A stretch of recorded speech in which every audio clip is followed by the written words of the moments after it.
Qin Chen, add another million in bride price, or you won't marry my daughter today. Qin Chen, I listen to my mom. Oh, she only wants what's best for me. Add bride price. I'll add your mother's twisted dough. In the antique, elegant room, Qin Chen lay on the floor, eyes closed, while a piercing ringing echoed in his ears. The next instant he suddenly opened his eyes, sat up with a jolt, and took a deep breath as if he had held it for a long time. Then he saw the carved lattice windows, ink paintings hanging on the walls, a screen painted with fans, and the fragrance of sandalwood wafting toward him. He was stunned, his face full of confusion. Where is this? Wasn't I picking up the bride?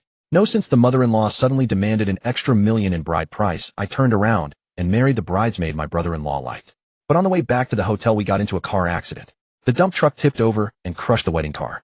Just as Qin Chen was puzzled, a torrent of memories suddenly surged into his mind. Qin Chen was momentarily dazed. After a while he processed those memories, his face full of disbelief.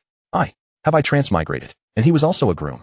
The original host was also named Qin Chen, orphan since childhood, and his grandfather was Viscount Wen Yuan of the Great Zhou dynasty. However, Qin Chen had no talent in martial arts. In over 10 years, he had not even stepped into the first realm of martial arts. But when he was born, a rare heavenly sign occurred. Purple qi came from the east. Meanwhile, his cousin Qin Feng possessed astonishing martial talent and was one of the 10 great prodigies of the younger generation in the Great Zhou dynasty. In contrast, Viscount Wen Yuan valued Qin Feng far more. Although Qin Chen was the eldest grandson of the Qin family, his status was far inferior to Qin Feng's. Born with purple qi from the east, he had cultivated martial arts since childhood, day after day, yet he never entered the martial path. And that Qin Feng spent all day in brothels indulging in wine and women, never seen practicing martial arts, yet he turned out to be a martial genius. What kind of world is this?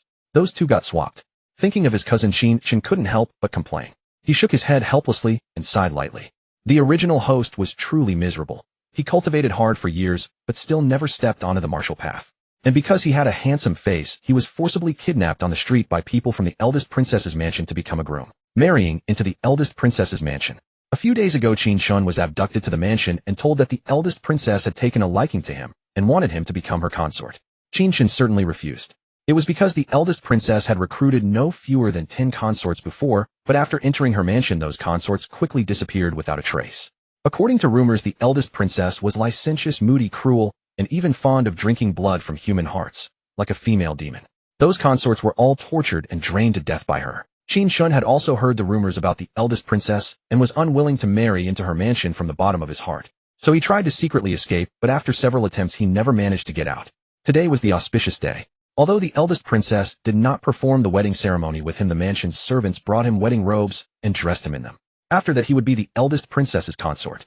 Not wanting to be tortured to death by her, Qin Chen hardened his heart, found a belt, and hung himself from the beam. After he stopped breathing because the belt had not been tied tightly, the original Qin Chen fell down. Then Qin Chen transmigrated.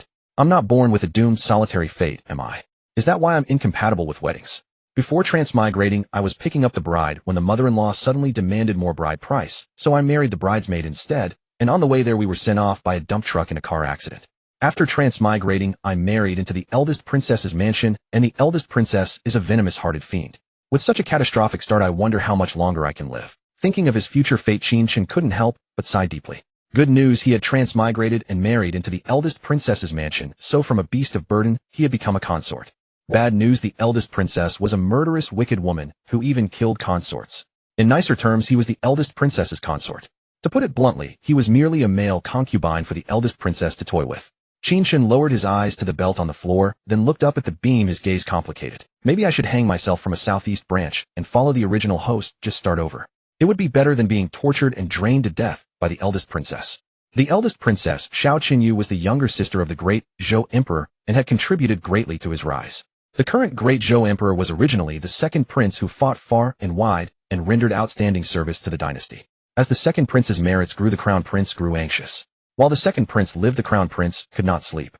So the crown prince plotted to eliminate him. The second prince, however, acted first. He launched a coup, killed the crown prince, then forced the emperor to abdicate and seized the dragon throne. In that battle, Xiao Qinyu also lent her strength, helping the second prince ascend.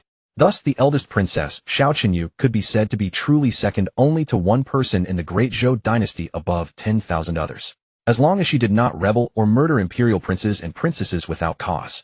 No matter what she did, the Great Zhou Emperor turned a blind eye. Not to mention that Qin Chen was the grandson of Viscount Wen Yuan.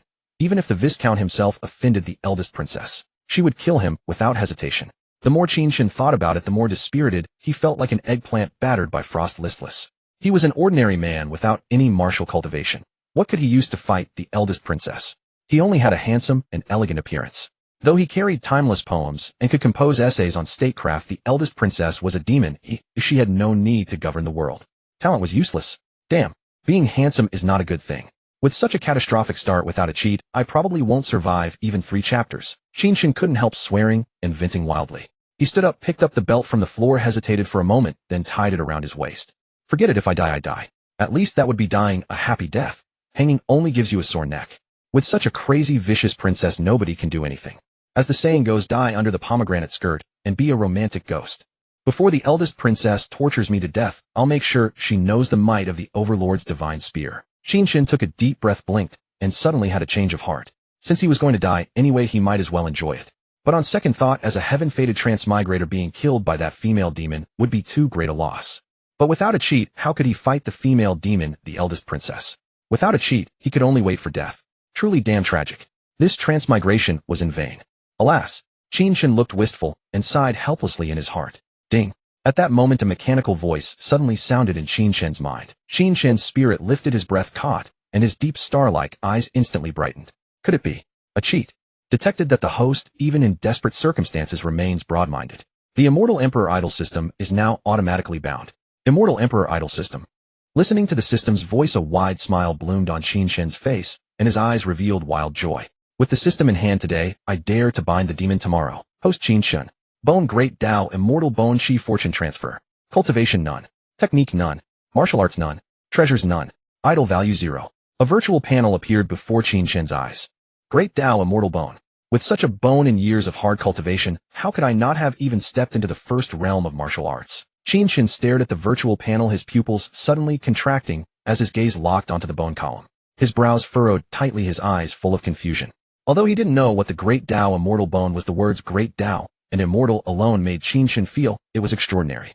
At least it was not ordinary. Bone was innate, representing one's martial arts talent. Its grades were Mortal, Spirit, Heaven, Saint, and Immortal. Mortal grade bones were the most common, Immortal grade was exceedingly rare.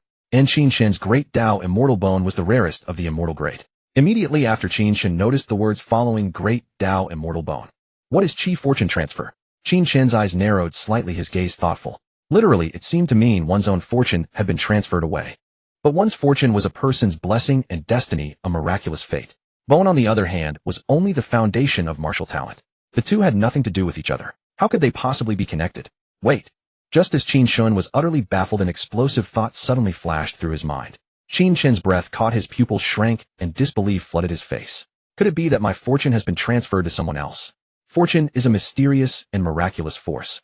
When my fortune left my body, it also took my cultivation with it. In other words, I may have been cursed with a malicious sorcery that transferred my fortune to another person, swapping my fate. After that, no matter how I cultivated, I could never gain any martial cultivation. But all things in heaven and earth are conserved. Actually, I did cultivate cultivation. It's just that the cultivation has been applied to the person who took my fortune. Even if that person doesn't cultivate, as long as I cultivate, that person's cultivation will rise. In other words, I've been slaving away in cultivation, making wedding clothes for someone else. Qin Chen murmured, a flood of speculations welling up in his mind. A cold glimmer rose in his eyes, and he couldn't help clenching his fists. The more he thought, the angrier he became. If he had no martial talent, he could accept never stepping onto the path of cultivation. But with an excellent bone, monstrous talent, and years of hard cultivation, his cultivation had been made into wedding clothes for someone else. Qin Chen found it hard to accept. Could my cultivation have been transferred to Qin Feng? Qin Chen's eyes darkened as his cousin Qin Feng's figure suddenly emerged in his mind. That Qin Feng spends his days in pleasure quarters, indulging in wine and women, never really cultivating seriously. Yet his martial cultivation improves day by day. Either his bone contains pure yang power, or he has cultivated a forbidden arts of passion where cavorting with women increases his cultivation. Other than that, it could only be fortune stealing and cultivation transfer. Qin Chen's brows furrowed deeper. The more he thought, the more suspicious Qin Feng's cultivation seemed. Qin Chen knew exactly what kind of person Qin Feng was, a useless pleasure-seeking wastrel. In childhood, the two had cultivated together. Qin Feng couldn't sit still for a moment. He worked by fits and starts, often sneaking out of the mansion to watch cockfights. Yet he had become one of the 10 great geniuses of the younger generation in the Great Zhou dynasty. Was this right? Qin Feng, if my fortune really has been transferred to you, don't blame me for being ruthless and disregarding family bonds. Oh, and that cheap second uncle and aunt are probably not innocent either. A cold gleam flashed through Qin Chen's eyes, which seemed to frost over, sending a chill down one's spine. Of course these were only Qin Chen's speculations. Whether it was Qin Feng who had transferred the fortune would need thorough investigation. Just then a mechanical voice sounded again in Qin Chen's mind. Ding. The Immortal Emperor System bestows its blessing rewarding a novice gift pack. Does the host wish to open it? There's also a novice gift pack. Qin Chen's eyes lit up, instantly joy spreading across his face, and he hurriedly said, "System, open it." What he lacked most right now was a trump card. Who knew how long that Demoness, the eldest princess, would let him live? Ding. Novice gift pack opened. Congratulations.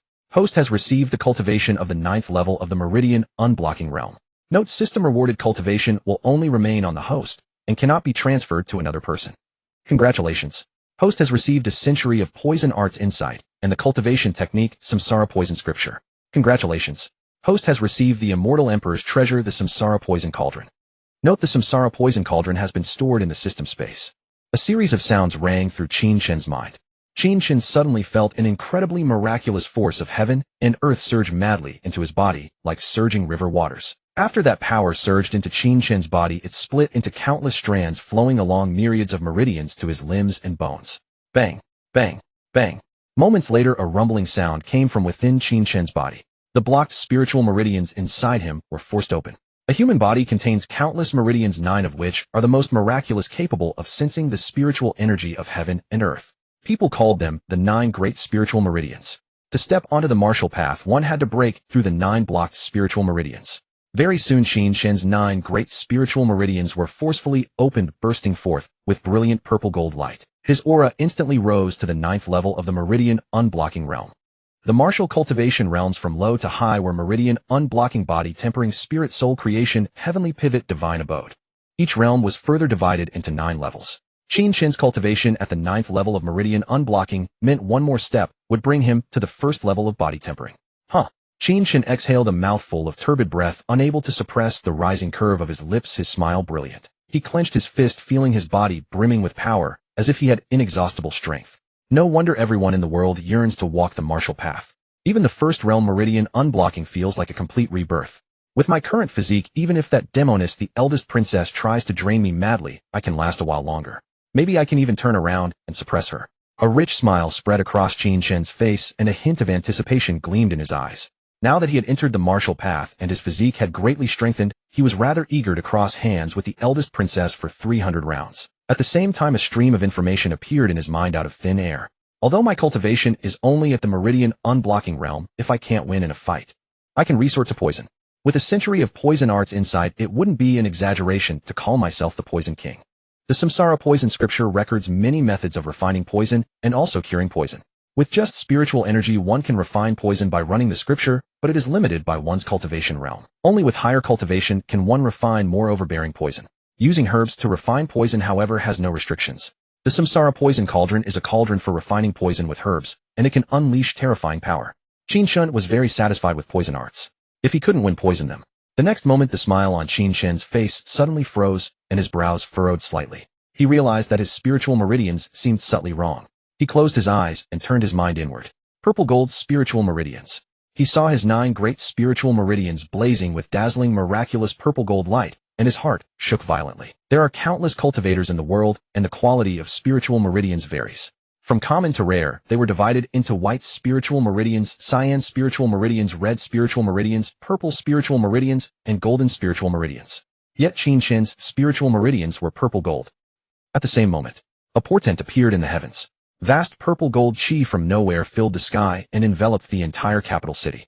Look, what is that in the sky? That, could it possibly be the legendary purple chi? I've heard that when His Majesty was born there were also strange celestial omens. Purple chi extending 3,000 miles eastward, and illusory dragon shadows appeared above the imperial palace.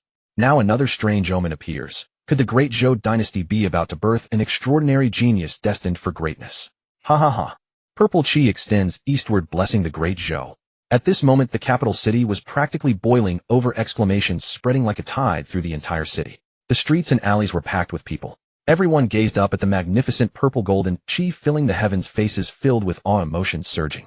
Such strange celestial omens, legendary phenomena, were beyond their wildest imagination. Many commoners were seeing such a sight for the first time, their gazes burning with intensity. Grandson, kneel down quickly and kowtow. If even a fraction of that blessing could descend upon you, you would at least become a Tanyu scholar in the future. An elderly person urgently urged the child beside them to kneel, eyes glistening with tears, emotions stirred beyond measure. The child knelt upon hearing this, eyes sparkling with innocent devotion, sincerely kowtowing. Imperial Palace. Taiji Hall. Tianjing Emperor Xiao Xian stood at the entrance of the grand hall draped in black imperial robes embroidered with 5-clawed dragons, his features cold and angular, brows sharp as blades, eyes still as a frozen abyss, profound and unfathomable. He gazed upward at the magnificent purple golden chi filling the heavens, his expression solemn and grave, emanating authority, without need for anger, projecting an overwhelming presence that seemed to dominate heaven and earth. Strange celestial omens, purple golden chi grand and filling the sky. This is indeed an auspicious sign. Under your majesty's wise rule, the great Zhou dynasty flourishes and prospers, bearing every sign of a magnificent golden age. Your majesty's governance is most accomplished. Heaven has sent this auspicious omen to the great Zhou, blessing all its people. This old servant offers congratulations to your majesty. Behind Tianjing Emperor, an elderly eunuch with silver hair bowed respectfully, with hands clasped, smiling as he spoke these words. The armored imperial guard stationed outside the hall also witnessed this awe-inspiring spectacle, their gazes burning with fervor, faces etched with wonder. At the sound of the elderly eunuch's voice, the armored guards knelt in unison on one knee, their voices deep and resonant as they cried out. Heaven sends this auspicious omen. Congratulations to your majesty. Heaven sends this auspicious omen. Congratulations to your majesty. Heaven sends this auspicious omen. Congratulations to your majesty. All the guards spoke in perfect unison, the cry echoing 3 times. The powerful voices resounded like mountains and seas, reverberating throughout the surroundings of Taiji Hall. Tianjing Emperor listened to these declarations, the corners of his mouth rising gently, his eyes revealing intense delight, laughter flowing freely. Ha ha ha. Heaven protects the great Zhou. Though an emperor must possess deep political acumen, revealing neither joy nor anger on the surface. Yet at this moment Tianjing Emperor could no longer contain himself. The excitement and joy in his heart were written plainly across his face. When he first beheld the purple golden chi in the heavens, his heart had already raced with exhilaration. However, he had restrained himself from showing it. After all, he was the emperor. Some words must be spoken by those beneath him. Moreover, Tianjing Emperor had killed his brothers and coerced his father. His ascension to the throne was not legitimate, a stain upon his imperial path. Through these years he had been diligent in governance, striving with all his might to prove to all beneath heaven that he was a sage monarch worthy of being celebrated throughout history. Now heaven had sent this auspicious omen. It was heaven's endorsement of him. Issue my decree. Heaven sends this auspicious omen, let all within the realm celebrate. In the eastern and western markets of the city, prepare a grand feast for 10,000 people for 3 days. Reduce this year's tax by 30%, exempt all corvée labor.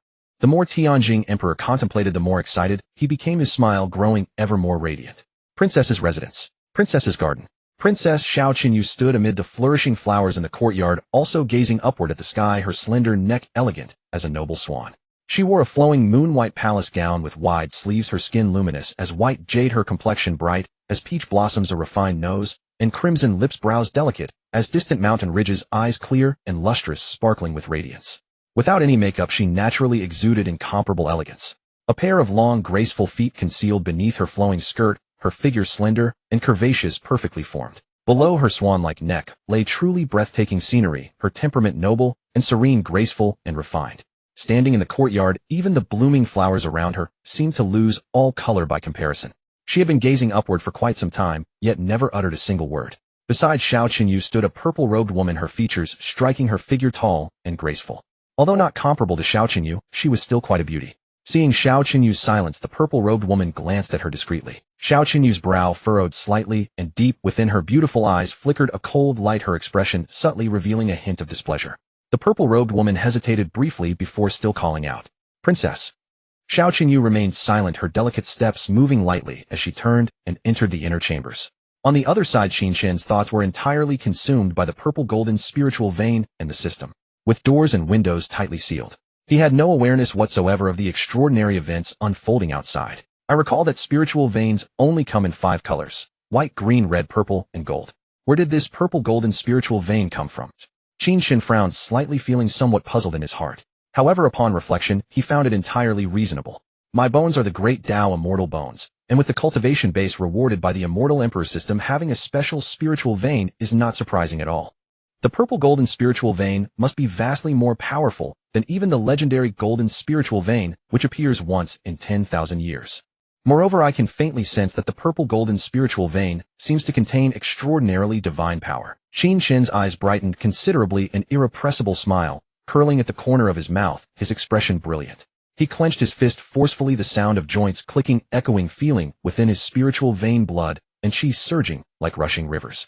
Although merely at the pulse-opening realm, he felt unimaginably powerful. After a few breaths, Qin Chen took a deep breath, slightly calming his excited mood. He lifted his gaze to the system interface, his clear eyes resting on the hanging value column. System, what is hanging value? Qin Chen asked directly. Hanging value can be used by the host for cultivation and can also be used for drawing Immortal Emperor rewards. As long as the host remains at the hanging location, they can continuously gain hanging value every moment and can also randomly obtain hanging rewards. Different hanging locations will yield different amounts of hanging value. The system's voice instantly resonated in Qin Chen's mind. Listening to the system, Qin Chen's eyes once again brightened, his gaze burning as he stared at the system interface, his smile growing more radiant. I originally intended to put in some effort in cultivation, but the system insists on letting me slack off. The prerequisite for gaining hanging value is simply being at the hanging location. Meaning even if I do absolutely nothing, even if I slack off and sleep, I can still obtain hanging value. Then I shall keep the music playing and the dancing going. Qin Chen's mind became crystal clear, his mouth curving even more upward, his smile rich and knowing with an air of confidence. System, where is the hanging location? Qin Chen was already somewhat eager to begin hanging. Ding. Hanging location refreshed. The first hanging location, Yunmeng Pavilion. Level S rank. Note 1. The higher the hanging location's level, the more hanging value one can obtain. Note 2. S rank hanging locations have a high probability of dropping Immortal Emperor rewards. What? Yunmeng Pavilion. Upon hearing this, the smile on Qin Chen's face instantly froze, his mouth slightly agape, his brow creasing tightly. System, are you trying to get me killed? Yunmeng Pavilion. That is a pleasure house. If I were to go to Yunmeng Pavilion to temper my spear skills, would Princess Xiao Qinyu not draw her sword and storm the pavilion, literally splitting me apart? System, are you trying to screw with me? Qin Chen wore a dark expression as he brooded silently. In the eyes of the world, a man who married a princess and became a consort had climbed straight onto a high branch. From then on, he would enjoy silken robes and sumptuous meals, a life of wealth and distinction. Yet only the consort himself knew the bitterness in his heart. To put it nicely, he was a consort. To put it bluntly, he was nothing more than a lowly live-in son-in-law. If the princess were deeply in love with her consort and cherished him, he could indeed live well. Of course, if the princess didn't care and the two simply went their separate ways, then at least he could often visit a pleasure house and listen to a few songs. But he had the misfortune of being saddled with a grand princess with a heart as venomous as a viper's. Would Xiao Qinyu allow him to go to a pleasure house and listen to songs? Obviously, that was highly unlikely. After all, the consort was also the face of the grand princess's household. Some places were simply off limits. And this was especially true because he had been forcibly dragged in to become the grand princess's consort. What woman would let her husband visit a pleasure house? The premise of having 3 wives and 4 concubines was that the man held the upper hand. But right now the grand princess was on top, and he was at the bottom. If he went to the Yunmeng Pavilion, Xiao Qinyu would most likely fly into a fury. But then again, Qin Chen narrowed his eyes, his gaze scorching with sharp, piercing glints. The rougher the waves, the pricier the fish. Yunmeng Pavilion is a little dangerous for me, but fortunes are won by braving dangers. The system's rewards will surely be generous as well. Right now I am in dire straits with only the first martial realm, the meridian opening realm, under my belt. The only way is to rely on the system idling at idle spots and furiously grinding idle points. Before Xiao Qinyu grows tired of me, if I don't become a true martial master, at least I need a trump card that lets me stand up to her. Otherwise, I'll end up following the same fate as those poor souls in my position. Qin Chen's expression turned resolute, and a hint of unyielding determination flickered in his eyes. Let alone the Yunmeng Pavilion. Even if it were a mountain of knives, a sea of fire, or the forbidden depths of a harem, he would still go. For idle points and idle rewards, he would steel himself and venture a try. He knew Xiao Qinyu's sense of novelty would likely not last long. Once Xiao Qinyu got tired of him, she would begin to harbor murderous intent. In this brief window of time, he had to seize every opportunity to gain power. He had no choice. A pleasure house. Who says a consort can't go to a pleasure house to listen to songs? I'm going to a pleasure house, and that's that. Qin Chen muttered softly, the corners of his mouth lifting little by little. For some reason, he felt a strange anticipation for the Yunmeng Pavilion. With his mind made up, Qin Chen no longer hesitated and cast the potential danger of Grand Princess Xiao Qinyu to the back of his mind. Pleasure house. He was definitely going. Even the Heavenly King himself couldn't stop him. He would enjoy himself first and deal with the rest later. Qin Chen took a deep breath, then dropped his gaze and looked at the bright red wedding garments he was wearing. Even though Grand Princess Xiao Qinyu and I didn't perform the formal bowing ceremony, I wore the wedding robe and acted as the groom. That still counts as having married Xiao Qinyu. When night comes, Xiao Qinyu will no doubt come to me for the bridal chamber. Given her temperament, tonight is likely to be a sleepless night. Qin Chen shook his head and gave a soft sigh laced with deep helplessness. But the smile gradually spreading across the corners of his mouth said everything. Although he had never yet met Grand Princess Xiao Qinyu, he had heard that she was a peerless beauty, a woman of such heavenly fragrance and seductive charm that she could topple cities and kingdoms. Thinking this way, it wasn't a bad deal at all. The smile at the corners of Qin Chen's mouth deepened. He walked to the window, raised a hand, and pushed it open. The purple-gold aura at the edge of the sky had already dispersed. Only a half-set sun remained, its brilliant evening glow staining the vast sky for thousands of miles, a breathtaking sight. The sun will be down soon.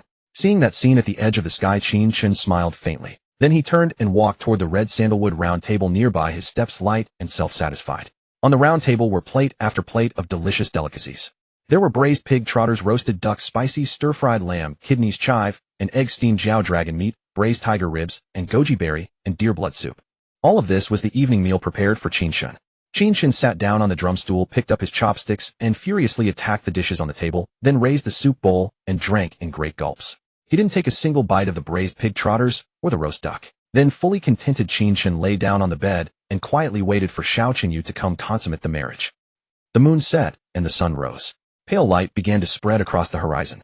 Lying in bed, Qin Chen slowly opened his eyes, frowned slightly, and a strange, baffled look appeared in his eyes. He sat up, his expression puzzled, and couldn't help muttering, "Why didn't Xiao Qinyu come last night to consummate the marriage? I stayed up alone for half the night, damn it." On this day of great joy, with the bridal chamber decked out for the wedding night, what could be more important than consummating the marriage? Can't she put her affairs aside for a while?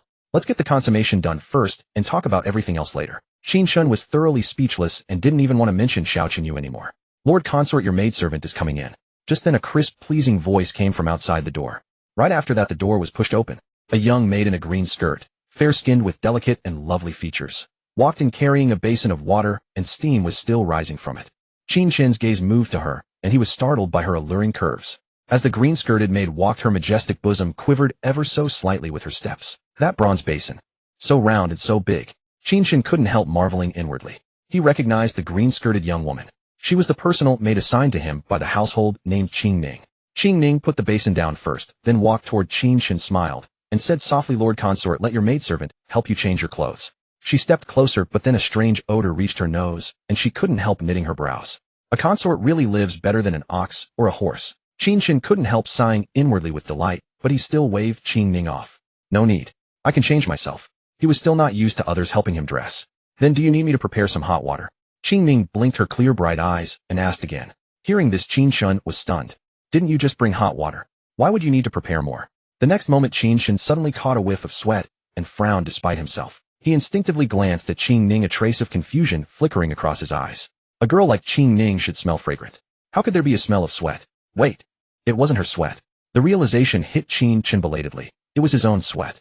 Yesterday he had eaten quite a lot of strengthening tonic food, and since Xiao Qinyu hadn't come for the wedding night, the heat inside him blazed fiercely, and he had sweated for half the night. "Go prepare it then." Qin Chen waved at Qing Ning. "I want to take a bath." Qing Ning nodded softly and turned to leave. Before long, Qing Ning had servants prepare hot water and a bathing tub. She stretched out a slender jade-white hand to test the temperature, then called out to Qin Chen, "Lord Consort, the bath is ready." Qin Chen walked slowly over to the tub, placed his hands at his waist, and suddenly hesitated. He looked at Qing Ning with a strange expression. "What are you still standing here for?" Qing Ning's cheeks reddened, and she said softly, "I'm staying behind to attend to your bath, Lord Consort." Damn, is being a consort this enjoyable? This is something I can experience without paying. Qin Chen grumbled inwardly, then waved Qing Ning away. "You go out first." He had experienced the paid version before, but he still wasn't used to the free one. "Yes." Qing Ning obediently nodded and walked out of the room very docilely. Then Qin Chen stepped into the bath and washed himself. After washing, Qin Chen changed into a green robe that made his straight, well-built figure look slender and elegant, with a temperament as gentle and warm as jade. Creak. Qing Ning pushed the door open and entered carrying a tray in her hands. On the tray was breakfast prepared for Qin Chen. "Lord Consort, breakfast is ready." Qin Chen was standing by the window and turned at the sound. As Qing Ning watched him turn, sunlight happened to fall right onto him. Her bright eyes stirred, and she couldn't help thinking, how very handsome the Lord Consort is. Qin Chen sat down on the drum stool, and Qing Ning placed one serving after another of breakfast on the table in front of him. Qin Chen picked up a small soup dumpling with his chopsticks and ate it in one bite, not forgetting to take a mouthful of meat congee. As he was eating, he suddenly asked Qing Ning, "I'm the consort of the Grand Princess's household. I should be allowed to leave the residence, right?" The previous owner of this body had tried to escape several times before, but had never managed to get out of the Grand Princess's residence. Hearing him say this, Qing Ning knitted her delicate brows. Lord Consort, you're still thinking of running away. Even if you managed to escape the princess's residence, I'm afraid you'd be captured and brought back before you even left the city. You'd better not run anymore. You've already made Her Highness displeased by trying to flee the residence over and over again. If you make her angry once more, you're liable to land yourself in big trouble.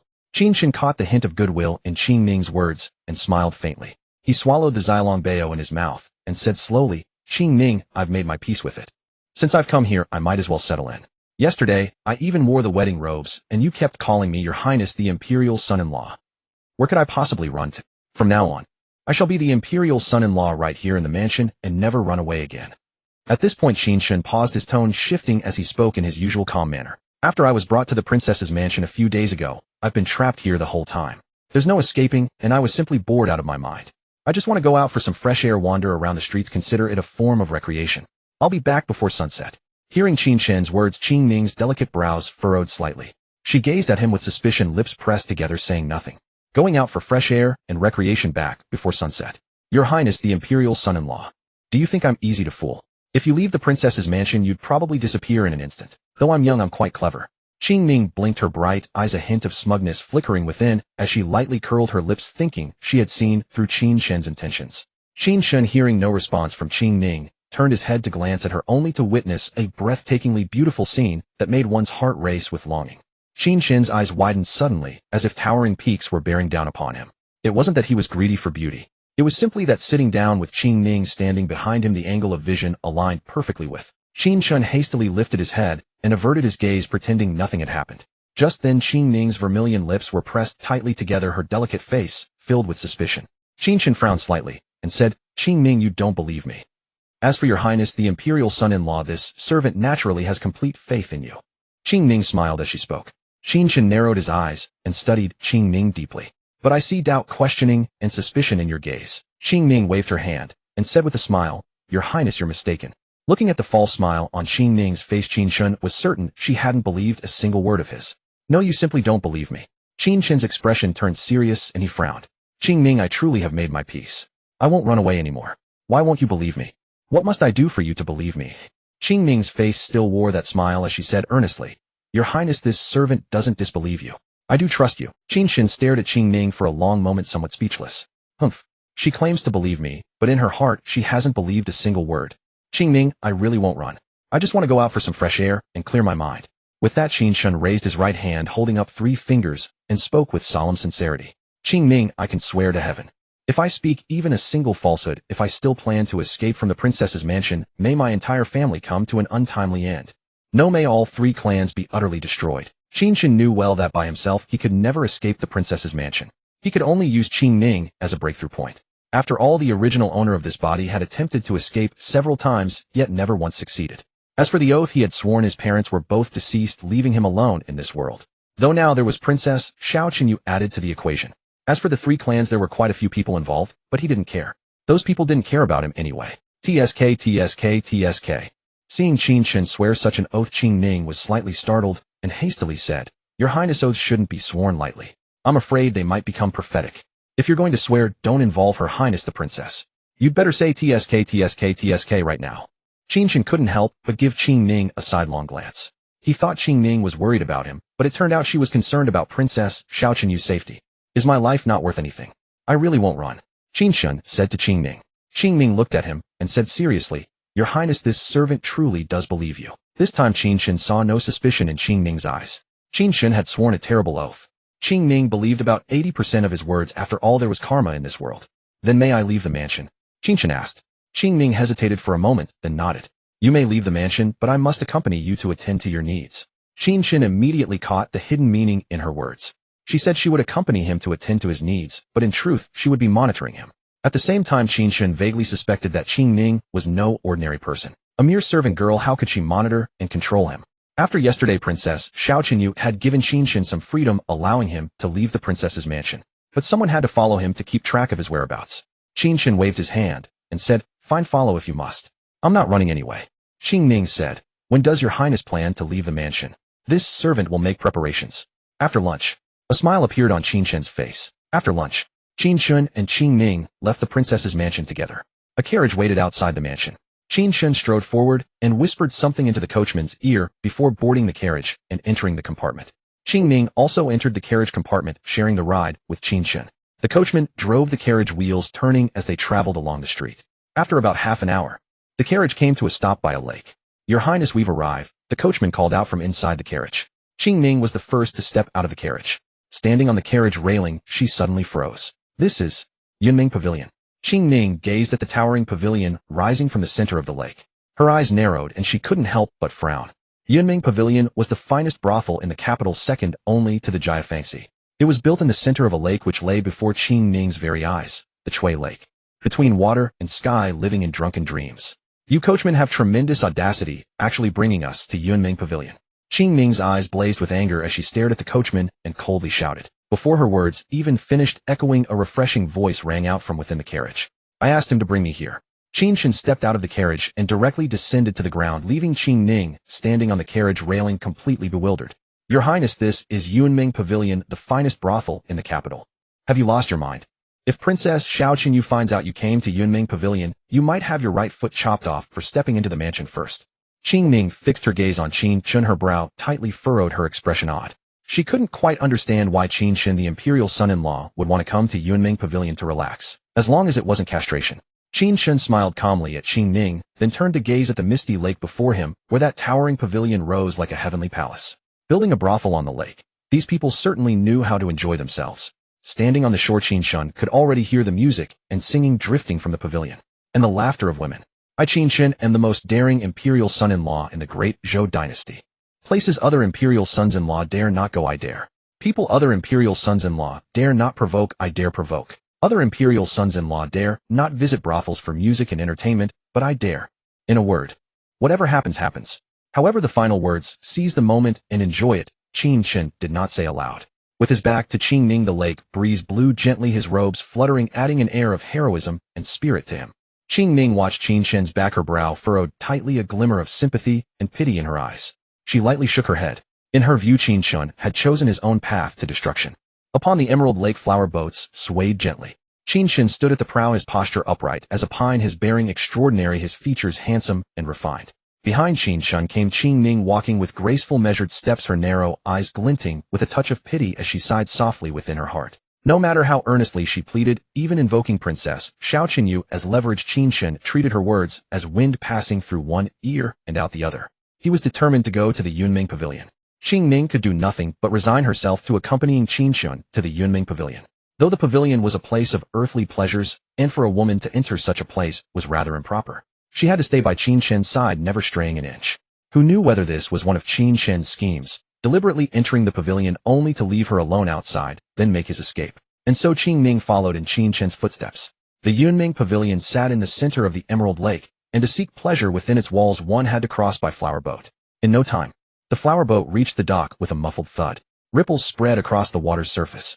The attendants stationed at the landing stood ready, kneeling halfway down to grasp the boat and steady it. Qin Chen and Qin Ning disembarked in turn, ascending the dock steps with unhurried grace. Upon reaching the platform, figures came into view and the delicate voices of women filled their ears. Before the entrance of the Yunming Pavilion, people came and went in great bustle. Some who had stayed the night were preparing to leave, while others newly arrived to seek pleasure were being drawn into the pavilion by women of alluring figures. "Qin Ning, you insisted on following me. Don't blame me for what comes." Qin Chen glanced back at Qin Ning, speaking in an indifferent tone. Qin Ning's expression remained unchanged, her lips sealed in silence. Qin Chen gave a slight shake of his head and strode directly toward the Yunming Pavilion. Qin Ning followed closely behind, her expression cold, though her heart was filled with tension and unease. What a handsome young gentleman. At the sight of Qin Chen approaching, the several seductive and charming women at the pavilion's entrance brightened, swaying their hips as they hurried toward Qin Chen. They had seen countless men in their time. With a single glance, they could tell Qin Chen's aura was unlike those men who knew only to wage nightly battles with spears, and with his handsome features added to the equation. He made their hearts flutter with longing, wanting to capture him for themselves. Holy shit! To test a man with this, who could possibly withstand it? When Qin Chen saw those fluttering beauties swarm toward him, casting seductive glances, and draped in sheer silks, with their skin half concealed, he who had never witnessed such a scene felt his composure rapidly crumbling. Yet those women in the trade of fleshly pleasures had not taken more than a few steps before they stopped, their lovely faces slightly darkening, their smiles fading away. Upon seeing this, Qin Chen couldn't help but freeze, his expression growing strange. What was going on? Immediately Qin Chen noticed something amiss in how those women looked at him. Their gazes carried a hint of fear.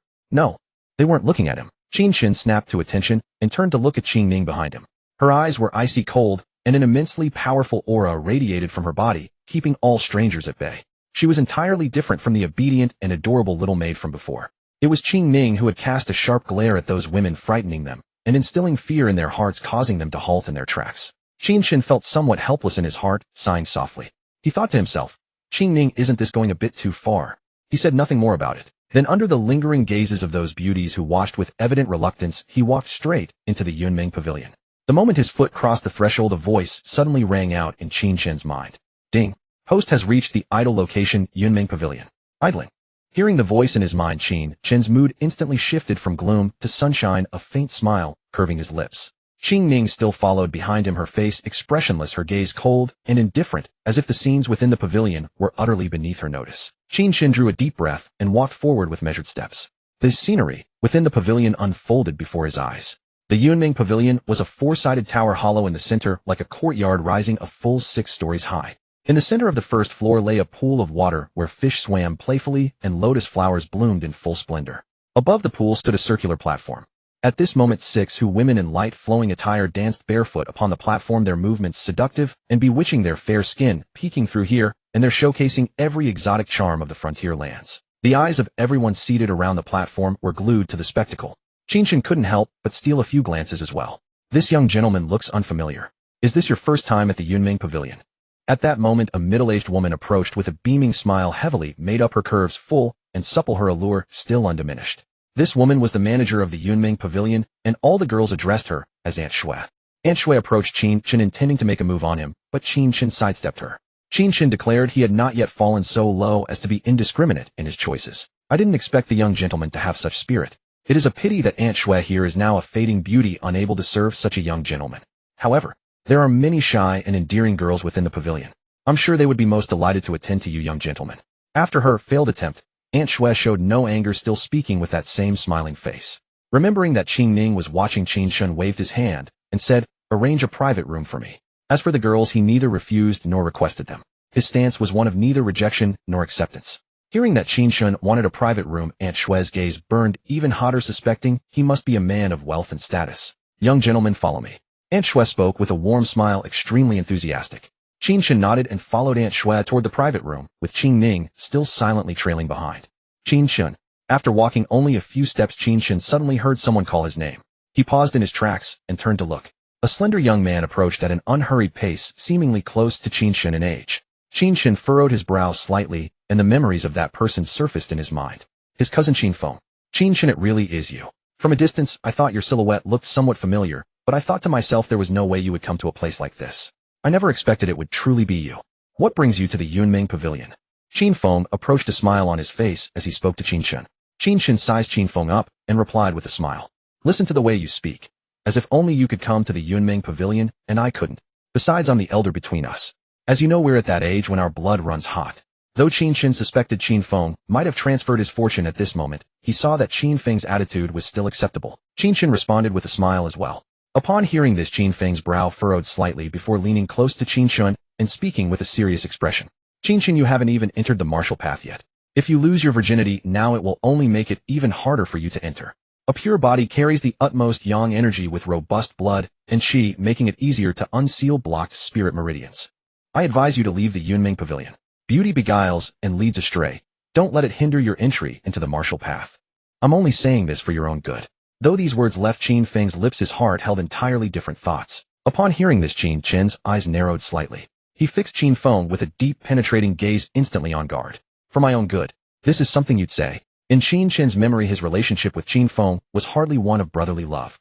Relying on the partiality of his grandfather Earl Wenyuan, and with Qin Chen's parents dead, and no one to back him, Qin Feng had always done as he pleased. Even though Qin Chen was the eldest legitimate grandson of Earl Wenyuan's household, Qin Feng constantly bullied him. Whenever something caught Qin Feng's eye, he would snatch it away, even if Qin Chen refused, and sometimes Qin Chen would end up with a beating as well. Yet now Qin Feng was saying he had Qin Chen's best interests at heart. Qin Chen even wondered if his ears were playing tricks on him. This did not sound like something Qin Feng would say. Something was off. Qin Feng was very off. Qin Chen narrowed his eyes, thoughts churning in his mind, and stared at Qin Feng for a long moment. He waved a hand and sighed softly. Martial cultivation prizes natural talent. Without talent, one could spend an entire lifetime and still never set foot on the martial path. After all these years of cultivation, I have suffered no small amount of hardship, yet I still have not entered the martial realm. I suppose I may simply lack martial talent. I have frittered away more than a decade for nothing. Continuing to cultivate would only be wasting time. I have slammed into the wall until my head is bloody. Now I should stop and cut my losses. From now on I will no longer cultivate the martial path. As for my pure supremely young virgin body, if I no longer intend to cultivate, why should I care about it? Standing behind Qin Chen, Qin Ning frowned slightly at these words and gave him a long searching look. My lord consort, I think you are truly beyond saving. Don't you know the fearsome reputation of Her Highness the eldest princess, the #1 Demoness of the Great Zhou? If she finds out you have come to Yunming Pavilion seeking pleasure, I am afraid not even an imperial edict from His Majesty could save your life. Qin Feng was stunned by Qin Chen's words, surprise flickering in his eyes. He had not expected Qin Chen to actually intend to give up cultivation. But despite his surprise, his expression remained as calm and unruffled as ever. Yet behind that calm surface a storm of immense proportions had begun to churn. Wait. Qin Chen, if you stop cultivating, what about my cultivation? Qin Feng stared at Qin Chen, a knot of anxiety tightening in his chest, and thought to himself. Just as Qin Chen had guessed, Qin Chen's fortune had been transferred onto Qin Feng. The martial cultivation that Qin Feng now bore should originally have been Qin Chen's. As long as Qin Chen cultivated, that cultivation would be diverted onto Qin Feng. When he heard that Qin Chen planned to abandon the martial path, Qin Feng's heart jolted violently. He became restless and even more frantic, for his martial talent was unremarkable, and besides he could not endure the hardships of cultivation. If Qin Chen gave up and quit the martial path, his own cultivation would stagnate as well. No, he could not let Qin Chen give up cultivation. Qin Feng steadied himself. A faint sharp look of determination flashed through his eyes. He could not bear the thought that his cultivation would stagnate, or that he might lose his standing among the great Zhou dynasty's 10 prodigies. In his heart, Qin Feng was 1,000 times unwilling. Meanwhile, Qin Chen was also observing his reaction, his gaze blazing deep and keen. Those words just now had been deliberately spoken to test Qin Feng, yet he saw nothing unusual on Qin Feng's face. Qin Chen, don't. The greatest taboo in martial cultivation is giving up halfway. How can you so easily speak of abandoning it? You have already cultivated for so many years. You are just one final step away from opening your meridians and treading the martial path. If you give up now, won't all the effort and pain you have endured be wasted? Though you still have not opened your meridians, heaven never fails the persevering. As long as you don't give up, perhaps before long you will open them. Cultivation is not only the tempering of flesh and soul, even more it tempers the heart and mind. The path of cultivation seizes the mysteries of heaven and earth, and the martial road is naturally strewn with thorns. If you give up at the slightest obstruction, how can you speak of contending with heaven and earth? I have seen your hard work all these years. If you simply give up now, I would truly find it a pity. It would be a pity for you. Qin Feng looked at Qin Chen, putting on an expression of earnest concern, and advised him with sincere, patient words. Although Qin Chen had already entered the martial realm, he revealed no aura, so Qin Feng could not tell that he possessed cultivation. Moreover, Qin Feng was certain that Qin Chen could not possibly have any cultivation. Qin Chen narrowed his eyes, slightly scrutinizing Qin Feng silently, and felt more and more that something was wrong. The Qin Feng who used to bully him was now actually urging him kindly not to abandon martial cultivation. Had the sun started rising from the west? After a moment, Qin Chen let out a light sigh and shook his head. Qin Feng, I know your good intentions, but I know full well whether I have martial talent. On the path of martial cultivation, talent is far too important. Diligence alone cannot compensate for deficiency. Without talent, one cannot step onto the martial path. It is precisely because I have cultivated for so many years that I understand just how important martial talent is to a cultivator. I think I had better give up martial arts altogether, and it is already too late to switch to the Confucian path. Qin Chen was still provoking Qin Feng.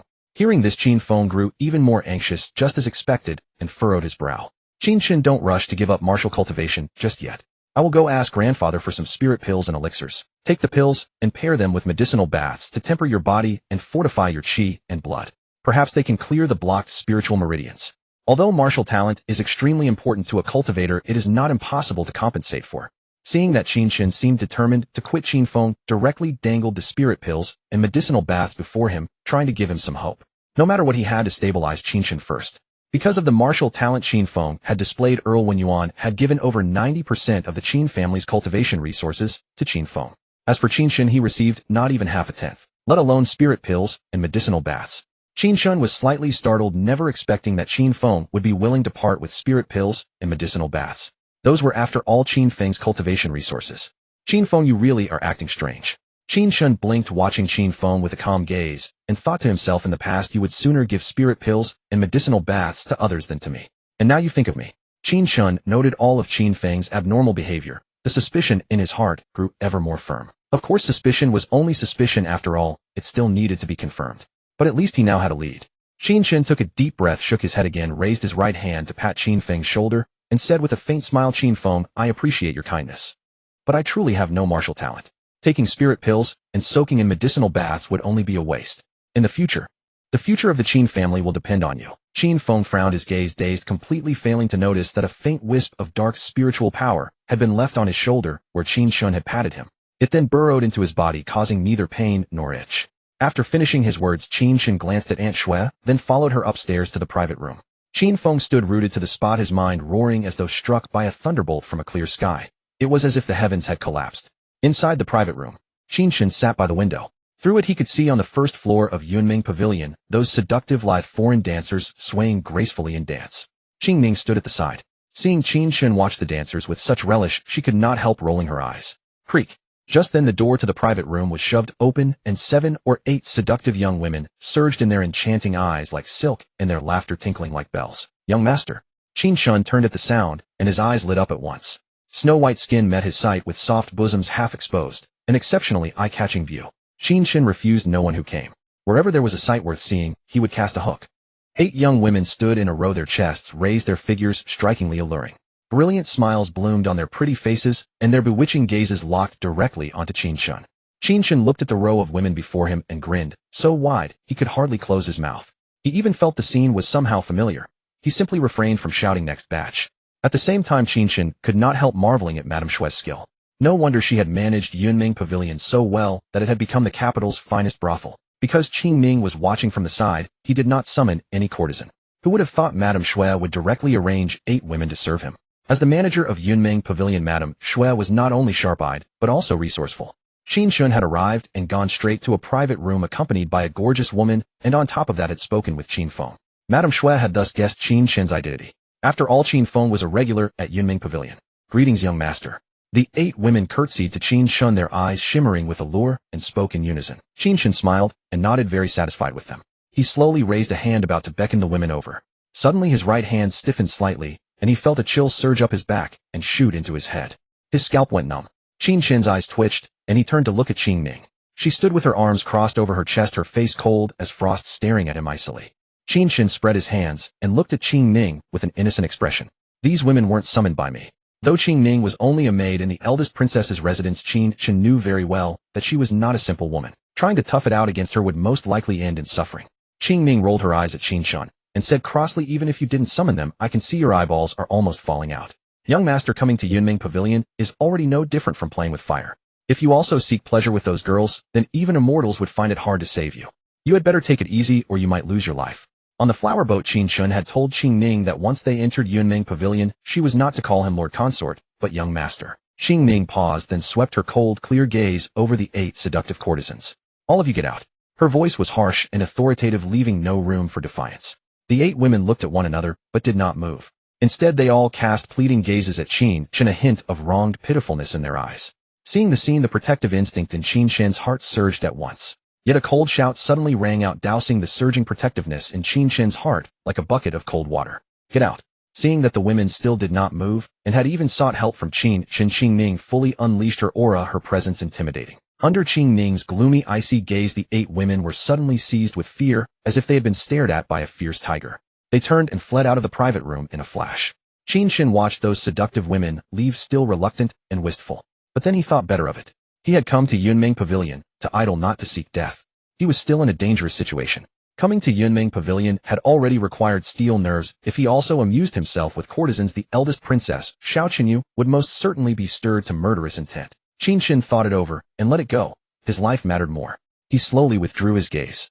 Suddenly a flash of inspiration struck him, and he said to Qin Ning, why were you so harsh with them just now? You could simply let them leave. Why did you have to be so fierce? Qin Ning frowned and stared at Qin Chen with a strange expression. Was I fierce? Qin Chen went on. Qin Ning, do you know what kind of place Yunming Pavilion is? Qin Ning answered, a brothel. Since you know it's a brothel, and those are all courtesans, pitiful women, why should women make things difficult for women? Qin Ning frowned, looking puzzled and a little nonplussed. Qin Chen looked at her and said with complete seriousness, courtesans are registered as baseborn, trapped in brothels. Most of them can never escape that identity for the rest of their lives. Some have their vermilion lips tasted by 10,000 men, and their jade arms pillowed beneath 1,000.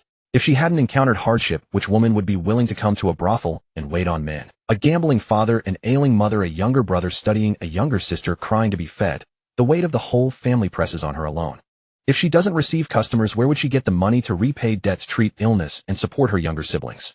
For these pitiful souls, I only want to help whenever I can, letting them earn some money. It's not as if I would do anything to them. Qin Chen's words struck Qin Ning with great force. She could not help opening her eyes wide and parting her lips, stunned for no clear reason. A stir of regret rose in her heart. After a while, Qin Ning's gaze softened. She said to Qin Chen, "Young master, if you put it that way, brothel women are all pitiful. My bearing earlier was indeed a little fierce. Women shouldn't make things hard for women, you're right." Hearing this, Qin Chen's expression remained calm, but laughter was stirring in his heart. He had not expected Qin Ning to be this gullible. Big bust, no brains. Qin Chen waved his hand and said, "Qin Ning, I'm pleased that you can think this way. If those women come again, don't rush to chase them off. At least let them perform, serve some drinks, and earn a few paltry coins. A whole family is still waiting for these girls to earn money for food. Just between the two of us, I'm not actually covetous of beauty. I'm simply kind-hearted and can't bear seeing the girls suffer and look pitiful." Hearing this, Qin Ning's eyes brightened a little. She had not expected that the Lord Consort Qin Chen was such a righteous man.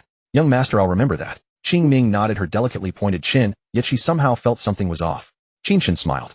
Then in the private room, he drank wine while admiring the graceful dancing of foreign girls on the platform below. Qin Ning waited on him, pouring wine.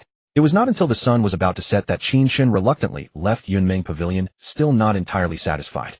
If Qin Ning had not urged him, he would have idled a while longer. Qin Chen and Qin Ning sat in the carriage, neither speaking. The atmosphere was quiet. Qin Chen raised his head slightly and stared at the virtual panel that only he could see. Post Qin Chen Bone Constitution, Great Tao, Immortal Bone Fortune Transfer, Cultivation, Ninth Heaven of the Meridian, Opening Realm Cultivation Technique, Samsara Poison Scripture.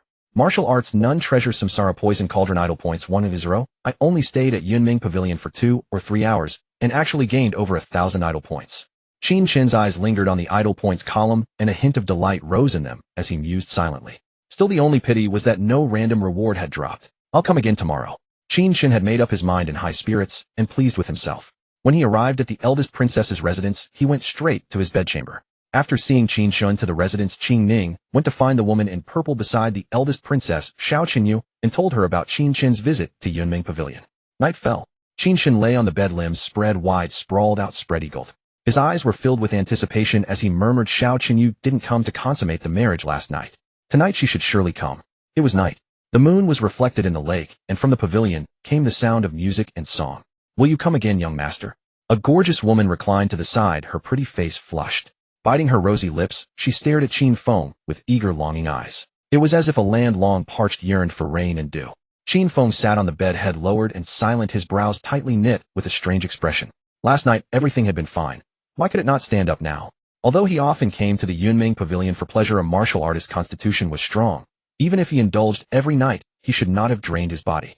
Qin Feng ignored the seductive woman beside him, quietly focusing his strength in an attempt to make it stand. Yet it remained limp, as if slumbering. Qin Feng began to grow anxious, his brows furrowing even more deeply. He turned to look at the woman beside him. "I have expended too much energy cultivating martial arts these past few days, leaving me exhausted in body and mind. Open your mouth and bite down." The woman's eyes curved slightly. She gave Qin Feng a gentle push and said coquettishly, "Young master, you're so annoying." Although she said, "annoying," the smile on her face did not diminish in the least as she cheerfully leaned closer. After a while, Qin Feng still felt unable to perform. He faked a yawn and said, "I'm a little sleepy. Let's sleep." The woman looked up, her slender brows slightly furrowed, staring blankly at Qin Feng, utterly bewildered. "I've already raised my hips for you, and you say you're sleepy and want to sleep, eh?" Qin Feng paid no heed to the woman's stunned gaze and simply laid down, turning his back to her. It would not stand. He was deeply distressed in his heart. "Humph." The woman gave a delicate snort. Then she lay down as well, turning her back to Qin Feng. "If you can't, you can't. Why pretend to be sleepy and go to sleep?" Qin Feng lay with his arms folded, his body curled up, his eyes open, without sleeping, his face full of misery. "Am I broken?" Qin Feng felt utterly dejected, as if he had lost the whole world. If he could never get it up again, it would be worse than death. Not to mention marrying, having a wedding night, and continuing the family line. Moreover, as one of the 10 martial arts prodigies of the Great Zhou dynasty, where would he put his face if this got out? The more Qin Feng thought, the more miserable he became. His face was as gloomy as if the sky were falling. Clearly this was the poison Qin Chen had given him. Mysterious Yin poison contaminates the yang and corrodes the primordial essence, rendering the poisoned person completely unable to rise again. This poison came from the Samsara Poison Scripture.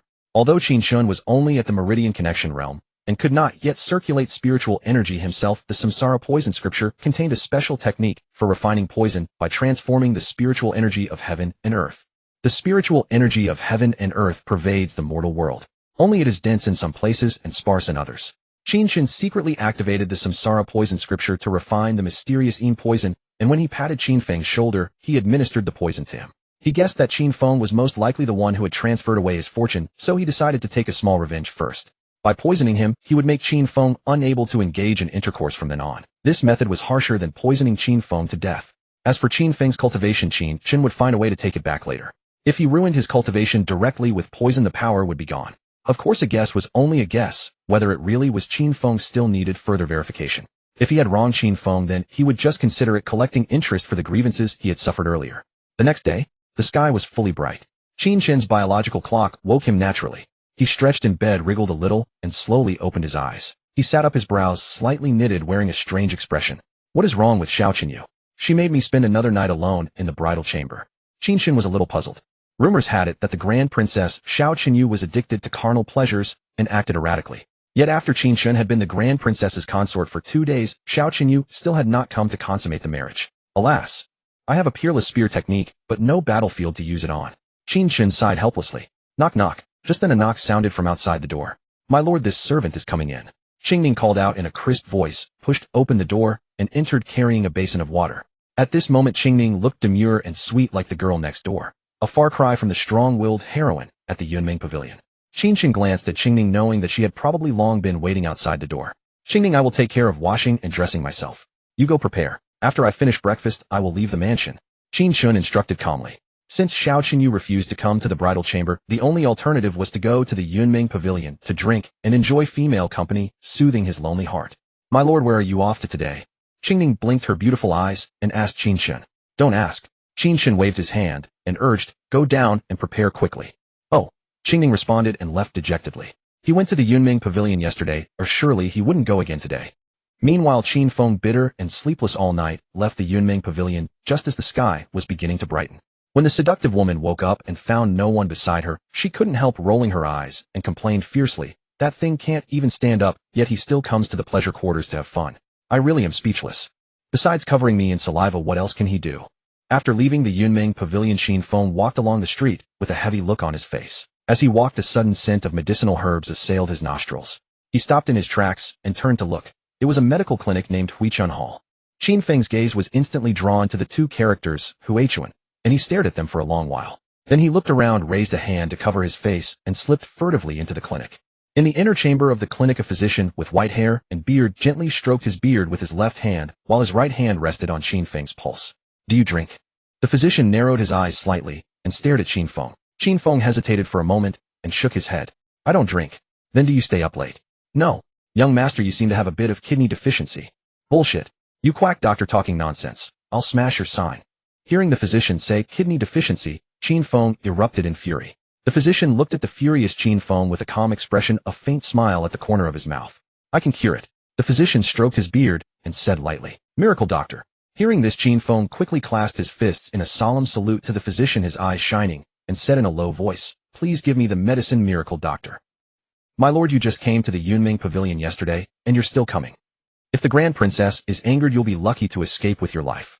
Qingning stood beside the carriage looking at the familiar pavilion before her, unable to help reminding Qin Chen. Qin Chen merely smiled, without speaking, and walked straight toward the flower boat. Qingning could only shake her head helplessly and follow after him. Go on, keep it up. You'll regret it sooner or later. May 8th. Nothing happened today, or I went to the pleasure house to listen to songs. May 9th. Nothing happened, I went to the pleasure house to listen to songs. May 13th. Nothing, I listened to songs. A few days passed in a flash. Qin Chen came to the Yunming Pavilion every day to listen to songs and drink. The Grand Princess's mansion. Princess's garden. The Grand Princess Xiao Qinyu wore a moon-white palace dress, as ethereal as a fairy from the moon palace, graceful and otherworldly, fresh and refined. In her hand, she held a scroll, her narrow phoenix eyes fixed intently on the words. After a while, as if something occurred to her, she lightly parted her vermilion lips. Ziyuan, has he been keeping himself in order at the residence recently?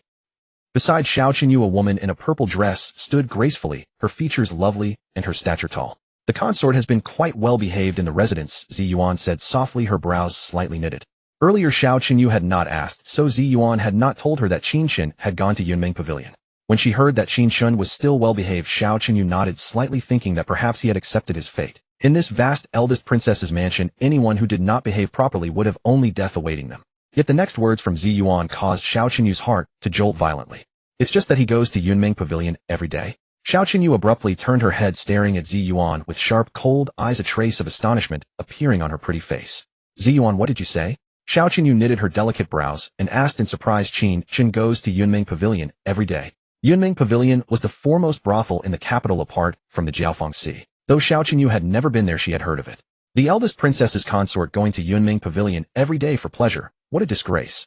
Qin Chen might not care about face, but she, the eldest princess, still had to keep hers. In Xiao Qinyu's eyes, Zi Yuan saw a flicker of cold, killing intent, and a chill swept over her body, as if she had been plunged into an ice cavern. Zi Yuan could tell that Xiao Qinyu was burning with rage and might well kill someone. Her heart sank, and she hastily added, although the consort goes to Yunming Pavilion every day, he only goes there to drink a few cups, and has not sought pleasure with courtesans. Qing Ning goes in and out with the consort. With Qing Ning watching over him, the consort would not dare to do anything improper. Earlier, when Qing Ning had come to inform her that her consort Qin Chen had gone to Yunming Pavilion, she too had been deeply shocked. Unless Qin Chen was trying to court death, she truly could not imagine how he dared to go to Yunming Pavilion. After all, the eldest princess, Xiao Qinyu's fearsome reputation preceded her. She killed without blinking. Yet Qin Chen, as her consort, dared to go to a brothel to listen to songs. Every previous consort had treated the eldest princess with the utmost deference. Qin Chen, however, had thrown it right in her face. Xiao Qinyu's icy expression did not soften, it remained veiled in frost. She snorted coldly. Fine then, Qin Chen. Earlier, I did not hold you accountable for fleeing the princess's mansion. Yet you dare to push your luck and go behind my back to Yunming Pavilion. It seems that if I don't teach you a lesson, you'll turn the world upside down. The more Xiao Qinyu thought, the angrier she became. A cold light flickered in her eyes, and she could not help clenching her fists. Zi Yuan hesitated, then said, Princess, the consort cannot escape the palm of your hand. He knows his limits. He even says that he is the boldest consort in Great Zhou. Where other consorts dare not go, he dares. But after he gets to Yunming Pavilion, he only drinks and does not dare to dally with the courtesans. Perhaps he has some hidden difficulty. Xiao Qinyu narrowed her beautiful eyes slightly and snorted, even if he has a difficulty, he must not go to a brothel. Even if it is only for a drink, that is still not acceptable. My consort going to a brothel to drink. What is the meaning of this? I think his skin is itching for a beating. At Yunming Pavilion. Achoo! Qin Chen suddenly sneezed and could not help muttering, who is speaking ill of me behind my back. Qing Ning picked up the wine pot, poured Qin Chen a cup, and said with some concern, young master, if the eldest princess is going to punish you, have you thought about how you will beg for her forgiveness? We come to Yunming Pavilion every day, and I am on tenterhooks the entire time. Qin Chen glanced at Qing Ning, waved his hand, and said, we have been coming for so many days now. If the eldest princess were going to punish me, she would have done it long ago. I do not know what you are worried or afraid about. Besides, I Qin Chen am the boldest consort in Great Zhou. A man's knees are worth their weight in gold. How could I possibly beg for mercy from the eldest princess?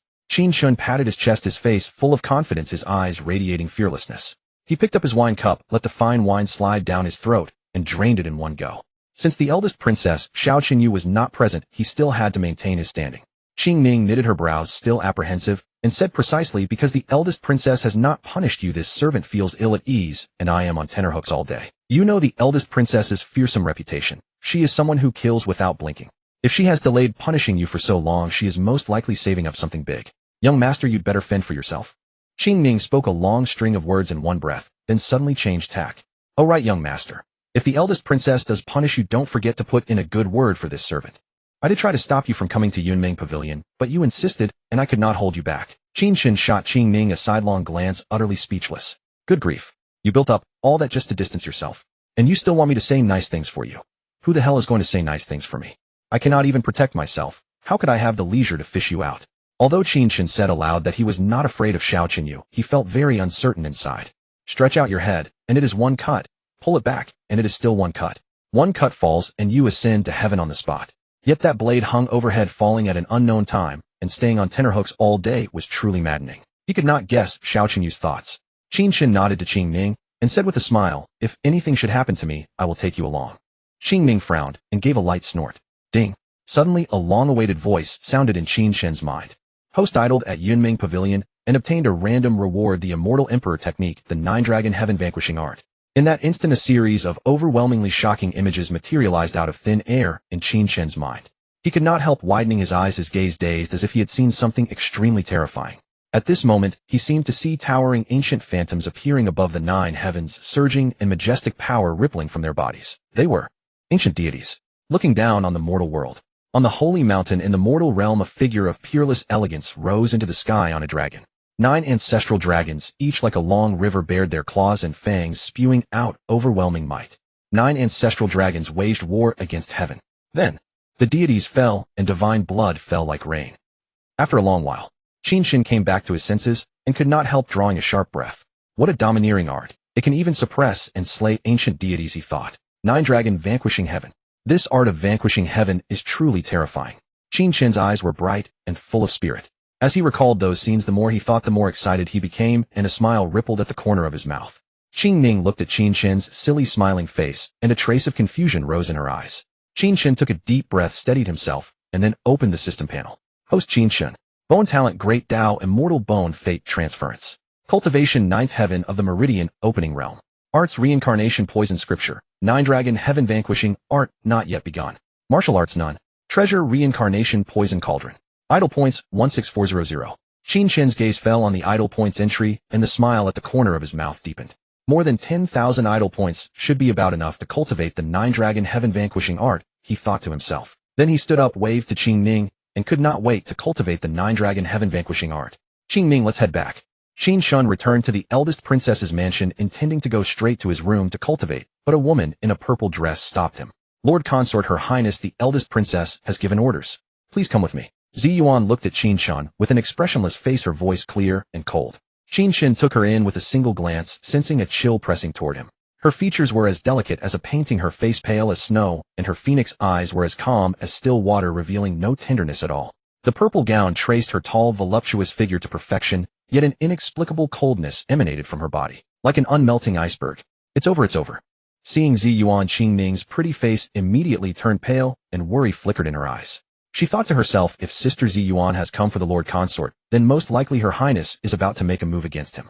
Lord Consort, I warned you before not to go to Yunming Pavilion to listen to songs, but you simply refused to listen. Now look what has happened. What woman would willingly allow her husband to go to a brothel to listen to music, let alone the eldest princess? I wonder how Her Highness will punish you. Carving out your heart, stripping your bones, flaying your skin, or drawing your sinews. And will I be implicated? At the thought that she had failed to keep an eye on Qin Chen, Qing Ning's willow brows knitted even tighter. Then let's go. Qin Chen nodded at Zi Yuan, his expression as light as drifting clouds without the faintest trace of panic. He knew that ever since he had visited Yunming Pavilion, this day was bound to come. The eldest princess, Xiao Qinyu, had a fearsome reputation. Her name as a she-devil was enough to stop children from crying. How could she tolerate her consort going to a brothel to listen to songs? Whether he stretched out his neck or shrank back, the blade would fall all the same. He might as well face it calmly. Let the eldest princess, Xiao Qinyu, show whatever tricks she had. Zi Yuan nodded and led Qin Chen toward the side hall, with Qing Ning following behind. All the way there, Qing Ning was downcast and heavy-hearted. Before long, Qin Chen stepped into the side hall, but the eldest princess, Xiao Qinyu, was nowhere to be seen. A long rectangular table stood in the hall laden with wine and meat. What does Xiao Qinyu mean by this? Is she staging an ambush feast? Qin Chen frowned slightly, thoughts churning through his mind. An indistinct unease crept through him. If Xiao Qinyu had simply come and dealt out punishment directly, Qin Chen would not have had to be wary, and he would have felt somewhat better. But all this secrecy and mystique made a chill creep up his spine. It was as though a long blade hung over his head, ready to drop at any moment. Standing by the door, Qing Ning was just as puzzled. Lord Consort, Her Highness the eldest princess has prepared a meal for you. Please dine. Zi Yuan's expression remained remote and indifferent. She extended her right hand toward Qin Chen in a gesture of invitation. Seeing this, Qin Chen took a deep breath and walked over slowly, his heart full of trepidation. Zi Yuan took a few leisurely steps and stood beside Qin Chen. Clap, clap. Zi Yuan clapped her hands. Elegant, graceful figures streamed into the side hall. Qin Chen could not help but widen his eyes as strains of silken bamboo music reached his ears. Voluptuous dancing girls in live poses swirled across the hall, their bare jade feet adorned with ankle bells that sent crisp, clear notes ringing with every step. Several musicians were seated at the two sides. 2 maidservants stood by Qin Chen's sides. One maid lifted a jar of wine from the table and poured a full bowl for him. The other maid bent down, raised the wine bowl, and offered it to Qin Chen. My lord consort, the wine has been poured. Qin Chen was staring at the spinning dancers when a soft voice sounded by his ear. Qin Chen turned to look at the maid, then glanced at the purple-clad woman standing to the side, countless doubts surging within him. What exactly was Xiao Qinyu trying to do? If she wanted to punish him, then punish him outright. If she wanted to kill or carve him up, she should just come at him directly. But dancing girls and fine wine. What was the meaning of this? It truly made his skin crawl. Could she actually be toying with him? Qin Chen hesitated for a moment, then took the wine bowl from the maidservant's hand, his Adam's apple bobbing as he tossed it back in one gulp. He did not doubt in the least that the wine had been poisoned. After all, with the methods at her disposal, the eldest princess, Xiao Qinyu, could kill him easily enough. There was no need to resort to such filthy tricks. Qin Chen had also thought it through clearly. Since Xiao Qinyu wanted to play, he would play with her to the very end. Whatever tricks she had, he would accept them all. Fill it up. Qin Chen wiped the wine from his lips with his hand and made a sweeping gesture, a surge of heroic spirit rising in him, and shouted, "Keep the music coming. Keep the dance going." At that, Ziyuan could not help but frown slightly, taking a deep look at Qin Chen. Qin Chen watched the dancers as he gulped down the fine wine bowl after bowl. In the midst of life's pleasures, one must drink to the fullest. Do not let a golden goblet face the moon in vain. Fine wine before him, beautiful women around him. What a joy, what a joy. To hell with the eldest princess, Xiao Qinyu. Rather than nurse his fears, Qin Chen simply cast Xiao Qinyu out of his thoughts. In no time at all, a jar of wine was drained to the bottom. Yet Qin Chen seemed to have a bottomless capacity. After a whole jar, there was no sign of intoxication at all. Ziyuan shot one of the maids a meaningful glance.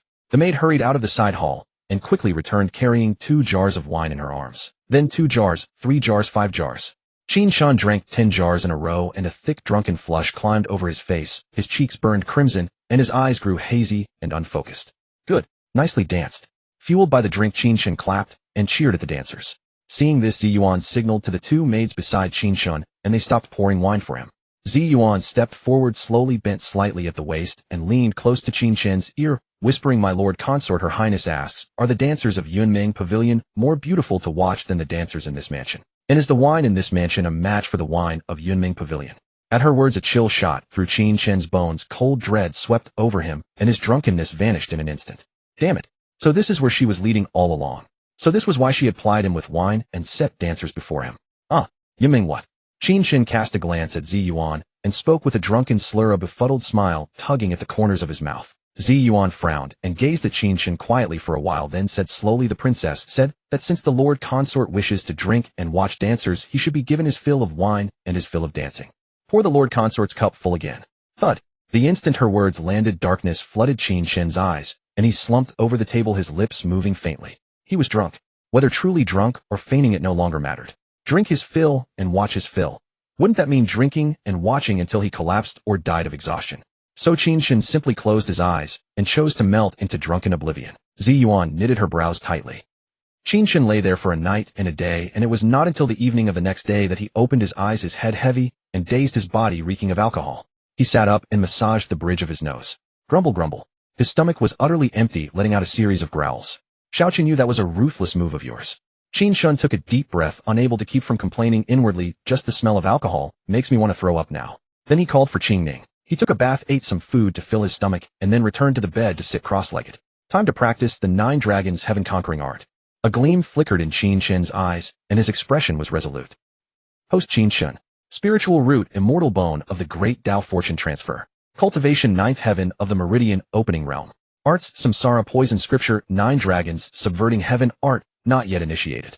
Martial skills, none. Treasures, Samsara Poison Cauldron. Idle points, 16400. Qin Chen stared at the idle points column on the virtual panel, his eyes blazing and heart surging with excitement. He had been idling at the Yunming Pavilion for over 10 days. Because the duration of each idle session varied, the idle points he earned each day also differed. All in all, as long as he idled at the Yunming Pavilion for more than half a day, he could gain at least 1,000 idle points. Drawing 1 Immortal Emperor reward required 10,000 idle points. Qin Chen felt a twinge of heartache, so he decided not to draw just yet and planned to save up more idle points. Drawing only once is not satisfying. Qin Chen took a deep breath, his expression resolute.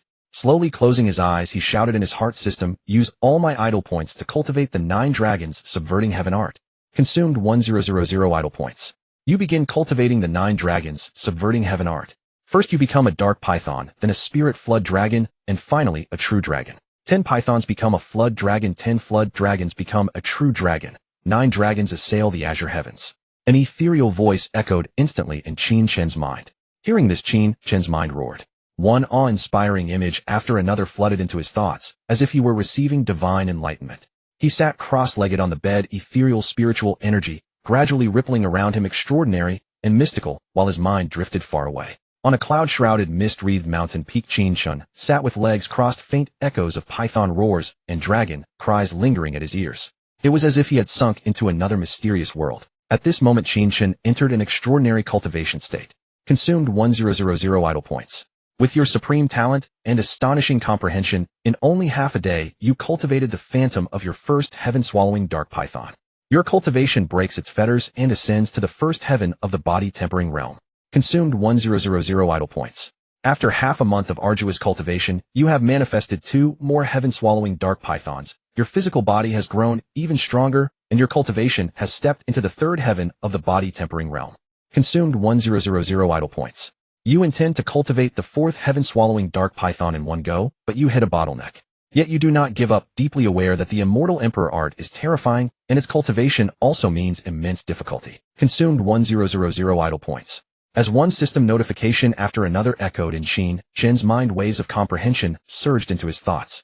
The mountain peak towered high with a sea of clouds stretching 10,000 miles.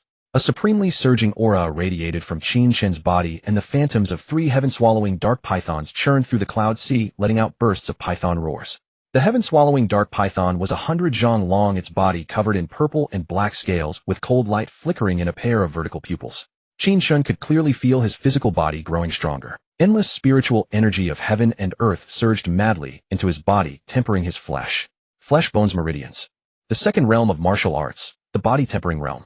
It was to forge muscles and bones, condense flesh and blood, and temper the physical body. To make the body stronger. To cultivate skin of bronze and bones of iron. The 1st realm meridian opening opens the spiritual meridians within the body. The 2nd realm body tempering tempers the martial body. The 3rd realm spirit soul cultivates the divine soul. When spiritual meridians, physical body, and divine soul are perfected, one can seize the creation of heaven and earth and enter the creation realm. Consumed 1000 idle points. After 3 years of secluded cultivation, you have finally manifested the 6th heaven-swallowing dark python, and the 9 dragons subverting heaven art has barely reached minor success. Your cultivation has entered the 7th heaven of the body-tempering realm. You consumed 1600 idle points, leaving 400 idle points insufficient to continue cultivating, so the cultivation was suspended. As the system's voice faded, a surging force exploded from Qin Chen's body, sweeping across mountains and rivers. Like a violent gale, it stirred the clouds across all directions and sent them rolling across the sky. 6 heaven-swallowing dark pythons churned within the cloud sea, releasing ear-splitting roars as they flew toward Qin Chen and coiled around him. At the same time, Qin Chen's aura skyrocketed instantly. From the 9th heaven of the meridian opening realm, it surged to the 7th heaven of the body-tempering realm. In his bedroom, Qin Chen suddenly opened his eyes, a sharp gleam bursting forth, as if containing countless starry rivers. So this is the 9 dragons subverting heaven art, truly tyrannical to the extreme. A smile uncontrollably tugged at Qin Chen's lips. He clenched his fists, feeling an incomparably formidable power filling his entire body. He casually swung his fist. A fierce fist force whistled out, and with a bang the shut window was ruthlessly blown open. A sliver of moonlight streamed through the window, filling the entire room. This strong. Watching the window blasted open by his fist wind, Qin Chen's eyes lit up. He never expected the power of the body-tempering realm to be so wondrous. Moreover, he had an even more marvelous sensation. His flesh, bones, and meridians all seemed to have reached a state of perfection. A perfect body. At the 7th heaven of body tempering, the physical body was flawless. Although I consumed 1600 idle points, I've cultivated the 9 dragons subverting heaven art to minor success and reached the 7th heaven of the body tempering realm. Not a loss after all. I think it won't be long before I break through to the spirit soul realm or even the creation realm. Moreover, during the cultivation, just now I felt as if more than 10 years had passed, yet it seems barely any time actually passed. It wasn't even half a quarter of an hour. A thick smile spread across Qin Chen's face, and a look of immense anticipation gleamed in his eyes. He was excited for a while, sensing the changes in his power. Then he took a deep breath and collapsed onto the bed, hands behind his head, lost in thought. The Yunming Pavilion is out of the question for now. Where should I go to idle next? Qin Chen frowned. Beyond the great Zhou dynasty, a massive mountain peak floated amidst a sea of clouds. Spirit cranes flew among the peaks like an immortal mountain beyond the mundane world. The immortal mountain held many palaces, especially the white jade palace at the summit. It was unmatched in majesty and grandeur, like a celestial palace from the heavens. 3 figures shot into the white jade palace, traces of panic on their faces. They landed before a green lamp floating in midair.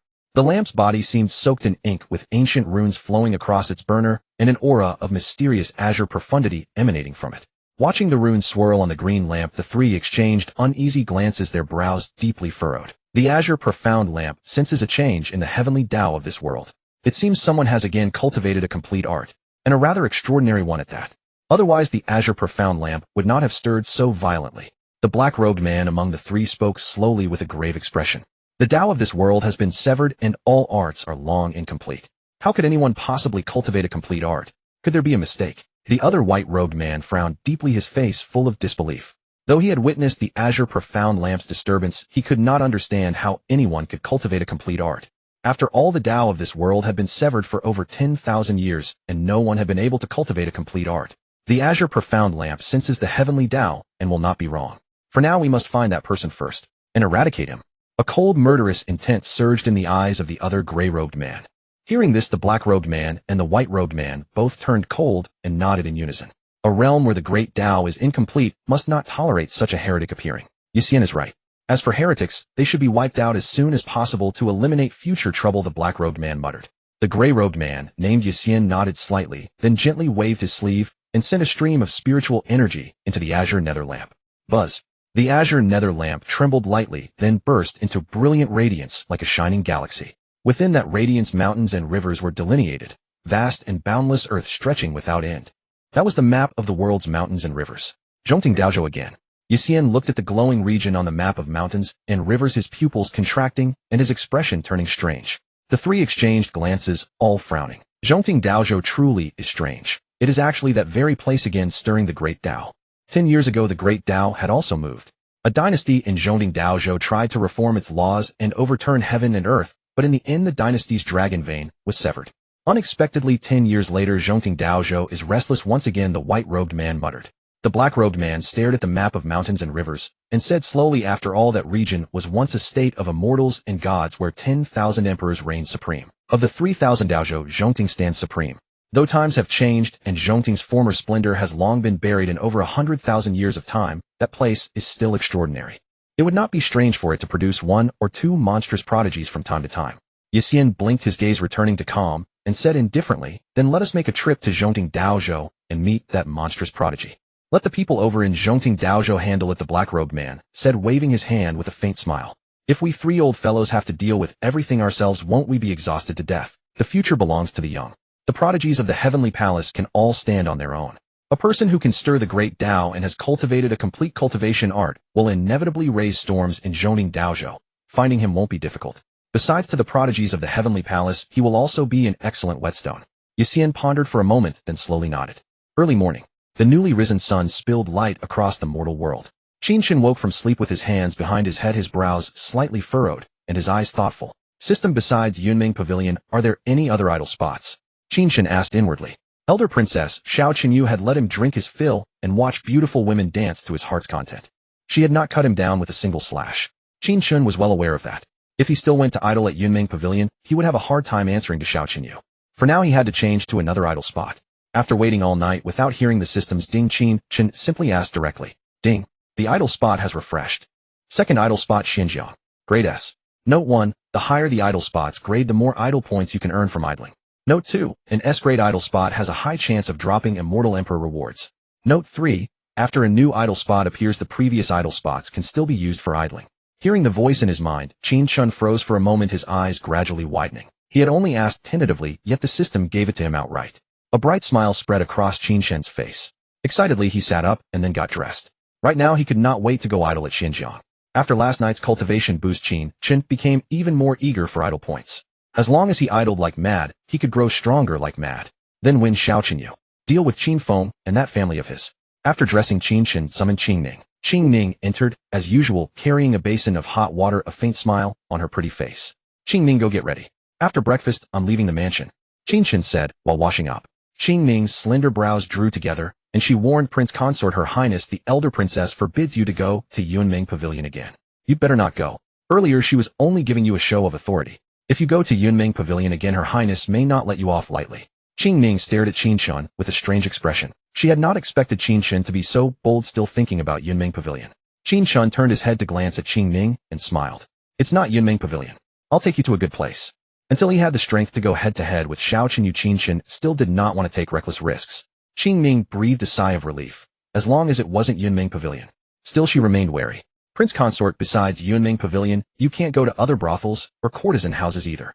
Qin Chen waved his hand and said no no. What decent person goes to a brothel? Qin Ming frowned and shot Qin Chen a sidelong glance. Qin Ming stopped, standing in a daze. Hurry up and prepare. In a little while I'll show you a big one. Qin Chen urged. A big one. Qin Ming's pretty face flushed crimson. Feeling shy as if she had thought of something, she hurried out. After breakfast, Qin Chen and Qin Ming left the elder princess's mansion. Qin Ming, isn't it big? It's big. Isn't this big one of mine nice? It's quite long, and it looks delicious at first glance. It is pretty tasty. I've taken a bite before. Qin Ming looked at the snow carp Qin Chen had just caught on his first cast, and a touch of excitement appeared on her pretty face. The snow carp weighed over 10 jin with snow-white scales that gleamed, and its flavor was extremely delicious. As far as she knew, snow carp were very difficult to catch, yet Qin Chen had caught one on his first cast. The Xianjiang was a great river stretching 10,000 li and flowing east into the sea. One section of it passed through the capital. Besides fish, the Xianjiang also had river monsters and even flood dragons. Qin Chen removed the fishhook from the fish's mouth, baited it, and cast another line. Then he sat on a stool calmly watching the river, his body utterly still, bearing in some measure the air of a human emperor fishing alone through the ages. After learning that the second idle spot was at Xuanjiang, Qin Chen had wanted to come fishing. Sitting alone by the river, he would fish out a human emperor. Since he was merely fishing at Xuanjiang, what else could elder princess Xiao Chen you say? Qin Chen searched along the riverbank for half an hour before finding a fishing spot he considered excellent. His first cast truly did not disappoint him. He immediately caught a snow carp weighing over 10 jin. Suddenly ripples spread across the water, and the fishing line moved gently. Qin Chen sharply raised his rod, and another snow carp weighing over 10 jin leapt out of the water. A short while later he cast again, and soon got a bite. Cast after cast, fish after fish. In less than an hour, Qin Chen had already caught dozens of snow carp, leaving Qin Ming beside him utterly stunned. Had he poked a snow carp nest? Qin Chen cast another line, unable to stop the corners of his mouth from curling up, his smile full and his spirit refreshed. Fishing. All you need is a pair of hands. No one is going to get skunked, right? How could they? Yet on May 19th, he went fishing at Xianjiang and returned skunked. On May 20th, he went fishing at Xianjiang and got skunked. On May 21st, he fished and got nothing. Have all the fish in Xian River been caught? There's not a single ripple in the water. For the past several days, ever since that first day, not a single fish has taken the bait. Could it be that my catch of over 100 snow carp on that first day exhausted my luck of fishing across millennia? Qin Chen gazed at the river flowing eastward, his brow furrowing as he murmured to himself. Before him, a delicate dragonfly perched on the fishing rod, its line hanging slack and motionless. Qin Ming sat on a nearby rock, her hands cupping her cheeks, her expression languid and drowsy. Her feet dangled freely above the water, swaying gently about a foot above the river's surface. Her gaze flickered toward Qin Chen from time to time, and she thought to herself, he sits by the river fishing all day long, yet catches nothing. If it were me, I'd have lost all interest in fishing long ago. I wonder what His Highness the Prince Consort is thinking, coming here every day despite catching nothing. Not far from Qin Chen, an old man in coarse gray clothing sat on a small bamboo stool, his own fishing line dangling into the water. Likewise, no fish had shown any interest. The gray-haired elder had white hair and beard as though snow had settled upon him. Deep wrinkles lined his weathered face, testament to the passage of countless years and the hardships endured. Yet his eyes showed not a trace of the dejection that typically accompanies old age. They remained bright and spirited, remarkably keen. Listening to Qin Chen's muttering, the old man stroked his beard and shook his head with a knowing smile, thinking to himself, young people these days, they have no patience at all. So impetuous, though he hadn't caught any himself. To be precise, he had come to this spot to fish the day before yesterday and encountered Qin Chen. Since then, neither of them had landed a single fish. For 3 days, neither had exchanged a single word. Qin Ming, I think I've depleted this spot. There's no fish left here. Let's try somewhere else. Qin Chen glanced at Qin Ming, unwilling to waste any more time in this place. Fishing with no bites was simply tedious. All right, young master, Qin Ming replied, revealing a neat row of pearly white teeth. Just then the old man beside them suddenly let out an exclamation. Oh, a bite. Qin Chen and Qin Ming turned to look. The old man lifted his bamboo rod and a fish burst from the water. A 5-tailed crimson fish, its body entirely scarlet red, and it was hauled onto the shore. At the sight of this, Qin Chen's expression darkened instantly, his mood complicated. For 3 days neither of them had caught anything. Yet the old man had just landed a fish. It felt worse than being dealt a fatal blow. No, we're not changing spots. I refuse to believe that an old man can catch fish, but I, a handsome young fellow, cannot catch any. Ridiculous. Qin Chen's eyes burned with intensity as he thought to himself. His competitive spirit surged forth uncontrollably. Qin Ming, we're staying. Qin Chen tossed out these words, then reeled in his line, baited the hook again, and cast it back out. The hook landed rather close to where the old man had just caught his fish. The old man watched the ripples spreading across the river's surface and smiled faintly. He saw through Qin Chen's intentions at a glance. Then he cast out his line. The old man stared at the river with a serene smile, speaking unhurriedly. Young man, fishing requires patience. You're being too impatient. With that state of mind, you'll never catch any fish. There's profound artistry in fishing. You're angling for the fish, but the fish are angling for you too. For the sake of a morsel of food, the fish understands it faces near certain death, so it must be exceedingly cautious. The fisherman and the fish are like opponents locked in a battle of wits. Both are waiting each other out. If you can't outlast the fish, you've already lost. Qin Chen glanced at the old man sideways, remaining silent, but couldn't help thinking. Now listen here, old-timer. You just caught a measly 2-gene fish, and you're lecturing me. I caught over 100 snow carp before. It's just fishing. What's all this grand philosophy about? Seeing that Qin Chen wasn't responding, the old man fell silent and shook his head slightly. The two men fell silent, keeping watch over their lines, eyes fixed on the water. After a while, the old man's rod twitched, the line went taut, and his face broke into a grin. Hee, another one. The old man seized his rod and hauled in a 5-tailed crimson fish weighing about 3 gene, his voice dripping with satisfaction. Qin Chen looked away, his expression growing even darker. Same spot, and that old-timer keeps catching fish. Could my fishing luck truly be exhausted? After that haul, did I become an ordinary mortal? Qin Chen couldn't help but grumble to himself while his rod remained utterly still. And so it went. 2 hours later, the old man had caught 5-tailed crimson fish in succession, the largest weighing 7 or 8 gene. The old man's smile stretched from ear to ear. As for Qin Chen, he couldn't bring himself to speak a single word. His face was as dark as thunder. He even felt like snapping his fishing rod in half. Young man, I told you. Your mind is restless. You'll never catch a fish this way. Take my advice, if you want to catch fish, you need patience. Eventually they'll bite. First, calm that restless heart of yours. The old man glanced at Qin Chen, speaking with a knowing smile, his tone carrying a hint of smugness. Qin Chen had no desire to speak, not a single word did he absorb. Suddenly, a line snapped taut and Qin Chen's rod nearly flew away. Fortunately, his quick reflexes allowed him to seize it just in time. Gripping the rod tightly, Qin Chen felt it straining, as if trying to escape a considerable force pulling against him. He lifted the rod, and it curved sharply under the strain. This is a big one. His eyes sparkled with excitement, his lips curving upward uncontrollably, an inexplicable sense of triumph flooding through him. He could sense the fish on the line weighed somewhere between 20 and 30 gene. Summoning all his strength, Qin Chen gradually drew a fish roughly half a zhang in length toward the surface. The old man stared at the emerging fish, utterly stunned. That boy actually caught one. And such a massive catch at that. Recalling his earlier remarks, the old man's face burned with embarrassment, as if he'd been slapped. Qing Ming, bring the landing net quickly. This fish has real fight in it. Qin Chen sensed the big fish might escape, and shouted urgently. Qing Ming grabbed the landing net and hurried forward. Be careful scooping the fish, Qing Ming. If it gets away, the bond between master and servant may be severed. Qin Chen couldn't help but warn her. Oh, Qing Ming responded, and with a few swift movements, she scooped up the fish. Though the catch was heavy, she handled it with effortless ease. Gazing at the 7-tailed crimson fish on the ground, Qin Chen beamed with delight, the gloom between his brows completely swept away. Qing Ming, you were right. This is indeed a 7-tailed crimson fish. Young master, I didn't ask. Indeed, approximately 70 or 80 gene. Young man. Old timer, how did you know I caught a 7-tailed crimson fish? Ah yes, just 70 or 80 gene. Listening to Qin Chen's gloating remarks, the old man's expression soured completely. Feeling irritable and impatient, he thought. Young people these days are truly insufferable. It's just catching one big fish. What's so impressive about that? The capital city, Juke Street. Pedestrians flowed endlessly along the bustling avenue, creating a scene of remarkable prosperity. Yet as a carriage made its way down the street, every passerby wore expressions of dread, scrambling to retreat, as though beholding a specter of terror, for it was the princess's private carriage. Inside the compartment, Qin Chen dozed with closed eyes, a smile playing upon his lips. Qingning propped her chin on one hand, her delicate brow slightly furrowed, her gaze drifting repeatedly toward Qin Chen, an undercurrent of bewilderment evident in her countenance. After a moment's hesitation, she finally spoke. Your Highness, you caught such a magnificent 7-tailed red fish. Why not secure it properly? Yet here it hangs behind the carriage. Multi-tailed red fish barely gain a single gene in an entire year. That 7-tailed specimen weighing 70 to 80 gene must have lived for over a century. It is extraordinarily rare. If someone steals it from behind the carriage, you'll regret it forever. Qin Chen's eyes remained shut, the corners of his mouth curving upward with evident smug satisfaction. I have already secured it. Qingning.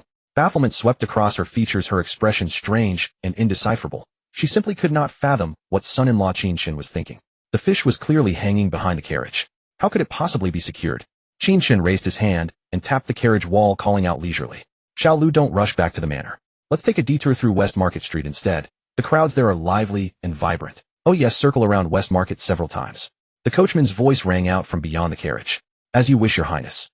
The next morning, as usual, Qin Chen came to Xian River for his idle fishing retreat. Stepping down from the carriage, he spotted an elderly man in gray robes seated by the riverbank, rod in hand. Old fellow, here so early. You must have caught quite the haul. Qin Chen strode toward the river's edge with empty hands, his face beaming with delight.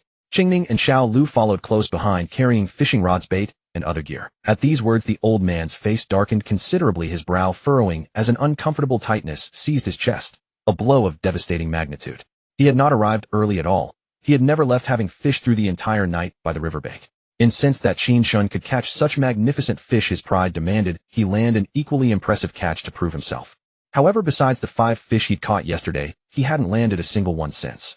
Qin Chen's casual inquiry had completely stumped the old man, leaving him momentarily speechless. His pride severely wounded, he wished he could simply throw himself into the river. A flash of inspiration struck the old man. Turning his back to Qin Chen, he replied nonchalantly, "I've just arrived myself. Only just cast my line." Yet before he could finish, Qin Chen abruptly cut him off. "Old fellow, that 7-tailed red fish I caught yesterday weighed 88 Jin. Aye. Precisely 88 Jin, no more no less. Aye. 88 Jin." His fists hardened. The old man's fists hardened. Listening to Qin Chen's words, the old man's face was thoroughly darkened. A suffocating frustration welled within him, impossible to release. A boulder had been placed upon his heart. That kid is utterly insufferable. Society has gone to the dogs. No respect for elders whatsoever. The old man cursed inwardly, refusing to exchange another word with Qin Chen. Gazing at the trembling old man, Qin Chen's smile only widened, his steps light and carefree.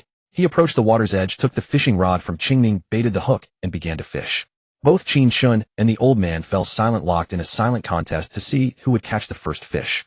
Yet half an hour passed, and neither had so much as a nibble. The old man cast a sidelong glance at Qin Chen and said leisurely, "Young man, you are still young. This is the age for venturing into the wider world. Yet here you idly fish by Xian River every day. Are you not squandering precious time?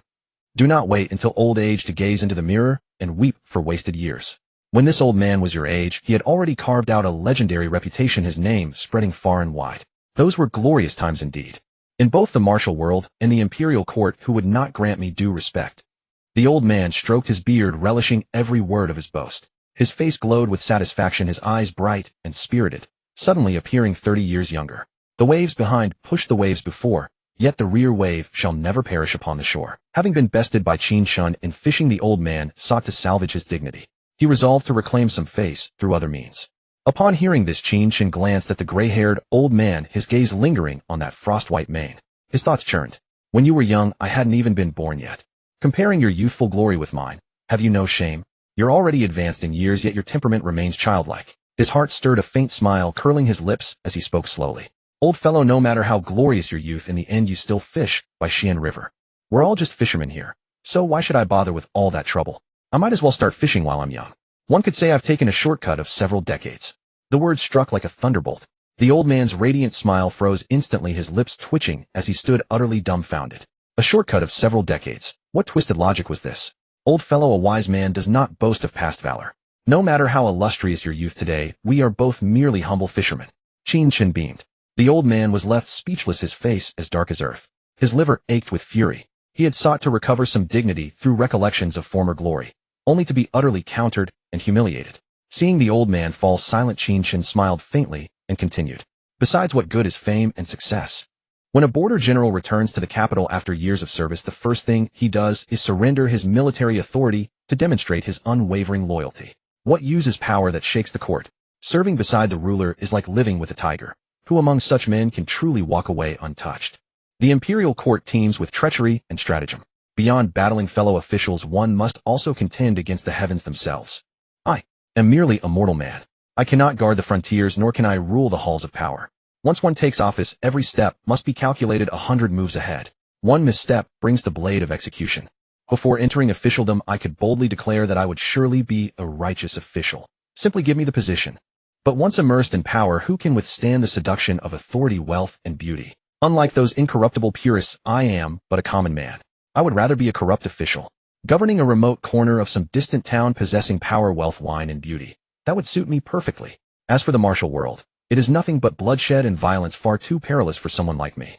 Until he possessed sufficient cultivation, Qin Chen wished neither to provoke trouble nor to be troubled by it. He only wished to lie flat and idle, to silently astonish all of humanity. Having heard Qin Chen's discourse, the old man narrowed his eyes, gazing deeply at the young man before him with a hint of surprise. Never had he expected one so young to possess such penetrating insight into court politics. Though Qin Chen repeatedly claimed he wished to become a corrupt official somehow, He sensed an inkling that Qin Chen might yet become an exceptional talent. Those wishing to enter officialdom were as numerous as carp crossing a river, all claiming they would be incorruptible officials and good officers working for the people's welfare. Qin Chen, however, stated bluntly that he wanted to be a corrupt official. Interesting. The gray-clad old man found his interest in Qin Chen growing. Even in a remote town, if one is a corrupt official, yet can bring benefits to the people, that is still quite rare. The gray-clad old man stroked his beard and spoke with profound meaning, clearly knowing something. The great hall was filled with civil and military officials. Apart from those upright officials with clean sleeves, how many of them had clean hands? Otherwise, with only the meager salary paid by the court, how could they live so lavishly in the capital? Even military generals who fought on the battlefield after earning merit in war would hardly be able to climb higher unless they spent money to grease the wheels above and below. Of course, generals who had achieved earth-shaking military exploits were an exception. As for all this, even the sovereign of Great Zhou seated on the dragon throne knew it well. He saw through it, yet said nothing. But it was all under his control. With so many officials in the court, few had clean hands. If they were all killed at once, who would do the work? Even if more officials were selected to enter the court, who could say those people would not abuse their power for personal gain? As long as one did not go too far and could bring benefits to the people, it was enough to turn a blind eye. Qin Chen glanced at the fishing rod in front of him. The fishing line drifted gently in the river breeze, and he smiled faintly. Alas, 1,000 li steed is not hard to find, but a bow lu is rare. The court does not care whether you have brought benefits to the people. As long as you violate the law, the lightest punishment is imprisonment, and the heaviest is death by 1,000 cuts. The gray-clad old man was baffled, doubt clear in his eyes. Frowning, he asked, I know what 1,000 li steed is, but what is this bow lu? Qin Chen smiled and explained Bo Lu was a renowned horse connoisseur who could distinguish a nag from a fine steed. If 1,000 li steed never meets a Bo Lu, it can only remain trapped in a stable, unable to eat its fill and lacking strength. The gray-clad old man immediately caught the deeper meaning in Qin Chen's words, shocked inwardly. He had never expected such a young man as Qin Chen to have such extraordinary ideas. 1,000 li steed as a metaphor for talent, and a Bo Lu as a metaphor for a wise ruler. Truly ingenious. Young man, your words carry a trace of melancholy. Could it be that your talents are unrecognized and your ambitions unfulfilled? Tell me about it. I still have a little influence, perhaps enough to put in a few good words for you. The gray-clad old man looked at Qin Chen and said with a beaming smile. Qin Chen shook his head, his expression indifferent. No, that is not the case. The gray-clad old man was silent for a moment, then said slowly, since your talents are not unrecognized, why not enter officialdom? As you said, go to a remote town and govern a region. His Majesty is a Bo Lu rarely seen in 100 years, gathering the 1,000 li steeds of the world into the Great Zhou dynasty. As long as you have ambition and ability, His Majesty will give you the opportunity to show what you can do. Qin Chen remained silent, letting the old man's words drift past his ears like the wind. Enter officialdom. That was easy to say, but imperial in-laws were barred from the court. If the consort of Grand Princess Xiao Xinyu went to a remote town, news would soon spread through the court and the country that Xiao Xinyu harbored evil intentions. Seeing that Qin Chen said nothing, the gray-clad old man narrowed his eyes, his interest in him deepening. This fellow, he really is interesting. Young man, the Great Zhou dynasty is now in a state of recovery with 100 things waiting to be done. This is precisely the time for talent. Why not go and achieve some exploits? 10 years ago, although the Great Zhou dynasty had an emperor, it was in fact controlled by aristocratic families and sects. The people were like fish and meat left to be slaughtered at will. At that time, the Great Zhou dynasty was full of holes. Though the common folk could make a living after a year of hard work in the fields, they had no surplus grain left at the end of the year. The people handed over more than half of their year's harvest to the aristocratic families and sects. Those aristocratic families and sects left them only a year's rations. Whenever the people suffered even a minor disaster or illness, they either died of sickness or starved to death. As for the dynasty itself, it also had to act according to the whims of the aristocratic families and sects. Listening to the old man's voice, Qin Chen only frowned slightly. His expression remained calm, showing no surprise. The disasters brought by aristocratic families and sects were nothing new. The Great Zhou dynasty had been established for only a little over 1,000 years, yet some of the aristocratic families and sects within its borders had lasted for thousands or even 10,000 years. Iron-forged aristocratic houses, a dynasty flowing by like water. Even the heavenly Qin Li Erfing of that era had failed to suppress those powerful noble houses. Fortunately, a failed scholar-turned-merchant later arose and wiped out the aristocratic families almost completely. Thoughts churned in Qin Chen's mind as he listened quietly without speaking. 10 years ago, in the first year of the Tianjing era, Emperor Tianjing ascended the throne. He threw himself into governing with vigor and carried out reforms. He was even willing to break with the aristocratic families and sects completely to fight for a way for the people of Great Zhou to survive. Since then, farming households toiling for a year could still keep surplus grain at home after paying taxes, and could even eat meat several times a year. He also established the Great Zhou Academy, setting up branch academies in every province to widely educate the people and cultivate talent. The gray-clad old man detailed all the reform measures Emperor Tianjing had carried out over the years. After hearing this, Qin Chen could not help but marvel that Emperor Tianjing truly had the manner of a wise ruler.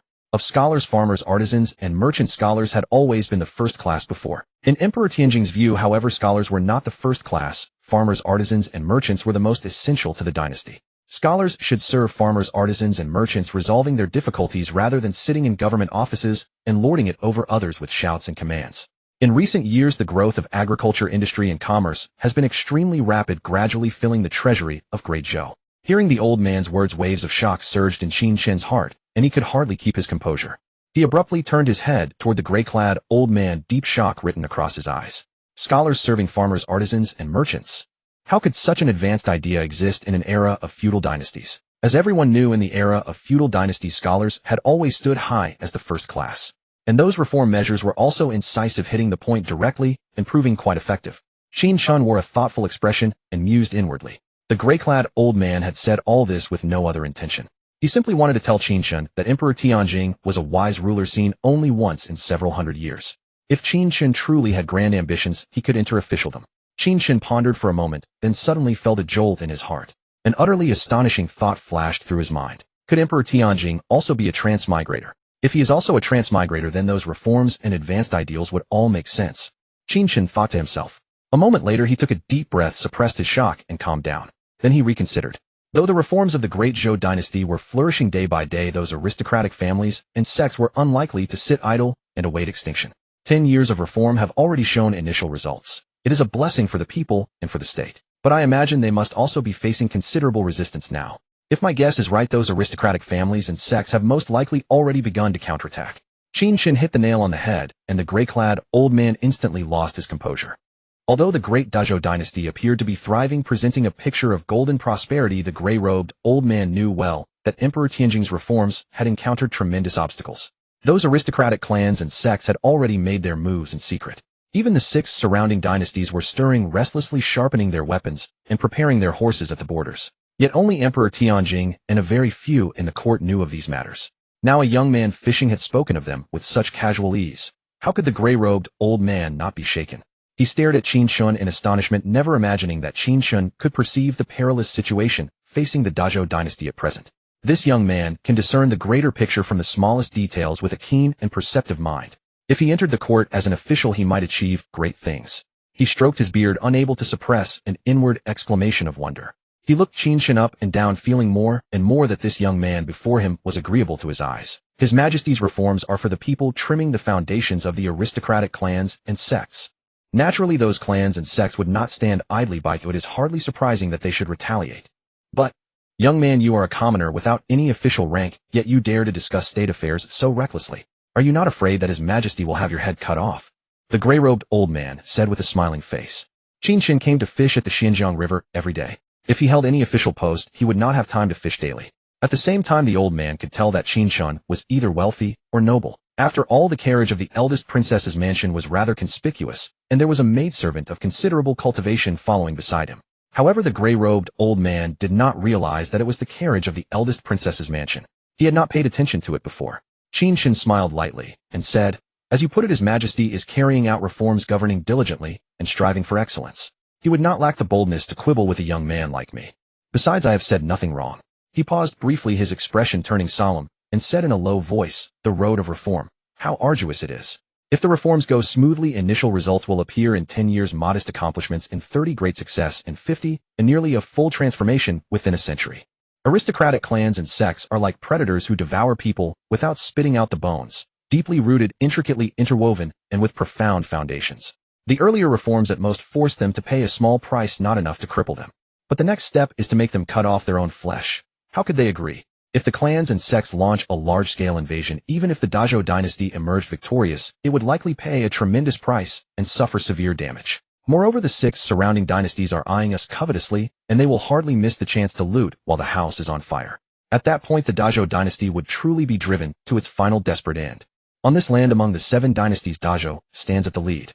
The remaining 6 are no easy opponents. How could they willingly remain subordinate to Dazhou? There are troubles within and threats without. His Majesty's reforms still have a long and heavy road to travel. Qin Chen knew all too well the difficulty of forging a path from nothing, especially when tigers lurk within and wolves prowl without. The journey would surely cost many lives. And the harder the reforms became, the more Qin Chen appreciated the extraordinary boldness of Emperor Tianjing. He alone held up a collapsing sky worthy of heaven and earth deserving of the myriad people. Having heard Qin Chen's words, the gray-robed old man was deeply moved. He blinked and could not help but sigh softly. The road of reform is strewn with thorns. Everyone knows the hardship it entails. But without reform, the dynasty would ultimately be nothing but a puppet of the aristocratic clans and sects, and the countless people of Dazhou would be enslaved by them, unable to lift their heads and see the light. To live like that would be worse than death. Emperor Tianjing could not bear to see the people suffer, nor would he submit to the oppression of the clans and sects. Thus he had no choice but to reform. He dared to be the first, vowing to spare the Dazhou dynasty from misery. What Emperor Tianjing truly wants is not much, only that the living may have hope and the dead may retain dignity, and that people are not left to the merciless butchering of the clans and sects who treat human lives as mere weeds and kill at will. 8 years ago, because of Dazhou's reforms, those clans and sects sent many powerful experts to the capital attempting to obstruct the reforms and even demanding that Emperor Tianjing issue a self-incrimination edict. The powerhouses of the Dazhou dynasty all came forth, slaying some invaders and wounding others. Yet many of Dazhou's own experts also fell. It was that battle that won the reforms of these past years. The gray-robed old man seemed to have opened a floodgate of words, speaking at length in one breath.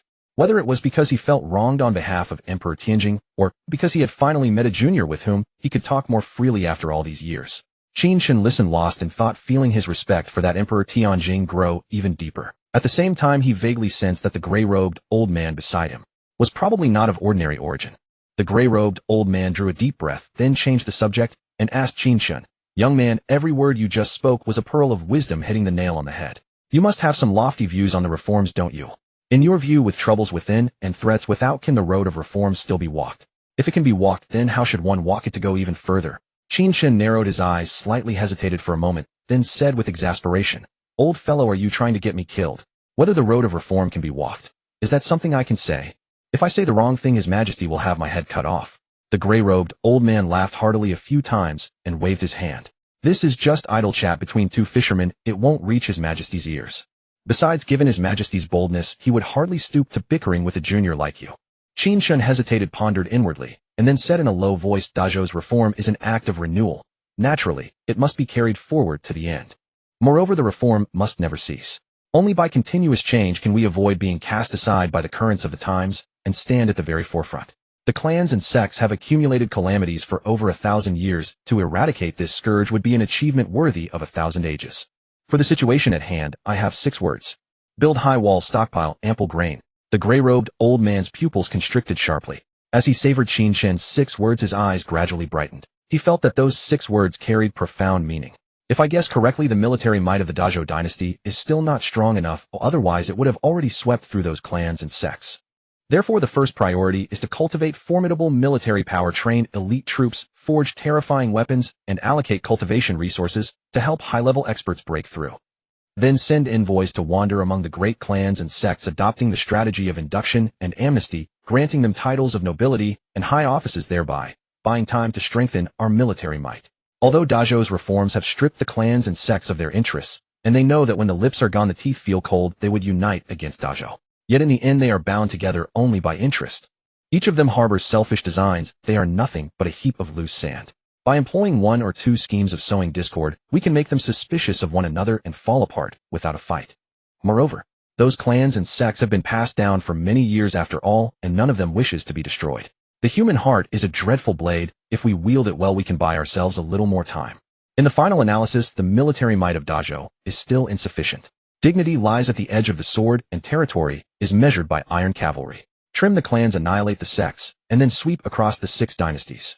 Qin Chen's voice was sonorous and forceful, full of high-spirited vigor, echoing like thunder in the old man's ears. The gray-robed old man felt a roar inside his mind, and Qin Chen's final words lingered in his heart, impossible to shake off. Trim the clans, annihilate the sects, then sweep across the 6 dynasties. A flicker of surprise appeared in the gray-robed old man's eyes. He had not expected that this young man before him also harbored grand visions in his heart and was no ordinary man in boldness. That phrase, he had once heard it from Emperor Tianjing. After suppressing the great clans and sects, he had sharpened his weapons and readied his horses, then gone to war against the 6 neighboring dynasties to unify the Zhongding Dao prefecture. Such was Emperor Tianjing's imperial ambition and resolve. Shaken from his surprise, the gray-robed old man mulled over the strategy Qin Chen had proposed and felt as though a blockage in his mind had been cleared. He nodded involuntarily. Dignity rests on the sword's edge and territory is measured by iron cavalry. Those words had hit the mark. Every scheme depends on whether the dynasty's foundations are deep enough and its fist is hard enough. As long as the fist is hard enough, suppressing the great clans and sects sweeping through the 6 dynasties and unifying the Zhongting Dao prefecture will not be difficult. Although the Great Zhou dynasty has the deepest foundations and the strongest military among the 7 great dynasties, it is still not powerful enough. Over the years, the Great Zhou dynasty has established academies letting those with talent cultivate and put their abilities to use. In just a decade, the Great Zhou dynasty's combat strength has multiplied several times over, but it has still not reached the point where it can sweep through the great clans and sects by sheer force. What the Great Zhou dynasty lacks most right now is time. Give it another 20 years, no just 10, and the sects and great clans within its borders will all have to tuck their tails between their legs and bow in submission. To move among the great clans and sects, first securing their allegiance, and then sowing discord. This plan does have some merit. The gray-robed old man narrowed his eyes slightly, thinking to himself. He then raised his eyes to Qin Chen, a few more traces of admiration in his gaze. The longer he looked, the more the young man appealed to him. He said with a beaming smile, "Young man, you are someone of great talent. Spending every day fishing at the Xian River is truly a waste of your time. And all the more it bears a brilliance that could astonish the world. Truly a pity. I still have some modest influence. If you are willing, I can recommend you for official office." Qin Chen's strategy had pleased the gray-robed old man immensely, and he immediately took a liking to such talent. Qing Ning, standing at the side, could not help but widen her bright eyes. Dumbstruck, she stared blankly at Qin Chen, her lips slightly parted, as if petrified. Wasn't the Lord Consort wholly devoted to the martial path before? Although he trained bitterly for years, he never managed to open his meridians and enter the realm. And those words of his just now, they sounded nothing like a martial artist, but rather like a scholar bursting with learning. Perhaps he should not have studied martial arts in the first place. Qing Ning frowned, perplexed. The eldest princess had evidently investigated every detail of Qin Chen's past. Qin Chen smiled and waved his hand politely, declining. "Elder, you flatter me. I am nothing more than a riverside fisherman. How could I possess any great talent?" Those words just now were only a momentary whim, spoken idly. "Elder, do not take them to heart. Truly do not." The gray-robed old man narrowed his eyes, studied Qin Chen for several breaths, and nodded in satisfaction. Neither arrogant nor impatient, he could still remain composed in the face of an offer to enter officialdom. That young man's state of mind was rarely seen among those of his age. He then said with a faint smile, "Young man, you are too modest. But a young man should not be overly humble either. He ought to possess some sharpness. Youth is supposed to be audacious. Don't rush to refuse what I said just now. Think it over, and give me your answer once you have considered it clearly." Qin Chen smiled and nodded. Not a pedantic, stubborn old fellow after all. Entering officialdom might be nice. What a pity, though. All I want is to lie flat and idle. If I entered the court and got tied down by government affairs, I would no longer be able to idle around every day farming experience. Elder, in a little while, when I've caught some fish, take one back and make soup," Qin Chen said with a slow smile. Hearing this, the gray-robed old man frowned slightly and suddenly found Qin Chen rather irritating. "Young man, don't speak too soon. If you fail to catch any fish in a moment, you'll have none to give away. And you've been fishing this long, yet I haven't seen you land a single one." The gray-robed old man let out a soft snort. Qin Chen glanced at his fishing rod and said casually, "That is because the fish were not at home. Once they come home, they will take the hook naturally." Just as his words faded, the fishing line tied to the old man's rod went taut in an instant. A fish! The gray-robed old man's eyes brightened. He grabbed the rod at once, yet only an empty hook sprang out of the water. The bait had all been eaten.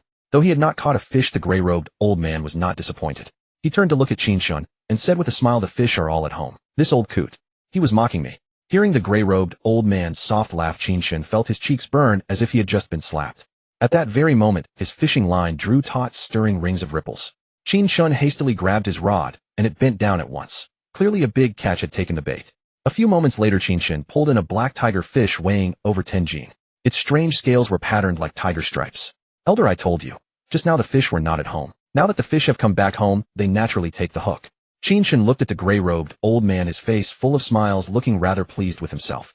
One word, sweet. The gray-robed old man's face darkened as dark as earth, and he quietly fished on, not wanting to talk to Qin Chen. Annoying. The blazing sun slowly moved westward. Before they knew it, dusk had arrived. The sunset glow at the horizon cast flowing radiant splendor across the vast sky. It was truly beautiful. Qin Chen packed up his rod with great satisfaction. His fish basket was nearly overflowing. He deliberately chose the largest black tiger fish and walked over to the gray-robed old man. "Elder, a fish for you." Since he had not caught a single fish, the gray-robed old man felt disheartened, so he remained silent and did not want to acknowledge Qin Chen. Qin Chen smiled, and placed the fish directly on the ground beside the old man, saying, "Elder, you mentioned recommending me for office earlier. I invite you to have some fish. Consider it a gesture of mutual courtesy. Oh, and I especially chose a big one for you." With that, Qin Chen turned and walked away, heading straight for the carriage nearby. Qing Ning and Xiao Lu meanwhile took the fishing rods and other things. With his back to Qin Chen, the gray-robed old man's lips curved up slightly. He suddenly felt that Qin Chen was not so annoying after all. Just as Qin Chen reached the carriage, a clear, crisp sword cry rang out. A fierce sword light shot straight toward Qin Chen, like thunder tearing through the air. "Young master, be careful." Seeing this, Qing Ning cried out in alarm. She hastily dropped the things in her hands and flashed forward, spiritual energy churning around her. Boom! Spiritual energy surged in Qing Ning's palm as she blocked the sword light with a single strike, shielding Qin Chen behind her. Yet her expression did not ease, instead it grew even graver and her brows knit tightly. Immediately after, black-clad figures flashed out one after another, erupting with formidable auras. Gang Chi surged around the 6 men in black as they attacked without delay. 6 experts at the Heavenly Gang realm. Qing Ning's gaze darkened, and the solemnity in her eyes deepened. She said urgently, "Xiao Lu, take the young master and go. I'll stay behind to hold them off." She alone was no match for 6 Heavenly Gang realm experts, and Xiao Lu's cultivation was only at the creation realm. Hearing this, Qin Chen also turned grave, his sword-like brows knitted tightly. He had not expected that all 6 black-clad figures were Heavenly Gang realm experts with combat strength far beyond the ordinary. The situation was growing dire. Just then a thunderous roar sounded in Qin Chen's mind. Ding! The host has been idling at the Xian River and has obtained a random reward, the Immortal Emperor's secret art, divine travel through the 9 heavens, at the stage of great perfection. A black-robed man swept his gaze over Qin Chen and the others, killing intent exploding from his eyes, and a fierce murderous aura surging around him. "Kill them all!" he bellowed, charging forward with his sword like a tiger descending the mountain. Qing Ning turned her left palm over and struck backward, landing a blow on Qin Chen's chest and shoving him aside. At the same time, a silver-long spear materialized out of thin air in her right hand, its tip flowing with sharp and imposing spear intent. With a single thrust, the spear shot out. Clang! Spear and sword clashed, sparks flying. The black-robed man was knocked back by the spear and stumbled several steps. Clearly, Qing Ning was also a Heavenly Firmament realm expert, and her aura was even slightly stronger than that of the black-robed men. But 1 against 6, she was still no match for them. Qin Chen's body was sent flying backward, yet in his mind a succession of profoundly shocking visions surfaced. It seemed he saw a deity 10,000 zhang tall. With a single step, it crossed 108,000 li and passed over the 9 heavens. Then a foot came down. That foot fell from the heavens like a towering 10,000 zhang divine pillar, carrying boundless divine might, as if it intended to suppress the entire mortal world. Qin Chen's eyes widened slightly, his face filled with shock, and he could not help but marvel inwardly. So this is the Immortal Emperor's secret art. Truly terrifying beyond compare. With a sudden step, Xiao Lu sprang out, appeared behind Qin Chen, and reached out to steady him. "Young master, I'll get you out of here." Xiao Lu grabbed Qin Chen by the shoulders, spiritual power surging beneath his feet, and was about to flee with him. But a black-robed man flashed over and blocked their path, a sinister cold smile curling at the corner of his mouth. Xiao Lu frowned deeply, his gaze darting around. He saw Qing Ning wielding the silver luan spear, shadows swirling in a chaotic dance as she erupted into a fierce battle with 4 black-robed men. Of the remaining 2 black-robed men, one held back Qin Chen and Xiao Lu, while the other went after the gray-robed old man. The old man remained seated by the river, utterly motionless, as if asleep, and completely unaware of the disturbance behind him. "Not one of you will leave alive. If you die obediently, I'll grant you a quick death and spare you the pain of torture." The black-robed man cast his icy gaze on Qin Chen and Xiao Lu, his eyes murderous and fierce like those of a tiger or a wolf. "Young master, I'll hold him off. Find a chance to escape." Xiao Lu placed himself protectively in front of Qin Chen, his eyes fixed unwaveringly on the black-robed man. His gaze was exceptionally firm, as if he had already resolved himself to die. A mere martial cultivator at the creation realm. How could he be a match for a Heavenly Firmament realm expert? Fighting him would lead only to death. But for Qin Chen, the imperial son-in-law, to have even the slightest chance to live, he had no choice but to steel his courage and go. Hearing this, Qin Chen did not turn and flee as Xiao Lu had urged. Instead, he stood proudly where he was, calm and relaxed, with not the slightest trace of fear. His indifferent gaze rested on the black-robed man. He did not look as though he were facing a Heavenly Firmament realm expert, but rather as if he were looking at a corpse. The black-robed man glanced at Xiao Lu, shook his head, and sneered lightly, a trace of contemptuous mockery appearing in his eyes. "With mere creation realm cultivation, you still think you can hold me back? You overestimate yourself. As for you, your eyes are loathsome. I'll gouge them out." The instant he finished speaking, cold sword light blazed from the black-robed man's longsword. He suddenly pushed off the ground, his figure darting out like lightning, and swung his sword in a slash. Seeing this, Xiao Lu's expression instantly turned extremely grave, and his heart climbed into his throat. He dared not show the slightest carelessness, frantically channeling the spiritual power in his dantian and forming hand seals with both palms. Qin Chen narrowed his eyes as killing intent surged within them. His feet moved faintly, or perhaps they did not move at all. His figure remained behind Xiao Lu, standing as straight as a pine. The black-robed man rapidly closed in on Qin Chen and Xiao Lu. Just as his long sword was about to land, an unexpected change occurred. The black-robed man's steps suddenly came to an abrupt halt. He felt it difficult to breathe. His lips turned black, and eerie black lines emerged across his face. Those black lines lurked beneath his skin, gradually spreading downward. A heart-rending pain surged into his mind, as if countless poisonous insects were gnawing at his flesh, blood, and bones inside his body. The black-robed man could not help but let out an agonized roar. Then his eyes gradually dimmed, he fell over onto his back, and his breath ceased. Xiao Lu stared blankly at the fallen black-robed man, dumbstruck, a violent storm sweeping through his mind. He even wondered if he was seeing things. Just a moment ago, that heavenly firmament realm expert had been alive and full of vigor. Now he was a corpse. And Xiao Lu had not even made a move. Besides that black-robed man, the other 5 black-robed men had also collapsed, their faces darkened, and their breath gone. Qing Ning clutched her spear, also utterly stunned. Looking at the 4 corpses before her, she was completely baffled, her heart filled with doubts. A moment later, the 6 black-robed men's bodies began to fester and dissolve into blood. Wisp after wisp of eerie black smoke drifted up from the corpses. Poison. They were all poisoned to death. Qing Ning's eyes sharpened as she saw the truth. Clearly it was Qin Chen who had acted. Qin Chen was only at the 7th level of the body-tempering realm, while those black-robed men were all heavenly firmament realm experts. If it came to a direct clash, Qin Chen would simply be courting death. After all, heavenly firmament realm experts had tempered their bodies until they could be described as having bronze skin and iron bones, and they were further protected by a layer of protective qi. Qin Chen could not hurt a heavenly firmament realm expert at all, but no matter how powerful they were, heavenly firmament realm experts still had to breathe. If he couldn't defeat them, he would poison them. Earlier, in order to protect himself, Qin Chen had passed by an apothecary shop, bought some medicinal herbs, and refined an extremely fierce poison. It was more than enough to poison several heavenly firmament realm experts to death. Add to that the Immortal Emperor's secret art, Divine Travel of the 9 Heavens, which he had used just now. Divine Travel of the 9 Heavens was a movement art, but also a martial art of ultimate killing. Moreover, despite having never practiced it, Qin Chen had already attained perfection in Divine Travel of the 9 Heavens. The cultivation of martial arts and techniques advances from the shallow to the profound initiation, minor accomplishment, major accomplishment, perfection, and skill approaching the Tao. Skill approaching the Tao. That was a realm of the Tao itself.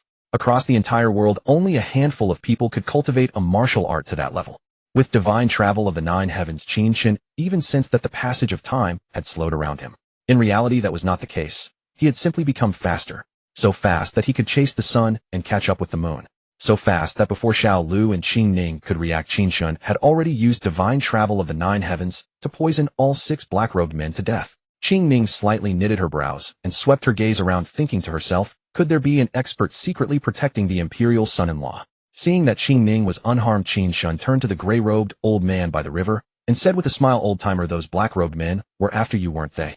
I saved your life just now, so you owe me one. He had no grudges with anyone in his daily life, and the original Qin Chen had also been honest and simple, never making enemies. Yet now assassins had appeared. Then the truth could only be one, those black-robed men had come for the gray-robed old man. Hearing this, the gray-robed old man turned his head to look at Qin Chen and said flatly, those men were not coming for this old man. Qin Chen frowned, looking puzzled. If they were not after the gray-robed old man, who were they after? His gaze wavered as he swept a look over Xiao Lu and Qing Ning. Xiao Lu hurriedly waved his hands at Qin Chen, wearing an innocent expression. Qing Ning, holding the silver Luan spear, used its tip to push aside the black robes and saw an ancient token lying in the blood. On that token was engraved a gilded character reading long. Qing Ning's pupils abruptly contracted. She turned to Qin Chen and said, young master, these people were after you. Huh? After me? Qin Chen's heart jolted. His brows knitted again. Unable to resist, he stretched out an index finger and pointed at himself, asking in surprise, you mean me? Qing Ning nodded and said solemnly, these black-robed men are assassins of the Yin Long Hall. Inside the carriage, Qin Chen glanced at Qing Ning, a hint of confusion flickering in his gaze. He slowly spoke. Qing Ning, what's the deal with those assassins from Hidden Dragon Hall? I had no grudge with them. Why would they try to assassinate me? He had wanted to ask this earlier by the Xian River. But Qing Ning worried that more assassins from Hidden Dragon Hall might be coming, so they hastily departed the riverside by carriage. Qing Ning blinked, her luminous eyes, her crimson lips parting slightly. Hidden Dragon Hall was established by remnants of the former Hidden Crown Prince. It is a major force contending against the great Zhou dynasty for the throne. However, Hidden Dragon Hall's foundation is not yet deep enough, and they dare not openly challenge the great Zhou dynasty. They have repeatedly dispatched assassins to infiltrate the capital targeting His Majesty the Emperor and Princess Chong, hoping to make both lose sleep at night. But His Majesty the Emperor resides primarily within the palace, which is filled with experts guarded by the Imperial troops and maintains strict vigilance. The assassins from Hidden Dragon Hall find it extremely difficult to breach the palace defenses. Therefore, Princess Chong has become the primary target of Hidden Dragon Hall's assassins. It must be that Hidden Dragon Hall's assassins learned that Princess Chong had taken a new Imperial son-in-law, so they set their sights on you, Your Highness. After hearing Qingming's explanation, Qin Chen's expression immediately darkened his brow, furrowing deeply. Everyone said that becoming an Imperial son-in-law meant climbing to great heights and soaring to the heavens. No one told me that being an Imperial son-in-law was this dangerous. At home, I must watch out for Princess Xiao Qinyu. Outside the mansion, I am being stalked by assassins from Hidden Dragon Hall. Damn it. Qin Chen sighed helplessly in his heart, unable to resist letting out an expletive. Regarding the Hidden Crown Prince that Qingming had mentioned, Qin Chen did have some knowledge. Though 10 years ago Qin Chen was only 9 years old, still a child, that year the great Zhou dynasty witnessed an earth-shaking major event. According to historical records, in the 19th year of the Tade era, in the 7th month, Crown Prince Xiao Jun rebelled and caused chaos. Princess Xiao Qinyu and Prince Qin Shaoxian led troops to quell the rebellion. The following month, Emperor Xuanzong abdicated in favor of Prince Qin. Though the historical records merely mentioned it in passing, Qin Chen faintly detected the lurking murderous intent and power struggle within. The fewer the words, the greater the matter. The incident from 10 years ago was likely far more profound than the cursory description in the historical records suggested. A contemplative light entered Qin Chen's eyes. After considering, he mused internally, if you don't eliminate the roots, spring winds will bring new growth. Failure to utterly exterminate the Hidden Crown Prince's lineage 10 years ago has resulted in today's bitter consequences. The remnants of the Hidden Crown Prince clearly regard Xiao Qinyu and the Heavenly Jing Emperor as targets of vendetta. If Hidden Dragon Hall is not destroyed, even I must live in constant vigilance. Qin Chen shook his head, gently, feeling utterly overwhelmed. He had yet to win over Xiao Qinyu, yet the assassins from Hidden Dragon Hall were already targeting him. After contemplating for a moment, Qin Chen turned to Qingming and said, Qingming, Hidden Dragon Hall was established just over a decade ago, so it must not have deep foundations. Why don't His Majesty the Emperor and Princess Chong dispatch experts to directly annihilate Hidden Dragon Hall, permanently eliminate future troubles, and root out all hidden threats, so there would be no need to worry about Hidden Dragon Hall's assassinations? With the experts of the great Zhou dynasty, surely it wouldn't be difficult to destroy a Hidden Dragon Hall that has only existed for just over 10 years. Qingming sighed softly, her elegant brow slightly furrowed. Princess Chong does wish to destroy Hidden Dragon Hall. She has sent many experts before to suppress them. But the members of Hidden Dragon Hall fled into the Divine Punishment Land, completely concealing their whereabouts. No one knows where Hidden Dragon Hall is located within the Divine Punishment Land. The Divine Punishment Land is too terrifying, filled with strangeness everywhere and great dangers lurking. Even high-tier experts who enter the Divine Punishment Land risk death from a single misstep, let alone searching for Hidden Dragon Hall. Divine Punishment Land. Qin Chen's heart trembled. It was the first time he had heard of the Divine Punishment Land. From its name, it appeared to be a realm where immortals and deities had descended divine punishment. Qingming, what kind of place is the Divine Punishment Land? Qin Chen was curious and asked. Qingming contemplated briefly. I'm not entirely sure either. I only know that the Divine Punishment Land is extremely terrifying.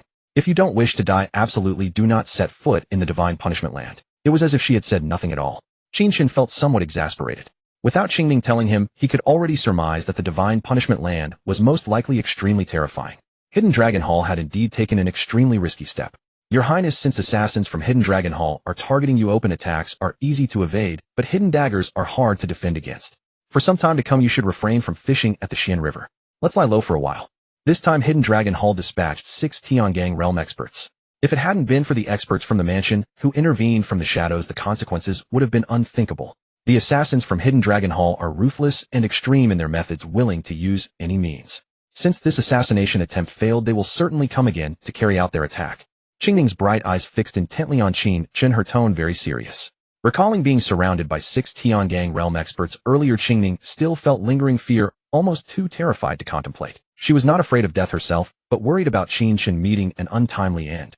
Qin Chen was Princess Xiao Qinyu's imperial son-in-law. If he died at the hands of Hidden Dragon Hall's assassins, Qingming would have failed to protect her master and would have no way to explain herself. Unless Xiao Qinyu wanted Qin Chen dead. Impossible. Upon hearing Qingming's words, Qin Chen immediately panicked, waving his hand in refusal. I still must go fishing. If he didn't fish at the Xian River, how could he idle in peace? Qingming frowned, persuading him. Your Highness, the assassins from Hidden Dragon Hall are all ruthless killers who show no mercy. This time they failed. Next time, even more ferocious and ruthless assassins will come. If you still go fishing at the Xian River, you will very likely lose your life. Qin Chen waved his hand dismissively, completely unconcerned, speaking calmly and confidently. Qingning, you do not understand a fisherman's devotion to fishing. Even if blades rained from the heavens, I would still go fishing. A few assassins from Hidden Dragon Hall. Nothing to worry about. Send one, and I shall kill one. Send a pair, and I shall kill both. Those 6 black-clad men from earlier were not killed by experts from the mansion lurking in the shadows. It was this imperial son-in-law who poisoned them. Qingning's delicate brow furrowed, her gaze deeply fixed upon Qin Chen, saying nothing. She thought to herself, His Highness sure can put on quite a performance. You poisoned 6 Tiangang realm assassins from Hidden Dragon Hall. You must be dreaming. Just earlier you had been hiding behind Xiao Lu the entire time. When those 6 assassins died, you didn't even move a single step. From Qingning's eyes, Qin Chen sensed her doubt. He couldn't help but frown. You don't believe me. Qingning's crimson lips parted. I believe you. Though she said she believed, Qin Chen could still sense that she didn't believe at all. Fine, then believe what you will. Qin Chen waved his hand, too lazy to explain further. Let him quietly amaze the entire world. Tylee Lane. The gray-robed old man walked leisurely along the alleyway, his expression carefree and at ease. In one hand he carried a fishing rod, in the other a bamboo stool and fish basket containing a black tiger fish weighing over 10 jing. At the gate of a residence in the alley, a man dressed in black brocade stood upright, a horizontal blade hanging at his waist, emanating an aura of solemn murderous intent. Seeing the gray-robed old man approaching, the brocade-clad man hastily bowed respectfully and called out, Greetings, Prime Minister Wei. The gray-robed old man glanced at the brocade-clad man and said unhurriedly, I am no longer Prime Minister. You should not call me that. As you say, Prime Minister Wei. The brocade-clad man nodded and said, His Majesty awaits you inside. The gray-robed old man cast a sidelong glance at the brocade-clad man and shook his head gently. He then tossed the fishing rod, fish basket, and bamboo stool to the brocade-clad man. Shaking out his robes, he strode confidently through the mansion gate. A middle-aged man in a dark robe sat on a stone stool in a courtyard, savoring tea before a stone table. His countenance was handsome and refined, his eyes brilliant as stars, and an overwhelming aura radiated from him, as if it could press down upon heaven and earth. This man was none other than the Emperor of Tianjing. Seeing the gray-robed old man approaching, he set down his teacup, rose to his feet, and greeted him with a smile, assuming the posture of a disciple. Master. The gray-robed old man smiled back at the Emperor of Tianjing, his eyes bright, and said, Your Majesty, it has been quite some time since you last visited me. Half a year has passed since your previous visit, but it is good that you had no need to come, for it means your reforms proceed smoothly and no problems have proven insurmountable. The gray-robed old man walked forward slowly and settled onto the stone stool. His name was Wei Suifeng. He had once served 3 emperors of the Great Zhou dynasty and risen to the rank of Grand Chancellor, earning the title Chancellor Wei from the world. Later he resigned from office and retreated into seclusion, living like a carefree cloud and wild crane. 20 years ago, the Emperor of Tianjing encountered Wei Suifeng in the mountains, and the two talked of the past and present for 3 full days and nights. At that time, the Emperor of Tianjing was still the Prince of Qin of Great Zhou. The Emperor of Tianjing, deeply impressed by Wei Suifeng's sagely way, directly prostrated himself as Wei Suifeng's disciple. Wei Suifeng, equally pleased with him and perceiving the dragon aura coiled around him, accepted him as his student. The Emperor of Tianjing picked up the teapot, poured a cup for Wei Suifeng, then sat down with a soft sigh. Those noble clans and sects have grown increasingly restless lately, repeatedly striking from the shadows to obstruct the Great Zhou reforms. In recent days, some of their experts have clashed several times, and Great Zhou has suffered more defeats than victories. Although those experts all wore masks and never revealed their true faces, our Great Zhou powerhouses recognized their identities from their techniques and martial arts. They are all at the level of clan patriarchs and sect masters. The road of reform for Great Zhou cannot be severed, nor can we retreat a single step. If we retreat even half a step, those sects and noble clans will only grow more brazen. Our previous reforms would also be reduced to nothing. I have not slept a single restful night this past fortnight, which is why I have come to seek peace at your place and ponder a countermeasure. The Emperor of Tianjing spoke plainly and without reserve. Wei Suifeng was not surprised. He lifted his teacup and took a sip, savoring its flavor, then could not help but knit his brows. I hid the autumn dew tea underneath my bed, and you still managed to dig it out. I guard against all outsiders, yet one can never guard against the thief within one's own house, Wei Suifeng said slowly and deliberately.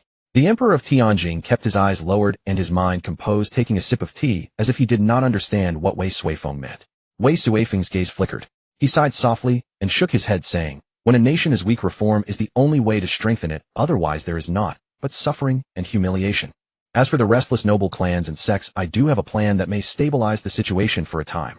Hearing this, the Emperor of Tianjing leaned forward slightly, his eyes gradually brightening with expectation. He did not interrupt, waiting in silence. Wei Suifeng unfolded the strategy proposed earlier by Qin Chen, and the Emperor of Tianjing listened spellbound, his breathing growing somewhat quickened. Build high walls, stockpile ample grain. This strategy is truly exquisite. A sharp glint flashed through the Emperor of Tianjing's eyes as he could not help but praise, Master, your wisdom remains unrivaled. Build high walls and stockpile grain was merely a metaphor, not a literal command to raise walls and hoard provisions. Building high walls meant sending people to move among the noble clans and sects, sowing discord and stalling for time. Stockpiling grain meant secretly enhancing military strength. The foundations of those noble clans and sects ran too deep. Previously, only clan patriarchs and sect masters had acted, while the supreme ancestral elders had yet to make a move. Of course, the top-tier battle strength of the Great Zhou dynasty had not entered the fray either. If the empire were to break with them openly at this moment, Great Zhou would find itself at a disadvantage. They could not wage war, yet the reforms could not be halted. All they could do was use delaying tactics to buy time. Wei Suifeng waved his hand and said with a cheerful smile, this plan was not devised by me. I heard it from an interesting young man. What I have just spoken is merely a general direction. As for how to implement it in detail, that will depend on your Majesty's masterful orchestration. Hearing this, the Emperor of Tianjing narrowed his eyes, curiosity and surprise surfacing in his gaze. For a young man to earn your praise, Master, he must indeed possess outstanding talents. May I ask who this person is that Master speaks of? Great Zhou is undergoing reforms, and I am in dire need of capable men. He knew that his master Wei Suifeng had exceptionally high standards. Throughout the entire Great Zhou dynasty and even the Zhongting Dao province, there were very few young men who could earn his praise, let alone one who had devised a strategy capable of temporarily grappling with the noble clans and sects. The Emperor of Tianjing grew increasingly curious about Qin Chen. Merely a young man fond of fishing, though by no means a bad fellow. Wei Suifeng looked at the Emperor of Tianjing and smiled. As for his specific identity, I do not know it. From my conversations with him, he appears to hold no interest in the imperial court. The Emperor of Tianjing frowned, lost in thought, and said to himself, my subordinates are not limited to the civil and military officials of the court. If he has no interest in the court, then what of wealth and beauty? A carriage came to a stop at the entrance of the eldest princess's estate. Qin Chen and Qingming stepped down one after another and walked slowly into the mansion. As for the fish he had caught, Xiao Lu took them to the kitchen. As Qin Chen entered the estate gate, he suddenly noticed Xin hurrying along a corridor not far away, seeming greatly agitated. Behind Ziyuan followed 3 female medical officers clad in gray-white robes carrying medicine chests. Who in the mansion has fallen ill? Qin Chen took a deep look at Ziyuan and wondered inwardly. Soon Ziyuan turned left into another corridor and disappeared from sight. Qin Chen withdrew his gaze and thought no more of it. He passed through corridors and courtyards, heading straight for his bedchamber. Behind him, Qingming followed with graceful steps. Upon reaching the bedchamber, Qin Chen did not dismiss Qingming, but had her wait off to the side. Qin Chen sat down at the desk, dipped his brush in ink, and wrote swiftly, hunched over the paper. A short while later, he set down the brush.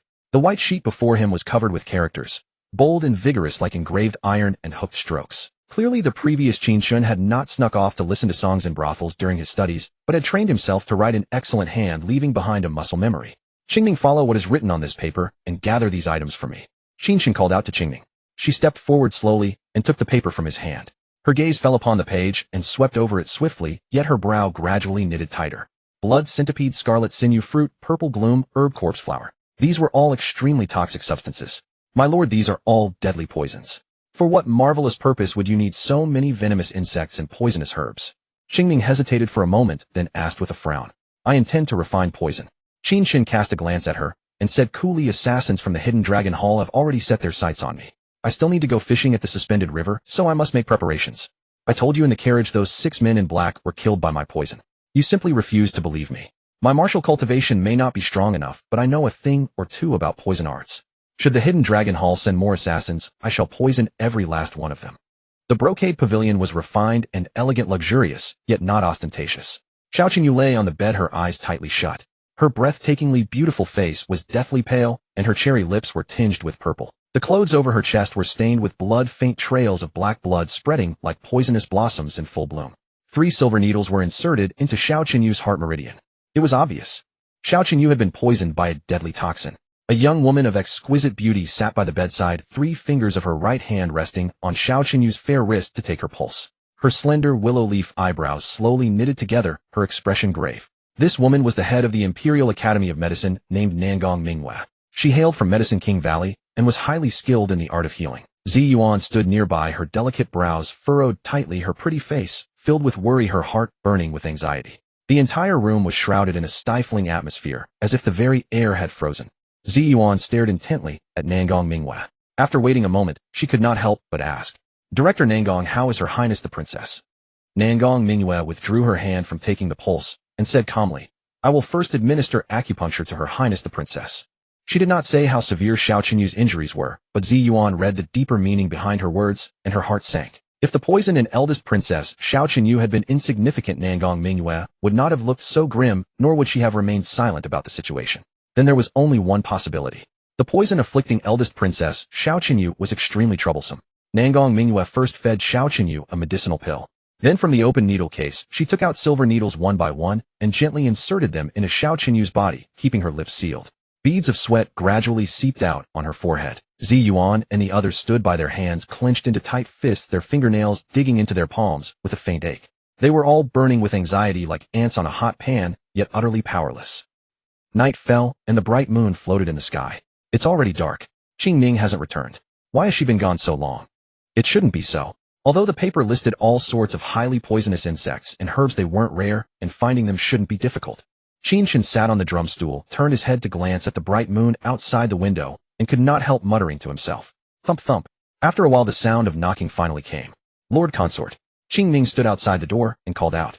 Qin Chen looked toward the door and said indifferently, "I left the door unlatched for you."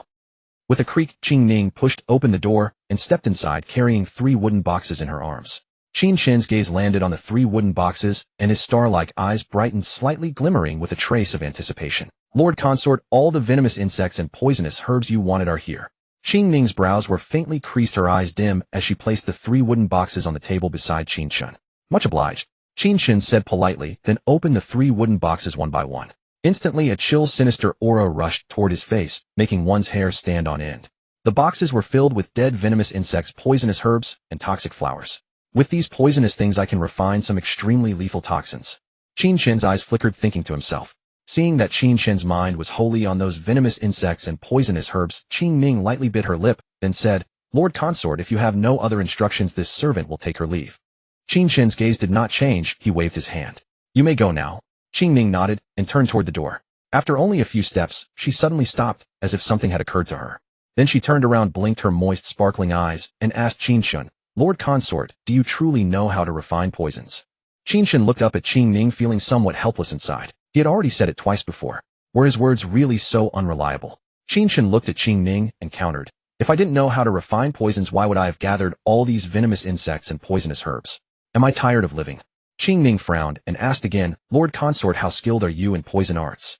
"Perhaps I can't claim to be unrivaled under heaven," Qin Chen thought for a moment, then said, "but ranking within the top 10 in the world is more than enough."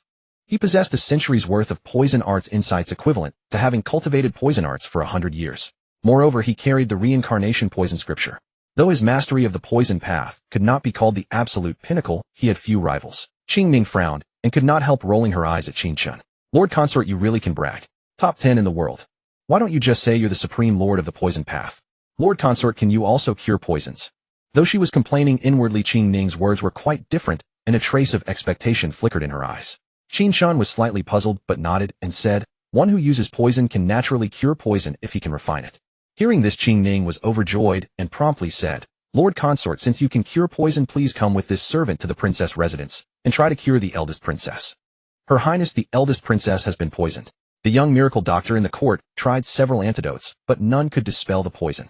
At this moment we are at our wits' end. Although Qing Ning had doubts about Qin Chen's poison skills, even the young miracle doctor, Nangong Mingyue, had been powerless. Seeing the poison spreading ever further, she could not simply watch Xiao Qinyu die from it. For now the only option was to grasp at straws. The reason she had taken extra time to gather the venomous insects and poisonous herbs was that upon hearing the news of Xiao Qinyu's poisoning, she had gone to the princess residence.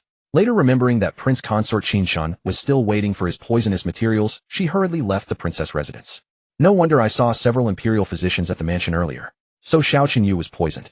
Moreover, judging from Qing Ning's reaction, Xiao Qinyu's poison is probably extremely tricky. Xiao Qinyu is a female demon who kills without blinking, especially having already murdered over a dozen consorts before. If she dies from poison, then I won't be killed, right?" Qin Chen narrowed his eyes, his thoughts clear, and secretly mused. As he thought, his face gradually darkened, his brows furrowed, and he thought to himself, "No, if Xiao Qinyu dies, given the way she has done things before, I might be buried with her as a sacrificial victim." Qin Chen hesitated, then sighed helplessly in his heart. In the end, his cultivation was still too low, but on second thought, Xiao Qinyu did not seem as terrifying as the rumors claimed. He closed the lids of the 3 boxes and said to Qin Ning indifferently, "Lead the way." Qin Ning nodded and with slightly hurried steps led Qin Chen straight to the princess residence. Before long, the two arrived at the princess residence. At the entrance of the brocade pavilion, not far away, maidservants were constantly coming and going, their expressions hurried. Some left with prescriptions, others returned with medicinal herbs. Qin Chen stepped into the brocade pavilion, his gaze ignoring the figures standing around and landing directly on the graceful silhouette lying on the bed nearby. The moment he saw Xiao Qinyu, Qin Chen's pupils suddenly widened. He could not help swallowing and felt a surge of emotions. At the same time, he felt slightly dizzy and lightheaded. It was as if he was intoxicated by Xiao Qinyu's stunning beauty. What a beautiful woman. Indescribably beautiful. Stunning enough to leave one spellbound. At this moment, all that remained in Qin Chen's mind was the breathtakingly beautiful figure of Xiao Qinyu, a vision enough to dazzle the mortal world. The bright moon hung high in the sky, the mountains serene and tranquil. A figure in black robes stood at the edge of a precipitous cliff, hands clasped behind his back, eyes deep and unfathomable as an abyss, gazing toward the distant capital city ablaze with lanterns. Behind the black-robed figure, a grim-faced man in black robes leaned against a crooked tree, a small black serpent coiled around his right wrist. The black-clad man paid no heed to the robed figure at the cliff's edge, instead amusing himself with the small black serpent coiled on his wrist. Suddenly, the small black serpent abruptly turned its head, casting its gaze toward the woods beside them, its snake pupils flashing with a cold, piercing light as it flickered its tongue. The black-clad man's gaze turned toward the woods, where a white-robed figure emerged at a leisurely pace. "It's fine, one of our own." He recognized the newcomer and withdrew his gaze, his attention returning to the small black serpent coiled around his wrist. "Your subordinate greets the hall master." The white-robed man strode forward and knelt on one knee before the robed figure, calling out in a deep voice, "Rise and speak.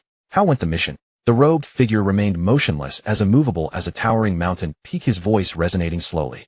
The white-robed man stood and said, "The assassination attempt on Xiao Qinyu in the capital. The sect's elite warriors suffered 70% casualties. Cloud Heavenly King was slain, beheaded by Xiao Qinyu's single strike. However, Cloud Heavenly King concealed poison within his own body. The moment his head was severed, the hidden toxin erupted, engulfing Xiao Qinyu.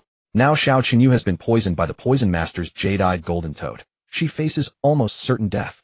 Listening to the report behind him, the black-robed figure's gaze remained steady as he gazed toward the distant capital, silent and motionless. After a long moment, he sighed softly.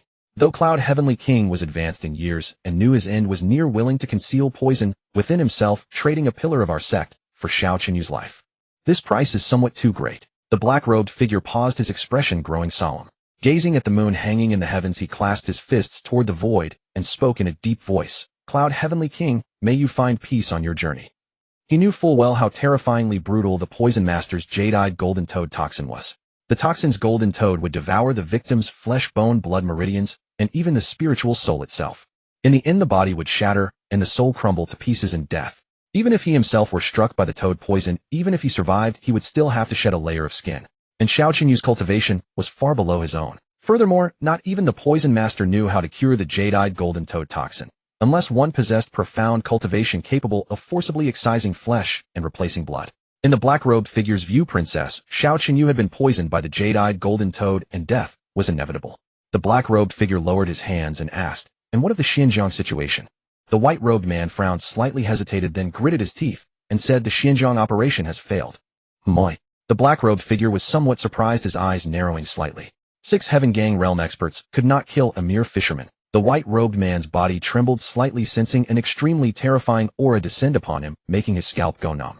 He quickly added, "That son-in-law Qin Chen has a poison expert by his side." The 6 Heaven Gang realm experts were poisoned to death. Nothing left, not even their bones. Upon hearing about poison, the black-clad man nearby suddenly became interested, casting a glance at the white-robed figure, his eyes flickering with a hint of cold intent. Sensing this, the black-robed figure spoke slowly. "Since there is a poison expert involved, the little Poison King shall make a trip then." In the past, when Hidden Prince's rebellion was quashed, Princess Xiao Qinyu and Emperor Tianjing had ordered the complete extermination of his entire clan, leaving no trace. Now that the Shadow Dragon Hall rises, they too intend to eradicate every last descendant of those two bloodlines. A subtle, sinister smile curved the black-clad man's lips. The small black serpent on his wrist instantly wound itself around his wrist several times, then transformed into a bracelet. Under Shadow Hall Master's command, the black-clad man saluted the robed figure with a fist. Ziyuan noticed something seemed off about Qin Chen and quickly produced a veil, flicking it with her finger. The veil floated down onto Xiao Qinyu's exquisite face. As the veil concealed half of Xiao Qinyu's breathtaking beauty, Qin Chen snapped back to awareness and hastily averted his gaze. How could such an incomparably beautiful woman exist in this world? Could she be a celestial fairy who has descended to the mortal realm? Just one glance was enough to unsettle my spirit and nearly disrupt my Dao heart. If I had looked a few more times, my heart would have flown away. Qin Chen realized this, belatedly muttering in his heart. Though Xiao Qinyu was currently poisoned, her complexion pallid lying upon the sickbed, she remained flawless in her beauty. So beautiful it intoxicates the heart. Moreover, a subtle undercurrent of bewitching allure radiated from her being. One would unknowingly become enchanted by her beauty, becoming a puppet in her grasp. Son-in-law, what brings you here? Ziyuan gazed at Qin Chen, a hint of coldness flickering in her eyes as she said coldly, "The princess's chamber is Her Highness the princess's residence. Unauthorized persons are not permitted entry." It was not that Ziyuan was being haughty, nor was she targeting Qin Chen deliberately. It was simply that without the princess's orders, aside from a few of Xiao Qinyu's trusted confidants, even her own husband was forbidden from entering the princess's chamber. "Sister Ziyuan, I brought the son-in-law here." Before Qin Chen could speak, Qingning was the first to explain. "The son-in-law is proficient in poison arts. He might be able to help." Ziyuan frowned and cast a cold glance at Qingning, saying, "Qingning, why do you always act so recklessly? One wonders what you were thinking. Even if the son-in-law is skilled in poison arts, even Nangong, the little divine physician, is at his wit's end. How could the son-in-law possibly manage?" Being rebuked by Ziyuan, Qingning pressed her lips together, silently lowering her head, remaining silent, feeling somewhat wronged. Seeing this, Qin Chen couldn't bear it. Qingning was his servant. What right did others have to criticize her? What was she thinking? She simply wanted to detoxify Her Highness the princess. Not like you standing by with folded arms, doing nothing, only knowing how to find fault with others. Wait any longer, and the black and white impermanence will come to seize your soul. Qin Chen retorted directly. Ziyuan's eyes widened, her face showing shock. She hadn't expected the son-in-law Qin Chen to be so firm. Qingning abruptly lifted her head, staring at Qin Chen in stunned disbelief. Qin Chen paid no attention to their gazes and walked straight toward Xiao Qinyu. In his peripheral vision, he noticed 3 female imperial physicians standing nearby, holding medical texts and reading with earnest, focused expressions. Ziyuan wanted to stop him, but ultimately relented, letting Qin Chen pass. Qin Chen walked to the bedside, his gaze lowering slightly. Xiao Qinyu's delicate form was draped in snow-white undergarments, 3 silver needles embedded in her chest. A pool of dark, discolored blood remained on the floor by the bed. Though hidden behind the veil, Qin Chen could still see Xiao Qinyu's exquisite jade-like features glimpsed through it. A hazy, mysterious aesthetic. Qin Chen stared at the bloodstain on her chest for a moment, then crouched down with half his body, extending his left hand to touch the blood on the floor and bringing it to his nose to smell. What a viciously potent poison. Qin Chen furrowed his brow. He straightened his body, glanced at Xiao Qinyu, leaned his body slightly forward, and reached his right hand toward the collar at her neck. Ziyuan, seeing this, was immediately anxious and called out, "Son-in-law, what are you doing?" Qin Chen's right hand paused, not turning back. "I need to examine the wound to confirm what kind of poison it is." Ziyuan frowned, reminding him, "Her Highness the princess is of noble bearing." Before she could finish, Qin Chen directly interrupted her. "A healer's compassion. I am here to save a life." "But..." Ziyu's heart tightened, words catching in her throat, yet hesitating to speak. There is no such thing as but. In the eyes of a healer, there is no distinction between men and women. Saving a life takes precedence. Qin Chen's voice was cold and detached, tinged with an unmistakable firmness. So what if she is a lady of noble birth? After all, he is the consort of Xiao Qinyu. What sight could possibly be forbidden to him? Ziyu was rendered speechless, her crimson lips pressed tight. Thinking of Xiao Qinyu's life hanging by a thread and the absence of any alternative, she ceased her resistance. "Consort, you had better possess a method to detoxify Her Highness the princess. Otherwise, do not blame me for being ruthless." Ziyu's gaze fixed upon Qin Chen with profound intensity, her delicate hand clenched tightly as she mused internally. Qin Chen's palm descended, gripping the collar and gently parting the fabric. A expanse of jade-white luminous skin came into view, smooth and refined, delicate enough to shatter at a breath. The wound lay approximately a cun below the snowy neck. Thin streams of blood seeped from the injury, while beneath the skin bizarre lines of blood spread outward like a blooming poisonous flower. Since others were present, Qin Chen's heart held no lascivious intent. He had merely shifted aside the inner garment somewhat, yet faint undulations remained exposed to the air. Qin Chen caught a faint sweet fragrance wafting toward him, delightfully pleasant. With Xiao Qinyu's life at stake, Qin Chen harbored no extraneous thoughts. His gaze fixed intently upon the continuously bleeding wound, and he could not help but furrow his brow. Nonetheless, though his heart remained untroubled, his eyes involuntarily drifted away. He surveyed the feng shui of the surroundings and discovered a fissure in the mountains. 3 cun deep, 1 cun wide. An ominous sign of great peril. In that fleeting moment of distraction, Qin Chen felt his mind fill with thoughts, his blood surging through his veins. He hastily averted his gaze, drew a deep breath, and suppressed the restless emotions rising within him. "Xiao Qinyu, what have you been eating all this time to grow so nearly shattered my Dao heart. Qin Chen could not help but grumble to himself. He intently studied that wound, his expression exceptionally focused and earnest. Yet as he gazed, his eyes drifted away, once more landing upon that breathtaking sight like frost and snow descending upon a sacred mountain. It's not that I'm lecherous. It's merely that the flowers are in full bloom. To not admire them would be impolite. Qin Chen consoled himself internally, attempting to salvage his dignity.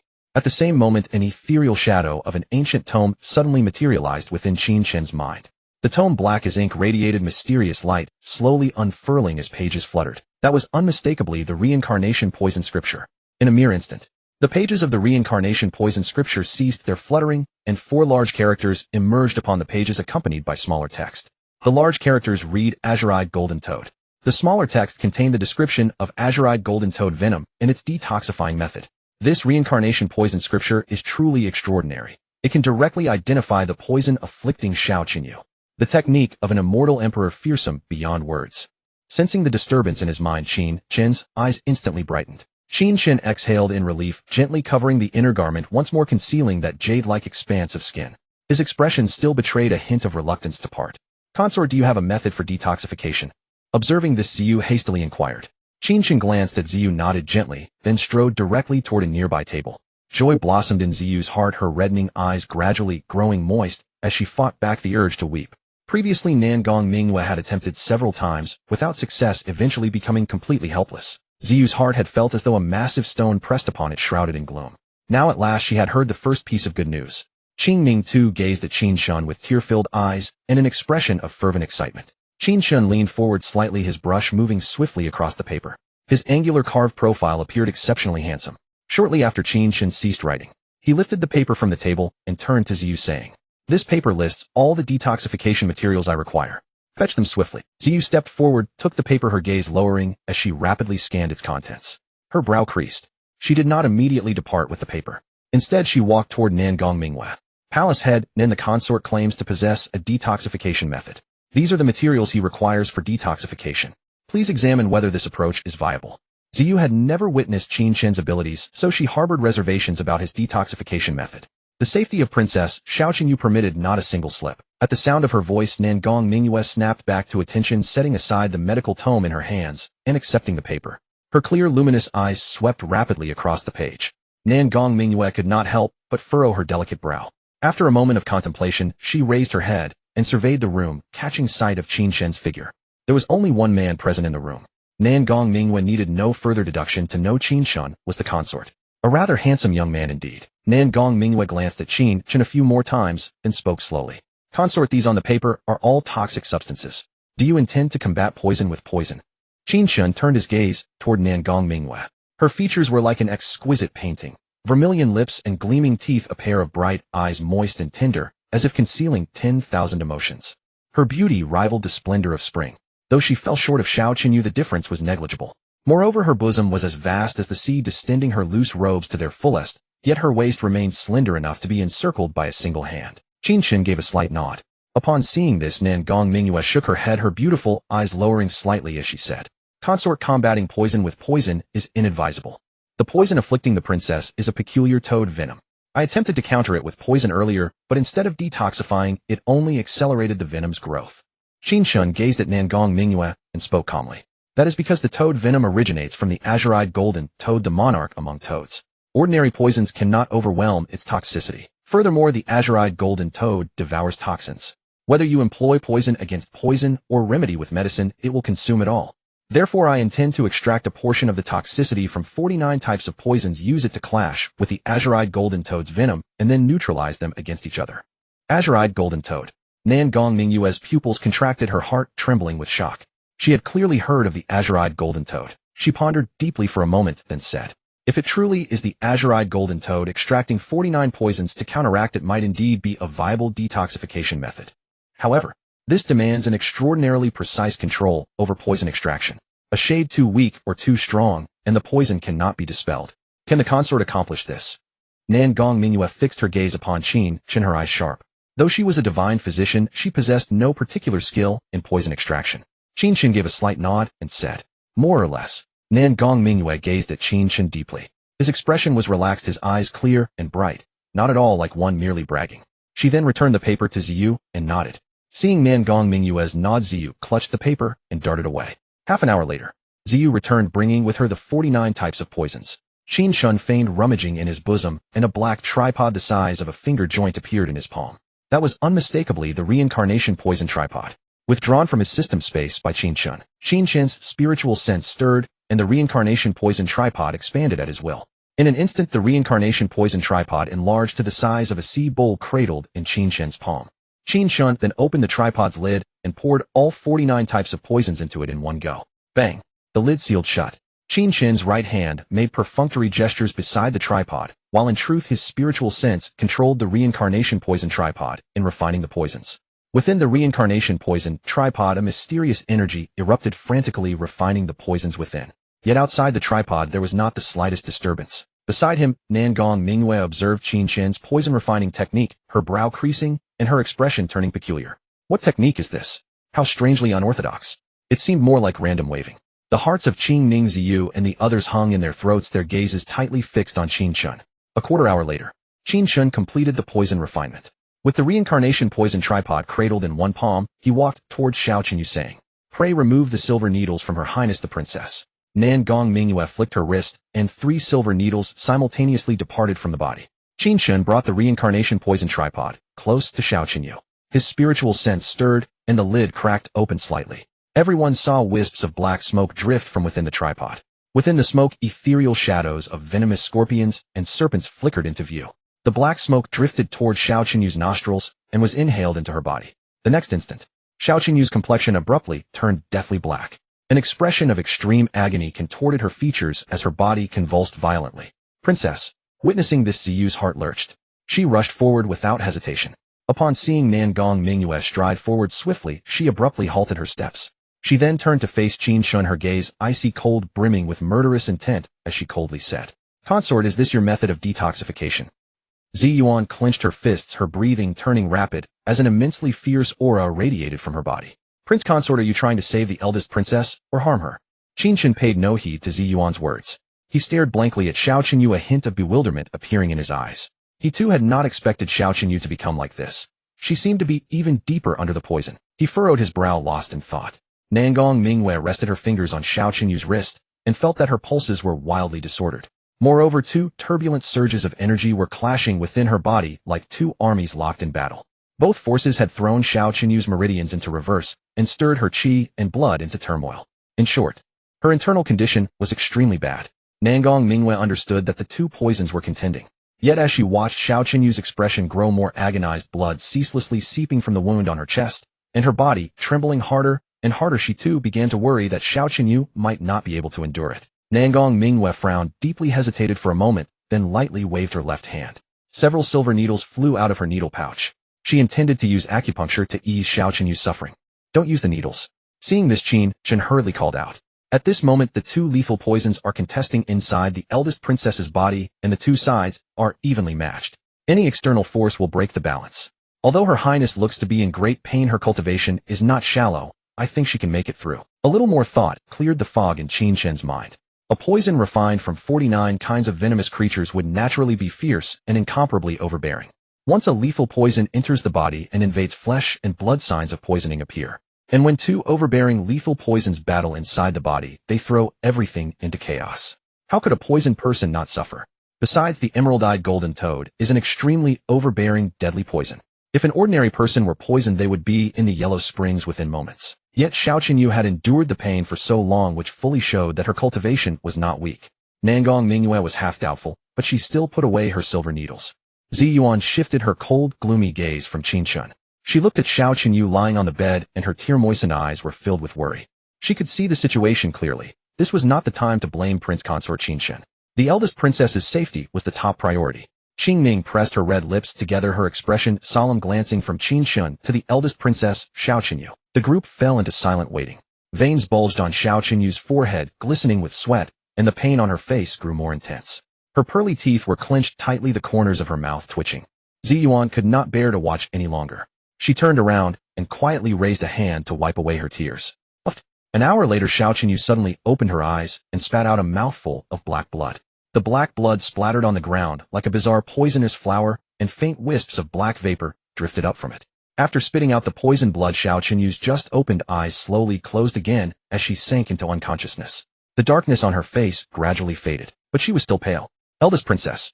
Zi Yuan could not help crying out, but Xiao Qinyu gave no response at all. Nangong Mingwe hastily placed her fingers on the pulse, probing its condition, then let out a relieved breath, as if a heavy burden had been lifted. The poison in Her Highness's body has been neutralized. Nangong Mingwe said slowly, although the poison has been dissolved, Her Highness is seriously wounded and still needs treatment and rest. As she spoke, Nangong Mingwe raised her hand and waved it lightly. One silver needle after another flew out of the needle pouch and pierced several acupoints on Xiao Qinyu's body. Nangong Mingwe then formed hand seals with both hands, channeling the spiritual energy in her body to heal Xiao Qinyu. With the emerald-eyed golden toads poison gone, Nangong Mingwe's spiritual energy traveled unhindered through Xiao Qinyu's body, bringing vitality and repairing her injuries.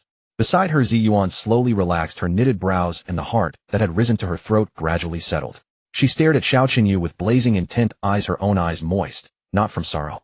Rather, she was so excited she wanted to cry. Xiao Qinyu's poison had been the greatest problem. Now that the poison was gone, healing the remaining injuries was effortless for the young miracle physician, Nangong Mingwe. Qing Ming's beautiful eyes shimmered, glowing with excited brilliance, as she smiled radiantly. At the same time, she secretly breathed a sigh of relief. Qin Chen's mind stirred slightly. The samsara poison cauldron in his palm shrank to the size of a finger joint, and he then pretended to tuck it back into his robes. The samsara poison cauldron was a wondrous treasure of an immortal emperor connected to Qin Chen by mind and spirit. As long as Qin Chen placed medicinal herbs into the cauldron, he could control it with his mind and refine poison.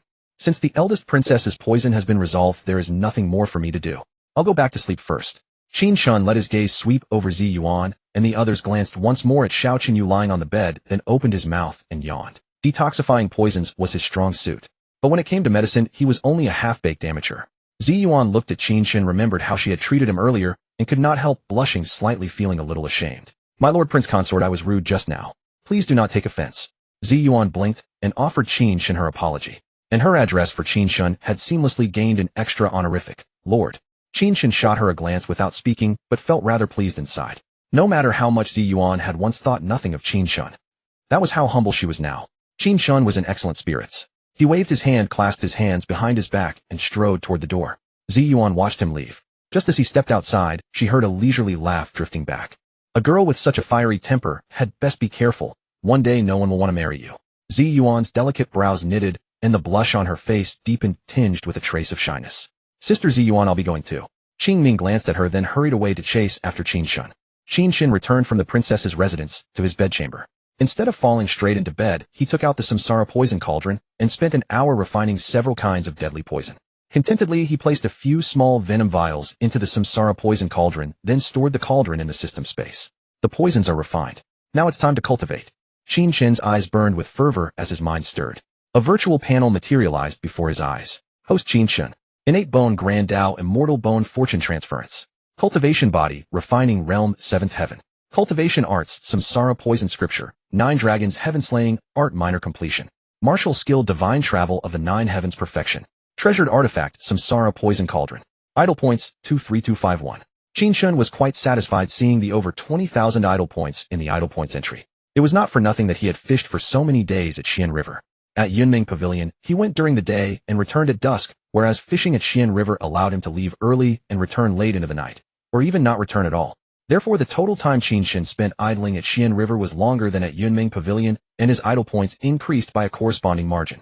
Cultivation arts were mainly used to cultivate one's realm. Although divine travel of the 9 heavens is a secret art, besides granting extreme movement speed, it could also unleash an exceedingly terrifying power. Hence it was classified as a martial skill. However, with his current cultivation at the body refining realm, it was difficult for him to unleash that terrifying power. Qin Chen stared at the virtual panel, his eyes thoughtful, and murmured, Divine travel of the 9 heavens has already reached the perfection realm. The next realm would be a skill approaching the Tao, reaching the realm of the Tao. Over 20,000 idle points are clearly not enough. I'd better focus on cultivating the 9 dragons heaven-slaying art first, and raise my cultivation. The assassins of the Hidden Dragon Hall have already set their sights on me.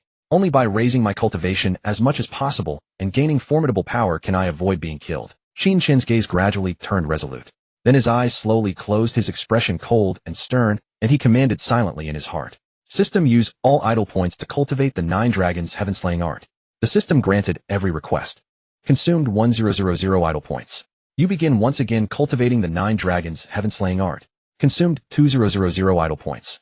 You undergo a year of bitter cultivation beneath a waterfall, condense the 7th mystic python phantom, and step into the 8th heaven of the body refining realm. Consumed 3000 idle points. In one unbroken push you condense the 8th mystic python phantom and step into the 9th heaven of the body refining realm. Consumed 1000 idle points. You intend to condense the 9th mystic python phantom only to discover a change in your physical body. Though you wanted to refine the heaven-swallowing mystic python phantom, the spiritual energy of heaven and earth is instead frenziedly tempering your flesh. Your cultivation does not rise in the slightest, but your physical body grows increasingly powerful, even surpassing the spirit-soul realm. A terrifying thought surges into your mind. It is the ultimate limit of the physical body, the Emperor Tao body. Consumed 1000 idle points. Using the 9 dragons' heaven-subduing art, you stirred the spiritual energy of heaven and earth into a sweeping tempest. The spiritual energy of 100 li converged from every direction, surging into your body like a frenzied tide, racing onward like a river in flood. The spiritual energy entered your body and divided into countless strands, rushing toward your flesh, meridians, bones, acupoints, and dantian. Qin Chen's mind sank into a mysterious expanse, entering a bizarre and wondrous state of cultivation. He sat cross-legged atop a towering immortal mountain that pierced the heavens, his bearing ethereal and aloof like a peerless banished immortal. 8 heaven-swallowing dark python phantoms, vast as mountain ranges, coiled behind Qin Chen, their awe-inspiring might exalting to the skies, like supreme gods overlooking the mortal world. The sea of clouds seethed all around, and rosy light flooded the firmament. The spiritual energy of heaven and earth within 100 li swept in like the wind pouring into Qin Chen's body. Qin Chen felt as though a boundless river was thundering through his body's spiritual energy, swelling to fill every corner. He even felt as if his body was about to be blasted apart. In the next instant, the billowing spiritual energy like a howling flood surged crazily toward Qin Chen's arms. His arms began to radiate a brilliant, dazzling light. Then came his legs, head, eyes, and torso. Consumed 1000 idle points. Your arms, tempered by the spiritual energy of heaven and earth, were reborn through marrow and bone, reaching the ultimate extremity of arms, becoming Emperor Tao arms. Consumed 1000 idle points. Your legs, tempered by the spiritual energy of heaven and earth, becoming Emperor Tao legs. Consumed 1000 idle points. Your head, becoming Emperor Tao head. Consumed 2000 idle points. Your eyes, becoming Emperor Tao eyes. Consumed 3000 idle points. Your torso, becoming Emperor Tao body. Your physical body, trained to the pinnacle and utterly without flaw, has attained the Emperor Tao body. Consumed 2000 idle points. You shattered the shackles of the flesh, and your cultivation advanced to the 1st heaven of the divine soul realm. Consumed 2000 idle points. After reaching the physical extremity, you attempted to condense the 9th heaven-swallowing dark python phantom. Unfortunately, you ran headlong into a formidable bottleneck. Consumed 3000 idle points. You successfully manifested the 9th heaven-swallowing dark python phantom, and your cultivation stepped into the 3rd heaven of the divine soul realm. At the same time, you gained far deeper enlightenment and understanding of the 9 dragons' heaven-subduing art. In total, 2300 idle points were consumed, leaving 251 idle points, insufficient to continue cultivation. Cultivation halted.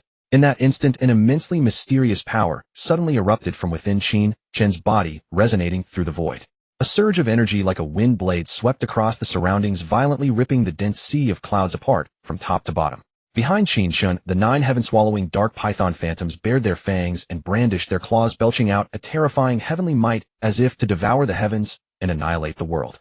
Immediately afterward, an even mightier and more colossal phantom took shape behind Qin Chen. Golden runes flowed across its frame, and like an immortal god, its awe-inspiring pressure dominated heaven and earth. Yet the face of that colossal phantom was astonishingly identical to Qin Chen's own. Qin Chen felt a thunderous boom echo through his mind. His aura erupted in an instant, rocketing from the 7th heaven of the body-tempering realm to the 3rd heaven of the divine soul realm. Inside the bedchamber, Qin Chen opened his mouth and expelled a breath of turbid qi, slowly opening his eyes. Within them surged an excitement he could scarcely conceal. The corners of his mouth lifted, his smile warm and radiant as sunlight. The ultimate extremity of the body, the Emperor Tao body. Qin Chen could not help clenching his fists, feeling as though his entire body brimmed with inexhaustible power. He suddenly threw a punch, his fist wind thundering. Crack! The air itself was crushed by the force of the blow, issuing a sharp, crisp sound. Qin Chen's eyes narrowed slightly, and his heart jolted with shock. He had never imagined that a single punch could hold such might. At least 10,000 Jin, perhaps even 100,000 Jin of raw force. And he was only at the 3rd heaven of the divine soul realm. At his level, a punch that delivered even a few thousand Jin would already mean his physical body was exceptionally formidable. One could rightly imagine just how terrifying Qin Chen's physique had become. With my current monstrous physical strength, I can be called undefeated within the Divine Soul realm, and I can even fight against Creation Realm experts. But that is only a rough estimate. Perhaps I can even sweep through the Creation Realm. Besides, only the physical body of a Heavenly Gang realm expert can truly be called bronze skin and iron bones. Yet my current body is probably a cut above even that. One word, heart. Qin Chen's gaze was scorching and his heart surged with excitement. As his cultivation improved, his fleshly body would only become even more powerful. Xiao Qingyu, there are bitter days ahead for you. Don't beg for mercy. I won't hear a word of it. Qin Chen seemed to think of something, and a sly, meaningful smirk suddenly curved his lips. He rose from the bed and threw punches with both arms, each one whooshing with tremendous vigor. The fist technique was plain, yet the force was indomitable. After practicing for a while, he managed to acclimate himself to the changes in his body. Then he returned to the bed, though not to sleep.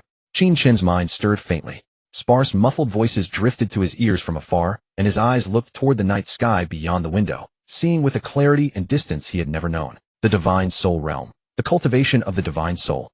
Qin Chen's 5 senses had been greatly elevated, enabling him to perceive everything within 10 zhang of the bedchamber. As for the mightiest experts of higher realms, a single thought could sense disturbances over 1,000 li away. They could even detach their souls from their bodies and roam through heaven and earth.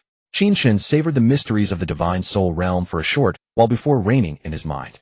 The Divine Soul Realm chiefly focused on cultivating the soul, offering little enhancement to battle power. Nevertheless, the first 3 realms were the very foundation of martial cultivation and could not be ignored, opening the spiritual veins, forging the body, and refining the soul. The Emperor Dao body 3rd heaven of the Divine Soul Realm, and I still have the 9 dragons heaven-subduing art and the divine journey of the 9 heavens. Without even relying on poison arts, it's quite possible that Creation Realm experts truly are no match for me. Qin Chen's smile deepened, brilliant light flashing in his eyes with a spark of anticipation. He allowed himself a brief moment of excitement before taking a deep breath to calm his restless mind. He laid his head down and fell asleep. Outside, the sky was still dark and the bright moon hung high, casting down its silvery radiance to fill the youth's dream with splendor. Early the next morning, Qin Chen rose, took a bath, and then sat down for breakfast. Qingning called Xiaolu. We're going fishing at the Xian River again. Qin Chen bit into a steamed bun with a thin, tender skin and a generous meat filling, instructing Qingning. Qingning knitted her brows, staring at him with astonishment. Lord Consort, wait. Are you being serious? You genuinely intend to go fishing at the Xian River? Yesterday in the carriage, when Qin Chen had said he wanted to go fishing, Qingning had merely taken it as a joke. Qin Chen nodded. I said it yesterday. Even if the heavens rain blades, I'll still go fishing at the Xian River. Qingning frowned and urged Lord Consort, don't act rashly. The Hidden Dragon Hall's assassins have already set their sights on you. Those killers missed their chance yesterday, and you still want to go to the Xian River. Isn't that just striding straight into the tiger's maw? The assassins of the Hidden Dragon Hall will come to slay you again. Qin Chen turned to look at Qingning, offering a faint, meaningful smile. Qingning, if the Hidden Dragon Hall's assassins want to kill me, does that mean I can never set foot outside the eldest princess's manor for the rest of my life?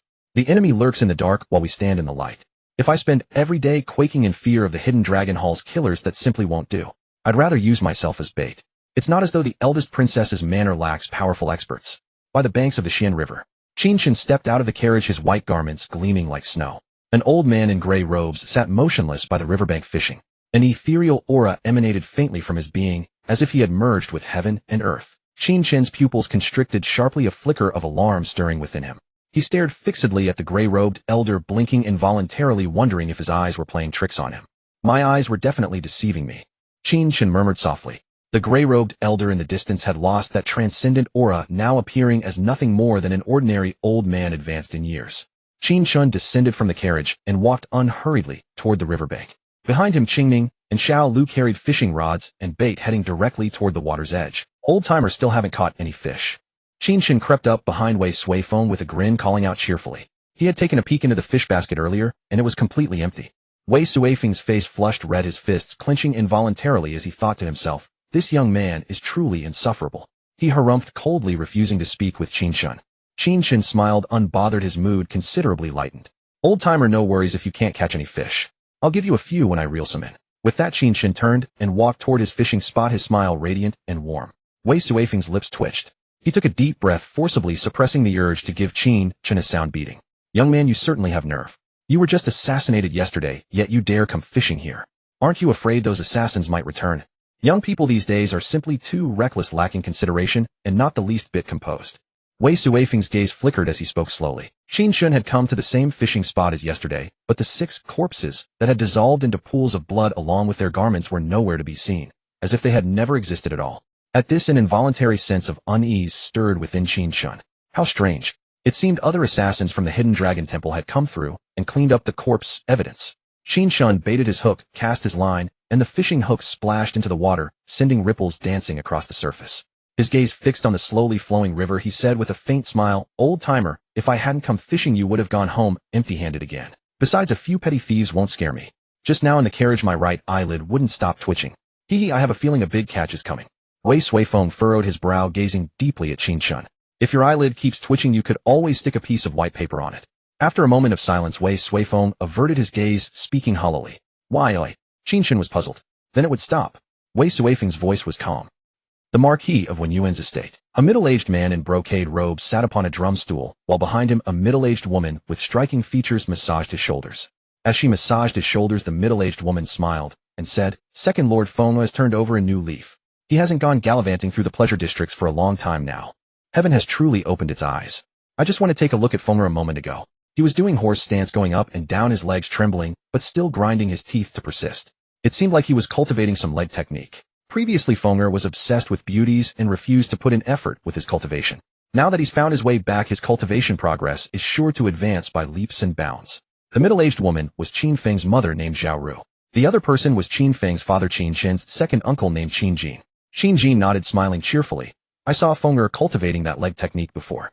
I thought he would be as inconsistent as before, going all out one day and slacking off the next. I never expected him to actually persist. It's been almost a month now. Our Fenger, the Qiongling Zi of our Qin family, has truly grown up. As long as Fenger redirects the attention he used to spend on listening to music at the pleasure districts toward cultivation, he will at least become a great heavenly marquis, or even be granted the title of duke." A look of anticipation flickered in Qin Jin's eyes as he spoke of his son Qin Feng with considerable confidence. Zhao Ru's eyes also brightened, her smile nearly splitting her face. After the two had laughed for a while, a peculiar expression suddenly appeared on Zhao Ru's face. She furrowed her brow and said, "By the way, Second Lord, I've been feeling lately that something in the estate is strange, as if something were missing. But I've looked everywhere in the estate, and I can't see what's missing." Hearing Zhao Ru say this, Qin Jin's heart stirred. He glanced back at Zhao Ru and said, "I have this strange feeling too, but it seems like nothing is actually missing." At his words, Zhao Ru's face paled, her brow creasing even tighter. A hint of fear appeared in her eyes. "Second Lord, you don't think there's a ghost haunting our estate, do you?" Qin Jin waved his hand dismissively, saying, "Don't talk nonsense. Our father is the Marquis of Wenyuan, bestowed by the Imperial Court, blessed with fate and fortune. What little ghost would dare cause trouble at our estate?" Zhao Ru felt relieved in her heart. As long as it wasn't ghosts, that was fine. Qin Jin fell silent, deep in thought. After contemplating for a while, a figure suddenly flashed across his mind. "I know what's missing from the estate." Zhao Ru's gaze sharpened. "What's missing?" "Qin Chen is gone." Qin Jin blinked, saying, "I haven't seen him around the estate for quite some time." Hearing the words, Qin Chen, Zhao Ru suddenly came to her senses, and the worry she had been holding on to immediately fell away. "I haven't seen Qin Chen for quite some time either. He's never around, and I don't know where that boy runs off to." Zhao Ru's voice was calm. It wasn't that the two of them hadn't thought of Qin Chen before, but Qin Chen was not valued in the Marquis of Wenyuan's estate, and his presence was simply too low. When Qin Chen was taken to the princess's residence, given Princess Xiao Qinyu's conduct, she would certainly not send anyone to inform the Marquis of Wenyuan's estate. And Qin Jin and the others hadn't noticed Qin Chen's disappearance, nor had they sent anyone to search for him. Even now that they had thought of not seeing Qin Chen for a while, Qin Jin had no intention of sending anyone to look for him. That Qin Chen is truly something, leaving the estate for so long, without even a word. "When he comes back, I'll teach him a lesson." Qin Jin harumphed coldly. "Second Lord, shouldn't we send someone to look for him?" Zhao Ru blinked tentatively, asking. Qin Jin chuckled, saying, "Look for him? He's a grown man. Could he possibly die outside? If you ask me, he's probably gallivanting at some pleasure district in the capital. When he runs out of silver, he'll naturally return to the estate. Instead of diligently cultivating in the estate, he runs off to the pleasure districts. As his second uncle, I should still intervene." Zhao Ru nodded in agreement. And so 3 days quietly passed. Qin Chen had been fishing at the Xian River for 3 days, and every day he didn't leave until deep into the night. He had caught plenty of fish, but not a single assassin from the Hidden Dragon Temple had shown up. That night, the wind howled under a moonless sky. Qin Chen sat by the riverbank, yawning as he stretched. "Qingning, pack up. Let's return to the estate." "Yes, young master." Qingning nodded prettily. Suddenly a wisp of gray mist drifted slowly across the river's surface, like some eerie invasion. When Qin Chen saw the gray mist rolling in, his eyes narrowed slightly, a solemn expression crossing his features. The next instant, his pupils constricted sharply and his heart couldn't help but tremble. He saw a sinister face emerge from within the gray mist wearing an eerie mocking smile, truly horrifying to behold. Qin Chen stared at the gray mist surging toward him, his gaze fixed on the eerie face within it, and summoned every ounce of his vigilance. The sight was like malevolent spirits borne on gusts of ghostly wind. "Where is that poison expert?" A voice suddenly came from behind, startling Qin Chen. He spun around sharply, but no one stood behind him. A chill crept down his spine. His spiritual perception caught no trace of the approaching enemy. Frowning, he slowly swept his surroundings with a gaze as sharp as a hawk's, his heart filled with wariness. Off to one side, Wei Suifeng sat on a bamboo stool, head lowered and motionless as if asleep. "Young master, the Yinlong Hall assassins are here." Qing Ning's eyes flashed with sharp light. A silver spear appeared in her hand, and in one step, she moved to shield Qin Chen. Behind him, Xiao Lu also stood guard, spiritual energy churning around him and fists clenched tightly. He stared fixedly at the eerie face in the gray mist, his hairs standing on end and his scalp crawling. Xiao Lu circulated his spiritual energy and swung both fists, sending out waves of fist wind in an attempt to scatter the surging gray mist. The fist wind plunged into the gray mist only to vanish like a clay ox sinking into the sea. Not a single ripple was raised. Boom. A torrent of surging spiritual energy erupted from Qing Ning's body, howling in all directions like a wild gale.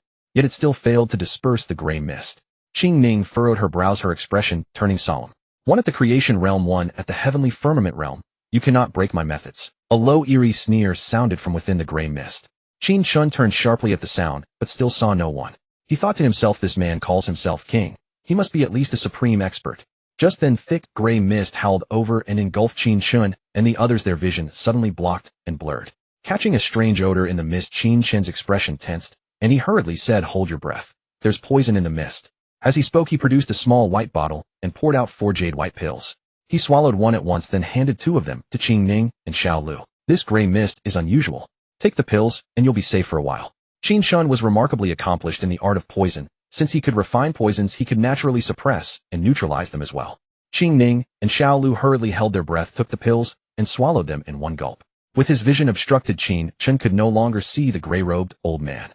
He could only rely on his memory of the old man's position and toss a pill toward him. "Old senior, take this pill. It can save your life." Although Qin Chen suspected the gray-robed old man might not be simple, he still gave him a pill. One pill meant nothing to Qin Chen. "Consider it an investment. My eerie mist cannot be suppressed by a mere antidote pill. Call out that poison expert, and I will leave you intact corpses." The cold voice sounded again from within the gray mist, echoing around Qin Chen and the others. "Playing tricks. You don't even dare show yourself. Anyone might think you are afraid of us." Qin Chen fixed his eyes on the eerie face in the sinister mist and gave a cold shout. "Ha ha! Afraid of you?" Laughter rang out from within the gray mist, laced with a trace of contempt and disdain. "Just the 3 of you. I could kill you with a flick of my finger.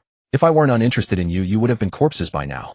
I heard that poison expert poisoned 6 heavenly firmament realm experts to death, and the poison used was quite vicious. That is rather interesting. I originally thought that poison expert was hiding in the shadows, but among the few experts lurking nearby, none seems to practice the art of poison. The mantis stalks the cicada, unaware that the oriole is right behind. Those experts hiding in the dark are at this moment being surrounded and slain by my hall's experts. Don't think they can come to your rescue. Right now, only that poison expert can save you. If you don't call him out soon, you'll miss your chance." Clearly the newcomer was none other than the Yinlong Hall's little poison king, Ding Xiao. Ding Xiao was called the Little Poison King, which showed how formidable his skill with poison was. Moreover, he was so obsessed with refining poison that he was also known as the Poison Maniac. Qin Chen had wanted to fish the Yinlong Hall out of hiding, planting experts from the Grand Princess's mansion around him. But the Little Poison King Ding Xiao saw through his scheme. Hearing this, Qing Ning and Xiao Lu both felt their hearts sink. Their expressions grew heavy, and they had not expected the Yinlong Hall's methods to be so formidable. Those hidden experts were being surrounded and killed by the Yinlong Hall's experts, so they probably had no spare hand to save them. "Young master, I'll hold them off. Find a chance to run." Qing Ning gritted her teeth and spoke in a low voice. Then Qin Chen, staring at the eerie face in the gray mist, said slowly, "A man who only dares to hide in the dark and play tricks is nothing to be afraid of." "What shameless boasting!" Ding Xiao snorted coldly. The eerie face in the gray mist vanished. Then a pair of blood-red eyes emerged within the mist, eerie and bizarre like 2 lanterns floating in the air. Behind the blood-red eyes loomed a massive black shadow. It advanced slowly toward Qin Chen and the others, carrying an extremely oppressive aura. Qin Chen's pupils contracted sharply. What he saw was a huge black serpent over 100 feet in length, like a python verging on a flood dragon. Standing atop the serpent's head was a man in black with a faint, almost imperceptible sneer on his lips and eyes as cold as ice. That man in black was none other than the Little Poison King Ding Xiao. Waves of formidable spiritual energy radiated from him. The divine mansion realm. Qin Ning's pupils shrank and her mind trembled. She could not help tightening her grip on the silver spear in her hand. She was only at the 5th level of the heavenly firmament realm, nowhere near a match for a divine mansion realm expert. Xiao Lu trembled even harder, his face full of terror. Qin Chen looked at the man in black standing on the huge black serpent, utterly calm, with not a trace of fear in his eyes. I see killing intent in your eyes, but with you alone you cannot kill me. Ding Zhao's gaze landed on Qin Chen, and he sneered. Before his voice faded, he raised his hand and waved. A stream of spiritual energy shot out from his palm, like an arrow piercing the air, streaking straight at Qin Chen. Young master, be careful. Seeing this, Qin Ning's face changed drastically. She hurriedly circulated her spiritual energy, raised her spear, and charged to meet the attack. Xiao Lu also shielded Qin Chen, his spiritual energy surging around him.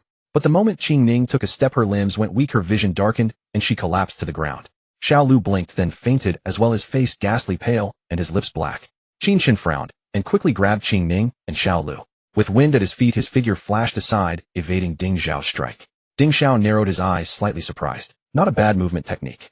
Just as Ding Xiao was seized by surprise, Qin Chen's figure stirred the gray mist and shot straight toward Ding Xiao, moving like thunder. He had already set Qin Ning and Xiao Lu down elsewhere. Qin Chen clenched his fingers into a fist as faint fist light surged over his knuckles, whipping up blasts of fist wind that howled through the air. Looking for death, Ding Xiao sneered, struck out with his palm, and met Qin Chen's fist.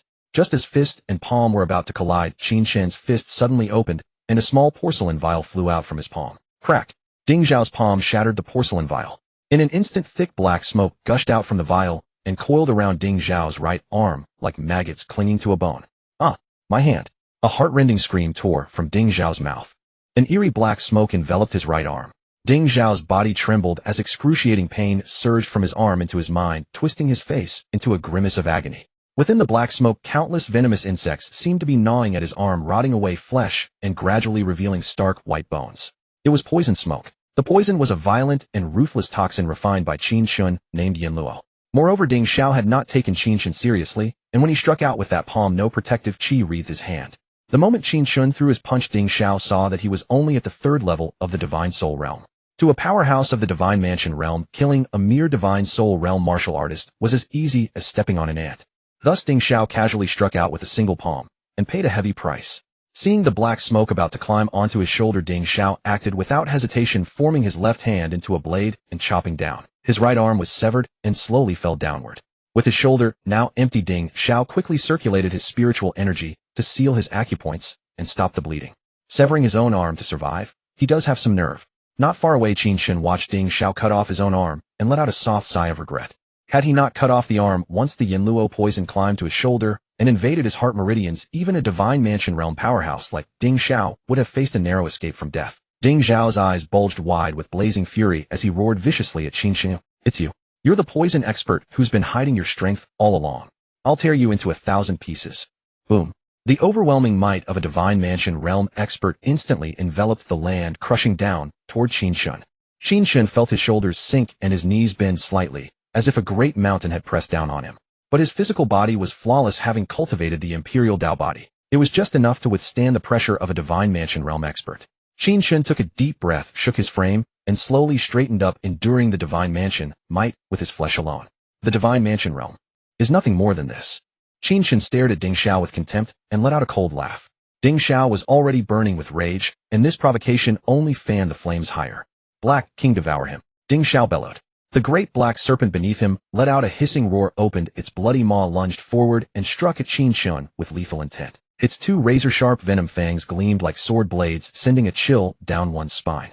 Seeing this, Qin Chen curled his lips into a cold smile, a small porcelain bottle appearing in his palm without anyone noticing. Just as the great black serpent was about to bite down, Qin Chen hurled the porcelain bottle out and vanished in a flash of swift footwork. The serpent clamped its jaws on empty air but swallowed the bottle whole. The violent poison erupted instantly within its body. Qin Chen stood not far away, his gaze locked tightly onto the great serpent. Yet instead of collapsing, the serpent only grew more ferocious, twisting its massive body and charging at Qin Chen to kill. Qin Chen furrowed his brows, a strange look on his face. Why didn't the poison kill that great serpent? As it lunged at him, Qin Chen once again used divine travel of the 9 heavens, evading the attack with his eerie footwork. He was only at the Divine Soul Realm. Facing a Divine Mansion Realm expert, a head-on clash would mean certain death. He had no choice but to dodge the sharp edge and wait for the right moment to strike. That great serpent also possessed strength at the divine mansion realm. Black King has been raised on poison since it was young, its body already steeped in countless toxins, forging itself into a frame immune to all poisons. Your little poison means nothing to it. Tonight you cannot escape death. I will carve the flesh from your body piece by piece and feed it to Black King. Watching Qin Chen dodge and panic, Ding Zhao's expression twisted with malice, and he let out an icy laugh. Hearing this, Qin Chen understood, and glancing sideways at Ding Zhao, a fierce murderous intent blazed in his eyes. If I can't deal with the great serpent, then I'll deal with you. Qin Chen let out a low shout, and his figure vanished abruptly. The next instant he appeared beside Ding Zhao. Ding Zhao sensed it immediately. Protective chi swelled around his body as his left arm shot out like an eagle's talon, clutching at Qin Chen's throat, only to grasp empty air. Qin Chen's figure had vanished, but a puff of poison powder scattered toward Ding Zhao blocked by the protective chi before it could land on him. Ding Zhao hastily held his breath. Having suffered a great loss earlier and witnessed the lethality of Qin Chen's poisons, he was already on guard, making it difficult for the poison to harm him again. Qin Chen's figure reappeared, and Ding Zhao's spiritual energy surged as he transformed into a streak of light, shooting violently toward him. Let's see how long you can keep dodging. Ding Zhao gnashed his teeth, his fury blazing like a towering inferno. Even with an arm severed, he was still a divine mansion realm expert, far surpassing Qin Chen in battle power. Seeing this, Qin Chen did not rush to evade. Instead, just as Ding Zhao closed in, he scattered a handful of poison powder and swiftly retreated. Ding Zhao lunged at empty air once more. The moment Ding Zhao steadied himself, Qin Chen flashed behind him and scattered another handful of poison powder. Ding Zhao spun around and struck out with a palm missing again as the ferocious palm force howled outward and stirred the gray mist into surging waves. Qin Chen flashed behind Ding Zhao once more and released poison smoke. Ding Zhao turned instantly, but the attack met only emptiness. He was nearly driven mad, flames of rage blazing in his eyes as he felt like Qin Chen was a fly buzzing around him. Yet he couldn't swat him dead. Boom. An immensely fierce burst of energy suddenly exploded from Ding Zhao's body, sending the gray mist churning violently. Qin Chen had just reappeared when his body shook violently, and he was blasted more than 100 zhang away. Qin Chen spat out a mouthful of blood, his chi and blood surging chaotically within. Had he not cultivated the Imperial Dao body and possessed an extraordinary physique, that strike would have shaken any ordinary divine soul realm martial artist to death. Thinking you can poison me to death? You underestimate me, the little poison king. Ding Zhao's gaze locked on Qin Chen as he let out a thunderous shout. Black King. At his call, the great serpent came rushing over, its body bursting with dazzling black light as it lunged headfirst toward Ding Zhao. To Qin Chen's shock, the great serpent plunged straight into Ding Zhao's body. Ink-black serpent scales gradually spread across Ding Zhao's face, body, and hands while his gaze turned colder and far more terrifying. It was as if he had become a serpent. A sinister smile crept onto Ding Zhao's lips as he inhaled the poison powder drifting through the air and remained completely unharmed. Having merged with the great serpent, Ding Zhao too had become immune to all poisons. Qin Chen's pupils sharply contracted and his brow furrowed slightly. Looks like poison won't kill this bastard after all. Ding Zhao took a step forward, and rolling black smoke billowed from beneath his feet. Qin Chen's gaze fell upon the black smoke, and he saw at a glance that it was toxic and seemed to contain formidable power. Clearly Ding Zhao was well aware of Qin Chen's excellent footwork and intended to shroud the entire ground in poison smoke, sealing off Qin Chen's movements. Just then an aged voice suddenly reached Qin Chen's ears. Young man, since you gave this old man fish, if you bow your head to me, I'll kill that little poison fiend for you. Hearing this, Qin Chen felt a tremor in his heart. Old fisherman. After Ding Zhao's assimilation, he was immune to poisons, and with poison smoke spreading everywhere, Wei Suifeng thought Qin Chen would most likely be killed. Yet the corners of Qin Chen's mouth curled slightly upward. Instead of answering Wei Suifeng, he let out a low cry in his heart. Cauldron, come. In that instant, the reincarnation poison cauldron materialized from thin air and transformed into a streak of black light that plunged directly into Qin Chen's brow.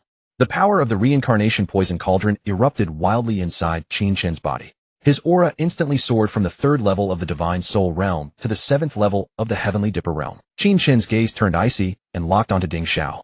He stomped the ground, and his body shot out like a flash of lightning streaking past, in an instant the force of his passage parting the gray mist left and right. Before Ding Zhao could react, he felt a gust of fierce wind rushing at his face, and the next moment a fist rapidly swelled in his vision. Qin Chen swung his fist and smashed it viciously toward Ding Zhao's chest, while 9 heaven-swallowing mystic serpent phantoms writhed behind him, bearing their fangs and radiating dire might. Bang! A dull thud resounded. Ding Zhao's body shook violently, blood spilling from his mouth as he doubled over and flew several hundred zhang away. The fist force shot out like a pillar, splitting the gray mist and howling across several hundred zhang. By the bank of the Xian River, Wei Suifeng stared wide-eyed, his face full of shock as the little poison king Ding Zhao was blasted several hundred zhang away. That divine mansion realm little poison fiend was sent flying by a single punch.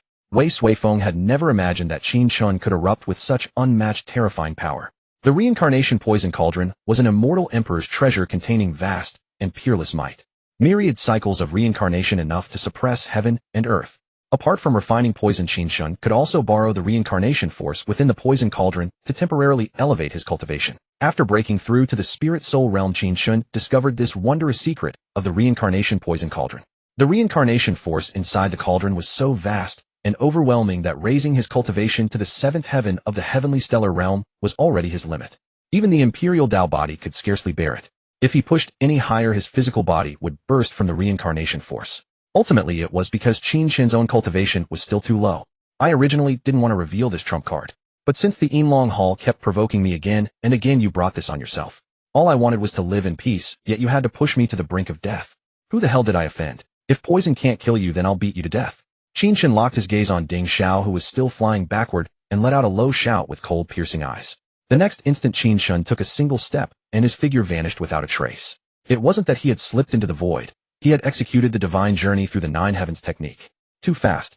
So fast that no figure could be seen, so fast that he seemed to merge with heaven and earth. Earlier, Ding Xiao had suffered precisely because of Qin Chen's movement technique. Before he could react, that mountain-like fist slammed into his chest. Before Ding Xiao could steady himself, Qin Chen abruptly appeared behind him. His 5 fingers curled into a fist, its radiance blazing brilliantly. In the void, the hissing of mystic pythons echoed again and again. He threw a rising punch.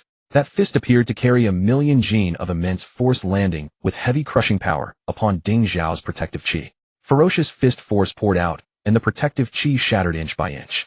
The fist struck the center of Ding Xiao's back. Snake scales burst apart, his back caved in, and who knew how many ribs were broken. Ding Xiao spat out another mouthful of blood and shot straight into the sky. Qin Chen's spiritual energy surged around him, cold light flickering in his eyes. He looked up, then flashed to appear above Ding Xiao in an instant. He twisted around his right leg, roaring downward. The formidable leg force split Ding Xiao's protective chi and slammed brutally into Ding Xiao's abdomen. Ding Xiao's body curved like a bow as he spat blood and shot downward like a falling meteor. Qin Chen's eyes locked onto Ding Xiao's figure. Before Ding Xiao could fall into the Xian River, Qin Chen used the extreme movement art of the divine journey through the nine heavens to appear beneath him once more. A fierce uppercut blasted upward, tearing open Ding Xiao's flesh, snapping his bones and sinews, and sending him flying toward the sky yet again. Blood rained from the heavens. Thump, thump, thump. Muffled impacts echoed without end. Qin Chen's figure flashed through the air, one after another, beating Ding Xiao back and forth in midair like a floating duckweed tossed by the wind. Too brutal. Wei Suifeng tilted his head back slightly, his clear bright gaze piercing through the gray mist. Watching Ding Xiao being relentlessly battered, he couldn't help frowning and clicking his tongue. That kid looks refined and fair-skinned, but when he strikes, he's ruthless. Although I don't know how he unleashed seventh heaven of the heavenly stellar realm cultivation, he's still able to dominate the divine mansion realm little poison king. He's truly ferocious. That kid really does surprise people. This is getting more and more interesting. Qin Chen alternated fists and feet, raining blows upon Ding Xiao as he radiated an utterly terrifying fury and murderous intent. He had transmigrated here, and although he had become the princess's consort, he had to watch every step and guard against elder princess Xiao Qinyu. Before he had even dealt with Xiao Qinyu, the Yinlong Hall had already set its sights on him and wanted him dead. One wave had not yet settled when another rose. Burning with rage, Qin Chen transformed his towering fury into fist intent and leg power, venting it savagely on Ding Xiao. At this moment, Ding Xiao was black and blue, covered in blood and wounded all over. He looked miserable beyond words. Get away. Ding Xiao shot backward. Gritting his teeth and enduring the pain, he let spiritual energy churn and surge wildly within his divine mansion. Boom. A surge of formidable spiritual energy erupted from Ding Xiao's body, sweeping through the void like a fierce wind. Qin Chen's body shook slightly, and he retreated several steps. Ding Xiao glared fixedly at Qin Chen, his eyes bloodshot, filled with dreadful killing intent, and his face twisted in ferocity. He formed a seal with both palms, and rolling spiritual energy condensed into a massive palm shadow that seemed to cover the sky. Great netherworld palm. Ding Xiao struck out with a palm. The enormous palm shadow pressed down toward Qin Chen, carrying the force of toppling mountains and overturning seas. Violent palm force churned through the void, flooding the heavens. Qin Chen stared at the palm shadow, his gaze sharp. He neither dodged nor evaded, instead slowly channeling his spiritual energy and clenching his right fist. Spiritual energy gathered on his fist, blossoming into brilliant fist light. Fist intent filled the sky. Suddenly, Qin Chen's figure flashed by as though he had crossed the void. Amid the sky, 9 mystic pythons bared their fangs and claws, their killing might towering to the heavens. Their blood-red maws looked as though a single bite could swallow half the sky. 9 pythons swallowing heaven fist. Bang! A muffled sound split the sky like pealing thunder. Ding Zhao's pupils shrank, his face changed dramatically, and his heart trembled violently as he sucked in a sharp cold breath. He saw the netherworld palm shadow smashed apart by the 9 mystic python phantoms as if it were utterly worthless. Then a fist shadow appeared before his eyes. An icy chill instantly swept through Ding Zhao's body, his scalp going numb. Before he could react, the fist shadow struck the very center of his chest. His chest caved in at once, all his ribs snapped, and the robe over his back burst apart. The ferocious fist force invaded his body, shattering his internal organs. Ding Zhao turned into a streak of light, cut across the sky, and crashed onto the opposite bank of the Xian River like a meteor from beyond the heavens. The ground was smashed into a deep pit. Ding Zhao lay in the pit, eyes vacant as he stared at the night sky. His breath was gone, and all signs of life had ceased. With Ding Zhao's death, the gray mist shrouding the land slowly dispersed with the wind. Qin Chen landed from midair and stood before Ding Zhao's corpse. His gaze lowered, he tore open the clothes over his chest. A sinister black mark was visible on his chest. Under Qin Chen's gaze, the bizarre black mark seeped into his skin like a small snake and coiled over his chest. Qin Chen hastily summoned his spiritual energy, but he could not stop it. Poison users. Their hearts are truly filthy. Qin Chen studied the sinister black mark for a moment, then looked at Ding Zhao in the pit and frowned. Even in death, you won't rest easy. Just now, when Qin Chen killed Ding Zhao, a black beam abruptly burst from Ding Zhao's body and shot into Qin Chen's chest. That was a poison the Poison King had hidden within Ding Zhao. Elder Princess Manor. Inside the brocade pavilion, Xiao Qinyu slowly opened her eyes. Her phoenix eyes were like stars, bright, clear, and captivating. Elder Princess, you're awake. Zi Yuan had been watching over Xiao Qinyu. Seeing her wake, she was overjoyed and broke into a radiant smile. Xiao Qinyu glanced at Zi Yuan, hesitated for a moment, and a trace of doubt surfaced in her eyes. She asked Zi Yuan, while I was unconscious, I seemed to hear a man's voice. That voice seemed to be Qin Chen's. Zi Yuan looked at Xiao Qinyu and smiled. Elder Princess, the Prince Consort did visit the princess's residence, and it was he who dispelled the poison for you. The poison you suffered left even Headmaster Nangong helpless. Thanks to the Prince Consort, you were saved. Xiao Qinyu frowned slightly and fell silent for a moment. A chill gathered in her eyes as she said, in that case. Has the Prince Consort seen this princess's body? Ziyuan furrowed her brow, feeling the temperature in the brocade pavilion plummet as her heart trembled involuntarily. A cold, biting chill emanated from Xiao Qinyu, permeating the entire chamber. Your Highness the Princess Consort, the Imperial Physician-in-Chief, has stated that a healer's compassion knows no bounds. In the eyes of a physician, there are only patients with no distinction between men and women. Academy head Nangong has expressed the same sentiment. Ziyuan forced herself to make excuses for Qin Chen. Xiao Qinyu glanced at her, her gaze growing several degrees colder. Ziyuan's heart trembled once more, as if an icy chill swept through her entire body, freezing her very being. So the Imperial Physician truly laid eyes upon my body. Xiao Qinyu, being exceptionally clever, immediately seized upon the key point hidden within Ziyuan's words. She had only asked tentatively, never expecting it to align precisely with her suspicions. The mere thought of Qin Chen having seen her alabaster jade-like form ignited a fury within her heart as she slowly clenched her fists. The poison wound on her body would have been tolerable had it been elsewhere, yet it lay precisely at a spot as Ziyuan below her neck, that is to say her chest. Moreover, she possessed the Snow Mountain Mist Valley there. When Qin Chen examined her wound beyond the injury itself, he would inevitably witness other scenery. Yet whose body could compare to Xiao Qinyu's? No man had ever beheld it before. Ziyuan frowned deeply and slowly said, Your Highness, the situation at that time was dire. The poison you suffered was rather peculiar, and Academy head Nangong was completely at a loss. Had the poison not been expelled in time, the consequences would have been unimaginable. The Imperial Physician just happened to possess some knowledge of toxins, so he was the only one who could attempt a remedy.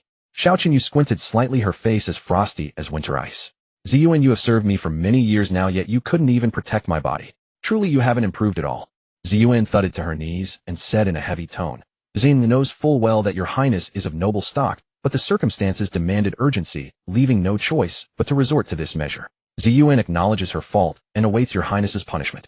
Gazing upon the kneeling Ziyuan, who admitted her error, Xiao Qinyu gently shook her head as the frost in her eyes thawed somewhat. Enough, rise. Relief washed over Ziyuan's heart. Beads of sweat covered her brow as she slowly rose to her feet, thinking to herself, Sir Imperial Physician, thankfully, I spoke on your behalf and made excuses, otherwise you would never have survived your Highness's wrath. Judging from your Highness's tone, her anger has subsided considerably. At the very least, your life has been spared. At this moment, Xiao Qinyu uttered a cold snort. Her narrow phoenix-like eyes flickered with murderous intent as she spoke in an eerie tone. Qin Chen has seen my body. I shall behead him. What? Ziyuan gasped, her heart sinking. She stared at Xiao Qinyu, hesitating for a moment before forcing herself to say, Your Highness, the Imperial Physician detoxified the poison in your body. He essentially saved your life. Xiao Qinyu swept Ziyuan a glance and said dismissively, do you think I need you to remind me? I am well aware that he saved my life. Ziyuan furrowed her brow, confusion evident on her face. Then why does your Highness still wish to behead the Imperial Physician? Xiao Qinyu's gaze lowered slightly as she said, merit is merit, transgression is transgression. The two are entirely separate matters. He detoxified my poison. I am grateful for this. But since he saw my body, I shall behead him. Ziyuan fell silent, momentarily at a loss for words. Xiao Qinyu blinked her bright eyes and asked, by the way, how has Qin Chen been lately? Has he not gone to Yunming Pavilion again? Gazing at Xiao Qinyu, Ziyuan smiled and said, since that night the Imperial Physician has not set foot in Yunming Pavilion again. He merely goes to the suspended river each day to fish. Xiao Qinyu nodded and said, as long as he doesn't go to Yunming Pavilion, fishing by the river each day is not a problem. However, Ziyuan hesitated, words catching in her throat. Xiao Qinyu's eyes narrowed slightly as she asked, however what? Ziyuan replied, when the Imperial Physician was fishing at the suspended river, he encountered Prime Minister Wei. The two of them fish in the same area every day. Familiarity breeds connection, and the two have gradually grown close. Upon hearing Prime Minister Wei, Xiao Qinyu's heart jolted, her eyes flashing with a fierce sharp glint. Wei Suifeng, the Prime Minister. Xiao Qinyu's face was encased in frost as she asked coldly. Ziyuan nodded. Xiao Qinyu harumphed. That old geezer Wei Suifeng truly haunts us like a persistent ghost, having grown close to Qin Chen. Ziyuan, where on earth did you find this Imperial Physician named Qin Chen? Either he's lounging in tea houses listening to songs, or he's fishing by the suspended river. He doesn't accomplish a single proper thing all day long, living an idle life. If word spreads it's my reputation he'll be dragging through the mud. Ziyuan quietly lowered her head, muttering softly, it was by your Highness's command that I went and abducted the Imperial Physician. Though Ziyuan spoke softly, Xiao Qinyu still heard her. Xiao Qinyu cast Ziyuan a sidelong glance and said in a heavy tone, tomorrow summon the Imperial Physician to the princess's quarters. I shall behead him. Qin Chen stared at a wisp of black thread beneath the skin of his chest, instantly recognizing it as poison. He hastily raised his fingers and tapped several acupoints on his chest, sealing them shut. The little poison king Ding Xiao was a master of toxins. He suspected the other party had concealed a potent poison within their body, one that would activate upon death, dragging their killer into the grave as a companion. The reincarnation poison scripture within Qin Chen's mind quivered gently. He attempted to discern a detoxification method through its power. Just then the reincarnation poison cauldron lurking in the depths of his brow chakra traveled along his meridians and emerged at the spot on Qin Chen's chest.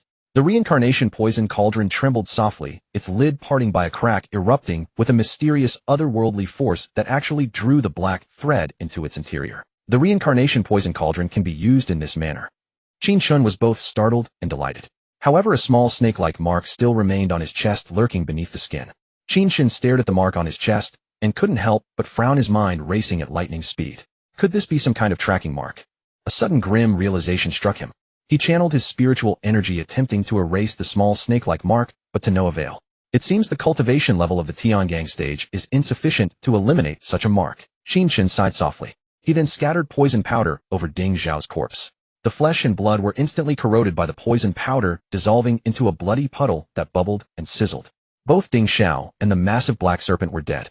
Qin Chen's figure flickered, returning to the opposite bank. He stood by the riverside, casting a deep, lingering glance at Wei Suifeng, whose head hung motionless. A faint smile played at Qin Chen's lips as he discerned the truth, yet chose silence. He then dispersed the reincarnation power of the reincarnation poison cauldron. His cultivation instantly plummeted back to the third stage of the divine soul realm. An overwhelming sense of emptiness surged through his mind, his legs trembling as if his very body had been hollowed out. He plopped down onto the ground, waited a moment to recover, then rose again and strode toward Qingming and the other two. Qingming and Xiao Lu had been poisoned by the gray mist and had fallen unconscious. However, Qin Chen had administered detoxifying pills to both of them. Their poisoning was not severe. As long as they did not activate their spiritual energy within their bodies, there would be no major trouble. Qin Chen hoisted Qingming onto his shoulder while dragging Xiao Lu along. The three of them slowly made their way toward a carriage nearby. Before Qin Chen could fully wake, still lying in bed with his limbs spread out in a character for utmost, the sound of knocking echoed in his drowsy ears. Sir Imperial Physician, Her Highness the Princess Consort summons you to the princess's quarters. Ziyuan's voice rang out from beyond the door. The mountain range stretched endlessly across the wilderness, spanning 1,000 li, now visible, now veiled in mist, like a colossal beast crouched in slumber. Three silhouettes flashed through the clouds, after-images trailing faint light as they darted into the temple halls nestled among the peaks. Inside the great hall, the three figures knelt on one knee in unison, gazing at the imposing man upon the stone throne, their eyes filled with reverence and intoned in deep voices. We pay our respects, master. A man in a black robe sat upright upon the stone throne, his expression gloomy and his gaze icy as it swept over the three in the hall. They were one woman and two men, each radiating an imposing aura. The woman in the violet gown was fair of face, her features bright and ravishing, her eyes rippling with allure. She was tall with a figure of graceful full curves, like a gorgeous flower in radiant full bloom. As for the two men, one was garbed in black, the other in white. Rise, all of you. The black-robed man waved a hand, his voice cool and indifferent. Thank you, master. The three said in unison and rose to their feet. The violet-gowned woman blinked, catching a trace of sorrow in the black-robed man's eyes, and could not help frowning as she asked, Master, you summoned your disciple and my two senior brothers. Is there some instruction to give? The black-robed man nodded, his voice somewhat feeble. Ding Xiao is dead. Hearing this, the three were greatly shaken, disbelief written upon their faces. The black-robed man was one of the guardian heavenly kings of Yinlong Hall, the poison heavenly king Ding Chuanxiu. Ding Xiao was Ding Chuanxiu's son, a true inheritor of his father's poison Dao, and his poison arts were exceptionally formidable. With a cultivation base in the Divine Mansion realm, he was known as the Little Poison King, and his strength was by no means trivial. Yet he was dead. In truth, it was not that the Little Poison King Ding Xiao was weak. It was simply that Qin Chen's physical body was too monstrously powerful. The Imperial Dao body. Across the entire world, only a handful had managed to cultivate an Imperial Dao body, coupled with a movement art that rivaled immortals and gods. Before Ding Xiao could react, a fist mighty enough to shake mountains slammed into his chest, gravely wounding him. What followed was a mad frenzy of finishing blows, every punch driving into flesh, every kick stamping into his body.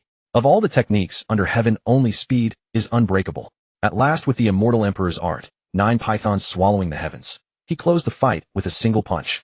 Although the samsara power of the samsara poison cauldron had only elevated Qin Chen's cultivation to the 7th heaven of the heavenly gang realm, but the power Qin Chen burst forth with was more than enough to sweep across Divine Mansion realm powerhouses. Master, how did our junior brother die? The violet-gowned woman asked with a frown. The poison heavenly king Ding Chuanxiu gave the violet-gowned woman a long, deep look and said slowly, This is the matter for which I summoned you all here. Ding Xiao went to the Great Zhou capital with Hall Master Yu. It seems he perished at the hands of a Great Zhou expert. Although that Great Zhou expert was struck by the soul-stealing poison on Ding Xiao and is likely beyond salvation, Great Zhou has no shortage of exceptional individuals. It is possible they may unravel the soul-stealing poison. All three of you carry the soul-stealing poison and can sense one another through it. Go to the Great Zhou capital and seek out the one who slew Ding Xiao. Through my awareness of the soul-stealing poison, I sense that this person is a young man. Remember, above all, if he is dead, we must see the corpse. If he is alive, we must see the man. As he spoke, Ding Chuanxiu's voice grew fierce and baleful, his eyes blazing with murderous intent that made one's blood run cold. The three looked solemn and answered in low, firm voices. We, your disciples, shall obey. Ding Chuanxiu waved his sleeve, and a black beam flew out from within it, landing in the violet-gowned woman's hand. It was a black jade slip. Once you find that person, if he has not died, crush the teleportation jade slip, and I shall descend personally to suppress and slay him. Ding Chuanxiu looked at the three in the hall, his voice deep and thunderous. The violet-gowned woman gripped the black jade slip tightly and said in a low voice, Master, the man is merely a youth. Why must you act personally? With your disciple and my two senior brothers on the task, the person who killed our junior brother will not escape death. The two beside the violet-gowned woman both nodded, their expressions earnest and their gazes resolute. Although Ding Xiao bore the title of Little Poison King, much of it rode on the coattails of the poison heavenly king Ding Chuanxiu. As for the three disciples within the hall, all of them surpassed Ding Xiao in strength. Ding Chuanxiu shook his head, savage energy surging in his eyes, and said, Even a lion attacking a rabbit exerts its full strength. And this is moreover a standout among the younger generation of the great Zhou dynasty. That person broke Ding Xiao's poison and even killed him, enough to show his methods are not ordinary. Among the younger generation, not many can exceed Ding Xiao by even a hair. If I sent the three of you to the Great Zhou capital to seek vengeance, then unless everything went unexpectedly well, you would most likely capsize in a gutter and die in that capital. Then word would arrive and I would dispatch my protector envoys. But by the time they located that person, his cultivation would have already broken through, and he would slaughter them in return. When I, slow to perceive the truth, finally went myself, that person might well have erased the mark of the soul-stealing poison and gone into hiding. A few years later, his cultivation would have risen greatly, and he would come seeking revenge, slapping me to death with a single palm. The violet-gowned woman and the other two could not help frowning, gazing at their unfathomable master Ding Chuanxiu, their eyes filled with deep thought. You are all still too young, possessed of youthful ardor, but you must not be flippant and arrogant, looking down on all before you, or you will suffer a great loss. If everyone thought as you three do, Yinlong Hall would long ago have been slaughtered to a mere handful. Ding Chuanxiu's voice turned gentler as he gave this earnest, heartfelt reminder. The three came to their senses, bowed to Ding Chuanxiu, and said solemnly, "Your disciples have received your teaching." Ding Chuanxiu nodded slightly, waved his hand, and said, "Go then." The three nodded in acknowledgement, then swept out of the great hall. At the eldest princess's manor, Qin Chen and Zi Yuan walked along the corridor heading toward the princess's residence. As they walked, Qin Chen suddenly spoke up. "Zi Yuan, the eldest princess, sends for me at dawn. Could she be planning to reward me with something? For the grace of saving her life, the eldest princess will surely repay me with bounteous gratitude. Tell me, should I ask for 10,000 taels of gold, or rarities and wonders, spirit pills, and miraculous medicines?" A rich smile bloomed on his face, brilliant and sunny, and his eyes sparkled with expectation. Zi Yuan heard his voice and could not help knitting her brows. She did not know how to say it, so she simply fell silent. After all, the eldest princess had summoned Qin Chen to have his head chopped off, and here he was still so blissfully pleased with himself, smiling radiantly. Seeing Zi Yuan mute, Qin Chen gently shook his head and thought to himself, "With such a fiery temper and a mouth like a sealed gourd, she will most likely never find a husband." Before long, Zi Yuan and Qin Chen arrived at the princess's residence. The two stood before the brocade pavilion, and Zi Yuan called inside. "Eldest princess, the consort is here." Having said that, Zi Yuan extended her right hand in a gesture of invitation. Qin Chen walked in large strides into the brocade pavilion, while Zi Yuan did not enter. She stood at the doorway. Qin Chen stepped inside the pavilion. There he saw a woman in a white gown seated at a vanity dresser. Her back was graceful, her hips rounded, and her bearing was so transcendent and peerless that she seemed to float on air like an immortal. In the bronze mirror resting on the vanity were reflected a pair of bright, moist eyes glittering like stars, while a thin veil covered her face. Yet one could dimly discern beneath the veil a countenance of breathtaking, peerless beauty. Qin Chen stood dumbfounded for a moment, then cupped his hands in salute. "I pay my respects to the eldest princess." The white-gowned woman did not turn around. She glanced at Qin Chen through the bronze mirror, parted her lips lightly, and spoke in a clear, cold voice. "If you have last words, speak them now. After you are done, I shall behead you. Cut off my head." Qin Chen was stunned, his face full of bewilderment. He stared blankly at the eldest princess, Xiao Qinyu, even wondering whether his ears had misheard. "I rid Xiao Qinyu of poison and saved her life, yet she wants to cut off my head. Aren't all demonesses supposed to repay kindness with enmity?" Qin Chen knit his brows as waves of emotion churned within him, and he could not help muttering inwardly. After a brief silence, his eyes turned thoughtful, and he demanded with righteous confidence, "Eldest princess, I saved your life, and is this how you treat your rescuer?" Xiao Qinyu's eyes were clear as water, and beneath her veil her peerless jade-like face remained unruffled. With her back to Qin Chen, she said coolly, "You saved my life, and I am grateful in my heart, but that does not stop me from cutting off your head. After you die, I will give you a grand burial to repay my debt of gratitude for saving me." Qin Chen frowned, his nerves taut. Staring gloomily at Xiao Qinyu's back, his gaze gradually turned icy. "If I'm dead anyway, what good is a grand burial? But if you cut off my head, you'll die too." A cold smile crept onto Qin Chen's lips as his thoughts churned. Under Xiao Qinyu's cool gaze, Qin Chen walked over and sat down on a nearby drum-shaped stool, then poured himself a cup of tea.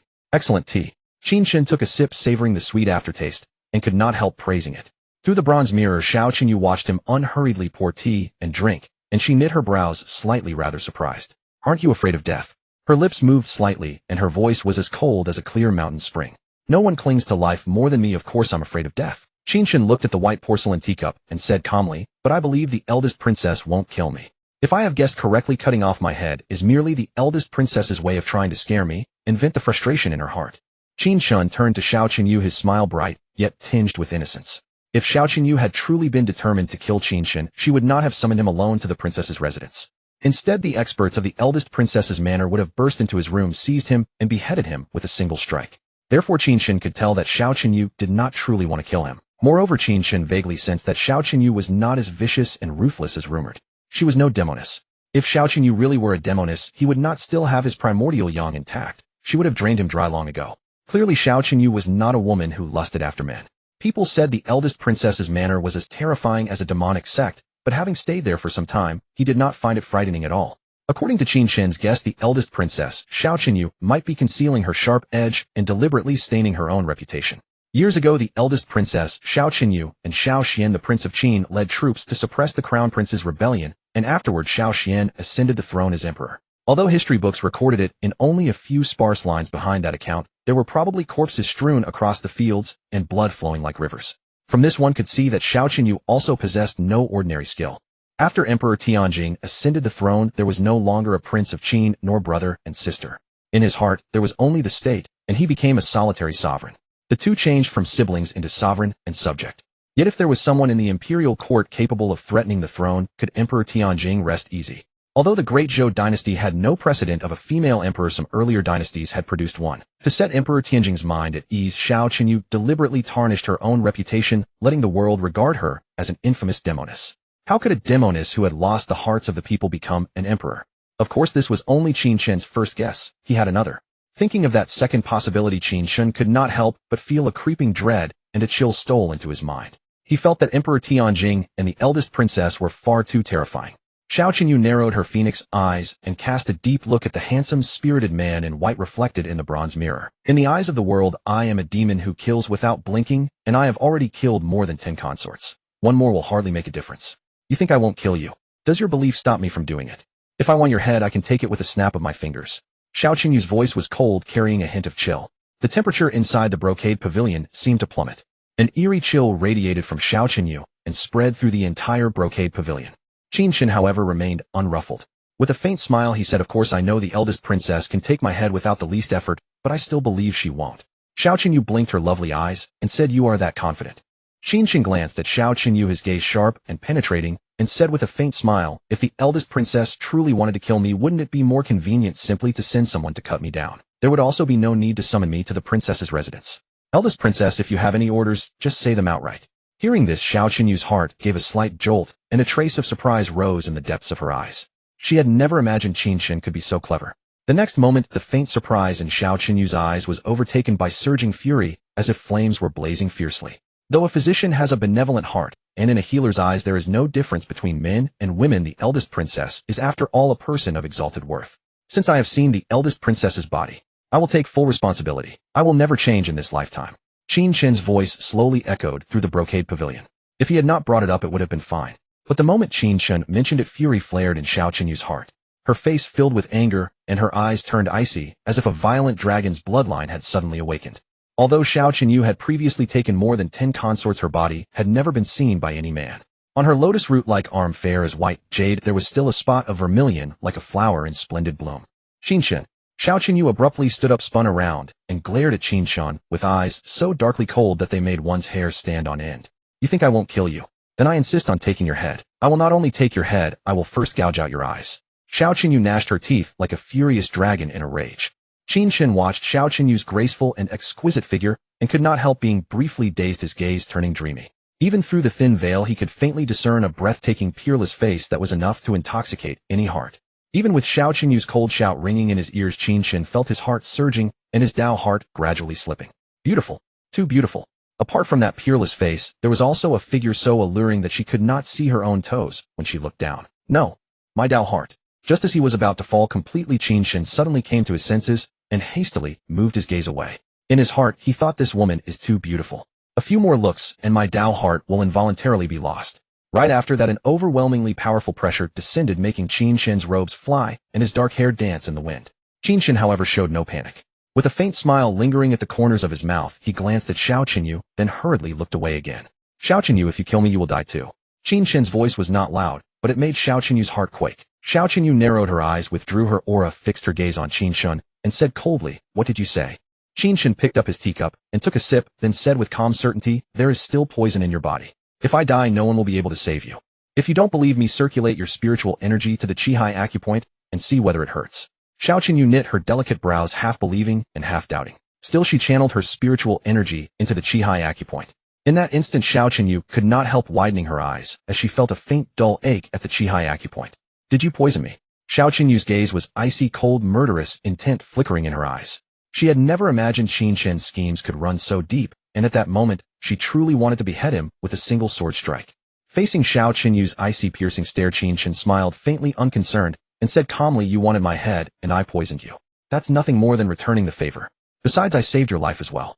All things considered, I'm still the one at a loss." As for Xiao Qinyu, Qin Chen actually held no favorable feelings toward her. If it weren't for Xiao Qinyu's pretty face, alluring figure, and generous bust, he wouldn't have bothered paying her any attention. For no apparent reason, he had been bound and brought to the eldest princess's mansion. For no apparent reason, he had transmigrated, and for no apparent reason, he had been targeted by assassins of the Hidden Dragon Hall. If not for his system cheat, he had no idea how he could survive. On one hand, he had to deal with the Demoness, Xiao Qinyu, on the other, he had to guard against the assassins of the Hidden Dragon Hall. Earlier, when Xiao Qinyu was poisoned and on the verge of death, Qin Chen had decided to remain cautious and secretly planted a mysterious poison within her body. It was his life-preserving talisman. The poison lay hidden within her spiritual meridians. While dormant, it caused neither pain nor itching, and it was concealed with extraordinary skill. Even the celebrated young miracle doctor Nangong Mingyue had been unable to detect it. Although Qin Chen had his own guesses about Xiao Qinyu at the end of the day, he still could not trust her. After all, before he cured her poison, the two of them had never even met, let alone known each other's true character. Xiao Qinyu's expression was gloomy. She stared coldly at Qin Chen, her sharp gaze almost piercing, as if she wanted to see through him completely. Yet Qin Chen's face beamed with a bright, innocent smile, making him seem utterly guileless. Xiao Qinyu frowned, feeling that she could not see through Qin Chen. Their eyes met, and neither spoke. A long moment passed. Xiao Qinyu let out a soft sigh, unclenched her tightly balled fist, and said slowly, "Detoxify me, and I'll let you leave. From now on we'll have nothing more to do with each other." In Xiao Qinyu's eyes, her life was ultimately far more precious than Qin Chen's. Though she said this, she secretly thought, once I'm detoxified, as soon as you step out of the eldest princess's mansion, I'll have an expert behead you. That wouldn't count as breaking my promise. At least I let you go. Qin Chen glanced at Xiao Qinyu, shook his head, and said with a faint smile, "I rather like the eldest princess's mansion. I'm not ready to leave." Even as he said that, he was thinking to himself, "Cure you? Are you daydreaming in broad daylight? That poison is my life-preserving talisman. There's no way I'll detoxify you anytime soon. You're a Demoness. If I did, I'd probably have my head chopped off by a sword the moment I stepped out of the eldest princess's mansion." Xiao Qinyu knitted her delicate brows and stared coldly at Qin Chen, her chest heaving as suppressed anger churned inside her. She took a deep breath and forced down the urge to kill him. "Go on, what exactly do you want?" Xiao Qinyu asked softly. Qin Chen looked her up and down, the corner of his mouth curling into a mischievous smile. "What I want? I'm afraid you wouldn't be willing to give it." Xiao Qinyu was silent for a moment, then frowned. "Say it. If it's something I have, why wouldn't I give it to you?" Qin Chen smiled slightly and waved his hand. "Let's not discuss that for now. The poison in your body won't harm you for the time being, so there's no need to worry. As long as I'm alive, you won't die from the poison." What Qin Chen wanted, of course, was Xiao Qinyu. After seeing her peerless beauty, he had made up his mind to win her over. Besides, one was the eldest princess and the other her consort, a cooked duck. There was no way Qin Chen would let her fly away. Still, Qin Chen had his own principles. He didn't want to use poison to threaten Xiao Qinyu. He would conquer Xiao Qinyu forcefully. Xiao Qinyu stared at him with dark, brooding eyes and said nothing, but inside, she was almost going mad. She was the eldest princess of the great Zhou dynasty. When had she ever suffered such humiliation? "What did you summon me here for?" Qin Chen poured himself another cup of tea. After laying his cards on the table, with Xiao Qinyu, his tone had turned much harder. Xiao Qinyu slanted a glance at Qin Chen and took a deep breath, forcing herself to set aside the anger and murderous intent in her heart for now. She said flatly, "Even Nangong Mingyue was helpless against the poison in me, yet you were able to cure it. Your poison arts must be considerable. In a few days I'll take you to cure someone else of poison." Qin Chen blinked and smiled. "So you really weren't going to behead me after all?" Xiao Qinyu rolled her eyes at him, the jade-white hand hidden in her sleeve clenching into a fist, and huffed, "I wasn't really going to have your head while you were actually trying to poison me to death. As long as you don't make a move against me, you naturally won't come to any harm." Qin Chen waved his hand. "Though my poison arts are superb, I can't be sure I can cure that person's poison." Xiao Qinyu swept a glance over Qin Chen and said coolly, "If you can cure that person's poison, I'll do my best to grant whatever you want." Hearing that, Qin Chen's face at once broke into a brilliant smile, his eyes glinting. "Whatever I want." Xiao Qinyu rolled her eyes at him and said indifferently, "Talk about it after you've cured the poison." Seeing the smile on Qin Chen's face, she suddenly realized she had been tricked. Qin Chen had done it on purpose. He raised the teacup and took a sip, beaming. The tea tasted better than before. He set down the teacup, his expression suddenly growing serious, and said in a low voice, "Eldest princess, you previously recruited more than a dozen consorts, yet none of them were heard from again. Rumor has it that your temper was moody and you tortured those dozen consorts to death. But I've been in the eldest princess's mansion for a while now, and you haven't come to torment me, as the rumors claimed. I don't know why you kept recruiting consorts and then killing them, but I want to know why me. In the capital, talented young men are everywhere. I have no achievements in martial arts and no brilliance in scholarly pursuits. Why did you choose me?" Qin Chen fixed his gaze on Xiao Qinyu's eyes. Although her eyes were beautiful and suffused with an alluring charm, his Tao heart was extraordinarily firm at this moment. Their eyes locked, and the atmosphere became subtle. After a moment, Xiao Qinyu curled her lips and smiled radiantly. "Because you're handsome." Qin Chen was taken aback. "Handsome?" He laughed and nodded. "The eldest princess has excellent taste." Xiao Qinyu cast a sidelong glance at him, all traces of her earlier intent to kill him gone. She blinked her bright crystalline eyes and said softly, "I heard your days in Earl Wenyuan's mansion were not pleasant. As a reward for curing my poison, do you want me to help you vent your anger? Do you want them alive or dead? If alive, I'll have those people sent to the mines to break rocks. If dead, I'll have someone annihilate Earl Wenyuan's mansion." Qin Chen glanced at the peerless beauty beside him and saw a faint smile floating in the corners of Xiao Qinyu's eyes. Yet he felt a chill creeping up his back. He could not help thinking a Demoness is a Demoness, ruthless and merciless, slaughtering entire families at the slightest whim. And sending people to the mines to dig stones is even crueler than wiping out a family. On that mountain you dig stone day and night. If you are slow you get beaten, and the food is like pig slop, simply worse than death. If I want to get Xiao Qinyu under my control, I will have to make more progress in cultivation. Otherwise I will never be able to hold her in check. No, even a higher cultivation would not be enough. Qin Chen lowered his gaze, and his eyes, as if on auto-aim, involuntarily darted over those towering, magnificent snowy peaks. Xiao Qinyu seemed to sense it. Her crystalline eyes narrowed slightly, a sliver of coldness stirring within them, as she stared at Qin Chen in silent, unsettling appraisal. Qin Chen pretended not to notice. He shook his head, and said with a smile, I appreciate the Grand Princess's kind intentions, but I am not ready to be a kept man. As for those in Earl Wen Yuan's household, Qin Chen could handle them by himself. Some grievances are best settled personally for it to be truly satisfying. Thus he did not want Xiao Qinyu to get involved. Besides the life-saving favor he had done for Grand Princess, Xiao Qinyu should not be spent merely on helping him vent his anger. That would be too great a loss. After all, it was a favor owed by the Grand Princess of Great Zhou, one hard to buy even for 10,000 gold. Xiao Qinyu knitted her brows and could not help shooting Qin Chen a sideways glance. Still not ready to be a kept man. Do you know that the men in the capital who want to live off me form a line from the west side of the city all the way 300 li beyond the city walls? A man who has gotten the advantage and then acts innocent. Xiao Qinyu gave a cold snort inwardly. The urge to give Qin Chen a sound beating surged strongly in her mind. She took a deep breath, suppressed the restless irritation inside her, and said coolly, from now on you are forbidden to go fishing at Xian River. Not wanting to keep bickering with Qin Chen, she changed the subject directly, intending to reclaim the upper hand. Qin Chen was stunned, then frowned slightly with a strange expression. Why? He lifted his chin and asked Xiao Qinyu. It was one thing to forbid him from listening to music at the Yunming Pavilion. After all, it was a brothel, but forbidding him from fishing at Xian River was going too far. He was only going to fish not to hook a flood dragon's queen or a dragon king's daughter. Why on earth could he not fish at Xian River? Xiao Qinyu, I, your husband, protest. Why? Because I am the Grand Princess of Great Zhou, and you are merely the consort. In the Grand Princess's residence my word is law. Xiao Qinyu did not bother explaining. She simply invoked her position as the Grand Princess, her tone overbearing, as if she were a peerless empress upon the throne. Qin Chen looked at Xiao Qinyu's cold, clear gaze, fell silent for a moment, and then let out a soft sigh. Very well. If I cannot fish at Xian River, then I will not. Qin Chen could not be bothered to argue with Xiao Qinyu, so he simply gave her face. When you live under someone else's roof, you have to lower your head. Well, this was lowering his head for love. But Qin Chen secretly noted the matter in his heart, planning to deal with Xiao Qinyu later and give her a proper beating. Xiao Qinyu was not surprised by his concession. Her face as calm as still water, she gave a slight nod. Because she could tell that Qin Chen was a smart man. Moreover, he valued his life greatly. If he had truly harbored resentment toward her and wanted to fight to the bitter end, he would not have cured her poison earlier. After curing her poison, he had poisoned her again simply to leave himself a way out. A bargaining chip to negotiate with her. Xiao Qinyu saw it all clearly.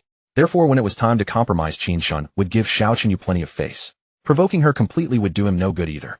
You may withdraw. In a few days I will send someone to escort you to have the poison removed. Xiao Qinyu turned around and waved her hand. She was still feeling rather irritable and did not want to look at Qin Chen. Qin Chen rose from the drum-shaped stool, patted himself off, and prepared to take his leave. He had only walked a couple of steps when Xiao Qinyu's voice suddenly reached his ear. Hold on. Qin Chen stopped and turned to look at Xiao Qinyu, only to see a graceful willowy back. Does the Grand Princess have any further orders? Qin Chen asked in confusion. Still facing away from him, Xiao Qinyu said in a cold voice, the fact that the poison I was afflicted with has been cured must not be revealed to anyone. Hearing this, Qin Chen's eyes narrowed slightly. He cast a deep look at Xiao Qinyu and instantly guessed that she had made a plan to strike back at the Hidden Dragon Hall. If no one revealed that the green-eyed golden toad poison in her body had been cured, the assassins of the Hidden Dragon Hall would believe she was doomed. And if a trap were set at this moment, they could lure the enemy deep in and catch the turtle in the jar. Understood, Qin Chen replied indifferently. Any other orders? If not, I will be on my way. Xiao Qinyu turned around and looked at Qin Chen, her beautiful eyes clear and bright, and said solemnly, Qin Chen, you are a clever man, but men who are too clever often do not live long. I will give you a saying, rare is the art of playing the fool. Qin Chen smiled and waved at Xiao Qinyu. I'm off. He tossed those words behind him and turned to leave. But he still kept Xiao Qinyu's final words in his heart. Rare is the art of playing the fool. The moment Qin Chen walked out of Jin Pavilion, he felt a cold, eerie gaze settle on him. At the entrance of Jin Pavilion, Ziyuan was glaring at Qin Chen with a frosty expression on her pretty face. Ziyuan had thought the Grand Princess, Xiao Qinyu, was going to have his head cut off, so she had waited by the door ready to rush in and plead for him if things turned bad. But instead she overheard that Qin Chen had poisoned Grand Princess Xiao Qinyu. Don't glare at me like that. Qin Chen glanced at Ziyuan and said flatly, your Grand Princess will not die as long as I live. Zi Yuan's clenched fists slowly loosened, but her eyes remained icy as she escorted Qin Chen out of the princess's residence. As they walked, she suddenly said, "Lord Consort, you certainly have nerve daring to poison the Grand Princess." Qin Chen smiled, and thought to himself, "I just want to live." A short while later Qin Chen returned to his bedchamber. Standing alone by the window, he gazed at the cloudless azure sky with a worried frown. The Yunming Pavilion is off limits, and Xian River is off limits too. With both of my idle farm spots cut off, how am I supposed to idle farm? Xiaoqin, you, do you have a system too? Are you deliberately trying to sabotage me? Qin Chen gave a long inward sigh, and could not help muttering to himself. As for being forbidden to listen to music at the Yunming Pavilion, Qin Chen could understand that.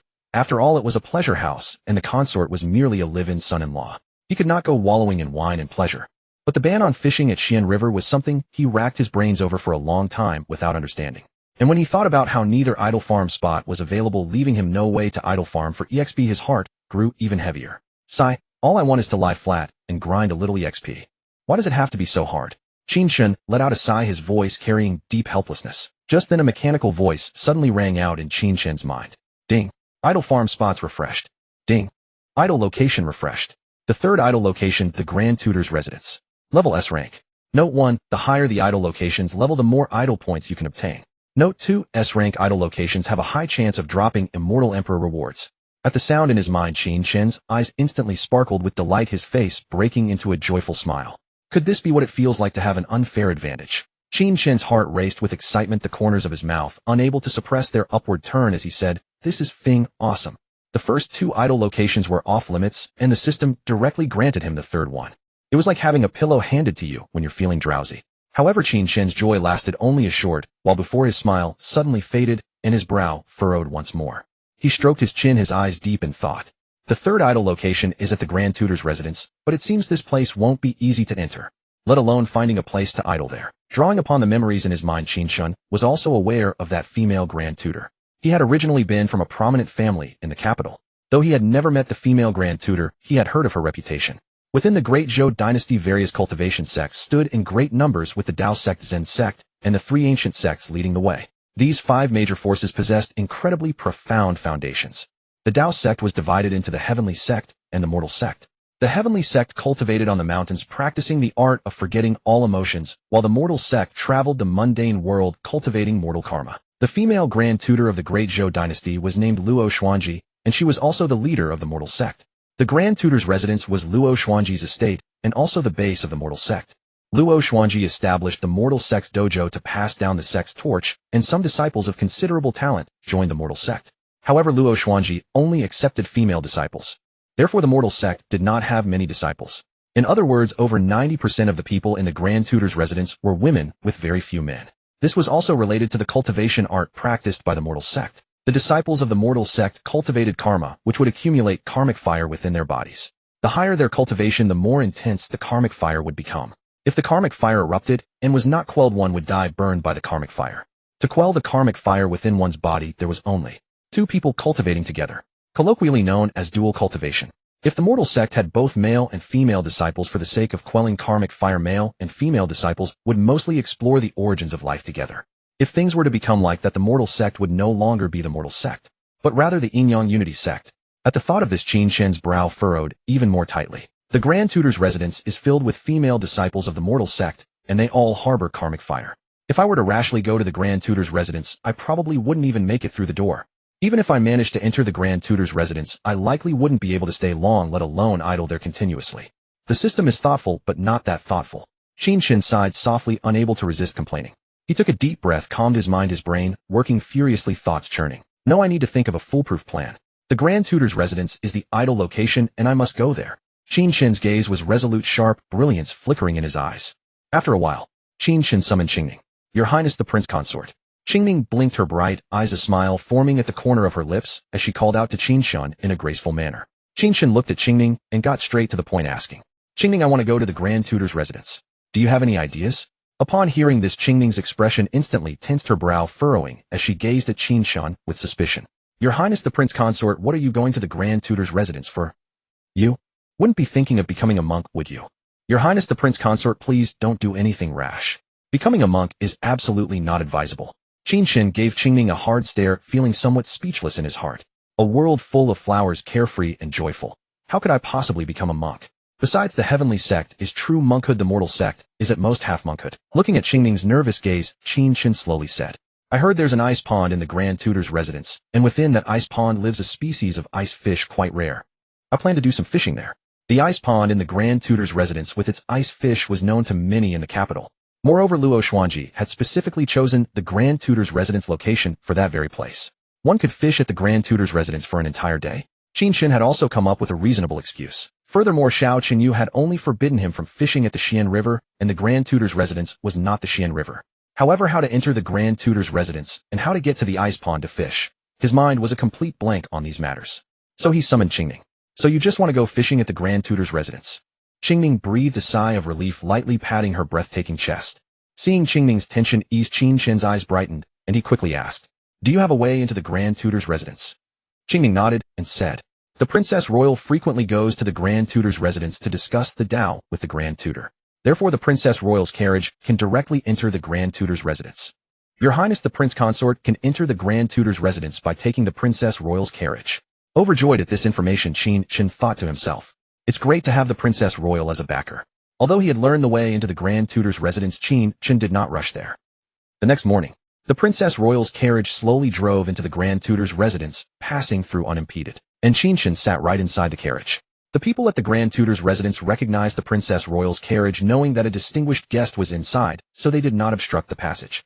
The Grand Tutor's residence was also quite large. Though it could not compare to the Princess Royal's estate, it could easily accommodate several hundred mortal sect disciples. Qingning had visited the Grand Tutor's residence with the Princess Royal before and knew the way to the ice pond. Thus the carriage slowly made its way through the Grand Tutor's residence and soon arrived at the ice pond. As Qin Chen stepped out of the carriage, a wave of chill immediately assaulted him as if winter had arrived. Qin Chen looked up. A pond came into view, its water surface dotted with chunks of ice, and ice also lined the banks, seemingly pushed there by the pond water. The pond was quite large, about 5 mu in area. Cold mist drifted ethereally. The open ground around was strewn with jagged rocks, the grass, and leaves of verdant green, not withered from the chill. No trace of any mortal sect disciples could be seen. Qingning, you're familiar with the Grand Tutor's residence. Since I'm here to fish at the ice pond, I should inform the people of the Grand Tutor's residence. Go ahead. Qin Chen descended from the carriage and instructed Qingning, who had just stepped out. Yes, young master. Qingning nodded. Once outside the Princess Royal's residence, she called him young master. Then Qin Chen and Xiao Lu went to the edge of the ice pond to fish, even starting a charcoal fire. Chili powder, cumin, and other seasonings were all prepared. While Qingning went alone to inform the relevant people, the fishing hook entered the water. Before long, Qin Chen had caught an ice fish weighing about a jin. The ice fish was entirely snow white, emanating cold air. Qin Chen directly had Xiao Lu gut and clean the fish. Strangely, the internal organs in the ice fish's belly were actually ice-formed internal organs condensed from water.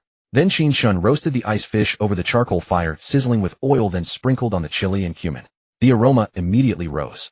Xiao Lu watched with his eyes practically popping out, unable to resist swallowing hard. Just then a white-robed woman of exquisite features and captivating beauty, yet emanating an aura of cold detachment, arrived at the ice pond. The white-robed woman, upon seeing Qin Chen and the two others, instantly drew her sword and attacked.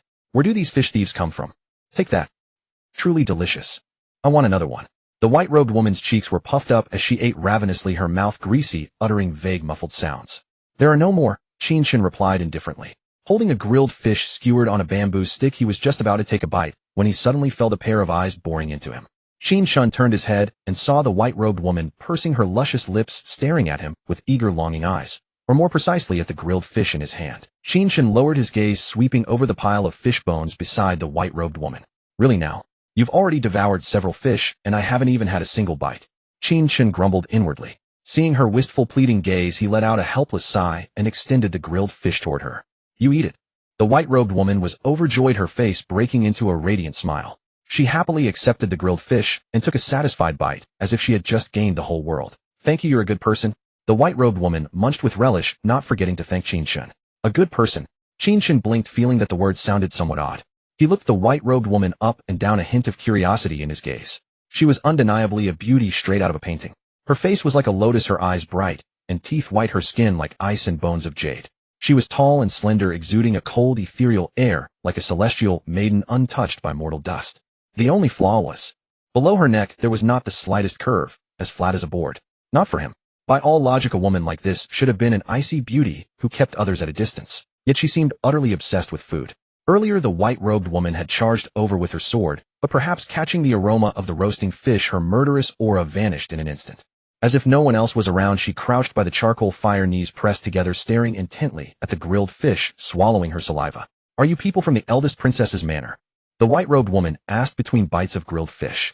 The reason she had withdrawn her aura earlier was not only the scent of grilled fish, but also the sight of the eldest princess's carriage nearby. The eldest princess and the Imperial Preceptor were closely acquainted. Afraid of striking the wrong person with her sword, the white-robed woman had held back in time. If they weren't from the eldest princess's manor, she could always finish her grilled fish and draw her sword later.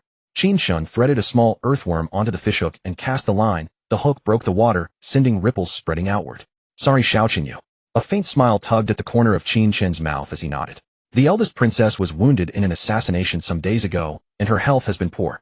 I heard that the ice fish in the Imperial Preceptor's cold pool are not only delicious, but also nourishing. So I came to catch some ice fish to bring back to the manor." Hearing this, Qingming frowned slightly and glanced at Qin Chen. Her eyes shifted with worry and unease. "Young lord, if these words reach the eldest princess's ears, you'll have to explain yourself. It was clearly you who wanted to fish, yet you used the eldest princess as an excuse."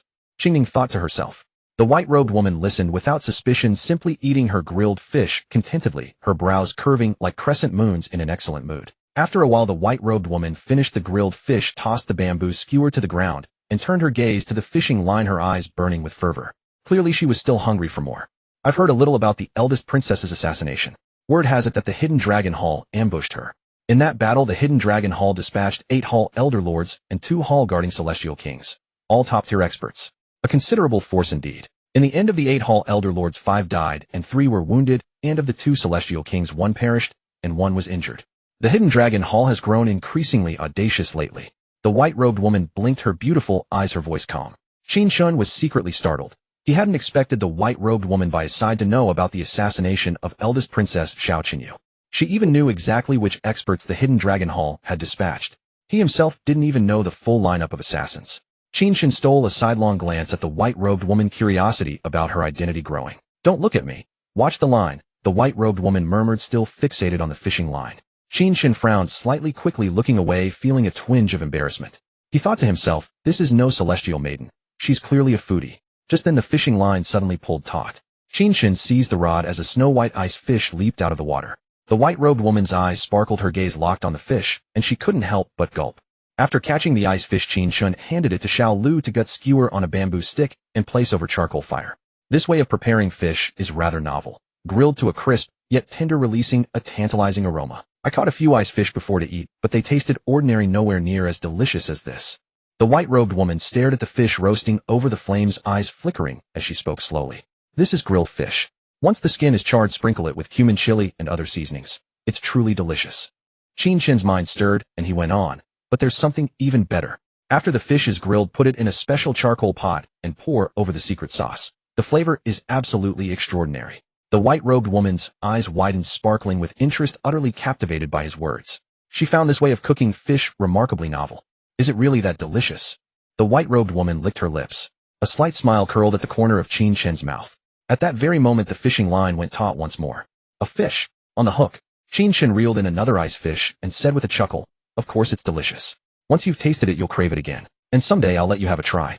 The white-robed woman's eyes gleamed even brighter, and she broke into a brilliant smile. "Thank you, you're a good person.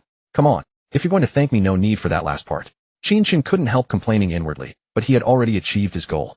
He would need to return to the Imperial Preceptor's estate in the future, and having good relations with its people couldn't hurt. A single sentence had already whetted the white-robed woman's appetite, and her identity was clearly no ordinary one. It would make things easier for him at the estate in the days to come.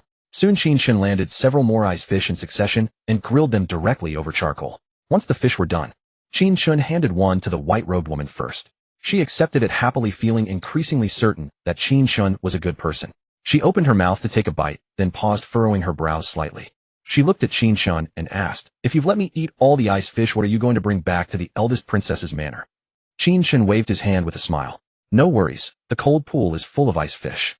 If they're all eaten, I'll just catch more." Hearing this, the white-robed woman set aside all her concerns and devoured the fish with gusto. Before they knew it, the sun was setting. Qin Chen decided to reel in his line and head back to the manor. But every fish he had caught had been grilled and eaten, not one left behind. The white-robed woman sat on the grass, knees together, looking at the pile of fish bones beside her, a little embarrassed. Sorry I ate so many fish that you don't have a single one left. The woman blinked her eyes and apologized to Qin Chen. It's fine. Qin Chen waved his hand, his smile bright and sunny. Seeing this, the white-robed woman felt even more guilty, and after a moment's thought she said, how about this, come to the Imperial Preceptor's estate tomorrow for ice fish again. The eldest princess needs them to nourish her body. My name is Qin Chen. I am the Imperial Preceptor's disciple. If you run into any trouble at the estate, just mention my name. It works. Qin Chen was secretly delighted, thinking he had been waiting for exactly those words. If he had brought fish back with him, how could he come fishing again? Wait. Qin Chen, disciple of the Imperial Preceptor. She's Qin Chen, the Qin Chen who single-handedly annihilated an entire mountain sect. Qin Chen's heart shook as he took a deep look at Qin Chen. He never expected her to be the disciple of Imperial Preceptor Luo Xuanji, her only disciple. The verdant mountains stood lush and green with a manor nestled among the trees. Within the manor, a man cloaked in black sat in a pavilion by the hillside, beside him a mountain spring cascading down like a flying waterfall, its sound echoing through the wilderness. This man was none other than the mysterious pavilion master of the Hidden Dragon Hall. At that moment, a young man in white robes hurried along the mountain path, approached, and bowed respectfully to the pavilion master. Pavilion Master Ding Xiao is dead, the white-robed man reported. The pavilion master frowned slightly and asked coolly, what about Xiao Xinyu's consort? Is he dead? The white-robed man shook his head and said reluctantly, he's still alive. Boom. A terrifying chill erupted from the pavilion master, his oppressive aura sweeping outward, causing even the falling waterfall to freeze for an instant. The white-robed man bowed his head deeply, feeling his scalp tingle and cold sweat trickle down his back. Useless. He calls himself the Little Poison King and possesses divine mansion realm cultivation, yet he couldn't even kill a mere consort. He truly brings shame to the Poison King. The pavilion master's voice boomed like a great bell as he coldly rebuked, you're all worthless. The white-robed man frowned, realizing the pavilion master was also calling him useless. He kept his head low, not daring to utter a word. The pavilion master took a deep breath, glanced at the silent white-robed man, and said coldly, Feng Qi Xiao Xinyu has been poisoned with a strange toxin and can no longer stir up any trouble. The situation at the eldest princess's mansion has already declined. Could a mere consort of the eldest princess's mansion really be harder to kill than the eldest princess herself? Next time I don't want to hear news of failure. The white-robed man named Feng Qi solemnly clasped his fists and said earnestly, this subordinate will immediately lead men to assassinate consort Qin Chen again. I will surely kill him and not disappoint the pavilion master. Meanwhile, a horse-drawn carriage slowly traveled along the flat road. Qin Chen sat inside, leaning against the carriage wall with his eyes closed, resting. Qin Chen, the disciple of the Imperial Preceptor and one of the top 10 martial arts geniuses among the younger generation of the Great Zhou dynasty, turned out to be a little foodie. Who would believe that if they were told? Back then there was a sect on the mountain in Yunlan County that oppressed the people. When Qin Chen passed by Yunlan County, she charged up the mountain alone and wiped out the entire sect. After that battle, the name Qin Chen spread throughout the Great Zhou dynasty, and everyone said she was a ferocious person. Yet I won her over with just a few roasted fish. A faint smile curled at the corner of Qin Chen's mouth as he mused inwardly. Forming a deep friendship with Qin Chen, the Imperial Preceptor's disciple, was no loss. At least in the future, he could come and go freely within the Preceptor's residence. Soon the smile at the corner of Qin Chen's mouth faded, and he frowned slightly, thinking, now that the matter of staying at the Preceptor's residence is settled, the Hidden Dragon Hall will most likely send assassins again. While staying in the Preceptor's residence, even if the assassins of the Hidden Dragon Hall had the guts, they wouldn't dare enter to strike. But the road from the Preceptor's residence back to the eldest princess's mansion is the best opportunity for them to ambush. It seems I'll need to have Qingming arrange for some of the mansion's experts to secretly follow me. Those fellows from the Hidden Dragon Hall lurking in the shadows are truly troublesome, like an invisible blade hanging overhead. For now, only if Xiao Xinyu's scheme deals a heavy blow to the Hidden Dragon Hall can I live in relative peace for a while. The Hidden Dragon Hall wants to kill me, fine. Once I possess overwhelming cultivation, I'll head straight to the land of divine punishment and annihilate the Hidden Dragon Hall. Qin Chen clenched his fists, the thought of destroying the Hidden Dragon Hall burning fiercely in his mind. The next day, Qin Chen once again rode the carriage to the ice pool at the Preceptor's residence. As he stepped out of the carriage, the sound of whistling wind reached his ears, and he couldn't help but look up. There by the ice pool, a woman in white robes wielded a 3-foot-long sword, dancing with grace and elegance like a startled swan, like a swimming dragon. Her body was filled with sword intent. One sword light after another appeared, dazzling to the eye. That woman was none other than Qin Chen. Qin Chen watched her practicing swordsmanship and couldn't help but praise excellent swordplay. Seeing Qin Chen practicing her sword, Qin Chen didn't greet her and went directly to the edge of the ice pool. Soon the fishhook sank into the water. After a while, the aroma of roasted fish wafted through the air. Qin Chen caught the scent, and her hand gripping the sword paused for a moment, but the very next instant, she swung the sword again. No, I said I'd practice for an hour, and the time isn't up yet. Li Qichen thought to herself. She took a deep breath, cast aside the distractions in her mind, and let the long sword dance with her heart. Her bearing was extraordinary, like a female sword immortal. Yet after only a few moves her gaze kept drifting toward the roasted fish beside Qin Chen. She practiced her sword while glancing at the fish. Her sword moves had completely lost their previous momentum. Her heart was unsettled. Forget it. I've been practicing for so long that I've trained my stomach empty. It doesn't matter if I eat something first. At worst I'll make up the lost time afterward. Li Qichen found an excuse for herself, sheathed her sword, and walked toward Qin Chen and the others. Young Master Qin, you're here so early. Li Qichen walked up and greeted Qin Chen with a beaming smile.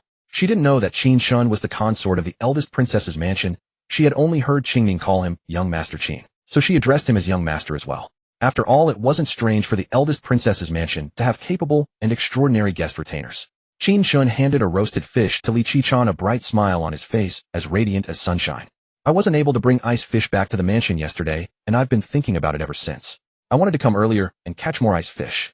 Your swordplay fairly is unmatched. It truly opened my eyes. Qin Chen said. Li Qichen gladly took the roasted fish, took a bite, and her eyes curved like crescent moons, filled with deep satisfaction. She took another bite of the roasted fish, thought for a moment, and said, Young Master Qin, since you've given me roasted fish to eat, I won't accept it for nothing. You've seen my swordplay just now. Oh, I can teach you a move or two of my sword techniques. Although it's only a move or two not comparable to a grand sword master, it can still protect you from ordinary harm. Li Qichen believed in reciprocating favors, and what she excelled at most was swordsmanship. Qin Chen was startled. A few roasted fish in exchange for a move or two of Li Qichen's sword techniques was like buying a grand mansion with a few stones. An absolute steal. However, Qin Chen had his system and did not wish to cultivate Li Qichen's sword techniques. Qin Chen shook his head and smiled. Fairly, you flatter me.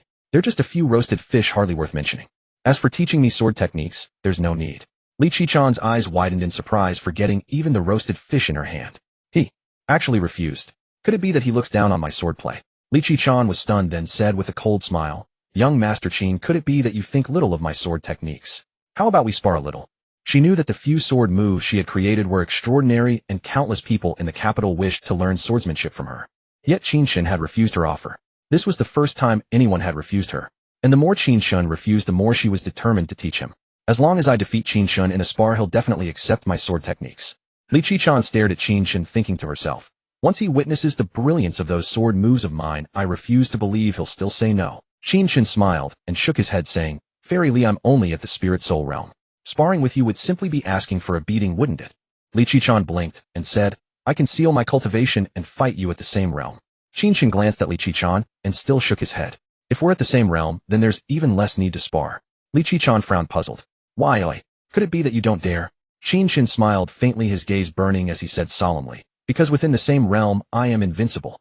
Invincible within the same realm. Li Qichen froze for a moment, a strange look in her eyes, even wondering if she had misheard. Yet seeing Qin Chen's calm and indifferent expression, she dismissed any doubt about her hearing.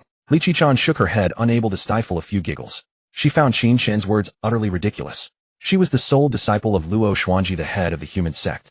Having inherited Luo Xuanji's true teachings, she possessed extraordinary martial talent, and had cultivated an impressive sword technique. Moreover, she ranked among the top 10 martial prodigies of the younger generation in the Great Zhou dynasty. Over the years in contests among her peers, she had never once been defeated. Yet even so, she had never claimed to be invincible within the same realm. And now this nobody Qin Chen, merely at the spirit soul realm, dared to proclaim himself invincible among his peers. Invincible in the same realm. Doesn't that mean even I am beneath his notice? I am after all the divine sword of the divine excellence list of Great Zhou. This Qin Chen truly overestimates himself. Li Qichen muttered inwardly, growing more and more eager to teach him a lesson. Her gaze flickered as she stared straight at Qin Chen, a faint cold smile curling at the corner of her lips. Invincible within the same realm. Qin Chen, with merely spirit soul cultivation, you really dare say such things? There is always a sky beyond the sky, and people beyond people. Even the top-ranked expert on the divine excellence list would not claim invincibility within the same realm. Since you've said it, I shall personally test your so-called invincibility. Her eyes gleamed with sharp, piercing light, as if a hidden sword lurked within her pupils. Qin Chen shook his head again, saying to Li Qichen, at the same realm, there's really no need for us to spar. Li Qichen frowned slightly, and sneered.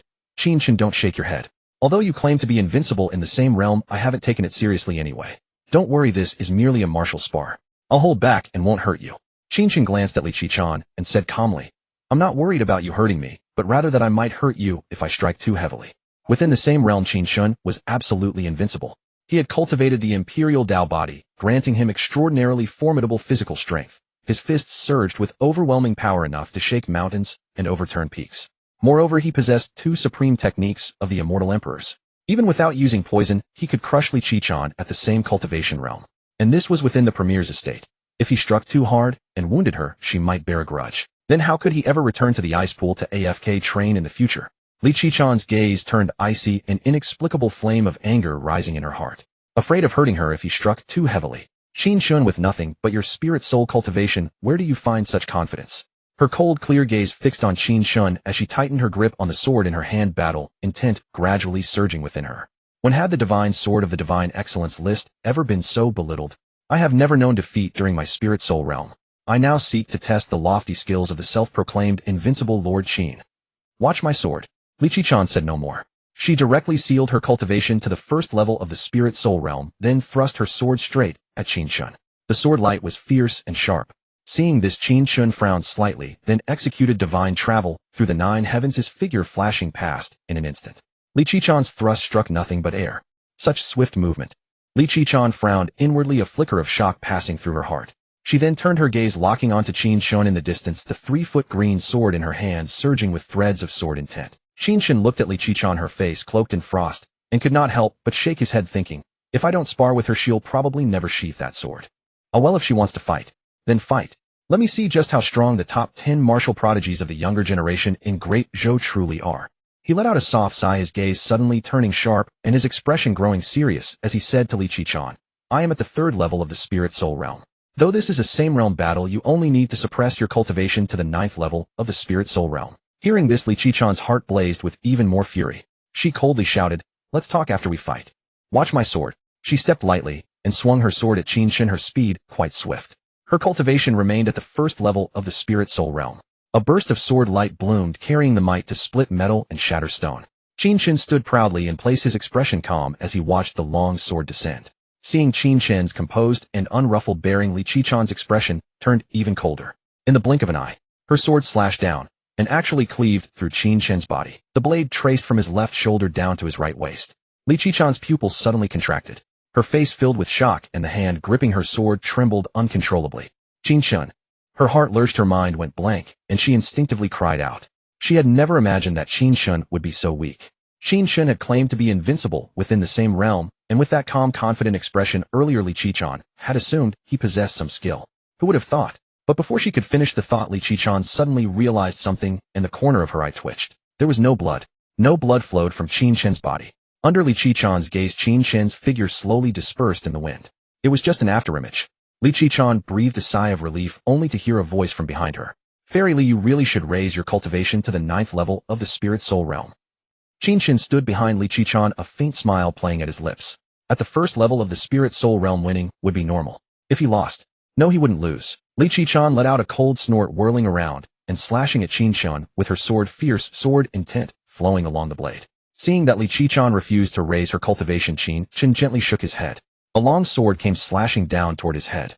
Qin Chen's figure flickered, narrowly dodging the strike. Li Qichen flicked her wrist and swept her sword horizontally, like autumn wind scattering fallen leaves. Qin Chen twisted his body, evading yet another strike. Li Qichen followed with a wiping slash, which Qin Chen avoided by leaning back, and then she thrust another sword at him. And so it went.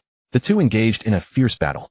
Li Qichen's swordsmanship was nearly supernatural. Every move and stance exuded the bearing of a grandmaster, exceptionally sharp and ruthless. Yet every strike was dodged by Qin Chen. Sister Qingming Fairy Li's sword strikes are all being evaded by the young master. Why are you so tense? Xiao Lu, standing nearby, noticed Qingming's furrowed brows and worried expression and could not help asking. Qingming's gaze remained fixed on the two fighters as she parted her rosy lips and said, I'm not worried about the young master. I'm worried about Fairy Li. Fairy Li is the disciple of the Imperial Preceptor. If the young master strikes too heavily and injures her, there may be trouble. Xiao Lu suddenly realized the truth and nodded lightly. Li Qichen heard Qingming's words, her mind jolting as a surge of intense fury welled up in her eyes. Boom. In an instant, a formidable aura erupted from her body, her cultivation directly soaring to the 9th level of the spirit soul realm. Dare to look down on me. A crisp sword hum suddenly rang out. Dense sword intent instantly enveloped the heavens and earth, as if 1,000 blades had locked onto Qin Chen in that very moment. The long sword in Li Qichen's hand burst forth with resplendent sword light, slashing down in a blinding glare. Sensing Li Qiquan's sudden surge in aura, Qin Chen curved his lips slightly and clenched his 5 fingers into a fist. Within his body, surging blood and chi rushed through his purple-gold spiritual meridians like a torrential flood, converging toward his right arm. At that instant, a faint, solitary golden radiance bloomed from Qin Chen's fist. Facing the overwhelming sword intent surging toward him like a tidal wave, Qin Chen's body, like thunder, hurled a single punch. It struck the very center of the sword blade. Bang! The sword intent filling the sky shattered. Li Qiquan's delicate frame trembled, her body flying backwards like duckweed blown by the wind. Damn it, I used too much force. Seeing this, Qin Chen immediately rushed toward Li Qiquan, extending his right arm. Qin Chen moved like a flood dragon surging out of the sea. In an instant he appeared beside Li Qiquan and swept his arm around her waist. Li Qiquan felt the motion at her waist. Her body went rigid at once, her mind went blank, and she even held her breath as if her entire being had been sealed. Yet her heart beat faster and faster. The two landed. Li Qiquan kept her head slightly lowered, still trapped in that seal, unable to recover her senses, motionless. It was not that she had overreacted. It was only the first time a man had wrapped his arm around her waist, leaving her at a loss. Li Qiquan was a disciple of the national preceptor, gifted with extraordinary martial talent. More importantly, she was the Shinshio sword on the Shinshio ranking, possessed a flower-like beauty, and had a cool, ethereal temperament. Every inch of her exuded an icy aura that repelled people from 1,000 li away. In the eyes of others, she was a moon palace fairy, untouched by mortal dust. Moreover, on ordinary days apart from cultivation, all she did was eat. She knew nothing whatsoever about romantic feelings between men and women. She always maintained a sense of distance from men. Yet now a man had wrapped his arm around her waist, stirring a subtle feeling in her heart that she could neither explain nor articulate. Fairy Li, are you all right?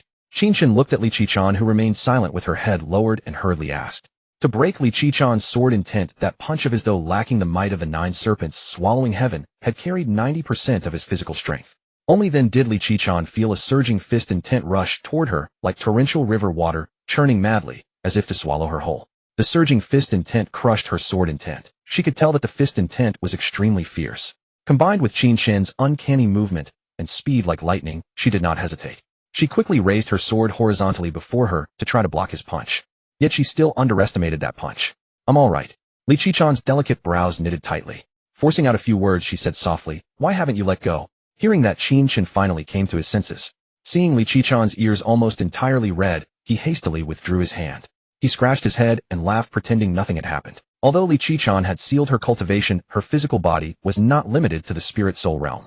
Qin Chen's punch, though overbearing, was hardly a problem for her. Thank you for yielding. I'll go fish for ice fish over there now. Seeing Li Qiquan silent with her head lowered, Qin Chen left her with that remark and walked over to the ice pool.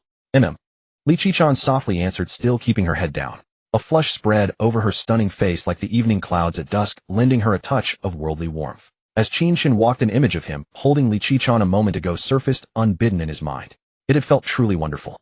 So delicate and soft. Seeing that Qin Chen and Li Qiquan had stopped after their exchange, and neither of them was hurt, Xiao Lu breathed a sigh of relief. Qing Ning, however, frowned, her eyes fixed darkly on Qin Chen. Prince Consort, don't you know that men and women should not touch? You have no sense of propriety at all. If the Grand Princess gets wind of this, she is likely to have your head. Qing Ning could not help breaking into a cold sweat for Qin Chen, thinking to herself. Yet her heart was violently shaken, great waves surging within her. She had never expected that Qin Chen, without using poison, could defeat Li Qiquan with one punch. And he had thrown only that single punch. Their cultivation levels were separated by a full 6 heavens. How absurd. Qin Chen, however, remained calm and untroubled. He sat at the edge of the ice pool and resumed fishing. Li Qiquan stood rooted to the spot, breathing deeply, her chest rising and falling, though the movement was barely discernible. After a while, the blush on her face faded, and peace returned to her heart. She looked up at Qin Chen, her gaze complex. No wonder you claim to be undefeated at the same cultivation level. That physical strength of yours is overbearing and extraordinary. In a battle at the spirit-soul realm, I am indeed no match for you. Even with my few sword techniques, I am afraid it would be difficult to defeat you at the spirit-soul realm, since spiritual energy cannot be unleashed in that realm. Those few sword techniques require vigorous spiritual energy to support them. This battle counts as your victory. When your cultivation advances further, breaking through to the creation realm, opening the creation spirit palace, or stepping into the heavenly dipper realm, let us fight again. A flicker of shock passed through Li Qiquan's eyes as she thought to herself. She had never imagined that Qin Chen at the 3rd heaven of the spirit-soul realm could defeat her, who had sealed her cultivation to the 9th heaven of the spirit-soul realm. Defeated with a single punch. A full 6 heavens stood between them. Within one realm, each heaven was one story of a tower. Even a separation of one story meant a tremendous difference in battle power. Li Qichen moved toward Qin Chen with light, graceful steps. Instead, she bent down, took 2 grilled fish, and quickly walked away. Qin Chen paid it no mind, and simply continued fishing. The sun sank toward the west. Qin Chen and his party left the National Preceptor's residence with plenty of ice fish. The next day, Qin Chen returned to the ice pool at the National Preceptor's residence, and once again saw Li Qichen practicing her sword beside it, her elegance unmatched. Qin Chen did not greet Li Qichen for fear of disturbing her sword practice, and went straight to the edge of the ice pool to fish. After a while, Qin Chen caught an ice fish of about 2 jin, placed it directly over the charcoal fire, and started roasting it. Very soon the aroma of the fish drifted through the air. Li Qichen was practicing her sword when her gaze turned involuntarily. But her first glance was not at the grilled fish, but at Qin Chen. Only then did it fall upon the grilled fish. Li Qichen hesitated, thinking, the greatest taboo in cultivation is giving up halfway. I still haven't paid back the sword practice time I missed yesterday, so I can't afford to repeat yesterday's behavior. Settle your mind and focus on sword practice. It's only a few grilled fish. Since Qin Chen will be at the ice pool for quite a while, it won't be too late to eat after I finish training. Meanwhile, Qin Chen sprinkled chili powder and cumin onto the fish. Li Qichen no longer hesitated, thinking, forget it. I'll go eat a few pieces first, just as breakfast. I'll come back to practice the sword later. With that in mind, Li Qichen put away her sword, her face cold as frost, and walked toward Qin Chen and the others. Qin Chen glanced at Li Qichen and said with a faint smile, yesterday, I caught some ice fish and took them back to the mansion. The Grand Princess was quite pleased after tasting them. To keep the fish fresh, I'm afraid I'll have to come fish for ice fish every day for the next few days. The lie slipped out of Qin Chen's mouth without a blush or a quickened heartbeat. Li Qichen gave an and did not say much, taking the grilled fish from Qin Chen with practiced ease. Qing Ming could not help secretly rolling her eyes at Qin Chen, thinking, Sister Ziyuan was right. Not a single honest word ever comes out of a man's mouth. In the blink of an eye, several days went by. Qin Chen came to the National Preceptor's residence every day to fish, leading a simple back-and-forth life. Although it was boring, the rewards were plentiful. Every day brought in over 1,000 idol points, and he grew increasingly familiar with Li Qichen. Qin Chen relished it. One day, the sun set in the west and dusk gradually darkened the sky. Qin Chen left the National Preceptor's residence by carriage. The carriage traveled along the smooth main road, weaving through streets and lanes, making straight for the Grand Princess's mansion. When they entered an alley, the carriage suddenly stopped. Xiao Lu pulled the reins tight. Xiao Lu, why have we stopped? Qin Chen called out from inside the carriage. Young master, some people ahead are beating an old man and have blocked the road. Judging by their words, it seems the old man stole some money. Xiao Lu said, turn around and hurry away. Qin Chen immediately sensed trouble. At that moment, an arrow formed of spiritual energy came streaking through the air as fast as lightning straight at the carriage Qin Chen was in. The spiritual arrow was more than 3 meters long, with blazing flames curling around its arrowhead like a celestial arrow meant to shoot down the sun. It was lethally sharp. The arrow streaked across the sky like a meteor, arriving in an instant. A vast and overwhelming force surged in like rushing tides, making the horses drawing the carriage stamp their hooves in restless unease. Clang! Suddenly the tolling of an ancient bell echoed through heaven and earth. A phantom bell formed from spiritual energy materialized out of thin air, blazing with golden light as it enveloped the entire carriage. Countless strange runes flowed across the ancient bell, radiating a majestic might that struck awe into all who saw it. Bang! The long arrow slammed into the bell, instantly unleashing an earth-shaking roar. The runes trembled, sending up ripple after ripple like circles of water, yet the bell remained as solid as an iron bastion. The long arrow, however, burst apart with a sudden detonation. Immediately after, 3 more spiritual arrows tore through the air, their power even greater than the one before. Crimson flames blazed fiercely at the arrowheads as though they could burn everything to nothing. Bang! Bang! Bang! In the blink of an eye, the 3 arrows descended. The ancient bell shook once, emitting a heaven-shaking chime. A surging force swept out from the bell, and the 3 arrowheads burst violently with muffled snaps. Meanwhile, the group that had been besieging the old man all rushed toward the carriage, their bodies brimming with fierce spiritual energy. Each wore icy eyes and murderous auras like terrifying bloodthirsty beasts. Even the old man now had his robes billowing, completely bereft of the dejected air he had shown a moment ago. A serpent-headed cane had somehow appeared in his hand. His gaze was gloomy, his expression cold and forbidding. Together with the others, he charged at Qin Chen's party of 3. Among these attackers, the lowest cultivation was at the 1st level of the Spirit Mansion realm, while the highest reached the 8th level of the Spirit Mansion realm. And Ding Xiao, the little poison king, whom Qin Chen had slain with a punch, had only possessed 1st-level Spirit Mansion realm cultivation. Now wave after wave of spiritual energy erupted. Phantom fists, palm silhouettes, sword beams, blade glints, all manner of martial arts emerged in the void, radiating extremely formidable might. Then, like an overwhelming storm, they surged toward the carriage. Feeling the force of those martial arts, the carriage horses trembled uncontrollably, their 4 legs gradually going weak. Rumble! Rumble! As successive earth-shaking booms resounded, the phantom fists, sword beams, and all other attacks were blocked by the phantom ancient bell. At the same time, a mighty force burst out from the bell, sending the hidden dragon hall assassins flying backward like fallen leaves swept away by the wind. Qin Chen shot out from the carriage, grabbed the front edge of the roof with one hand, flipped up, and landed atop the carriage with fluid, effortless grace. Standing on the roof with his body as straight as a green pine, he swept a calm gaze over the hidden dragon hall killers nearby, a faint elusive smile hanging at the corner of his mouth. Just then a figure rushed over from behind, swift as a gale. It was a man in white robes, spiritual energy surging around him. A great bow was slung over his back, and in his hand, he gripped a black spear, its tip shimmering with chill light. The newcomer was none other than Feng Qi. Seeing Qin Chen's figure, Feng Qi's pupils turned icy, and his killing intent blazed.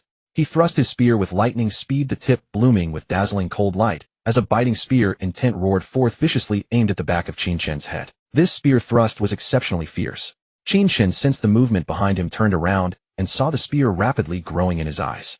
Clang! The spear struck the phantom bell, yet still failed to break it. Runes swirled across the bell's surface, shining with splendid golden light.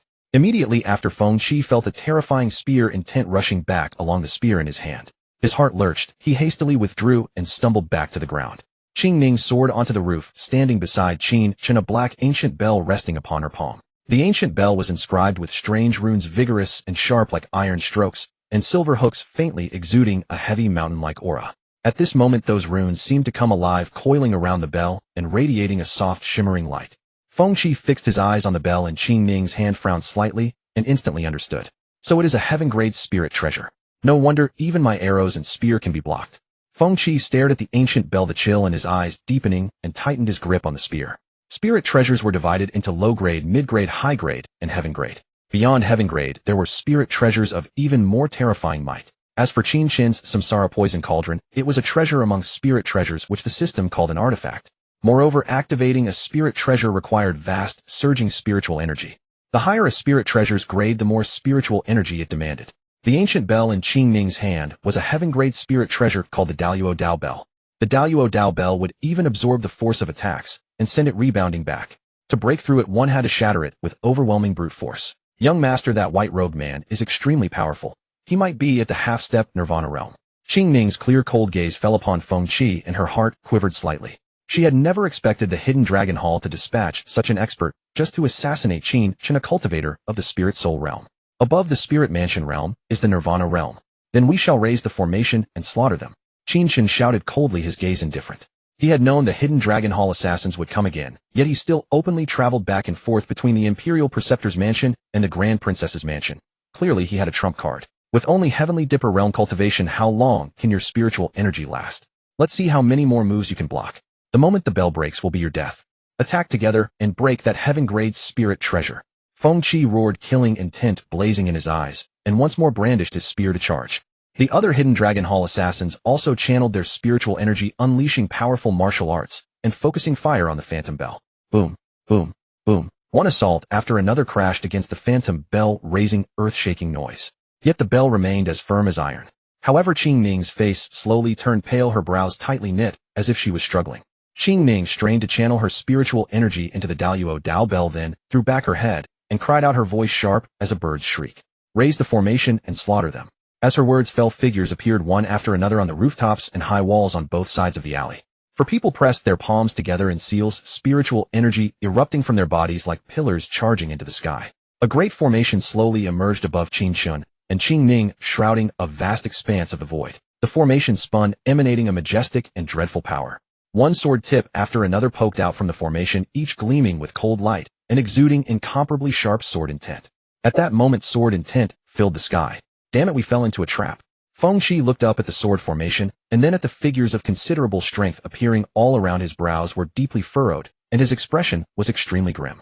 The other hidden dragon hall assassins were also thrown into disarray, their faces turning ugly, panic rising in their eyes. The sword formation was already activated, and by now escaping was likely too late. Just then sword light blazed across the sky.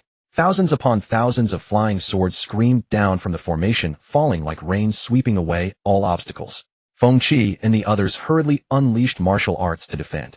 Yet those flying swords tore through each martial art with devastating force. Phantom palms, finger shadows, long swords. All were annihilated. Ow! Screams sounded one after another, staining the earth with blood.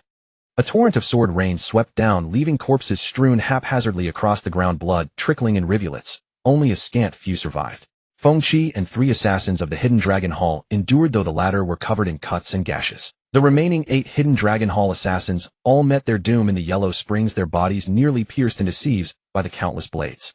As for Qin Chen and his 2 companions, shielded by the great Luo Dao Bell, they remained wholly unscathed.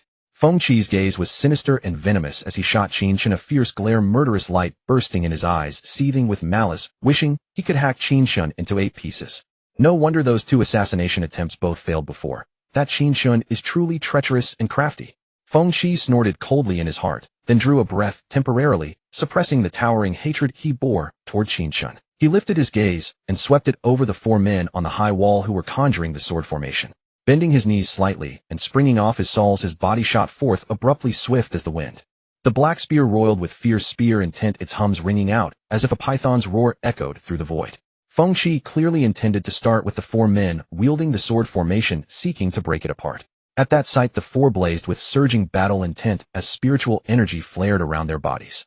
A colossal sword shadow descended from the heart of the formation and stabbed toward Feng Qi with lightning speed. "Break for me." Feng Qi shifted his spear and thrust, pointing directly at the sword's tip. Boom! Spear and sword collided. With overwhelming ferocity, Feng Qi shattered the sword's shadow inch by inch. That sword formation could only threaten experts at the Divine Palace realm, but Feng Qi was a formidable half-step Nirvana realm powerhouse. After destroying the sword shadow, he shot forth like a rainbow beam, continuing his slaughter toward the 4 formation casters. With the great Luo Dao Bell sheltering Qin Chen, Feng Qi could not slay him for the moment. But as for everyone else, could he not kill them? Just at that moment, a black-robed swordsman swept over from a rooftop, blocking Feng Qi's path. The long sword was drawn from its scabbard, its radiance flooding the sky. In one stroke it slashed toward Feng Qi. Feng Qi lifted his spear and thrust to meet the descending blade. Clang! Spear and sword clashed, producing a crisp, sharp ring. Both Feng Qi and the black-robed swordsman trembled, sent reeling backward by a violent surge of energy. They were evenly matched. Half-step Nirvana realm. Feng Qi steadied himself, gazing at the black-robed swordsman not far away, and his heart sank heavily. "Those 3 Hidden Dragon Hall assassins are yours to handle. This one I will kill myself." Gripping his long sword, the black-robed swordsman let out a soaring battle cry, sword intent surging around him. The next instant, he and Feng Qi both transformed into beams of light and came at each other, once more erupting into a fierce battle. On the other side, the remaining 9 experts of the eldest princess's mansion exchanged a look, and 5 figures abruptly descended, swooping toward the 3 Hidden Dragon Hall assassins. Those 3 had survived a rain of swords, which was proof that their abilities were by no means weak. Relying on the might of the sword formation alone, it would likely be difficult to suppress and kill them. Thus, the 5 experts of the eldest princess's mansion struck directly, their bodies churning with deep, vigorous spiritual energy. Seeing the Hidden Dragon Hall assassins besieged and slaughtered, Qin Chen was completely set at ease, and he cast a glance at Qing Ning. Qing Ning put away the spiritual treasure. Qing Ning nodded, ceased pouring spiritual energy into the great Luo Dao Bell, and instantly felt relieved. The phantom of the ancient bell dissipated with the wind. Qin Chen paid no heed to the 5 versus 3 battle over there, instead raising his eyes to the great clash between Feng Qi and the black-robed swordsman. He saw one man whirling his spear in an endless dance, bloom after bloom of spear light bursting in the void, exuding a fierce spear intent that made one's heart quiver. The other's swordplay was magnificent and dazzling, one radiant sword light after another appearing across the void, while surging sword intent pervaded the heavens.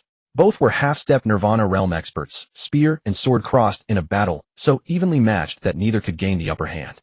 For a time, victory hung in the balance.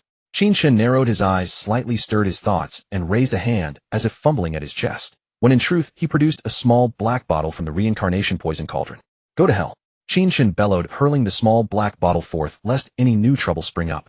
His physical strength had always been explosive, and the bottle tore through the air like a bullet. "What is that?"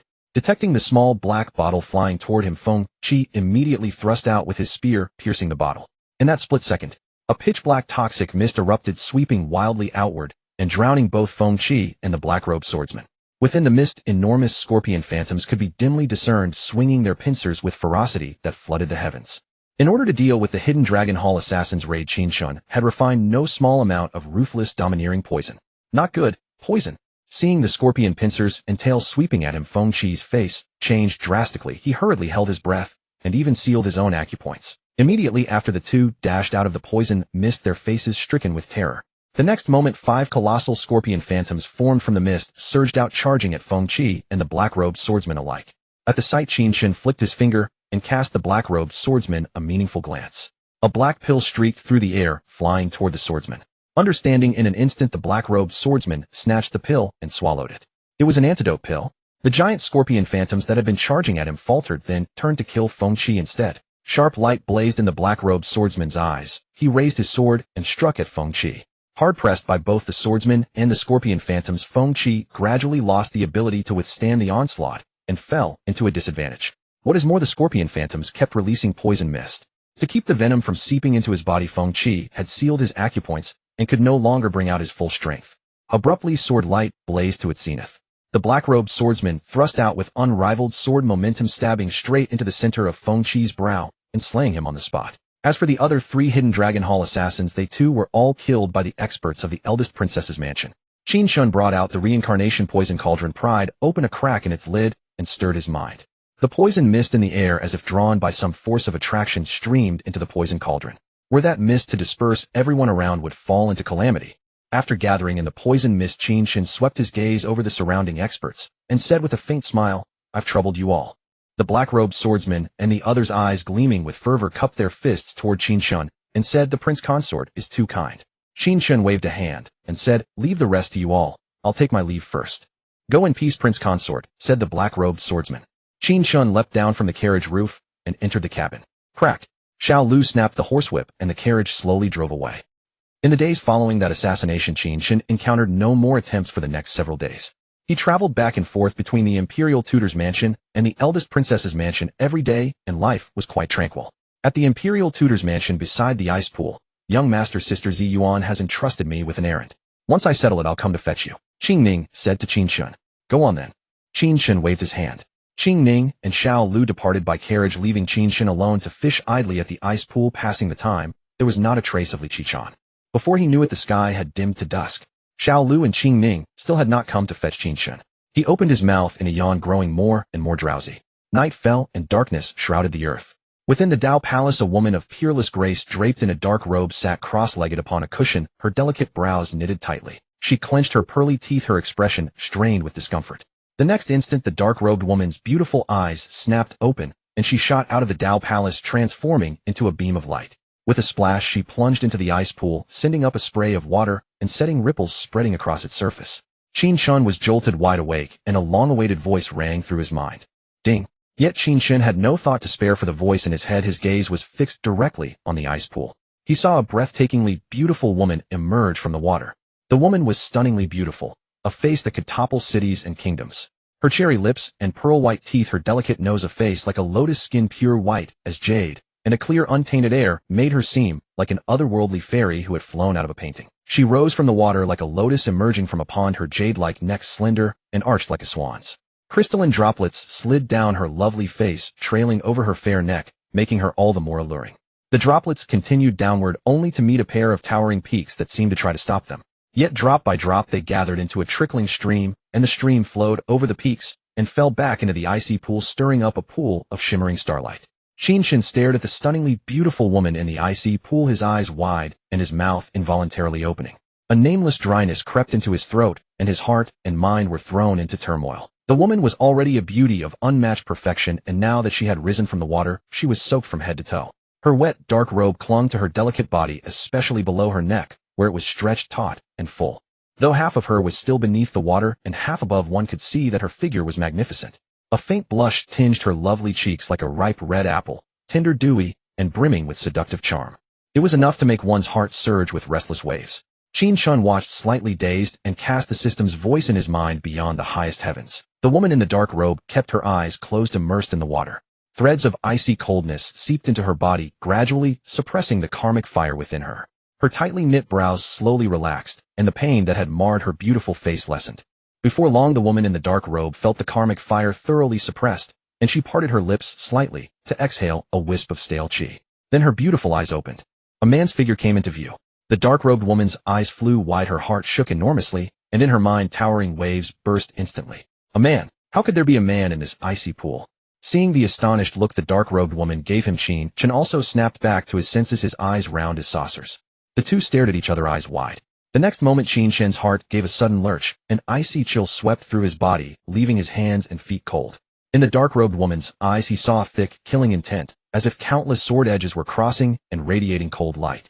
This is bad. Qin Chen's pupils contracted. Seeing that the situation was dangerous, he did not hesitate for a moment and directly executed divine stride of the 9 heavens. With a flicker of his body, he turned and ran. He did not even bother with his fishing gear. Die, you lecher. Killing intent surged in the dark-robed woman's eyes as she snapped. A wave of formidable spiritual energy burst from her body, sweeping through the void like a fierce gale. Several towering columns of water exploded upward from the icy pool. Water sprayed in all directions. But Qin Chen's movement art was too fast, and the sweeping spiritual energy struck only empty air. The dark-robed woman knitted her slender willow brows, her beautiful eyes fixed on the rainbow of light growing distant in the void. She had just been about to fly straight out of the icy pool and give chase to Qin Chen, but suddenly she paused, realizing her robe was soaked through. The spring charms filling the garden could not be hidden. The dark-robed woman hesitated, unwilling to let that lecher glimpse the spring beauty of her body. She then flew out of the icy pool, but rather than hurriedly chasing after Qin Chen, she trod the void and circulated spiritual energy to vaporize the water from her robe. After a moment, the dark robe was dry, while Qin Chen had disappeared without a trace. Damnable lecher. The dark-robed woman stared at the empty void, brows tightly knit, and teeth clenched, her jade-like hands balled into trembling fists. Her gaze flickered as killing intent burst forth. She said coldly, "Even if you flee to the ends of the earth, I will still take your life." Then she turned her gaze to the place where Qin Chen had just stood and narrowed her eyes. There some fishing gear had been left behind. At the eldest princess's residence. That was close. Qin Chen closed the door, leaned his back against it, raised a hand to pat his chest, and let out a long breath of relief, as if a great weight had been lifted. That woman's cultivation is far too powerful. If I hadn't slipped away so quickly, I would probably never have seen tomorrow's sun. With just one casual strike, she gave me the feeling of a mayfly looking up at the vast sky. Even Li Qichan would be as weak as an ant before that woman. I never expected the state preceptor's residence to be such a den of hidden dragons and crouching tigers. Qin Chen recalled the scene earlier, thinking of that incomparable beauty, and still felt lingering fear in his heart. Qin Chen took several deep breaths, and his mood calmed considerably. Then he frowned and muttered doubtfully, "I was the one fishing at the icy pool first. That woman only fell into the pool afterward, so why did she blame me once she surfaced? How unreasonable." Qin Chen let out a helpless sigh, a little speechless inside. He gently shook his head, stopped thinking about that woman, and walked toward the bed, sitting down cross-legged with sharp glimmers flashing in his eyes. The system dropped a reward again, just now. Qin Chen's lips curled upward uncontrollably. With a slight stir of his mind, he opened the system panel. Host Qin Chen. Constitution Immortal Bone of the Great Tao Chi Fortune Transference. Cultivation 3rd Heaven of the Spirit Soul Realm. Cultivation Arts Reincarnation Poison Scripture 9 Dragons Defying Heaven Art Minor Accomplishment. Martial Arts Divine Stride of the 9 Heavens Perfection 4 Swords of Immortal Tribulation Not Yet Begun. Treasure Samsara Poison Cauldron. Idle Points 2736. Qin Chen's gaze fell on the virtual panel, and he saw that another martial art had been added to the martial arts column. 4 Swords of Immortal Tribulation. The smile at the corners of Qin Chen's mouth grew thicker as shocking images surged through his mind. It seemed as if a peerless one-armed sword god was swinging his blade in Qin Chen's mind, every stroke and gesture flowing with Taoist rhythm, profound and incomparably mysterious. It was as if the great Tao of heaven and earth lay beneath that sword god's blade, its light illuminating the vast sky for 10,000 miles. Between heaven and earth nothing remained but endless sword intent. Finally, that peerless sword god unleashed the 4 earth-shaking strikes, stirring tribulation across heaven and earth, making the heavens themselves bleed. Qin Chen could not help but open his eyes wide, his heart shaken. He exclaimed in admiration, "What a domineering sword technique. If I master it, I fear there will be few under heaven who can surpass me in the way of the sword." He recalled those final 4 sword strikes, and the corners of his mouth rose even higher, his face bright with a brilliant smile. The 4 swords of immortal tribulation, or the Immortal Emperor reward the system, had dropped just now. In addition, 3 strands of immortal tribulation sword chi were hidden in his dantian. Earlier, when the beauty rose from the water like a lotus, his mind had been fixed on her, and he directly forgot the system reward. Otherwise, relying on the 3 strands of immortal tribulation sword chi, he would not have had to flee directly. With over 2,800 idle points, all those days I spent idling at the state preceptor's residence were not wasted. These past days I've eaten so much roasted ice fish that I'm about to throw up. Qin Chen's gaze burned as it rested on the idle points column, and he was in a good mood. With over 2,800 idle points, I wonder if I can break through to the creation realm. I still need to cultivate the 4 swords of immortal tribulation. Thinking this, he slowly closed his eyes and commanded in his mind system, "Cultivate the 4 swords of immortal tribulation." In that instant, Qin Chen's mind drifted upward and sank into a mysterious, wondrous realm. There a towering mountain pierced through the sea of clouds, and atop its peak a tall, upright figure stood proudly, holding a 3-foot-long sword. The system's voice sounded at his ear. Ding. Consume 200 idle points. You begin cultivating the 4 swords of immortal tribulation and set foot on the path of sword cultivation. Consuming 500 AFK points, you cultivated arduously for half a year, perfecting the sword techniques of the 4 calamity immortal swords to blazing mastery. Consuming 500 AFK points among the 4 calamity immortal swords were 36 sword forms. You attempted to fuse them together, striving to comprehend the 4 mightiest calamity swords. Consuming 500 AFK points, you cultivated for a year and finally integrated all 36 sword forms, bringing the 4 calamity immortal swords to the threshold of mastery.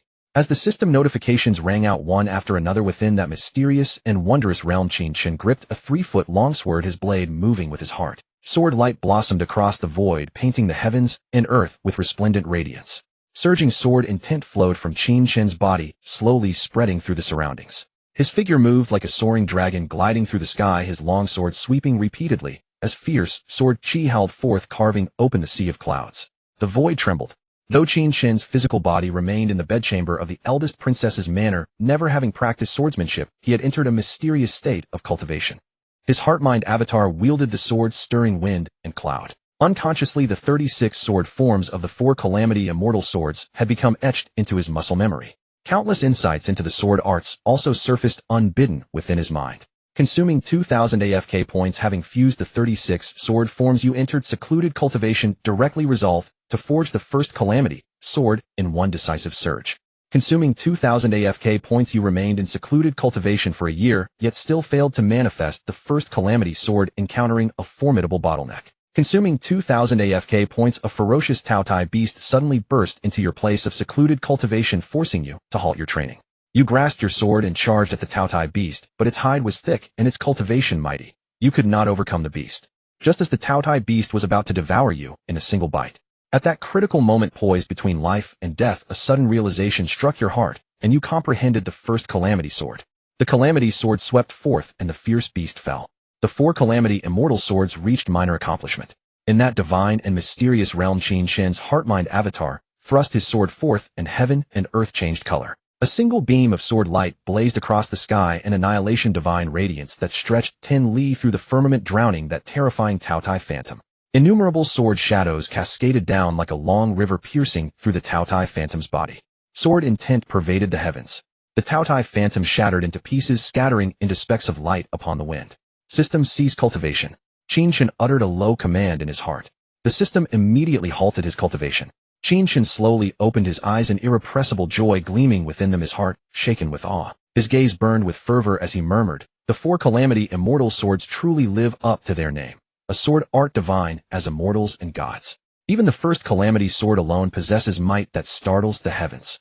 Qin Chen recalled the moment he had unleashed that first calamity sword, annihilating the Taotai phantom in a single strike. Yet the price had been the loss of several thousand AFK points. That was also why Qin Chen had stopped cultivating. AFK points 2036. Qin Chen raised his gaze slightly, looking at the virtual panel, his eyes settling on the AFK points column. From the start of cultivation until I manifested the first calamity sword, it consumed a full 7,700 AFK points. Moreover, from minor accomplishment onward, the AFK points consumed per session jumped from 500 to 2,000. If I wish to progress from minor accomplishment to great accomplishment, the points consumed each time will only be greater. Perhaps even 20,000 AFK points may not be enough to reach great accomplishment. It's better to first cultivate the 9 dragons subduing heaven art and raise my cultivation realm. The first calamity sword is still sufficient for now. Qin Chen's eyes blazed as he pondered, murmuring to himself. Then he closed his eyes, calmed his mind, and thought, "System, cultivate the 9 dragons subduing heaven art." Ding. Consuming 3,000 AFK points, you continue cultivating the 9 dragons subduing heaven art, attempting to manifest the 10th heaven-swallowing mystic python. As the system's voice rang out, Qin Chen instantly entered a cultivation state. His heart-mind avatar sat cross-legged atop a mountain peak, hands forming seals before his abdomen. Behind him, 9 heaven-swallowing mystic python phantoms coiled upright, their ferocious might surging to the heavens. Consuming 3,000 AFK points, the 10th heaven-swallowing mystic python is the crucial step for the pythons to transform into flood dragons. To you, it is an immense bottleneck. You cultivate bitterly for half a year, yet still cannot manifest the 10th heaven-swallowing mystic python. Consuming 3,000 AFK points, although manifesting the 10th heaven-swallowing mystic python proves exceedingly difficult, the thought of giving up never once crossed your mind. You know well that once one sets foot upon the martial path, one is like a pawn upon the chessboard, able only to advance, never retreat. So long as you trample through hardship and cross the river's boundary, the world beyond shall be your own domain. Roar. With a piercing howl, you manifested the 10th heaven-swallowing mystic python. Within that mysterious realm, a far more massive heaven-swallowing mystic python phantom appeared before Qin Chen, over 10 li in length, as though it were the king of pythons. Compared to it, the other 9 heaven-swallowing mystic pythons seemed utterly insignificant. Yet those 9 pythons all flew headlong toward the colossal python. Their serpentine bodies intertwined. Consuming 9,000 AFK points, you manifested 10 heaven-swallowing mystic pythons. The mystic pythons entwined together, gradually transforming into a spiritual flood dragon. Spiritual energy of heaven and earth surged wildly, shrouding the 10 pythons and forming an enormous sphere of light. After an unknown span of time, the sphere of light burst apart, and the 10 pythons transformed into a spiritual flood dragon. The heaven-suppressing spiritual flood dragon was born. Your cultivation base stepped into the 9th level of the spirit soul realm. A total of 18,000 AFK points were consumed, leaving 3,060 remaining. Insufficient to continue cultivating. Cultivation halted. A heaven-suppressing spiritual flood dragon churned through the sea of clouds, then flew toward Qin Chen and coiled behind him. The might radiating from this heaven-suppressing spiritual flood dragon was several times greater than that of the 10 heaven-swallowing mystic pythons combined. Qin Chen felt an extraordinarily vast and mysterious force erupt within his body. That power flowed along his meridians to his limbs and 100 bones, tempering his flesh and sinews, his bones and marrow. At last it was devoured by his 9 purple-gold spiritual veins, which blazed with radiant golden light. Qin Chen's aura also surged in that instant, leaping from the 3rd level of the spirit soul realm straight to the 9th level. Boom. A torrential surge of energy exploded from his body, sweeping in all directions and churning the sea of clouds. In the next instant, Qin Chen's heart-mind drifted back. He slowly opened his eyes, a faint purple-gold light rippling within them, bright and spirited. The 9th level of the spirit soul realm. Only a single step away from the creation realm. Qin Chen clenched his fist, sensing the changes in his own power, and said with a faint smile, "I've also cultivated the heaven-suppressing spiritual flood dragon. Relying on my own strength alone, perhaps even experts of the heavenly boundary realm could be slain." His gaze burned with intensity, and his heart was exceptionally thrilled. Moreover, only a short while had passed. After a moment of excitement, Qin Chen took a deep breath, gathered his thoughts, and fell straight asleep. The next morning, Qingning and Xiao Lu had just returned. The pair were quick-witted, guessing that Qin Chen had most likely already come back from the Imperial Preceptor's residence, so they did not go there to fetch him. Qingning carried the morning meal into the room, blinked at Qin Chen, and said apologetically, "Your Highness the Consort, I was delayed by matters yesterday, and couldn't go to the Imperial Preceptor's residence to pick you up. I hope your Highness won't hold it against me." Qin Chen sat on the drum-shaped stool, waved his hand, took a bite of his steamed bun, and said, "I don't blame you. If you two hadn't stayed away, I wouldn't have been able to feast my eyes like that." Qin Chen muttered inwardly. Qingning sighed in relief and said with a charming laugh, "Then shall we still go to the Imperial Preceptor's residence today?" Qin Chen shook his head. "No need. Going to the Imperial Preceptor's residence every day to fish has grown dull." He had no intention of walking into a trap. For all he knew, that woman in the dark robe was still waiting for him by the icy pool. And so Qin Chen spent the day idling at the eldest princess's manor. When the second day arrived, at dawn, Xing came to summon Qin Chen. Qin Chen walked out of the manor to find a luxurious carriage waiting at the gate, surrounded by attendants. Especially behind the carriage, over 100 cavalrymen stood, armed and armored. Qin Chen swept his gaze over them, then calmly boarded the carriage, stooping as he entered the compartment. There sat Xiao Qinyu, her face pale and haggard as though she had suffered severe injuries. Qin Chen frowned, a strange look in his eyes, wondering inwardly, "She's been injured again."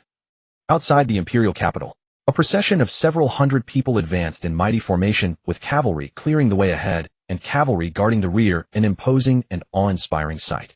In the middle marched valiant bladesmen and axemen, their gazes cold and fierce, radiating a dreadful killing intent, clearly veterans who had weathered countless battles. Beyond them, others flanked the carriage, emanating a formidable aura that marked them as no ordinary guards. Before the carriage stood 2 fierce beasts as mighty as tigers, horse-like in form, covered in pitch-black scales that gleamed with dark light, with twin horns jutting from their heads. The 2 black-scaled beasts pulled the carriage, whose wheels did not turn, instead it floated gently in the air, as though some mysterious force held it aloft. Inside the carriage, Qin Chen and Xiao Xinyu sat in silence. Xiao Xinyu's eyes were closed, seemingly resting, her delicate face veiled by snow-white gauze that concealed her peerless beauty. She had drawn the veil the moment she saw Qin Chen board. Along the journey, Qin Chen had come to understand her intentions. Her pale, haggard appearance was not due to injury. It was feigned. Xiao Xinyu deliberately pretended to be gravely wounded to lure the hidden dragon hall into attacking. Her destination was a place called the Icefire Valley, where lay the Icefire Pool, a truly mystical wonder. Nangong Mingwe intended to use the icefire power of the icefire pool to dissolve the viridescent pupil golden toad poison in Xiao Xinyu's body. If the hidden dragon hall caught wind of this, they would surely react. Qin Chen glanced at Xiao Xinyu, seeing how confident she was, and could not help asking, "Elder Princess, are you so certain the hidden dragon hall will take the bait?" The hidden dragon hall seeks to usurp the throne and naturally numbers many martial masters among its ranks. The one who holds its power must surely be shrewd and keen-eyed. Most of those hidden dragon hall fellows will likely see through this scheme of yours as a trap. Even I could tell it was a trap. The implication was that knowing it was a trap, the hidden dragon hall would steer well clear. Xiao Xinyu did not open her eyes. A faint smile curved beneath her veil as her vermilion lips parted. My scheme cannot deceive that person, and yet that person has no choice but to strike. Even through mountains of blades and seas of fire, the traitors of the hidden dragon hall will come. Qin Chen frowned, staring at her with bafflement, and thought to himself, if they'll come even through mountains of blades and seas of fire, how is that any different from walking to their deaths? Have those hidden dragon hall fools been kicked in the head by a donkey? Xiao Xinyu's cool, clear voice sounded again to dispel his confusion. The traitors of the hidden dragon hall have tried every means to kill me. Earlier I was ambushed and poisoned my life hanging by a thread. Now that I am heading to the Icefire Valley to neutralize the poison, how could they simply stand by and watch? If I truly reach the Icefire Valley and purge the viridescent pupil golden toad poison, then their previous assassination attempt would have been all for nothing. Their hall elders are dead or fled, and even one of their town-suppressing heavenly kings has fallen. They paid an extremely heavy price. Moreover, after my earlier assassination, I have brought many strong warriors this time. The hidden dragon hall must also realize that I am waiting for them to come, hoping to wipe them all out in one stroke. Within the capital, experts abound, but once outside the city, even the capital's masters will need time to hurry over. For the traitors of the hidden dragon hall, this is a perfect opportunity. And so they will certainly come to die. Qin Chen listened carefully to Xiao Xinyu's words, felt a tremor in his heart, and gave her a long, deep look. This is an open scheme. Qin Chen thought inwardly. This woman Xiao Xinyu is far too deep. I must stay on guard against her, or she'll scheme me out of my very trousers. To the traitors of the hidden dragon hall, Xiao Xinyu's life was the ultimate temptation. Now Qin Chen understood why she had left the city for the Icefire Valley. She was offering the hidden dragon hall assassins a chance to strike. Even knowing it was a trap, the traitors of the hidden dragon hall would still come. Outside the Icefire Valley, furtive figures lurked within the woods, each radiating no weak aura. Hallmaster Yu, isn't it too risky to ambush Xiao Xinyu outside the Icefire Valley? Inside the valley are 3,000 roaring tiger troops and many martial experts. If Xiao Xinyu were attacked outside the valley, all of them would rush out to support her. And this time it is obviously Xiao Xinyu's trap. She has surely brought many experts with her. Add the people inside the valley, and we might well be caught between two enemies. A white-robed elder glanced at the black-robed Hall Master Yu and spoke slowly. Hall Master Yu's expression did not change. His eyes fixed on the road in the distance, he said coolly, Xiao Xinyu knows I will try to assassinate her. On the road from the capital to the Icefire Valley, she will not relax for even a moment, always on guard against an ambush. But I am lying in wait outside the Icefire Valley. Since I never struck along the way, when Xiao Xinyu reaches the valley, her party will most likely let down their guard, believing no further attack will come. That will be the moment to strike. We will finish it quickly, use overwhelming force to crush Xiao Xinyu, then flee far away at once. Hearing Hall Master Yu's words, the white-robed elder pondered for a moment, then nodded gently. Besides ambushing Xiao Xinyu outside the valley, Hall Master Yu had also considered going directly to destroy the Icefire Pool. But on second thought, even if the Icefire Pool were destroyed, what if Xiao Xinyu still had another card to play? Better to wait for her to leave the city and spring a single decisive ambush. Just then a hidden dragon hall assassin hurried over with very light footsteps, cupping his fists toward Hall Master Yu. Hall Master Yu, Xiao Xinyu's party is coming. They are less than 10 li from here.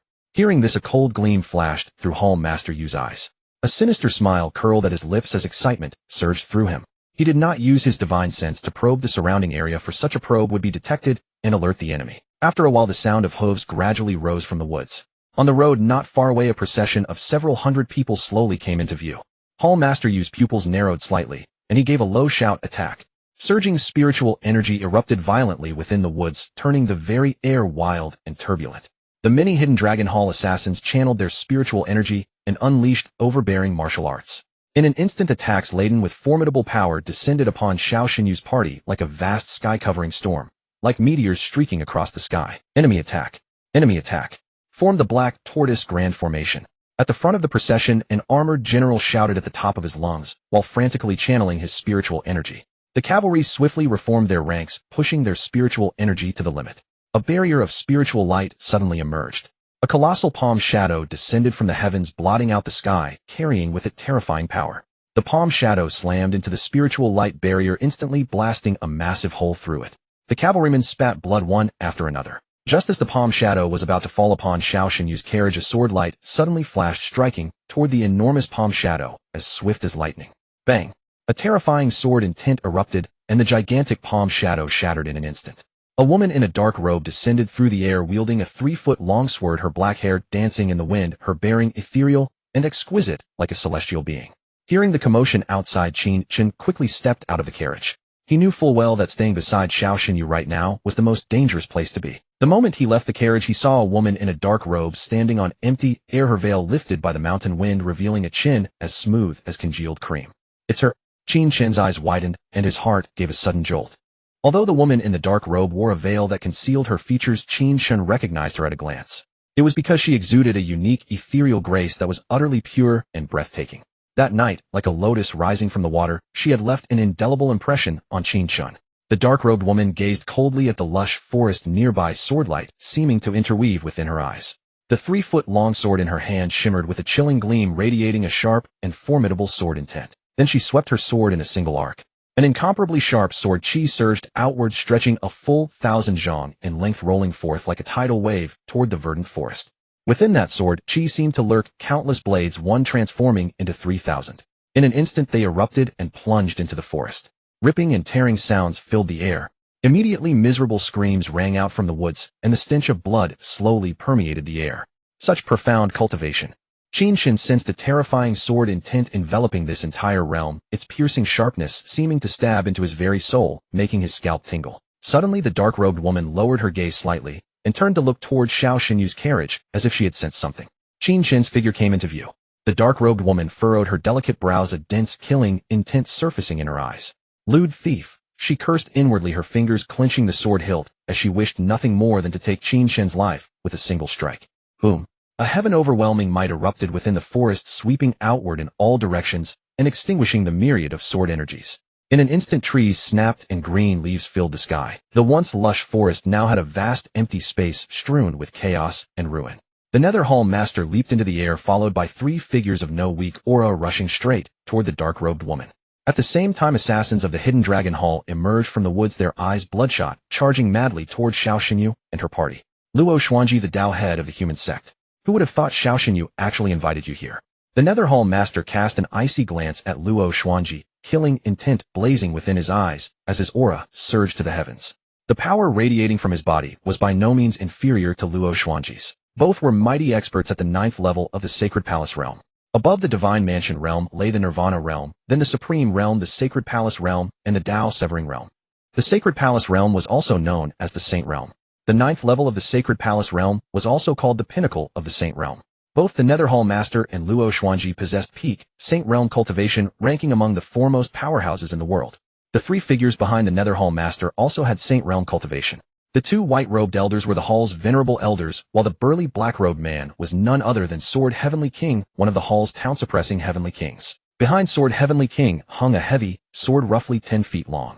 The Master of the Nether Hall, one of the 4 great halls of the Hidden Dragon Hall, has made his move personally. This palace certainly wouldn't let you come all this way for nothing. Naturally, I shall find you an opponent. Xiao Xinyu stepped out from the carriage, raised her eyes toward the void, and said calmly, Yochuan, I hear you claim to be unmatched within the Saint realm, while our great Zhou's Imperial Preceptor is known as the #1 person below the Dao realm. Under the sword of our great Zhou's Imperial Preceptor, can you still claim to be unmatched in the Saint realm? The Nether Hall Master's gaze darkened as it fell upon Xiao Xinyu, fierce light bursting from his eyes as he bellowed, Go and kill Xiao Xinyu. Before his voice even faded, the 2 venerable elders immediately struck toward Xiao Xinyu, descending like meteors from beyond the heavens, bearing overwhelming momentum. The Nether Hall Master's figure flickered as he sent a pitch-black seal imprint hurtling toward the Imperial Preceptor Luo Xuanji, its might shaking the heavens. Luo Xuanji swung her sword, and the radiant sword light rippled outward, severing the imprint. The 2 instantly erupted into a fierce battle. On the other side, just as the 2 venerable elders were about to descend, 2 figures shot out from Xiao Xinyu's flanks and rushed to meet them. One threw a punch, the other raised a palm. Boom, boom. As 2 surges of aura exploded, the 2 venerable elders were blocked. Xiao Xinyu narrowed her eyes slightly and fixed her gaze on Sword Heavenly King, who likewise stared back at her, without flinching, murderous intent burning like fire in his eyes. Xiao Xinyu, when you slew Heavenly King Xian, did you ever think you would end up in such a situation? Now I shall take your life to blood offer the spirit of Heavenly King Qian in the heavens. Sword Heavenly King's gaze was icy as he reached for the ink-black sword hilt. His dark robe rustled violently, billowing with the surging sword intent. Merely a defeated subject of this palace. I let you escape by luck before, but this time I will surely take your life. Xiao Xinyu looked at Sword Heavenly King with sharp eyes and let out a cold laugh. Then shifting her tone, she said softly, protect. She was about to order protection for Qin Chen since his cultivation was far too low. However, she suddenly realized Qin Chen was nowhere to be seen and could not help furrowing her brows slightly. At this moment Qin Chen was already 5 li away, far from the battlefield. Qin Chen stood atop a towering ancient tree, gazing into the distance at the chaotic melee. The moment Xiao Xinyu stepped out of the carriage, he had already activated Divine Movement 9 Heavens and quietly slipped away. I only have the 9th level of the Soul Palace realm. Over there not only would I be of no help, I might even need someone to protect me and become a burden. It is not that I fear death, but I simply do not want to distract Xiao Xinyu. As long as I am safe and sound, I have already done my part. Qin Chen stared fixedly into the distance and thought to himself. Although Qin Chen's combat strength could now rival experts of the Heavenly Dipper realm, and he possessed lethal poison and could wield the cyclic power of the Samsara Poison Cauldron, even mighty experts of the Divine Mansion realm could hardly escape death before him. Yet Qin Chen still did not wish to steal the spotlight or provoke enmity, deciding it was wiser to stay prudent. Otherwise, the Hidden Dragon Hall would very likely go to any lengths to kill him. In the open ground far away, many martial artists, the Great Zhou Iron Cavalry, and the Hidden Dragon Hall's assassins were locked in a deadly melee. All of them seemed utterly bloodthirsty, frantically unleashing martial arts and mystical powers. One after another, blood sprayed and bodies collapsed to the ground. The battle was exceptionally fierce. The most intense battles were those among Saint Realm powerhouses, especially between the Imperial Preceptor Luo Xuanji and the Nether Hall Master. Both possessed peak Saint Realm cultivation, and their combat prowess was simply terrifying. Qin Chen raised his gaze slightly. In the heavens above, martial arts and mystical powers continuously appeared, clashing violently and sending out ferocious waves of energy that swept across the 4 directions. Boom, boom, boom. Thunderous explosions rang out one after another by his ears. Luo Xuanji's swordsmanship was peerless. Each move and stance carried traces of Tao rhythm, like a peerless immortal swordsman. Streams of sword light surged across the sky, surging with boundless sword intent that turned the heavens into an ocean of sword will. Her sword was exceptionally ferocious. Even an expert at the peak of the Saint Realm, if caught off guard, could be severed in a single strike.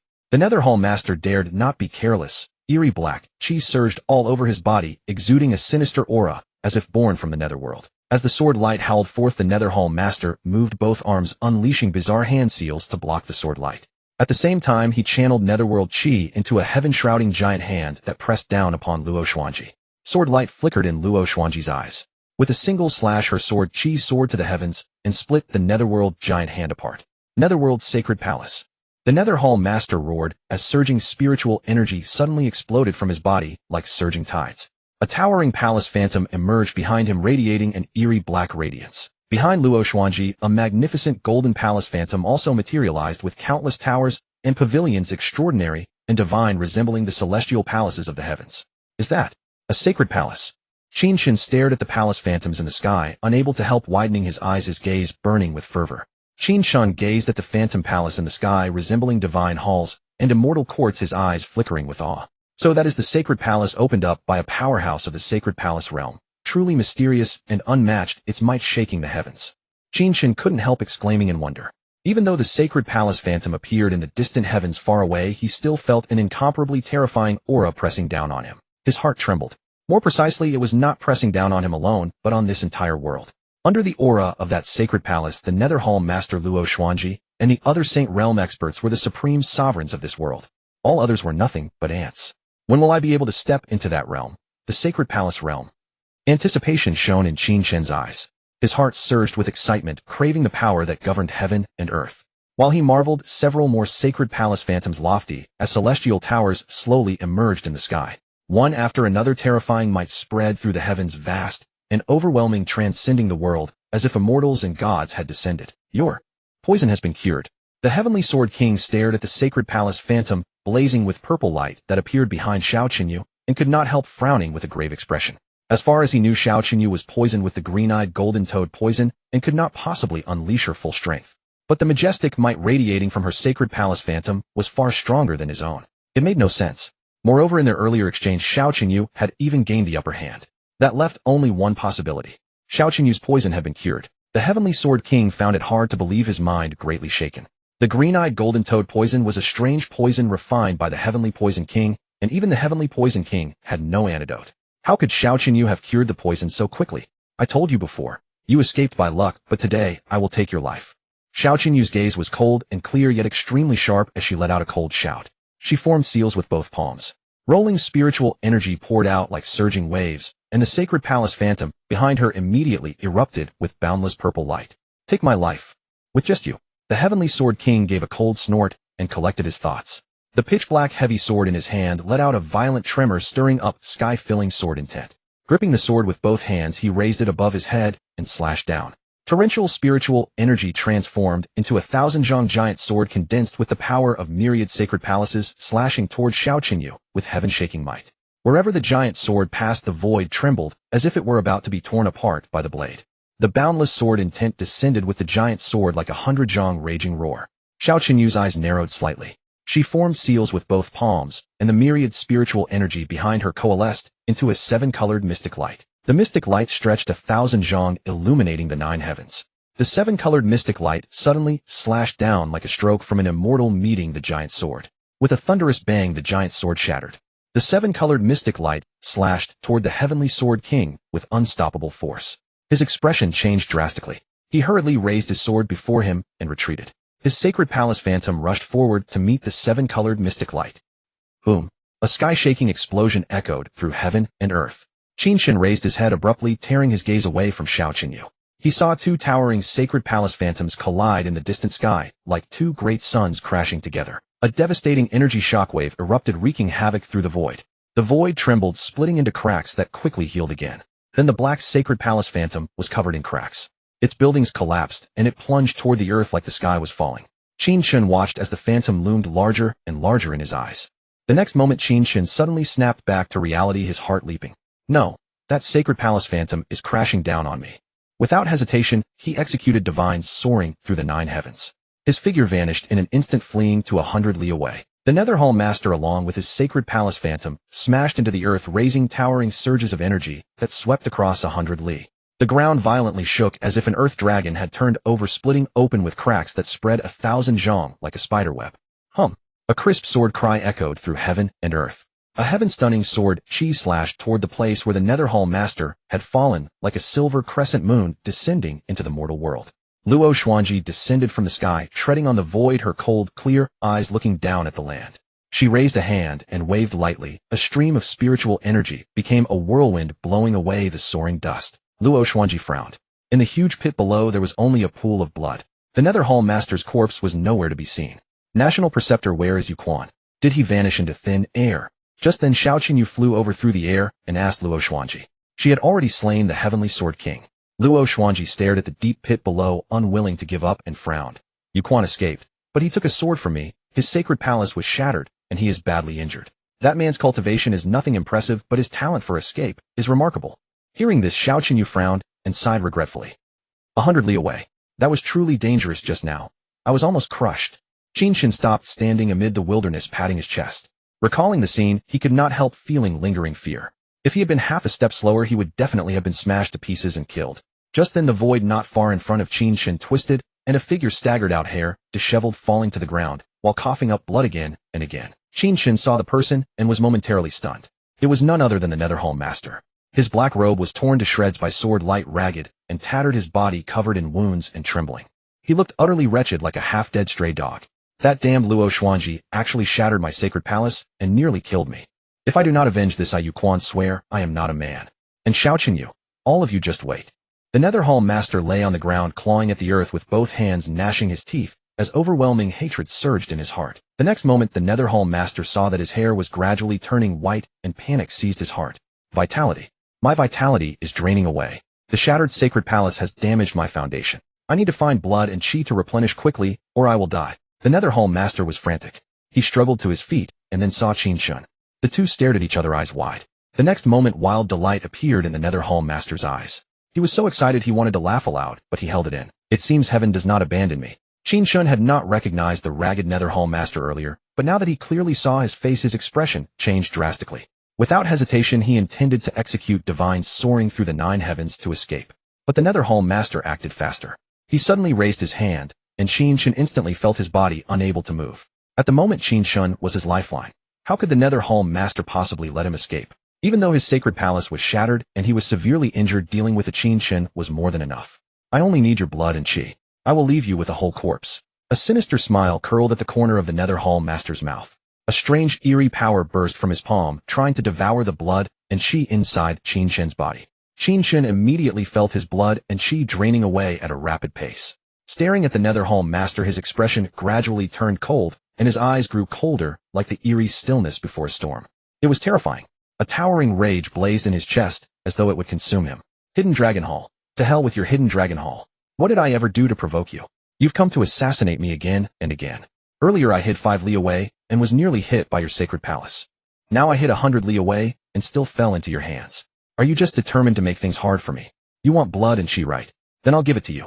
Qin Chen glared at the Nether Hall Master, roaring with uncontrollable fury. The next moment, a sword chi of immortal tribulation howled out from his dantian, shooting into the sky like a pillar. In an instant, the sword chi stretched 3,000 zhong, soaring up to the 9 heavens. Endless sword intent filled the sky, covering this mortal world. It was as if an immortal in heaven had unleashed a sword strike that fell into the mortal world. Sword light filled the heavens vast and mighty for 100 li. The roiling dark clouds in the sky split apart in an instant, 1,000 zhong gash, gaping, as if the firmament itself had been cleaved open. That colossal sword chi came crashing down like the Milky Way from the 9 heavens, suspended over the world, illuminating 1,000 li of the firmament. Hall Master Yu was drowned in the surging torrent of sword chi, as if he had fallen into a domain of swords with countless blades viciously piercing his body. Hall Master Yu felt his body about to crack, bones breaking and tendons snapping, and even his divine soul teetered on the brink of destruction. The sword chi not only ravaged Hall Master Yu's physical form, but also stabbed into his soul. Consumed by agony, Hall Master Yu could not help but roar up at the heavens, yet not a single sound escaped his throat. His life force ebbed away wildly.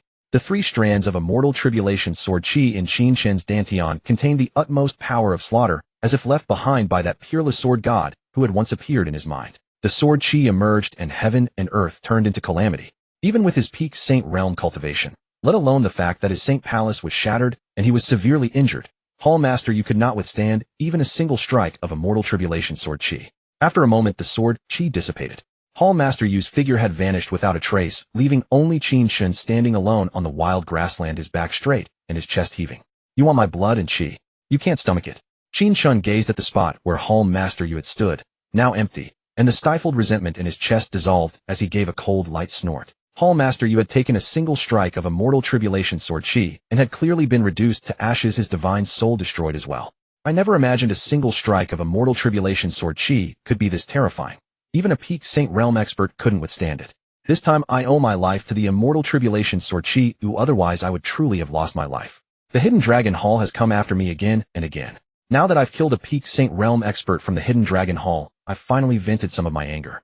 Qin Chen's eyes flickered, a few traces of excitement shining in them as he thought to himself. He too had not expected that the immortal tribulation sword chi could slay a Saint Realm expert. Moments ago he had simply been grasping at straws, a desperate gamble with his life. The immortal tribulation sword chi was his greatest trump card and his greatest reliance, and it had indeed not disappointed him. A peak Saint Realm expert was considered top-tier combat power even in the Great Zhou dynasty. If placed among the great sects and major schools, he would be a supreme figure at the level of a sect patriarch or grandmaster. To Qin Chen, such an existence was something he could not even reach for. Yet he had slain a peak Saint Realm powerhouse. A martial artist at the 9th level of the Spirit Soul Realm slaying a peak Saint Realm powerhouse. If word of this got out, it would probably shake the entire Zhoning Dao province. Just then a clear, cold voice reached Qin Chen's ears, yet it was as gentle as a soft breeze. Qin Chen, why are you here?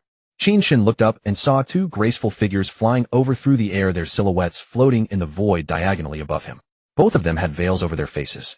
The veils were lifted by the wind now, and then revealing smooth, creamy chins and vermilion lips enough to set one's heart adrift. Even with the veils in the way, Qin Chen could faintly discern that beneath them were 2 breathtakingly stunning faces, their eyes bright and dazzling like rippling starlight. The newcomers were none other than Xiao Qinyu and Luo Xuanji. The immortal tribulation sword chi that Qin Chen had unleashed, shooting 3,000 zhong into the sky, had naturally startled Xiao Qinyu and Luo Xuanji. After the sword chi dispersed, Xiao Qinyu and Luo Xuanji rushed over at the first opportunity. When Luo Xuanji saw Qin Chen, her slender willow-like brows knitted slightly, a cold glint surged from the depths of her eyes, and her vermilion lips pressed tightly together. But with the eldest princess, Xiao Qinyu, at her side, she couldn't easily draw her sword against Qin Chen. After all, he had walked out of Xiao Qinyu's carriage earlier. Qin Chen looked at the two figures in the sky and deliberately chose to go selectively blind, ignoring Luo Xuanji, as if he hadn't seen her at all. His gaze fell on Xiao Qinyu, and he said with irritation, "Eldest princess, you still have the nerve to ask me. I almost died just now. Just now the illusory Saint Palace in the sky collapsed and nearly crushed me to death. I fled 100 li to dodge the falling Saint Palace projection, but instead ran into that Saint Realm expert named Yuquan and was almost killed by him.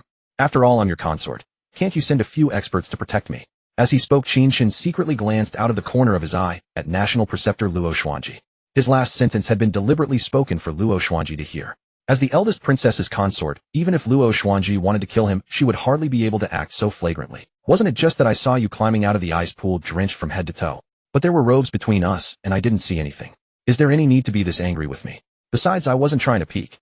You were the one who suddenly fell into the ice pool." Qin Chen sighed helplessly and thought still. A half-hidden, half-exposed wet figure has a charm of its own quite alluring. Hearing Qin Chen's words, Luo Xuanji's heart sank slightly. She gave Qin Chen a deep, lingering look and thought to herself, so he is actually Xiao Qinyu's consort. Xiao Qinyu shot Qin Chen a sideways glance and couldn't help clenching her jade-like fist. During the chaotic battle earlier, the first thing she had thought of was Qin Chen's safety, and she had planned to send people to protect him. But in a flash, Qin Chen was nowhere to be seen. Xiao Qinyu stared at him with deep, brooding eyes and gave a light snort. "In a flash, you were gone faster than anyone when it comes to slipping away. Do you think I needed to send people to protect you?" Although Xiao Qinyu had exposed his true colors, Qin Chen still said with unyielding confidence, "I was just trying not to burden you. With such meager cultivation as mine, if I hadn't slipped away, you would have had to worry about me. And I was thinking of you, yet you didn't even care about me, leaving me to almost die. That's truly disheartening." Xiao Qinyu rolled her eyes at Qin Chen, her gaze sharp, and gave a light snort as she thought, "You were thinking of me. Clearly you were just afraid of death," and ran off. She didn't want to argue with Qin Chen about that. Narrowing her eyes slightly, she asked directly, "Where is Yuquan? You said you ran into him just now. And what exactly was that heaven-shattering sword chi?" Luo Xuanji also perked up, her cold gaze resting on Qin Chen. "Yuquan was killed by me." Qin Chen answered without a moment's thought in a casual, breezy tone and chuckled, "That heaven-shattering sword chi was my doing. Pretty awesome, right?" As he spoke, Qin Chen raised an eyebrow at Xiao Qinyu, his eyes carrying a trace of pride. The tree that stands out in the forest is ruined by the wind. Qin Chen knew this principle all too well. He had wanted to stay low, lie flat, and keep out of the limelight, but he also knew how utterly unbelievable his previous words sounded. Sure enough, hearing this, Xiao Qinyu and Luo Xuanji were stunned for a moment, exchanged a glance, then turned and rolled their eyes at Qin Chen. In front of Saint Realm experts, Qin Chen's cultivation was impossible to hide. He was only a martial artist at the 9th level of the Spirit Soul Realm, not even considered an expert. "Qin Chen, would it kill you not to brag?" Xiao Qinyu shook her head and couldn't help mocking him. "You're only at the 9th level of the Spirit Soul Realm, while that Yuquan was a peak Saint Realm powerhouse. Even if he was gravely wounded, he wasn't someone you could handle. What exactly happened just now? Did you see an armless old man?" "The armless elder." Luo Xuanji slightly furrowed her brow, instantly recalling who the armless elder in Xiao Qinyu's words referred to. The foremost sword cultivator of the Great Zhou dynasty, the green-robed sword sage, also known as the armless sword saint. However, the green-robed sword saint had not been heard from in many years. No one knew his whereabouts. Some said he was in seclusion attempting to break through, others claimed he had withdrawn to the mountains, and even some believed he had already perished. If the green-robed sword saint had struck, then the terrifying sword chi from moments ago would make perfect sense. With this thought, Luo Xuanji cast a dismissive glance at Qin Chen, a sneer forming in her heart. "You shameless lecher. How dare you claim another's merit as your own? I wonder if Xiao Qinyu is blind. She actually made you her imperial son-in-law. Besides your handsome face, you are utterly useless. You look to be quite old, yet your cultivation is only at the Divine Soul Realm. Your martial talent is inferior to Qi Chan's by 100,000 miles. That terrifying sword chi from before. How could you possibly have unleashed it? Even if you cultivated for another 100 years, you still wouldn't be able to." Qin Chen stared at Xiao Qinyu, his heart as calm as still water. He was not surprised by her reaction in the slightest, as if he had anticipated it long ago. A martial cultivator of the Divine Soul Realm, how could he possibly defeat a powerhouse at the pinnacle of the Saint Realm? No one would believe it if he told them. Moreover, the Yuan Bo manor had no such profound foundations. That terrifying sword chi was far too horrifying. It was no wonder Xiao Qinyu and Luo Xuanji found it so hard to believe unless they had witnessed it with their own eyes. Qin Chen waved his hand and said calmly, "I've already told you what happened. I unleashed that sword chi and slew Yuquan. I didn't see any armless elder either." Xiao Qinyu's eyes narrowed slightly as she gazed at Qin Chen for a long moment, as if trying to see through him. "This palace understands now. Most likely that Sword Saint Senior struck, given that elder's grudge against the Yinlong Hall. He has vanished for so many years, so he probably didn't want to reveal himself and concealed his presence instead. Perhaps Qin Chen did see him, but was told not to speak carelessly. Otherwise, throughout the entire Great Zhou dynasty, who could possibly unleash such a terrifying sword chi? Even the Academy's Grand Sacrificial Lord, unmatched in sword Dao, probably couldn't have done it. Moreover, this palace recognizes the Grand Sacrificial Lord's sword technique. Within moments, countless scenarios played through Xiao Qinyu's mind. She sighed softly and turned to Qin Chen, saying, "If you don't wish to speak of it, so be it. Yuquan has been slain regardless." Xiao Qinyu believed only half of what Qin Chen said, namely that Yuquan was killed.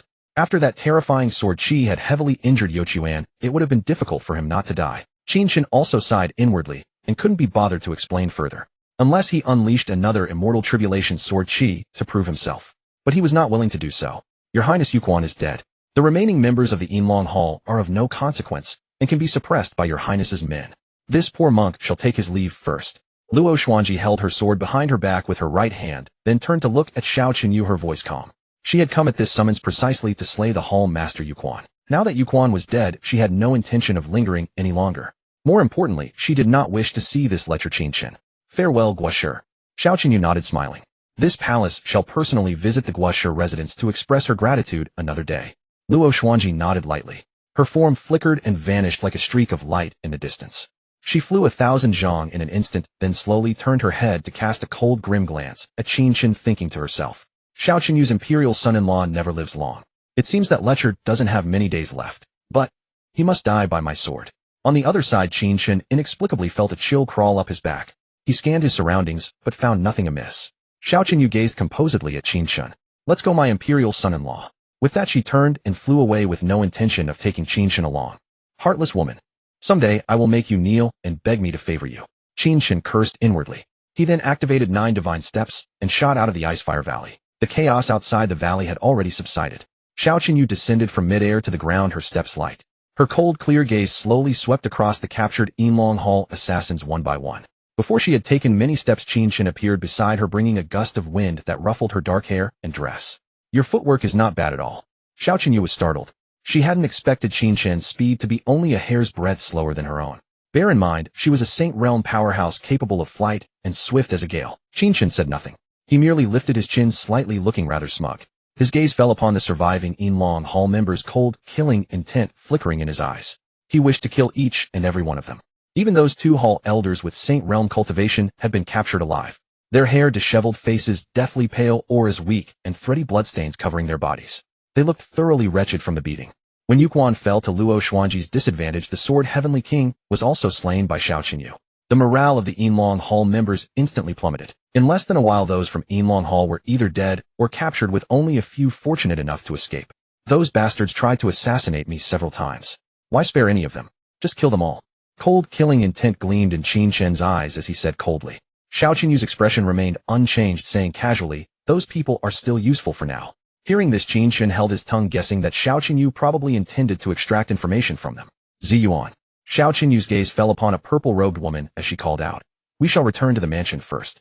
Leave the rest to General Peng Qing to clean up. Transport the Yinlong Hall members to the Tianyu of the Tianbing platform." "Yes, Your Highness." Ziyuan acknowledged immediately, then walked toward a martial-looking general. Xiao Qinyu walked slowly toward the carriage with Qin Chen. Ziyuan instructed General Peng Qing, then rushed to the carriage and climbed onto the driver's seat. The black-scaled beast then slowly pulled the carriage away. Inside the carriage, neither spoke a word. Xiao Qinyu closed her eyes in a light doze while Qin Chen gazed through the curtain gap at the scenery outside. They arrived at the entrance of the princess's mansion. Xiao Qinyu and Qin Chen stepped out of the carriage one after another. "Qin Chen, follow me." Xiao Qinyu tossed these words over her shoulder and strode into the mansion. Qin Chen furrowed his brow and followed with confusion, wondering what Xiao Qinyu intended to do. Soon the two arrived at the princess's private chamber brocade pavilion. Xiao Qinyu sat in a chair, legs crossed, chin lifted slightly. Her gaze carried a fierce sharpness as she said coldly, "Qin Chen, do you know the Guoshi?" Hearing this, Qin Chen's mind buzzed. He froze for a moment. He furrowed his brow slightly and gazed deeply at Xiao Qinyu, sensing that something was amiss with her at this moment. That gaze, that aura, oppressive to the extreme, and it even carried a hint of resentment. Could the princess be jealous? Qin Chen's heart lurched. A shocking thought suddenly flashed through his mind. Qin Chen stared at Xiao Qinyu with a strange expression, unable to help muttering inwardly from outside the city, all the way to the eldest princess's residence. "You didn't mention a thing and kept your face as calm as still water. Turns out you were saving up a big one." No wonder you're the she-devil that makes everyone turn pale at the mention of your name. Just this patience alone puts you far above ordinary women. Though Qin Chen was complaining about Xiao Qinyu, he was also somewhat surprised. He hadn't expected her eyesight to be so ruthlessly sharp. He had tried his best to hide it, only stealing a few furtive glances at State Preceptor Luo Xuanji. He had thought himself absolutely watertight. Yet Xiao Qinyu had still caught wind of it. Actually, that wasn't it. It was because Xiao Qinyu had sensed a thread of killing intent from Luo Xuanji. And it was a killing intent that had only surged up after Luo Xuanji laid eyes on Qin Chen. Xiao Qinyu was a sage realm powerhouse with keen perception, and Luo Xuanji had been standing close to her. Xiao Qinyu couldn't figure out why Luo Xuanji would harbor killing intent toward Qin Chen. After all, one was the leader of the human sect and the state preceptor of Great Zhou, while the other was merely the insignificant eldest grandson of the Earl of Wenyuan. The two were as different as clouds and mud with no connection whatsoever. Unless the two of them shared some hidden secret. Back on the carriage, Xiao Qinyu thought of the storybooks she had once read and kept imagining scenarios, all the way growing inexplicably angry. Qin Chen didn't answer Xiao Qinyu right away. Instead, he smiled, faintly unconcerned by her sharp, imposing gaze. He walked over to the round table nearby, picked up the teapot, and poured himself a cup of tea without standing on ceremony. He raised the cup and drained it in one gulp, feeling refreshed in both mind and body. I was dragged away by Ziyuan at dawn without even a sip of water, and my mouth is dry, Qin Chen said with a faint smile. Xiao Qinyu knitted her brows slightly and stared at Qin Chen, a few degrees of coldness creeping into her eyes and a hint of indignation rising within her. Was this Qin Chen actually daring to regard this princess as nothing? Qin Chen leaned lightly against the round table, cast a calm look at Xiao Qinyu, and his smile was warm and radiant as sunlight. The state preceptor and I have met once before. A few days ago, I went to the ice pond at her residence to fish for ice fish, and she saw me. Without so much as asking what was going on, she was about to attack me. Seeing that things were going wrong, I slipped away at once. So the state preceptor bears some hostility toward me. But back then, I didn't know she was the state preceptor Luo Xuanji. I only learned her identity during the earlier great battle. Oh right. You ate the ice fish too. Qin Chen knew that Xiao Qinyu was a very clever person.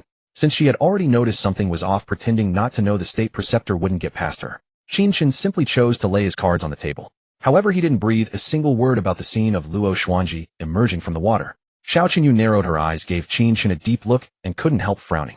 Recently, she had indeed eaten ice fish, thinking they had been sent by the state preceptor Luo Xuanji. She had never expected that Qin Chen was the one who caught them. No.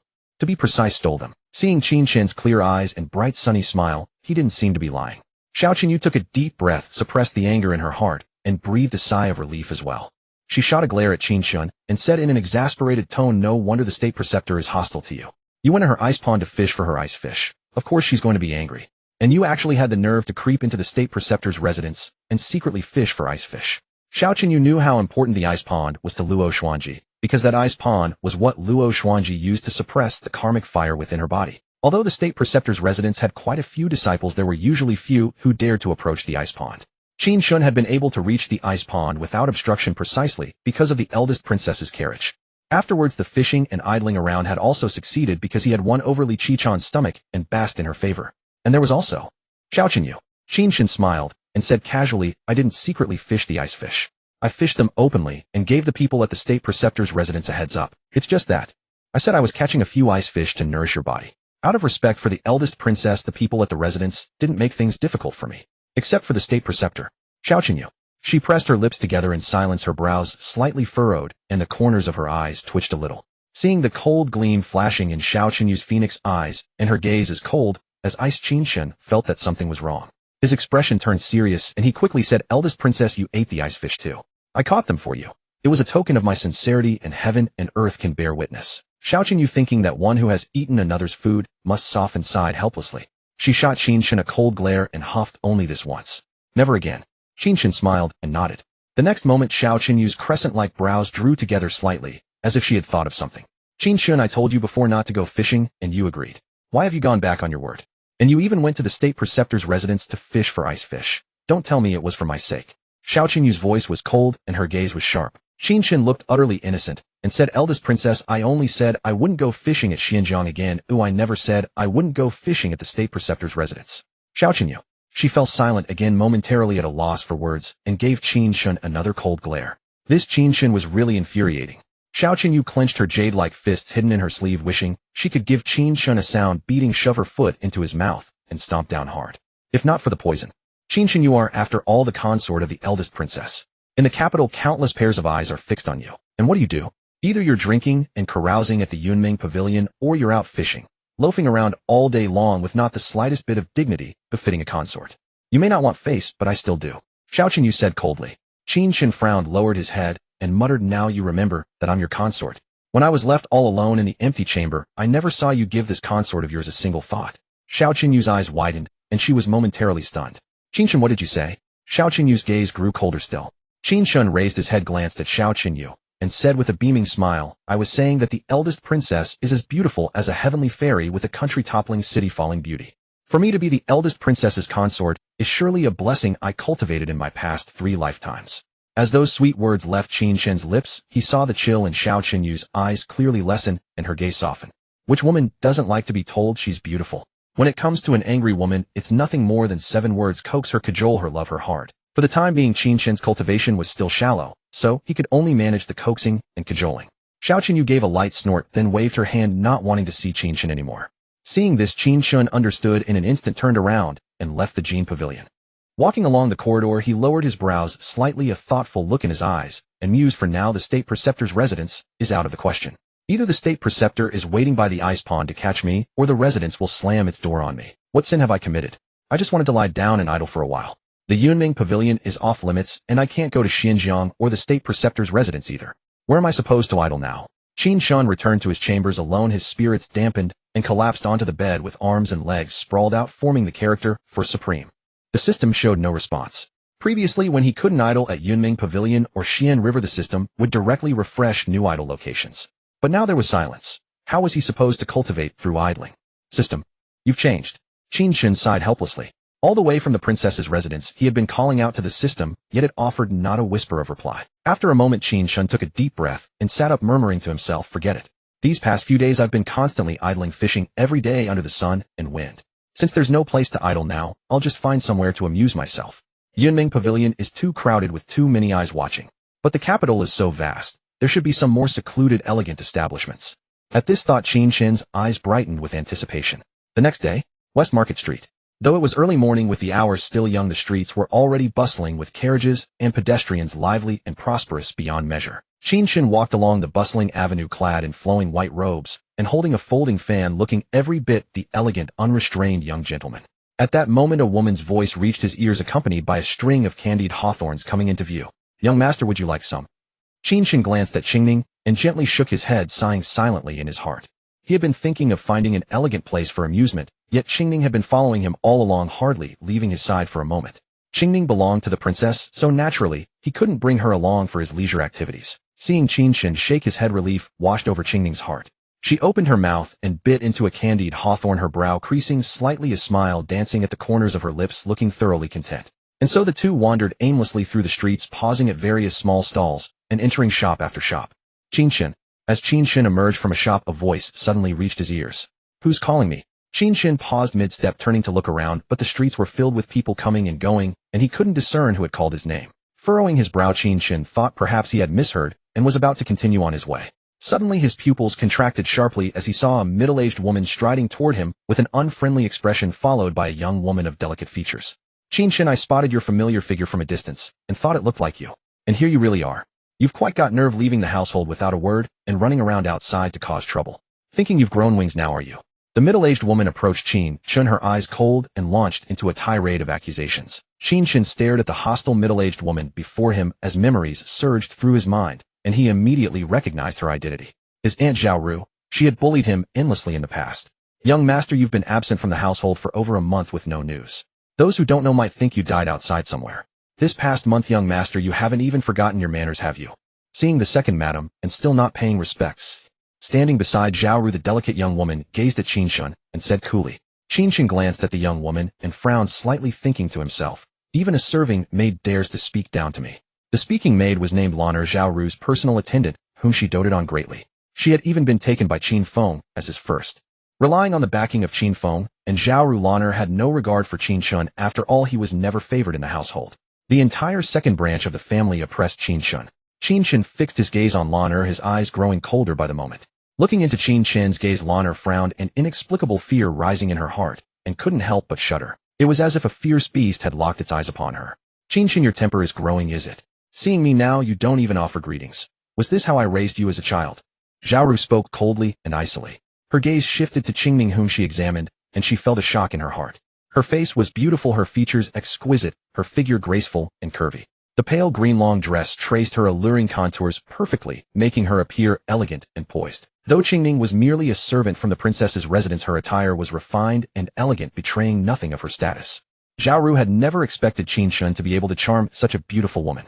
Feeling somewhat unbalanced, she coldly harumphed, "All this time away from the household. You've been bewitched by this little fox spirit, haven't you?" Slap.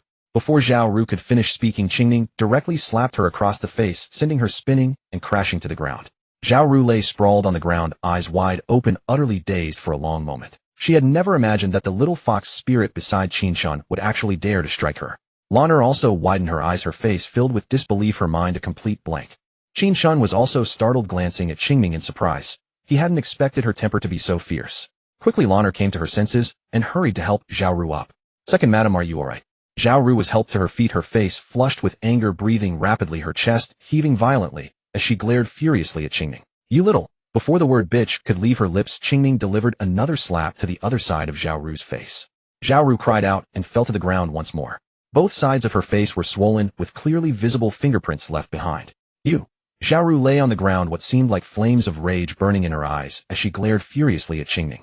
The moment she opened her mouth before the word whore could be spoken, Qingming delivered 2 more slaps. "Slap! Slap! Call out again." Qingming spoke coldly, her voice dripping with killing intent. Zhao Ru felt dizzy and disoriented, her face burning with pain, and a crowd of onlookers had gathered around them. Zhao Ru quickly raised her hand to cover her face, saying nothing more, even averting her gaze and not daring to look at Qingming. Qingming turned her gaze toward Lan'er. Lan'er was immediately frightened, her legs going weak. "Kneel down, slap yourself, and apologize." Qingming's expression was icy cold, her voice commanding, each word deliberate and forceful. In the princess's residence, she didn't dispute being a servant. But outside the princess's residence, no one could treat her like a servant. Lan'er felt a pang in her heart, and even though she was most unwilling, she still knelt before Qingming. Slap. A slap landed on her own face. "Wait, not to me," Qingming said. Only then did Lan'er react, quickly turning toward Qin Chen. "Young master, this servant knows her mistake." Slap. "Young master, this servant knows her mistake." Slap. Lan'er knelt on the ground, slapping herself while apologizing to Qin Chen. Qin Chen watched the scene of Zhao Ru and Lan'er before him, his heart, like still water, showing not a trace of pity. He thought to himself, "It seems the grievances from before must be avenged 100-fold. Otherwise they'll truly climb over your head." Seeing blood trickling from the corner of Lan'er's mouth, Qin Chen felt it was enough and turned to leave. "Qingming, let's go." Qingming strode after Qin Chen. Having been disrupted by Zhao Ru, Qin Chen had lost all desire to continue shopping and decided to return to the princess's residence. Qingming followed Qin Chen half a step behind. As they walked, after a moment of hesitation, Qingming suddenly spoke softly. "Young master, I know you didn't have a good life at the Yuanbo residence." Upon hearing this, Qin Chen's heart clenched, and he said nothing. But the corners of his lips rose gently, a warm smile spreading across his face. It was as if a breeze of spring had brushed past his heart, bringing the gentle warmth of the sun. After Qin Chen returned to the princess's residence, Zi Yuan came to find him presenting a silver-colored token. Qin Chen took the token and saw that on one side was an embossed golden character, heaven, and on the other 2 crossed silver spears. "Son-in-law, the princess has secured a position for you. Take this token and go to the Heavenly Ice Platform office tomorrow." Zi Yuan looked at Qin Chen and said slowly, "The Heavenly Ice Platform office. The Great Zhou Heavenly Guard." Upon hearing this, Qin Chen's heart shook violently. Qin Chen lowered his head to gaze at the silver token in his hand, a strange expression on his face as he lost himself in thought. He had heard of the Heavenly Ice Platform before. Back then, when Emperor Tianjing seized the throne, he established the Heavenly Ice Platform Agency to consolidate imperial power and suppress rebellious ministers. The Heavenly Ice Platform served as both the Emperor's eyes and a sharp, deadly blade. It patrolled the realm on the Emperor's behalf, overseeing all officials, and held the authority to execute first and report afterward. Moreover, any dire cases or bizarre incidents that the Imperial Guard, the capital prefecture, or the Grand Court could not resolve were also handed over to the Heavenly Ice Platform. Despite its considerable power, the Heavenly Ice Platform faced immense danger, especially from demons, monsters, court officials, and the powerful elite. Those who served within its ranks were known as the Grand Zhou Heavenly Guards.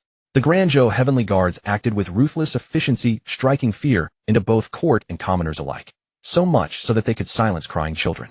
In the eyes of the people, they were merciless killers, terrifying beyond measure. Qin Chen never expected that the eldest princess, Xiao Xinyu, would arrange for him to join the Heavenly Ice Platform Agency. He smiled faintly, shook his head, and thought, "Xiao Xinyu, you really went to great lengths just to keep me from loafing around all day." Maternal relatives must not interfere in politics or hold official office.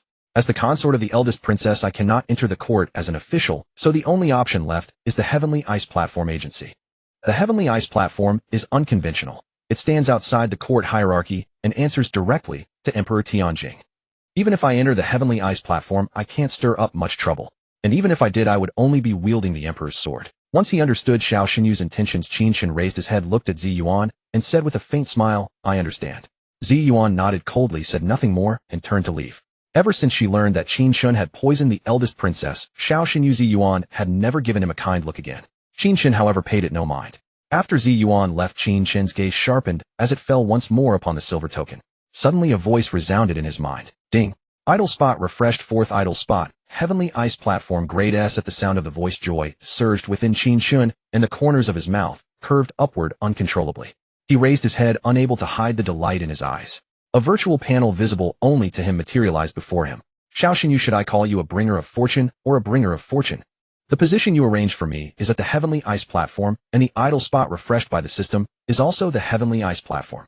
As for catching criminals and demons or overseeing officials, the Heavenly Ice Platform is packed with experts. One more of me hardly matters. Senseless competition has no future. Lying flat is the true way. I'll just slack off at the Heavenly Ice Platform. Lie flat and idle. Qin Chen chuckled as he looked at the virtual panel. The smile at the corners of his mouth gradually widened, his eyes gleaming with eager anticipation, his heart brimming with joy. The Heavenly Ice Platform was arranged by Xiao Xinyu herself. This time she can't interfere with me anymore. Finally, I can lie flat and idle in one place for good. At the Count Wenyuan's residence, Zhao Ru returned and found Qin Jin sobbing and crying out, "Second Master, you must seek justice for me. My face has been swollen from the slaps, and it still hurts. That little wretch Qin Chen has been running wild outside, bewitched by some vixen, and now his wings have grown strong. He doesn't even regard me, his own aunt, with any respect. I may have been the one slapped, but it was your face they were striking. If it weren't for your care over the years, would that Qin Chen have survived to grow this old age? That ungrateful wolf, utterly heartless and devoid of conscience." Zhao Ru curled up in Qin Jin's arms like a delicate, fragile woman, her face full of grievance as tears streamed down her cheeks. Qin Jin gently patted Zhao Ru's back to soothe her, his heart aching with pity. As he listened to her tearful account, his eyes gradually turned icy cold, a murderous glint flickering within them that sent a chill down one's spine. That little wretch Qin Chen, how dare he strike his own aunt? This is outright defiance of heaven itself. Spare the rod and spoil the child. It seems I haven't beaten him enough over the years. A thankless wolf can never be tamed. I gave him food to eat, yet he bites the hand that feeds. Qin Jin's hand clenched into a fist, his face flushed red with rage, and he let out a cold snort. After speaking, Qin Jin's gaze softened as he looked down at his weeping wife Zhao Ru and said with concern, "My dear, don't cry. Since Qin Chen struck you, I will make him repay it 100-fold. Whichever hand he used to hit you, I'll chop off that hand, and make him kneel before you to admit his wrongdoing." Zhao Ru sniffled, raised her head, and with her swollen face and tearful eyes said with grievance, "Second Master, it wasn't Qin Chen who hit me. It was a little vixen beside him. I don't know where Qin Chen picked up that vixen, but she's incredibly strong. She hit me so hard it hurt terribly. Second Master, I want both of her hands chopped off. And that little wretch Qin Chen, even though I didn't lay a hand on him, if it weren't for him, I wouldn't have been beaten. Still, since Qin Chen still has his uses, we won't cut off his hands, but he must be severely punished. At the very least, he won't be able to leave his bed for a month." Zhao Ru's eyes turned cold and vicious as she spoke through gritted teeth. Her heart was consumed by rage, and she wished nothing more than to skin Qin Chen and Qin Ning alive to vent her fury. Qin Jin nodded and said in a deep voice, "My dear, rest assured. Neither Qin Chen nor that little vixen will escape my grasp. Every grievance you have suffered I will reclaim 100-fold. Especially Qin Chen. He shows no respect for his elders and has grown utterly lawless. Don't think that just because he's grown up his wings have truly hardened. He will never escape the palm of my hand." Hearing Qin Jin's words, Zhao Ru nodded gently, her mood easing somewhat. Qin Jin looked at Zhao Ru and continued, "My dear, I'll have Fenger handle this matter. It is only natural for a son to avenge his mother. Besides, Fenger and Qin Chen are of the same generation. No one can find fault with his actions, no matter how harshly Fenger deals with him. Even if he beats Qin Chen half to death, the old master will only turn a blind eye. After all, Qin Chen was the one at fault first. As for that little vixen, we all know Fenger's skills. Capturing her will be more than easy." Zhao Ru softly hummed in agreement, nestling in Qin Jin's arms, thinking to herself that she had married the right man. Qin Jin then called for a servant to summon Qin Feng. When Qin Feng entered the room, he saw Zhao Ru nestled in Qin Jin's embrace, her face swollen and her eyes rimmed red as if she had been crying. Qin Feng frowned slightly and gave Qin Jin a deep questioning look, wondering if his mother had been bullied by his father. Yet the two were nestled together, not at all like they had quarreled. Mother, what's wrong? Qin Feng asked with concern, his brows knitted. Qin Jin then recounted Zhao Ru's ordeal to Qin Feng. Qin Feng flew into a rage on the spot. His fists clenched tightly, and a formidable aura erupted from him, murderous intent surging to the heavens. His face twisted into a ferocious snarl as he bellowed. Qin Chen, I will kill you. Mother, I'll go kill that shameless pair right now and avenge you. With these words, Qin Feng turned and left. By now, rage had overwhelmed his mind, leaving only the thought of slaughter. His mother had been slapped twice in public and humiliated. As her son, how could he swallow that anger? A son avenging his mother was only natural. Though the great Zhou dynasty had laws to restrain people, those laws only applied to those of the same standing. The powerful and noble had always stood one class above commoners. In Qin Feng's eyes, Qin Chen had no cultivation whatsoever, merely an insignificant ant that could be crushed with a flick of a finger. As for the little vixen at Qin Chen's side, she could hardly turn the world upside down. Even if he killed the two of them, who would care about their lives? Even if the government office investigated, it would simply be a matter of spending some silver to smooth things over. And if anyone was reckless enough to insist on seeking justice for those two, he would silence them with murder. If the problem couldn't be solved, solve the ones who created the problem. Qin Feng's mind raced as he secretly calculated his plan. His fists were clenched so tightly that his knuckles turned white. He had just set one foot out the door when a voice came from behind. Fenger, wait. Qin Feng halted, turned to look at Qin Jin, and frowned with a trace of confusion on his face. Qin Jin looked at Qin Feng, who was radiating murderous intent, and spoke slowly with a grave expression. Feng, if you go and kill Qin Chen and that little vixen, just like that, you'll be giving them a quick death. Wouldn't that be letting them off far too easily? Keep them alive and torment them slowly. Besides, Qin Chen is still useful to you. He cannot die. In the end, Qin Jin was a hardened old schemer, ruthless and merciless. Slowly torturing a person to death was far better for venting anger than killing with one stroke. I understand, father. Qin Feng thought for a moment, nodded lightly to Qin Jin, and the corner of his mouth curled into a strange cold smile. Having his flesh sliced off piece by piece was indeed more miserable than dying from a single blade. Yet in the next instant his brow suddenly furrowed, and his expression stiffened, as if he had thought of something. Father, there's another matter. I once encountered Qin Chen at the Yunming Pavilion. He has sunk so low as to wallow in lust. He even said he has no talent for martial arts, and would no longer cultivate. Qin Feng frowned deeply, and said to Qin Jin. Over the past month or more his cultivation had not advanced in the slightest, which only confirmed what Qin Chen had said. Hearing this, Qin Jin and Zhao Ru's hearts suddenly jolted. They sat bolt upright, and exchanged a glance. It was obvious that the two of them knew exactly what had happened to Qin Chen. Qin Feng stepped closer and lowered his voice. Father, if Qin Chen refuses to cultivate again, my cultivation will likely never reach a higher level. Then I will no longer be one of the 10 martial prodigies of the great Zhou dynasty. The thought of how glorious he had once been, and how that glory would vanish from now on, filled Qin Feng with reluctance. Qin Feng found it even harder to accept such a fall from the heavens into the abyss. Qin Jin frowned deeply, fell silent, and pondered secretly. After a while, Qin Jin's brow gradually relaxed. Assuming an air of confidence, he said to Qin Feng, Fenger, don't worry. If Qin Chen wants to give up cultivation, it seems he still hasn't had enough beatings. First, bring Qin Chen and that little vixen to the mansion. Your father has plenty of ways to torment Qin Chen. As long as his heart is stirred with hatred, I believe he won't give up cultivation again. He might even shout something as absurd as 30 years east of the river, 30 years west of the river. Do not bully the young and poor. Hearing this, Qin Feng felt an immediate relief and looked at Qin Jin with burning eyes. He could hear the deep meaning in Qin Jin's words. A person's hatred could be transformed into motivation. Father, your foresight is far-reaching. Your son has learned well. Qin Feng said with a smile. Qin Jin nodded slightly and waved his sleeve. Go find Qin Chen. Qin Feng nodded and turned to leave. A cold smile crept onto his lips as he walked, thinking to himself, since the aim is to provoke hatred in Qin Chen's heart, and Qin Chen is deeply attached to that little vixen. If I humiliate that woman right in front of Qin Chen, his chest will be flooded with hatred. That's the move. A woman called a little vixen must be quite beautiful. However, after walking only a few steps, Qin Feng suddenly stopped. He lowered his head to look at his crotch, his expression bitter. He had been drinking medicine for over a month, and it still was not working. It was as soft as cotton. The next day, a carriage stopped before the Tianbing Terrace government office. A strikingly elegant figure stepped out from the carriage and descended slowly. That person was Qin Chen. After getting off the carriage, Qin Chen looked up at the Tianbing Terrace government office, an extremely magnificent building. At the entrance stood 2 stone carvings. They were not lions but strange beasts that seemed to be Shiji, their eyes full of majesty. Above the vermilion-painted gate hung a plaque bearing the 3 gilded characters, Tianbing Terrace, in vigorous strokes. Standing just outside the gate, Qin Chen could already see the towering pavilions behind it with formations floating in the air. It was easy to imagine how vast the premises were. Yet the front was deserted with few people passing by. Qin Chen was mildly astonished, thinking that this was indeed worthy of being Emperor Tianjing's sharpest blade. He walked toward the gate, waved a hand, and called out, Xiao Lu head back first. Come pick me up later. Xiao Lu acknowledged and drove the carriage away. Two majestic great Zhou heaven guards stood on either side of the gate. Seeing Qin Chen approaching, one of them asked, "Who are you? What business have you at Tianbing Terrace?"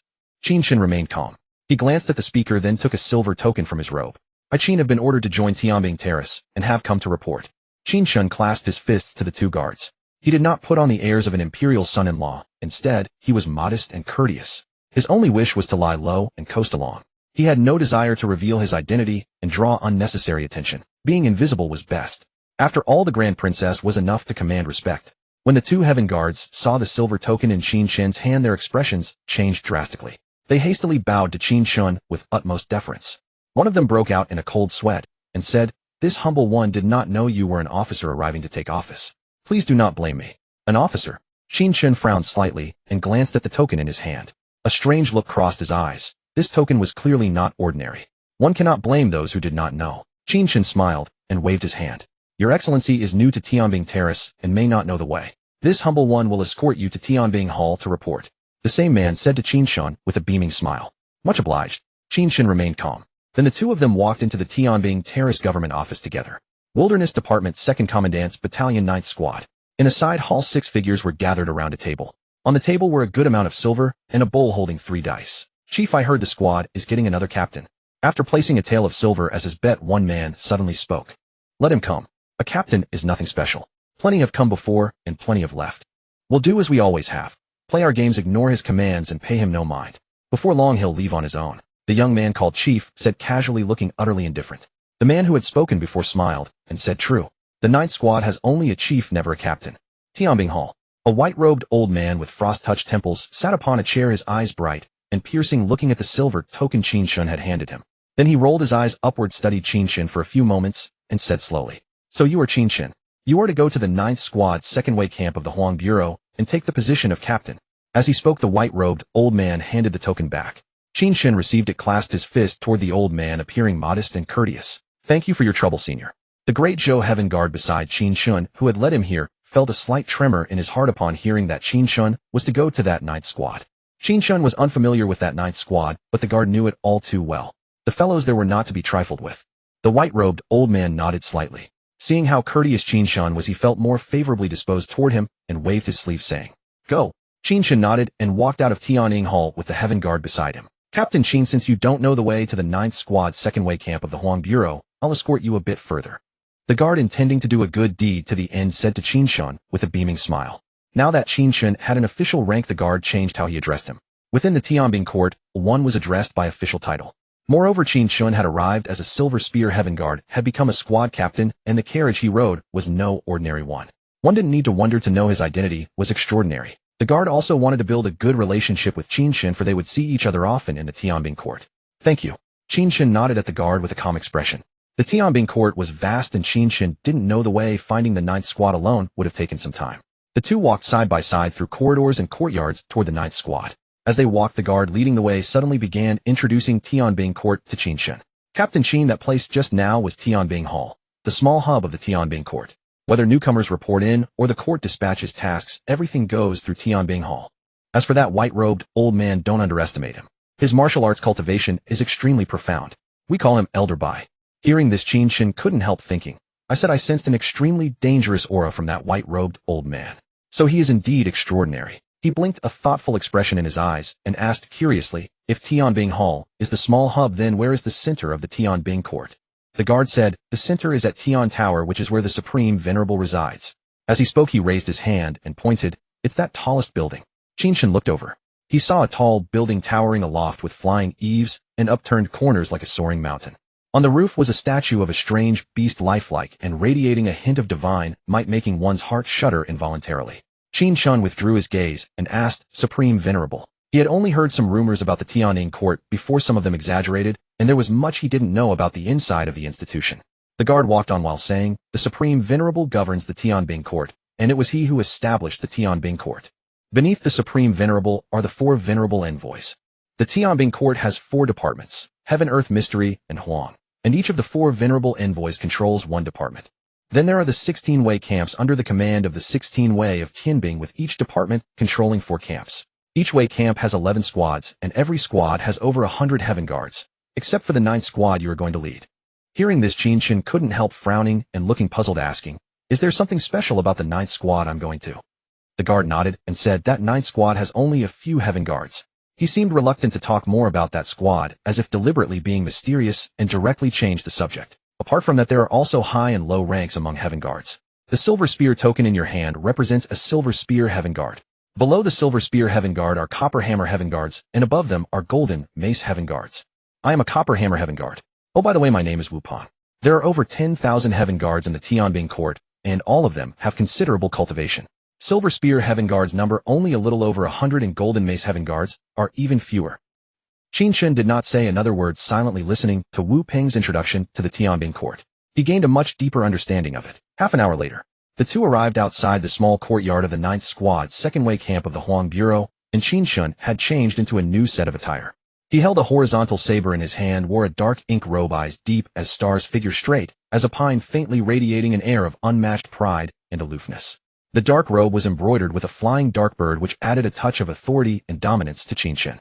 The robe was the dark bird robe, and the blade was the hell-suppressing saber. Both were magical artifacts and standard equipment for heaven guards. The dark bird robe could withstand 3 attacks from powerhouses below the Nirvana realm, while the hell-suppressing saber was extremely sharp, capable of splitting metal and cracking stone. Refining spiritual treasures required many resources, and spiritual treasures were precious, so the Tianbing court, with 10,000 heaven guards, could hardly equip everyone with them. Magical artifacts, however, were far inferior to spiritual treasures. On the way to the 9th Squad, Wu Peng had taken Qin Chen to the storehouse to collect the heaven guard equipment. "Captain Qin, I'll escort you no further then. I won't go in." Wu Peng stood at the courtyard gate, smiling and clasping his fist in salute to Qin Chen. Qin Chen returned the salute and said with a smile, "I've troubled you, brother." Though Qin Chen's rank was higher than Wu Peng, since the man had guided him, a word of thanks was only natural. It was just a small service, no trouble at all. Wu Peng smiled, waved his hand, then turned and left. Qin Chen glanced toward the courtyard, which was empty, but faint noise reached his ears. "I'd like to see what's so special about this 9th Squad." With a sharp look in his eyes, Qin Chen stepped into the courtyard and walked straight toward the main hall of the row of 3 rooms. He had just reached the main hall entrance when a series of voices reached his ears. "Bets placed, hands off. Supai, take your hand off the table. Don't pull those dirty tricks. If you bet, you must accept losing. Boss, you've won a lot. After you're off duty, you have to treat us to the music bureau." Qin Chen frowned and thought, what kind of people are the heaven guards in this 9th Squad? All they do is gamble or go to brothels. They have no decency. Qin Chen shook his head slightly and stepped into the main hall. In the side hall, 6 figures were huddled together, heads bent and gambling, completely unaware that someone had arrived. Qin Chen watched for a few breaths, then withdrew his gaze and strolled around the main hall, not disturbing the others. He was here to idle. As long as they didn't interfere with his idling, he couldn't be bothered to discipline them for gambling. The moment he had stepped into the Tianbing court earlier, a system prompt had echoed in his mind. Behind the main hall lay the inner chamber. The inner chamber was sparsely furnished with only a table, a chair, and a few cabinets. Qin Chen knew without a second thought that the inner chamber was the private domain of the squad captain. He walked over, sat on the chair, tilted his body back slightly, propped his legs on the table, picked up a booklet to cover his face, and closed his eyes. Tianbing court is also an S-grade idle spot. I wonder what Immortal Emperor rewards it will drop, eh? Qin Chen was secretly full of anticipation. Boss, it seems the new captain has arrived and gone inside the inner hall. Supai glanced toward the entrance of the inner hall, then said to a handsome man. The handsome man was the one they called boss, named Lu Qianjiang. Standing 7 feet tall, draped in a dark feathered robe, his figure appeared as straight as a pine. As for Supai, his frame was gaunt, his face pale, and dark circles shadowed his eyes, making him look listless. At a single glance, one could tell that his vitality had been drained by the courtesans of the pleasure quarters. As Supai spoke, the other 4 also turned to look at Lu Qianjiang.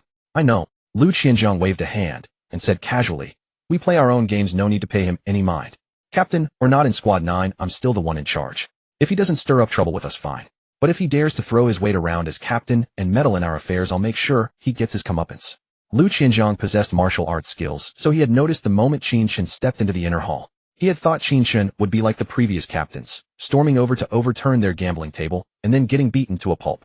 Unexpectedly, Qin Chen didn't say a word, nor did he overturn the table, and went straight into the inner hall. A new official is expected to light 3 fires, yet the first fire had failed to ignite. Lu Qianjiang was rather surprised. Hearing his words, Supai and the 4 others all nodded and resumed rolling the dice. After a while, losing interest in dice, Lu Qianjiang had Supai go to the inner hall to check on Qin Chen. Supai stood at the inner hall's entrance and craned his neck. He saw Qin Chen leaning back in a chair, legs propped on the table, perfectly still, breathing evenly, seemingly asleep. Boss, that fellow is sleeping in the inner hall. Supai walked up to Lu Qianjiang and said slowly. Lu Qianjiang shook his head with a cold sneer. So this is why the new official's fire never caught. He was sleeping inside. We'll just go about our business as usual and pretend he doesn't exist. This might be the last sound sleep he'll ever get in Squad 9. A captain who can't command a single one of his men. There will come a time when he's the one worrying. I can already picture his face twisted in impotent rage, infuriated to death by us, yet utterly helpless. With that, Lu Qianjiang burst into loud laughter. Supai and the other 4 joined in. Though assigned to the Tianbing Terrace Yamen, the 6 of them still lived as freely as ever. Tylee Lane.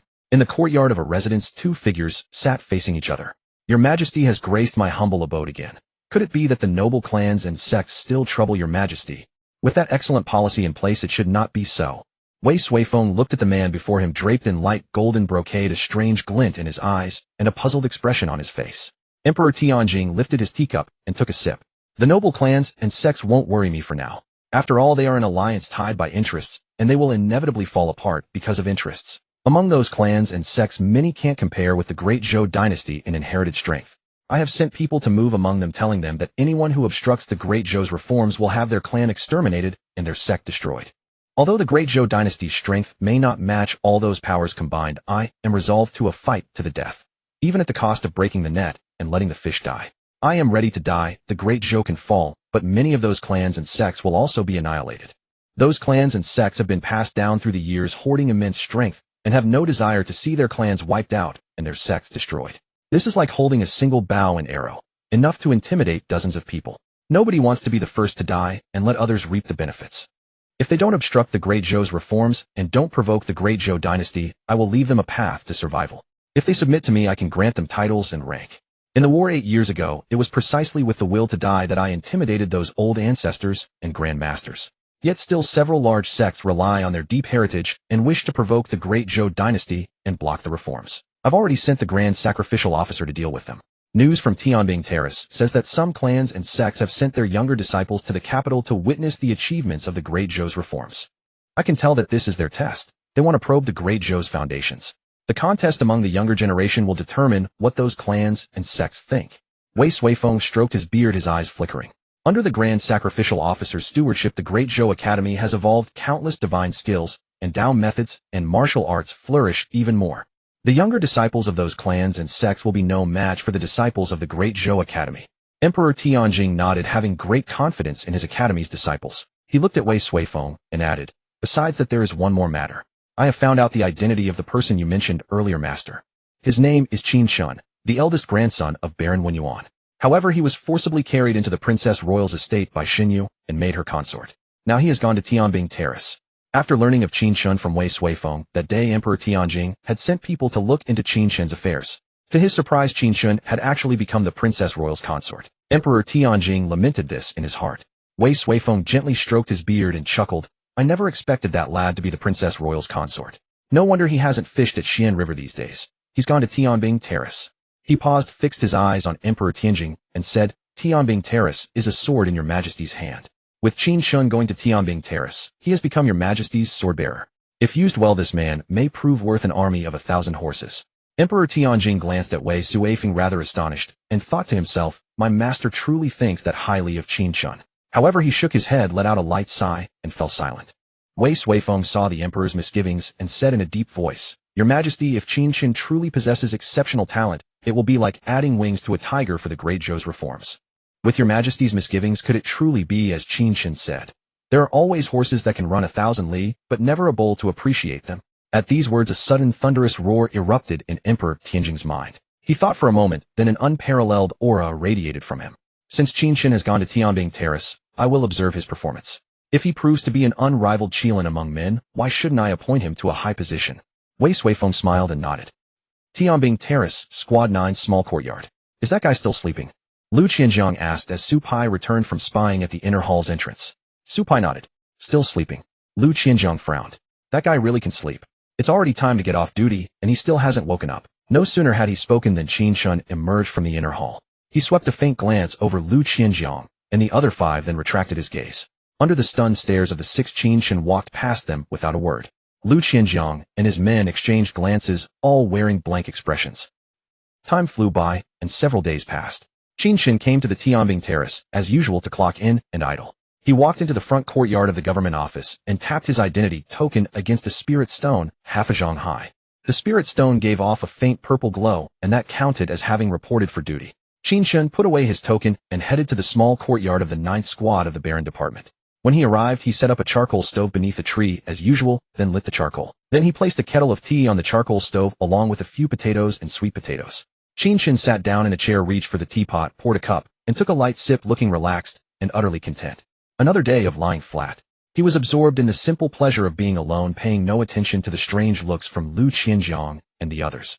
It wasn't that Qin Chen was aloof or unfriendly, it was Lu Qianjiang and the other 5 who were isolating him, trying to force him out. For the past few days neither side had spoken a single word to the other. Qin Chen had his pride too. He would never stoop to ingratiate himself with people who gave him the cold shoulder. After all, he was still the captain of the 9th Squad. And Lu Qianjiang's 6 were merely heavenly guards under his command. However unusual their backgrounds, they could not compare to Qin Chen. Besides that, Qin Chen had also gathered some information about the 9th Squad from other heavenly guards. The 9th Squad he belonged to was not a true heavenly guard team. It was simply that the chief sovereign of Tianbing Terrace had arranged for some scions of wealthy families from the capital to join Tianbing Terrace in order to repay a favor. Those spoiled scions were assigned to the 9th Squad. Lu Qianjiang, Su Pai, and the others all had quite formidable backgrounds.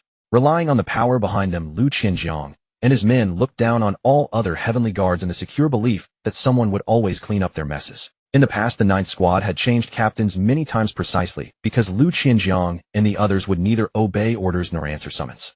Over time, no heavenly guard was willing to come to the 9th Squad and face these spoiled heirs. Most heavenly guards kept their distance from the 9th Squad. But for Qin Chen, it was a perfect place to slack off undisturbed. No one came to disturb him. He could lie flat idle at ease and quietly amaze the whole world. Qin Chen leaned back in his chair, raised his head slightly, and watched the clouds curling and unfurling across the sky.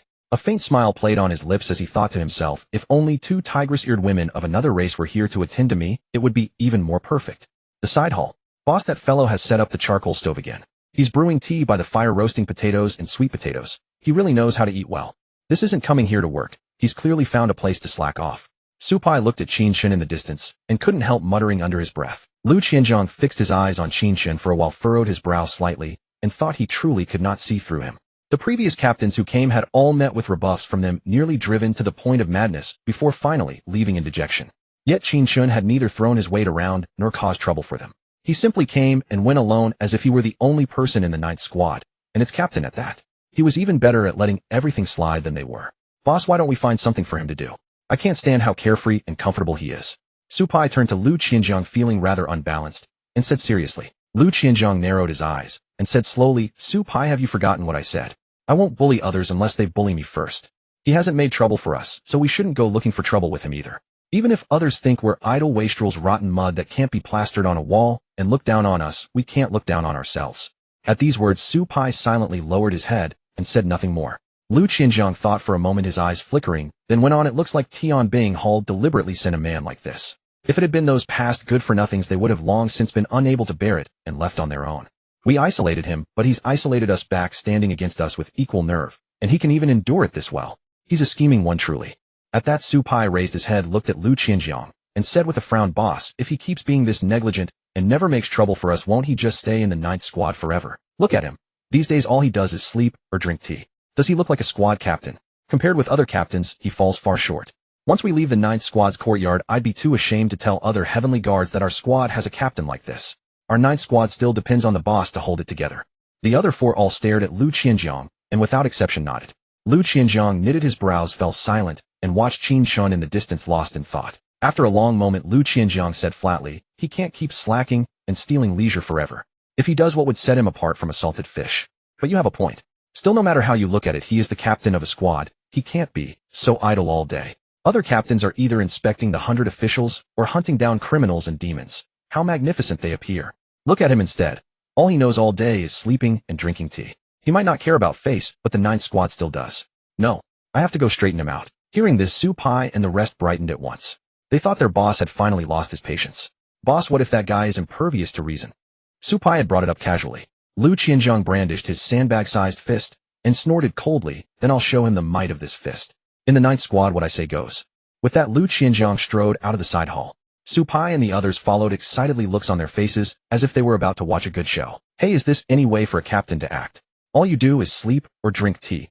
Does that look like a heavenly guard captain to you? If you've got nothing to do, go take some missions at Tianbing Hall instead of disgracing the Ninth Squad. And if you can't handle it, hand over the captain's position. Lu Qianzhang walked up to Qin Chen and got straight to the point. The captain's position is yours. Qin Chen glanced at Lu Qianzhang and said coolly, don't bother me. Just because.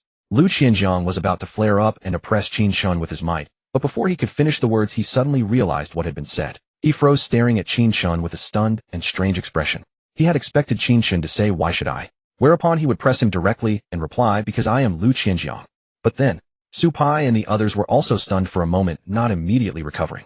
What did you say? Lu Qianzhang wondered if he had misheard. The captain's position is yours. Don't bother me. Qin Chen repeated calmly. Lu Qianzhang frowned. Now he was certain he had not misheard. This wasn't right. Why wasn't the man following the expected script? By all rights he should have refused to yield, argued with him, exchanged blows, and at last been strongly suppressed by him. Lu Qianzhang stared at Qin Chen with a strange expression, unable to understand it no matter how he thought. After considering for a moment, he said to Qin Chen, no, something isn't right about you. How can you just give up the captain's position so easily? Qin Chen glanced at Lu Qianzhang, wondering whether he was an idiot. Then what would count as right? Do we have to fight with you suppressing me and me handing over the captain's position most unwillingly? Either way the outcome is the same, so why bother about the process? Qin Chen's tone was indifferent, but neither servile nor overbearing. If you're going to yield the captain's position just like that, I don't even want it. Lu Qianzhang looked at Qin Chen, raised his right hand, and clenched his 5 fingers into a fist, his knuckles cracking. He snorted coldly, if we don't fight, you'll never be truly convinced. I want you to yield the position with wholehearted conviction. In the Ninth Squad, I, Lu Qianzhang, am the one in charge. At this, Qin Chen gently shook his head and sighed softly to himself. I'm willing to give you the position, but you won't take it. You insist on taking a beating instead. Why bother? Qin Chen remained calm, his gaze fixed on Lu Qianzhang as he said, if you want the position of Ninth Squad captain, it's not as if I refuse to give it to you. Why must we resort to a fight? I'll yield the seat to you with complete sincerity. In Ninth Squad, you, Lu Qianzhang, will have the final say, alright. But don't come bothering me afterward. Let's leave each other alone. Lu Qianzhang frowned deeply, a chill rising in his eyes, and said coldly, I, Lu Qianzhang, am the young lord of Duke Ongwa's mansion and a powerhouse of the Divine Mansion realm. Whatever I want I can fight for with my own fists. Do I need you to yield the seat to me? Do I need your charity? Who do you think you're looking down on? Since words have reached this point, you and I must fight today. As the young lord of Duke Ongwa's mansion, Lu Qianzhang was a good-for-nothing playboy, but he had his pride. If Qin Chen simply gave up the position to him, he would not accept it. In fact, he would feel indignant. In his eyes, that was Qin Chen offering him charity. Over the years, anyone who knew Lu Qianzhang's identity knew that he had Duke Ongwa backing him. Among the younger generation, almost no one provoked him. They all regarded him with a measure of fear. But deep down, he desperately wanted to prove himself and did not want everyone to say that he relied on his background. So Lu Qianzhang assumed that Qin Chen was simply afraid of Duke Ongwa and therefore yielded the seat to him. Qin Chen, however, did not have that many thoughts. He preferred to avoid trouble wherever possible. He just wanted to lie flat and coast. If the Ninth Squad captain's seat had to be given away, then so be it, as long as no one came to provoke him again. You're a Divine Mansion realm master while I'm only at the 9th heaven of the Divine Soul realm. How the hell am I supposed to fight you? If I fight you, what do I have to fight with? You make it sound easy when you say we must fight, but once it starts, I'd still be the one getting beaten. Qin Chen looked straight at Lu Qianzhang and spoke in a deep voice, neither humble nor overbearing. Seeing no trace of fear in Qin Chen's eyes, Lu Qianzhang was stunned for a moment. With only Divine Soul realm cultivation, he dared to speak to Lu Qianzhang like that. Qin Chen was the first. Su Pai and the others nearby also found it bizarre. Any other Divine Soul realm martial artist would have already cowered and kowtowed in submission. That fellow does have some courage. The same thought arose in the minds of Su Pai and the other 4 at once. Then the 5 gave a slight start and stared at Qin Chen with surprise. With only Divine Soul realm cultivation, how did he become captain of the 9th Squad? A captain ought to be a Silver Spear Heavenly Guard. He must have pulled some major strings. Besides, among the capital's noble clans, the Qin lineage had no family of towering influence. Only Count Wenyuan was somewhat presentable, and even he didn't have that much influence. Su Pai and the other 4 were baffled for a moment. I'll suppress my cultivation to the same realm as yours then. Without a second thought, Lu Qianzhang said lightly, since I want you to be completely convinced, I won't use the advantage of a higher realm to oppress you. He was set on fighting Qin Chen. Hearing that, Qin Chen let out a soft breath, sat up straight, picked up the teapot, and poured himself a cup of tea. Wisps of steam rose from the tea. Why is he still pouring tea? Lu Qianzhang and Su Pai's 5-man group all looked bewildered, unable to understand what Qin Chen was doing. Under the strange stares, Qin Chen stood up, a faint smile rising at the corner of his mouth, and walked toward an open area nearby. Since we are to fight at the same realm, then come. Qin Chen stopped and stood as straight as a green pine, looking calmly at Lu Qianzhang. If you don't drink that cup of tea, it will be cold by the time we're done. Or you could drink it first, and then we'll fight. Lu Qianjiang's gaze turned sharp, fighting intent surging in his eyes. The tea will not get cold. Qin Chen said indifferently. It won't take me a moment to defeat you. I'll drink it afterward. Lu Qianjiang. He frowned slightly and couldn't help but laugh. You sure have a really big mouth saying you can beat me in no time. You really can blow hot air. Let's hope your bones are as hard as your mouth. Lu Qianjiang gave a light snort, circulated his spiritual energy, and suppressed his cultivation to the ninth heaven of the divine soul realm. Duke Angwo was the foremost among the great Zhou dynasty's 10 dukes with transcendent martial arts. As the young lord Lu Qianjiang had cultivated since childhood and received Duke Angwo's personal teachings, so his combat strength was not to be underestimated. He had full confidence that he could smash Qin Chen to pieces. Qin Chen stood bolt upright, slowly raised his right hand, and crooked his index finger at Lu Qianjiang. You're asking for a beating. Fury instantly surged in Lu Qianjiang's heart. He bent his knees abruptly, pushed off the ground with his feet, and shot out like a tiger pouncing on its prey. His right hand curled into a fist, a faint fist glow stirring over his knuckles. A burst of fist wind howled toward Qin Chen. Qin Chen stood proudly in place, completely motionless, calmly watching Lu Qianjiang attack. Su Pai and the other four could not help laughing at the sight. Boss's wind-splitting fist is exceptionally fierce. That guy isn't planning to take it head-on, is he? If he goes head-on against it, he'll have a world of pain. Before, when I sparred with the boss, I took one punch head-on and had to rest at the estate for half a month. A trace of sympathy appeared in the eyes of Su Pai and the other four. They had already imagined how miserable Qin Chen would be in a moment. Seeing Lu Qianjiang's fist about to arrive, Qin Chen raised his left hand and formed a palm with raised fingers. Overestimating yourself. Seeing that Qin Chen planned to take the punch head-on, Lu Qianjiang could not help sneering. Bang! Qin Chen caught Lu Qianjiang's fist with one palm, not retreating half a step. What? Lu Qianjiang's eyes flew open and his heart jolted. It felt as though his fist had slammed into an iron plate. Realizing something was wrong, he was just about to pull his fist back. But Qin Chen suddenly clamped down with his 5 fingers, gripping Lu Qianjiang's fist tightly. Then he shifted his body slightly and bent his right arm. A fierce elbow strike slammed into Lu Qianjiang's chest. Bang! Lu Qianjiang immediately felt his chest sink, his breath caught, and he nearly spat blood. Qin Chen's left hand suddenly released its grip. Lu Qianjiang's heart leaped with joy as he endured the sharp pain and tried to retreat. But Qin Chen explosively twisted his waist, spun 360 degrees, and sent a spinning kick viciously into Lu Qianjiang's waist. With a dull thud, Lu Qianjiang's body was sent flying and smashed a large hole in the courtyard wall. Wall fragments collapsed, burying him. All of this happened in the blink of an eye. Su Pai and the other four stared with wide eyes, utterly dumbfounded. Their minds were blank. Could the boss have lost? Su Pai was the first to snap out of it. He couldn't help rubbing his eyes, then slapped the person beside him. Smack! Why did you hit me? That person stared at Su Pai with a confused expression. I was checking whether I was dreaming. Then slap yourself. I can't bring myself to do it. Shit. Stop arguing. Go check on the boss. A voice suddenly rang out. Su Pai and the other four snapped back to their senses and hurried over to Lu Qianjiang. They saw Lu Qianjiang lying on the ground with blood trickling from the corner of his mouth, staring blankly at the sky, his body covered by a few chunks of wall. Boss, are you all right? The 5 looked at Lu Qianjiang with concerned expressions. Lu Qianjiang did not react, just staring blankly at the sky. Qin Chen sat in the chair with a relaxed expression, picked up his teacup, and took a light sip. The tea is still warm. Su Pai realized something was off. He spun around to face Qin Chen, eyes wide with fury, and shouted, Qin Chen, you've beaten the boss, silly. I'll make you pay blood for blood. Boom. A formidable aura suddenly burst from Su Pai's body, sweeping across the entire courtyard. It was the aura of the Divine Mansion realm. However, it was somewhat unstable. The tea in Qin Chen's cup rippled gently as a sky-shrouding pressure settled over him like a mountain descending from the heavens. The legs of his chair gradually sank into the earth, but his body remained as straight as ever, his expression calm. He slightly turned his head and gave Su Pai a calm look. Then he shook his head and murmured, I thought striking the mountain to startle the tiger would save me some trouble, but it seems I overthought it. Without showing some real strength, I won't be able to keep those fellows in check. His gaze suddenly turned as sharp and piercing as an ancient sword drawn from its sheath, its edge radiating in all directions. Su Pai noticed the look in Qin Chen's eyes and felt an inexplicable sense of foreboding in his heart. Although Qin Chen's cultivation level was clearly far lower than his, for some reason, he could smell a trace of danger in that gaze. Qin Chen tilted his head back, drained the tea from his cup in one gulp, then set it down and stirred his mind. In the system space, the samsara poison cauldron trembled, faintly radiating a lonely black glow. It was obvious that Qin Chen intended to use the samsara poison cauldron's power of reincarnation to suppress Su Pai with overwhelming force. Qin Chen, you gave the boss an elbow and a kick and gravely wounded him. He can't even speak now. Then take one elbow and one kick from me, and this matter is settled. Flames of rage surged in Su Pai's eyes, savage light bursting forth like an enraged beast. He had not expected Qin Chen to strike so viciously. At that moment, Lu Qianjiang suddenly drew a deep breath, filling his chest, as if he had been holding it in for a long while. Then he sat up, coughed softly twice, and spat out a mouthful of old blood.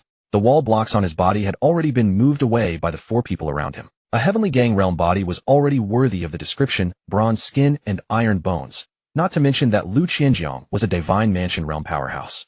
The falling wall blocks could not harm him. Supai, stop. Lu Qianjiang called out to Supai with a dark expression. Supai immediately turned to look at Lu Qianjiang, delight spreading across his face as he withdrew his aura. Boss, you didn't lose your mind. Supai breathed a sigh of relief. Lu Qianjiang shot Supai a sideways glance and said irritably, if you can't speak properly, shut up. No one is going to mistake you for a mute. Supai lowered his head sheepishly. Lu Qianjiang had remained lying still earlier, not only to catch his breath, but also to be alone with his thoughts. Qin Chen's heart-piercing elbow was a strike of tremendous force. Lu Qianjiang felt as if his internal organs had nearly been shattered by the impact. A breath was stuck in his chest. Then came the whirlwind leg, which sent him flying and left him dazed and dizzy. From blocking the fist with his left palm to the counterlock, then the heart-piercing elbow, and finally the whirlwind leg. The entire sequence was as smooth as flowing water. Lu Qianjiang had never imagined that Qin Chen could be so ruthless with his moves. Moreover, Qin Chen's strength was shocking. One wind-splitting fist from him could clash head-on, even with a martial artist at the first level of the creation realm. And yet Qin Chen had parried it with ease. Recalling their earlier exchange, Lu Qianjiang was deeply shaken. He had never expected that the seemingly refined and gentle Qin Chen could be so ferocious in a fight. If his physical body had not been so strong, those 2 moves of Qin Chen's would have broken who knows how many of his bones. At the very least, he would have been confined to his bed for a month. Although he had suppressed his cultivation, his flesh was still that of a divine mansion realm cultivator. Even with deliberate suppression, its toughness was simply there. Lu Qianjiang looked at Qin Chen, his gaze slightly sharpened, all trace of his earlier contempt gone. At the same cultivation level, he was no match for Qin Chen. Boss, you definitely suffered just now because you underestimated the enemy. Fight him again, and you'll surely knock that fellow's teeth out. Supai suddenly lifted his head, his eyes glinting with anticipation. Shut up. Lu Qianjiang glared at Supai, itching to punch him. Supai shut his mouth and silently lowered his head. Help me up, Lu Qianjiang said flatly. The 4 men beside him promptly helped Lu Qianjiang to his feet. Lu Qianjiang raised a hand to brush the dust from his clothes, then looked at Qin Chen. After holding back for a long moment, he finally said, count this battle as your win. You remain the captain of Squad 9. Having said that, Lu Qianjiang walked away with a grim face and hurried steps, feeling that he had lost too much face this time. Supai and his 4 companions were dumbfounded once again. The boss actually conceded? How was that possible? That was a divine mansion realm boss. Supai and the other 4 stood blank-faced, stormy waves surging in their hearts, unable to calm down for a long time. Earlier, when Lu Qianjiang had suffered a loss, they had thought it was because he underestimated his opponent. But reality was not what they had imagined.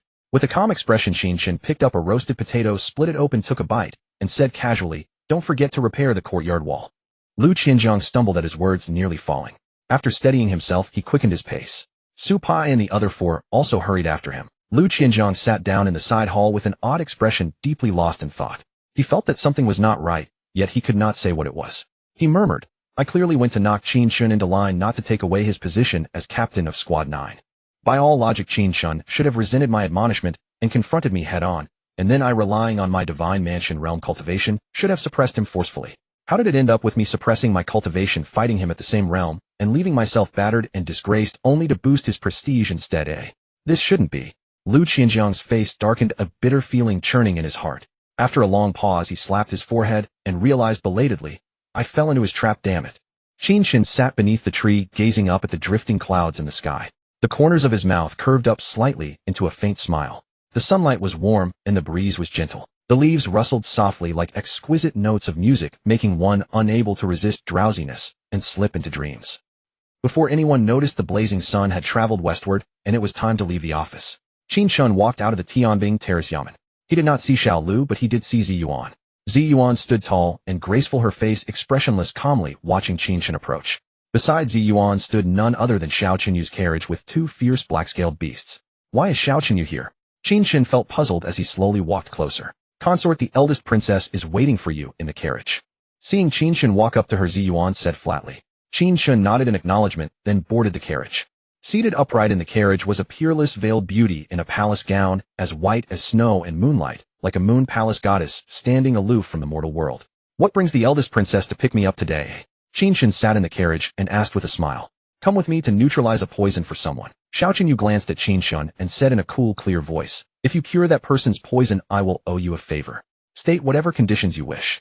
Qin Chen blinked and asked, any condition is acceptable. Xiao Qinyu fixed her gaze on him, giving him a calm look. Qin Chen thought for a moment. A half-smile tugged at the corner of his mouth as he probed. Then how about I stay in your chambers tonight? Xiao Qinyu's gaze was calm but bright as stars, as if it concealed a galaxy spanning the heavens. She pressed her lips gently and gave a slight nod. Seeing this, Qin Chen felt his heart stir, and his eyes could not help widening a little. An irrepressible joy rippled in his eyes. The princess residence was Xiao Qinyu's private living quarters, her bedchamber. That Qin Chen would go there to sleep carried a meaning that needed no words. Yet Qin Chen had not expected Xiao Qinyu to nod. At this moment he was completely immersed in the thrill of a night of bliss, and had no mind to think about anything else. After being left alone in the Grand Princess's residence for so long, I can finally share a pillow with her. Tisk tsk, one spring night of bliss, even thinking about it gets me excited. No matter what, I have to cure the poison of the person Xiao Qinyu spoke of. Having a face of peerless handsomeness really pays off. She has probably been longing for that for a long time. It's just that she is a woman, and such a matter was hard to speak of. And I happened to give her a way out, so she took it directly. The corners of Qin Chen's mouth rose in a cheerful mood. He could not help thinking secretly to himself. He raised a hand and patted his chest, saying with utter confidence, Grand Princess, there is no poison under heaven that I cannot cure. If I can't cure that person's poison, then I, Qin Chen, will take your surname. Fine. Xiao Qinyu frowned slightly, looked Qin Chen in the eye, and said softly, you are this palace's consort, a live-in son-in-law. By rights you should already bear this palace's surname. Oh. Qin Chen's mouth twitched.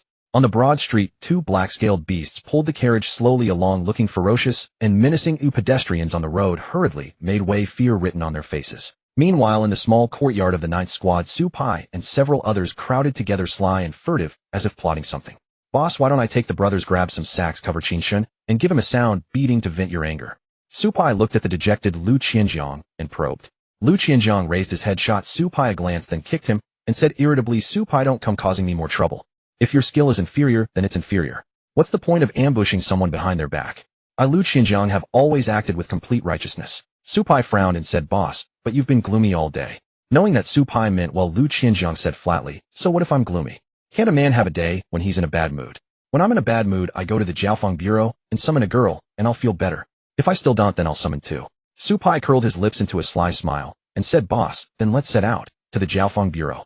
The gloom on Lu Qianjiang's face instantly broke into a smile. In the imperial palace of the great Zhou Qianyuan Hall, Emperor Tianjing sat upright on the dragon throne, draped in a golden dragon robe. His eyes were deep like a cold pool, and his bearing was as calm and imposing as a mountain. He sat there quietly reviewing memorials, yet he radiated a majestic, intimidating presence that inspired awe without anger.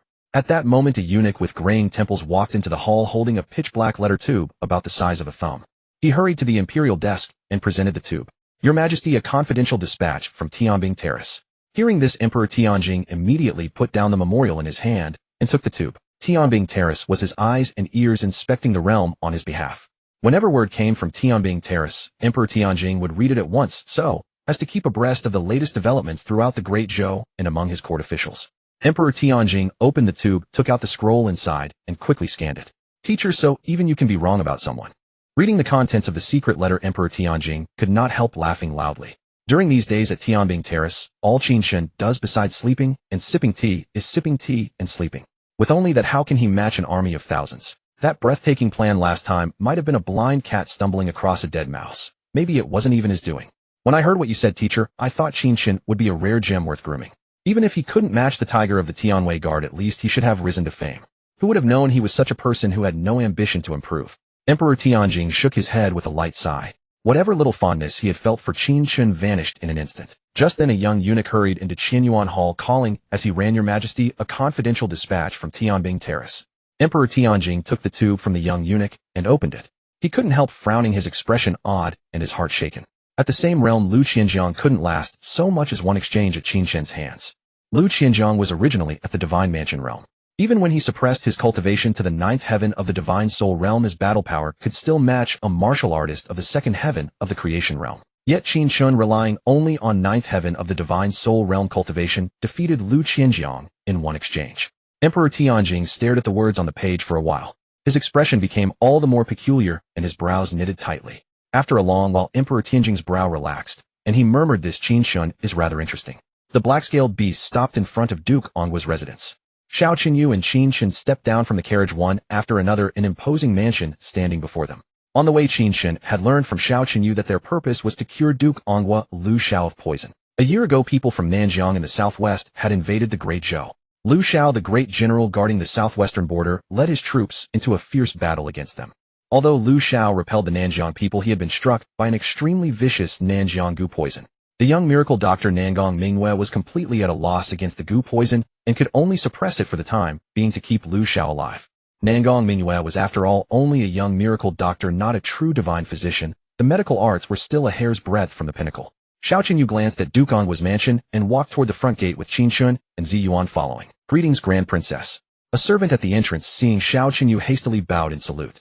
Another servant, having seen Xiao Qinyu's carriage, had already gone into the residence to announce her arrival. The first article of Emperor Tianjing's reform was that one need not kneel before royalty. A deep bow was sufficient. "Grand Princess." At that moment, a woman in red walked out of the mansion. She had a delicate face and picturesque features. Tall and gracefully curved, she wore her hair in a high ponytail, like a brilliant rose in full bloom. At the sight of the woman in red, Xiao Qinyu smiled faintly. That woman in red was named Lu Hongyu, a third-rank Tianwu Guard general of the Great Zhou, in command of one of the capital's guard divisions. She was also Lu Qianjiang's elder sister, and she had quite a good relationship with Xiao Qinyu. "Hongyu." Xiao Qinyu looked at Lu Hongyu and said with a smile, "The man beside me is my consort Qin Chen. He knows a little about poison arts, so I brought him to try to cure Duke Onghua. Earlier, when I was poisoned, he was the one who cured me." Hearing this, Lu Hongyu was overjoyed. She looked at Qin Chen and couldn't help thinking, what a handsome young man. Just then a light chuckle suddenly came.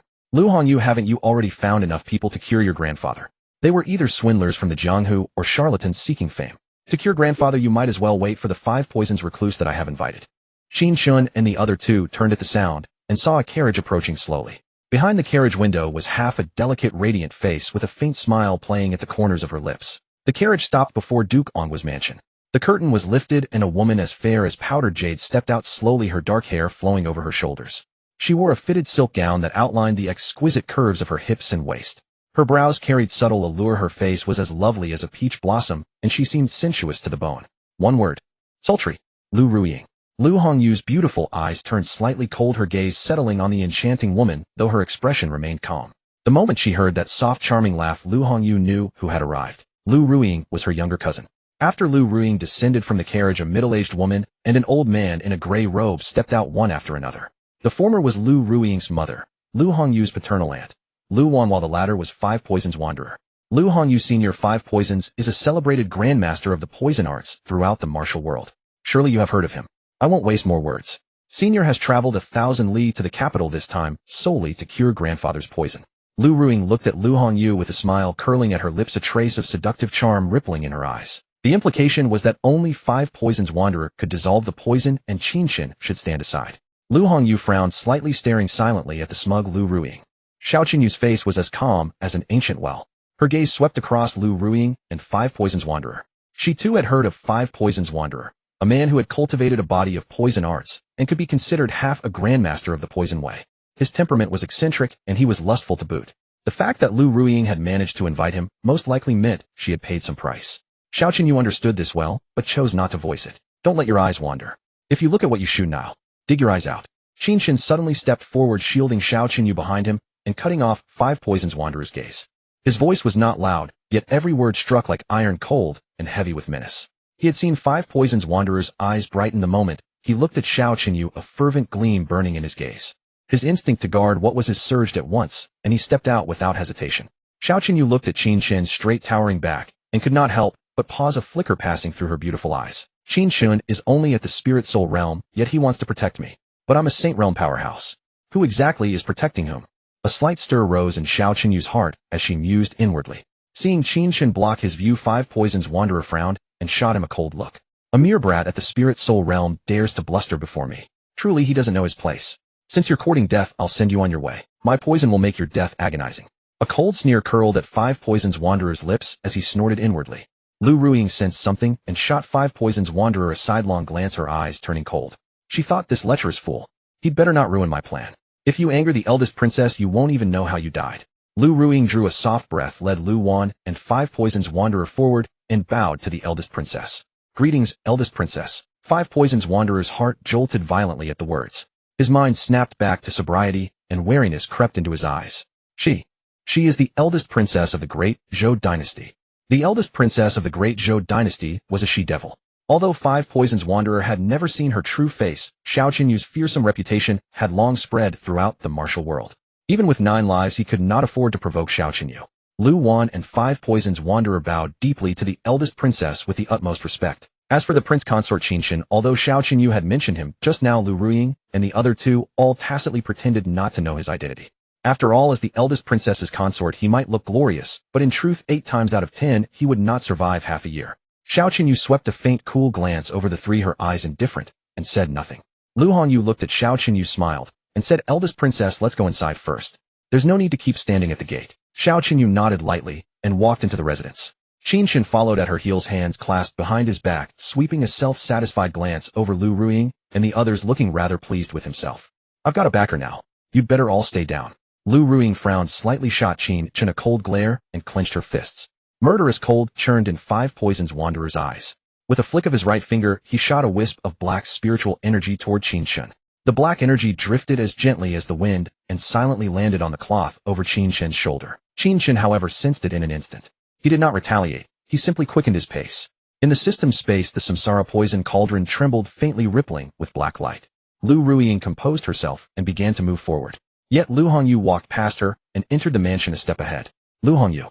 Lu Ruying's heart trembled with rage. She clenched her fists and sneered inwardly. Since childhood, she had competed with Lu Hongyu in every way, yet she had never once won. Lu Wan saw the resentment in Lu Ruying's heart and pulled her along into Duke Ongwa's mansion. Five Poisons Wanderer walked at the rear. In the ancient, elegant room, Qin Chen, Xiao Qinyu, and the others sat, or stood, their eyes fixed on the old man lying on the bed. The old man's hair was gray, his eyes shut, his breath faint, and his face was strangely green. It looked deeply unnatural. Lu Hongyu looked at Duke Ongwa, her gaze complicated, and spoke slowly. "Grandfather's poison, according to Nangong, the head of the medical academy, is one of the 7 gu poisons of Nanjiang's heavenly gu, called the 7-color gu. Nanjiang's 7-color gu resists all medicine and mineral remedies. Only a Nanjiang's secret art can neutralize it, and that secret art is known only to the heavenly gu elder of Nanjiang. The 7-color gu on grandfather was originally planted by someone from the gu clan of Nanjiang, so the heavenly gu elder would certainly never save him. Once afflicted by the 7-color gu, the body undergoes 7 color changes: red, orange, yellow, green, cyan, blue, and violet. After the violet stage, breath ceases, and death follows. It is only because grandfather's cultivation is profound and head Nangong's medical skill is superb that he has been able to hold on this long. But grandfather's breath is growing weaker and weaker. There is no telling how much longer he can last. By the end, Lu Hongyu's eyes reddened, and her voice was almost choked with tears. Seeing this, Xiao Qinyu rose, took Lu Hongyu's hand, and said soothingly, "Duke Ongwa is a good man blessed by heaven. He will surely turn danger into safety." Lu Hongyu pressed her rosy lips together and nodded gently. Lu Ruying shot Five Poisons Wanderer a meaningful glance. He took the hint, pondered for a moment, and said, "Nanjiang's 7-color gu is indeed strange, but aside from the Nanjiang secret art, there is another way to break it. I once traveled through Nanjiang and came across a method for dispelling gu in an ancient text." Hearing this, Lu Hongyu's eyes lit up. She stared at Five Poisons Wanderer with burning intensity, like one who, having fallen into an endless dark abyss, suddenly sees the only light. "Lu Hongyu, since I have invited Senior Five Poisons to cure the poison, I naturally have full confidence in him. As for anyone else, forget about it." The corner of Lu Ruying's mouth lifted as she sneered. Lu Hongyu frowned slightly and glanced at Xiao Qinyu. Xiao Qinyu remained calm. She looked at Qin Chen and saw him smile faintly, utterly unconcerned. Xiao Qinyu nodded to Lu Hongyu, sensing her dilemma. It was not that Lu Hongyu looked down on Qin Chen's poison arts. It was simply that Qin Chen was too young, while Five Poisons Wanderer had long been renowned as a grandmaster of the poison arts. Between the two, Lu Hongyu trusted Five Poisons Wanderer more.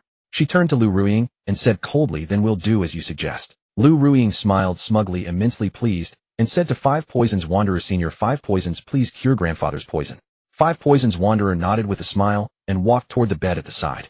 Qin Chen remained calm. He picked up his teacup, took a sip, and then glanced at Duke Ongwa's green face, thinking to himself, the 7-color gu is not so easily broken. Wudu Sanrin strode to the bedside, his gaze fixed upon Duke Ongwa, and reached for the gourd hanging from his waist. He opened the gourd's mouth. A serpentine head poked out from the opening, flicking its forked tongue, then slithered out of the gourd. The snake was jet black all over, roughly an inch long, but its eyes were a rare crimson red like blazing fire. "Go on, my little darling." Wudu Sanrin pried open Duke Ongwa's jaw, and the small black snake crawled through the Duke's mouth and into his body. That small black snake was also a highly venomous creature that fed on poisonous insects. Wudu Sanrin intended to use the small black snake to devour the gu venom of the 7-colored gu, then, with his secret art, wipe out the 7-colored gu completely. Boom. As the small black snake entered the body, an immensely mighty surge of spiritual energy erupted from Wudu Sanren. The aura of a Saint Realm powerhouse flooded the entire chamber. Wudu Sanren formed hand seals with both palms, and black spiritual energy surged toward Duke Ongwa, like poisonous mist wrapping him in layer upon layer. The black spiritual energy transformed into an eerie, intangible force that frantically poured into Duke Ongwa's body through his pores, attempting to weaken the seven-colored goo. Lu Hongyu, Lu Ruiying, and Lu Wan watched the scene with rapt attention, their hearts leaping into their throats. Qin Chen, however, remained as calm as ever, sipping his tea at his leisure. Soon a quarter of an hour passed. Wudu Sanren's brows were tightly knitted, sweat beading on his forehead. His gloomy expression betrayed the immense strain he was under. He had ultimately underestimated the overbearing nature of the seven-colored goo. To be precise, he did not know the secret method to dispel the seven-colored goo. It was just that as a grandmaster of the poison Dao with profoundly deep poison arts, he had assumed nothing in the world could stump him. That was why he had made his reckless boast and come to cure the poison. This seven-colored goo truly is intractable. Wudu Sanren frowned deeply, silently thinking, could it be that my hard-earned reputation will be destroyed in one fell swoop? The next moment, Lu Ruiying's enchanting, bewitching face and her lithe, exquisite figure surfaced in Wudu Sanren's mind. Wudu Sanren felt a strange heat blossom through his body, a fierce glint flashing across his eyes, and thought, no, I haven't yet tasted her charms. Only by curing the goo poison can I spend a night of passion with Lu Ruiying. It seems I must resort to that method. With an idea formed, Wudu Sanren wasted no time in carrying it out. His palms moved lightly, the seals in his hands transforming as another stream of pitch-black spiritual energy rushed toward Duke Ongwa. At the sight, Qin Chen's gaze abruptly sharpened. Xiao Qinyu, Lu Hongyu, and the rest noticed nothing unusual, but Qin Chen, whose mastery of the poison Dao was unrivaled, saw that the black spiritual energy was teeming with countless tiny poison insects of spiritual energy. After a short while, the black spiritual energy around Duke Ongwa's head slowly faded, revealing a pallid face. The original green had vanished without a trace. The goo poison is cured. Seeing this, Lu Ruiying, Lu Wan, and Lu Hongyu immediately beamed with joy, tears glistening in their eyes. Even though Wudu Sanren had not yet stopped, Duke Ongwa's complexion had already returned to normal. Clearly, he truly possessed a secret method of detoxification. Hongyu, your cousin, invited Wudu Sanren to cure the seven-colored goo poison.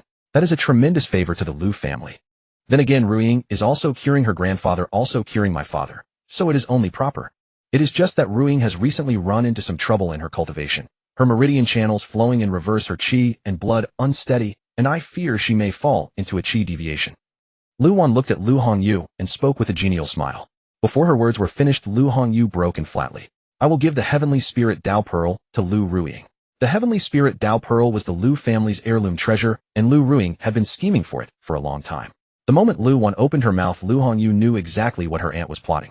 A wide smile bloomed on Lu Ruiying's face. Thank you so much, cousin. Lu Hongyu fell silent. Despite her reluctance for the sake of her grandfather Duke Ongwa, she was willing to hand over the Heavenly Spirit Dao Pearl. Besides, that pearl had been given to her by Duke Ongwa in the first place. Duke Ongwa had 4 sons and 1 daughter. Yet all 4 sons had died on the battlefield, and his daughter Lu Wan had been married off. In the present Duke Ongwa's mansion, apart from the Duke himself, only Lu Hongyu and Lu Qianzhong remained. The two had been brought up by their grandfather Duke Ongwa since childhood. Another quarter of an hour passed. Wudu Sanren took a deep breath and flicked his sleeve, dispersing the spiritual energy that shrouded Duke Ongwa. The small black snake re-emerged from Duke Ongwa's mouth, lying limp and listless, appearing extremely weak, as if every last bit of its strength had been consumed. Duke Ongwa's breathing was calm, and his skin had recovered its natural color, though it still bore the pallor of long illness. Senior Wudu, how is my grandfather's goo poison? Lu Ruiying could not help but ask. Wudu Sanren returned the small black snake to his gourd, then turned to Lu Ruiying, revealing a meaningful, wicked smile at the corner of his mouth. I have fulfilled my task. The Duke's goo poison has been cured. An immense weight lifted from Lu Ruiying's heart. Senior, you have cured my grandfather. Please accept Lu Hongyu's bow. Hearing that the goo poison was cured, Lu Hongyu was so overcome with emotion that tears welled in her eyes. She raised her hands and prepared to bow to Wudu Sanren. Wait. Qin Chen suddenly rose to his feet, stopping Lu Hongyu, and said solemnly, the goo poison on Duke Ongwa has not yet been cured. That man tricked you all.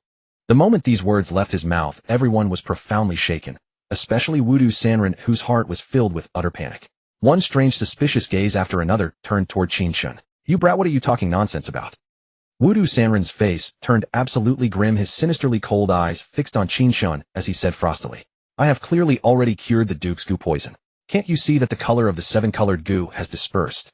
Lu Ruiying and Lu Wan then joined in taking Wudu Sanren's side. Consort, don't spout baseless accusations.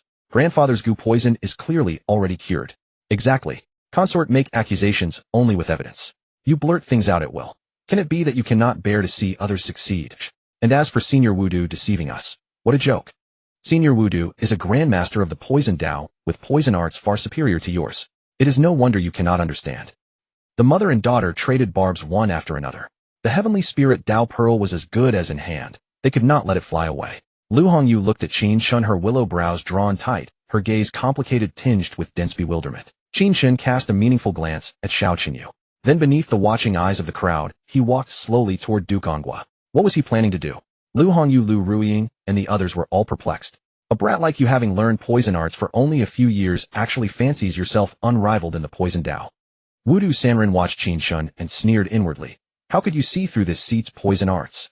In the next instant, Qin Chen formed a sword finger with the index and middle fingers of his right hand and pressed down, landing on Duke Ongwa's Qihai acupoint. Ah! Suddenly an agonized cry burst from Duke Ongwa's mouth as his body violently trembled. The green that had faded before spread across Duke Ongwa's body once more, and interwoven within it were streaks of black. At the sight, Wudu Sanren's heart lurched, his face changed drastically, and his hands and feet turned cold. Lu Hongyu, Lu Ruiying, and the others were likewise astonished. Qin Chen, what did you do to my grandfather? Lu Ruiying forcibly suppressed her shock, her gaze ferocious as she shouted icily. Qin Chen, did you poison my father? Lu Wan's brow shot up as she slapped an utterly groundless black pot onto Qin Chen. All of you shut up. Qin Chen's frigid shout filled the room, his presence surging to full force. He made a show of drawing the reincarnation poison cauldron from his bosom. The cauldron expanded at his will and rested in his palm. The reincarnation poison scripture holds a method of toxic refining, named the reincarnation poison refining art, capable of refining 10,000 poisons. Qin Chen gazed at Duke Ongwa with burning eyes and thought silently, Duke Ongwa, so that I may sleep in the princess's residence tonight, I will certainly cure your goo poison. Meanwhile, Wudu Sanren, standing to the side, felt his heart sinking further into panic, his face growing uglier by the moment. Duke Ongwa's condition had already become exceedingly grave, allowing no further delay. This was a crisis of the utmost urgency. Qin Chen too had no desire to waste more breath arguing with Lu Ruiying and the others. The 7-color goo and the poison of 5 poisons Sanren suddenly exploded at once. If they delayed any longer, even a great Luo Golden Immortal would hardly be able to save Duke Ongwa. Holding the reincarnation poison cauldron in one palm and flipping the other hand through a seal, Qin Chen executed the reincarnation poison refining art. Clang! A melodious sound rang out from the reincarnation poison cauldron like the resonating chant of an azure bell. In that instant, the mysterious patterns on the cauldron's body burst with strange and dazzling light.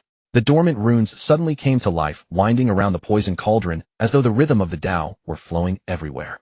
The next moment, those divine runes drifted toward Duke Ongwa like swimming fish. Some coiled around his mortal form, while others plunged straight into his body.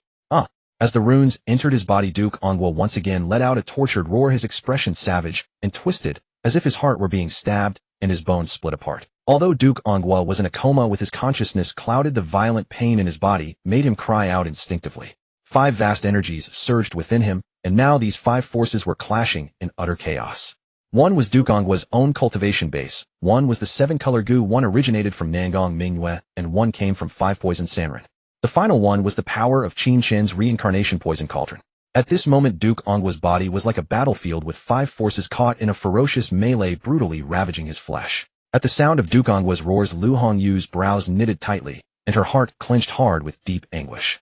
Her gaze sharpened as she looked at Qin Chen, a cold glint emerging in her eyes. Consort, what exactly are you doing? Are you saving my grandfather, or are you trying to harm him? Grandfather was clearly already on the mend, yet one flick of your finger on his Qihai acupoint caused the goo poison to erupt once more. Lu Hongyu was extremely anxious for Duke Ongwa, her heart burning with worry. She was not deliberately targeting Qin Chen, she was simply afraid that something would happen to Duke Ongwa. Just then Xiao Qinyu extended her jade hand and clasped Lu Hongyu, stopping her from rushing forward to interfere. Xiao Qinyu looked seriously at Lu Hongyu and said softly, Qin Chen will not harm Duke Ongwa. Though she had not interacted with Qin Chen very often, Xiao Qinyu knew that he would never act recklessly.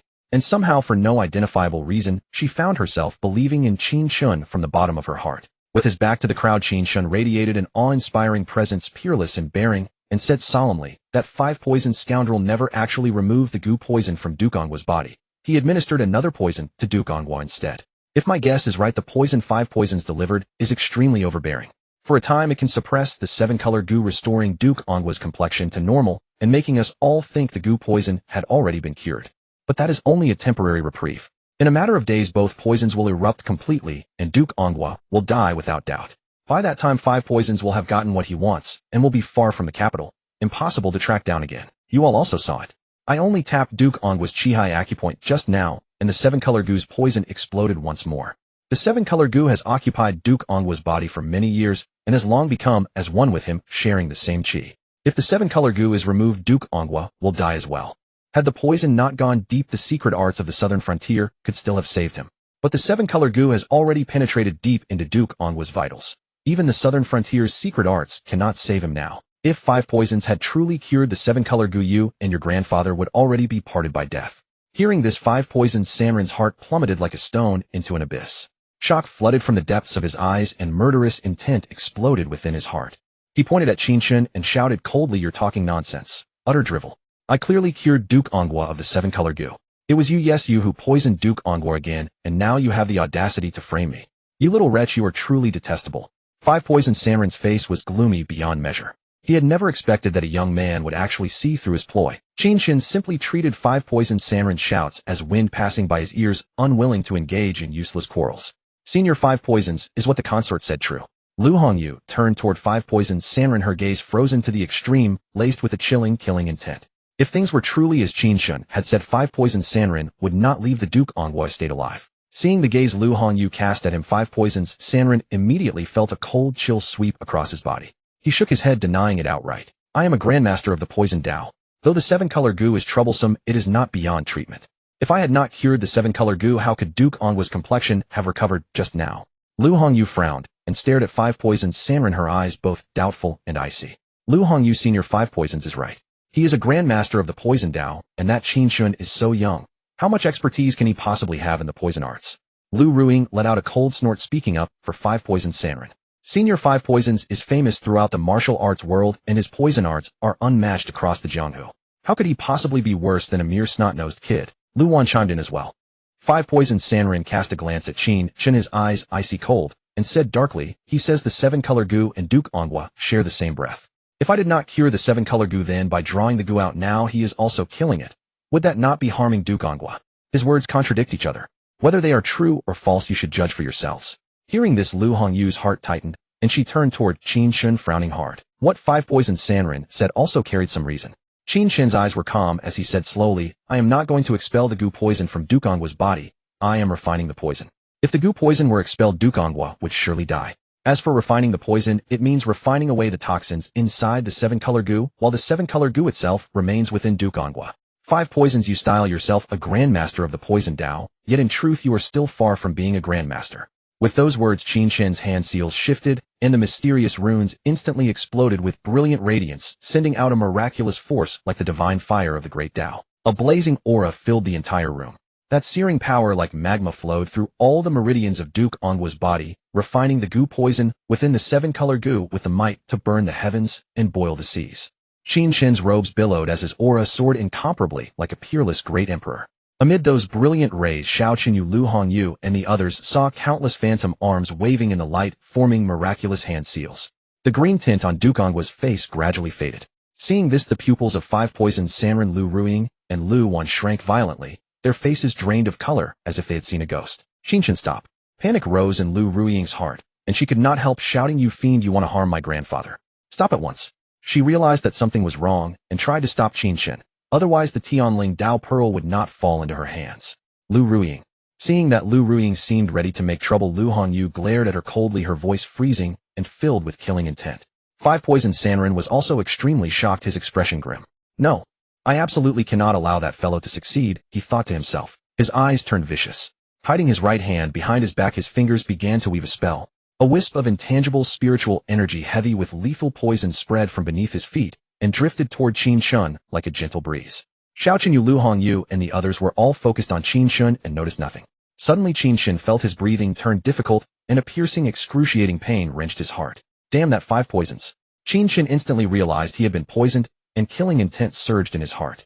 With a subtle movement of his mind, the lid of the reincarnation poison cauldron opened a crack, releasing a bizarre force that devoured and dissolved the poison in his body. 5 poisons, Sanrin was utterly dumbfounded at the sight, staring with wide eyes and a slack jaw. What spirit treasure was that? Princess 5 poisons has made his move against me. Qin Chen's eyes boiled with killing intent, and he shouted coldly, "Kill him." In this room, only two were skilled in the use of poison. Without any hesitation, Qin Chen instantly realized that the five-poison hermit was the one behind the malicious deed. The five-poison hermit's expression was grim, his brows tightly furrowed, and his eyes filled with overwhelming disbelief. He had never dreamed that Qin Chen would not have been poisoned to death. Both Xiao Qinyu and Lu Hongyu were Sacred Realm powerhouses, so the five-poison hermit was wary and dared only to strike, covertly poisoning Qin Chen. Since Qin Chen was also in the middle of expelling the goo poison for Duke, and if Qin Chen died from the poison, it could conveniently be blamed on a backlash from the goo poison. The five-poison hermit had thought his poison kill plan was flawless, but to his surprise, Qin Chen had neutralized his poison. Even more, Qin Chen had sensed that it was he who had made the move. Hearing the shout, the five-poison hermit felt a chill sweep through his entire body, his heart sinking into an abyss. Boom. In an instant, billowing black spiritual energy erupted from his body, like surging river water, gradually concealing his figure. That pitch-black spiritual energy was like poisonous mist, exuding a sinister and evil aura. At that moment, a sword light suddenly appeared, radiating countless sword intents and an awe-inspiring sword might. The sword light thrust forth, ripping apart the poisonous mist spiritual energy with devastating ease. The five-poison hermit was just about to flee when he saw the sword light rapidly magnify in his pupils, its terrifying sword intent surging straight at him. What a fearsome sword! The five-poison hermit's heart sank. Spiritual energy surged violently around him as a phantom of a black sacred palace manifested before him. Bang! The sword light slammed into the phantom of the sacred palace, which was instantly engulfed by boundless sword intent, then shattered and vanished. The five-poison hermit's chest tightened, and he violently spat out a mouthful of old blood. After breaking through the sacred palace phantom, that sword light flashed through the poisonous mist spiritual energy at an almost inconceivably swift speed. Its sword intent surged forth irresistible. The next instant, the dazzling sword light flooded the five-poison hermit's vision before he could even react. Then the sword light dispersed and returned to stillness. "I'm alive." The five-poison hermit stood bolt upright, his gaze flickering. Seeing that he was perfectly intact, his face bloomed with the ecstatic joy of a narrow escape from death. That sword looked terrifying, but it was only a hollow gesture. The eldest princess of the great Zhou dynasty is nothing more than this. The five-poison hermit exhaled in relief, but then icy murderous intent and cruelty gradually surged into his eyes. At the moment, engulfed by the sword light, he had felt his flesh and blood torn apart, his soul extinguished, his body and Tao perished. Yet when the sword light faded, he was perfectly unharmed. Now, it was his turn to counterattack. The five-poison hermit looked up at Xiao Qinyu, his gaze venomously vicious, even tinged with a few hints of lust. However, he saw Lu Ruiying and Lu Wan both staring wide-eyed, one hand covering their mouths, as if they had witnessed something utterly horrifying. At that moment, a piercing pain suddenly struck the five-poison hermit's brow, like his heart being ripped apart. Instinctively, he raised his right hand to touch his brow, and his fingers actually sank into the bloody hole in his forehead. Xiao Qinyu's single sword strike had directly pierced through the five-poison hermit's brow, and within the bloody hole remained traces of countless sword intents. The five-poison hermit's eyes flew open, and he couldn't help drawing a sharp breath, his scalp tingling. Then he stiffly fell backwards. His breath ceased, and he was dead. The five-poison hermit was only at the first level of the Sacred Palace realm, several levels behind Xiao Qinyu, and naturally their actual strengths were as different as clouds and mud. At the level of the Sacred Palace realm, one counted as a rare powerhouse of the world. With fearsome cultivation, one could pluck stars and sever the moon with a simple wave. But the higher one's cultivation, the harder the path of cultivation. Many powerhouses at the first level of the Sacred Palace realm spent half their lives without ever taking the step into the second level. Thus, even a gap of a single level was the difference between clouds and mud. Qin Chen caught sight of the five-poison hermit's death from the corner of his eye, and a slight relief settled in his heart. He thought, if I weren't busy controlling the samsara poison cauldron to refine poison, and couldn't spare my hands, I would definitely have gifted that wretch five-poison a slash of Immortal Tribulation sword chi. Trying to play poison games with your Lord Qin. You're still much too green. After muttering a taunt in his heart, Qin Chen devoted himself entirely to refining the poison for Dukin. Behind him, dark light rippled as phantoms of arms danced with dizzying speed, forming profound hand seals. The runes entangled around Duke and blazed with intensified light, causing the green color on his body to fade even more quickly. Off to the side, Lu Ruiying and Lu Wan covered their mouths, their pupils quivering, their minds blank, and for a long time they remained stunned. The five-poison hermit is dead. He was a Sacred Realm powerhouse, yet he had been killed by the eldest princess Xiao Qinyu with a single sword. Truly a fool. Thank goodness I never let him get close to me, otherwise I would have suffered a huge loss. Wait. If the five-poison hermit was killed, then the heavenly spirit Tao Pearl that was almost within reach would fly away. And the one who struck the sword was the eldest princess whom Lu Ruiying could not afford to offend. She knitted her brows, her expression turning ugly, her eyes thoughtful as her mind raced. Lu Hongyu, give me the heavenly spirit Dao Pearl. Lu Ruing reached out her palm toward Lu Hongyu. Right now she had to get the heavenly spirit Dao Pearl before Qin Chen removed the goo poison and then leave the Dukin's mansion. Lu Hongyu swept a glance at Lu Ruing and said indifferently, shut up. Lu Ruing stared at Lu Hongyu, frowning. Lu Hongyu, you are the Grand General of the Tianwu Guard. Surely you won't go back on your word. You just said that after Senior 5 Poison removed the 7-color goo you would give the heavenly spirit Dao Pearl to me.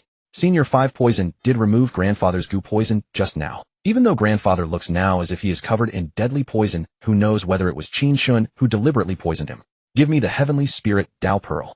Lu Ruing spoke with complete self-righteousness, paying no heed to the 5 poison hermit's death, bluntly demanding the heavenly spirit Dao Pearl while splashing dirty water on Qin Chen. Lu Hongyu kept silent, her gaze fixed steadily on Duke and on the bed, too lazy to waste words with Lu Ruing. Hongyu, your aunt here must have a few words with you. Seeing this, Lu Wan looked coldly at Lu Hongyu and sneered. How can the Grand General of the Tianwu Guard break her word? A person cannot stand without integrity. If you don't keep your promises, how will the soldiers of the Tianwu Guard ever obey you again? Hurry up and take out the heavenly spirit Dao Pearl. Don't lose something big because of something small. There was a hint of menace in Lu Wan's tone. Clearly, if Lu Hongyu refused to produce the heavenly spirit Dao Pearl, she would have the matter spread throughout the Tianwu Guard. Lu Hongyu still stayed silent, unwilling to bother with the two. Lu Hongyu, don't play dumb with me. Lu Ruing's face grew even gloomier, and she said coldly, hand over the heavenly spirit Dao Pearl immediately. At that moment, a voice suddenly rang out. Done. Qin Chen let out a breath, raised his hand, and waved it, causing the mysterious runes around Duke and to scatter. He said slowly, the poison of the 7-color goo inside Duke and has been completely refined away. From now on his life is safe. Hearing Qin Chen's words, Lu Hongyu's heart trembled with excitement. Her eyes reddened, tears glistened in them, but a brilliant smile bloomed on her face.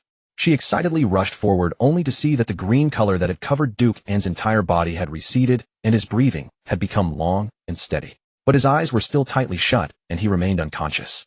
Judging from appearance, Duke An's goo poison was removed, but Lu Hongyu could not tell whether it would be like the previous time when the 5 poison hermit had removed the poison. But she would rather believe Qin Chen, or rather believe Xiao Qinyu. Duke An has been tormented by the 7-color goo for a long time, and his injuries are severe. It may take a few more days before he wakes.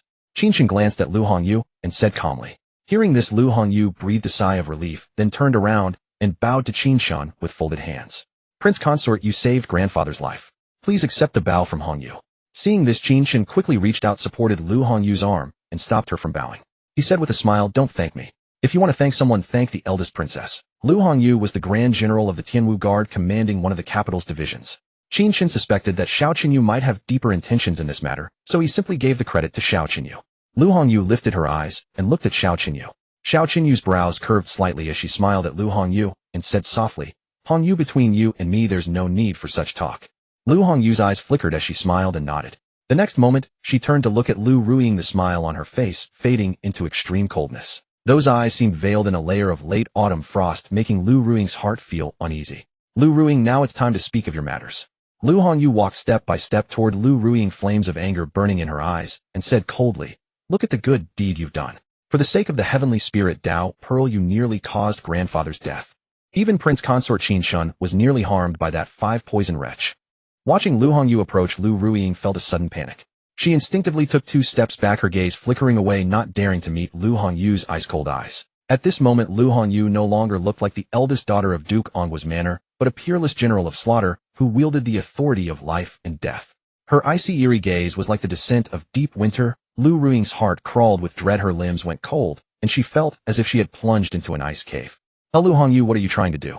Lu Ruing frowned deeply, her voice trembling slightly, her eyes full of fear. Lu Hongyu did not stop. A vast oppressive aura radiated from her like a divine mountain bearing down, pressing Lu Ruing so hard that she felt almost unable to breathe. Why you? Don't come any closer. Stop. Lu Hongyu, I told you to stop. Seeing Lu Hongyu drawing closer and closer, Lu Ruing backed away step by step and hid behind Lu Wan, her heart pounding with unease. Lu Wan saw that something was wrong.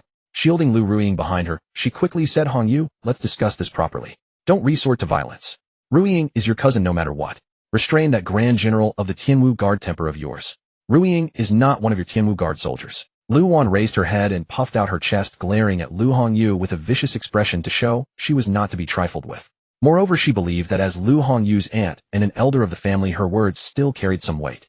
In the past, Lu Hongyu had always treated her with deference. Step aside. Lu Hongyu looked at Lu Wan, still frost cold, and said flatly, don't force me to slap you. Lu Wan froze, unable to keep her eyes from widening, her mind buzzing. Had Lu Hongyu gone mad? Was she not even going to show her own aunt any respect? She even wants to slap me. Lu Hongyu, how dare you? Lu Ruing, hiding behind Lu Wan, poked her head out, and relying on having someone to back her, said coldly, my mother is your aunt. Do you dare to hit her? If you hit her, you are unfilial. Seeing that Lu Hongyu seemed ready to sever all family ties, Lu Ruing hardened her heart and directly climbed onto the moral high ground.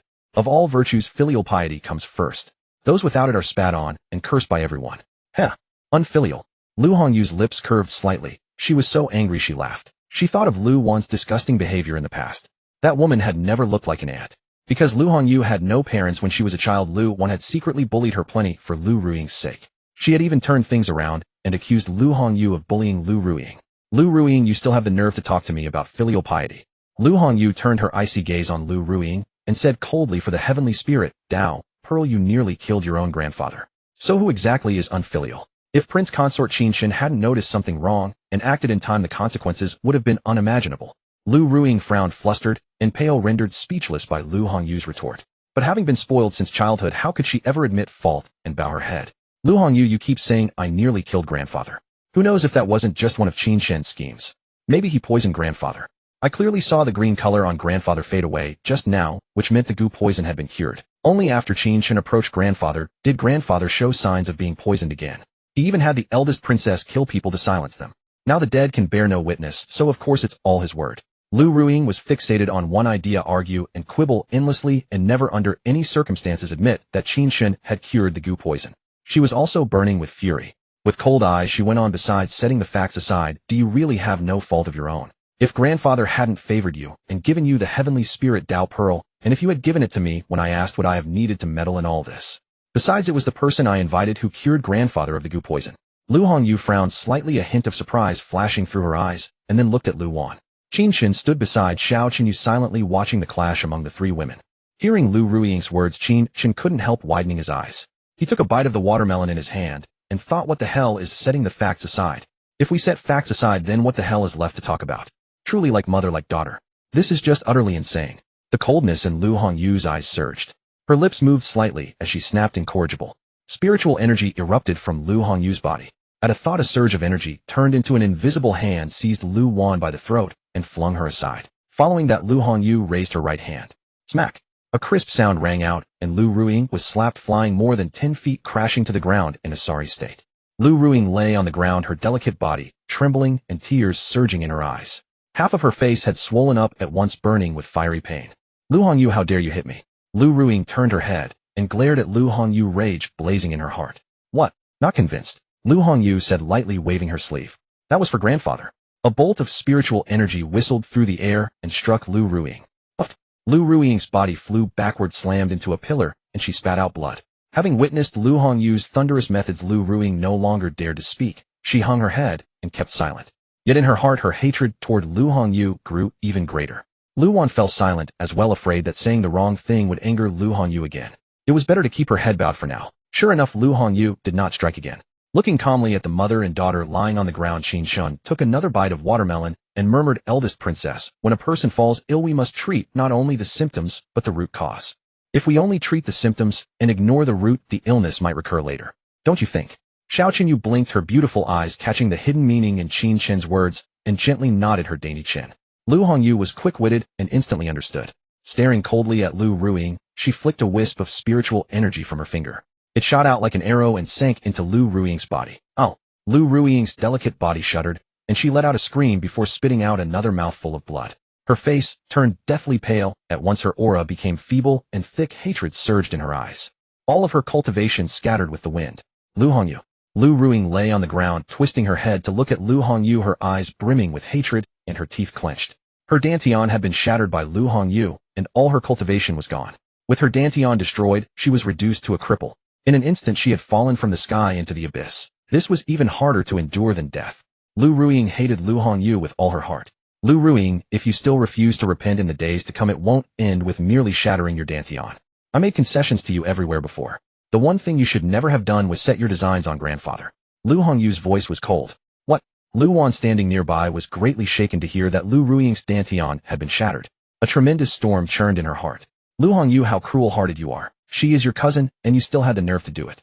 In that moment she was instantly consumed by towering rage. She glared fiercely at Lu Hongyu, wanting to demand justice for Lu Ruiying. Lu Hongyu cast an icy glance over. Lu Wan's heart gave an involuntary shiver, and she hurriedly lowered her head, muttering in her heart, "Can't see me, can't see me. Stop nagging." Lu Hongyu looked at Lu Wan, and said coldly, "Although recalling the malicious look you once gave me makes me sick, Lu Ruiying has already received the punishment she deserves. Grandfather is my closest kin. Since you set your sights on him, don't blame me for showing no mercy. Take Lu Ruiying and leave Duke N's residence." Hearing this, Lu Wan quickly rose and went to Lu Ruiying's side. "Mother." Seeing Lu Wan, the grievance and sadness in Lu Ruiying's heart surged up at once. She burst into tears, crying like rain and sobbing hoarsely. Lu Wan felt a pang of heartache. She helped Lu Ruiying up and led her away. Lu Hongyu watched this scene still cold, without the slightest trace of pity. Although Lu Ruiying had found the 5-poison hermit to dissolve Duke N's goo poison, Lu Hongyu could see that Lu Ruiying's true purpose was the heavenly spirit Dao Pearl. The heavenly spirit Dao Pearl was the Lu family's heirloom treasure, concealing a world-shaking great Dao and greatly benefiting all who cultivated. Lu Ruiying wanted the heavenly spirit Dao Pearl only to cultivate and raise her realm. With her Dantian shattered, Lu Ruiying could no longer cultivate, nor would she ever scheme after the heavenly spirit Dao Pearl again. This was treating the problem at its root. But repairing a Dantian required a tremendous price, and such heavenly materials and earthly treasures could only be found by chance, never sought at will. As for retaliation afterward, Lu Hongyu had already broken all pretenses with the two. As a Grand General of the Tianwu Guard and a Saint Realm powerhouse, would she be afraid of Lu Ruiying? Even the entire Lu family was beneath her notice. After Lu Ruiying and her daughter left, Qin Chen looked at Lu Hongyu and said slowly, "General Lu, I have refined away Duke N's goo poison, but I am powerless against the injuries inside his body. You had better summon a physician as soon as possible to treat Duke N. Although the 7-color goo remains in Duke N's body, it has lost its toxicity. If Duke N can refine it, his cultivation may even advance a step further." Qin Chen could be called a grandmaster in the way of poison, but in medicine he was far inferior to the young miracle doctor Nangong Mingyue. Lu Hongyu nodded and immediately sent a servant to invite Nangong Mingyue. Although Nangong Mingyue was the head of the Imperial Medical Institute, Emperor Tianjing had not restricted her to treating only the people of the palace. Moreover, she was usually not in the palace, but at the Medical Arts Hall of the Great Zhou Academy. Lu Hongyu was still a little worried about Duke N, so she kept Qin Chen and Xiao Chenyu behind. An hour later, Nangong Mingyue hurried into Duke N's residence, carrying her medical case, her eyes flickering. She was not worried about Duke N, she was eager to know whether the 7-color goo in him had truly been removed. That 7-color goo had troubled her for a long time. Nangong Mingyue went to Duke N's bedside, placed her hand on his pulse, and her bright, watery eyes gradually widened in shock. After a moment, she withdrew her hand, turned to look at Qin Chen, and a strange look filled her eyes. Seeing Nangong Mingyue's gaze, Qin Chen couldn't help muttering inwardly, "Why is she looking at me like that?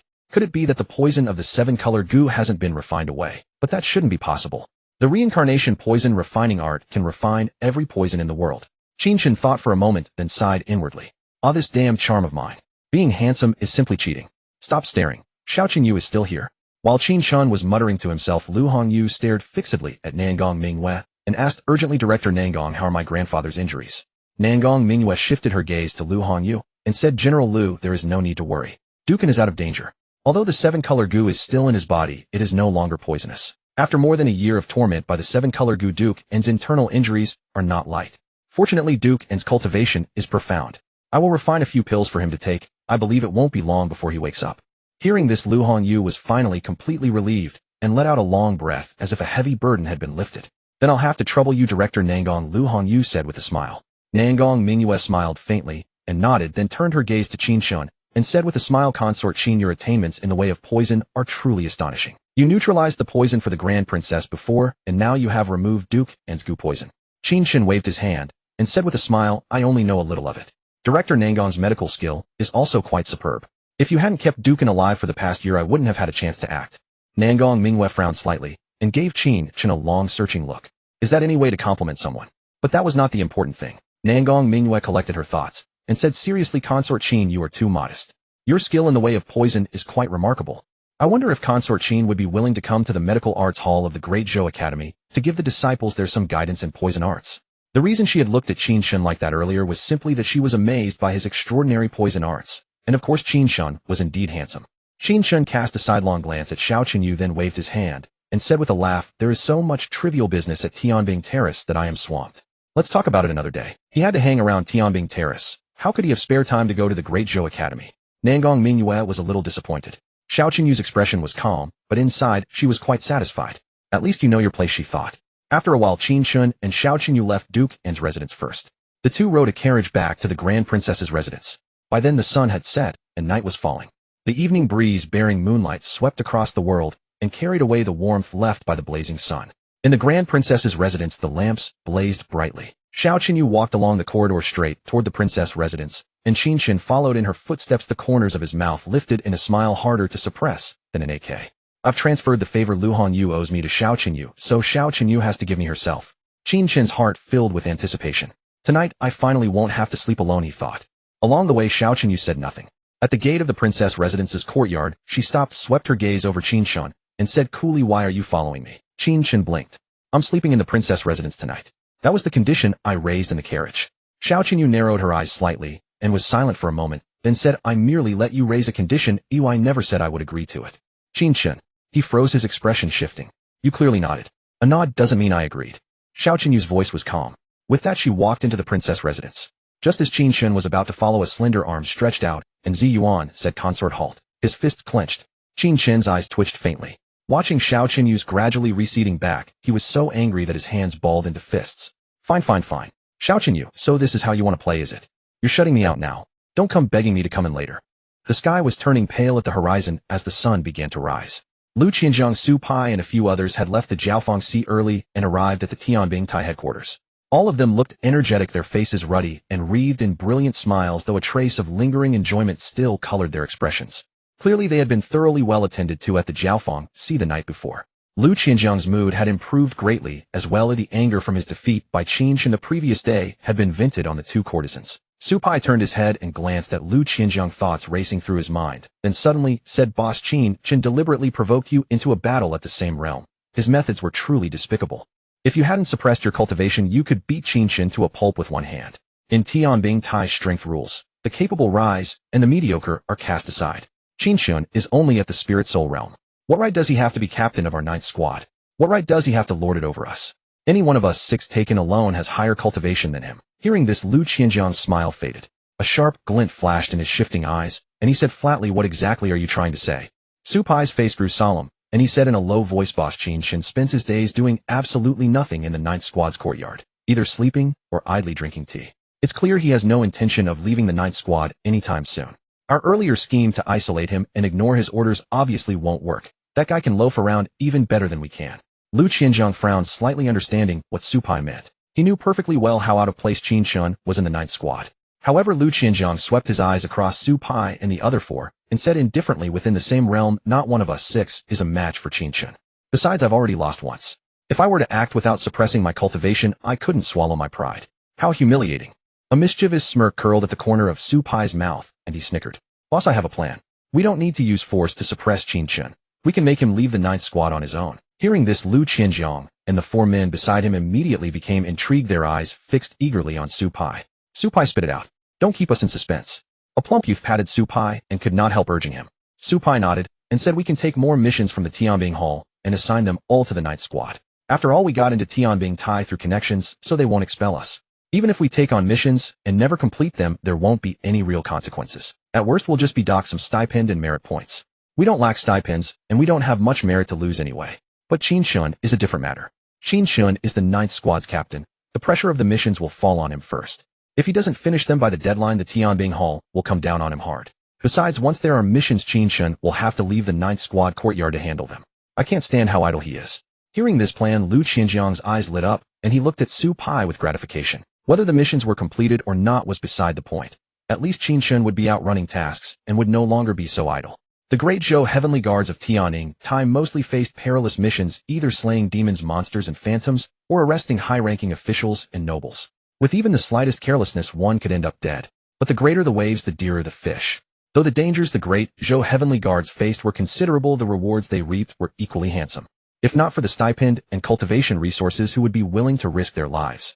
In Lu Qianjiang's eyes, Qin Chen was most likely here for the same reasons. After all, the previous 9th squad captains had not been spoiled idlers, but heavenly guards seeking stipend and cultivation resources. What puzzled Lu Qianjiang was that Qin Chen was also playing the slacker. Perhaps he was putting on an act. "Su Pai, you really can be counted on." Lu Qianjiang patted Su Pai on the shoulder. Hearing the praise, Su Pai was overjoyed and said with a smile, "I've absorbed it all through constant exposure following the boss's lead." He desperately wanted to get ahead. Lu Qianjiang was briefly stunned then caught on. A broad smile broke over his face, and the words felt very gratifying to him. You've got a silver tongue. Keep talking. Meanwhile, when Qin Chen arrived at the 9th Squad courtyard, there was not a single person in sight. It felt cold and desolate. He frowned slightly, his sharp gaze sweeping around, and muttered, what rotten scheme are those fellows cooking up now? Not even a shadow of them is here. Do they really think nobody dares to reign in a pack of pampered good-for-nothings? If you don't stir up trouble with me, fine. But if you do, then you've picked the wrong person to mess with.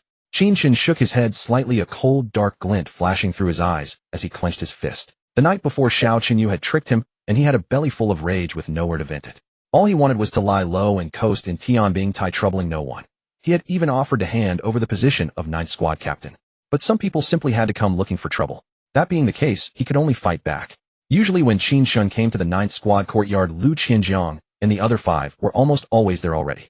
And yet not a single figure was in sight now, which led Qin Chen to suspect that those fellows were surely up to something. He took a deep breath, strode into the main hall, and carried out a chair, a charcoal stove, and other odds and ends. Then he slacked off under the tree as usual. Sitting beneath it, Qin Chen set the teapot on the charcoal stove, glanced up at the courtyard gate, and sneered, I'd like to see what tricks you have in store. Outside the city, we've finally reached the capital of Great Zhou. 3 figures stood on the open wilderness, eyes glimmering, gazing at a city in the distance. It rose from the earth like a divine mountain, so vast and awe-inspiring that one could not help but gasp. The 3 were 1 woman and 2 men. The woman wore a purple dress. Her skin was as fair as congealed cream, her features beautiful, and her slender phoenix eyes carried a bewitching charm. She had a tall, graceful figure and long, exquisite legs. The 2 men, for their part, were simply men. Clearly these 3 were disciples of the poisoned Heavenly King.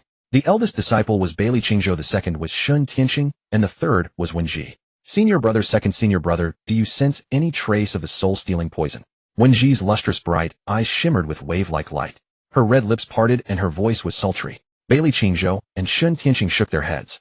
The former spoke, the aura of the soul-stealing poison is difficult to conceal, unless the person is dead.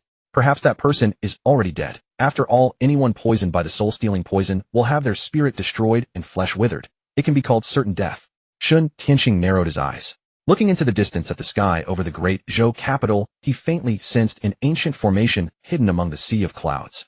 He was silent for a moment, then said, there seems to be an ancient formation above the capital of Great Zhou. Perhaps it is blocking that aura. Our cultivation is inferior to masters, so we cannot sense the soul-stealing poison. Wenji blinked, her beautiful eyes, crossed her arms, and sneered, then let's go to the capital and have a look. If that person is dead, so be it. If he's not dead, we'll cut him down ourselves and avenge our junior brother.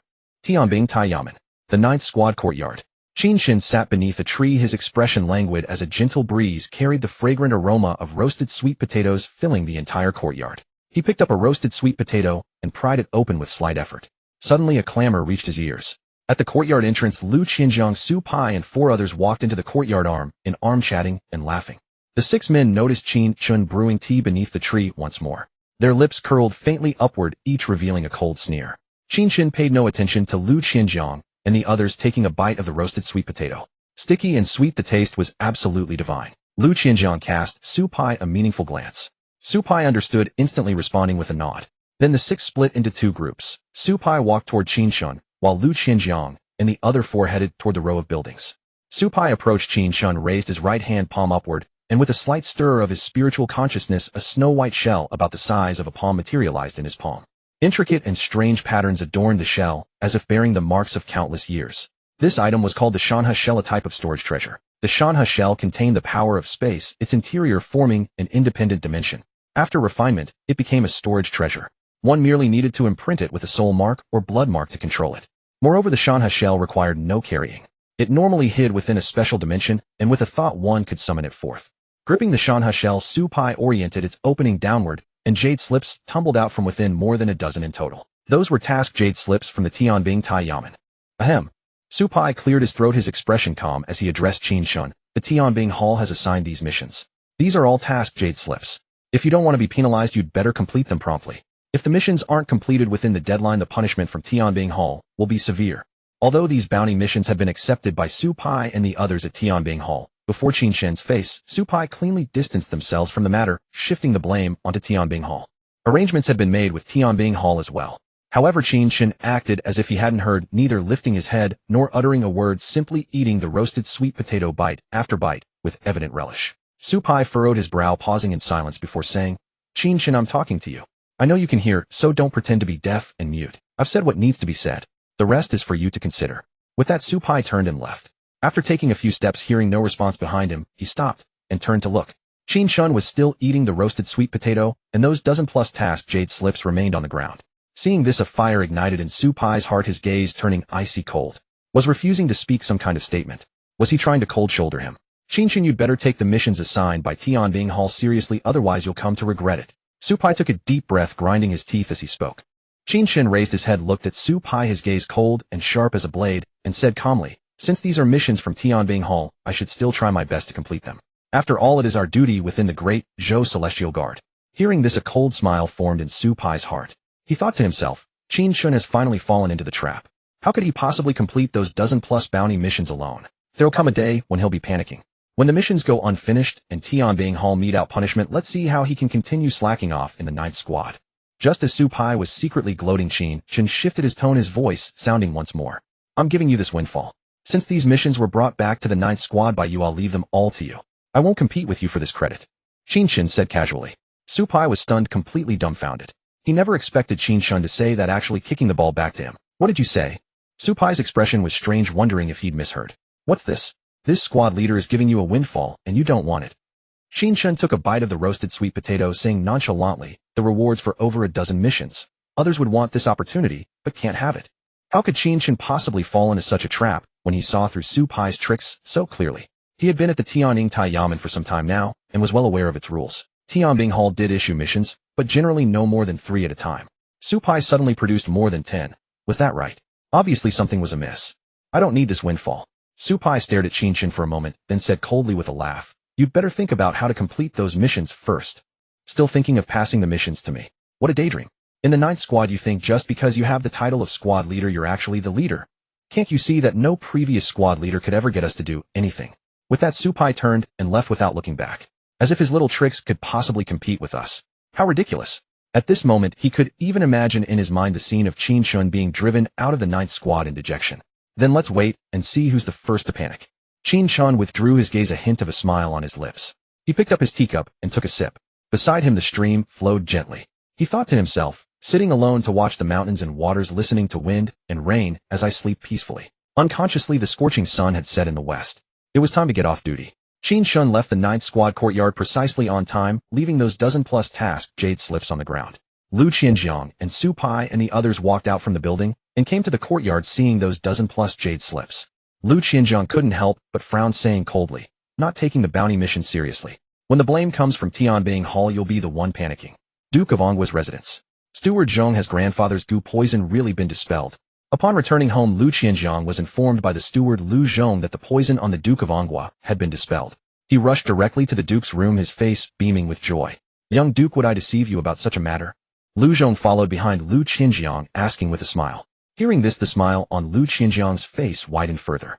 Soon Lu Qianjiang and Lu Zhong arrived at the Duke of Anghua's room. Looking at his grandfather, whose complexion had recovered, Lu Qianjiang's hanging heart finally settled. Tears gradually glistened in his eyes, his heart full of joy. He walked forward, sat by the bed, and quietly gazed at his grandfather, the Duke of Anghua. Although the Duke was still unconscious, Lu Qianjiang could see that the Duke's breathing was steady, his vital energy robust. Compared to his previous weakness from the poison, it was a world of difference.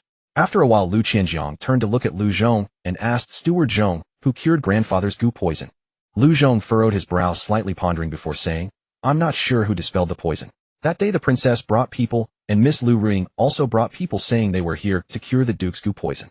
But later the person Miss Lu Ring brought died, and she herself was severely injured and was helped away by Lu Wan.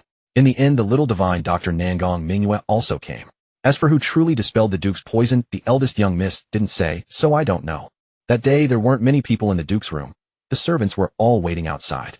Moreover, Lu Hongyu had ordered that no one in the residence speak of that day, especially since the Duke's 7-colored goo poison had been dispelled. Lu Zhong only learned from Lu Hongyu that the Duke's goo poison had been dispelled and nothing else. Lu Qianjiang, as the young Duke, needed to be informed. And this was also what Lu Hongyu had instructed Lu Zhong before she left for the Great Zhou Celestial Guard camp. If you don't know, I'll go ask sister when she returns. Lu Qianjiang said. Lu Zhong replied. The eldest young miss went to the army. It will be some time before she returns to the residence.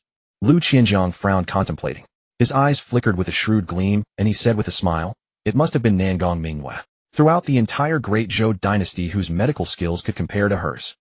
Only she could have dispelled grandfather's goo poison. She saved grandfather. I, Lu Qianjiang, owe her my life. Time passed and several days went by. Qin Chen came to the Tianding Tai Yamen to idle as usual. Those task jade slips still lay on the ground untouched. Beneath the tree, he sat in his chair, had just lifted his teacup to take a sip when a voice he had long awaited rang out in his mind. Ding. Post idle that Tianding Tai received random reward Immortal Emperor's supreme treasure, the Wang Long's sword. The host idled at the Tianding Terrace and obtained a random reward, the Immortal Emperor's supreme treasure, the Wang Long's sword. Note the Wang Long's sword has been stored in the system space. Wang Long's sword, an Immortal Emperor's supreme treasure. Hearing that voice, Qin Chen's mouth curled upward uncontrollably. His eyes brightened, rippling with unconcealable joy, and excitement surged through his heart. Even from the name alone, Qin Chen knew that the Wang Long sword was no ordinary spirit weapon. Besides, the system's dropped rewards would never be subpar. So I didn't idle at the Tianbing Terrace for nothing. I finally obtained an Immortal Emperor grade reward. Wang Long sword. The name may be somewhat lacking in elegance, but it is imposing enough. One can well imagine that this must be a sword of ultimate slaughter. At last I have a weapon that suits my hand. Qin Chen's gaze flickered as he thought to himself. The next moment, however, he took a deep breath, forced down the excitement in his chest, and let the smile on his face fade. Nor did he think of taking the Wang Long sword out from the system space to test its edge. He was now in the 9th Squad's courtyard, and from the rooms nearby pairs of eyes occasionally glanced his way. If he rashly drew the Wang Long sword, and Lu Qianjiang and the others caught sight of it, they would inevitably harbor covetous thoughts of seizing it. After all, it was an Immortal Emperor's supreme treasure, extraordinarily divine. Qin Chen was not afraid of Lu Qianjiang and his men. The real concern was that word would spread and invite powerful experts to come for the sword. In the capital, powerhouses were as numerous as clouds. At present, he only had the cultivation of the 9th heaven of the divine soul realm. Even with 2 strands of Immortal Tribulation sword chi at his disposal, they could only keep him safe for a short while. If the powerhouses of the capital came wave after wave to seize the treasure, Qin Chen's 2 strands of Immortal Tribulation sword chi would eventually be exhausted. With that in mind, he decided to play it safe. He did not want to stir up trouble. He only wished to be an inconspicuous nobody and quietly lie low. It was better to wait until he returned to the Grand Princess's mansion before taking it out to savor at his leisure. In the side hall, Su Pai watched Qin Chen's retreating back, frowned, and muttered that Qin Chen sure is patient. Several days have passed, and the bounty jade slip is still lying on the ground. He truly won't shed tears until he sees the coffin. Tianbing Hall also has task assessments. If he fails to complete them, then he'll have no one to blame when Tianbing Hall vents its fury on him. Su Pai imagined the scene of Qin Chen being punished by Tianbing Hall, and the corners of his mouth lifted into a cold sneer. Lu Qianjiang's deep gaze swept over Qin Chen, sharp and cold as a hawk's. After a while, Lu Qianjiang frowned, feeling that Qin Chen seemed to have some hidden backing. If it were an ordinary squad leader, once a bounty task came, they would generally do their utmost to carry it out. Who else would brew tea as leisurely as Qin Chen? Su Pai, go investigate Qin Chen's background. Lu Qianjiang thought for a moment, then spoke. Su Pai looked at Lu Qianjiang and said directly, boss, I've already looked into Qin Chen before. He's the grandson of Earl Wen Yuan, ordinary background. Although Earl Wen Yuan was an earl, the capital had too many powerful nobles. A mere earl did not rank at all. Lu Qianjiang felt that there couldn't be only Earl Wen Yuan behind Qin Chen. He was silent for a moment, then said, dig deeper. Qin Chen's background can't be this ordinary. Earl Wen Yuan doesn't have that much influence to get his grandson, a divine soul realm cultivator, into Tianbing Terrace as a squad leader. Lu Qianjiang was a scion of privilege, but he was not stupid. As the young lord of the Angua Duke Manor, he was barely over 20, yet already had divine mansion realm cultivation. How could he be a waste or a fool? Seeing Lu Qianjiang's serious expression, Su Pai nodded earnestly, then looked at Qin Chen with a strange expression. He was just the grandson of Earl Wen Yuan, but what other background could he possibly have? The blazing sun at the horizon was crimson, and evening clouds filled the sky. Qin Chen walked out of the Tianding Terrace office, and Xiao Lu was still waiting by the entrance. After he boarded the carriage, Xiao Lu flicked the whip, and they headed back to the estate. The main street was crowded and lively. 3 figures walked slowly, their gazes sweeping across the ocean of people, as if searching for something. The Great Zhou dynasty had no curfew, so even at dusk the streets remained lively. Senior brother, we've searched the capital for so many days, yet we still haven't sensed the aura of the soul-stealing poison mark. Do you think that person might actually be dead without even his bones left? The soul-stealing poison first seizes the soul, then destroys the physical body.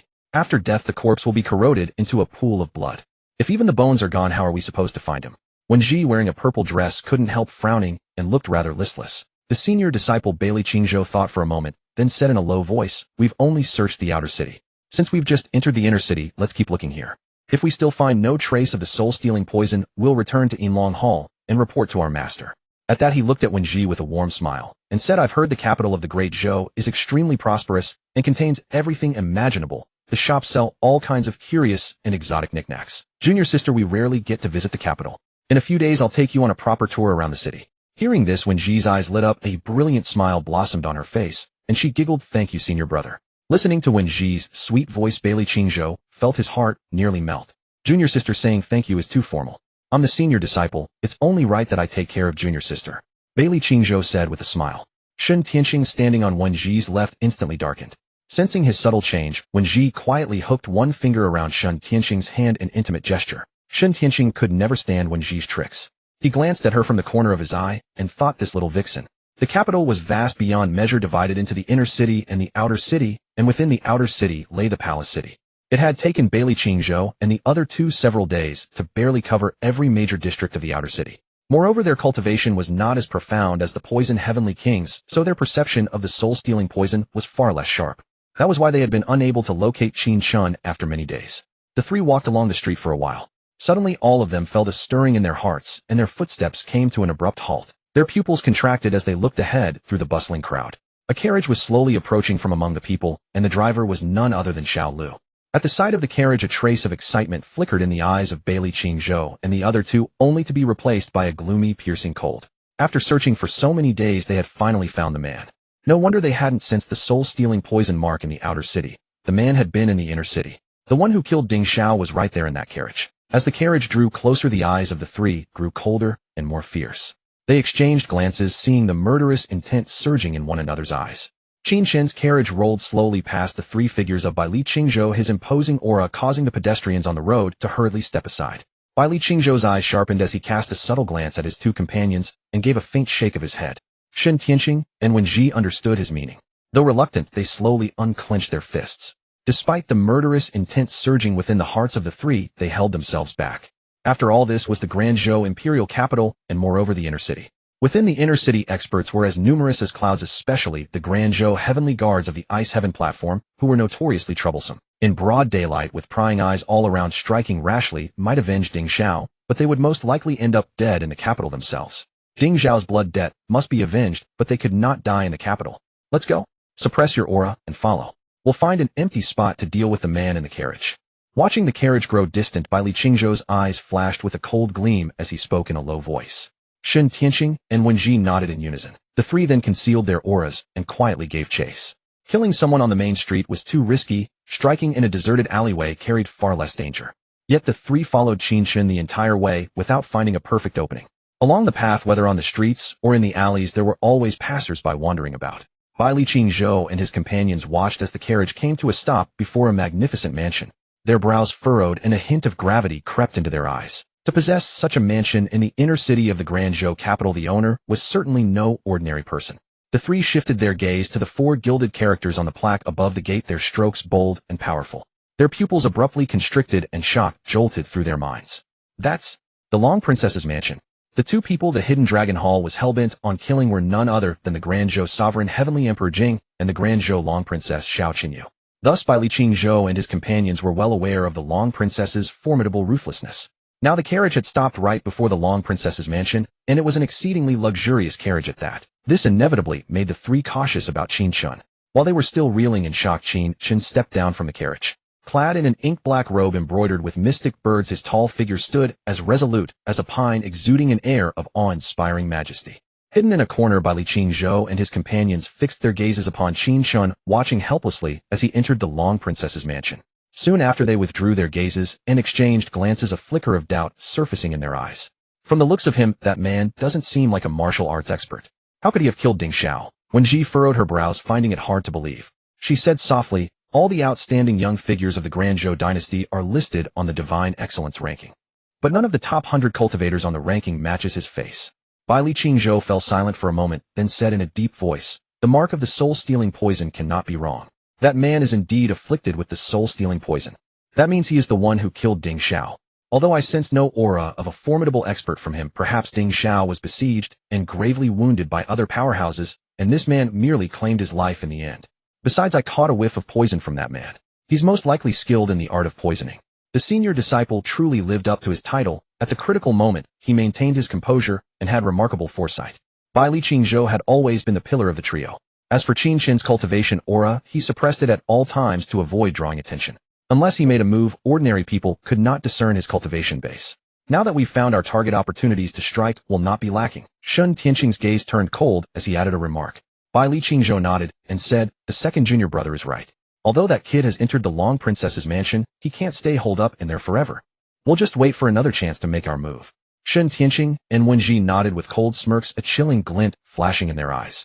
After returning to his residence, Qin Chen had a simple dinner and then retired alone to his bedchamber. In the western sky, the setting sun cast a glorious array of evening glow resplendent against the horizon. Within the bedchamber, the young man sat cross-legged, his expression cold and composed, his eyes bright as stars, radiating a striking handsomeness and spirited elegance. Qin Chen's mind stirred, a few gleams of excitement flashing in his eyes. A short sword in the system space vanished abruptly, only to appear in Qin Chen's hand out of thin air. As the Wanglong sword emerged, a faint dragon's roar seemed to ring out. Though subtle, it struck deep into the soul. Sword intent rippled across the blade. In an instant, it engulfed the entire room, transforming it into an ocean of sword intent, filled with an overwhelmingly sharp aura. Griping the Wanglong sword, Qin Chen stared at it, with blazing eyes, a tinge of awe flashing through his gaze. The Wanglong sword was less than 2 feet long. Its hilt was dark gold, carved in the shape of a dragon, with the guard formed by a dragon's head spewing the blade from its maw. The tang was covered in golden scales, and the pommel was fashioned as the dragon's tail. The hilt seemed to have been transformed from an ancient divine dragon.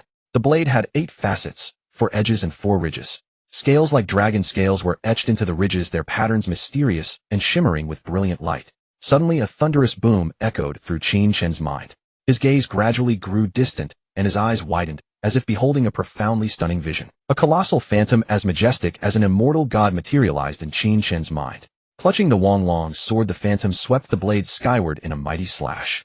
In an instant, sword light stretched 3,000 miles, soaring straight into the 9 heavens. That sword light tore through the clouds, rent the void, sundered the heavens above, and cleaved into the celestial court. Then the immortal gods plummeted from the sky, their divine blood falling like rain. A moment later, Qin Chen snapped back to reality, unable to suppress a sharp intake of breath, his heart burning with even greater excitement. One slash and immortals fall. Such a terrifying sword. Truly the ultimate instrument of slaughter. Qin Chen's gaze blazed with fervor, a brilliant smile spreading across his face. He gripped the Wanglong sword in his right hand, an underhand stance. Though the blade was less than 2 feet long, it felt exceptionally well balanced in his grasp.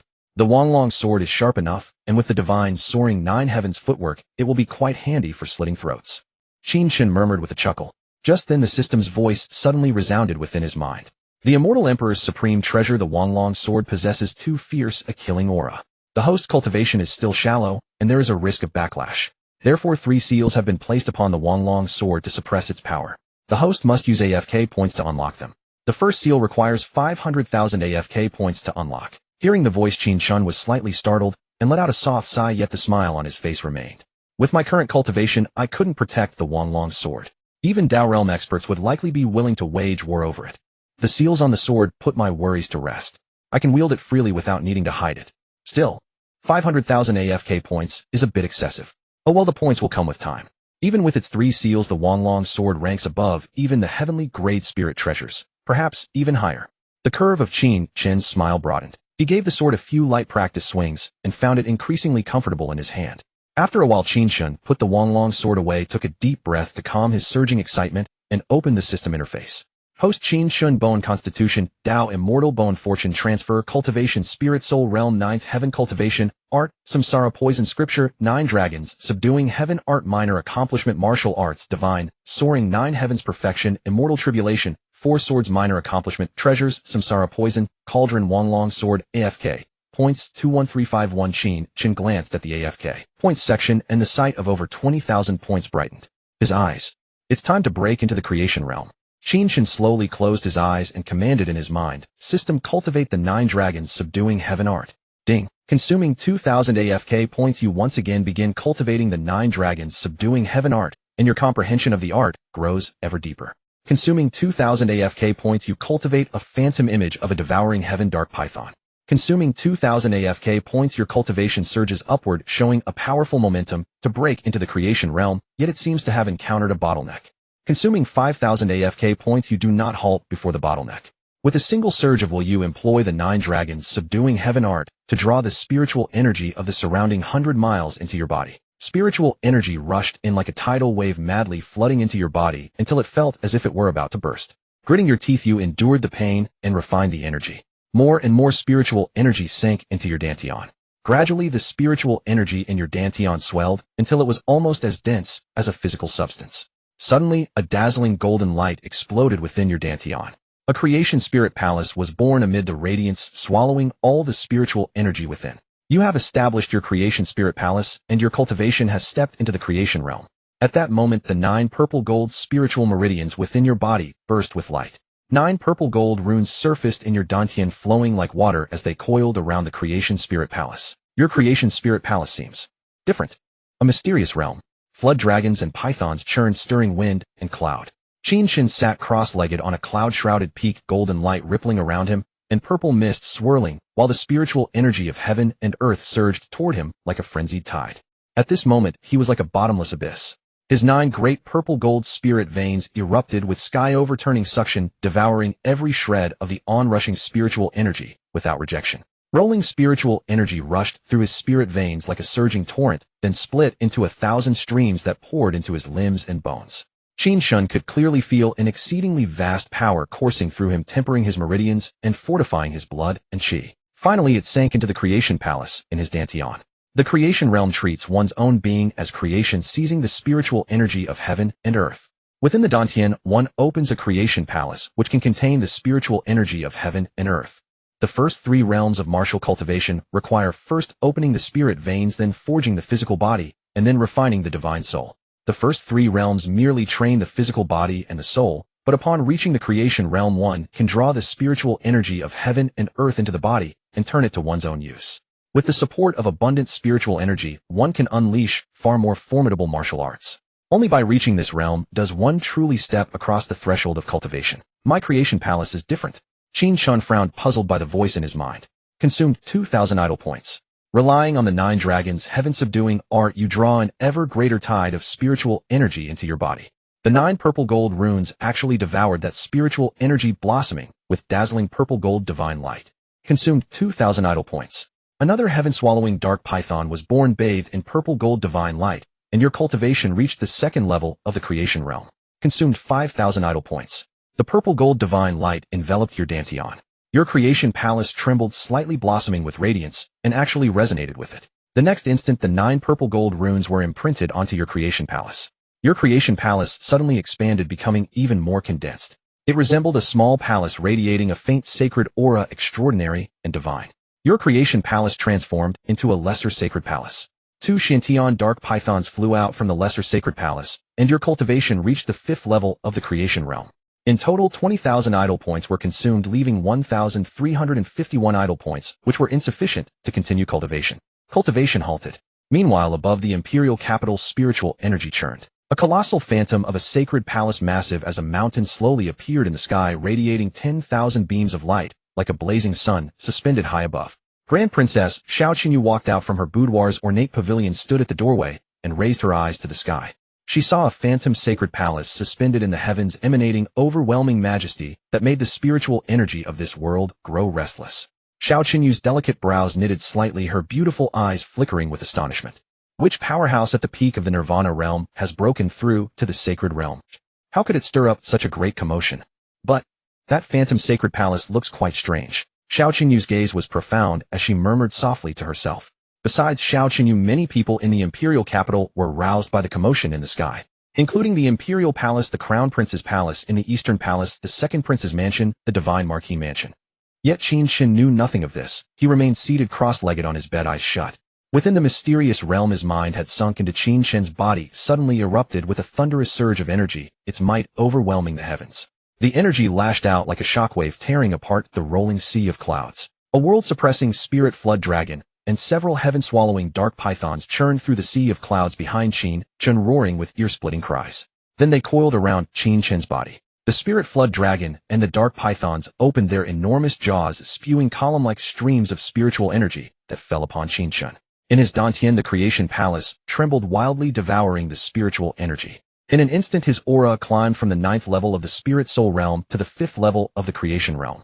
After the breakthrough, Qin Chen did not open his eyes immediately. His breathing remained slow and even letting his physical body gradually adjust to the creation realm. Soon the sea of clouds surged, sweeping over Qin Chen like a blanket, filling the sky and earth, engulfing him all at once.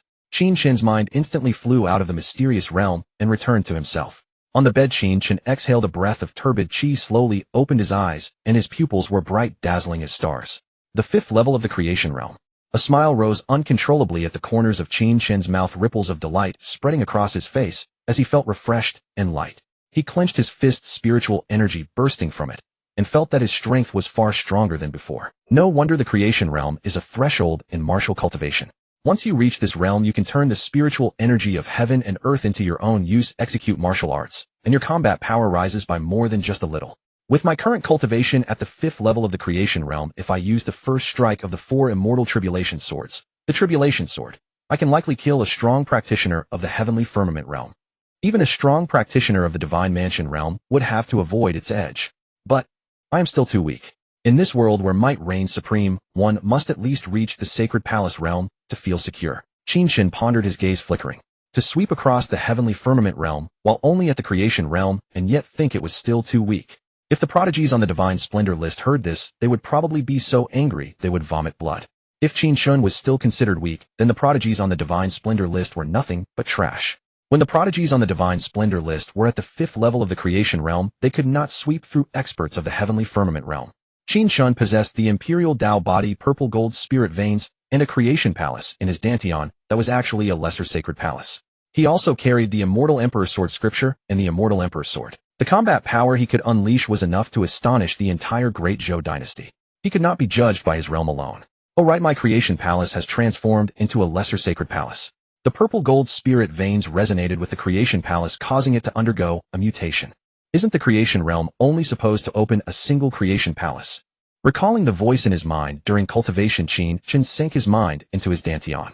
He saw a lesser sacred palace suspended in his dantian, as if carved from white, jade, crystalline, and translucent, radiating purple gold divine light. Truly extraordinary. 9 purple gold runes flowed across the lesser sacred palace, exuding wisps of mysterious purple chi that carried a trace of ancient aura like the rhythm of the Tao flowing. Is that a sacred palace? Seeing the lesser sacred palace, Qin Chen felt his mind roar, his breath catch, and his heart shake violently, and he cried out in shock. I actually opened a sacred palace at the creation realm. Even though Qin Chen had suspected as much, he was still profoundly shocked when he saw the lesser sacred palace. To open a sacred palace at the creation realm. How many in this world could accomplish that? The Eastern Palace. Crown Prince Xiao Ju, draped in an apricot yellow python robe, was majestic and imposing. He stood at the entrance of the grand hall, looking up at the sky, his eyes like stars, but the phantom sacred palace in the sky had already faded away. The heavens manifested a sacred palace. Our Great Zhou dynasty has once again produced a sacred realm powerhouse. No. To be precise, a sacred realm powerhouse with the bearing of the Tao realm. However, that sacred palace is very strange. The aura of sacred will is not intense. Xiao Ju was both delighted and alarmed. He was delighted that the Great Zhou dynasty had produced another sacred realm powerhouse. Generally speaking, Tao realm powerhouses rarely act. When the Tao realm does not appear, the sacred realm rules supreme. Since the Great Zhou dynasty had gained another sacred realm powerhouse, Crown Prince Xiao Ju was naturally pleased. What alarmed him was that the sacred palace was extremely unusual. Xiao Ju thought for a long while, but under the heavy night, he still could not make sense of it. Forget it. Xiao Ju let out a soft sigh, and said slowly, Huqing. The void twisted. A figure appeared out of thin air behind Xiao Ju, bowed with cupped fists, and said, Greetings, Your Highness the Crown Prince. Huqing, investigate which senior has made the breakthrough, and prepare a congratulatory gift to be sent in my name. Xiao Ju clasped his hands behind his back, gazing at the bright moon and the countless stars, his eyes deep and unfathomable. Why must the stars always be the foil of the bright moon? The next day, at the courtyard of the Heaven Guard's 9th Squad, Su Pai walked into the side hall and saw Lu Qianjiang and the 4 people beside him crowded together, heads close to one another, letting out occasional sounds of admiration.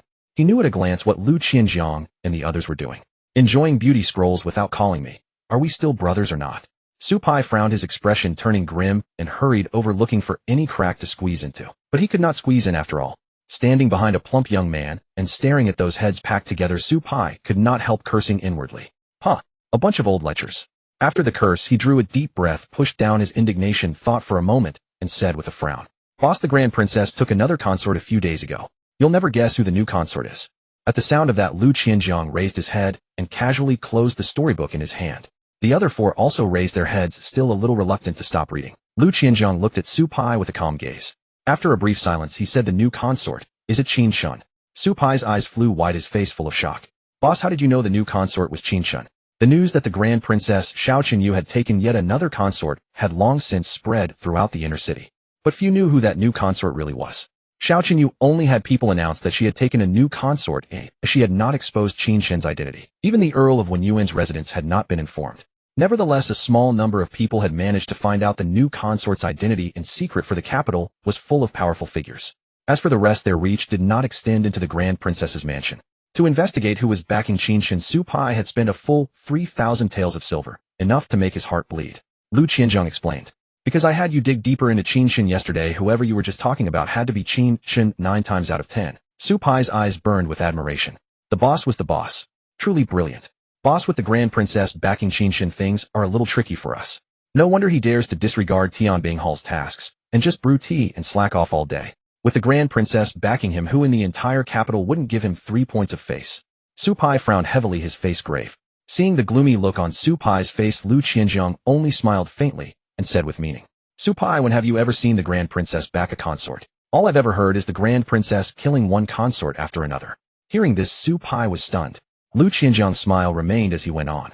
"Out of regard for the Grand Princess's face, it makes perfect sense that Qin Chen became a Silver Spear Heaven Guard and the captain of the 9th Squad the moment he arrived. I don't know why the Grand Princess arranged for Qin Chen to come to Tianbing Terrace, but I do know that the Grand Princess's consorts never live long, so there is no need for us to worry. Still, from now on we'll give Qin Chen 3 points of face. Consider it giving face to the Grand Princess." Lu Qianzhong was in truth still deeply wary of the Grand Princess Xiao Qinyu. As for consort Qin Chen, the Grand Princess Xiao Qinyu could toy with him in the palm of her hand. But if anyone else tried to move against Qin Chen, that would be slapping the Grand Princess in the face. Lu Qianzhong was no fool. He saw things clearly and knew exactly what mattered. Su Pai, still frowning, refused to give in. "Boss, are we really going to back down like this? That Qin Chen is only at the Spirit Soul realm. Why should we lower our heads to him?" Lu Qianzhong shot Su Pai an annoyed look. "Su Pai, you really ought to eat some pig brains." Su Pai was puzzled and stared at Lu Qianzhong with a strange expression. Lu Qianzhong said, "I said to give Qin Chen 3 points of face, but doesn't that leave 97 points? We'll keep doing whatever we should be doing. As long as we don't go too far, the Grand Princess won't have much to say. Besides, with my elder sister's relationship with the Grand Princess, I can even call her sister Qinyu in private." It suddenly dawned on Su Pai. He could not help slapping himself on the forehead, then raised his thumb. "The boss is truly brilliant. As if I needed you to tell me that." Lu Qianzhong felt quite pleased with himself, then swept his eyes over Su Pai and the others and said, "With the Grand Princess backing him, it's no wonder Qin Chen isn't afraid of Tianbing Terrace's reproach and ignores those tasked jade slips lying on the ground. Looks like we need to turn up the heat a little. Don't tell me none of you can stand seeing Qin Chen so idle, because I can't stand it either." After a while, Qin Chen arrived at the 9th Squad courtyard.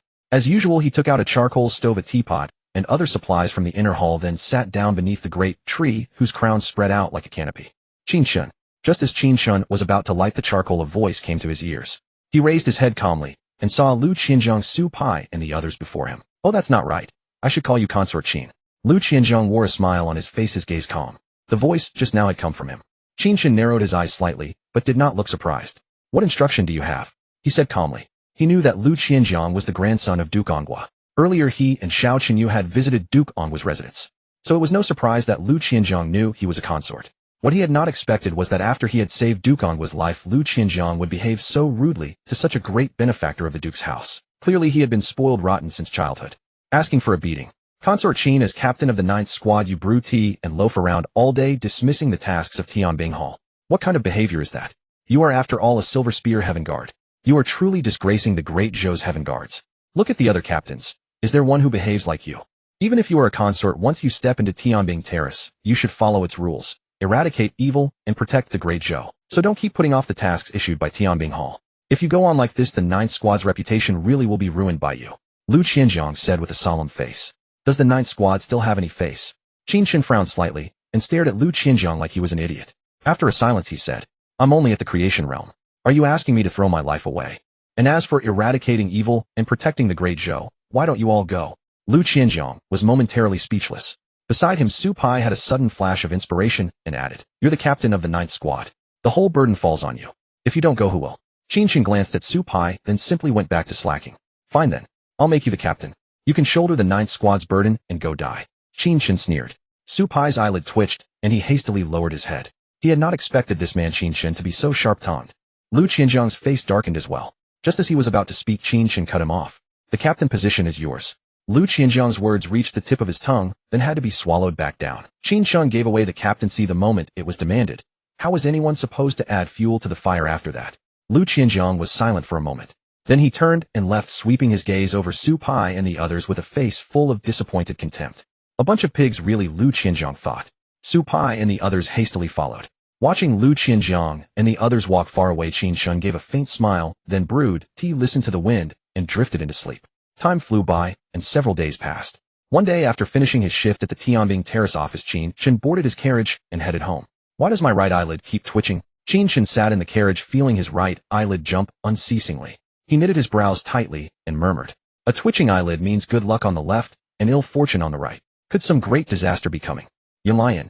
Room 21, Earth Wing. Shun Tianxing gently pushed open the door and saw a graceful, slender figure seated by the table. The bronze mirror on the table reflected a face of exquisite, captivating beauty. Junior sister. Shun Tianxing called out as he walked into the room and closed the door behind him, a rich smile spreading over his face. He stared at Wenji with a fixated gaze as if his eyes might fall out.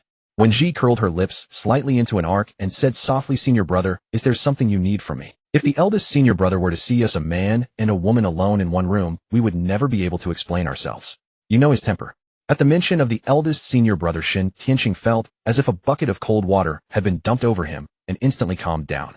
He sat down on a drum-shaped stool, poured a cup of tea from the pot on the table, and drank it in one gulp, trying to press down the restless pounding in his heart. Junior sister, seeing you so close to the eldest senior brother these past few days, I feel really out of sorts. My heart feels empty. Shun Tianxing let out a light sigh. Wenji turned around, her delicate brows drawn tightly together, and looked at Shun Tianxing with reproach written all over her face. Tears brimmed in her eyes. She pouted and seemed deeply wronged. I did all this for our sake. Wenji was somewhat irritated, and said with a cold snort, do you think I enjoy it? If I didn't coax him with sweet words, would the eldest senior brother give me spirit pills and immortal herbs? Without those spirit pills and immortal herbs, your cultivation would still be stuck at the 9th level of the Divine Mansion realm. Seeing Wenji angry, Shun Tianxing immediately felt a pang of heartache. He hurriedly stood up and walked over to her, saying soothingly, Junior sister, senior brother didn't mean it that way. Senior brother knows you did all this for us. I only spoke that way because I care about you and feel for you. As he spoke, Shun Tianxing reached out to touch Wenji. She raised a hand and slapped his hand away, then said coldly, don't touch me. Junior sister. Shun Tianxing called out with a smile. Wenji remained silent and shifted away, not wanting to look at him. Shun Tianxing frowned. After a moment's hesitation, he took out a crimson round bead from his mountain river shell. A fierce, baleful aura radiated from it. Within the bead lurked a ferocious phantom, and faint roars could be heard from within. It was an inner core. The inner core of a great demon. Junior sister, this is the inner core of a Nirvana realm great demon. It is greatly beneficial to cultivation. After you refine this inner core, you might be able to break through to the 3rd level of the Nirvana realm. Shun Tianxing offered the core before Wenji's eyes. It pained him, but in order to win a smile from the beauty, he had no choice but to part with this treasure. At the sight of the great demon's inner core, Wenji's eyes indeed lit up, and all her earlier grievance and anger vanished instantly. She grabbed the core and sensed an extremely formidable energy contained within it, then put it away into her mountain river shell. Thank you, senior brother. Wenji smiled, her smile as beautiful as a blooming flower. Shun Tianxing was utterly spellbound. Wenji sneered inwardly, stood up, walked to the round table nearby, and poured tea from the teapot. Shun Tianxing snapped out of it and walked over to sit at the round table. Wenji brought her teacup directly to his lips. A delicate fragrance assailed his nostrils. He opened his mouth and drained the tea, feeling it was extremely sweet and fragrant. Wenji set down the teacup, twisted her delicate body, and sat down on Shun Tianxing's lap. Since she had gained the inner core, she still needed to give Shun Tianxing some benefit. Feeling the soft touch on his leg, Shun Tianxing's heart was instantly filled with joy. He greedily inhaled her faint fragrance several times. Then, as if suddenly recalling something, he said, Junior sister, the eldest senior brother has been going out early and returning late these days. Do you know what he has been busy with? Wenji smiled faintly and said softly, what else could he be busy with? Nothing but avenging Ding Xiao. I said a few flattering words to the eldest senior brother, and he was instantly emboldened. Right now he has gone off alone to kill that person. If the eldest senior brother succeeds, it will count as merit for all 3 of us. Of course, the best outcome would be for him to be killed by a great Zhou powerhouse after he does the deed. If he fails, we'll ask Master to make a move next. Hearing Wenji's plan, the smile on Shun Tianxing's face grew even richer, and a few cold, ruthless glints flickered in his eyes. Junior sister, this move of yours is truly high. Your senior brother hardly knows how to praise you enough. Shun Tianxing said with a smile. Wenji laughed coquettishly and threw him a flirtatious glance. Qin Tianqing's gaze turned infatuated. "Junior sister, you smell wonderful," he said, as he pursed his lips and leaned toward her when Ji's delicate brows knitted slightly, and she rose from his lap. "Senior brother, you must not harm this junior sister." When Ji stood to one side and said, "The cultivation art I practice is special. Before reaching the Saint Realm, I cannot lose my virginity, otherwise I will lose all my cultivation." Hearing this, Qin Tianqing's face fell at once and gloom settled heavily over him. He could only look, but not touch. What the hell was this? He had already handed over the inner core of a Nirvana realm great demon. Seeing that Qin Tianqing's mood was turning unpleasant when Ji smiled, she raised one slender finger to her lips, then pressed it lightly against Qin Tianqing's mouth.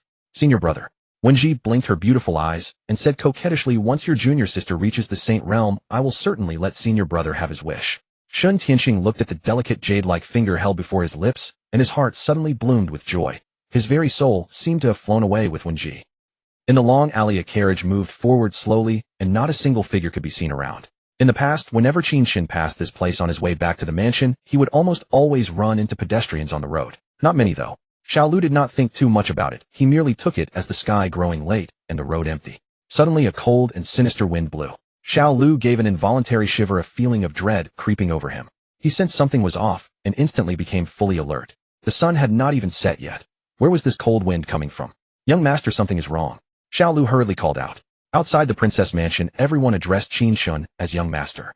The moment his words fell, a pitch-black mist swelled in Xiao Lu's pupils, descending like a crazed python. Nor was it only one strand of black mist. Around the carriage, wisps of black mist churned like savage pythons, carrying an extremely ferocious force as they howled toward the carriage. Black mist was also spreading from the ground, gradually expanding to shroud the entire area around the carriage. Xiao Lu did not hesitate to circulate his spiritual energy, but in the next instant he found it hard to breathe. Black lines crawled up his neck, and his face turned black. Evidently the black mist was poisonous mist. Bang! Qin Chen shot out of the carriage, grabbed the canopy edge with one hand, flipped upward, and landed on the carriage roof. With his robes fluttering, he looked awe-inspiring and commanding. "The Poison Emperor stands here. All poisons bow your heads." Qin Chen shouted loudly, and spiritual energy erupted from his body. The strands of black mist all flew toward Qin Chen's chest, devoured by a domineering force. The poisonous mist around the carriage was also devoured by Qin Chen. Poison Emperor. Where did this Poison Emperor come from? How can my poison be devoured by him? Hidden in the poisonous mist, Bailey Qingzhou witnessed all of this. His eyes bulged like copper bells, and violent waves of shock surged through his mind. All the poison mist that spread like a tide was devoured by Qin Chen, or more accurately by the samsara poison cauldron. He hid the cauldron inside his robes, and the vessel erupted with overbearing power, drawing that poisonous mist into its depths. Thus, as far as Bailey Qingzhou could see, the poisonous mists surged toward Qin Chen's chest, and were swallowed into his body, shocking him to the core and stirring towering waves within his heart. He stood there completely stunned. He knew those poisonous mists of his were extremely ferocious and violently toxic, and that they also concealed countless tiny sinister poison insects. Even a Nirvana realm powerhouse would not dare take them lightly, let alone devour such a vast amount of poisonous mist into his body at once. Xiao Lu leaned back against the carriage. The black markings on his neck had spread to his face, his breathing grew increasingly labored, and his consciousness gradually faded. He did not hesitate. Opening his mouth, he stuffed the several detoxification pills in his hand into it. They were the pills Qin Chen had tossed him when he shot out of the carriage moments earlier. As soon as the pills entered his mouth, they transformed into a stream of spiritual liquid and flowed into his stomach. Xiao Lu felt a wave of coolness inside him. The black markings on his face gradually receded, and his breathing became easy. He opened his mouth wide and took several deep breaths. Qin Chen stood atop the carriage, lifting his eyes slightly. A cold light flickered in his gaze, and his killing intent was dreadful. A bizarre figure stood in the void, wrapped in black poisonous mist, his face impossible to discern. Yet an eerie icy aura radiated from him, pervading the surrounding space and making one shudder. Qin Chen blinked and swept his gaze around for a moment. He could not help frowning slightly, sensing that something was wrong. A fine Poison Emperor indeed. For a moment you actually managed to fool me. So you are only a creation realm ant. You truly are cunning, you scoundrel. Bailey Qingzhou's gaze was as sharp as lightning, and he saw through Qin Chen's cultivation at a glance. He sneered, "My poison mist can kill even a Nirvana realm powerhouse, let alone a creation realm ant like you. And yet you even swallowed that poisonous mist into your body. You truly have no idea how close to death you are. Judging by your methods, it seems you have cultivated a formidable poison path art. But no matter how mighty the art, the gap between cultivation realms is ultimately an insurmountable chasm. Once the poison mist inside you takes effect, before long your guts will rot through, and you will die of poison." Bailey Qingzhou did not rush to strike. His gaze was fixed intently on Qin Chen, as if waiting for something. He was waiting for the poison mist inside Qin Chen to erupt, thereby confirming the suspicion in his heart. Gazing at the figure wreathed in eerie poisonous mist, Qin Chen felt an extremely intense pressure bearing down on him. Yet his spine remained ramrod straight, neither servile nor arrogant. He sneered, "A Nirvana realm powerhouse. Quite a grandiose move. Before this poison emperor, your poisonous mist is nothing more than a pitiful show of skill before a master. I am the poison emperor, immune to all poisons." Bailey Qingzhou did not take in a single word Qin Chen said. His gaze remained locked on Qin Chen. The poison mist hasn't erupted. Then it must be the other possibility. His cold eyes within the poisonous mist brightened slightly, carrying a trace of anticipation. Bailey Qingzhou mused to himself. Within the poisonous mist, that pair of cold eyes gleamed with a hint of eager anticipation. "Surrender the treasure on your body, and I may leave you a whole corpse." Bailey Qingzhou's gaze burned with greed as he said coldly. With merely creation realm cultivation, it was impossible to swallow that poisonous mist and remain unscathed. Then there was only one possibility: his opponent carried a treasure on him. Perhaps even a formidable poison path spiritual treasure. If Bailey Qingzhou could obtain Qin Chen's spiritual treasure, it would be like a tiger gaining wings. The mere thought of it excited Bailey Qingzhou. Qin Chen narrowed his eyes slightly, rather surprised. This fellow has some real skill. He actually guessed my methods. It seems powerhouses at the Nirvana realm level are not simple-minded brutes. By the sound of your voice, you're also a man. I never expected you to be coveting my treasure. Pa, how disgusting. Don't you dare scheme after my treasure, or I'll take it out and scare you to death. Qin Chen gazed at him with contempt, his face full of disgust. You seek death. Hearing this, Bailey Qingzhou immediately flew into a rage, his bulging eyes flooding with scarlet brutality and murderous intent. A mere creation realm martial artist dared to speak so insolently. Did he truly take a Nirvana realm powerhouse for a lump of clay? Boom. An immense surge of spiritual energy exploded outward. Qin Chen instantly felt an extraordinarily fierce suppression crushing down on him. His shoulders sagged as if a great mountain had been pressed onto his body. The carriage roof beneath his feet began to cave in on the verge of collapse. A Nirvana realm powerhouse could erase a creation realm martial artist with a flick of a finger. After I kill you, I'll search your corpse for the treasure. Bailey Qingzhou curled his lips into a sinister sneer, a trace of disdain flashing in his eyes. He snorted, "In this sealed space you can scream your throat hoarse, and no one will hear you. That is to say, no one is coming to save you. You are doomed to die." Bailey Qingzhou had been following Qin Chen for several days, and now that he had made his move, he naturally had prepared for every eventuality. After all, the inner city was teeming with experts. When killing Qin Chen, he did not want to attract the attention of the great Zhou Heavenly Guard. Therefore, Bailey Qingzhou used the spatial spirit treasure, the heaven-encompassing umbrella, to shroud 1,000 zhang of this street and isolate the space. Qin Chen gritted his teeth and bore it, feeling his shoulders grow heavier while cracks split the carriage roof under his feet. He was only at the creation realm. Even with his Emperor Dao body, he could not withstand the pressure of a Nirvana realm powerhouse. The gap between their realms was too vast. Qin Chen stared coldly at the eerie black shadow blazing with murderous intent and shouted, "This Qin never slays nameless ghosts beneath my sword. Report your name, you fiend." The Hidden Dragon Hall's assassins who had infiltrated the capital had just suffered a heavy blow. Even one of their hall masters had been slain and had likely been lying low to recover. Qin Chen truly could not think of who else wanted him dead. Moreover, his attacker was a Nirvana realm powerhouse. Not exactly a small gesture. Ha. Bailey Qingzhou could not help but throw back his head and laugh, feeling that Qin Chen's words were utterly ridiculous, as if they were the greatest joke in the world. Not slay nameless ghosts. You. The sun hasn't even set, and you're already dreaming. What a joke. Bailey Qingzhou shook his head disdainfully, looked at Qin Chen with arrogance, and radiated the lofty supremacy of a powerful expert. He said coldly, "I'll take your..." Before he could finish, he saw a figure rushing toward him like lightning. Boom. A sonic boom tore through the air, cutting off the final syllables of Bailey Qingzhou's words. Before Bailey Qingzhou could react, Qin Chen's figure was already before him, 5 fingers clenched into a fist. Spiritual energy surged around the fist, bursting with dazzling fist radiance. Behind Qin Chen, a flood dragon python faintly materialized, exuding savage might. Qin Chen threw a punch. The fist split the poison mist apart and slammed squarely into Bailey Qingzhou's chest. Boom. The ferocious force of the fist poured out. Bailey Qingzhou's chest caved in abruptly, and his body flew backward like a cannonball, tearing through the air.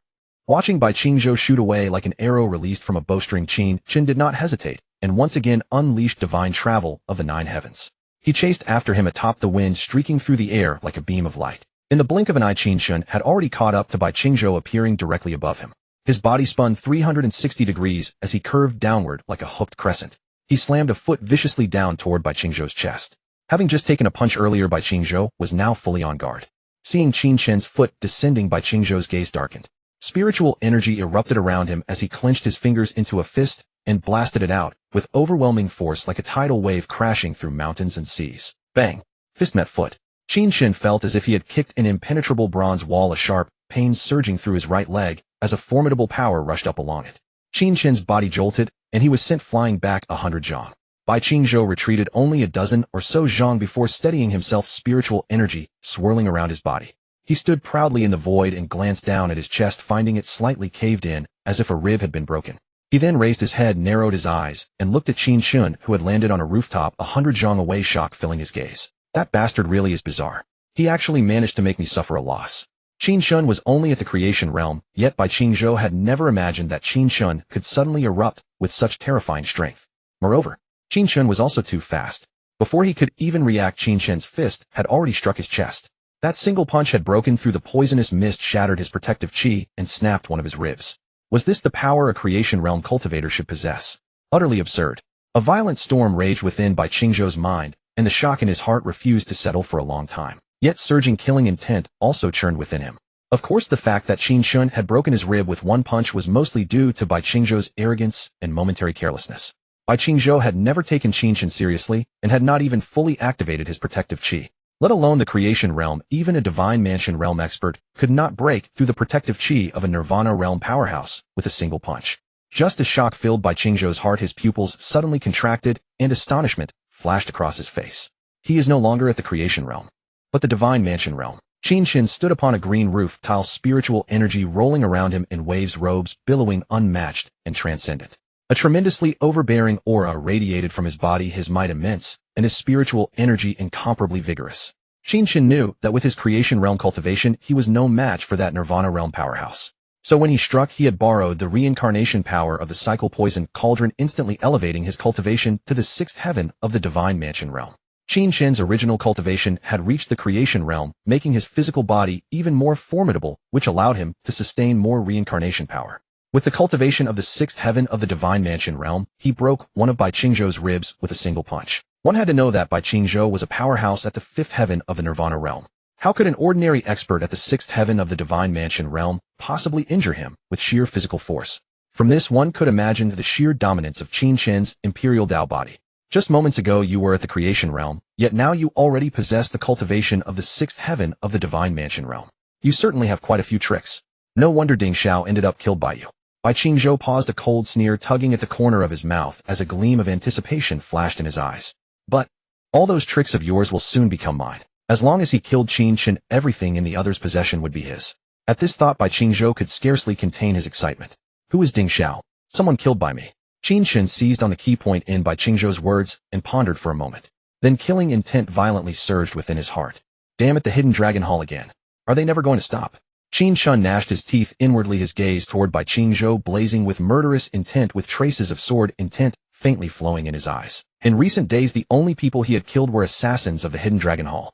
From Bai Qingzhou's tone, Qin Chen instantly guessed the other's identity. Yet Qin Chen had not expected that even after the death of one hall master, the hidden dragon hall would still dare to make a move. Although I took a punch from you, you will end up far worse. Bai Qingzhou's gaze fell upon Qin Chen's right hand, where strands of eerie poisonous mist were coiled. He sneered, "The poisonous mist on me is nothing like what you faced before. Even other Nirvana realm powerhouses dare not fight me at close range for fear of being contaminated by it. But you, on the other hand, actually dared to charge in yourself. Once the poison mist touches you, the venom will seep into your body, invade your organs, and then kill you. Unless you chop off your own arm." A hint of malicious glee appeared in Bai Qingzhou's eyes as he anticipated watching Qin Chen sever his own arm to survive. Hearing this, Qin Chen lowered his head to look at his right hand, and indeed saw strands of sinister poisonous mist. His mind stirred slightly, and the cycle poison cauldron hidden against his chest suddenly displayed its might, devouring the poisonous mist on his right hand. What?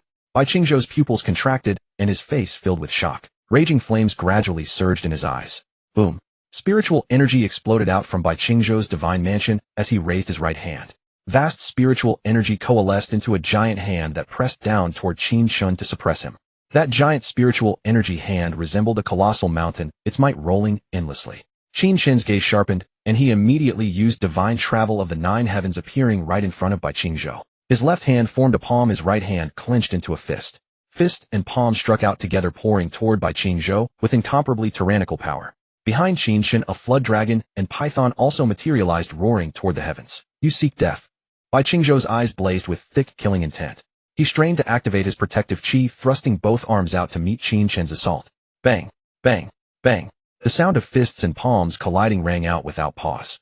Qin Chen and Bai Qingzhou erupted into a fierce battle. Relying on divine travel of the nine heavens, Qin Chen moved like a ghost, and in his eyes Bai Qingzhou's punches and palm strikes seemed greatly slowed. Almost all of Bai Qingzhou's attacks were dodged by Qin Chen. Qin Chen dodged left and right, while frantically unleashing his own moves, every single strike landing on Bai Qingzhou's body. Yet he still could not break through the protective qi.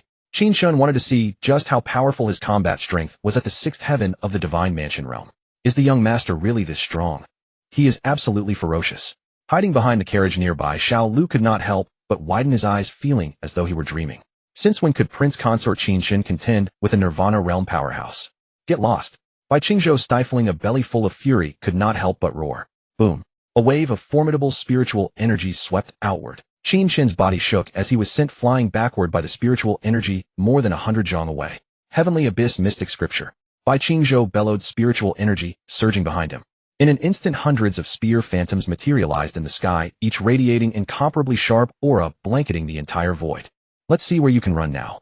Bai Qingzhou's eyes bulged with fury and his teeth ground together, intending to use an overwhelming area of effect technique for saturation bombardment. Qin Chen steadied himself on the green roof tiles, raised his head to glance at the spear phantoms surging with spear intent above, and shouted in a low voice, "Sword, come." He raised his hand and pulled an ancient sword out of the void. Hum. A crisp sword hum echoed through the space. Countless sharp sword intents surged from the Wanglong sword, causing those spear phantoms to tremble slightly. That is a creation's spiritual treasure. No, it's an unmatched spiritual treasure. With such overwhelming power, it can only be an unmatched spiritual treasure. Bai Qingzhou gazed at the King Dragon sword in Qin Chen's hand. Instead of fear, his eyes burned with fervor and his breath quickened. In his eyes, the King Dragon sword was already his prize. He had never imagined that Qin Chen possessed such a rare, world-stunning, unmatched spiritual treasure. If I offered that sword as a betrothal gift, junior sister Wenji would surely rush to marry me. This journey to the great Zhou dynasty was truly worthwhile. Bai Qingzhou's heart surged with excitement. An elated grin spread across his face as he stared at the King Dragon's sword, his gaze growing more and more fervent, as if his eyes might pop out. He then raised his right hand and conjured a white bone spear from thin air, its tip pulsating with fierce, piercing spear intent. That was the heaven-grade spiritual treasure, the mystic serpent bone spear. Boom. Bai Qingzhou gripped the bone spear tightly, spiritual energy churning around him, robes billowing, as his imposing aura suddenly surged to new heights. With a sweep of the spear, a colossal phantom of a mystic serpent materialized in the void. Over 100 zhang long, its blood-red maw gaping like a basin, and its venomous fangs as sharp as spears. The overwhelming might of the mystic serpent shrouded the heavens, even suppressing the surging sword intent that flooded the sky. The countless specks of spear intent no longer trembled. Their tips gleamed with blinding cold light, their power swelling. Die! Bai Qingzhou bellowed. Without waiting for Qin Chen to make his move, he struck first. Though Qin Chen was only at the 6th level of the divine prefecture realm, the unmatched spiritual treasure in his hands could unleash formidable combat power. Bai Qingzhou wanted no unexpected complications, so he acted decisively, refusing to give Qin Chen time to channel the King Dragon sword. In an instant, countless spears rained down like a storm, their intent arching across the sky like rainbows, as if the heavens themselves were collapsing. The mystic serpent spirit descended with the spears, its bloody jaws wide open, venomous fangs bared, lunging to tear Qin Chen apart. Gripping the King Dragon sword, Qin Chen lifted his gaze to the sky, filling phantoms of bone spears, while boundless spiritual energy from his divine prefecture poured ceaselessly into the blade. Hum! The sword sang a resounding note like a dragon roaring to the heavens. Though the bone spears howled toward him, Qin Chen stood proud and unmoving, his eyes sharp as the clash of fine blades, brilliant light flashing within them. Young master. Xiao Lu hid behind the carriage, poking out his head. Seeing thousands of spears shooting toward Qin Chen, his face turned deathly pale and his heart burned with panic. With those countless spears descending, even a Nirvana realm expert would surely die. I once used this very move to slaughter an expert at the 5th level of the Nirvana realm. A cold smirk curled at the corner of Bai Qingzhou's mouth. Dying under this attack, you can face the afterlife with pride. He saw that Qin Chen still had not made a move to draw his sword, and the bone spears were already inches away. A dead end. Just when it seemed Qin Chen would be impaled by the countless spears, the bone spears suddenly halted, half a zhang away, suspended in midair. The mystic serpent spirit also froze, as though its body had been bound by some terrifying force. A vast sword might erupted from the King Dragon's sword, enveloping the entire space. Bai Qingzhou suddenly felt his spiritual energy stagnate, his body stiffen, and he could not move. His eyes bulged, brows tightly knit, his face a mask of disbelief. No matter how he struggled or channeled his spiritual energy, his divine prefecture seemed sealed. He could not draw even a shred of power. Qin Chen glanced at Bailey Qingzhou, the corner of his mouth twitching slightly, his voice cold. So this is all a Nirvana realm expert's skill has to offer. To kill me. You're far from enough. Qin Chen slowly raised his sword, and the King Dragon sword erupted with a radiant, dazzling golden light. Behind him, the phantom of a peerless sword god slowly materialized, like a celestial deity, descending its divine might, shaking the world. The peerless sword god wielded a great sword, unmistakably the King Dragon sword itself, with astonishing sword intent surging through its entire being. That is an immortal. Bailey Qingzhou stared at the peerless sword god, his eyes stretched to their absolute limit, his face utterly dumbstruck. A violent storm raged in his mind, his heart pounded wildly, and his whole body went numb. He felt an incredibly ferocious sword might bearing down on him, almost crushing his breath. At that moment, Bailey Qingzhou's entire body turned icy cold, as if plunged into a frozen abyss, 1 foot already crossing the threshold of the Ghost Gate. Life-death tribulation.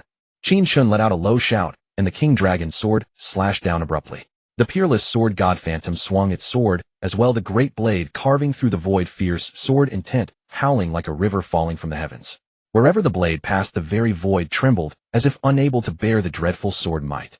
Bailey Qingzhou's eyes flew wide open as he watched a brilliant sword light race toward him, swelling in his pupils, bringing the breath of death closer and closer. His body was suppressed by a terrifying force, unable to struggle in the slightest. Overwhelming despair surged in Bailey Qingzhou's heart, and a bone-chilling cold swept through him. The next instant, the radiant sword light engulfed Bailey Qingzhou's body. A shrill, agonized scream tore out from within the light, drenched in unbearable pain. Under the deluge of countless sword intents, Bailey Qingzhou's flesh and soul were separated. His body was pierced through by sword intent, leaving bloody holes one after another, while his soul was torn apart by the sword intent, only to heal and be torn apart again. Over and over. Having his body pierced through was already excruciating, yet having his soul ripped apart again and again was agony upon agony. Such was the power of the first tribulation sword of Qin Chen's immortal tribulation, 4 swords, the life-death tribulation. The life-death tribulation governs life and death, forcing its victim to experience death, repeatedly enduring the torment of dying over and over, slaughtering a corpse again and again. The life-death tribulation sword was already terrifying, and with the added might of the King Dragon sword, this strike of Qin Chen's was enough to shock the world. Surging sword intent filled the space, and cracks in the void began to appear all around. After a moment, the sword light faded and heaven and earth fell silent. Qin Chen looked at the empty void, gasping for breath as a wave of hollow weakness rushed into his mind. That single strike had nearly drained all his spiritual energy, and Bailey Qingzhou had already turned to ash in the sword light, as if he had never existed. Around them, buildings lay collapsed, and everything was in shambles. Qin Chen stood amid the ruins, facing the wind, unmatched and peerless. Xiao Lu's mouth hung wide open as he stared blankly at Qin Chen, unable to snap out of it for a long while.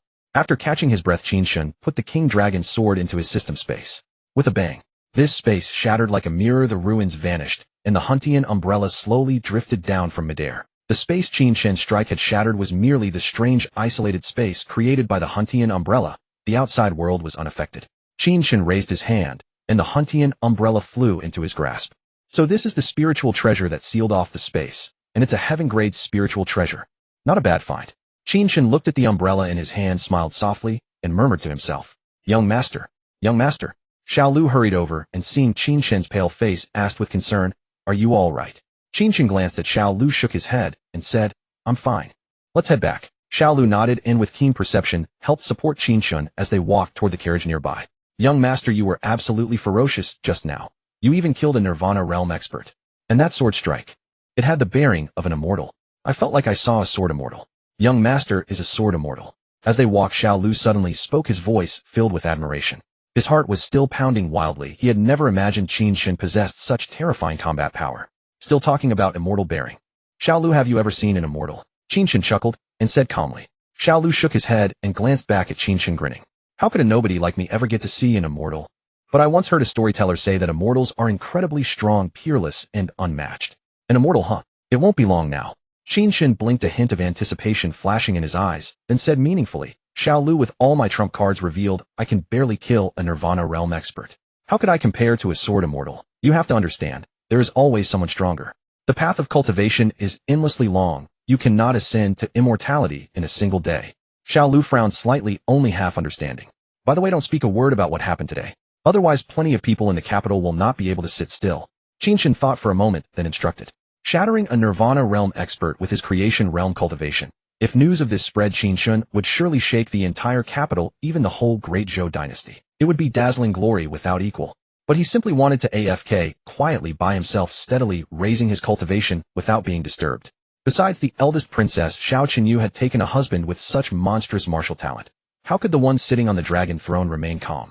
Though Xiao Lu did not understand why Qin Chen did not wish to make a name for himself, he still nodded and said, "Young master, my lips are sealed. I won't breathe a single word to anyone."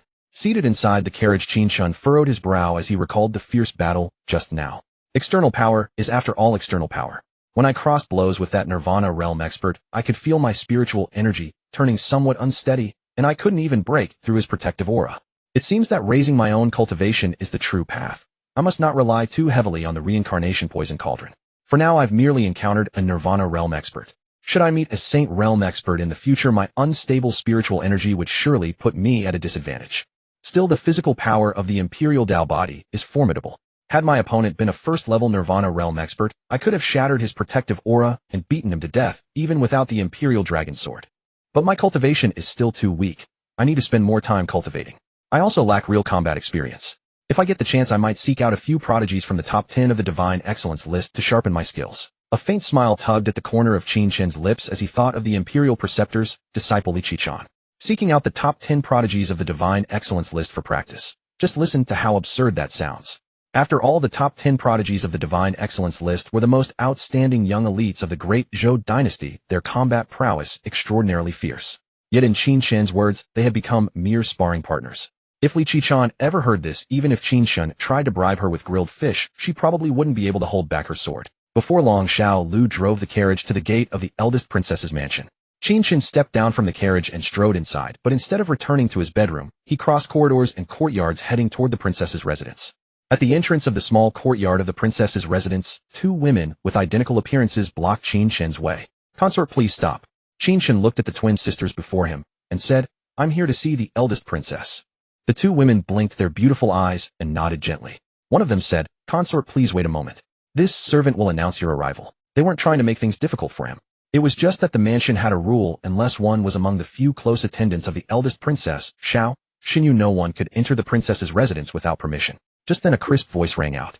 "Zhu'er Lan'er, let the consort in." It wasn't the eldest princess Xiao Qinyu, but Ziyuan. Hearing the voice, the two women at the gate no longer blocked him. "Consort, please." Qin Chen nodded, his gaze brushing lightly over the two before him. "Zhu'er Lan. Then would there also be Mayor and Zhu'er?" Qin Chen stepped into the small courtyard and saw a breathtakingly beautiful figure standing amidst the flower beds. Her palace gown flowing, her black hair like a waterfall, so exquisite that words could hardly do her justice. The evening light from the horizon fell upon her like a magnificent feathered robe. Even standing there in stillness, she was the most radiant presence of all, and even the vibrant blossoms around her bowed their heads in self-conscious inferiority. Qin Chen's gaze blurred slightly at the sight of Xiao Xinyu's figure, his Dao heart nearly wavering, but he snapped back to his senses just in time. "Thankfully, my Dao heart is firm. How could there be such a breathtakingly beautiful woman in this world?"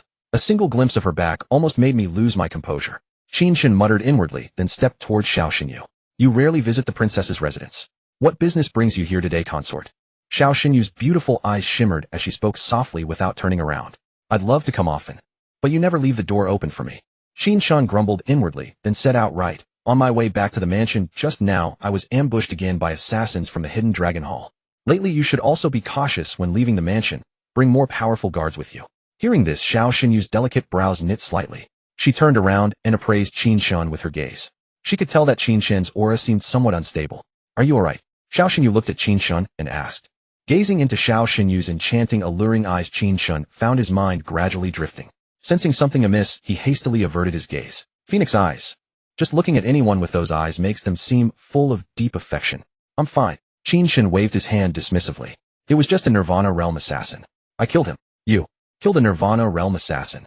Xiao Xinyu narrowed her eyes, staring intently at Qin Chen with a flicker of suspicion in her gaze. She didn't believe a single word of what he said. Even if Qin Chen's poison was formidable, there was no way it could kill a Nirvana realm expert. "What? You don't believe me?" Seeing her dubious look, Qin Chen felt a surge of defiance. "This princess believes you." Xiao Xinyu nodded lightly. But from the look on her face, Qin Chen could tell she believed him about as much as a ghost would. Qin Chen couldn't be bothered to argue with her. He said, "The assassins of the Hidden Dragon Hall have returned. We're in the open while they're in the shadows, and staying on guard forever won't solve anything. We need to strike first. The Hidden Dragon Hall has taken refuge in the land of divine punishment, concealing their tracks, so we can't send experts to slaughter them. But as for the hidden Dragon Hall assassins who've snuck into the capital, I believe the eldest princess can find a way to root them out.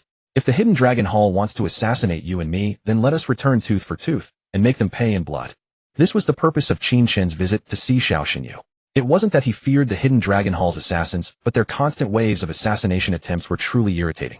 So let blood answer blood. The capital was the domain of the Great Zhou dynasty, and the Heavenly Ice Pavilion had woven an immense intelligence network throughout the city. Xiao Xinyu's beautiful eyes turned slightly cold, a hint of frost gathering in them, as she nodded. This princess will make the hidden Dragon Hall bleed. Excellent. Then I'll take my leave and not disturb your flower viewing, princess. Seeing Xiao Xinyu nod, Qin Chen achieved his purpose and wasted no time in leaving, turning away, just staying aloof. Since Xiao Xinyu wouldn't let him spend the night in the princess's residence, he didn't care to linger even for a moment. You? Xiao Xinyu watched Qin Chen's retreating figure, seeming to speak, yet holding back her gaze complex. At last she let out a soft, indignant snort.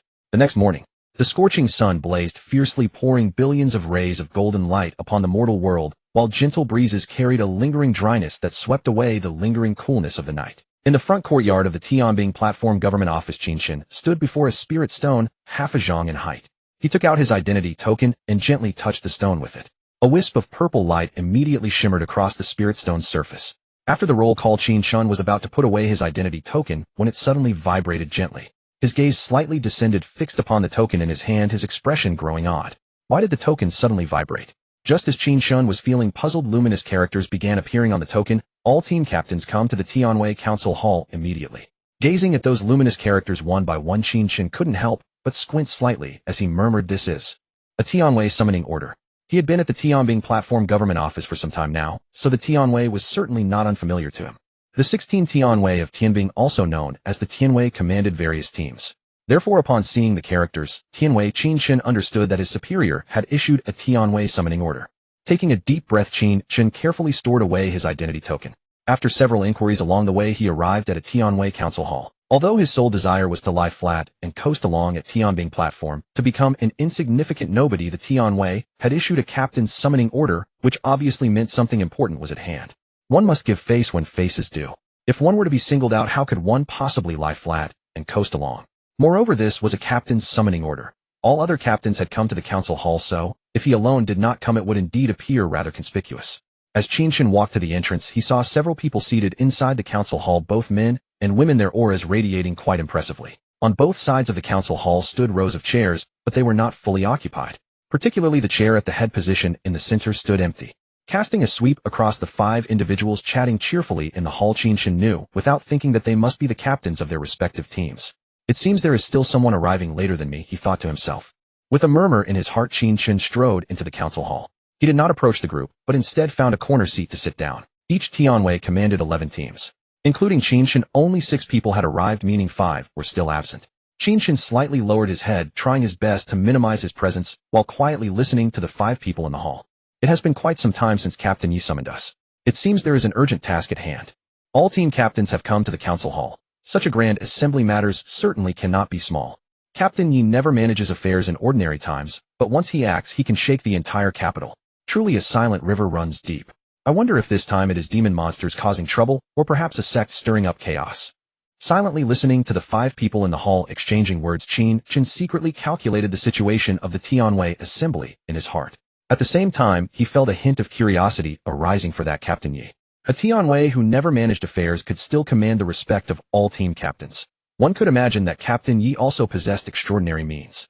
After all, the 5 captains in the hall all had cultivation at the Nirvana realm. A moment later, a short and plump figure walked out from the inner hall with a round face, a bulging belly, lips slightly moving, as if chewing something, and an apple with a bite taken out of it in his hand. He actually looked somewhat cute, seemingly only 10 or so years of age. The person was not even as tall as the chair's backrest. Seeing the short, chubby child, the 5 captains in the hall quickly stood up, their gazes burning with intensity as they cupped their fists in salute. Greetings, Captain Yi. Captain Yi. Him. Upon hearing this, Qin Chen was instantly shocked, his eyes flying wide open as his mind went blank. He had never expected that the Tianwei whom the Nirvana realm captains revered would actually be a chubby little boy. Immediately afterward, he also rose to his feet, cupping his fists in greeting. Captain Ye's name was Yi Yuanbao, only 10 years old, yet his cultivation was quite impressive. Yi Yuanbao walked to the chair at the head position. His short little legs slightly bent, then he hopped, his figure spinning around as he settled into the chair. His 2 short legs dangled in the air, gently swaying. Yi Yuanbao opened his mouth and took another bite of the apple, chewing a few times before waving his hand, his voice carrying a childish tone. Everyone please be seated. The 6 of them, including Qin Chen, took their seats one after another. After Yi Yuanbao lowered his head and took another bite of the apple, he spoke. Has the captain of the 9th team arrived? I am here. Looking at the chubby child eating the apple, Qin Chen cupped his fist with a smile and replied, 9th team Captain Qin Chen, greetings to Captain Yi. At these words, gazes after gazes fell upon Qin Chen, examining him closely, eyes filled with considerable curiosity. When Qin Chen had walked into the council hall earlier, although he had tried his best to minimize his presence, all 5 of them had actually noticed him. They simply had not greeted him, nor did they recognize Qin Chen. Now that Qin Chen had revealed his identity, those 5 also came to realize that the 9th team had indeed acquired a new captain. Wait a moment. He is still serving as captain of the 9th team. The same thought flashed through the minds of all 5 individuals simultaneously.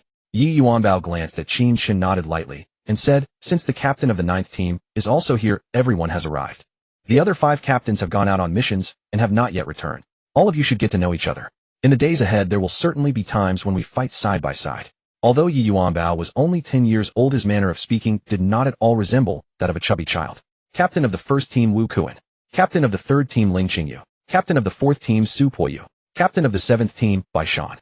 Captain of the 10th team Chang Chufeng. The 5 captains introduced themselves one by one, and Qin Chen nodded to each, cupping his fists. A pleasure to meet you all. Brother Qin, that place called the 9th team is not easy to stay in.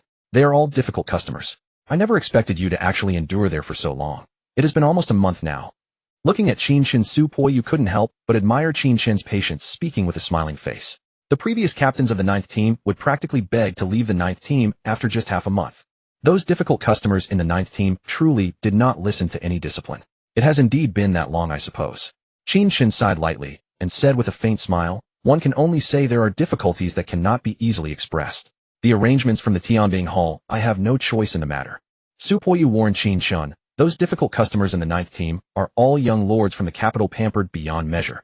You cannot beat them, and there is truly no way to deal with them. If you cannot stand it anymore, report and leave. Qin Chen smiled and nodded in response before turning his gaze toward Ling Qingyu. Ling Qingyu wore a robe embroidered with mystic birds, her chest full and prominent, her face delicate and beautiful, her skin like snow, her beautiful eyes flickering as she stared fixedly at Qin Chen. A hint of admiration appeared in her eyes. Their gazes met. A faint flush of bashful redness actually appeared on Ling Qingyu's beautiful face before she quickly averted her gaze. Looking at Ling Qingyu, Qin Chen couldn't help but laugh silently within his heart. My overwhelming charm simply has no place to settle. Let us discuss official matters. Yi Yuanbao finished the apple in his hand and turned to the 6 people, including Qin Chen. I have received a secret report that tonight demon monsters will gather in the capital, attempting to cause chaos and bring disaster.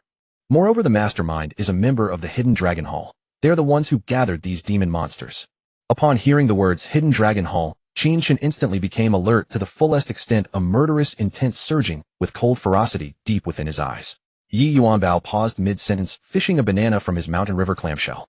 After peeling it, he took a bite, a satisfied expression spreading across his face. He waved his hand, and spiritual energy coalesced into a shimmering screen before him. Upon the screen, streets and alleys intertwined in a complex maze with countless house silhouettes clustered together. A projection map of a district in the capital. A single courtyard was marked by a conspicuous red dot standing out with striking clarity. Yi Yuanbao blinked his clear bright eyes and spoke unhurriedly. The location marked by that red is where the demons have gathered, and also the destination of our current mission. According to the intelligence report, over 100 demons have congregated here. Among them, 3 are major demons listed on the demon rankings. Shuepengzi by Gu Lao Mo and Mo Sha. These 3 major demons possess combat strength not inferior to yours. Among the members of the Hidden Dragon Hall, 2 individuals possess remarkably formidable cultivation known as the Twin Stars of Wind and Cloud. Additionally, many commoners reside in the surrounding area. If the demons were to go berserk and start slaughtering, it would be a catastrophic disaster for these innocent people. Although the capital prefecture will quietly evacuate some residents, there will inevitably be those who remain. We must do our utmost to encircle and annihilate the demons and the traitors from the Hidden Dragon Hall within that courtyard. If the demons break through our encirclement, the consequences will be dire. Your mission this time is to encircle and eliminate those demons and the Hidden Dragon Hall conspirators within that courtyard. Upon hearing these words, Qin Chen and his 5 companions' expressions immediately grew solemn, their gazes earnest and intent.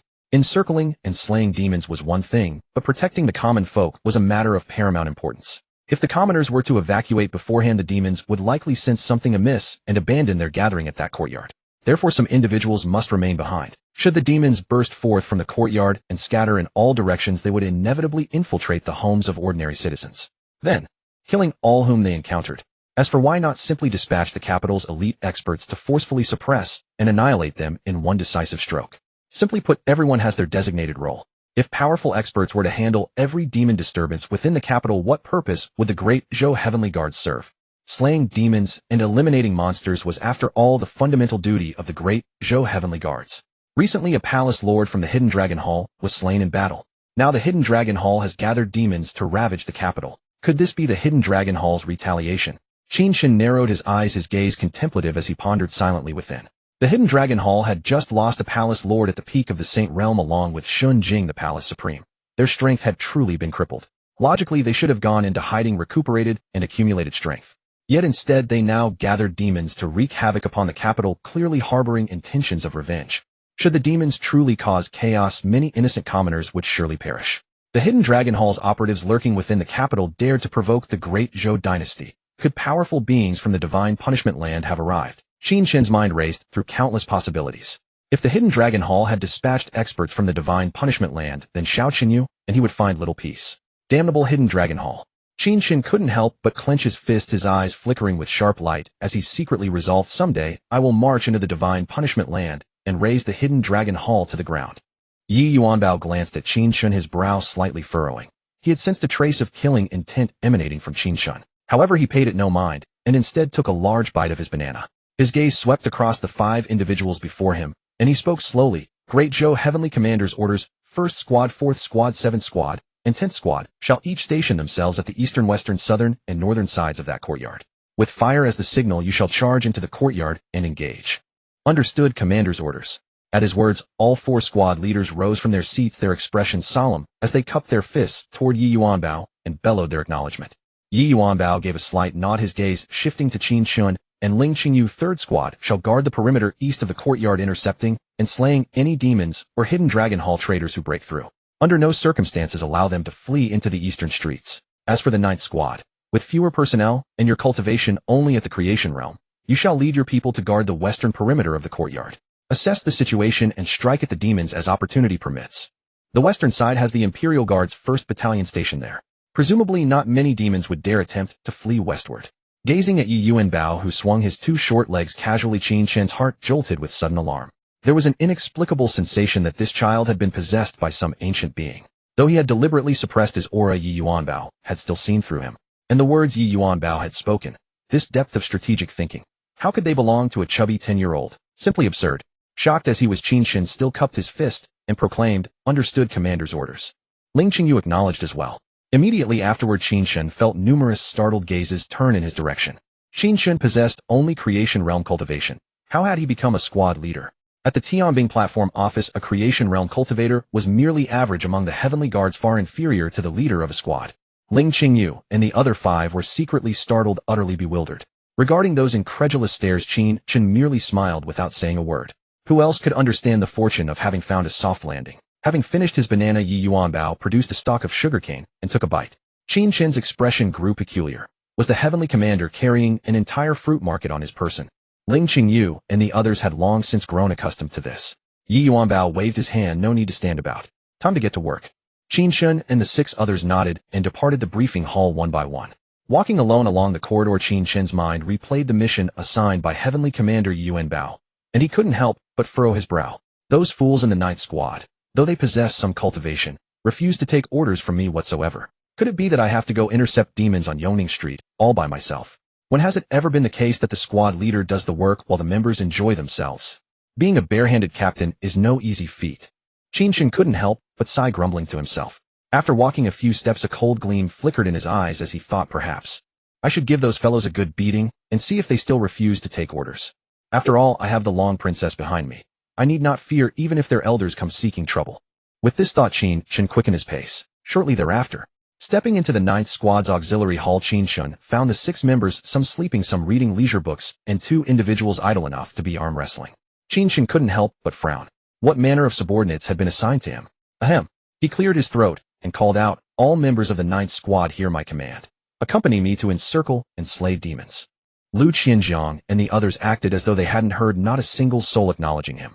Qin Chen's gaze grew cold as he thundered, "The heavenly commander has ordered.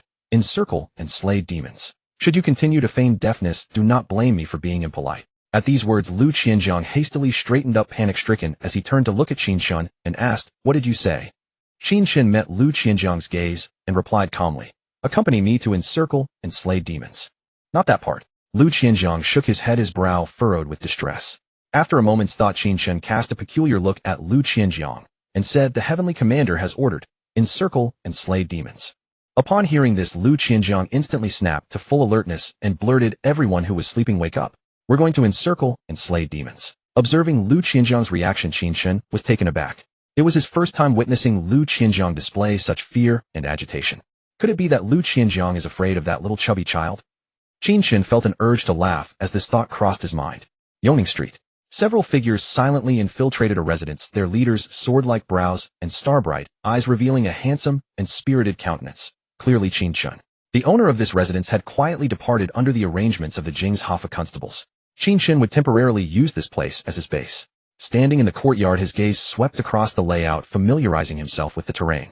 In the center stood a row of 3 rooms with wings on either side. A simple single courtyard residence. Lu Qianjiang and Su Pai with their 5 companions did not stand with Qin Chen, maintaining a certain distance from him. Qin Chen couldn't be bothered with Lu Qianjiang and the 6 others. He walked alone to a shaded spot, sat down, closed his eyes in a light doze, and waited patiently for nightfall. Though Lu Qianjiang's 6 companions gathered together, they rarely spoke. Even when they did, they kept their voices low. After a while, Lu Qianjiang and Su Pai walked up to Qin Chen. The former, expression haughty, cleared his throat and spoke. "Qin Chen, though we came together to intercept and slay the demon, don't misunderstand. We came to eliminate demons and vanquish fiends because they bring calamity to the world, not because we answered your call. Although you're merely the captain of the 9th Squad, you're ultimately a captain with no one under you. In the 9th Squad, you have no one to command. A squad leader who can't get his subordinates to move. If you feel humiliated, you can report to the Tianbing Hall and request a transfer out of the 9th Squad." At these words, Qin Chen slowly opened his eyes to find Lu Qianjiang and Su Pai with hands on hips, assuming an air of superiority. "Wait, what are you two trying to show off for? Feeling itchy for a beating, huh?" Qin Chen slightly furrowed his brow, his gaze strange, and sighed helplessly in his heart. It seemed sometimes he really had to let his fists do the talking. Otherwise, every Tom, Dick, and Harry would dare bark a few words. Qin Chen fell silent for a moment, then said, "Are you afraid of Yi Tianwei?" At the mention of Yi Tianwei, Lu Qianjiang and Su Pai's brows slightly creased, their hearts involuntarily leaping with fear. However, before Qin Chen's face, the two steadied their nerves and wore nonchalant expressions. "Yi Tianwei, that little fat child? Afraid of him? What a joke. I am the young lord of the Duke of Angua's residence, while that little fat child is merely a Tianwei." Lu Qianjiang had nothing left to rely on but his stubborn mouth. Though he claimed he wasn't afraid of Yi Yuanbao, on the surface, deep in his heart, he was terribly frightened and wanted nothing to do with that little devil. Yi Yuanbao was only 10 years old, just a child utterly ignorant of the ways of the world. Whenever Yi Yuanbao felt displeased in his heart, his fists would come swinging. This was the recklessness of youth, fearing nothing regardless of who the person was. Lu Qianjiang had clearly suffered many blows from Yi Yuanbao's fists and didn't want to be beaten again. Otherwise, he wouldn't have snapped to attention the moment he heard Qin Chen say, "The Tianwei has ordered." "Tell me, if I were to repeat everything you just said to Yi Tianwei, what do you think his reaction would be?"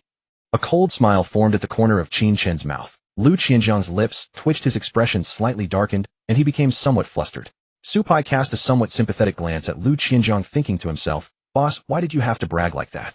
Now look what happened." Lu Qianjiang hadn't expected Qin Chen to pull such a move. He coldly snorted. "Qin Chen, you're such a grown person, yet you still tattle like a child. I truly despise you. As if I need your approval." Qin Chen cursed internally, then fixed his gaze on Lu Qianjiang with murky eyes, and said coldly, "So you really are afraid of Yi Tianwei? I didn't expect someone your age to be scared of a little fat child." The thought of Lu Qianjiang fearing Yi Yuanbao made Qin Chen want to burst out laughing, but he restrained himself to avoid alerting the demon. Still, a smile crept onto his face, carrying a hint of mockery. Lu Qianjiang's expression turned ashen, his brow furrowed tightly. A suffocating anger burned in his chest, and he felt his liver aching. It was from sheer rage. At this moment, Lu Qianjiang desperately wanted to beat Qin Chen to vent his anger. But as the young lord of the Duke of Angua's residence, he also possessed his own pride. Bullying the weak with strength was beneath his dignity. And in a fair fight at the same level, Lu Qianjiang couldn't defeat Qin Chen. The more he thought about it, the angrier he became, his face flushing red. Thoughts churned in Lu Qianjiang's mind as he decided not to continue this topic. His eyes flickering with sharp light, he said, "Qin Chen, your cultivation is too weak. If the demon comes, you'd better find somewhere to hide. Don't throw your life away." He paused, a cold smile appearing at the corner of his mouth, and continued, "Oh right, don't misunderstand. I'm not thinking of your well-being. It's just that your cultivation is too low. Don't become deadweight and weigh us down, delaying our demon-slaying mission." Lu Qianjiang had just suffered a loss and wanted to save some face. The only way was to attack his cultivation. In this chaotic world of demons and monsters, the strong ruled and earned respect. Qin Chen's cultivation was the lowest among all 7 of them. Qin Chen looked at Lu Qianjiang, his expression calm. After a moment of silence, he said lightly, "You're afraid of the little fat child, Yi Tianwei." Snap! Lu Qianjiang's cold smile froze, his fists clenched tight, his knuckles cracking. A fury blazed in his heart, and he nearly choked on his rage. Did Qin Chen's mouth have poison on it? After nightfall, the moon hid, and the stars vanished, the wind blowing even fiercer. Figure after figure silently slipped into a grand 3-courtyard mansion, their aura restrained, revealing nothing unusual. In the spacious courtyard, many people stood at this moment. Their faces were mostly indistinguishable from humans, only their eyes carried a more demonic allure. Clearly, these were all demons. Some had taken human form, others had disguised themselves as humans. As time passed, more and more demons arrived in the courtyard, each with head bowed and lips sealed, seemingly waiting for something. A moment later, the front door opened and figures emerged from within. The 2 at the head bore similar faces, as if cut from the same mold, emanating quite formidable auras. Those 2 were none other than the twin stars of the Yinlong Hall, Shui Feng and Shui Yun. Behind Shui Feng and Shui Yun came a cloaked figure in black robes, the hood concealing their features. Following them were more than a dozen black-clad figures, each carrying a wooden tray covered with black cloth, hiding whatever lay upon them. As the twin stars and their companions appeared, the demons in the courtyard lifted their heads one by one, casting fervent gazes toward Shui Feng and Shui Yun. Especially upon seeing the black cloth-covered trays, their hearts burned with even greater excitement. "My friends, you have waited long." Shui Feng's gaze swept across the assembled demons, the corner of his lips lifting slightly as he spoke slowly. The demons remained silent. "Tonight all of you gathered here surely came for the heavenly mysterious pills." Shui Feng reached out to unveil a black cloth, revealing pills in the tray, crimson red, emanating a thick aura of vital energy. Seeing those heavenly mysterious pills, the demons' eyes went wide, their gazes fanatically fervent. "You all know the wonders of the heavenly mysterious pills, so I won't elaborate. As for other matters, I'll be brief." Shui Feng smiled and continued, "Tonight I summoned all of you for one purpose, to bring chaos to the capital and slaughter the people of Great Zhou. Any great demon who brings ruin to the capital shall receive 3 heavenly mysterious pills from Yinlong Hall. 1 tonight, and the remaining 2 after the carnage."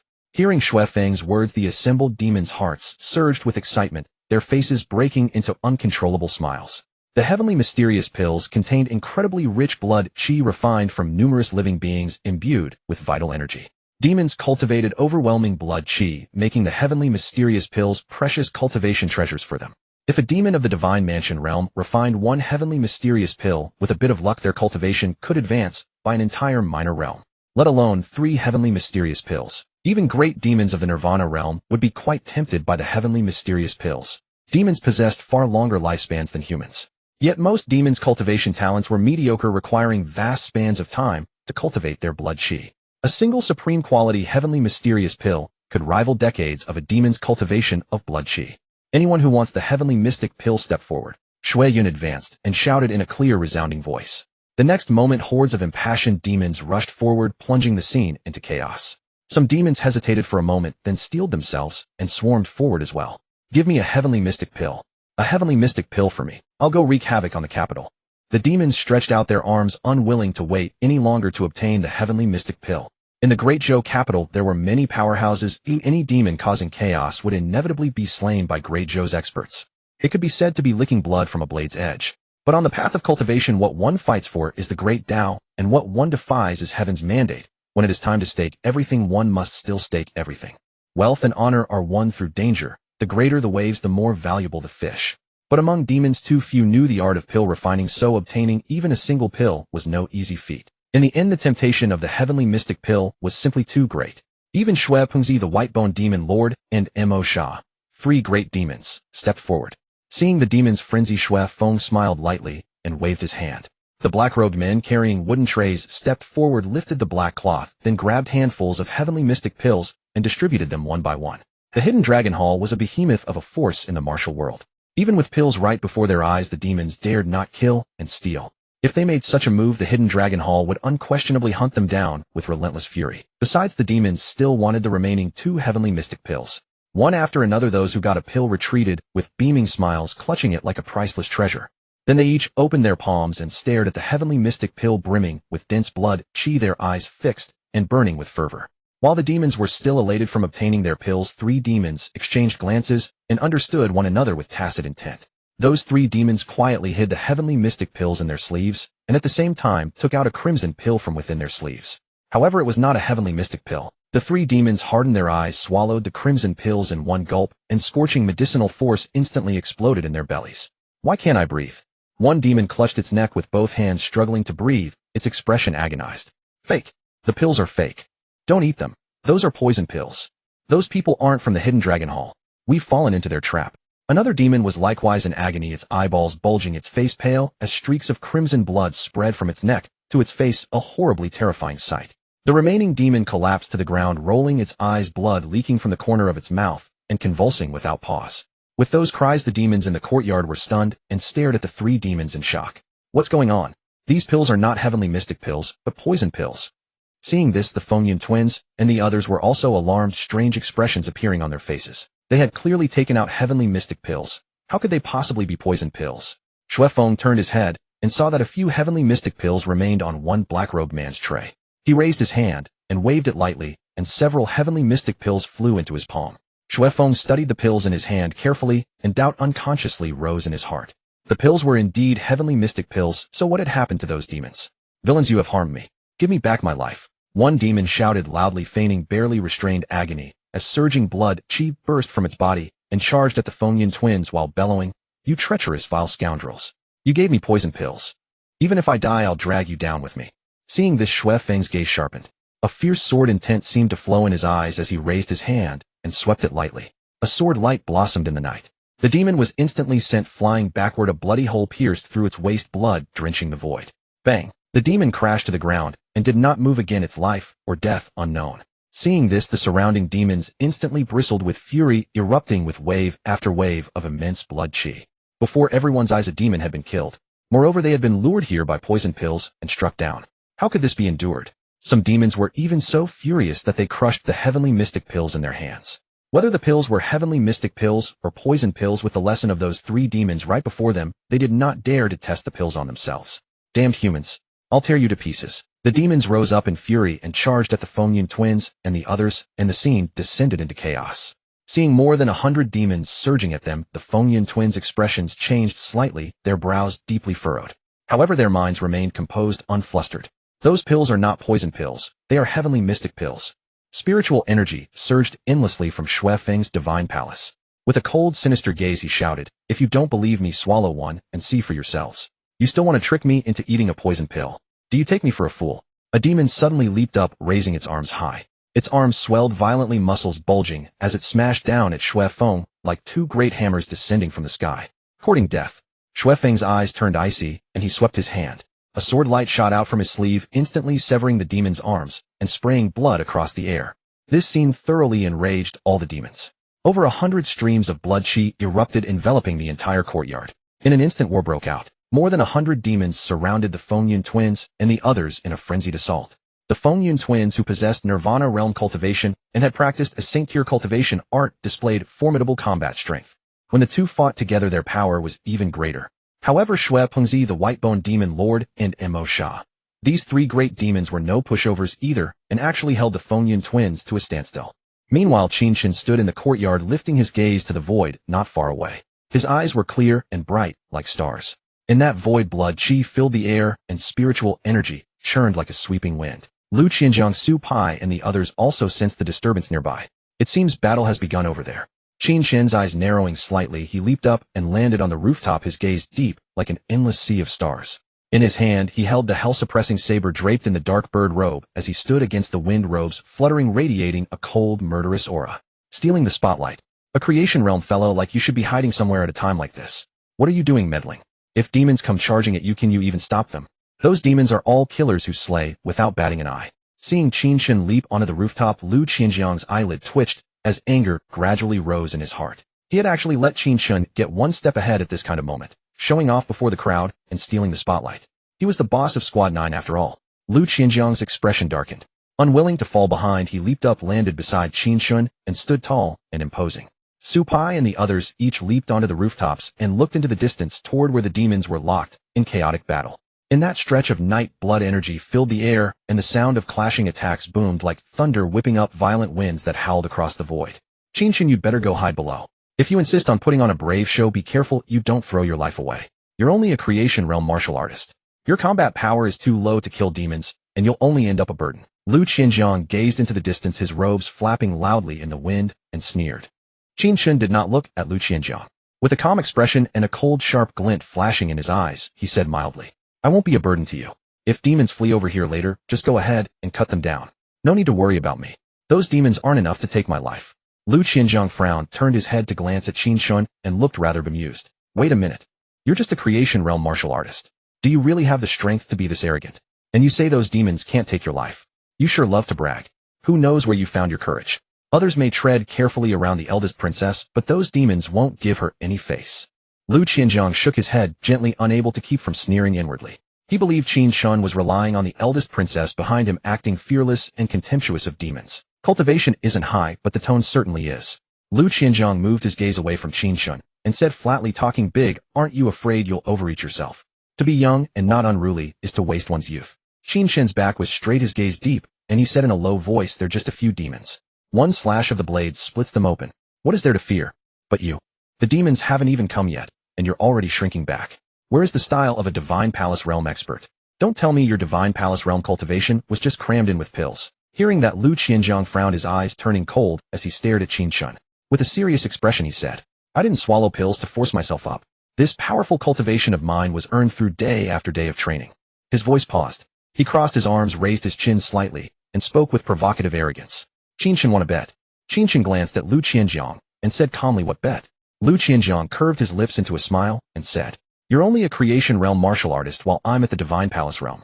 I won't take advantage of you. When the demons flee here later and we intercept them, you only need to kill creation realm demons. As for my kills, only Divine Palace realm demons will be counted. In the end, whoever kills more demons wins. Qin Chen narrowed his eyes and frowned. And what if I kill a demon above the creation realm? Lu Qianjiang smiled lightly, a trace of contempt flashing in his eyes. They'll all count as yours.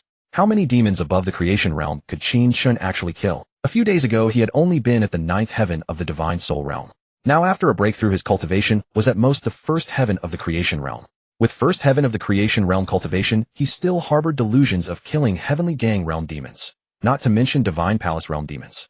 What was Qin Chen even thinking? What are the stakes? Qin Chen asked. Lu Qianjiang sneered. If you win, I'll bow my head to you and obey your orders from now on. If you lose, you leave Squad 9. He stared at Qin Chen with a thick smile on his face, looking as though victory was already secured. This stake is a little small. What use do I have for you obeying me? Might as well bet 1,000 taels of gold, or make you kowtow. Qin Chen frowned slightly. Boom. Just as Qin Chen was about to raise the stakes, spiritual energy suddenly erupted not far away, sweeping through the void. He quickly turned to look. A massive formation emerged in the night, shining with brilliant crimson light. As it revolved, it radiated an awe-inspiring, majestic might. The spiritual energy of heaven and earth crazily converged on it, and above the formation, 4 giant beast phantoms appeared, breathing out the majesty of heaven. The azure dragon coiled, the black tortoise loomed like a mountain, the white tiger howled at the moon, and the vermilion bird streamed with fire. The 4 beast phantoms erupted with overwhelming divine might, as if terrifying primordial creatures had come back to life. The next moment, sword lights blossomed one after another, surging with boundless, piercing sword intent. Swords fell like rain. 1,000 sword shadows slashed at the demons and Yinlong Hall rebels in the courtyard, releasing an incomparably fierce aura that felt like King Yama's summons from the netherworld. That formation is actually not bad. Qin Chen looked at the formation in the distance and couldn't help but exclaim in admiration. That is the 4 symbols demon-subduing sword formation. It uses the power of the 4 symbols to transform into countless sword edges, fierce and mighty in slaughter. Even a Nirvana realm expert caught inside would face 1 chance in 10 of survival. Lu Qianjiang swept a glance at Qin Chen and said casually, the 4 symbols demon-subduing sword formation enveloped the entire residence. On the surrounding rooftops, Dajo heavenly guards formed hand seals, one after another, spiritual energy churning around their bodies as they activated the formation. At that moment, the demon-subduing swords shot down violently, instantly filling the demons and Yinlong Hall rebels with terror, their faces turning extremely grim. Boom, boom, boom. One demon after another, eyes blood red, erupted with towering blood energy and unleashed formidable divine abilities, trying to withstand the demon-subduing swords falling from above. Shuefeng, Shuiyun, and the others also displayed their own techniques, causing wave after wave of vigorous spiritual energy to explode outward.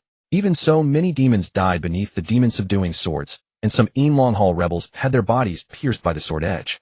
For a moment the courtyard was filled with screams and rivers of blood. Shuefeng swung his sword light, shattering the demon-subduing swords that slashed toward him, and also saw the Dazhou heavenly guards on the surrounding rooftops. He suddenly realized what was happening. His face twisted into a ferocious expression as he gnashed his teeth and shouted, "Damn Dazhou heavenly guards! We've fallen into their ambush. There's a traitor among the demons.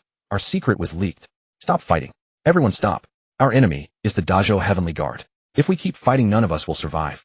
Carried by spiritual energy, Shuefeng's voice boomed into the demons' ears like thunder.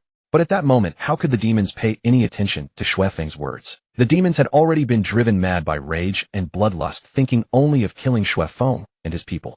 In their view, all of this was Shuefeng's scheme. Seeing that the demons were still blazing with murderous intent and showed no sign of stopping, Shuefeng's face grew extremely dark, his brows tightly knit. A demon, eyes filled with ferocity, raised its sharp claws and lunged at him. "Fool!"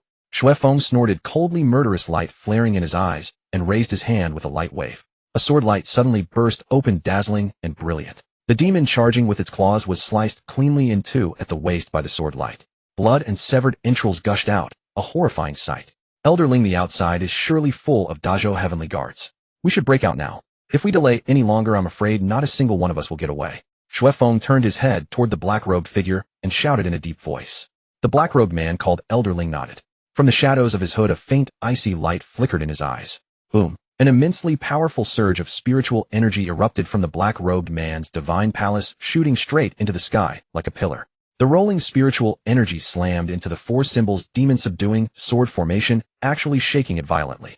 At this moment, the black-robed man's cultivation could no longer be hidden. His mighty aura swept across the courtyard, making every demon inside tremble in fear.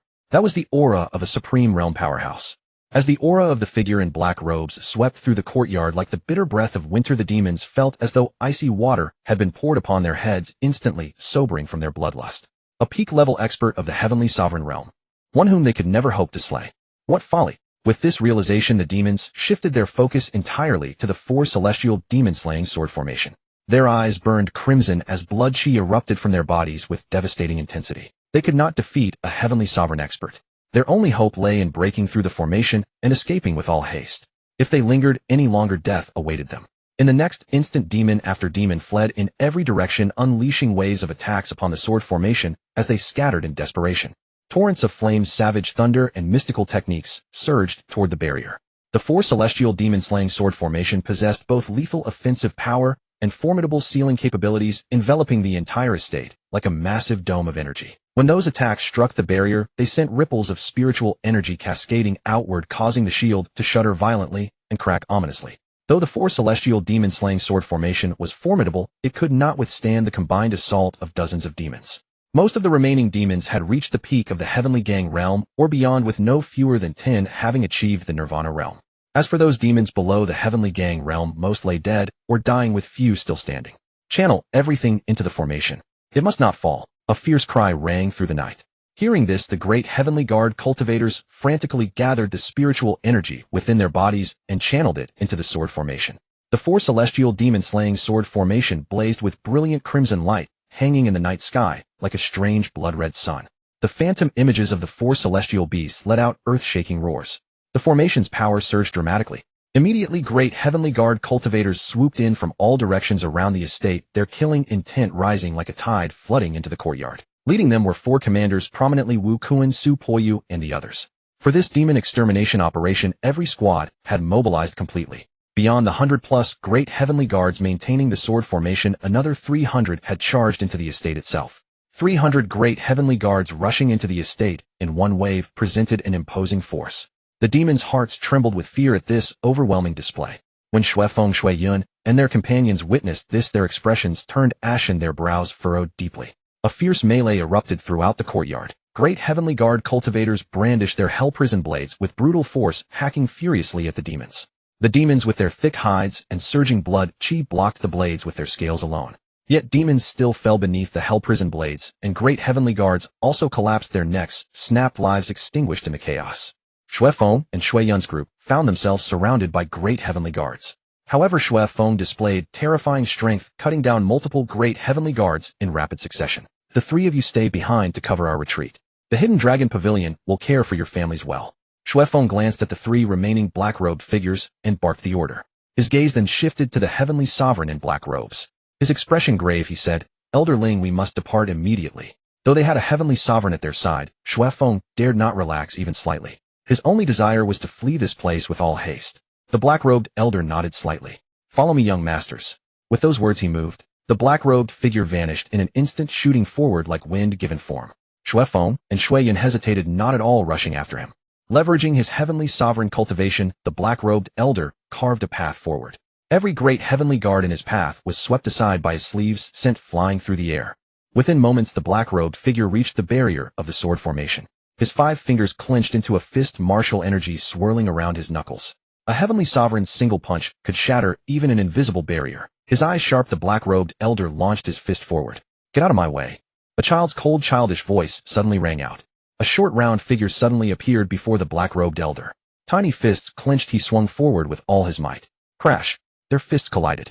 An overwhelming force surged into the black-robed elder, shaking him to his core. He flew backward like a cannonball, crashing into the ground. The impact cratered the earth, sending dust billowing skyward. Nearby demons and great heavenly guards were thrown several zhang away by the force of his landing. Shui Feng and Shui Yun froze, their pupils contracting. Before them floated a chubby child with a round face and baby fat feet planted in the void. Chin raised high, cold gaze fixed upon them. Though this person was merely a plump child, Shui Feng and Shui Yun dared not underestimate him in the slightest. Their bodies locked in place, unable to move. If even Elder Ling, a heavenly sovereign, had been sent flying by this child's punch, what chance did they have? They were no match whatsoever. "Are you Yi Yuanbao, one of the 16 Ice Guard captains?" Shui Feng's face darkened, his voice trembling. He clearly recognized Yi Yuanbao's fearsome reputation. The Hidden Dragon Pavilion had extensive intelligence on the great heavenly ice terrace, particularly regarding the 16 Ice Guard captains. "You know this baby's name? It seems this baby's fame has spread far indeed." Yi Yuanbao grinned, displaying a neat row of tiny teeth.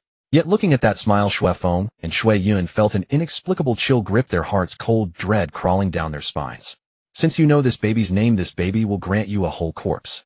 Yi Yuanbao's words hung in the air when suddenly a wave of powerful spiritual energy erupted. A massive divine avatar phantom materialized, divine and awe-inspiring, radiating overwhelming might. The black-robed elder emerged from the dust, feet stepping into the void. With a wave of his hand, he commanded, "Suppress." Behind him, the heavenly sovereign's divine avatar raised a colossal hand, descending upon Yi Yuanbao with the weight of mountains, carrying world-shattering force. Yi Yuanbao's eyes narrowed. His small form shot forward to meet the avatar's great hand. His face twisted into an adorable yet fearsome expression. He swung his tiny fist outward. Boom! Yi Yuanbao's fist connected with the avatar's hand, unleashing prodigious strength that forced the massive divine phantom to stagger backward 2 steps. The black-robed elder spat out a mouthful of blood. "Take this baby's 100 punches." With a roar, Yi Yuanbao's arms blurred, unleashing a storm of tiny fists upon the elder. Countless phantom fists filled the void. The black-robed elder frantically raised his divine avatar to defend. Thunderous impacts echoed through the night. Witnessing this, Shui Feng and Shui Yun stood paralyzed, utterly astonished by Yi Yuanbao's terrifying power. Yet shock notwithstanding, escape remained their priority. The two exchanged glances, then channeled all the spiritual energy within their divine palaces outward. Twin sword lights erupted, piercing the invisible barrier. Crack! The barrier shattered like glass, a gap opening in its wake. Shui Feng and Shui Yun fled, without hesitation, slipping through the opening. Relief flooded their hearts as they fled westward into the darkness. Under the heavy cover of night, the wind howled with restless urgency. Through the maze of densely clustered houses, 2 silhouettes darted swiftly. Their footfalls featherlight, utterly silent, their auras suppressed to nothing. One of them lowered his voice. "The Granzhou heavenly guards are closing in with full force. Even though the 2 of us managed to escape, the grounds outside the estate must already be woven into an inescapable net. Yi Yuanbao has clearly made up his mind to ensnare us both in one fell swoop." Moreover, the 1st Battalion of the Imperial Guard is stationed west of Yongning Street, heavily fortified. With a great battle erupting here, those guards are bound to take notice. Fleeing westward would be like leaping straight into a tiger's jaws. Few would dare take such a desperate gamble. Even if Yi Yuanbao left heavenly guards in ambush, there it's unlikely any true experts lie in wait. The 2 of us can handle them with ease. Besides, humans aren't demons. Demons reek of baleful qi. As long as we suppress our auras and take advantage of the pitch-black night, it's nearly impossible for anyone to detect us. The pair were none other than the Wind and Cloud twins of the Hidden Dragon Hall. Shui Yun nodded quietly, his eyes bright, harboring not a shred of doubt towards Shui Feng's judgment. After a moment's hesitation, concern flickered in his eyes as he frowned. Brother, what about Elder Ling? Shuefeng's heart tightened briefly. He fell silent for a spell, then sighed softly. Elder Ling is likely in grave danger. That Yi Yuanbao is far too ferocious in battle. Despite his chubby childlike frame, he possesses monstrous, earth-shaking strength. Rumor has it that 2 terrifying demon beasts at the Supreme Sovereign Realm once besieged Yi Yuanbao. Yet he walked away completely unscathed while one demon died, and the other was gravely wounded. Judging from the clash, just now Elder Ling had clearly fallen into the disadvantage. And here in the Guangzhou capital, how could he possibly break through that all-encircling net? Listening to Shuefeng's words, Shui Yun's eyes blazed with a fierce glint. Hatred surged in his chest, and he could not help but clench his fists. Elder Ling had watched over them for years. Every time the twins ventured forth from the hall on their trials, he had accompanied them. In truth, he was their guardian. Now that Elder Ling was in dire peril, Shui Yun's heart was heavy with grief. Second brother, mark this blood debt upon the Guangzhou Heavenly Guards. Once our cultivation reaches the Supreme Sovereign Realm, we will ambush Yi Yuanbao and avenge Elder Ling. During the days ahead, those Guangzhou Heavenly Guards will taste real suffering. Shuefeng glanced at Shui Yun and spoke in a low, grave tone. Shui Yun looked at Shuefeng, curiosity stirring in his chest, and asked, Brother, what are your plans next? Shuefeng's eyes flickered with icy, killing intent as he whispered, Yi Yuanbao went through all this trouble to lay an ambush for us. Then we should return the favor and show him blood. Consider it a token of reciprocity, the first installment of interest on this blood debt. The Guangzhou capital is packed with experts. Striking here is too risky. But the Heavenly Guards outside the city, those are prey ripe for the slaughter. Once we leave the city, we'll hunt down any Heavenly Guard below the Nirvana realm. Shui Yun nodded, solemnly, savage light churning in his eyes like clashing sword edges, sharpness spilling in every direction. He was already burning with impatience to butcher the Guangzhou Heavenly Guards and vent the fury blazing within him. In his mind, he could even picture the gruesome deaths of one Heavenly Guard after another. They had it coming.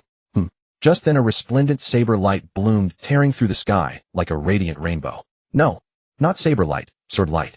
A myriad of sword intents lay hidden within that beam, descending with unstoppable momentum. Keen-edged beyond compare, yet fierce and domineering, as if it could split mountains and sever rivers. So there truly was an ambush. Shuefeng's pupils contracted. Raising his hand, he swept it through the air, and surging spiritual energy coalesced into a sword edge that blazed brilliantly as it shot through the void. Clang! In an instant, the incoming sword light shattered as frail as paper. Lu Qianzhang's figure flickered as he swept swiftly across the rooftops, then landed like a swallow before the twins' path. This road was opened by me, and if you wish to pass. He rested the town prison saber upon his shoulder, chin lifted slightly, with an air of arrogance, his presence radiating overbearing pressure. Then leave, your dog lives behind. Earlier, Qin Chen had struck first with his sword, and Lu Qianzhang felt utterly upstaged, as though the boss of Squad 9 had been overshadowed. So he appeared before Qin Chen could, blocking the twins' path and seizing back the spotlight. In the next moment, Qin Chen, Su Pai, and the others swept over, landing on either side of Lu Qianzhang and completely sealing the road ahead. It seems my guess was right. Even if the Guangzhou Heavenly Guard set an ambush here, not a single expert among them. Shuefeng's gaze swept across Qin Chen and the others, his eyes profound as he saw through their cultivation levels at a glance. The strongest among them was Lu Qianzhang at the 4th level of the Divine Mansion realm, followed by Su Pai at the 1st level of the Divine Mansion realm. Meanwhile, Shuefeng and Shui Yun were both mighty experts at the 3rd level of the Nirvana realm. Brother, I've got a belly full of rage with nowhere to vent. Let me handle these bastards. Within 10 breaths, they'll all be dead men. Shui Yun stared at Lu Qianzhang and the other's, murderous intent blazing in his eyes, while an even greater admiration for Shuefeng swelled in his heart.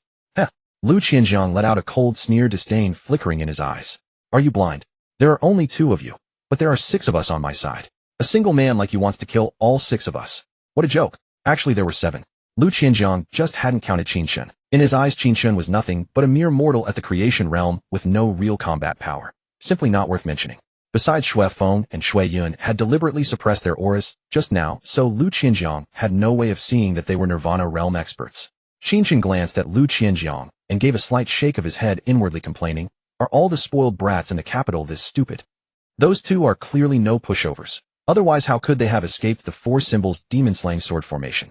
Shuefeng's icy gaze settled upon Qin Chen, a strange light in his eyes.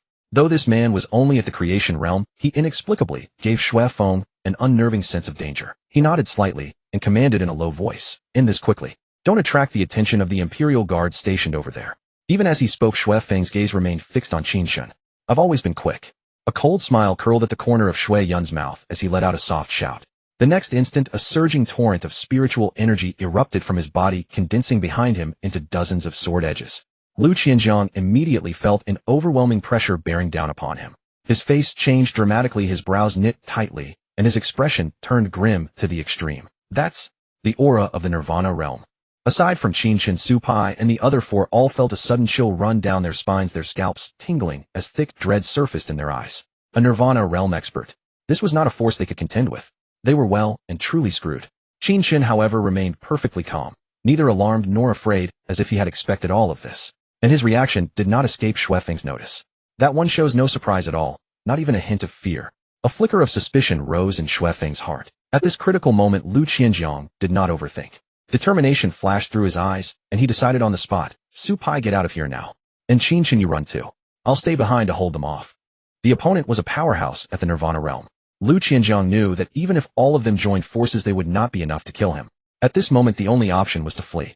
Moreover, simply running would not be enough. Someone had to stay behind to hold the enemy off. The one who stayed would face certain death. Su Pai and the other four always addressed Lu Qianjiang as their leader. At this critical juncture, as their leader, he had to step forward and carve out a path of survival for them. Boss! Su Pai's eyes reddened, and he shook his head, shouting at Lu Qianjiang, I'm not leaving. None of us are leaving either. The other four also shook their heads, their expressions resolute. Qin Chen cast a deep glance at Lu Qianjiang, somewhat surprised that the man actually possessed a measure of courage. He even thought of others. Su Pai and his companions had not abandoned Lu Qianjiang either. Lu Qianjiang understood the feelings of Su Pai and the others, and he was fully aware of the deadly situation they now faced. He raised his voice and bellowed, all of you get out of here. Su Pai, your cultivation is too low. Don't hold me back here. Get lost now. Don't make me beat you lot. Su Pai grinned and said, Boss, I've always listened to you before, but this time no matter what you say, I won't leave. We promise to share wealth and woe together. At a time like this, you can't drive me away. At worst, 18 years later, I'll be a good man again, and we'll have company on the Yellow Springs Road. That's right. The other four also voiced their agreement, smiles spreading across their faces as they cast life and death aside. Shui Yun chuckled coldly, his gaze icy and sharp. Quite the brotherly bond you have. I'll send you all on your way right now. The moment he spoke, a dazzling burst of sword light flared behind Shui Yun. Dozens of sword blades howled forth, wrapped in overwhelming force, radiating fierce sword intent. Seeing this, Lu Qianjiang did not hesitate. Spiritual energy surged wildly from his body as he raised his blade and slashed down. Purple Sun Mystic Scripture. Rolling spiritual energy rushed out from the long blade, condensing into a vast purple sun radiant with divine light, its flames blazing and scorching hot. The purple sun, carrying tremendous power, collided with the incoming sword blades. The moment they met, the purple sun dimmed. Su Pai and the other four stood behind Lu Qianjiang, hastily channeling their spiritual energy and pouring it into him. Lu Qianjiang instantly felt his aura surge mightily as he struggled to mobilize his spiritual energy. In an instant, the purple radiance blazed brilliantly, the purple sun's power swelled, and the strange purple flames seemed capable of incinerating everything in their path. Yet the sword blades were far too fierce, their surging sword intent tearing through the purple flames. The purple sun quickly dimmed once more. With a bang, it shattered. All six of them, Lu Qianjiang and the others, coughed up blood, their faces turning pale as if struck by a tremendous blow. The dozen or so sword blades continued their relentless advance, howling through the air, their overwhelming sword intent pressing down so heavily that the six could barely breathe. A Nirvana realm powerhouse was far too strong. Even with all six joining forces, they could not last a single exchange. Just then, Qin Chen's figure flickered, appearing before Lu Qianjiang and his companions. The town prison blade came slashing down through the air. A resplendent sword light blossomed in the night, its surging sword intent rushing forth like a great river, majestic and awe-inspiring. In an instant, the light drowned out the dozens of sword blades. Two surging streams of sword intent collided like titanic torrents, clashing furiously. The immortal tribulation sword intent unleashed by Qin Chen was ever-changing and profoundly mysterious, transforming into a veritable calamity of sword intent that annihilated Shui Yun's. The dozens of sword blades shattered in an instant. Qin Chen gripped the town prison blade tightly, involuntarily taking half a step back as a wild streak of sword intent grazed past his ear, shearing off a lock of his dark hair. Oh, there's another expert who actually managed to block my sword. Shui Yun narrowed his eyes, his chilly gaze landing on Qin Chen with a strange expression and deep astonishment in his heart. The man was clearly only at the creation realm, yet with a single slash he had blocked his sword. After all, even 100 creation realm warriors could not withstand a single strike of his. Lu Qianjiang, Su Pai, and the other five were just as shocked as Shui Yun. Staring at Qin Chen's back, they were momentarily dumbfounded, their eyes wide, their mouths hanging open, forgetting even to close them. Their minds were thrown into a tempest of shock that refused to subside. Some of them even wondered if their eyes were playing tricks on them. Qin Chen, was it really Qin Chen who had made that move? Even the combined might of these Heaven Dipper Realm Peak and Divine Mansion Realm experts could not withstand that man's sword. Yet Qin Chen, who was only at the Creation Realm, how could he possibly block the sword of a Nirvana Realm powerhouse? This was utterly outrageous, so absurd it had come full circle. Hiss. Supai, why are you pinching me? Lu Qianzhong winced in pain and turned to glare at Supai. Supai grinned and scratched his head saying, I was just checking if I was dreaming. Then pinch yourself. Lu Qianzhong retorted irritably. Supai chuckled, pinching myself. I just can't bring myself to do it. Lu Qianzhong. Xuefeng stared at Qin Chen, who stood holding his blade, his eyes flickering with caution and a cold smile tugging at the corner of his mouth. That fellow is indeed strange. With Creation Realm. No, he's no longer at Creation Realm, but the sixth heaven of the Divine Mansion Realm. Perhaps he has used some secret technique that temporarily boosts his cultivation. At that, the corner of Xuefeng's mouth twitched as a hint of solemnity crept into his eyes. Yet with only sixth heaven Divine Mansion cultivation, he had managed to stop Shui Yun's sword. How was that possible? Even a Nirvana Realm First Heaven expert would at least be severely wounded under Shui Yun's blade, if not killed outright. And that man. Xuefeng's heart trembled as he quickly shouted, Shui Yun, that man is strange. Don't underestimate him. Kill him now. Hearing this, Shui Yun bent his knees slightly, his sharp gaze locked onto Qin Chen, and then he shot forward like an unsheathed sword radiating deadly edge in all directions. He raised his hand and grasped the air. A flash of light came from the river mountain conch suspended in the void as a 3-foot-long sword materialized in his hand. Shui Yun swung the sword, sending a beam of sword light slashing forward. Qin Chen wielded his blade as if it were a sword slashing out to shatter the incoming sword light. But the moment the light broke, a fierce sword tip rapidly expanded in his pupils, its sword intent, like a rainbow, aimed straight at his brow. This thrust carried an unstoppable momentum. Qin Chen hurriedly swung his blade, and with a clang the stabbing sword was deflected. Shui Yun twisted his wrist, letting the sword hilt slip from his grasp, and executed a technique of whirling cloud swords sweeping toward Qin Chen's throat. Qin Chen leaned back, watching the blade graze past his face, while simultaneously kicking upward from below. Despicable coward, you strike most treacherously. Shui Yun felt a chill in his lower body, and could not help cursing aloud as he hastily retreated. Qin Chen spun 360 degrees, then activated divine steps across the 9 heavens, appearing behind Shui Yun in an instant. He slashed his blade toward Shui Yun's neck. Shui Yun, watch your back. The nearby Xuefeng was alarmed and shouted out. Just as Qin Chen's blade was about to strike Shui Yun's neck, a beam of sword light shot forth, aimed straight at Qin Chen's head. The sword light was incredibly fast. If Qin Chen insisted on beheading Shui Yun, he too would have his head pierced by that sword light. Even divine steps across the 9 heavens could not evade it in time. Qin Chen decisively withdrew his blade and swept it toward the incoming sword light. Clang! His body was sent flying backward, his tiger's mouth stinging from the shock. He had barely regained his footing when he saw Xuefeng and Shui Yun charging at him with their swords, their cultivation levels far from ordinary. 2 sword beams hurtled forth like bolts of lightning, converging as they streaked through the air with unmatched speed. Yet not a trace of fear flickered across Qin Chen's face. His mien was cold and commanding, his eyes deep and unfathomable as stars. In Qin Chen's vision, the approaching sword beams seemed anything but swift, as if time itself had been slowed 1,000-fold. With a single glance, he caught the gaps and flaws woven between the 2 beams. His figure blurred as he soared upon the wind, slipping through the gap between the 2 sword beams in an instant like a fish bursting through a broken net. The beam struck only emptiness, carving crisscrossing gashes a zhang in length upon the wall of a nearby dwelling. It was not that the sword beams were slow, rather Qin Chen's divine walk of 9 heavens was so swift that it bridged 100 li in a single breath, utterly beyond trace or pursuit. And so in Qin Chen's eyes, those sword beams were far too slow. Qin Chen materialized behind the 2 sword beams. The prison-suppressing saber in his hand swept upward from left to right, its sword radiance blazing ever more fiercely. A sword beam of luminous golden hue swelled with intimidating might, erupting with an exquisitely fierce aura as it howled onward through the air like a silver moon rending the firmament. The sword beam expanded with terrifying speed within the pupils of Xuefeng and Shui Yun, arriving at arm's reach in the span of a single breath. The corners of both men's eyes twitched and their hearts trembled within their breasts. Without an instant of hesitation, they drew and struck as one sword edges ablaze like clouds aglow, meeting the incoming beam head-on.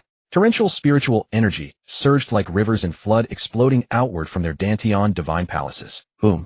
The sword beam shattered in that very instant. A long saber gleaming with cold light tore its way through the annihilated radiance and thrust forward with staggering force, heavy and overwhelming.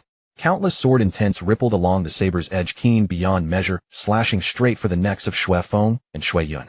Damn it! Xuefeng's brows knitted as he flicked his wrist, the long sword in his palm blooming with frosty light to meet the saber. Shui Yun did not hesitate either, his sword arcing outward in a ferocious slash. Clang! Saber and blade collided, unleashing a screeching ring as sparks flew and scattered in every direction. The raw muscular might of Qin Chen's sovereign emperor body erupted through his arms. Instantly Xue Feng and Xue Yun felt a colossal force rush along the swords in their hands, jarring both their arms into violent tremors. Yet after all, the two were Nirvana realm experts who had weathered the threefold Nirvana tribulation. Their cultivation and their physiques alike stood at a fearsome level. The power of Nirvana exploded forth without warning. A muffled bang sounded. A wild surge of energy tore loose between saber and sword, flinging both Qin Chen and Xue Feng staggering backward. Qin Chen twisted his body and drove the prison-suppressing saber savagely downward, splitting the flagstones and biting deep into the earth to anchor himself to a halt. Xue Yun, that fellow's footwork is no joke. We'll crush him in a pincer and cut him down at once. Xue Feng bellowed as he shot toward Qin Chen, once more, killing intent surging within his eyes. The full cultivation of the Nirvana realm's third heaven surged outward with reckless abandon. A ferocious pressure swept across the four directions like shrieking hurricanes. From the methods Qin Chen had just displayed, Xue Feng could discern that his combat strength was far from ordinary, especially that elusive body art, which had nearly cost Xue Yun dearly. And to think it was with merely the sixth heaven of the Divine Palace realm that Qin Chen had blocked both their swords. Across the entire world, how many could manage such a feat? The disparity between them was one full realm and 6 minor heavens. To do battle across an entire major realm was already sufficient to be hailed as a peerless prodigy, let alone one who bridged 6 heavens as well. A person like this was a marvel so rare as to startle the world. With this thought, the murderous intent within Xue Feng's heart blazed even more savagely. At the very instant Xue Feng lunged, Xue Yun too moved with mystical footwork, his body spectral as a phantom converging upon Qin Chen in a left-right flanking pincer. Overwhelming spiritual energy gushed forth in torrents. He too discerned that Qin Chen was no simple adversary. Gone was the contempt in his eyes, leaving only a dense murderous intent. Had it been any ordinary martial artist of the Divine Palace realm's 6th heaven, he would have fallen to Xue Feng's sword long ago. Yet Qin Chen still stood alive and whole. Moreover, they had to remain vigilant against the Imperial Guards. This duel had to end with decisive speed. Xue Feng and Xue Yun, known as the Wind and Cloud twins of the Hidden Dragon Hall, were as sharp of mind as they were mighty of cultivation. Cold light flickered in Qin Chen's eyes as he advanced with his blade raised, his keen aura spilling in all directions, a long saber carving through the air. Clang, clang, clang.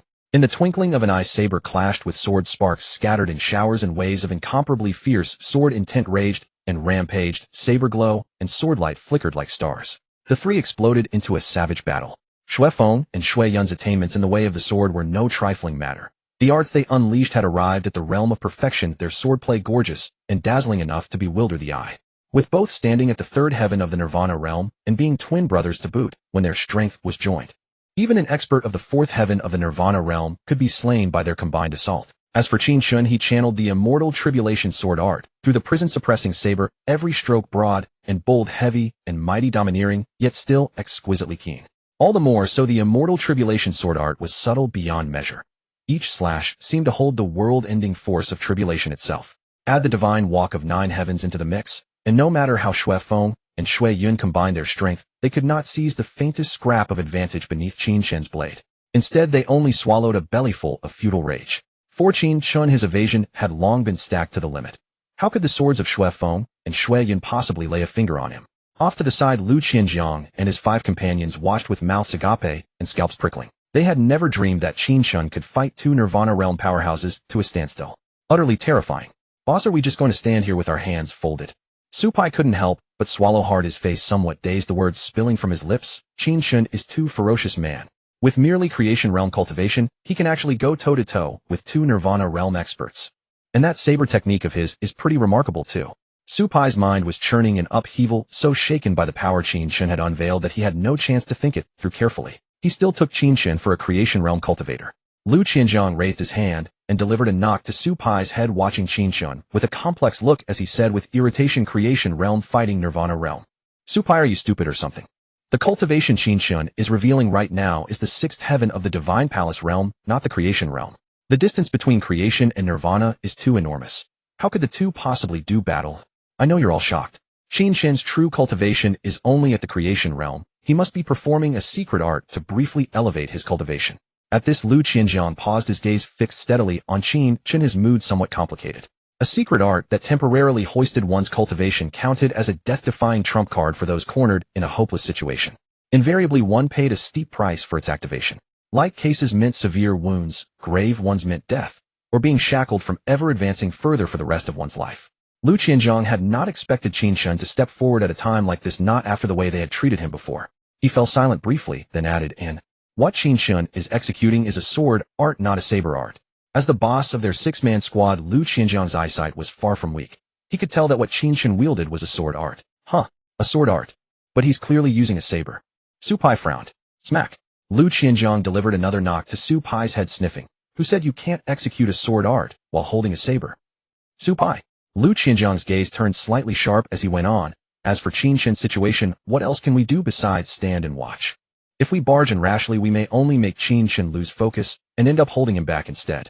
As for crying for reinforcements, it was already too late. Hearing this, Su Pai and his 4 companions nodded, knowing well their own measure. With their strength alone, they probably could not even block a single sword strike. All the same shock still crowded their hearts, and the gazes they aimed at Qin Chen burned with fervor. Divine Palace realm battling Nirvana realm. And holding the line. Holy shit, he's a monster. Meanwhile, on the other side of the battlefield, Qin Chen drove a slash toward Shui Yun. Shui Feng shifted his form and appeared behind Qin Chen, having seized a sliver of an opening. Right now. Die. A cold light surged wildly in Shui Feng's eyes as he thrust his sword toward Qin Chen's heart, the sword beam glowing like rosy clouds. Sensing the motion behind him, Qin Chen lifted the corner of his mouth into a faint sneer. A master hunter often appears in the guise of prey. Before the words had even faded, Qin Chen's left hand abruptly produced from thin air a short sword measuring less than 2 qi.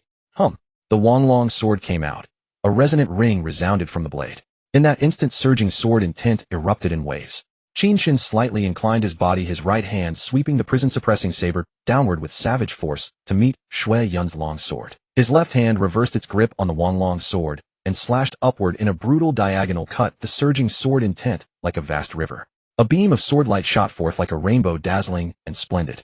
Clang! Shui Feng's form burst backward, the arm gripping his sword trembling faintly. His tiger's mouth had split open from the shock and blood trickled down along the sword hilt. He turned in mid-flight, staggered as he landed, and felt a dull ache rising within his chest. Looking down, he saw a gaping wound, a qi long upon his chest, visceral and alarming, as blood poured out without restraint, dyeing his robes crimson. As Shui Feng retreated at lightning speed, Qin Chen's blade clashed with Shui Yun's sword, creating a momentary stalemate. Then, with a sharp twist of his waist, Qin Chen swung his left arm and brought the reversed Wanglong sword down upon Shui Yun's head, its sword intent fierce and menacing. Shui Yun instantly felt a terrifying sword intent bearing down upon him, causing his face to pale and his spirit to tremble. In that moment, he caught a whiff of the scent of death itself. Tai Cloud Light Technique. Shui Yun roared as spiritual energy surged forth from his Dantian divine realm like a torrential tide.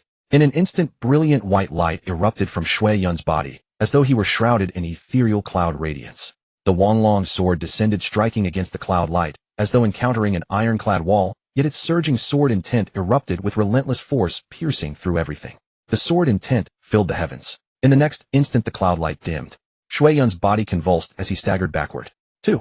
A mouthful of blood erupted forth, staining the ground crimson. Holy shit.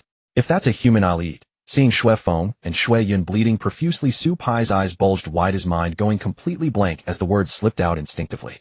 Lu Qianzhong couldn't help but gulp, his face filled with utter shock, eyes wide with disbelief. Who could have imagined Qin Chen still had such a hidden trump card? Appearing to expose vulnerabilities behind him, he was actually concealing lethal intentions. His mind was truly devious. And with just one move, he had wounded both Shui Feng and Shui Yun. Qin Chen was absolutely ferocious. A 6-stage divine mansion cultivator suppressing 2 3rd-stage nirvana powerhouses was something even the top prodigies on the divine show rankings couldn't achieve. Lu Qianzhong's heart raced wildly, and he felt a deep sense of relief that he hadn't provoked Qin Chen too severely before. Otherwise, that sword strike would have been utterly beyond his capacity to withstand. The remaining 4 individuals stood dumbfounded, too shocked to speak. Qin Chen's image became permanently seared into their minds, impossible to forget. Shui Feng drew a sharp breath, enduring the intense chest pain, while channeling spiritual energy to protect his heart and stanch the bleeding. Then he raised his head to glance at Qin Chen, his gaze fixing on the Wanglong sword in Qin Chen's left hand, his pupils contracting sharply as he cried out in alarm. Is that a supreme spirit treasure? His own Lai Wen sword was also a spirit treasure, but merely a heavenly grade one. Compared to a supreme spirit treasure, the difference was not the slightest. Theoretically, the Hell Prison Blade should have been no match for a heavenly grade spirit treasure's might.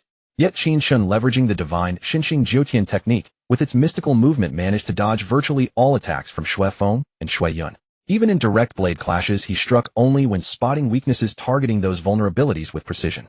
What manner of person could he be? Xue Feng was thunderstruck, never having imagined Qin Chen possessed a supreme spirit treasure.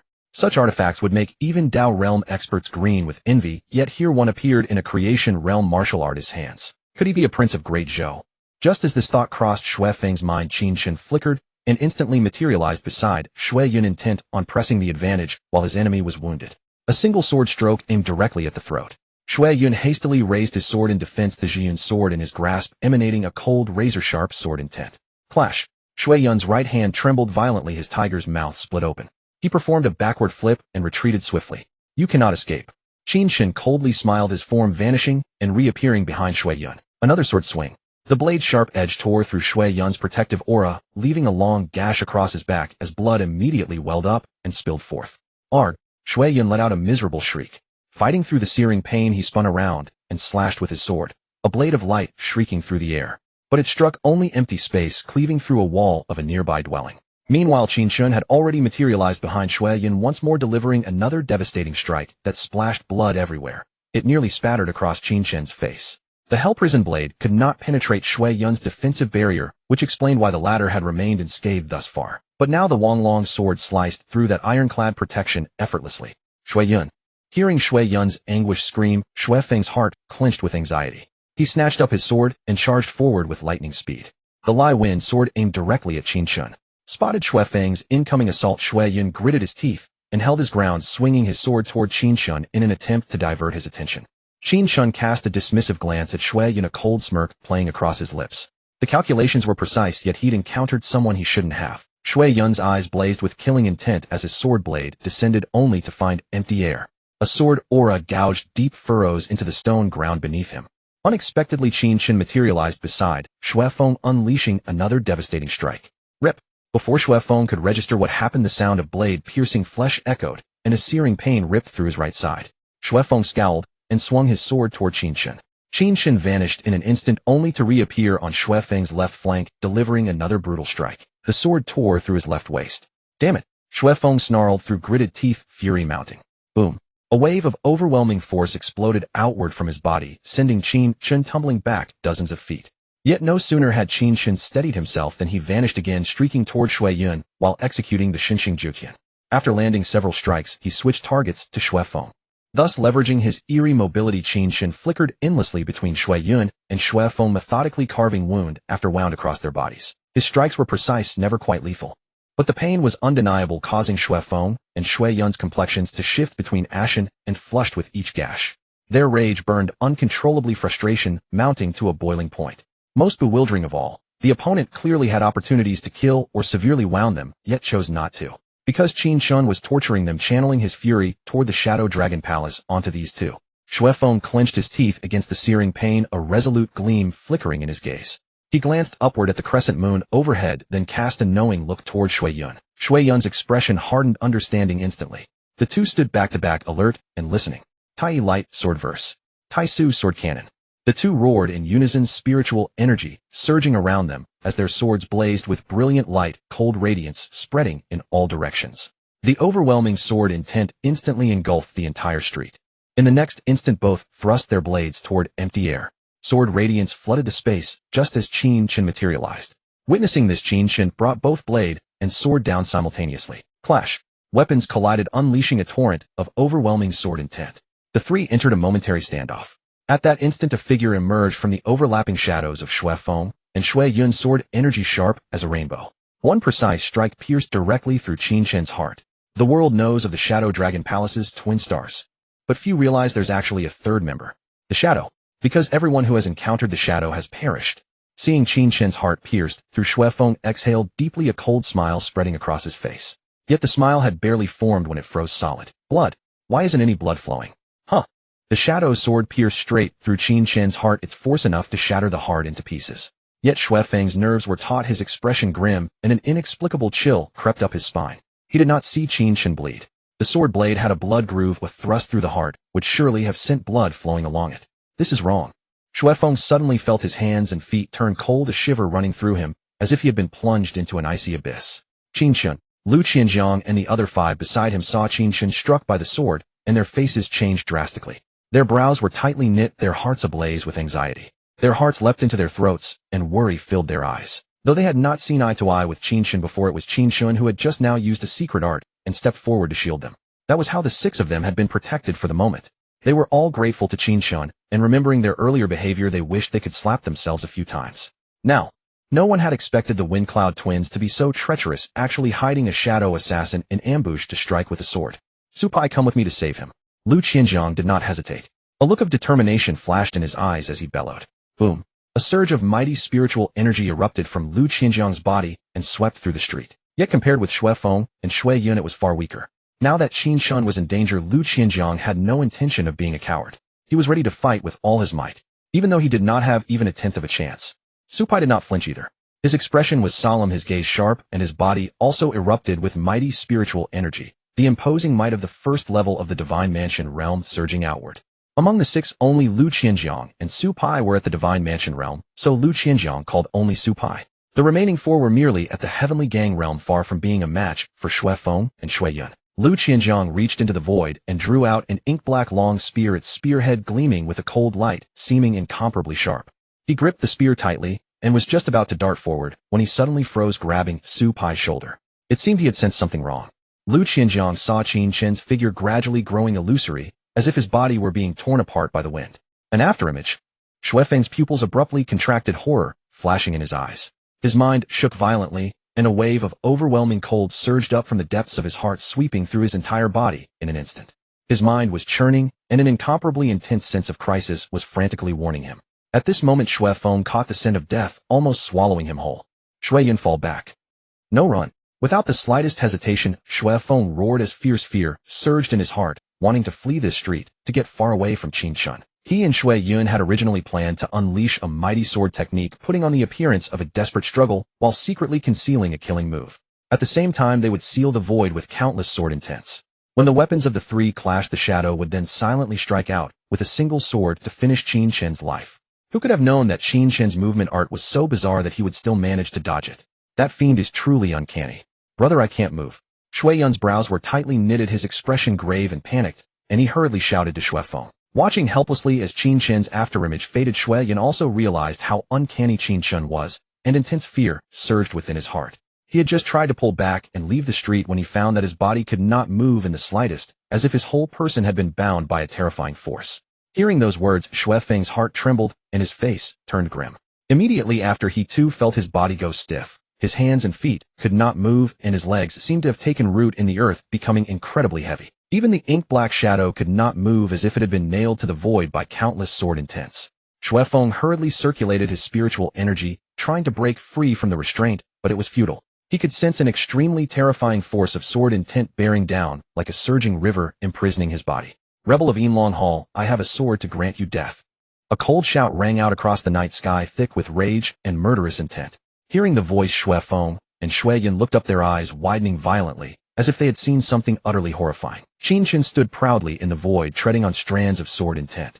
The Wanglong sword in his hand blazed with brilliant light, and his entire body was bathed in mysterious sword intent. His robes fluttered, his bearing supremely elegant. He was like a peerless sword immortal of his age. Behind Qin Chen, a colossal phantom silhouette emerged, holding a long sword with majestic might like an immortal or a deity. Countless sword intents surged out from the long sword, flooding the void. Holy crap! Lu Qianjiang and the other 5 looked up at the shocking spectacle, their eyes wide, unable to keep from drawing in a cold breath. Qin Chen is way too fierce.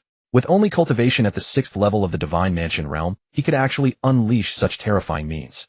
This is goddamn insane. The next instant, the Wanglong sword fell. The peerless sword god also swung down a single stroke. The sword light was like a rainbow, tearing the sky and splitting the earth. Wherever it passed, the void trembled faintly, as if unable to bear such terrifying sword might. Countless sword intents poured down like the heavenly river, cascading, carrying power that could destroy the world, and rushed toward Xue Feng and Xue Yun to annihilate them. Seeing this, the corners of Xue Feng's and Xue Yun's mouths twitched. Fear beyond measure surged from the depths of their hearts, and they trembled uncontrollably. Daluo Daobel. Xue Feng's expression was incomparably grim. With a thought, a ferocious gleam appeared in his eyes. An ancient bronze bell materialized out of thin air, its chime melodious as it rose to meet the sword light. The bell's body was carved with arcane patterns, radiating a strange luster. Lines of runes coiled around the ancient bell, giving off wisps of ancient aura. Clearly, the Daluo Dao bell was also a spiritual treasure, and a minor creation spiritual treasure at that. This was also Xue Feng's greatest trump card. Boom. The sword light struck the Daluo Dao bell, instantly setting off an earth-shaking boom like thunder. Countless sword intents howled down, madly battering the bell's body. Crack. Then a cracking sound rang out. A crack appeared on the bell and spread like a spiderweb. In less than 3 breaths, the Daluo Dao bell exploded with a bang, its fragments scattering all over the ground. Xuefeng's chest tightened, and he spat out 2 mouthfuls of blood in succession, suffering a severe blow. The Wanglong sword was a peerless spiritual treasure. Combined with the life-death tribulation sword, the first form of the immortal tribulations, 4 swords, its power could well be imagined. Earlier with this very move, Qin Chen had slain even Bailey Qingzhou, a cultivator at the 5th level of the Nirvana realm, let alone Xuefeng and Shui Yun. In an instant, the sword light engulfed Xuefeng, Shui Yun, in the shadow. The terrifying sword intent rampaged wildly, breaking through the protective qi of the two and piercing their flesh. The souls of Xuefeng and Shui Yun were also stripped from their bodies by the sword intent, torn apart, and healed and torn apart. Over and over without end. Shrill screams came from within the sword light, making the hearts of Lu Qianjiang and the other 5 leap and their scalps tingle. Having one's body pierced is already agonizing, let alone having one's soul ripped apart. The pain of a soul being torn apart is 1,000 or 10,000 times more excruciating than the tearing of the flesh. And the souls of Xuefeng and Shui Yun were torn apart time and time again. One could well imagine what unbearable agony the two were enduring. Soon the screams gradually died down. The sword light dispersed. On the ground lay 2 gruesomely mangled corpses in pools of blood, their eyes wide open, as if they had witnessed something utterly terrifying before death. Not a single intact piece of flesh could be found on their bodies. They were covered with bloody holes like sieves, a shocking, gruesome sight. Looking at the 2 blood-soaked corpses, Lu Qianjiang, Su Pai, and the others, 6 in all, felt their breath catch, and their gazes turn rigid, unable to return to their senses for a long time. 2 Nirvana realm powerhouses, dead. The 6 of them felt their heads buzzing, their minds a complete blank, and their hearts and spirits trembling uncontrollably. Who could have imagined that a mere martial artist of the creation realm could erupt with the cultivation of the 6th level of the Divine Mansion realm, and even slay 2 Nirvana realm powerhouses? Downright terrifying. Qin Chen's figure flickered as he descended from midair, simultaneously stowing the Wanglong sword into his system space. He stood beside the 2 corpses, his gaze indifferent, his chest heaving as he panted heavily. 2 wisps of spiritual energy drifted out from the tip of his left index finger, flew toward the 2 corpses, and darted like small serpents beneath their tattered clothes. After a moment, Qin Chen frowned, a strange look in his eyes. The mountain river conch is not on them. Where could it have been hidden? The original master of this body had been an utterly unremarkable figure, repeatedly bullied, and without any cultivation at all. How could he have possessed a treasure like the mountain river conch? However, he had heard of the mountain river conch, a storage-type spirit treasure. From the way Xuefeng and Shui Yun had each pulled a sword out of the void earlier, Qin Chen knew that both men carried mountain river conches on their persons. Earlier, when he encountered Bailey Qingzhou, 1 strike of 1 sword life and death tribulation had reduced him to ashes, his corpse and bones obliterated. This time, when his sword descended, Qin Chen had deliberately held back, preserving the corpses of Xuefeng and Shui Yun because he wanted to plunder their mountain river conches. Yet he had failed to find them. Little did he know that the mountain river conch is imbued with spatial power. Once a host imprints it with blood essence, he can command it at will. As a rule, the mountain river conch hides itself in a special void not on the host's person. Even if the host dies, the conch will not surface. However, the blood essence imprint will gradually fade. The mountain river conch drifts through the long river of space, and perhaps one day it will fall out of that river and bless some fortunate soul. Qin Chen heaved a soft sigh. His gaze fell upon the Zhueishuan sword and the Lifeng sword. He bent down to pick them up, the corners of his mouth curling upward. At least there are these 2 swords. Qin Chen examined the 2 coldly gleaming blades and murmured with a chuckle, 2 heaven-grade spirit treasures, worth 8 to 10,000 spirit stones at the least. He cast a sidelong glance at Lu Qianjiang and the others. Seeing that the 6 were still in a daze, he turned around and stirred his mind.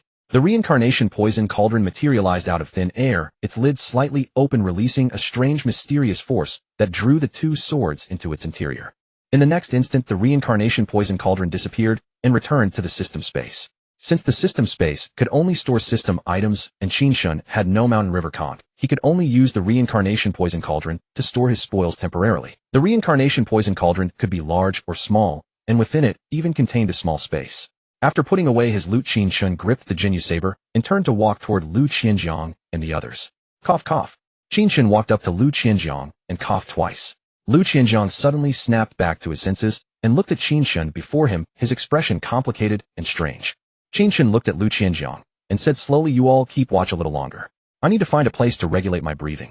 Borrowing the power of reincarnation to raise his cultivation had placed enormous pressure on Qin Chen's physical body. Moreover, that one sword life and death tribulation had also activated the Wanglong sword, draining him enormously. The spiritual energy within Qin Chen's divine mansion was nearly exhausted. Lu Qianjiang knew that Qin Chen was most likely in urgent need of suppressing the backlash within his body. He nodded and said in a deep voice, "Leave the rest to me. Go regulate your breathing." Qin Chen nodded, lightly walked past Lu Qianjiang, and set off to find a place to sit in meditation and recover.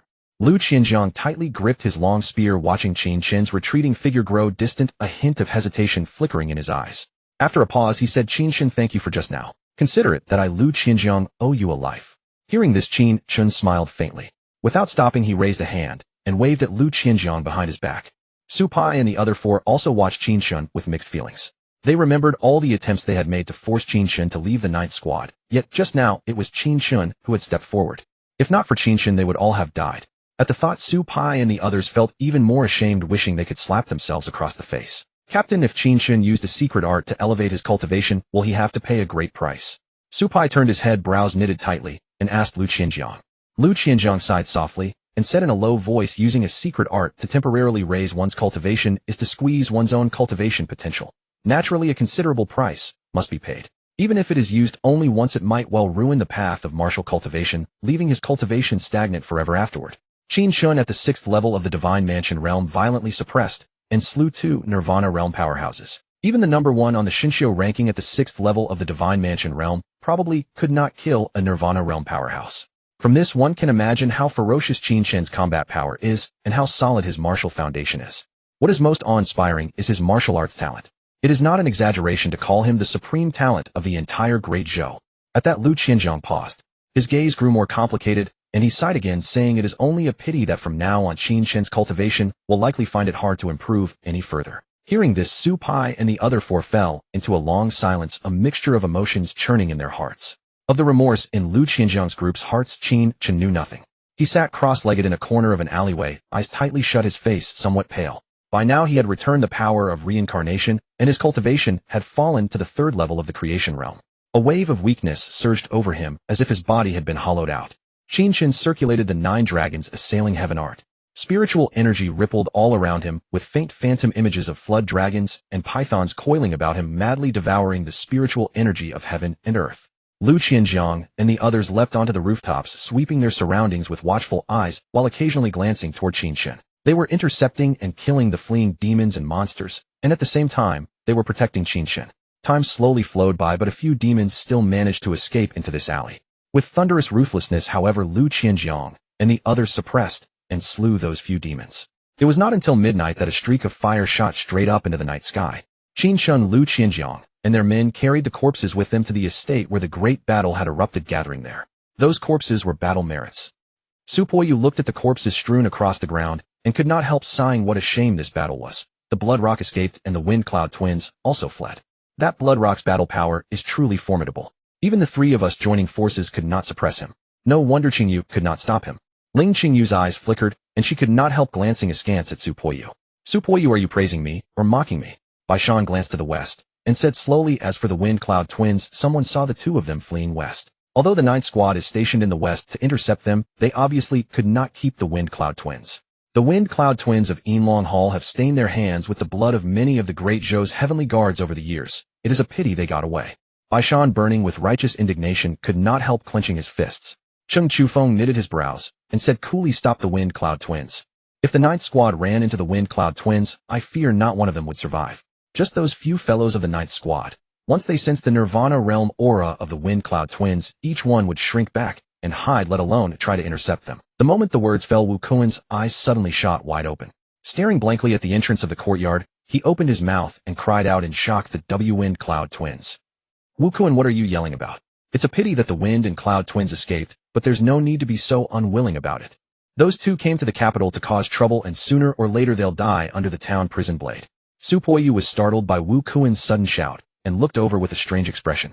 Ling Qingyu, Bai Shan, and Cheng Chufeng also turned to look at Wu Kuan, frowning with unfriendly gazes. "You're the leader of a squad now. Can't you stop being so jumpy? With so many corpses lying around at night, a sudden shout like that is pretty frightening." Wu Kuan paid no heed to the looks from Su Poyu and the others, nor did he speak. He simply stared fixedly at the entrance, his eyes wide as brass bells. At the entrance of the courtyard, Lu Qianjiang and the others set down corpses wrapped in spiritual energy. Two blood-drenched bodies immediately caught Wu Kuan's attention. Aren't those two corpses? The Wind and Cloud twins. He had merely swept a casual glance, yet what he saw was a sight of utter shock. Soon Wu Kuan snapped back to his senses, his gaze still fixed on the courtyard entrance, as he said in a low voice. I wasn't yelling wildly. I saw the corpses of the Wind and Cloud twins. Hearing this, Su Poyu and the other three were all startled, their eyes growing even more peculiar. Ha ha ha. Cheng, choofing his back to the entrance, couldn't help but laugh a few times, a trace of self-satisfaction flashing through his eyes, as he said to Wu Kuan, Wu Kuan, do you think the four of us are easy to fool? Corpses of the Wind and Cloud twins indeed. If you're going to make up lies, at least rehearse them first. The Wind and Cloud twins fled toward the west, where no powerful cultivators sit in command, only those fellows from Squad 9. Their captain Qin Chen only has Zhao Hua realm cultivation. Apart from him, the only ones with some skill are Lu Qianjiang and Su Pai, one at the 4th level of the Divine Mansion realm, the other at the 1st. With just them, how could they possibly match the Wind and Cloud twins? Don't make me laugh. Su Poyu, Ling Qingyu, and Bai Shan also shook their heads and chuckled, feeling that Wu Kuan's joke was far too absurd to believe. Wu Kuan swept his gaze across Cheng Chufeng and the other three, then pointed at the courtyard gate and said in a low voice, the corpses are right at the entrance. Seeing the shock on Wu Kuan's face, Su Poyu and the others frowned and exchanged uneasy glances. Could the corpses of the Wind and Cloud twins really be at the gate? How is that possible? In the next moment, Su Poyu and the other three turned their heads in unison toward the courtyard entrance. The blood-soaked corpses of the Wind and Cloud twins came into view. Su Poyu and the others instantly widened their eyes, their faces overcome with extreme shock as their hearts pounded wildly. Barely able to believe it, they quickly rushed out of the courtyard to the door. It really is the Wind and Cloud twins. Su Poyu studied the corpses pierced with blood holes, the last trace of doubt in his heart finally settling, and forced out a few words. Hearing this, Qin Chen glanced at the corpses on the ground. Earlier, Yi Yuanbao had mentioned the Wind and Cloud twins in the meeting hall. So these two fellows were the Wind and Cloud twins of the Hidden Dragon Hall. No wonder they had some skill. Even a powerhouse at the 4th level of the Nirvana realm would likely suffer greatly if they encountered these two. Ling Qingyu lifted her beautiful eyes, looked at Qin Chen, lightly pressed her vermilion lips, and seemed to want to speak, but held back. After hesitating for a moment, she finally voiced the doubt in her heart. Captain Qin, how did the Wind and Cloud twins die? You don't mean to say your squad killed them, do you? As soon as she finished speaking, Cheng Chufeng chuckled lightly and said, Qingyu, just look at how you phrased that. The Wind and Cloud twins are Nirvana realm powerhouses, and Squad 9 has so few people. How could they possibly kill the Wind and Cloud twins? Hearing this, Lu Qianjiang shot Cheng Chufeng a glance and immediately felt indignant. Cheng Chufeng, what kind of talk is that? What do you mean Squad 9 has so few people? How could they kill the Wind and Cloud twins? Who are you looking down on? Well, let me tell you. It just so happens that Squad 9 is exactly who killed the Wind and Cloud twins. Lu Qianjiang puffed out his chest and spoke with righteous confidence. Squad 9 being looked down upon on ordinary days was one thing. But now that Squad 9 had killed two Nirvana realm powerhouses, the prestige of Squad 9 was not to be lost in the slightest. Besides, Qin Chen was the captain of Squad 9, and what he said was not wrong. With you, Cheng Chufeng's eyes carried a hint of contempt as a faint smile tugged at the corner of his mouth. Lu Qianjiang held his head high, looking down at Cheng Chufeng through his nostrils. He was just about to say that it was Qin Chen who had killed the Wind and Cloud twins when he noticed Qin Chen's gaze fall upon him. Qin Chen glanced at Lu Qianjiang and gave a slight shake of his head. Lu Qianjiang understood the hidden meaning at once. He patted his chest and said with a light snort, then it was indeed me who killed them. Qin Chen gently nodded, relieved inwardly. With mere Zhao Hua realm cultivation at the 3rd level, killing two Nirvana realm powerhouses would be nothing short of a fantasy. Even if he said it outright, few would believe it. But with the bodies right before their eyes, Qin Chen had no desire to let anyone guess that he possessed hidden cards, nor did he wish to make a name for himself too soon. He simply wanted to lie low in peace. The tree that stands out in the forest is the first to be felled by the wind. Although he could rely on external means to slay Nirvana realm powerhouses in reverse, and had the immortal tribulation sword Qi at his side, he was still only at the Zhao Hua realm. With his cultivation not yet high, he had to stay low for now and develop steadily. If what he had killed were Zhao Hua realm or Tiangang realm demons, Qin Chen wouldn't have bothered to hide it. The truth was that someone at the Zhao Hua realm killing a Nirvana realm powerhouse was far too heaven-defying. If word got out, Qin Chen's name would resound throughout the entire great Zhou dynasty, even reaching Zhouning Daozhou. And then the assassinations targeting Qin Chen would only become even more relentless. Ha ha ha. Cheng Chufeng couldn't help but burst into loud laughter as if he had heard the funniest joke in the world and sneered. Lu Qianjiang, stopped fooling around. With your mere 4th level Divine Mansion realm cultivation, you probably couldn't even block a single strike from the Wind and Cloud twins, let alone slay them. Lu Qianjiang glared at Cheng Chufeng, fury blazing in his heart, but then he thought of the look Qin Chen had given him just now. He felt that he still had to carry this burden on his back. Chung Chufeng, you're nothing but a frog at the bottom of a well. Who says someone at the 4th level of the Divine Mansion realm can't kill a Nirvana realm powerhouse? I am the young lord of the Ongwa Duke Manor, and I have an elder sister who is a Grand General of the Tianwu Guard. Do you think I wouldn't have some life-saving trump cards on me? Lu Qianjiang crossed his arms over his chest, his gaze equally disdainful, his face not reddening in the slightest, as he let out a cold laugh. Hearing this, Chung Chufeng frowned, took a deep look at Lu Qianjiang, and fell into silence. Su Poyu, Ling Qingyu, and the other two also exchanged glances, thoughts churning in their minds, as they felt that Lu Qianjiang's words carried some weight. Lu Qianjiang was the young lord of the Ongwa Duke Manor, and the foundations of the manor were by no means shallow. It would not be strange for him to possess some formidable trump cards. Seeing the deflated expression on Chung Chufeng's face, Lu Qianjiang's mood improved somewhat, the smile at the corner of his mouth growing richer with a hint of smugness. Damn, this feeling is so satisfying. Lu Qianjiang tapped his right foot lightly and gloated inwardly. Qin Chen, I owe you a favor. Xiao Jiangzi, it's been days since we last met, and you can already kill Nirvana realm powerhouses. Truly like sister, like brother. A chubby little boy slowly walked out of the courtyard, holding an apple half-eaten in his hand, chewing, while speaking in a childish voice. Hearing this, Lu Qianjiang's mouth twitched, his smile instantly froze, and his brows knitted tightly. The little chubby boy merely swept a glance at Lu Qianjiang, then turned his gaze to Qin Chen, a trace of profound meaning shimmering in his clear eyes. Qin Chen's eyes were like stars, his gaze slightly lowered as he met Yuanbao's look, neither servile nor overbearing. Heavenly Commander, do me a favor. Lu Qianjiang frowned and muttered, can you stop calling me Little Jiang? I need some face too. Yi Yuanbao looked at Qin Chen with round, clear, and innocent eyes, then grinned, revealing a row of neat little teeth. Seeing the smile on Yi Yuanbao's face, Qin Chen's heart inexplicably skipped a beat, as if the boy had seen right through him. Is this kid a chubby little child, or an old monster? Qin Chen felt that he could hide nothing from Yi Yuanbao's gaze, and muttered quietly to himself. Yi Yuanbao took a bite of an apple, glanced at the corpse riddled with blood holes on the ground, then looked toward Lu Qianjiang, and smiled. The twin wind and cloud of the hidden dragon hall had killed quite a few great Zhou heavenly guards before, yet I never expected they would meet their end at your hands. Little Lu, I'll credit you with a merit. Lu Qianjiang's face darkened, and he let out a quiet sigh. So he wasn't Little Jiang anymore, but Little Lu now was he. Fine, fine. Your fist is stronger, so call me whatever you like. As for the merit of slaying the twin wind and cloud, Qin Chen didn't care in the slightest, his expression remained calm. In his eyes, merits were nothing but fleeting clouds. Only idling away was the top priority. Chung Chufeng, you stay behind to handle the aftermath. The rest of you head back. Yi Yuanbao finished the apple in a few bites, then gave the order to Chung Chufeng. Yes, Heavenly Commander. Chung Chufeng nodded. Yi Yuanbao leaped into the air and soared away, a peach suddenly appearing in his chubby hand. Qin Chen watched Yi Yuanbao disappear into the distance, then withdrew his gaze and left with Lu Qianjiang and the others. The moon set and the sun rose. The 9th Squad's small courtyard. Qin Chen lay beneath the great tree in the courtyard, eyes closed, listening to the wind as he slept. At the horizon, the rising sun cast its warm rays upon him. After last night's siege against the demon horde, Qin Chen hadn't returned to the eldest princess's manor, but had come straight back to the 9th Squad's small courtyard.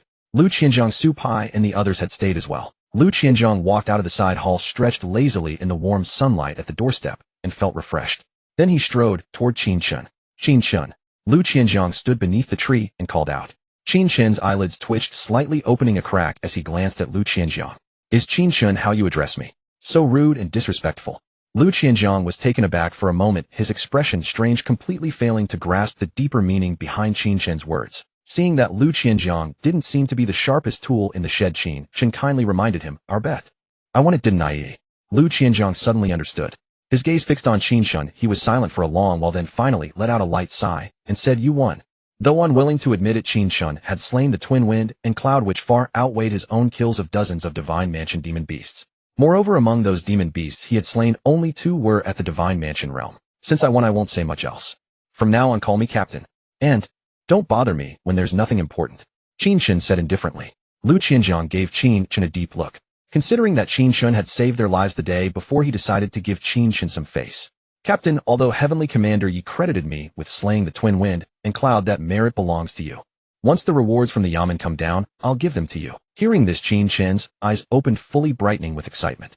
Are the rewards generous? What kind of rewards might they be? Lu Qianjiang's face showed a hint of embarrassment. He had never received any rewards before. He'd only ever caused trouble. How would he know whether the rewards were generous or not? After thinking for a moment, he frowned and said, they should be quite generous. After all, the twin wind and cloud were fierce figures on the bounty list. If I'm not mistaken, there should be silver spirit stones and a considerable amount of heavenly merit. With that heavenly merit you can go to the treasure pavilion and exchange it for cultivation methods, martial arts, spirit pills, immortal herbs, and spiritual treasures. There are also the 2 spoils of war you obtained last night. Though you don't have to hand them over to the Sky Eyes platform, you can trade them with the Sky Eyes platform. The Twin Wind and Cloud's 2 swords were both extraordinary spiritual treasures, and Lu Qianjiang had seen Qin Chen pick them up, but he harbored no other intentions. The wind-splitting sword and the cloud-chasing sword were spoils of war rightfully earned by Qin Chen. Qin Chen nodded thoughtfully. When the rewards come down, get me a mountain river shell. Lu Qianjiang nodded lightly. After a brief silence, he continued, Captain Su Pai and the others are brothers in arms who have lived and died with me. I've told them all that they won't breathe a single word about last night's events. Lu Qianjiang also knew that slaying a Nirvana realm powerhouse with a creation realm cultivation was far too shocking for the world to believe. And Qin Chen had no desire to draw unnecessary attention, deliberately concealing his all-too-sharp edge. That was why he had let Lu Qianjiang take the credit last night. Qin Chen smiled and nodded lightly. As the blazing sun rose into the sky, news of last night's siege against the demon horde spread through the Sky Ice platform's yamen, especially the feat of the 9th Squad's Lu Qianjiang slaying the Twin Wind and Cloud of the Hidden Dragon Hall, which stirred up a massive uproar. For a time, Lu Qianjiang's fame soared. Qin Chen couldn't care less about such glory. He simply went off duty as usual and returned to the manor. The moment he stepped into the eldest princess's manor, he saw a young woman in a green dress walk up to him, her eyes bright and sparkling. My lord consort, I heard from Xiao Lu that you went to slay demon beasts last night. Those demons are ferocious and bloodthirsty. Did you get hurt? Qingning walked up to Qin Chen with a slight frown and asked, her face full of concern. Looking at the innocent and lovely Qingning, Qin Chen was somewhat surprised that she would actually worry about him. He waved his hand with a smile and said, with my poison arts, no matter how ferocious and bloodthirsty those demons are, they can't harm me. You should have seen how fierce I was last night. I poisoned thousands of demon beasts all by myself, and those demons looked at me as if I were a god. One glance from me was enough to make those demons tremble like sieves. Hearing Qin Chen's words, Qingning felt a slight relief in her heart. She stared at Qin Chen with bright, sparkling eyes full of admiration. My lord consort is truly amazing, Qingning said with a smile. That goes without saying. Qin Chen raised his chin, clasped his hands behind his back, and strolled along, savoring Qingning's admiring gaze, while feeling secretly delighted inside. Qingning hurried to keep pace with Qin Chen, and the two walked along, chatting and laughing merrily. On a nearby corridor, Xiao Qinyu emerged from around a corner and suddenly caught sight of Qin Chen and Qingning. Seeing the two of them laughing and chatting so happily, Xiao Qinyu couldn't help but furrow her brows and press her lips together. Days and nights turned, and 3 days passed. Yunlian, in a room, a beautiful and alluring woman stood by the window watching the people coming and going on the street below. A man sat on a round stool, his gaze fixed unwaveringly on that graceful, charming figure. Junior sister, it's been days now, and there's still no sign of senior brother. He's most likely capsized in a ditch this time. Shun Tianqing picked up his teacup and took a sip, speaking to the graceful figure. A cold glint flickered in Wenji's eyes. Her red lips parted slightly as she said, since senior brother failed, it's our turn to make a move. Once master descends, that person will surely die. Wenji thought for a moment, turned around, and fixed her gaze on Shun Tianqing. She said softly, senior brother is a powerhouse at the 5th heaven of the Nirvana realm, and he has cultivated a body of bizarre poison arts. Even if that person is also skilled in poison, he would never be senior brother's match. Yet senior brother still failed. If my guess is right, that person's identity is extraordinary, and he must have a formidable expert secretly protecting him. Otherwise, with senior brother's methods, he could not possibly have failed. Shun Tianqing looked at Wenji's exquisite face and found it a pleasing sight.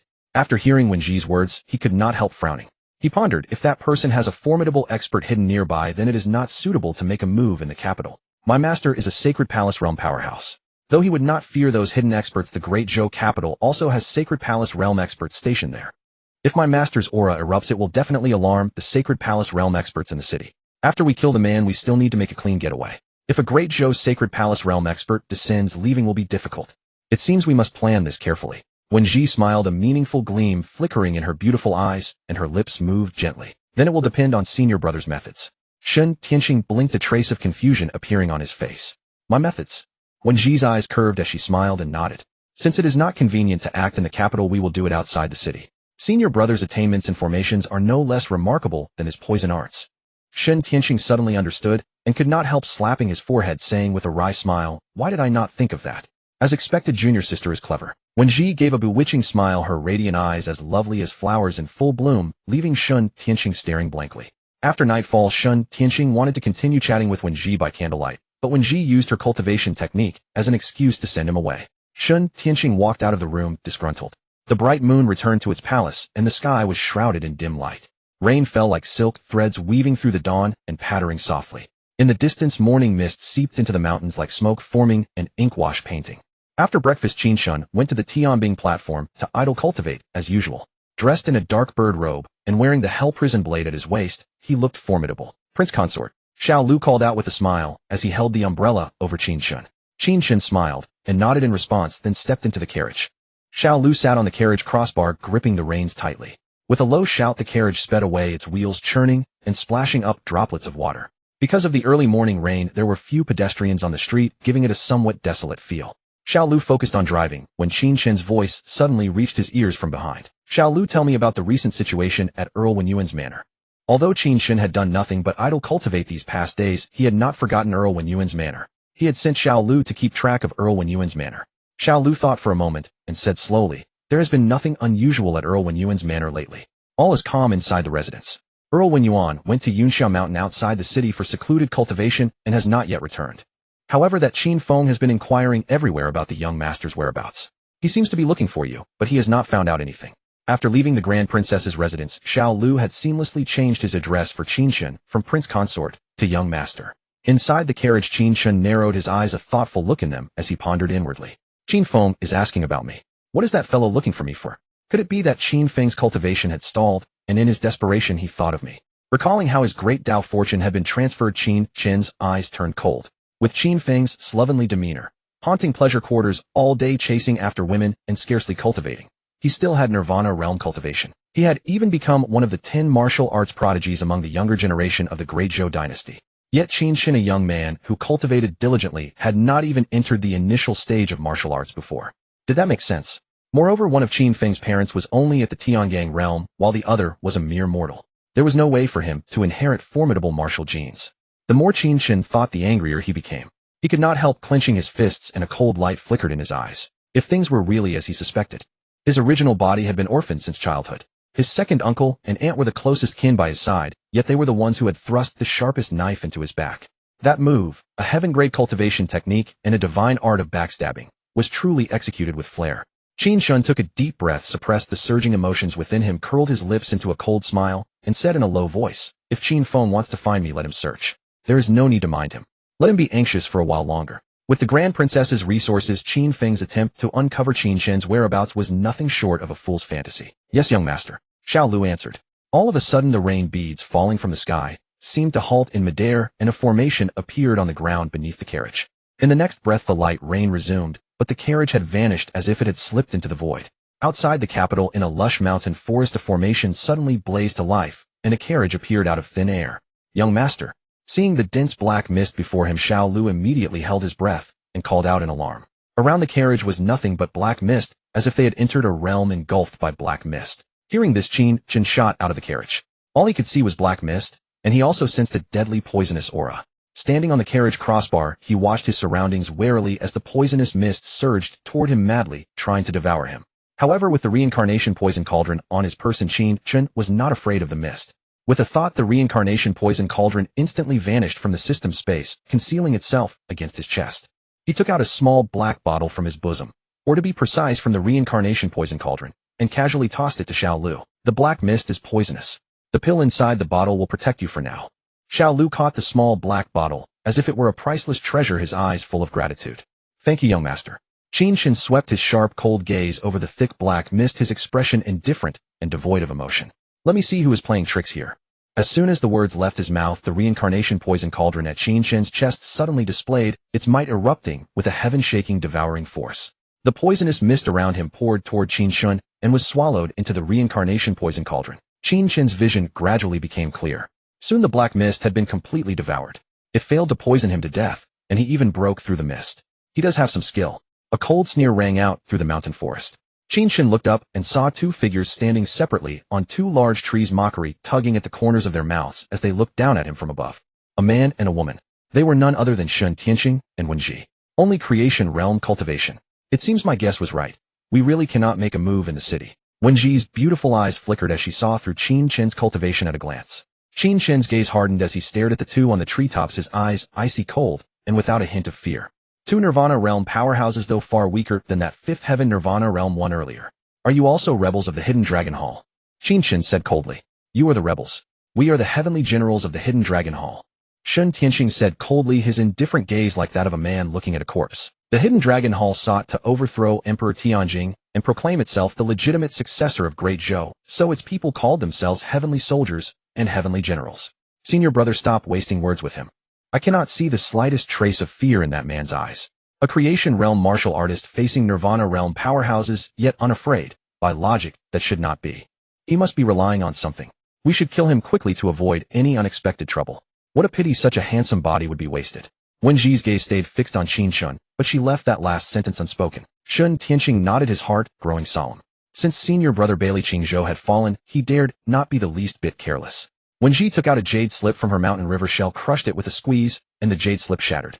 The next moment, the void beside Wen Ji began to twist. An extremely formidable aura emanated from that place, causing the surrounding void to tremble slightly. That is. Qin Chen's heart shook violently. His eyes locked onto the twisting void, and his brows furrowed tightly. The aura of a sacred palace realm expert. Bang! Under that dreadful pressure, the horses pulling the carriage dropped to their knees, letting out terrified whinnies. The carriage tilted forward, and Xiao Lu was thrown off entirely, sprawling on the ground. His body was stiff and immobile, as if a great mountain were pressing down on him. Only Qin Chen remained standing on the slanted carriage rail, his back gradually bending, his legs shaking violently, and the rail beneath his feet cracking from the strain. He gritted his teeth, his expression solemn and brows tightly furrowed, enduring with all his might. Although Qin Chen had cultivated the Imperial Dao body, the gap between the creation realm and the sacred palace realm was far too vast. At this moment he felt as if 10,000 zhang divine mountain after another were crushing down on his shoulders, squeezing the breath from his lungs. He raised his eyes toward the twisted void, his pupils trembling. He had never imagined that with mere creation realm cultivation he would attract a sacred palace realm powerhouse. Even if the Saint Realm experts of Yinlong Hall wanted him dead, shouldn't they have sent a Supreme Realm expert, who would then send a Nirvana Realm expert? How could a Saint Realm expert descend in person just like that? This was utterly preposterous. Earlier, when Xiao Qinyu lured the master of Yu Hall into a killing trap, Qin Chen had witnessed a battle between Sacred Palace Realm experts. Thus Qin Chen was no stranger to the aura of Sacred Palace Realm experts. Under his stunned gaze, a black-robed figure stepped out of the distorted void. The black-robed figure had a gaunt face, eyes as cold and sharp as a falcon's, and dark rippling spiritual energy swirling around him. He looked most sinister. Immediately after, the surrounding grass and trees began to wither, their vitality draining away as strange black stained their leaves and branches. What a domineering poison art. Qin Chen's gaze turned slightly somber. He could tell that the black-robed figure had cultivated a formidable poison art. Those grass and trees had been poisoned to death by the toxic aura radiating from Poison Heavenly King's body. Greetings, Master. Qin Chen and Wen Ji hastily bowed with clasped hands toward Poison Heavenly King. Poison Heavenly King remained calm and waved a hand. Wen Ji straightened up and said deferentially to Poison Heavenly King, Master, it was that person who killed Ding Xiao. Poison Heavenly King's indifferent gaze landed on Qin Chen, who immediately felt his shoulders sink once more, as if another divine mountain had been laid upon them. At the creation realm. And he killed Ding Xiao. Poison Heavenly King frowned, his voice carrying a hint of surprise. Wen Ji's heart clenched, and she hurriedly said, Master, the aura of soul-stealing poison is on that person. There is no mistake. He is the one who killed Ding Xiao. That person has an extraordinary identity. He seems to share a considerable connection with Xiao Qinyu and can freely enter and leave a residence. Although he is only at the creation realm, there may be experts secretly protecting him. Ding Xiao was most likely gravely wounded by those experts and then killed by that person. Besides, that person's poison arts are not shallow. He even broke second senior brother's poison formation. Poison Heavenly King narrowed his eyes slightly, and then fierce killing intent surged in them. An overwhelming momentum immediately pressed down toward Qin Chen. The aura of soul-stealing poison really is on him. Bang! The carriage burst apart, raising clouds of dust. A moment later, the dust dispersed. Qin Chen stood with his feet planted on the ground, legs half bent back, pressed down so far that he could not straighten, one hand propped on the earth. His face was pale, and traces of blood seeped from the corners of his mouth. Yet he still held his head up, his gaze resolute, neither servile nor arrogant. A few threads of killing intent even flickered in his eyes. Xiao Lu, meanwhile, had already fallen into a dead faint. With mere creation realm cultivation to actually withstand my pressure for a time, you do have a bit of the bearing of a child of destiny. Poison Heavenly King watched Qin Chen with an indifferent expression, a hint of surprise flickering in his eyes, then sneered, Child of destiny. The ones I kill are precisely children of destiny. Kneel before me. Poison Heavenly King's voice suddenly rose like thunder. He wanted to crush the pride of this child of destiny, venting the hatred in his heart. Another surge of overwhelming pressure descended. Qin Chen felt his back and waist sink as if 10 divine mountains had suddenly been piled onto him. His face contorted, his body feeling as though it were about to be ground to pieces, and his knees sank closer and closer to the earth. You want me to kneel? Qin Chen forced his body upright and roared, don't think that just because you're a Saint Realm expert I'll be afraid of you. If you've got the guts, take a sword strike from me. Qin Chen glared fiercely at Poison Heavenly King. With a slight move of his mind, the reincarnation power of the reincarnation poison cauldron surged wildly into his body. In an instant, his aura skyrocketed to the 6th level of the Divine Mansion realm. Then with difficulty, he straightened his body, standing as straight and unyielding as an ancient pine. Do you dare? Qin Chen looked up at Poison Heavenly King, neither humble nor arrogant, murderous intent blazing in his eyes, ready to hit him with a strand of Immortal Tribulation sword chi. A flicker of surprise appeared in Poison Heavenly King's eyes, and he sneered, 6th level of the Divine Mansion realm. It seems you do have some tricks after all. The words had barely left his mouth. Poison Heavenly King raised a hand and waved it. Rolling spiritual energy transformed into a sky-obscuring giant hand that pressed down toward Qin Chen. The immense palm might poured down, sealing Qin Chen's body in place. Qin Chen's sudden surge in cultivation only made Poison Heavenly King more certain that he bore the bearing of a child of destiny. For someone like this, no more nonsense. Kill him outright. Who knew whether he had some heaven-defying trump card? Damn it. This bastard doesn't play by the rules. Qin Chen frowned, unable to hold back a silent curse. Watching the giant hand descending like a divine mountain coming to crush the mortal world, Qin Chen took a deep breath and shouted, sword come. A sword hum resounded through the 9 heavens. In the next instant, a majestic sword chi burst out from Qin Chen's body, flooding the sky with sword light. 3,000 zhang of sword chi soared into the 9 heavens. It seemed to carry a divine might capable of destroying heaven and earth, bringing a terrible cataclysm in its wake. Wherever it passed, the void was forcibly torn open. In an instant, the giant hand was annihilated in the endless sword light. Seeing this, Poison Heavenly King's heart convulsed violently, and his face changed drastically with shock. He formed a hand seal with both palms, and the spiritual energy within his body exploded instantly. A colossal phantom of a sacred palace slowly materialized, blazing with brilliant sacred radiance. Bang! The sword chi descended with unstoppable force. The sacred palace phantom shattered in an instant. Endless sword light engulfed Poison Heavenly King along with Wen Ji and Shen Tianqing. At the Guangzhou Academy, by the half-moon lake, the grand sacrificial scholar Shang Chunyan, clad in a white robe with snow-white hair and a youthful countenance, stood tall and imposing like a mountain. He lifted his gaze to the distant horizon, where a sword aura like a silver moon soared into the heavens, tearing through the clouds. A sharp glimmer flickered in Shang Chunyan's eyes as his profound gaze followed the sword aura into the clouds, his expression serene.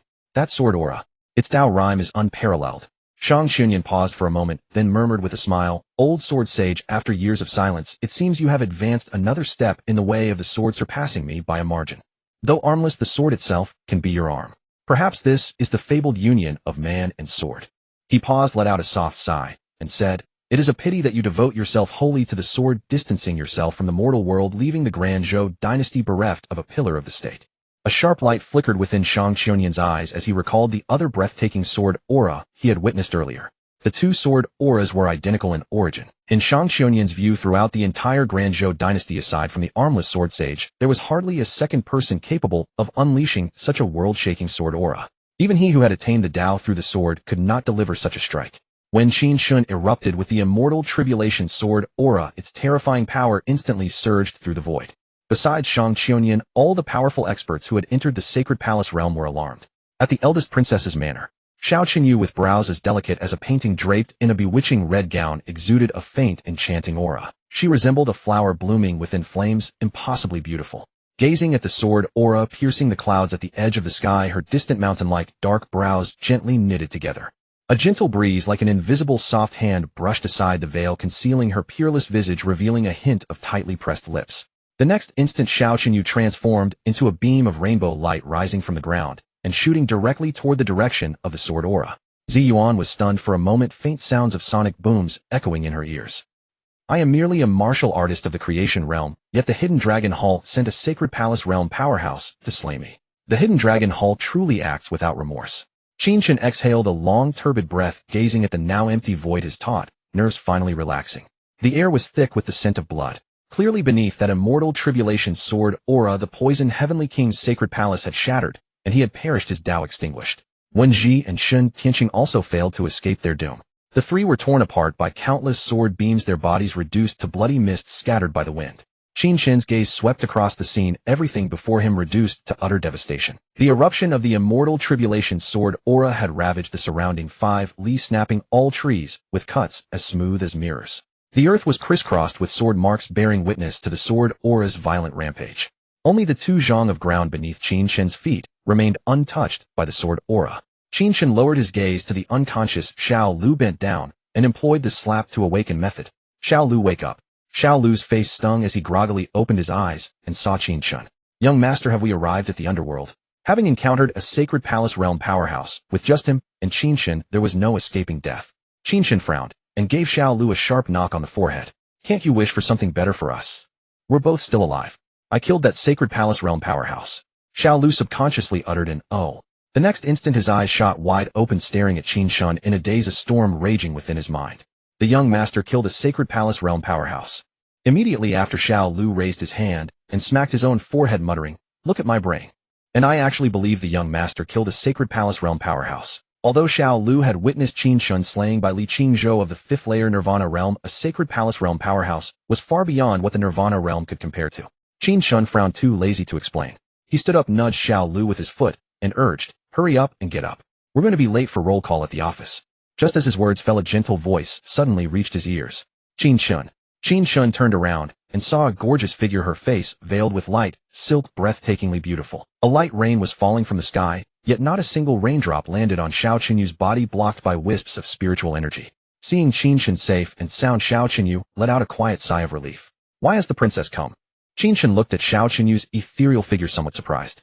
Xiao Qinyu's beautiful eyes flickered and she pursed her lips slightly beneath the veil, saying calmly, "I saw a sword aura pierce the heavens just now, so I came to take a look." "Are you alright?" Qin Chen shook his head and smiled lightly. "I'm fine. I haven't lost any arms or legs." Xiao Qinyu's gaze swept across the devastated ground, sensing faint remnants of sword intent lingering in the surroundings. She didn't press Qin Chen with more questions, merely thinking how fortunate he was. After encountering danger, he had once again run into the armless sword sage. "Since you're fine, come back to the capital with me." Xiao Qinyu's voice was calm, but carried a hint of authority. She flicked her sleeve, and a surge of spiritual energy rolled forth, sweeping Qin Chen up into the air. Under Xiao Lu's envious gaze, the pair of perfect figures gradually disappeared into the horizon. Meanwhile, at the Hidden Dragon Hall. Within the dim great hall, the poisoned Heavenly King sat upright upon the stone throne. Suddenly he opened his eyes wide and spat out a mouthful of old blood, his face turning deathly pale. It seems that fellow truly is one blessed with immense fortune, even possessing the means to slay a sacred palace realm powerhouse. Fortunately, I was cautious and did not go in person. I only sent an incarnation. Otherwise, the Hidden Dragon Hall would have lost another Heavenly King. The poisoned Heavenly King gasped for breath, still haunted by the terror of that world-shaking sword aura from moments ago. After several heavy breaths, he steadied his mind, a ferocious look surfacing in his eyes as murderous intent surged. Since we have already crossed swords with him, he cannot be allowed to live. Once he truly grows strong, that will be my doom. Qin Chen and Xiao Qinyu exchanged no words along the way.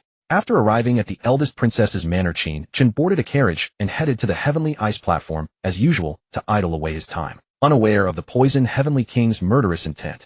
Unaware of the cruelty of blood relatives. At the Wenyuan Earl's manor. Still no news of Qin Chen. Qin Jin sat on a chair glancing at his son Qin Feng. Qin Feng nodded. Qin Jin showed no surprise, saying flatly, "Since there's no news of Qin Chen, then we won't look for him." Qin Feng frowned, perplexed. "Father, if we don't find Qin Chen, then what about my cultivation and avenging mother?" Qin Jin raised a hand, signaling Qin Feng not to be anxious. A cold smile crept onto his lips as he slowly said, "Doesn't Qin Chen have a betrothal with the eldest young lady of the Liu family? But that young lady has always looked down on Qin Chen. If the eldest young lady of the Liu family comes to break off the engagement and then becomes engaged to you, don't you think Qin Chen will return to the manor once he hears the news? If we can't find Qin Chen, we can simply make him come back on his own. A martial artist can't rely solely on his fists. Sometimes he must use his head." Qin Jin shot Qin Feng a meaningful glance. Hearing this, Qin Feng's eyes immediately lit up, an excited and expectant smile spreading across his face. After all, the eldest young lady of the Liu family was a stunningly beautiful woman. The sky was still hazy. After a fine drizzle began falling, it seemed impossible to stop. Qin Chen left his post at the Tianbing Terrace government office, returned to the Grand Princess's residence, and stood alone by the window of his bedchamber, listening to the wind and watching the rain. Lord Consort Qing Ning entered carrying a pot of hot tea and called out to Qin Chen. Qin Chen neither answered nor turned around, merely gazing out the window, lost in thought. Qing Ning poured a cup of hot tea and set it on the round table. Then her beautiful eyes narrowed slightly as she said to Qin Chen, Lord Consort, there is some news from the Wenyuan Earl Manor. Hearing this, Qin Chen frowned, turned to Qing Ning, and showed a hint of doubt in his eyes. What happened at the Wenyuan Earl Manor? Qing Ning shook her head. Nothing has happened at the Wenyuan Earl Manor. It is just that news has spread that 3 days from now Lu Yinran, the eldest daughter of the Lu family, will go to the manor to dissolve her engagement to you, and at the same time become engaged to Qin Feng. During these days Qin Feng has also sent many people searching for you, Lord Consort. I suppose this is the reason. Qin Chen suddenly clenched his fist, his eyes turning icy cold, as a surge of intense anger rose from the depths of his heart, breaking off an engagement and stealing away his betrothed. Only Qin Feng's family could have come up with such a scheme. Unable to find me, they thought of this way to provoke me back to the manor. When a woman dissolves an engagement, a man is left completely disgraced and becomes a laughingstock. What Qin Feng's family did not know was that Qin Chen had been captured by the Grand Princess and made her consort. Once Qin Chen became the Grand Princess's consort, he naturally could not marry Lu Yinran. Lu Yinran's decision to end the engagement was understandable in Qin Chen's heart, and he was indeed caught in circumstances beyond his control. But, to end the engagement, and then become engaged to Qin Feng, that was truly disgusting. Any real man who heard that the engagement was being dissolved would never shrink into his shell like a turtle, let alone having his wife to be stolen by his own younger cousin. They were brazenly humiliating him. Fine. So this is how you want to play, is it? Then don't blame me. Qin Chen was so angry that he laughed. What sin had he committed in his past life to be burdened with such a family? Lord Consort, are you all right? Qing Ning blinked, her gaze tinged with worry. What could happen to me? I am perfectly fine. It is some other people who are going to be in trouble, Qin Chen said with a cold laugh. Qing Ning frowned and said softly, Lord Consort, you must not be too angry. Rage harms the body. With the Grand Princess behind you, the Wenyuan Earl Manor cannot make waves. These words were clearly a reminder for Qin Chen to ask the Grand Princess to intervene. Qin Chen smiled, his eyes gradually growing calm. He turned and walked to the writing desk nearby, dipped his brush in ink, and with sweeping strokes over 100 characters appeared on the page. Qin Chen stopped writing, picked up the page, handed it to Qing Ning, and instructed Qing Ning, the things I need are on this paper. Find them all for me within 1 day. Qing Ning took the page and looked closely. Her small lips parted slightly as if startled by what was written on it. Then she lifted her eyes to Qin Chen and said seriously, Lord Consort, I will bring you these things within half a day. Qin Chen smiled and waved a hand lightly. Go take care of it. Qing Ning nodded, turned, and left the room. The sun and the moon revolved, and 3 days passed. At the Wenyuan Earl Manor. In the main hall, Qin Jin sat at the head. On his right were Qin Feng and several guest retainers of the estate. On his left was the party from the Lu family. The one leading them was a woman with fair skin and a beautiful face, bright phoenix eyes, and a purple dress that wrapped her delicate figure, while also concealing her slender, rounded, jade-like feet. The only flaw was that her chest was not especially full. This woman was none other than Lu Yinran, the eldest daughter of the Lu family. Since both of Lu Yinran's parents had died, only a few elders of the Lu family had come with her. They were also the foundation of the lineage she controlled. Qin Feng watched the gorgeous Lu Yinran, his heart bursting with joy, though he forced his excitement down on his face. Lu Yinran met Qin Feng's gaze and gave him a nod and a smile in return. That smile made Qin Feng's heart beat even faster. Niece, since the head of the Lu family is not here, I will speak plainly with you. Qin Jin looked at Lu Yinran with a smile. Uncle, please call me Yinran. The eldest uncle left home last month and has not yet returned. My marriage is something I can decide on my own. Lu Yinran smiled. Qin Jin nodded and said, Yinran, the fact that you came today lets me understand your intentions. I will give you my word in front of everyone. Qin Feng will not treat you poorly, nor will the Wenyuan Earl Manor. Lu Yinran turned her gaze to Qin Feng, a smile blooming at the corners of her lips. Everyone says a graceful maiden is the gentleman's good mate. But is it not the same for women? Clearly Lu Yinran had her own designs in coming here. Qin Feng was one of the 10 martial arts prodigies among the younger generation of the Great Zhou dynasty, and he was bound to become a powerful figure in the future. If she could cling to the Wenyuan Earl Manor, Lu Yinran would be able to take complete control of the Lu family. Qin Feng smiled at Lu Yinran and said, Well said. A graceful maiden is the gentleman's good mate. I have admired you, Yinran, for a very long time. Lu Yinran covered her mouth and laughed lightly. At that exact moment, a soft laugh suddenly rang out. What a lively gathering. At the sound, everyone in the hall turned toward the doorway. There a white-robed figure walked in, slowly, head high and chest out, with an imposing aura. Qin Chen. At the sight of Qin Chen approaching, Qin Feng abruptly rose to his feet. He was about to step forward and seize Qin Chen, but a single look from Qin Jin stopped him. Qin Chen had returned to the manor, which meant walking straight into the trap. Why should they fear that he would run away? There was still important business at hand. Lu Yinran gave Qin Chen a long, steady look, and a flicker of regret passed through her eyes. Qin Chen had been blessed with a handsome face, but no matter how bitterly he trained for years, he had never entered the martial Dao. And her future husband had to be a true prodigy. When Qin Chen entered the main hall, Lu Yinran stood up, looked at him without expression, and said coldly, Qin Chen, you have come just in time. The matter between us should be brought to an end. Back then your father saved my mother's life, so the older generation arranged a betrothal for us in childhood. But I do not acknowledge that betrothal. I am an independent person, and I will choose my own marriage. And you are not the husband of my choice. Therefore I am breaking off this engagement. I know this is somewhat hard for you to accept, but you and I are not people of the same world. I possess cultivation at the heavenly firmament realm, while you have not even entered the martial Tao. There can be no future between us. As for compensation for breaking off the engagement, there is none. Although your father saved my mother back then, the debt of gratitude belongs to my mother. It cannot be counted against someone of my younger generation. With that, Lu Yanran spread open her right hand. A marriage contract appeared out of thin air, and she tossed it to Qin Chen. Qin Chen snatched the contract out of the air. He did not grow angry or say a word. He merely gave Lu Yanran an indifferent glance. At the side, Qin Jin and Qin Feng wore cold sneers, contempt flashing in their eyes, secretly exulting. Being jilted. Qin Chen must be furious inside, right? Holding the marriage contract, Qin Chen took out an object similar to a fire starter from his bosom, only somewhat shorter. When he opened one end of the fire starter, no spark appeared. It was a piece of charcoal. Gripping his self-made charcoal pen, Qin Chen wrote on the marriage contract. After a moment, he stopped writing, his gaze suddenly growing sharp. He threw the marriage contract back and said coldly, "With me, Qin Chen, there is no breaking off an engagement, only repudiating a wife." On the marriage contract, 2 large pitch-black characters had been left in plain sight: letter of repudiation. Lu Yanran caught the marriage document flying toward her. Her icy gaze fell upon 2 bold black characters written in vigorous flowing strokes across the document, and her pupils contracted slightly. Her jade-like fingers tightened unconsciously, nearly tearing the document apart. The words "divorce letter" on the document pierced Lu Yanran's eyes like needles, stabbing deep into her heart. A savage glint flickered in her gaze. Her delicate frame trembled with rage as fury blazed within her like a wildfire sweeping across the plains. Though the Lu family was not among the great clans, it still carried considerable weight and prestige in the capital.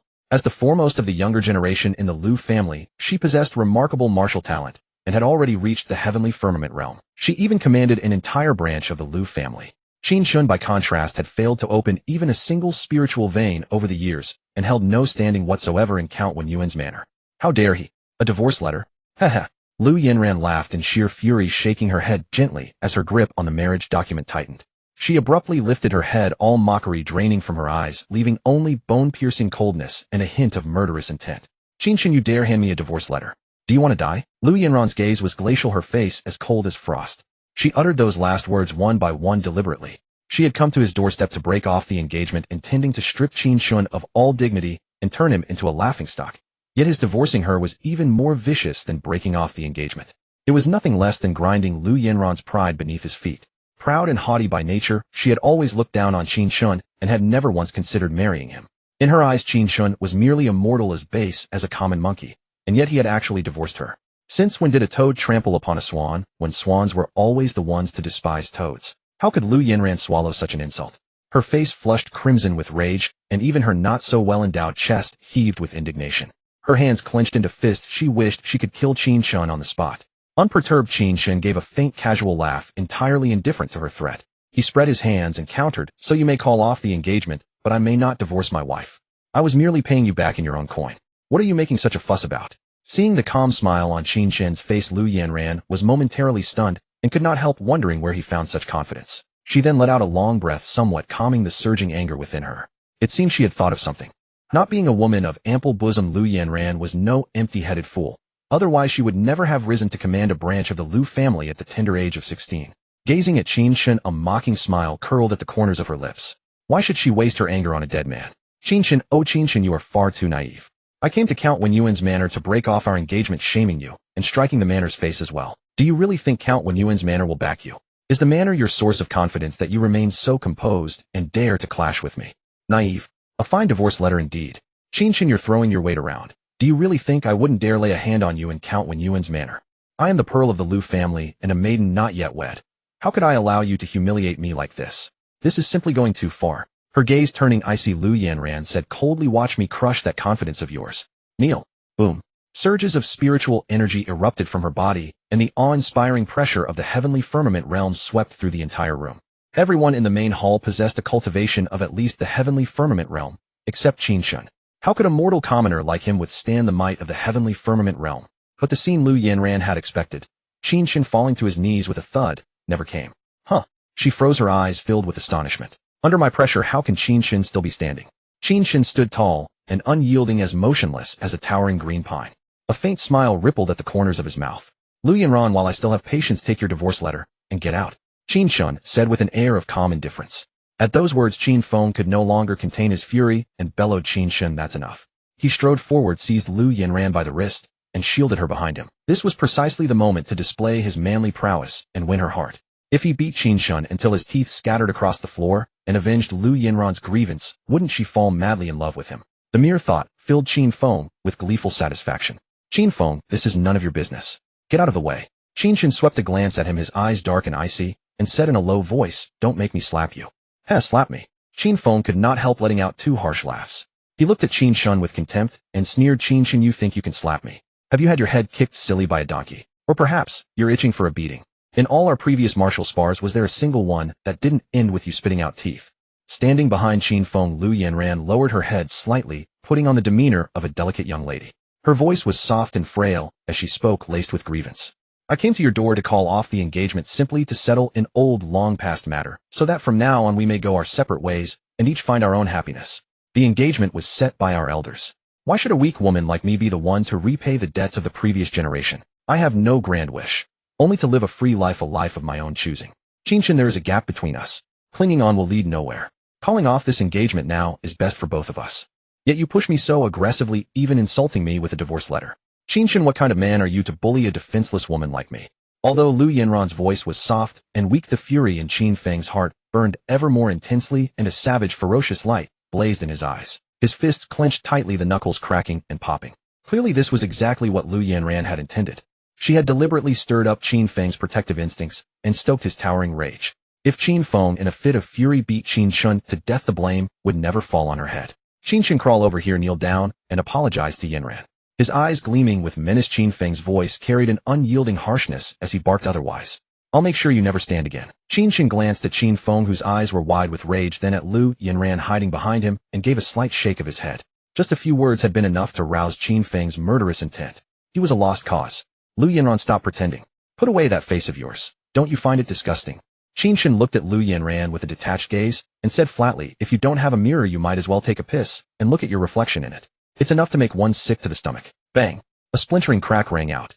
Qin Jin slammed his palm onto the armrest of his chair, and it instantly burst apart, shattered into fragments. He stared at Qin Chen with cold, piercing eyes and snapped, Qin Chen, shut up. Qin Chen swept a glance at Qin Jin, his eyes brimming with chill, as if veiled by a layer of frost, and said icily, Qin Jin, you shut up. Although Qin Jin was his second uncle, Qin Chen showed him no respect whatsoever. He had come today to overturn the table. First divorce his wife, then settle old scores. Qin Jin froze, his pupils trembling slightly, staring at Qin Chen with utter astonishment. How dare he talk back to me? Was this the same silent, unyielding Qin Chen he remembered? Presumptuous whelp. Qin Jin's lips twitched as he bellowed in fury.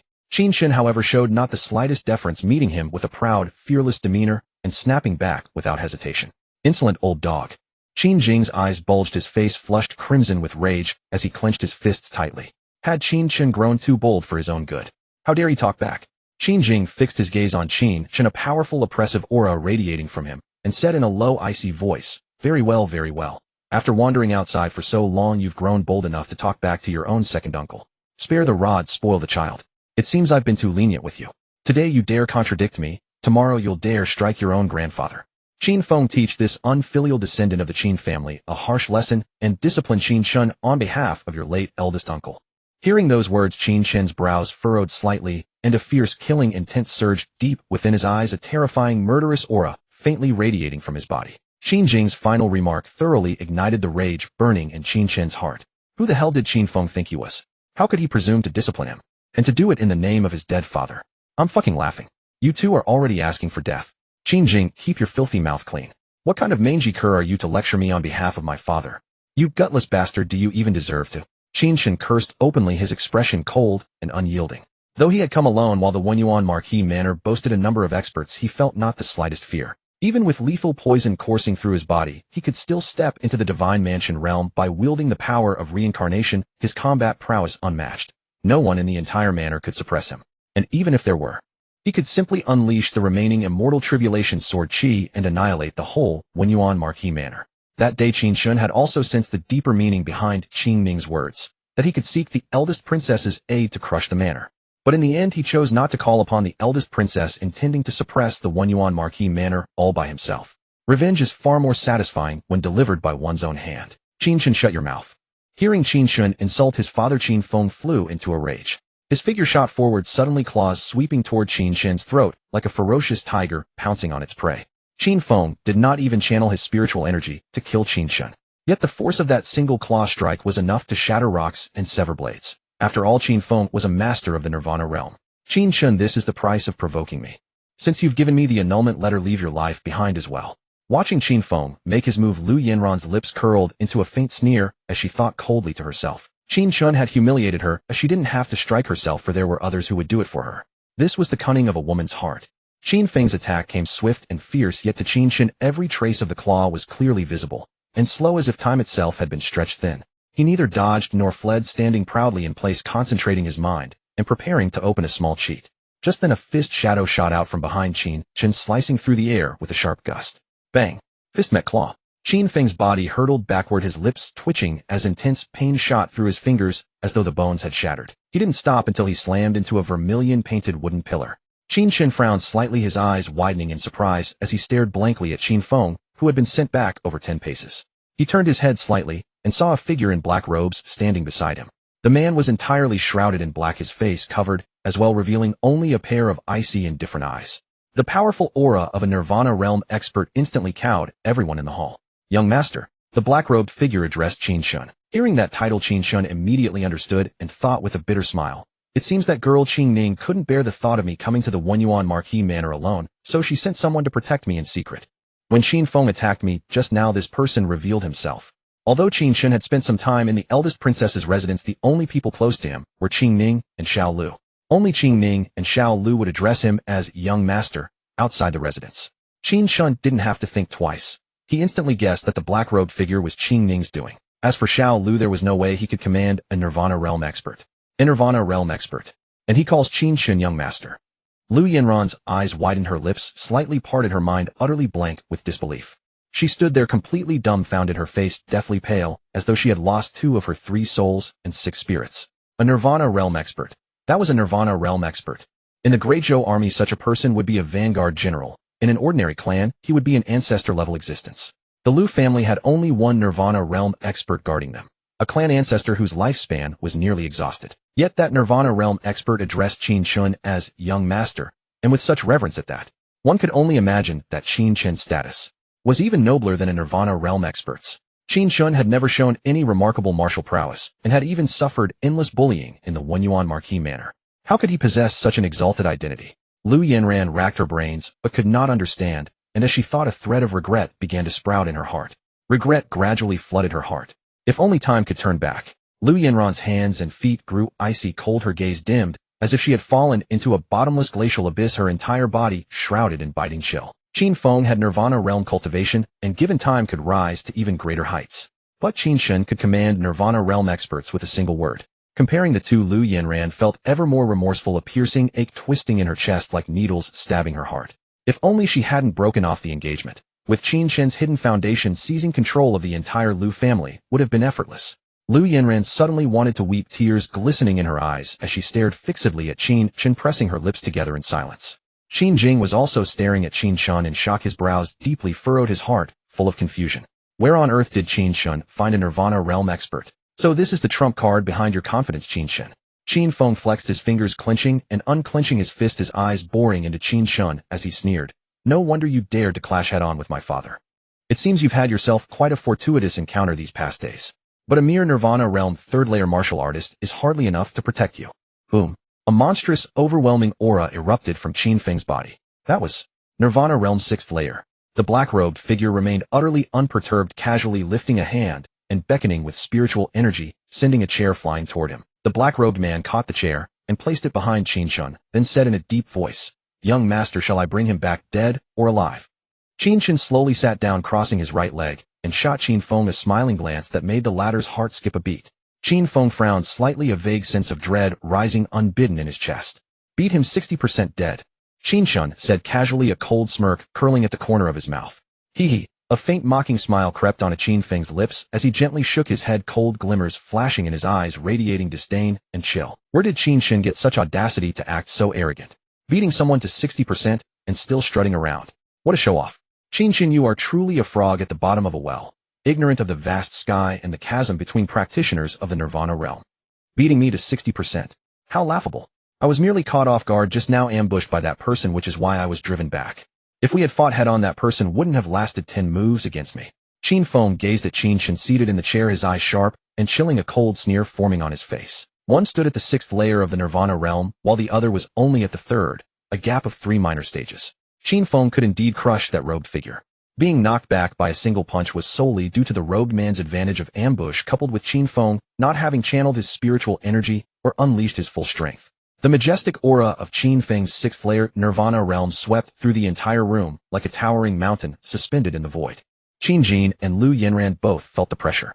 Lu Yanran's eyes flickered as she looked toward Qin Feng, the gloom in her gaze gradually dissipating and giving way to renewed light. Although Qin Chen has a Nirvana realm expert backing him, Qin Feng ultimately has the upper hand. Yet at just 20 years old, he has already reached the 6th layer of the Nirvana realm, earning him a place among the top 10 martial arts geniuses of the Great Zhou dynasty. Reaching the Supreme Realm and advancing to the Saint Realm is not impossible either. Lu Yanran thought to herself, feeling somewhat more at ease. Qin Feng's martial arts talent was truly astonishing. Calling him a monster would not be an exaggeration. In the vast Great Zhou dynasty, those who reached the Nirvana realm by the age of 20 were as rare as phoenix feathers and unicorn horns. Qin Chen paid no mind to Qin Feng's mockery, treating it as mere wind passing his ears. His expression remained as calm as still water. He glanced at the robed figure beside him and raised an eyebrow, asking, "That guy said you wouldn't last 10 moves. The robed man countered Qin Feng's oppressive pressure with his own spiritual energy, frowned in thought, then shook his head, saying, "I suppose I could last 11 moves." He lacked Qin Chen's extraordinary means and couldn't possibly fight across realms. Then the robed man added in a voice like rolling thunder, "But it's not a big issue. Merely at the 6th layer of the Nirvana realm. What trouble could he cause?" Whoosh. As soon as he finished speaking, the robed man transformed into a black shadow and shot forward, his spiritual energy surging around him, causing his robes to billow wildly. His 5 fingers curled into a fist with visible spikes of power surging across it, generating gusts of wind as he swung. "You're looking for death." Qin Feng's pupils constricted coldly, his own fist clenching as he met the attack head-on. Bang! The collision of fists echoed like thunder, splitting the sky. The robed man's body shuddered violently before he was sent flying backward out of the main hall, stumbling as he landed in the front courtyard. Qin Feng darted from the house, launching another fist strike toward the robed man with thunderous force. The pressure of the 6th layer Nirvana realm immediately enveloped the entire courtyard. The robed man watched the fist, large as a sandbag, come thundering toward him with a hint of ferocity in his eyes. Standing firm like a rock, he wielded his palm in a Tai Chi single cloud technique. His palm sidestepped the fist and coiled around Qin Feng's arm like a slithering snake. Qin Feng's pupils contracted sharply as the palm print loomed closer, a cold chill racing up his spine to the crown of his head. In an instant, the robed man seized Qin Feng's head and flung him aside like a worthless dog. Qin Feng felt the world spin as he crashed heavily into the rockery in the courtyard. Crash! The rockery shattered, sending fragments flying. Qin Feng's fists were brutal and overwhelming, but the robed man knew direct confrontation was futile. Softness overcoming hardness, using an opponent's force against them. That was the superior approach. The Tai Chi single cloud technique not only deflected some of Qin Feng's power, but also redirected it back at him. Boom! A surge of powerful spiritual energy erupted. Qin Feng blasted away the rubble, crushing him, and launched himself upward, his face and clothes caked with dust. No visible injuries. Qin Feng shook his head, his eyes flashing with vicious intent and killing aura burning hot. He locked onto the robed man, wrath surging within him, humiliation churning beneath his rage. In the next moment, Qin Feng surged forward like thunder, leaving a shallow impression where his foot had struck the ground. He channeled his spirit to command the mountain river shell, sweeping his right arm to summon a silver-white spear from thin air. The spearhead gleamed with chilling brilliance, radiating an intensely piercing aura. Gripping the spear tightly, Qin Feng spun it into a blur of steel before thrusting it straight toward the robed man's chest. Die! The spiritual energy of the 6th layer Nirvana realm surged through the strike. This thrust could easily kill the robed man. Yet the robed man simply stood still, unmoving and unruffled. Just as the spear was about to pierce him, 2 dark figures suddenly darted into the courtyard. Twin sword glints flashed forth. One blade deflected Qin Feng's spear, while the other sliced toward his throat. Qin Feng's face paled, every hair on his body standing on end. Without hesitation, he threw his upper body backward, watching in terror as the 3-foot-long sword passed before his eyes, severing a strand of hair. Qin Feng twisted his waist to perform a backward flip, retreating with each landing. Before he could regain his footing, the two dark figures closed in from either side, their swords flashing as they attacked. Qin Feng's expression darkened as he raised his spear to parry. Clang! The two shadows flashed past his vision, and suddenly a blade of light expanded rapidly before his eyes. A long blade arced through the air like a rainbow, fierce and unyielding, striking down with crushing force. Damn it! Qin Feng gritted his teeth, his spiritual energy surging wildly as he met the blow with his spear, though a momentary weakness showed. Clang! Qin Feng's body shuddered as he was driven back several yards, his spear piercing into the earth to halt his retreat. A thin trickle of blood escaped from the corner of his mouth, the force of that single strike disrupting his internal qi and blood flow. Qin Feng lifted his head to regard the two robed figures wielding swords, his expression grave. Both at the 6th layer of the Nirvana realm. Qin Feng's brows knitted together as his heart sank. The last thing he expected was that Qin Chen had stronger allies behind him. The three robed figures showed no mercy, closing in once more to hunt him down without pause. Facing two swords and one blade, Qin Feng clenched his teeth and charged forward with his spear. Clash, clash, clash. The moment they engaged, he was immediately pushed onto the back foot, forced entirely into defense. Watching his son overwhelmed by three opponents and losing ground, Qin Jin rushed outside, his heart pounding with worry. Fenger. Qin Jin's brows were tightly furrowed, his face grave, his anxiety mounting as he paced like ants on a hot pan. Lu Yanran didn't rush outside, but instead gave Qin Chen a long, searching look, her expression complex as she pressed her lips together in silence. A dull ache throbbed in her chest. Where did so many Nirvana realm experts come from around Qin Chen? Lu Yanran's heart ached, tears pricking at the corners of her eyes. Qin Chen sensed her gaze but deliberately ignored it, rising to his feet and stepping outside. You wouldn't stay by my side, even as the sun set in the west. And now you're not worthy even to carry my shoes when I rule the world. Qin Chen stood upright in the courtyard, hands clasped behind his back, watching the battle below with calm eyes. A gentle breeze caressed his face, his robes fluttering in the wind. An unparalleled regal aura radiated from Qin Chen as sunlight bathed him, crowning him like a king. Staring at Qin Chen's silhouette, Lu Yanran was spellbound for a moment, her heart aching even more. Meanwhile, Qin Jin was being driven back relentlessly by the three robed figures. His pupils contracted in alarm as he shouted urgently, "Elder Yinchong, Elder Hizong, strike now." As soon as his words faded, two elderly men with frosty temples emerged slowly from behind Qin Jin, their powerful auras unmistakable. Two experts at the 5th layer of the Nirvana realm. These two were retainers of the Earl of Wenyuan's estate. The Wenyuan lineage lacked the deep reservoirs of power found in great clans, and masters of the Nirvana realm were certainly not abundant. Recruiting even one or two Nirvana realm retainers required significant sacrifice. The Earl himself had felt the sting of such expenditure, which was why he had only managed to bring on two fighters at the 5th layer of the Nirvana realm. Whoosh! The moment Yunchong and Hizong stepped forward from beside Qin Jin, a sharp, whistling sound cut through the air, closing in rapidly. Two arrows forged from spiritual energy slammed into the ground at their feet, shattering the floorboards and unleashing a razor-sharp surge of force. Yunchong and Hizong froze, their skin crawling with dread. Those who don't wish to die will remain motionless. Qin Chen spoke casually, yet his words struck like a blade at throats, sending a jolt of terror through everyone present. Heavy gazes fixed upon Qin Chen. In that dazed moment, what they perceived was not a youthful boy, but an unparalleled sovereign whose presence commanded absolute authority. Qin Jin gazed at Qin Chen and felt an unfamiliar fear rise within him, as if beholding a deity. The once silent Qin Chen now possessed the power to decide their fates. With a single word, he could determine life or death. Upon a distant rooftop, a cloaked figure stood against the wind, her gaze as sharp as a hawk's. In her hand, she gripped a massive ink-black bow, an arrow forged from spiritual energy knocked upon its string, aimed squarely at the occupants of the Wenyuan manor. Should anyone dare to move, that arrow would pierce straight through their flesh.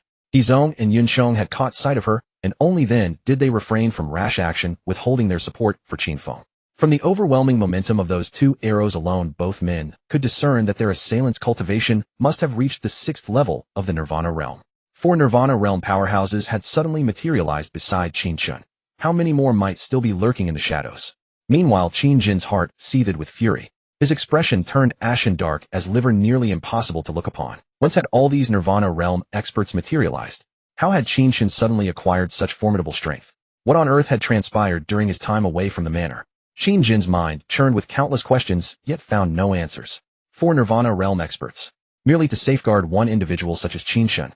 Such reserves could only belong to the royal dukes, marquises, or the most prestigious aristocratic clans. Could some family's daughter have taken a fancy to Qin Chen and married him as her husband? Yet no such news had ever reached his ears. Xingming, this is truly too much. I merely came to settle an old score, not to exterminate your entire lineage. Was there any need to make such a grand display of force? 4 Nirvana realm experts. And perhaps not even the full extent. Qin Chen muttered inwardly, somewhat helplessly shaking his head. Yet somewhere deep within he felt a warmth spread through his heart. The Wen Yuanbo manor boasted merely 4 Nirvana realm experts, 2 elders along with Qin Feng and the Marquis himself. Though the Marquis happened to be away from the manor at present. Clang clang clang. The ceaseless clash of weapons rang in everyone's ears as the 3 cloaked assailants pressed their assault without respite. Qin Feng frantically twirled his spear, conjuring flower-like patterns to deflect the incoming blades. Yet bloody wounds covered his body, staining his garments crimson. A particularly deep gash across his chest exposed bone. A blade and 2 swords came at him from the left, right, and above. Qin Feng's mind went numb as he wielded countless spear shadows, channeling his spiritual energy from the divine palace to its absolute limit. Though he managed to deflect the weapon edges, the forceful qi still injured him, sending him stumbling back more than a dozen steps. His face drained of all color, growing increasingly pallid, blood continuously gushed from the web of his thumb. His right arm quivered slightly, barely able to maintain his grip on the spear. Qin Chen ordered them to stop at once. Beholding Qin Feng's blood-soaked garments, Qin Jin's anxiety intensified. He glared furiously at Qin Chen and shouted coldly. Qin Chen cast a glance at Qin Jin, then smirked frigidly. Old cur, now you wish to show concern. The corner of Qin Jin's eye twitched, fury roiling within his heart as he longed to tear Qin Chen asunder. Calling him old cur over and over, it was no different than urinating on his head. That boy who had once been utterly beneath his thumb, how long had it been since they'd last met, now exuded an utterly unfamiliar, chilling presence. Though murderous intent burned within him, the arrow aimed not far away gave him pause. His rage flared. Yet it was merely an outburst, and nothing more. Qin Chen, I won't waste words with you. Order your people to cease immediately. Qin Jin waved his hand, dismissively, unwilling to bicker further. He spoke coldly. If Feng'er comes to any harm when your grandfather returns, you shall face dire consequences. Qin Chen fell silent for a moment, then turned his gaze toward the 3 cloaked figures. That's about enough. Upon hearing this, Qin Jin's heart lightened with relief. He internally snorted coldly. So Qin Chen, you still have someone you fear. When your grandfather returns, all the suffering Feng'er endures today, I shall make you repay it 100-fold. You wait for me. Just as Qin Jin was mentally calculating his revenge, an agonized scream suddenly shattered his reverie. Ah! The swords of 2 cloaked figures swept across, severing Qin Feng's Achilles tendons in one stroke. The 3rd cloaked assailant vaulted into the air, delivering a spinning flying kick that crashed heavily into Qin Feng's waist. Qin Feng was sent hurtling through the air like a bird with broken wings. 2 surges of spiritual energy then descended upon Qin Feng. His body plummeted earthward, his knees crashing onto the flagstones with such force they shattered. Agonizing pain shot through his knees, contorting his face into a grimace. Yet by sheer chance he ended up kneeling right before Qin Chen. Blood poured ceaselessly from his ankles. Qin Chen, I want to. Qin Feng glared at Qin Chen with murderous eyes, his hatred seething like an inferno, his expression twisted hideously. Before he could finish his words, 3 cloaked figures swooped down. A blade's edge settled upon his shoulder. Qin Feng's voice died in his throat. Another Nirvana Realm 6th level cloaked individual pressed down upon his opposite shoulder. The remaining one raised his blade and slashed downward. Countless blade chi howled forth, striking Qin Feng's lower body. As the blade chi pierced his flesh, Qin Feng let loose an indescribably agonized wail. It felt as though countless blades were rending the flesh within his lower limbs. Slice after slice. Gradually Qin Feng's screams grew weaker. His lower body seemed to lose its sensation of pain. His legs went limp. He nearly crumpled to the ground, though fortunately someone seized his shoulder, holding him upright. Not that his legs had ceased hurting. Rather, they had lost all sensation entirely. Innumerable blades of chi had invaded his body, severing his tendons and shattering his bones to fragments. The flesh had necrosed entirely. Young master, this person's lower body is thoroughly ruined. He shall never stand again in this lifetime. This accounts for 6/10 of a death sentence, I believe. The blade-wielding cloaked one addressed Qin Chen. Upon hearing these words, the corners of Qin Jin's mouth spasmed violently. His body swayed, his legs suddenly grew soft as though struck by thunder, utterly devastated. Nearly 60% of a person's body is occupied by the lower half. Qin Feng's lower body had been crippled beyond recovery, exactly 60% of him dead. The black-robed man had understood Qin Chen's instruction perfectly. He said beat him 60% dead, and beat him 60% dead. Hearing the voice, Qin Feng's heart gave a violent lurch. His pupils trembled, bulging like copper bells, and terror flooded his face. My lower body is crippled. Can I never stand again? Qin Feng's breath came in gasps as he looked down at his legs, yet he felt nothing below the waist. No wonder his legs had hurt, as if bones were splitting and flesh being cut, only for the pain to vanish all at once. I'm paralyzed. Qin Feng's mouth twitched, his voice shaking, his already pale face turning even ghastlier. It was almost impossible to accept. His heart pounded violently, his gaze hollow and vacant, as if his soul had been snatched away. He had been one of the 10 great martial arts geniuses of the Great Zhou dynasty, a Nirvana realm powerhouse, despite his youth. He had basked in the spotlight radiant beyond measure. Yet now he had become a cripple. Was he still the martial arts genius of the Great Zhou dynasty? Although his Nirvana realm cultivation remained with both legs ruined beyond recovery, he was now far more than a step behind the geniuses he had once stood beside. Qin Feng felt as if he had suddenly fallen from the clouds into a bottomless abyss. The crushing weight of that fall was truly unbearable. Martial artists forged their bodies to peerless toughness capable of regrowing severed limbs and rekindling blood qi. But Qin Feng's legs were completely destroyed. Sinews and meridians, severed bones, shattered blood qi extinguished. The vitality within his flesh and blood had been crushed, and the connection to his waist had been cut off. Even a leg transplant was impossible. How could Qin Feng ever stand again? Unless he obtained a rare celestial treasure to reshape his sinews and bones and restore the vitality of his flesh. But such a treasure was far beyond Qin Feng's reach. Seeing Qin Feng's utterly dejected soul-lost appearance, Qin Jin's heart could not bear it. His eyes grew moist, and he felt as if his heart were bleeding. He ached for his son. Watching helplessly as his son's legs were crippled was for Qin Jin like a knife cutting straight to his heart. "Fenger," Qin Jin called out, and was about to rush forward. But the moment he took a step, a cold voice rang out. "Take one more step and you die." Qin Chen looked at Qin Feng kneeling before him, his expression indifferent, sending chills down anyone's spine. Hearing this, Qin Jin's lifted foot snapped back, because he felt a cold, killing intent lock onto him. On the rooftop, not far away, the black-robed man's arrow was aimed squarely at his chest. "Qin Chen." Qin Jin whipped his head toward Qin Chen, his eyes vicious and venomous, his teeth grinding like a frenzied beast. He clenched his fists hard, towering hatred surging from the depths of his heart, murderous intent blazing in his eyes. "What a venomous heart you have. That is Qin Feng, your own cousin, yet your men crippled his legs.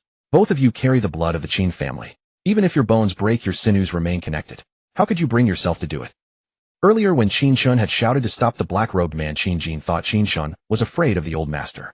Who would have expected the three black-robed men to directly cripple Qin Feng's legs and turn him into a cripple? As a martial arts genius, Qin Feng had always been proud and arrogant. Having his legs crippled now was worse than death. Qin Chen glanced at Qin Jin, his gaze sharp, and gave a self-deprecating smile. "So you do know that I also carry the blood of the Qin family." He too had Qin blood flowing in his veins, yet the treatment he received was as different from Qin Feng's as heaven is from earth. Whatever fine things the mansion had, cultivation techniques, martial arts, spiritual pills, or miraculous medicines, were always given to Qin Feng first. Even his monthly allowance was less than a tenth of Qin Feng's. Throughout the whole mansion, even the servants dared to treat him with cold disdain, clearly with the instigation of Qin Jin and Zhao Ru. Thinking of all this made Qin Chen's blood boil. From the martial arts talent he had displayed, he was indeed far inferior to Qin Feng. It was only natural for Qin Feng to receive more cultivation resources. But that did not justify giving most of the eldest branch's resources to Qin Feng. Although Qin Chen's parents had died when he was young, they had still left something behind for him. Alas, one tree alone could hardly hold up the forest. The good things of the eldest branch had been seized by Qin Jin and his wife, and even the old master was partial, turning a blind eye. Seeing the sharpness in Qin Chen's gaze, Qin Jin could not help trembling inwardly. He felt an overwhelming pressure radiating from Qin Chen, and fear instantly filled his chest. But the more crucial the moment, the more he felt he could not bow his head or show weakness. "So are you saying that I, your second uncle, owe you? When your parents died, you were not even a year old, still a baby crying for milk. If your aunt and I hadn't raised you with shit and piss, could you have grown to this size? Forgetting the kindness of raising you is one thing, but now you've made Qin Feng a cripple, repaying kindness with enmity. You are nothing but a white-eyed wolf," Qin Jin declared with righteous indignation, glaring furiously. Qin Chen frowned and gently shook his head. "Shit and piss. Raised me. Don't your lips burn when you say that? If not for Qin Jin and Zhao Ru, he would have lived even better. With what his parents had left behind alone, it was enough for him to grow into adulthood. The eldest branch was not short of servants. In Qin Chen's childhood memories, Qin Jin and Zhao Ru had never taken care of him. He had clearly been raised by a maidservant who was like an elder sister to him. Qin Jin's eyelid twitched. Forcing himself to stay calm, he said coldly, "White-eyed wolf. Dare you say that again? The kind you swear by heaven." Qin Chen sneered. Qin Jin fell silent. He had wanted to overpower Qin Chen with words, to stand on the moral high ground and condemn him. If he couldn't win with force, then he would use his mouth. Who would have thought Qin Chen would not fall for that? In this bizarre and wondrous world, deities hover 3 feet above every head, and in the unseen, immortals gaze down upon the mortal world. To swear by heaven was to incur karma. How would Qin Jin dare to swear? Qin Chen withdrew his gaze, stepped down from the stone steps, his shadow stretching long in the sunlight, and walked slowly toward Qin Feng. Feng. A woman came running over, her voice choking with tears. Hearing it, Qin Chen knew exactly who she was. Who else could it be but Zhao Ru? Seeing Qin Feng kneeling before Qin Chen, Zhao Ru flew into a rage on the spot. Her brows shot up, her eyes widened in fury, and she glared viciously at Qin Chen. Qin Chen, get over here. Zhao Ru pointed at Qin Chen and roared, it's been days. So you've grown quite capable, have you? You even made Qin Feng kneel to you. When the tiger doesn't bare its claws. I really think you don't know how fierce your old lady can be. Get over here and let me beat you to death. Earlier, when Qin Feng had been surrounded by the 3 black-robed men, a servant had already gone to fetch Zhao Ru. She had originally been preparing the banquet and return gifts. The moment she heard something had happened to Qin Feng, she rushed over before the servant could finish speaking. Seeing Qin Feng kneeling before Qin Chen, Zhao Ru was beside herself with rage. She rolled up her sleeves ready to grab a weapon and teach Qin Chen a dose of family discipline. Qin Chen glanced at her, his eyes sharp and carrying deep, piercing cold. It was utterly terrifying. Meeting Qin Chen's gaze, Zhao Ru's heart trembled violently. She was frightened, speechless, and a chill ran down her spine. Madam, say a little less. Qin Jin hurriedly shot Zhao Ru a look.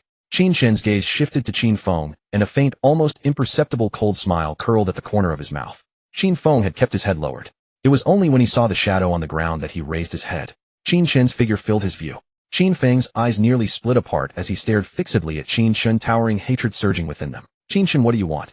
Qin Chen looked down at Qin Feng with a mocking half-smile. What do you think I want?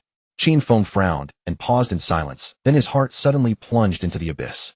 You want to kill me? Qin Feng recalled all that had transpired, a chill seeping through his bones, while his scalp tingled with dread.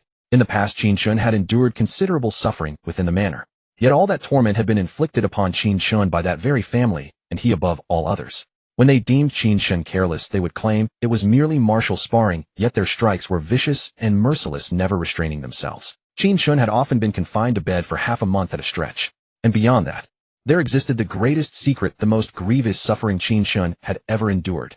Now that Qin Chen held power with experts of the Nirvana realm at his command, it was only natural he would settle old scores.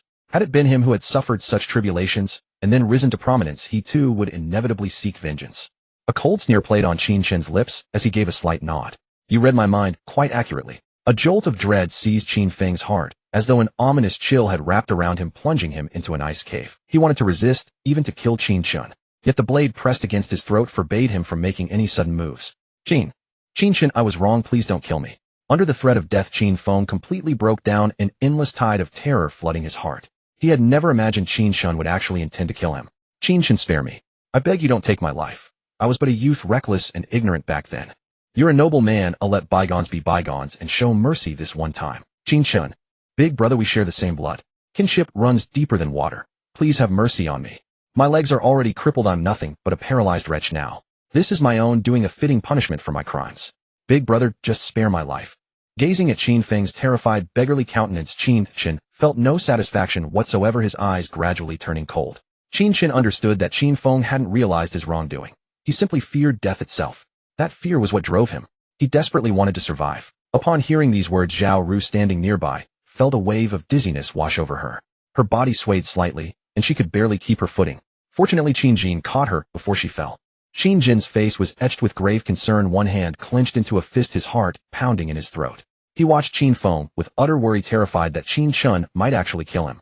Zhao Ru gazed at Qin Feng kneeling on the ground, abject and lowly as a mere lackey, and tears burst from her eyes like a breached dam. She too could see the dire situation, not just for Qin Feng, but for the entire Qin family. The 3 figures in dark robes exuded an aura of extreme danger, appearing utterly fearsome. Clearly they were no ordinary folks. Otherwise, neither Qin Jin nor the mansion's retained experts would have stood idly by watching Qin Feng sink into such desperate straits. Qin Chen pondered for a moment before speaking. Qin Feng, I once told you the sparring was over. Yet when did you ever cease your strikes? When you had me pinned to the ground and beating me, you showed no restraint. Now you come begging me to show mercy and spare your life. Do you think that's fair? Qin Feng's lips twitched, his gaze locked fiercely onto Qin Chen. His fists clenched tightly, the tips of his fingers pressing into his palms until they ached. Qin Chen, is that to say you're resolved to kill me? Suppressing the terror churning within him, Qin Feng's expression turned cold and harsh as he demanded in a low voice. Qin Chen merely smiled without responding. Qin Feng frowned, feeling as though an enormous weight bore down upon him. For heaven's sake, if he meant to kill, just say so. This silent laughter was maddening, twisting the nerves. Qin Feng drew a deep breath, steeled his resolve, and spoke coldly. Qin Chen, I'll be straightforward with you. We share the same vital essence. If I die, you die as well. Since death was already certain, there was no point in keeping secrets anymore. Though Qin Feng dreaded mentioning that matter, he had no choice but to bring it up now. It was his only chance to survive. When Qin Chen refused to yield to soft tactics, Qin Feng had no alternative but to play his hardest card. The smile vanished from Qin Chen's face, replaced by an unfathomable coldness in his eyes as he regarded Qin Feng with chilling detachment. The same vital essence, shared between us. If he dies, do I die as well? Qin Chen's brows furrowed slightly, and suddenly the matter of the great Tao Immortal Bone and the transfer of fortune came to mind. Qin Feng's words only confirmed Qin Chen's deepest suspicions. The fortune of the great Tao Immortal Bone had indeed been siphoned onto Qin Feng. All these years of his grueling cultivation had merely served to enrich that bastard Qin Feng instead. That cultivation base at the 6th stage of the Nirvana realm, the reputation of being one of the top 10 martial arts geniuses of the great Zhou dynasty. None of this should have been Qin Feng's to claim. All of it was meant for him. Qin Jin, Zhaoru Qin Feng. How vicious can a family of 3 possibly be? Stealing my fortune, robbing me of my cultivation, and then tormenting me mercilessly on top of that. Don't you people fear retribution for your crimes? As Qin Chen fell silent, Qin Feng's heart leaped with hope. He thought Qin Chen had grown timid, unwilling to strike again. After all, if Qin Feng perished, Qin Chen would die too. Qin Chen now held power and commanded considerable status. Why would he willingly embrace death? Ha ha ha. Qin Feng erupted into mocking laughter. Qin Chen, if you dare, then kill me. We'll both die together. Qin Chen responded calmly, very well. The laughter died in Qin Feng's throat. He stared at Qin Chen in stunned silence, his face contorting with utter shock. What did you say? Qin Chen offered no reply, simply extending his right hand toward one of the robed figures. Lend me your sword. Upon hearing this, Qin Feng's heart plummeted into an abyss, his expression grave. He never expected Qin Chen to be so resolute. This was disastrous. Big brother, I just let out a fart. Don't hold it against me. Just treat me as a passing wind, and let me go. I know I was wrong. I truly was mistaken. I beg you, spare my life. Stripped of his earlier bravado, Qin Feng crumbled entirely and pleaded with Qin Chen once more. He had sunk to the lowest point of submission. Were it not for his shoulder being held, he would have prostrated himself completely. To survive was no shame. Cowardly spine. Qin Chen rested the blade against Qin Feng's neck, causing him to shudder violently. And to his horror, the ground beneath his knees grew damp. He had urinated himself in terror. More precisely, he had lost control entirely. Beside him, Qin Jin and Zhaoru dared not breathe, their eyes red and hearts aching with anguish. Witnessing Qin Feng's face twisted with pure terror, Qin Chen finally exhaled softly and lowered his blade. Suffice it to say, since we share the same blood, I shall spare your life, for now. Though uncertain whether Qin Feng's claim of shared vitality was true, Qin Chen chose not to gamble with his own life. Trading his existence for Qin Feng's death was clearly not worth the risk. Moreover, he had never intended to kill Qin Feng in the first place. His plan was to keep him alive, to reclaim the fortune and cultivation from Qin Feng's body. Upon hearing this, Qin Feng exhaled in profound relief, his face alight with ecstatic joy. Thank you, big brother. Thank you so much. Though his lips continued to offer thanks, his mind harbored darker, more venomous thoughts. Qin Chen, just you wait. For today's humiliation, I'll make you pay 100-fold. A life where you beg for death, but cannot find it. Qin Chen ignored these muttered threats entirely, reaching into his robe to produce a small black vial. He uncorked the vial and tipped out a pitch-black pill. Qin Feng, while I spare your life, you will consume this poison. Qin Chen held the toxin toward him. The sight of it so near made Qin Feng's heart plummet. His face went ashen and his mouth clamped shut. Qin Chen smiled gently. Do not worry. This poison will not kill you. It activates 7 or 8 times each day, each onset feeling as though 10,000 insects devour your heart and slice through your flesh and bone. Just bear with it. Each wave will pass. Qin Feng's eyes widened in sheer terror, his body shaking uncontrollably as he gazed at the pill. 10,000 insects eating his heart bones being carved away, 7 or 8 times daily. You might as well just end me with a single strike. Seeing the fright thoroughly planted in Qin Feng's features, Qin Chen's mouth curved into a sinister smile. If you refuse to take it, then have your father or mother swallow it instead. Either will do. Qin Feng spun his head around violently to stare at Qin Jin, and Zhaoru, his gaze burning with desperate intensity as something flickered to life in his formerly dim eyes. A thunderous boom went off in Zhaoru's mind as if she had been struck by lightning. All her worry for Qin Feng was blasted away, replaced by overwhelming fear. 10,000 insects gnawing at the heart, scraping flesh from bones. Could a mortal body of flesh and blood possibly endure such agony? At the thought, Zhaoru's body trembled, her legs went weak, and she nearly collapsed. Fortunately, Qin Jin steadied her. Second master, I don't want to take the poison pill. Zhaoru gripped Qin Jin tightly, tears in her eyes, her voice trembling. She shook her head, her face deathly pale, trembling all over. Qin Jin took a deep breath, shifting his gaze from Qin Feng to Zhaoru. He paused for a moment, then spoke slowly. Madam, don't be afraid. Fenger is our good son. He has always been filial to us. How could he bear to let us take the poison pill for him? This time our Fenger has truly suffered. Qin Jin heaved a long sigh, his voice laced with deep helplessness, feeling an unprecedented sense of powerlessness. He didn't want Qin Feng to take the poison pill either. But Qin Chen was too powerful, Even fighting to the death, they were no match for him. Besides, Qin Chen didn't want to die either. Hearing this, Zhao Ru suddenly felt her legs firm up and much of the fear in her eyes dissipated. Although Qin Feng loafed about all day and frequented brothels, he was still very good to her, his mother. Especially after his monthly allowance was spent. Zhao Ru turned to look at Qin Feng, tears glistening in her eyes filled with heartache and worry. My poor Feng. Her voice was choked with tears, and her heart ached unbearably. Fenger is a filial child. Qin Chen tilted his head back and slowly closed his eyes, unable to bear watching Qin Feng swallow the poison pill in one gulp. He was certain Qin Feng would take the poison pill. Suddenly an earnest and sincere voice rang out. Father, mother, I don't want to die yet. Could one of you take the poison pill for me? I beg you. In the future I'll repay you 1,000 times 10,000 times over with filial devotion. Zhao Ru was stunned, a string of question marks flooding her mind. Qin Jin's eyes snapped open, his brow furrowed, and a bewildered gaze fell on Qin Feng. The two exchanged a look and saw the confusion in each other's eyes. Qin Jin turned his head, hardly daring to believe the voice he had just heard. Fenger, was that you just now? Qin Feng nodded heavily, gazing at Qin Jin with burning eyes, as if he had spotted a lifeline. Father, you're a warrior of the heavenly firmament stage with a body tempered bone and sinew, far tougher than mother's. I imagine the pain from the poison's eruption would be nothing to you. Mother's body most likely can't withstand the poison's eruption. How about you take the poison pill for your son? Qin Jin's eyes bulged, rage surging in his heart. He clenched his fists so hard, he trembled with fury. He'd rather see his own father die than die himself. Some fine son you are. Unfilial brat. Qin Jin didn't want to say another word to Qin Feng. He turned to study Zhao Ru beside him, a mature woman still carrying a graceful charm. Qin Jin fell silent for a moment, then asked softly, Madam, can you still bear children? If the main account is ruined, just start a new one. Anyway, he was still up to the task. He wasn't afraid of having no son. Zhao Ru hesitated for a moment, then nodded instinctively. Hearing Qin Jin's words, Qin Feng was stunned. He stared blankly at his father, his composure beginning to crack. Were they planning to abandon him? Qin Feng wasn't stupid. He could read the implication in his father's words. Father, mother, your son doesn't want to take the poison pill. I beg you. If either of you could take it for me, your son will be twice as filial and support you in your old age. Qin Feng bawled at the top of his lungs. Qin Jin shot Qin Feng a glare, his face dark. Unfilial wretch, shut up. Zhao Ru also looked at Qin Feng, tears shining in her eyes, and said with heartache, Fenger, although your mother and father plan to have another child, rest assured that our love for you will not diminish in the slightest, and we will never be partial. Even though you're already paralyzed.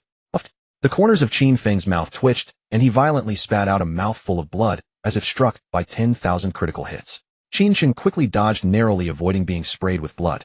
Qin Feng, it seems the poison pill still has to be yours to take. Qin Chen sneered. Cough, cough. Qin Feng lowered his head and coughed twice, then raised it. A fierce, vicious light surfaced in his eyes as he glared savagely at Qin Jin and Zhao Ru.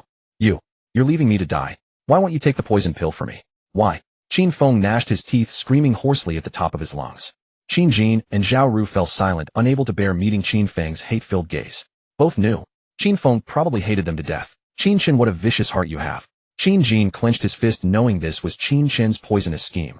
One pill to destroy 3 lives. Seeing Qin Jin and Zhao Ru lower their heads in silence, Qin Feng's savage eyes gradually dimmed, and his heart turned to ashes.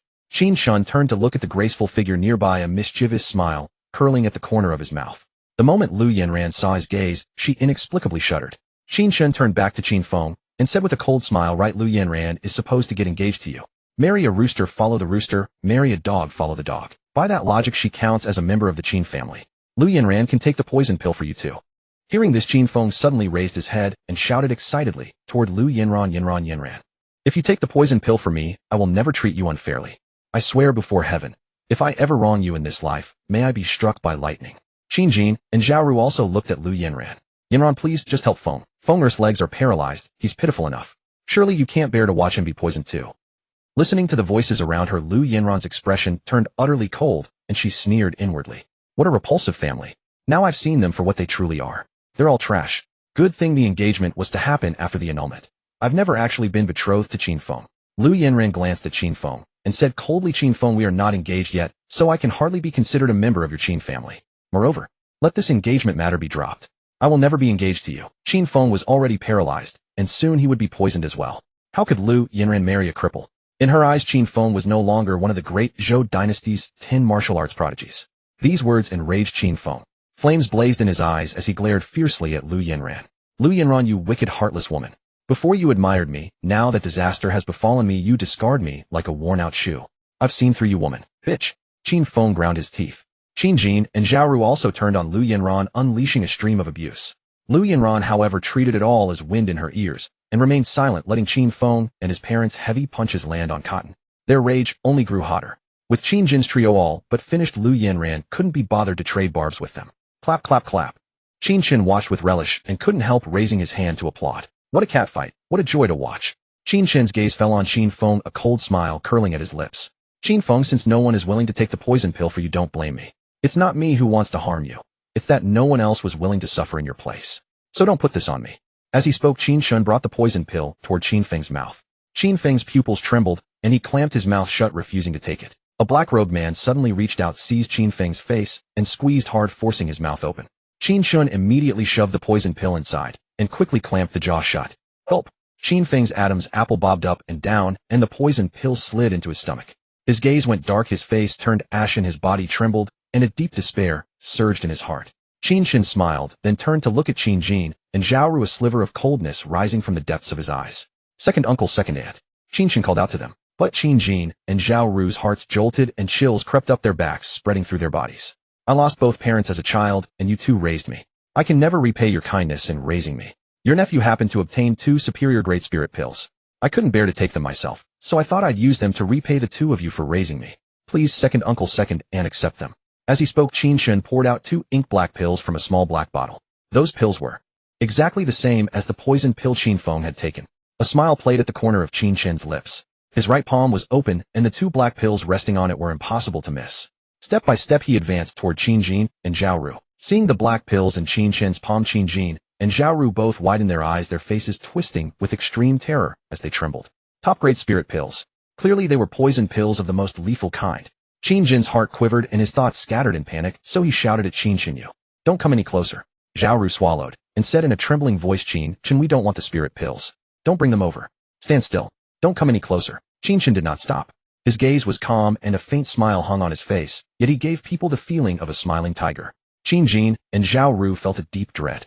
Second uncle, second aunt, raising me with all that toil and hardship was no easy feat. I, your nephew, have not forgotten your kindness, which is why I have brought top-grade spirit pills to repay you.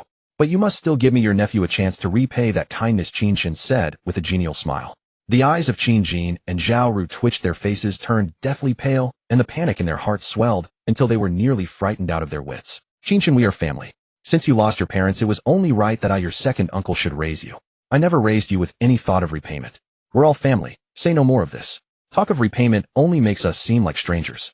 Seeing Qin Chen drawing closer, Qin Jin hurriedly tried to talk him out of it. Second uncle may not expect repayment, but I, your nephew, have kept your kindness in my heart. You must accept these top-grade spirit pills, second uncle and second aunt, and you must take them right in front of me. The smile at the corner of Qin Chen's lips did not fade as he gradually quickened his pace. Every word he spoke struck heavily against Qin Jin and Zhao Ru's hearts, making their minds and souls tremble. Seeing that Qin Chen was less than a zhang away, Qin Jin could no longer keep his composure and said in a hurry, Qin Chen, we cannot accept your repayment. Don't bring the spirit pills over. You weren't raised by us. It was Yuner who raised you. The Yuner Qin Jin mentioned was a maidservant in the eldest branch of the Qin family. Because she had no money to bury her father, Qin Chen's father had given her the money for the funeral. He had also brought her back to the Qin household. At that time, Qin Chen's father and Yuner were only just over 10 years old. Later, when Qin Chen's parents died, no one in the manor looked after Qin Chen. Yuner stepped forward and took meticulous care of Qin Chen. When Qin Chen turned 15, Yuner married and left Wenyuan Earl Manor. Qin Chen said nothing, but the smile on his face turned colder. He strode directly up to Qin Jin and Zhao Ru. Looking at the tall figure before them, Qin Jin and Zhao Ru could not help trembling all over as if they had seen a ghost. Qin Chen's expression turned cold and his eyes grew sharp. Cut the nonsense. Eat them. He extended his right palm. Qin Jin and Zhao Ru blinked apart from their bodies, trembling. They did not dare move a single hand. Don't worry. They won't kill you. At worst, when the poison erupts, you'll feel like death is better than life. Qin Chen's eyes were indifferent as he urged, eat them quickly, or else I'll take your lives. Qin Chen harbored intense hatred for Qin Jin's family of 3. Over the years, they had constantly bullied and oppressed him, and had even seized the fortune of his great Dao, Immortal Bone. To be honest, Qin Chen truly wanted to cut all 3 down with a single sword. But on second thought, one sword stroke would grant them too swift and easy a death. That would be too unsatisfying. He felt it was better to poison them, to use the most vicious poison to inflict the greatest torment upon them, and to let them taste the agony of a life worse than death. As for the fortune of the great Dao, Immortal Bone, Qin Chen would also find a way to take it back. Hearing this, Qin Jin and Zhao Ru still wanted to beg Qin Chen. But when they saw the fierce cold light spilling from his eyes, they abandoned the thought. Qin Jin reached out with a trembling hand and took the 2 poison pills from Qin Chen's palm. If he didn't eat them, he would die. There was no choice. He shut his eyes. 1 poison pill went into his mouth, and the other was forced into Zhao Ru's mouth. They both swallowed, and the poison pills slid down into their stomachs. Seeing this, Qin Chen said again, "Now that you've swallowed the poison, don't think of playing any tricks. No one but me can undo this poison, and I can take your lives whenever I please. Also, don't use your cultivation again, or you'll die a miserable death." With that, Qin Chen turned and walked away.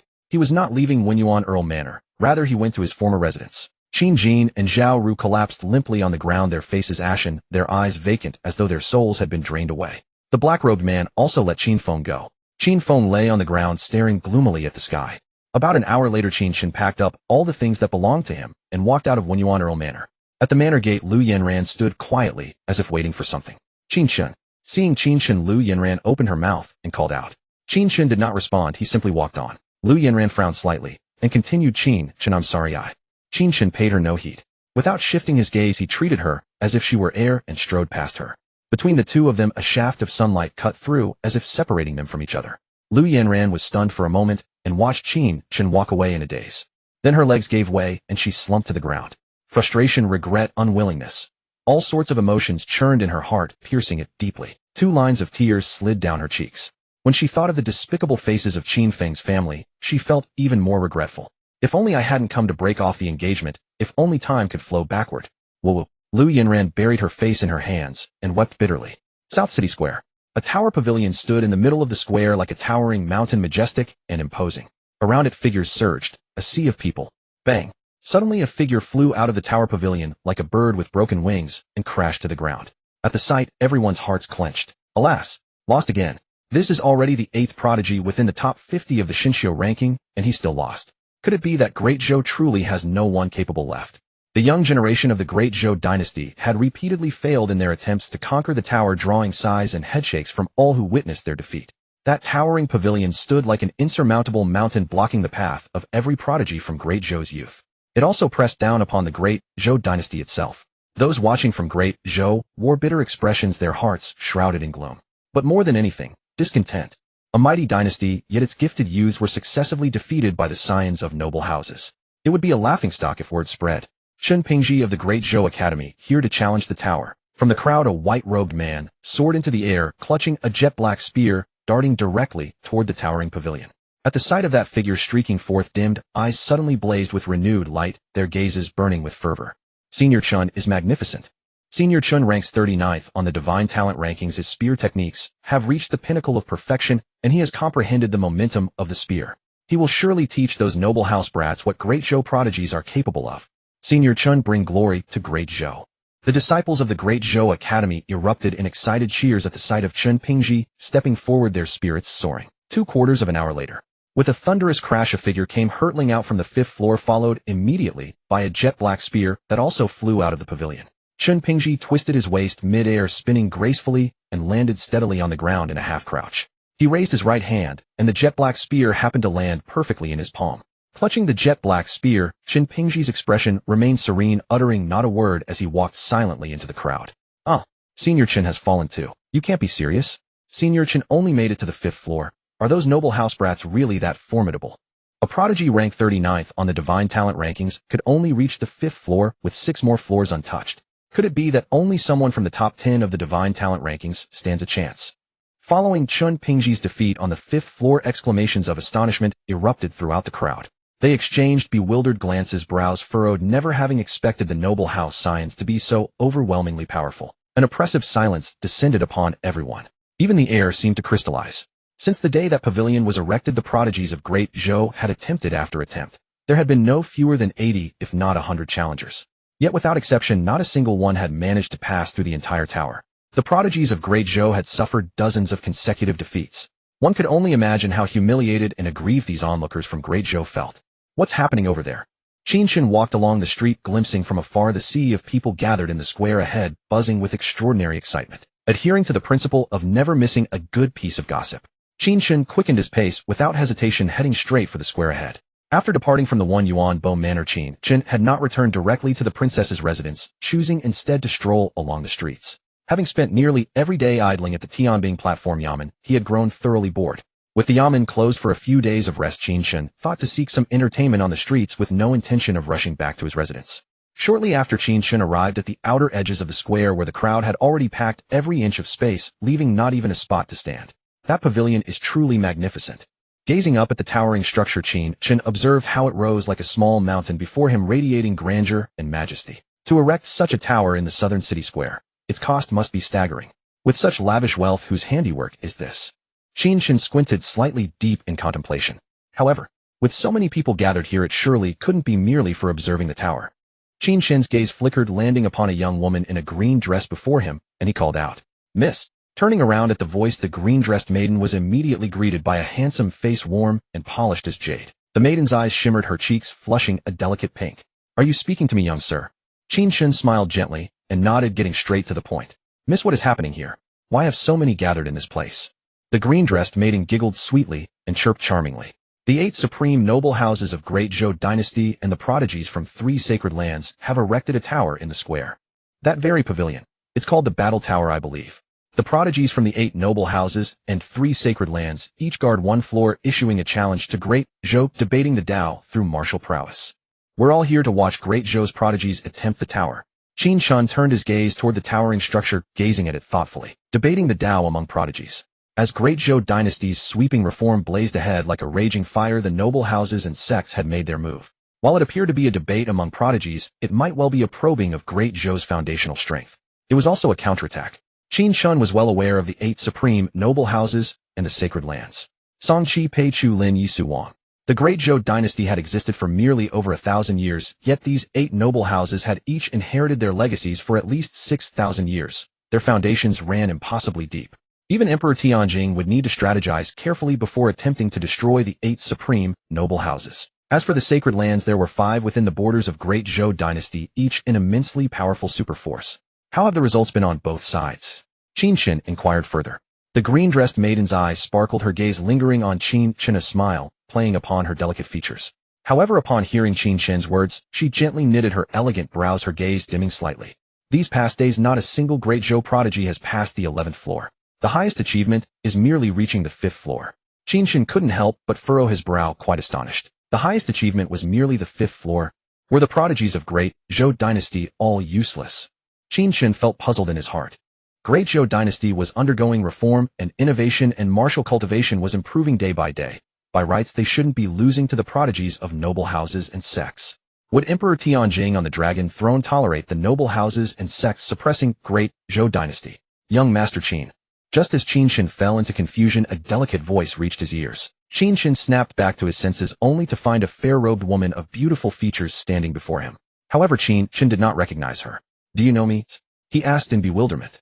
The fair-robed woman smiled, faintly shaking her head. "I do not know, young Master Qin. It is my senior sister who is acquainted with you." "Your senior sister?"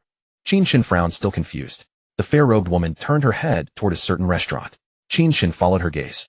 There by a window on the 3rd floor stood a figure in white robes, graceful as a lotus, her features painted like a masterpiece, her lips curved in a gentle smile. A beauty to topple cities and ravage nations. Li Qichon, disciple of the national preceptor. Wen Yuanbo Manor. Qin Feng lay upon the sickbed, his complexion ashen, his empty eyes staring blankly at the ceiling beams, as if his very soul had departed. Qin Jin and Zhao Ru sat on chairs nearby, watching Qin Feng with hearts full of worry, their hearts aching. Although both had also ingested the poison pill, Qin Feng's lower body was paralyzed, his condition far worse than theirs.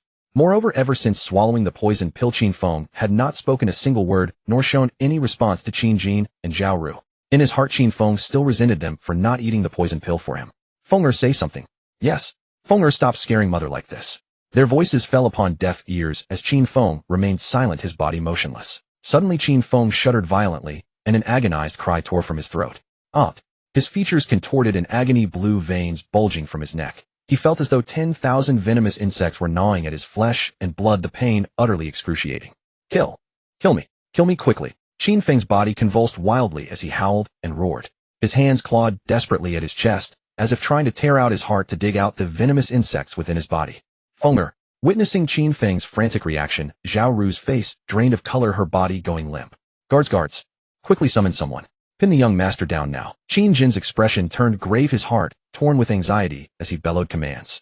Scarcely had his voice faded when guards endowed with cultivation streamed into the room, swarming forward. They pressed Qin Feng down onto the bed with all their strength, pinning him like a pig. Qin Feng howled himself hoarse upon the bed. Qin Jin cast a profound, sorrowful glance at Qin Feng, his eyes reddening before turning to the manor's steward with instructions. Hurry, send someone to invite the earl back to the manor. Qin Chen arrived at the private pavilion of the restaurant together with the woman in white. Within the elegant chamber, Li Qichen sat quietly by the window, her lips curved with a faint, graceful smile. Lady Li, Qin Chen greeted with a smile. Please have a seat, Lord Qin. Li Qichen extended her right hand in a welcoming gesture. Qin Chen walked forward leisurely and sat across from Li Qichen. Li Qichen lifted the teapot and poured a cup of tea for Qin Chen, speaking softly. Lord Qin, it has been quite some time since you last visited the National Preceptor's Manor. Qin Chen lifted the teacup, took a sip, and cast a deep glance at Li Qichen at the same time. Was she feeling hungry? The princess's condition has improved considerably. She no longer needs tonic, so I haven't been summoned to the National Preceptor's Manor to fish for ice fish. Moreover, I have become a member of the Great Zhou Celestial Guard. The Tianbing Tribunal is swamped with matters at hand, constantly slaying demons and vanquishing evil. I simply cannot spare the time. Qin Chen smiled and casually fabricated an excuse. The National Preceptor's Manor. But how would I dare to go there? If I set foot in that manor again, the sword light of National Preceptor Luo Xuanji would likely strike me the moment I crossed the threshold. One could only wonder why that woman was in such a foul mood. Wasn't it merely a glimpse of the lotus emerging from water scene? And even then she was still clad in robes. There was no real spectacle to behold. However, her figure truly was not bad. Well, couldn't blame a man for noticing. Li Qichen nodded lightly, and the melancholy concealed in her heart dissipated in an instant. During these days, she had gone to the ice pool to cultivate every morning, departing with anticipation, yet returning each time in disappointment. Because she had not caught a glimpse of Qin Chen's figure. She could not tell if it was the craving for a bite of roasted fish or something else entirely. At that moment, upon hearing Qin Chen's explanation, Li Qichen felt a semblance of solace in her heart. Lord Qin, I want to eat fish. Li Qichen's eyes curved like crescent moons, her beautiful face filled with rippling smiles, as if spring breeze were caressing her features. The woman in white beside her stared, utterly dumbfounded, her gaze fixed rigidly on senior sister Li Qichen. This was the first time she had witnessed senior sister Li Qichen smile so radiantly at a man. Usually Li Qichen kept a frosty expression, maintaining a distance from others, especially men. She would only offer a gentle smile to her fellow sisters within the National Preceptor's Manor. Qin Chen discerned that Li Qichen was merely craving roasted fish. After some contemplation he smiled and said, perhaps another day. When I have leisure, I shall find a scenic place with clear waters and verdant mountains, and we can go fishing and roasting fish together. Li Qichen possessed the beauty to topple kingdoms, and was a disciple of the National Preceptor with an impressive background to match. Qin Chen felt she was worth cultivating a deeper friendship with. Then it settled. Li Qichen's eyes sparkled brightly. A gentleman's word is not to be disputed. Qin Chen nodded. The moment his words fell, he turned his head to glance at the battle tower, and spoke slowly. Lady Li, I have heard that no genius of Great Zhou has ever passed the 11th level of the battle tower. Have you attempted it? With Lady Li's capabilities, passing the battle tower should pose no difficulty. Li Qichen also turned to gaze upon the battle tower, her eyes deep and cold with a hint of icy intent. She spoke softly. I have not attempted the tower. The Academy has stated that geniuses ranked within the top 20 on the Divine Talent rankings are forbidden from challenging the battle tower. Hearing this, Qin Chen grew even more puzzled. He furrowed his brow and could not help but ask why. The aristocratic families and holy lands had already shown their hand directly, yet the Great Zhou Academy forbade the pinnacle talents of Great Zhou from taking action. Li Qichen blinked her beautiful eyes and said, according to my master, it is because the geniuses atop the battle tower are not the strongest among the younger generation of those 8 major aristocratic families and 3 holy lands. If Great Zhou deploys its top combat forces, we will lose the initiative. Furthermore, the battle tower itself is a replica of a peerless spiritual treasure. Beyond containing formidable might, it can also capture shadows of great battles. The geniuses ranked in the top 20 on the Divine Talent rankings cultivate almost exclusively the most supreme martial arts and techniques of Great Zhou. If they enter the tower and battle, their techniques will leave behind shadows. Those aristocratic families and holy lands will then specifically target and discover the flaws within Great Zhou's supreme martial arts. None of those Great Zhou geniuses who challenged the tower stopped at the first level. At the very least, they all reached the second level. According to what they said after their battles, except on the first level, on all other floors their opponents found some flaws in their martial arts. It is evident that among the geniuses in the battle tower, there are those capable of discerning the imperfections of martial techniques. They deliberately erected the battle tower to observe the martial arts of those who challenge it, knowing oneself and the enemy. By the time one reaches the 9th or 10th level, their trump cards will have been entirely exposed. In the end, they can only suffer defeat. In one-on-one combat, Great Zhou geniuses can exchange blows with them, evenly winning more and losing less. But to consecutively pass all 11 levels of the tower, few could achieve such a feat. Regarding this, His Majesty did not say much either. One cannot fathom his intentions. Li Qichen sighed softly. Qin Chen narrowed his eyes, contemplating silently. That Emperor Tianjing possessed the ambition to reform and revolutionize, worthy of being called a ruler for the ages, with unmatched boldness and valor. His acceptance of the actions of the aristocratic and Holy Land geniuses surely concealed his own grand design. By the way, Li Qichen's eyes suddenly lit up as if something had occurred to her. Her gaze flickered as she turned to look at Qin Chen. Qin Chen, you are not ranked within the top 20 on the divine talent rankings, and you are unmatched at your cultivation level. The geniuses in the battle tower would most likely be no match for you. If you were to make a move, I believe you could pass all 11 levels of the battle tower. The sun slanted westward. At the Lu family estate, young mistress, a young maid rushed hastily into Lu Yinran's chambers. Lu Yinran sat by the window, her expression blank, her gaze dim and dull, appearing haggard and weary. The entire person was immersed in sorrow. Young mistress, something terrible has happened. Seeing no reaction from Lu Yinran, the maid called out once more. Lu Yinran's eyelids stirred. She spoke weakly. What is it? The maid frowned and said, the Zhou Wuzheng Lu and Su families, along with other aristocratic houses that conduct major business with the Lu family, have all sent messengers with word that they will no longer cooperate with us. In the 13 marketplaces such as Yunlan, Yongxing, and Taiping, the Lu family's businesses have all been seized. The territories under our control have also been largely taken. In merely a single day, the Lu family has lost over 60% of its business. Hearing this, Lu Yinran's eyes flew wide open. Her face was filled with disbelief, her delicate frame trembling slightly. Following this, a surge of hot fluid rushed up her throat, erupting violently and staining the windowsill crimson. The blood carried within it a trace of blackness. At the Wenyuan Earl's mansion, Fenger, an old man with frost-touched temples, rushed frantically to Qin Feng's bedchamber, his aged face full of worry and anxiety. Seeing the visitor, Qin Jin and Zhao Ru immediately stood up and called out in unison, "Father." The Wenyuan Earl did not respond to them, but strode straight to Qin Feng's bedside. Qin Feng's face was pale, tinged with black, his eyes closed, having fallen into unconsciousness. Earlier, the violent poison within Qin Feng had erupted, tormenting him cruelly. Fearing that Qin Feng might bite off his tongue, Qin Jin had knocked him out. Gazing at the feeble Qin Feng, the Wenyuan Earl's heart trembled, his eyes were filled with pain and reluctance, while a raging fury surged within him. The Wenyuan Earl could tell that Qin Feng's injuries were extremely severe, and he had also been poisoned. What exactly happened? How did Fenger end up like this? The Wenyuan Earl's thunderous voice echoed through the room. He clenched his fists, murderous aura swirling around him, and an oppressive might instantly enveloped the entire chamber. Earlier, when the messenger had found him, and he heard that Qin Feng had suffered a great calamity, his lower body ruined and poisoned, his heart had burned with anxiety. Without asking further, he had abandoned the messenger and rushed back to the Wenyuan Earl's mansion. After all this, was the Qilin-like child of the Wenyuan Earl's mansion a future Sage Realm powerhouse? Precious indeed. Feeling the fury radiating from the Wenyuan Earl, Qin Jin's heart tightened and fear flickered in his eyes. It was the first time he had seen his father so enraged. Father, it was Qin Chen. Qin Jin recounted everything that had happened in the mansion earlier, adding some embellishments and exaggerations. He threw all the blame onto Qin Chen. Although Qin Chen and Lu Yinran had been betrothed since childhood, it was Fenger and Lu Yinran who truly loved each other.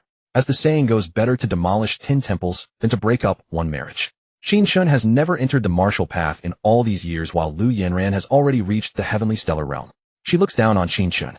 Today, Lu Yinran came to break off the engagement, trying to end an old matter and sever the slender bond between them, and at the same time finalize a betrothal with Feng. Having a woman come to break off the engagement indeed humiliated Qin Chen, and it was understandable that he was angry. But he took it out on Feng. Fenger had done nothing to provoke him, yet he suffered unjustly. I don't know which powerful family Qin Chen has attached himself to that he could dispatch Nirvana realm experts to cripple Fenger's lower body. What's more, Qin Chen even forced Fenger to swallow a poison pill and forced my wife and me to swallow poison pills as well. As he spoke, a fierce glare flickered in Qin Jin's eyes, his face twisted with malice, and he ground his teeth, wishing he could tear Qin Chen limb from limb. Father, you must seek justice for us. Tears glistened in Qin Jin's eyes, his face was full of grief and indignation mixed with a hint of pitiful grievance. Qin Chen dared to strike us down today, who knows if tomorrow he will dare to. Qin Jin trailed off the words "strike you down," ultimately left unspoken. After hearing Qin Jin's account, the Wenyuan Earl flew into a rage, fury blazed in his eyes, erupting with terrifying ferocity. That little brat, I raised him for nothing. No matter what, we are family. How could he be so cruel? You are his second uncle, you his second aunt, and Fenger his cousin. A waste who couldn't even enter the martial path, and he blames someone for coming to break off the engagement. He should reflect on his own shortcomings. One's martial talent is apparent from childhood. The earlier one enters the martial path, the greater the talent. After years of bitter cultivation, he still hasn't entered the martial path, even after reaching adulthood. Clearly his talent is mediocre. Even if he does enter later, at best, he will only reach the spirit soul realm in this lifetime. The spirit soul realm grants a lifespan of 100 years, while the heavenly stellar realm grants 200 years. Moreover, Lu Yinren may not stop at the heavenly stellar realm. Can you expect her to waste her precious years on him? Little brat thinking he's grown wings. Does he really think no one can deal with him? The One Yuan Earl clenched his fists, radiating a terrifying fury like an enraged beast. The sight made Qin Jin and Zhao Ru shudder. Qin Feng had displayed astonishing cultivation talent since childhood, ranking among the top 10 martial prodigies of the Great Zhou dynasty. The Qilin-like child of the Qin family. The sage realm was within reach. And then the Qin family would be able to rival the princes wielding power over the Great Zhou dynasty. But with this great misfortune, Qin Feng's future cultivation would surely be affected, cutting off the Qin family's path to prosperity. How could the One Yuan Earl not hate Qin Chen? Father Qin Chen can casually dispatch 4 Nirvana realm experts. In the capital, only those princes, dukes, and marquises, or the few great clans possess such resources. Besides that, I also thought of that terrifying organization. Qin Jin looked at his enraged father and reminded him with a frown. While waiting for the One Yuan Earl to return, Qin Jin had been pondering whom Qin Chen had attached himself to in order to gain sudden power. But despite thinking for so long, he still wasn't sure. After all, the One Yuan Earl still had some influence, and those princes, dukes, and great clans would not completely tear off the mask with the One Yuan Earl's mansion. As for that terrifying organization, Qin Jin had no confidence. It couldn't be that terrifying organization. Hearing this, the One Yuan Earl glanced at Qin Jin and shook his head. Qin Shao and that which were both killed by that organization. How could Qin Chen possibly attach himself to them? Qin Shao and the which he referred to were Qin Chen's parents. If not that organization, then only those princes, dukes, and great clans remain in the capital. Qin Jin frowned, his expression grave. After a moment of hesitation, he said in a low voice, with our foundation, I'm afraid we cannot contend with those forces. The One Yuan Earl's eyes turned cold, and he snorted, what of princes, dukes, and great clans? They have harmed the Qilin-like child of our family.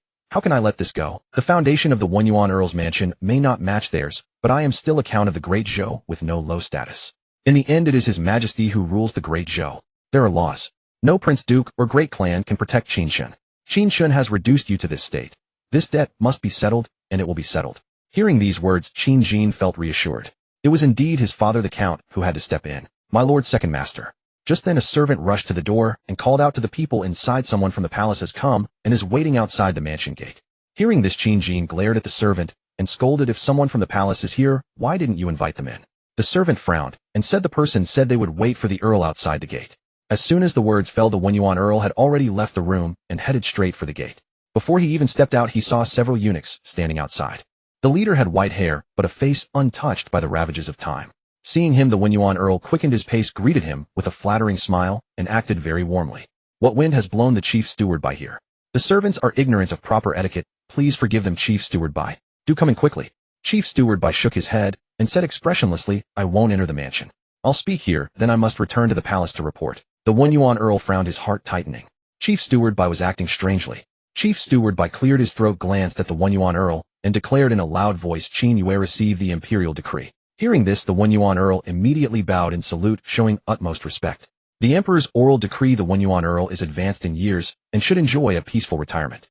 Out of His Majesty's compassion, he is hereby stripped of the post of Grand Master of Remonstrance and the title of One Yuan Earl. The One Yuan Earl was stunned. His mind shook violently, his body trembled, and his thoughts went blank as if struck by lightning. He stood there dumbfounded, as if falling into an abyss. For a long while he could not recover his senses. Returning home in a trance, Qin Yue, the former Earl of Wenyuan, had vacant eyes and far more white threads at his temples, as though he had aged a great deal. He walked alone to the courtyard, sat down on a stone bench, and remained silent, his gaze dim. Qin Jin and Zhao Ru came to the front courtyard. Seeing Qin Yue sitting alone on the stone bench, they could not help feeling puzzled. Father, what is the matter with you? Qin Jin frowned and asked, where are the people from the palace? Did they leave so soon? Qin Yue still did not say a word, as if his mouth had been welded shut. Qin Jin's eyes turned strange, and his heart grew even more suspicious. His old man was definitely not himself. Seeing Qin Yue remain silent, Qin Jin and Zhao Ru exchanged glances, then fell into silence themselves. After a long while, Qin Yue heaved a deep sigh, raised his head to look at the two, and said, His Majesty has stripped me of my official post and noble title. Qin Jin and Zhao Ru's eyes flew wide open. Their already pallid faces turned even uglier, as though struck by a thunderbolt that left them dizzy and reeling. With the Emperor having stripped him of office and title, how could they still seek blood vengeance against Qin Chen? Both Qin Jin and Zhao Ru were deeply shaken, their hands and feet icy cold. The elder princess's mansion. Qin Chen did not go to challenge the tower as Li Qichen had suggested, but instead sat with her in a private room of the tavern until dusk. Only afterward did he return to the mansion alone, though still somewhat unsatisfied. Although Xiao Qinyu possessed unsurpassed beauty, Li Qichen was also a ravishing beauty. Between the two, one was a 10 and the other a 9.9. On ordinary days, Qin Chen seldom met Xiao Qinyu and had little to say to her. Yet just now he had spent the better part of a day with Li Qichen, enjoying each other's company immensely. Qin Chen was in a very good mood. Since Xiao Qinyu would not consummate the marriage, he would simply open his own fish pond. "My lord consort, you have returned." As Qin Chen reached his bedchamber, a voice as pleasant as silver bells rang out from the doorway. Qin Chen knew it was Qing Ning as soon as he heard her voice. He turned to look at the doorway, where a girl in a green dress came into view, her bosom surging like spring hills that hid a pair of jade rabbits. "Qing Ning, were those black-robed men arranged by you?" Qing Ning stepped into the room, smiled sweetly, and nodded gently. "You left the mansion alone, my lord, and I assumed you were most likely heading to the Yuan Earl's residence. Worried that you might suffer a loss, I sent some people to protect you in secret. Fortunately, those at the Yuan Earl's mansion had enough sense not to harm you, my lord. Otherwise, they would have reaped nothing good from it." Qin Chen smiled and gave Qing Ning a lingering look. This girl really was thoughtful. It was indeed pleasant to live off a woman. Qing Ning blinked her pretty eyes and continued, "There is another matter, my lord. The Lu family has also met with great misfortune. Those noble houses that once had business dealings with the Lu family have all ceased cooperating with them. Much of the Lu family's assets have been swallowed up as well enough to be called a broken bone and torn sinew. Especially the branch of business under Lu Yinran's control. Not a single one was left for her. When the Lu family's head returns and sees what has happened to it, I fear he will be so furious that he will hang Lu Yinran up and beat her." Qin Chen was stunned, never expecting Qing Ning to have such a move. The head of the Lu family had never been on good terms with Lu Yinran. With this, Lu Yinran would likely be in deep trouble. If I had known, I would not have poisoned her. However, she had brought all of this upon herself. It was well deserved. Qin Chen felt not the slightest pity and merely let out a soft laugh, looking at Qing Ning before him. "Qing Ning, thank you." Since Qing Ning had acted to vent his anger, Qin Chen felt he ought to say thanks. Qing Ning hastily waved her hands and said, "My lord, don't thank me. Suppressing the Lu family was the elder princess's order." "Xiao Qinyu." Qin Chen was taken aback, his expression odd. "She would actually speak up for me. Is the sun rising from the west now?" The next day, the wind carried the dawn light and dispelled the darkness of night. On the carriage, Qin Chen glanced at Xiao Qinyu, whose face was veiled in light gauze, and asked in confusion, "Elder princess, where are we going?" Qin Chen had intended to stroll the streets after breakfast, hoping to chance upon Li Qichen again. Unexpectedly, Zi Yuan came to find him with the elder princess's orders. Xiao Qinyu's beautiful eyes shimmered faintly, as if concealing countless stars in their depths, utterly mesmerizing.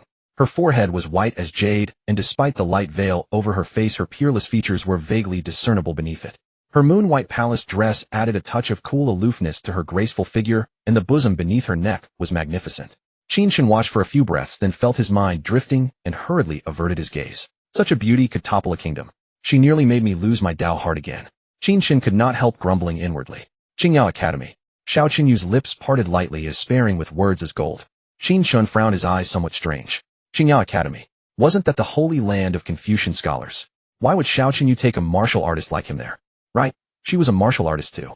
Those scholars were all proud and arrogant, and they looked down on martial artists the most.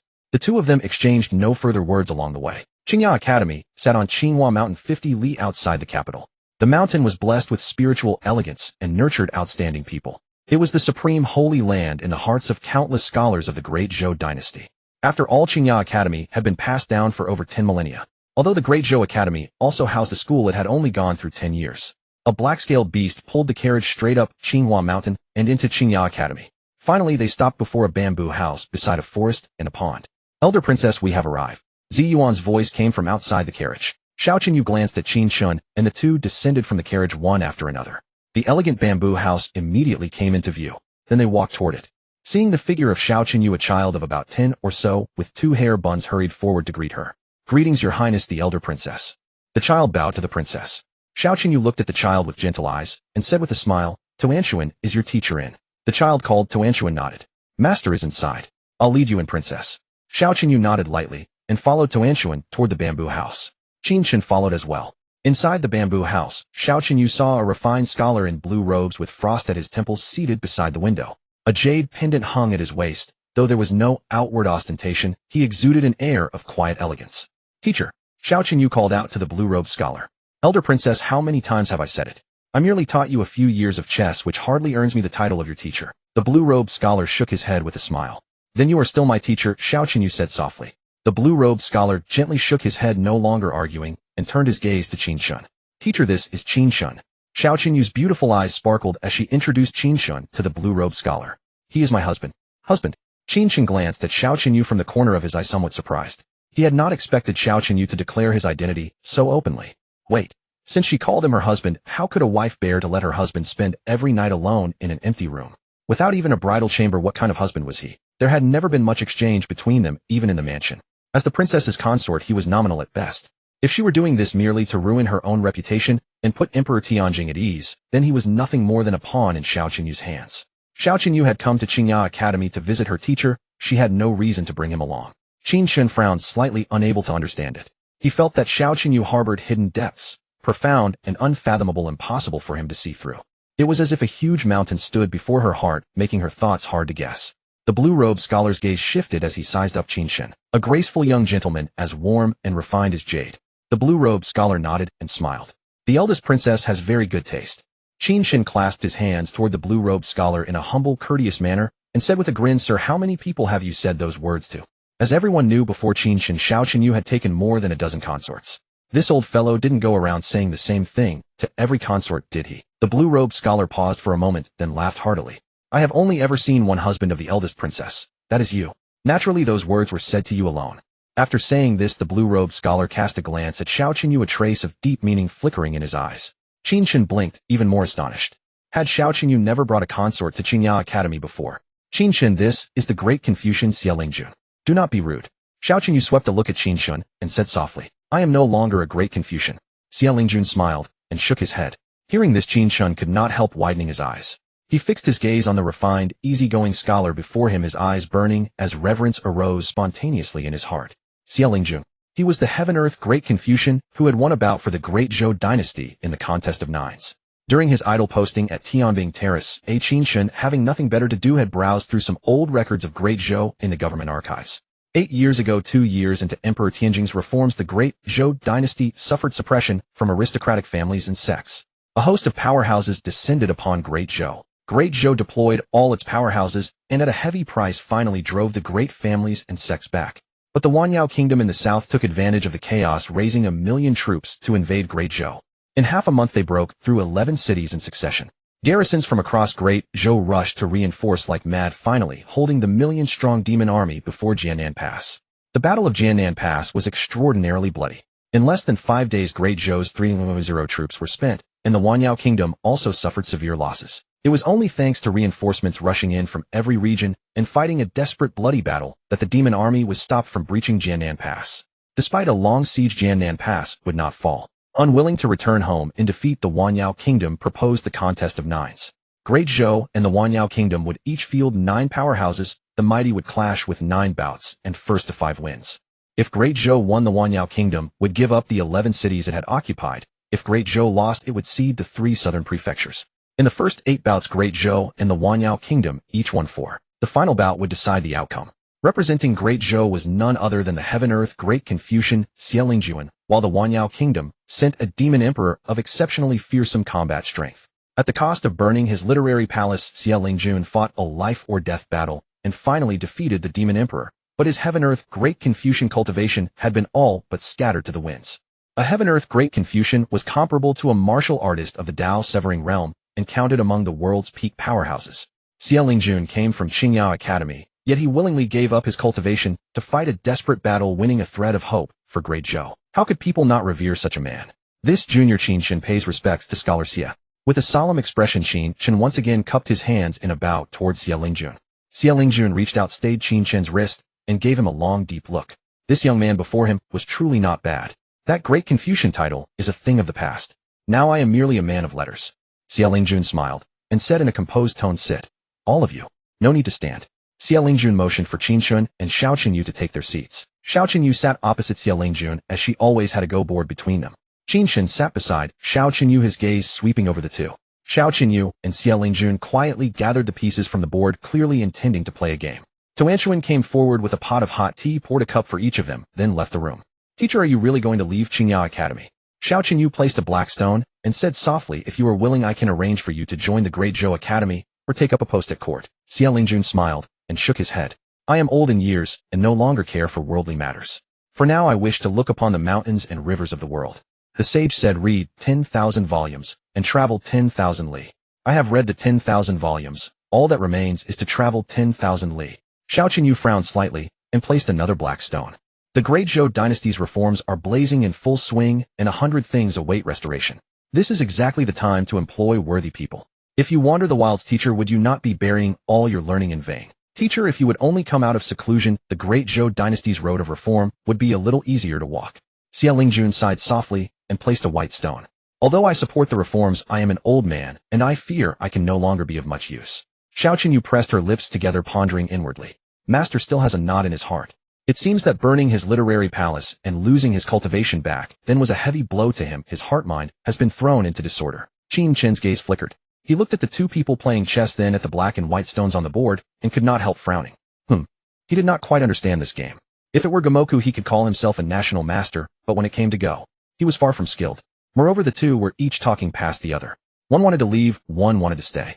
Qin Chen felt it a little boring to sit there doing nothing, so he quietly rose, intending to step out for some air. As he left the room, he saw a chubby little girl squatting by the courtyard gate, her small hand propping up her chin, looking somewhat unhappy. A child who did not even have to go to school. What worries could she have? Tuanshuan, who made you unhappy? Qin Chen walked over to the courtyard gate and sat down side by side with Tuanshuan. Tuanshuan blinked her round eyes, heaved a soft sigh like an adult, and pouted. Master is going to leave Qingyao Academy, but he will not take me. He said I should go to the Great Zhou Academy. But I do not want to part with Master. Qin Chen. If it were a fight to vent her anger, he could be of use, but this request was beyond his ability. He glanced at her round, chubby half-profile and fell silent, not knowing how to comfort her. Qin Chen could see that Tuanshuan's feelings for Scholar Xie were very deep, and she was still young. To claim that Scholar Xie was leaving her behind for her own good would be a load of nonsense. I only know how to coax a young lady of 20, not a little girl of 10. Qin Chen sighed inwardly. Tuan tilted her head, propped her chubby chin on one hand, and stared fixedly at the pond not far away. She looked a little silly. Qin Chen thought for a moment, then suddenly asked Tuan, have you ever been to the capital? Tuan raised her pale brows, cast a sidelong glance at Qin Chen, and spoke in a childish voice. Where is the capital? Qin Chen. Did Xie Ru never take her to the capital for a stroll? When I was very young, Master brought me to Qingyao Academy, and I have never left the academy since. Tuan added. Qin Chen said the capital is the royal city of the Great Zhou dynasty, a place of utmost splendor. By the way, you do know the Great Zhou dynasty, don't you? Tuan narrowed her eyes, fixed her gaze on Qin Chen, and nodded her round little head. She was only small, not stupid. In the capital there are all sorts of novel and amusing things, and no shortage of delicious food. When you go to the Great Zhou Academy, I'll take you to eat all those delicacies and play all those games. Like osmanthus cakes, crystal buns, 1,000-layer almond pastries, roast duck, and iron pot braised goose. Let's taste every delicacy in the capital and try every amusement. What do you say? Qin Chen raised an eyebrow and painted a tempting picture for Tuan. Hearing about the delicious food, Tuan's eyes lit up, and she couldn't help swallowing. Yet she still could not bear to part with Xie Ru, and her eyes dimmed again. Seeing this, Qin Chen sighed inwardly. He truly had no idea how to comfort a 10-year-old girl. I know Master sent me to the Great Zhou Academy for my own good. I just can't bear to leave him. I'm fine. I'll be better after a little while. Thank you, big brother. Tuan frowned slightly and said in a soft voice.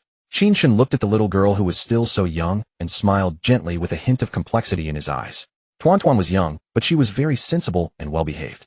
Qin Chen said nothing more. The two sat side by side at the entrance of the courtyard, sinking into silence. The mountain breeze swept by, rustling the bamboo leaves in the grove and stirring the little girl's sorrow until it dissolved within her heart. What worries could a 10-year-old child have? She didn't have to go to school after all. It must have been parting. A little while later, several figures appeared in Qin Chen's view. At the edge of the pond, not far away, one figure after another crossed a stone bridge toward the islet at the pond center. There were about 100 of them or more. They all had young faces, dressed in white robes and radiating high spirits. Clearly scholars of Qingyao Academy. Those hateful people are here again. Tuan frowned, glared at those scholars, and made a few huffing sounds. Hearing this, Qin Chen immediately sensed something was off, and could also feel Tuan's anger. Especially that word again. Tuan, what's the matter with those people? Qin Chen asked curiously. Tuan clenched her little fist, and explained those people often come to the islet at the center of the pond to compose poems, and they deliberately shout at the top of their lungs, as if they're afraid Master won't hear them. They come out of their way to disgust Master. Who knows what kind of sage teachings they've been reading. In the past, Master was known as the poetry lord of Qingyao Academy. But ever since his cultivation was completely dispersed, he no longer composes poetry. Qingyao Academy is so large. Is there no other place to compose poems? Those people insist on coming to the islet at the center of the pond. Master has always enjoyed a good reputation at the academy and has never provoked those people. Who knows why they deliberately come to disgust him? If I weren't so young, I would have beaten them up long ago. The more Tuan talked about it, the angrier she grew, and she glared with her big round eyes. Qin Chen took a deep look at the islet at the center of the pond. Over 100 people were laughing and chatting there, and he could indeed hear their voices. But those young scholars alone probably did not have the guts to come and provoke a former Grand Scholar of Heaven and Earth. Even if Xie Ru had lost all of his cultivation, he was still a Grand Scholar of the Academy. Confucianism holds ritual and propriety in high regard. Xie Ru no longer had cultivation, but he still had learning and was held in high esteem. Looking at it this way, it was most likely the work of other Grand Scholars in the Academy, and Grand Scholars who were at odds with Xie Ru at that. Just as Qin Chen was pondering, two young figures walked over slowly, wearing smiles and looking quite neatly dressed. The two stopped in front of the courtyard gate, and one of them said with a smile, "Little Tuan, a poetry gathering is being held over there, making friends through poetry. Why don't you come and join in the fun? Let us all admire the elegance of the poetry lord's disciple. You have followed Xie Ru since you were little, so you must have mastered the true essence of Xie Ru's learning. Since Xie Ru is the poetry lord, the poems you write must surely be dazzling." Little Tuan shot the speaker a glare, rolled her eyes, then turned her head away with a soft snort. She did not want to acknowledge the speaker. She had heard such words until her ears nearly grew calluses. Every time it was more or less the same speech. Only the speakers were different. Seeing that Tuan ignored him, the speaker turned his eyes to Qin Chen and said with a smile, "This friend looks unfamiliar. Would you like to come over and join in? Even if you can't compose a poem, it doesn't matter. Watching the Academy's finest minds compose poetry is a rare opportunity, and you'll benefit a great deal from it too." Qin Chen kept his mouth shut and turned his head to the right. The other man curled the corner of his mouth in a cold smile and said slowly, "Brother Zhu, as I said, Xie Ru has not composed a single poem in all these years. No doubt his literary talent has been exhausted, and his disciple is only a child. How much poetic talent can she have? I told you there was no need to come here, but you insisted. Now we've made the trip for nothing." The previous man pretended to think for a moment and then nodded lightly. "That's true. I was too hasty, wanting to see the elegant bearing of the poetry lord's disciple. But Xie Ru is after all a Grand Scholar.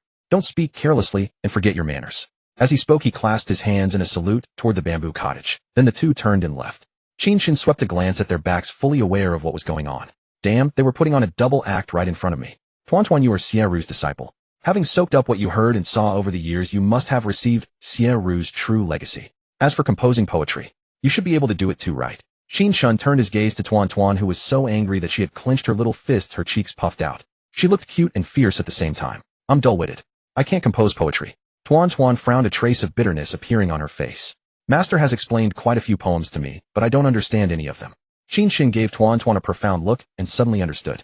"Tuan, those people disgust you. Do you want to get back at them?" Qin Chen looked at Tuan and asked with a beaming smile. "Yes." Tuan's gaze was resolute. She nodded seriously without the slightest hesitation. Qin Chen smiled, rose to his feet, his eyes warm and his face glowing with a bright smile. He extended his right hand toward Tuan. "Tuan, I'll take you to get even." Tuan looked up at the big brother with his warm smile and froze for a moment, her round little eyes bewildered. Sunlight fell upon Qin Chen as though he had come bathed in the light of dawn. At this moment, Qin Chen seemed to be radiating light. The pond was not large, its jade-green waves rippling gently. The islet at its center was by no means small, however. More than 10 zhang across, it resembled a black tortoise beast surfacing from the water, its back rising like a mountain. It was more than spacious enough to hold over 100 scholars gathered for poetry on the islet. Qin Chen led Tuan across the stone bridge of more than 2 zhang and stepped onto the islet, where the clamor of conversation rose without end. Qin Chen swept his gaze across the scene. On the blue stone-paved ground, a straight-backed figure stood proudly, a gentle smile on his face as he recited poetry in a ringing voice. Around the flagstones, figures sat cross-legged on the lawn, sharp light flashing in their eyes as they pricked up their ears to listen. A fine poem. Brilliant. In the scabbard, 3,000 nights of stars. Beyond the sheath, 12 hours of wind and thunder. In the vast sea of poetry, sword-themed verses are rare. This piece is truly one of a kind. As his voice faded, a stream of admiration immediately rose from the lawn. The scholar who had recited felt greatly pleased, and the smile on his face grew warmer. Scholars were just like that. They would not steam buns, yet they were determined to contend for a name. A good name. Essays and policy treatises were too rigid. Only poetry could truly move the heart. Thus scholars held poetry in highest esteem. On the lawn, a lean scholar glanced at his classmate beside him and raised an eyebrow with a smile. "Brother Zhu, stop sitting there. So many bricks have been tossed, it is time for your jade to appear. Take out your poem and let us feast our eyes on it." The young man addressed as Brother Zhu smiled lightly, his expression modest and easygoing, and waved a hand. "Brother Zhu, you flatter me. It is only a clumsy little work of mine, hardly worthy of being called jade." The two speakers were exactly the pair who had staged their little double act at the bamboo hut earlier. One was named Su Ling, the other Zhu Xiaoshang. Su Ling's eyes gleamed with sharp light, and he looked somewhat eager, almost unable to wait any longer. "Brother Zhu, you are too modest. If your poem is not worthy to be called jade, then the poems of the rest of us are not even bricks." Your poetic talent is known by everyone at Qin Academy. Compared with Poetry Lord Xieru in his youth, you are not one bit inferior. So stop hiding your talent away. I came here precisely because I wanted to see your new work. Although Zhu Xiaoshang's talent on the Confucian path was not the foremost among the younger generation of Qin Academy, his poetic skill enjoyed a very fine reputation. Some great Confucian scholars had even declared his poetic talent peerless. He was the foremost poet of Qin Academy. Hearing Su Ling's words, Zhu Xiaoshang felt even more pleased with himself, savoring the sensation of being flattered and admired. He spoke humble words, but in his heart he was prouder than anyone, looking down on all with eyes set far above the world. He even dismissed his peers of the gentleman realm as beneath his notice. Brother Su, please do not say such things. Compared with Poetry Lord Xieru in his youth, I am far behind. Zhu Xiaoshang smiled and shook his head. He paused, feeling that enough bricks had been thrown out, and that his jade was due to make an appearance. But since you have said so much, I have no choice but to cast a brick and draw forth jade. Zhu Xiaoshang rose to his feet. Just as he was about to walk toward the central bluestone paved area, his pupils suddenly contracted as he caught sight of two figures. Zhu Xiaoshang's eyes showed a flicker of surprise. He frowned and said in astonishment, "Little Tuan Tuan has come."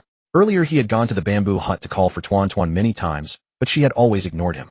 He never expected her to come to the islet now. If he could outshine the Poetry Lord's disciple, his own poetic fame would rise to yet another level.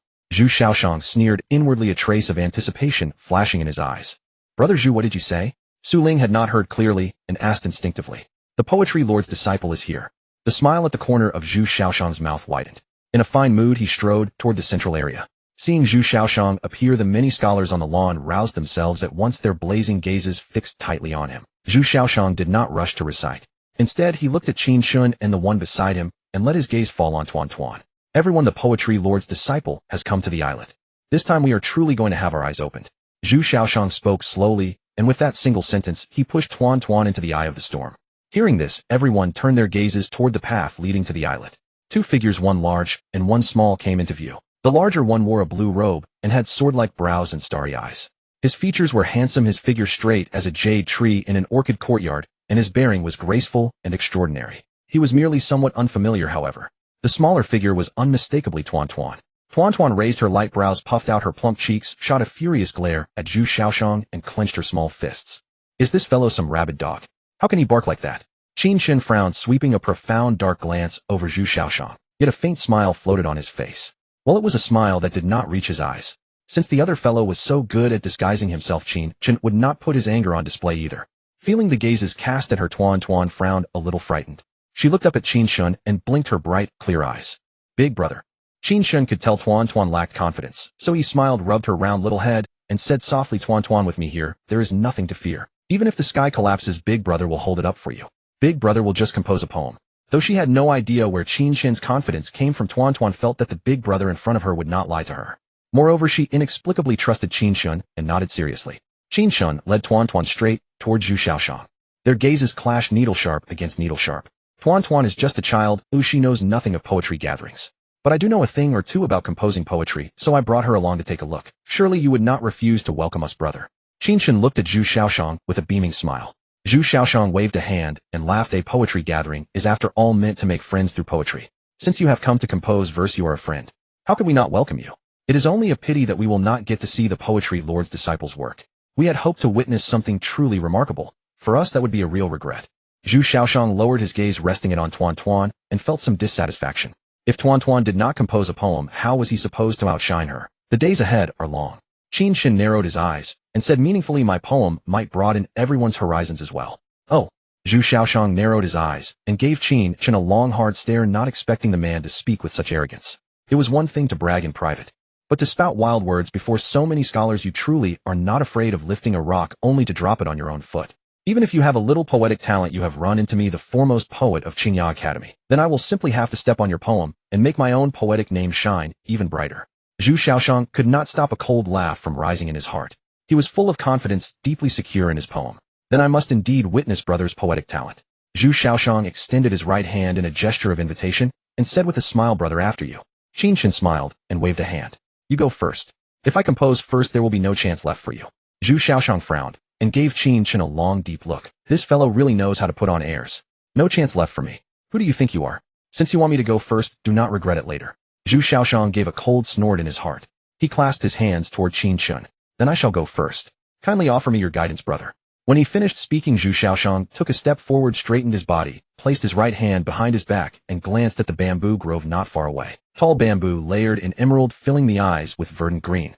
Zhu Xiaoshang took a deep breath, his chest swelling with energy, and recited in a bold, spirited voice. Born hollow-bellied, storing clouds and thunder, I recite ancient inscriptions before every wind. Most memorable is the Xiaoxiang night rain. Mottled all over, it turns into dragon green. The moment the poem was spoken, everyone was shaken. Their eyes burned as they stared at Zhu Xiaoshang, brimming with admiration and envy. What a fine poem, worthy of the foremost poet of Qingya Academy. His poetry is anything but ordinary. That single line, most memorable, is the Xiaoxiang night rain. Mottled all over, it turns into dragon green, captures the bamboo's vigorous vitality. Bamboo shoots on a rainy night, turning into green bamboo. It is simply marvelous. How could I never come up with such an exquisite verse? The crowd recovered, and one after another showered him with unstinting praise. Hearing all that praise, Zhu Xiaoshang felt greatly gratified, as if he were the moon around which all the stars revolved. Delicious. Qin Chen glanced at Zhu Xiaoshang, his expression calm and utterly unimpressed. He had a little poetic talent, but not much. How should one put it? It was as tasteless as chewing wax. A moment later, Zhu Xiaoshang raised a hand to signal the crowd to quiet down. The exclamations stopped abruptly. Zhu Xiaoshang turned to Qin Chen and said with a smile, "Brother, it is your turn." Qin Chen asked Zhu Xiaoshang, "Is there a set poetic theme?" Zhu Xiaoshang shook his head. "No theme has been set. Brother, compose whatever your heart moves you to." Qin Chen nodded and said no more. He sank into thought and remained silent for a long time. It was not that Qin Chen could not compose a poem, but rather that there were far too many astonishing poems crammed into his mind, and for a moment he could not decide which one to borrow. When he saw Qin Chen staying silent for so long, Zhu Xiaoshang could not help curling his lips into a cold sneer, thinking, to compete with me in poetry, you are still far too green. You bragged before me. Now just wait to make a fool of yourself. Suddenly, a flash of inspiration struck Qin Chen. He turned his gaze toward the bamboo hut deep in the grove. He let out a light breath, his robes fluttering, his bearing outstanding and refined, and recited in ringing tones. Yellow clouds stretch 1,000 li, the sun dims at dusk, the north wind blows wild geese, and snow falls in endless swirls. Before his voice had died away, the cold smile at the corner of Zhu Xiaoshang's mouth abruptly froze, and his pupils trembled. Fear not, that ahead you shall know no kindred soul under heaven who does not know your name. Hearing this line, everyone's minds shook violently, their heads roaring as if they had been struck by lightning. On the small island in the lake, silence reigned so profound that a dropping needle could be heard. Zhu Xiaoshang, Su Ling, and the others all felt their hearts surge, astonishment etched deep upon their faces, unable to calm for a long while. Pair after pair of eyes stared blankly as if struck dumb. The verses Qin Chen had recited echoed through their minds again and again, as though they were immersed in the poetic realm. Tuanshuan could not help but open her eyes wide, staring dazedly at Qin Chen with her mouth hanging open. Her round, glittering eyes were filled with shock and even more adoration. Wait. Big brother, you actually know poetry. Although Tuanshuan knows nothing about poems, she still has her own sense of what is good and bad. She had no idea just how remarkable Qin Chen's poem truly was, but at the very least it was far superior to Zhu Xiaoshang's. Zhu Xiaoshang stood frozen in place, as if turned to stone. Waves of shock crashed through his mind, plunging him into self-doubt. He could never have imagined that the person beside him could compose such an extraordinary poem. Even Xie Ru, the poetry sage in his youth, could hardly have produced something so breathtaking. Where on earth did this fellow spring from? Zhu Xiaoshang's composure cracked, and he felt like weeping but had no tears. They were all scholars steeped in the classics. They could discern the quality of a poem at a single hearing. What a poem! Someone in the crowd shouted in excitement. A single stone stirred 1,000 ripples. Everyone snapped back to reality, exclaiming in amazement. Incredible! This farewell poem is truly unparalleled. I would crown it the finest of all farewell verses. That line, "Do not worry that ahead you'll find no friends for who in all the world does not know you," sent goosebumps all over my body. Even the timeless masterpieces pale in comparison. This poem is destined to echo through the ages. By the way, who is that person? He looks quite unfamiliar. I've never seen him before. With such dazzling poetic brilliance, it's impossible for him to be unknown at Qingya Academy. Zhu Xiaoshang listened to those words, feeling a weight press upon his chest, as if a breath was trapped inside him. It was utterly suffocating. The praise, the glory, the renown, all of it should have been his. Zhu Xiaoshang's face turned a sickly pale green, resentment burning in his heart. Slowly he hid his hands in his sleeves, clenching them into fists. At that moment he finally understood why Qin Chen had spoken as he did earlier. If Qin Chen had unveiled this poem outright, he would have had no face left to offer his own. Tuanshuan's face blossomed into a smile, giggles spilling from her lips and revealing a row of neat white teeth. She looked utterly delighted. "Big brother, you're amazing." Tuanshuan giggled. Qin Chen ruffled her hair, his smile gentle. However, a hostile gaze fell upon him. Su Ling, standing nearby, narrowed his eyes and fixed a cold stare on Qin Chen. Frowning, he then glanced at Zhu Xiaoshang, who remained silent with a livid face. Brother Zhu. Su Ling clenched his fist, a cold glint flashing in his eyes. This poem, surely you didn't copy it from somewhere. Su Ling's expression darkened as he stared at Qin Chen and spoke in a deep voice. At his words, everyone was startled, and the noise abruptly ceased. Numerous puzzled gazes turned to Su Ling, then to Qin Chen, their eyes strange. Qin Chen frowned at the words and looked towards Su Ling, recognizing him at once as one of the two men from earlier. Meeting Qin Chen's gaze, Su Ling's expression did not change. He said coldly, "That poem just now was so extraordinary that it could shake the poetry circles of the Great Zhou and be passed down for generations. But you look quite unfamiliar to me. As for poetic talent aside from Zhu Xiaoshang, I've never heard that Qingya Academy boasts any other great master. A nobody like you. How could you possibly compose such stunning and extraordinary verses? You must have copied that poem, mustn't you?" Su Ling's eyes were sharp, his tone aggressive and overbearing. Hearing this, the crowd exchanged uneasy glances, feeling that his words carried some weight. Qin Chen curled his lips and couldn't help laughing. They say Qingya Academy is a holy land for scholars, but it seems it's nothing more than this. Truly, just about anything can get into Qingya Academy. He paused, his expression turning cold and stern. His eyes sharpened like an unsheathed blade as he fixed them on Su Ling, making Su Ling's heart skip a beat and a chill run down his spine. Raising his voice, Qin Chen declared, "You say I plagiarized the poem. Then let me see you plagiarize one as good. Do you think a masterpiece like that is so easy to copy? Did you think it was something you could find on any street corner? I borrowed it, damn it." But that last remark Qin Chen kept to himself. Su Ling was left speechless, his face livid. A masterpiece like that was a once-in-a-lifetime stroke of luck. Where on earth could he ever copy it from? Even if he searched all of Qingya Academy, he probably couldn't plagiarize a single one. His expression darkened as he fixed a cold stare on Qin Chen, a layer of late autumn frost seeming to veil his somber eyes, while he clenched his fists tightly. "You really have a glib tongue. Your words were laced with traps. It was only because I caught on in time that I didn't get dragged into the mire with you. I am a scholar of Qingya Academy. A gentleman is open and above board in all things. There is no way I would stoop to such a base act as stealing someone else's poem. As for you, who knows where you copied such an extraordinary poem, bringing it to the gathering to show off before everyone? That is truly despicable and shameless. If you were going to steal a poem, then fine, but you dare not admit it. You shame every man alive." Su Ling thought for a moment, then as ideas churned in his head, threw the question straight back at Qin Chen. He grew wary, his gaze turning deep. "That fellow has a sharp tongue. If I hadn't been alert, I would almost have fallen for his trick. He was the one who plagiarized, and yet he nearly pinned the label of poem thief on me too. My reputation would have been utterly ruined. If I had casually replied, then I copied it, my entire lifetime of fame would have been destroyed in an instant." Qin Chen remained impassive. He gave Su Ling a long, deep look, a hint of coldness stealing into his eyes, then chuckled softly. "With no evidence at all, you accuse me of plagiarism out of thin air. So this is a scholar of Qingya Academy. So this is the spirit of Qingya Academy, sir losers." How truly eye-opening. Although Qin Chen's words were aimed only at Su Ling, they landed in the ears of more than 100 people on the island and set their minds roaring. Their faces sank, brows furrowed, and anger swelled unbidden in their hearts. The hostility in their looks at Qin Chen intensified. "You two can argue all you want. Why drag us into it? Who's the one who can't take a loss?" Seeing the sneer on Qin Chen's face, Su Ling knitted his brows tightly, his expression growing even darker. A pang struck his liver. It was anger.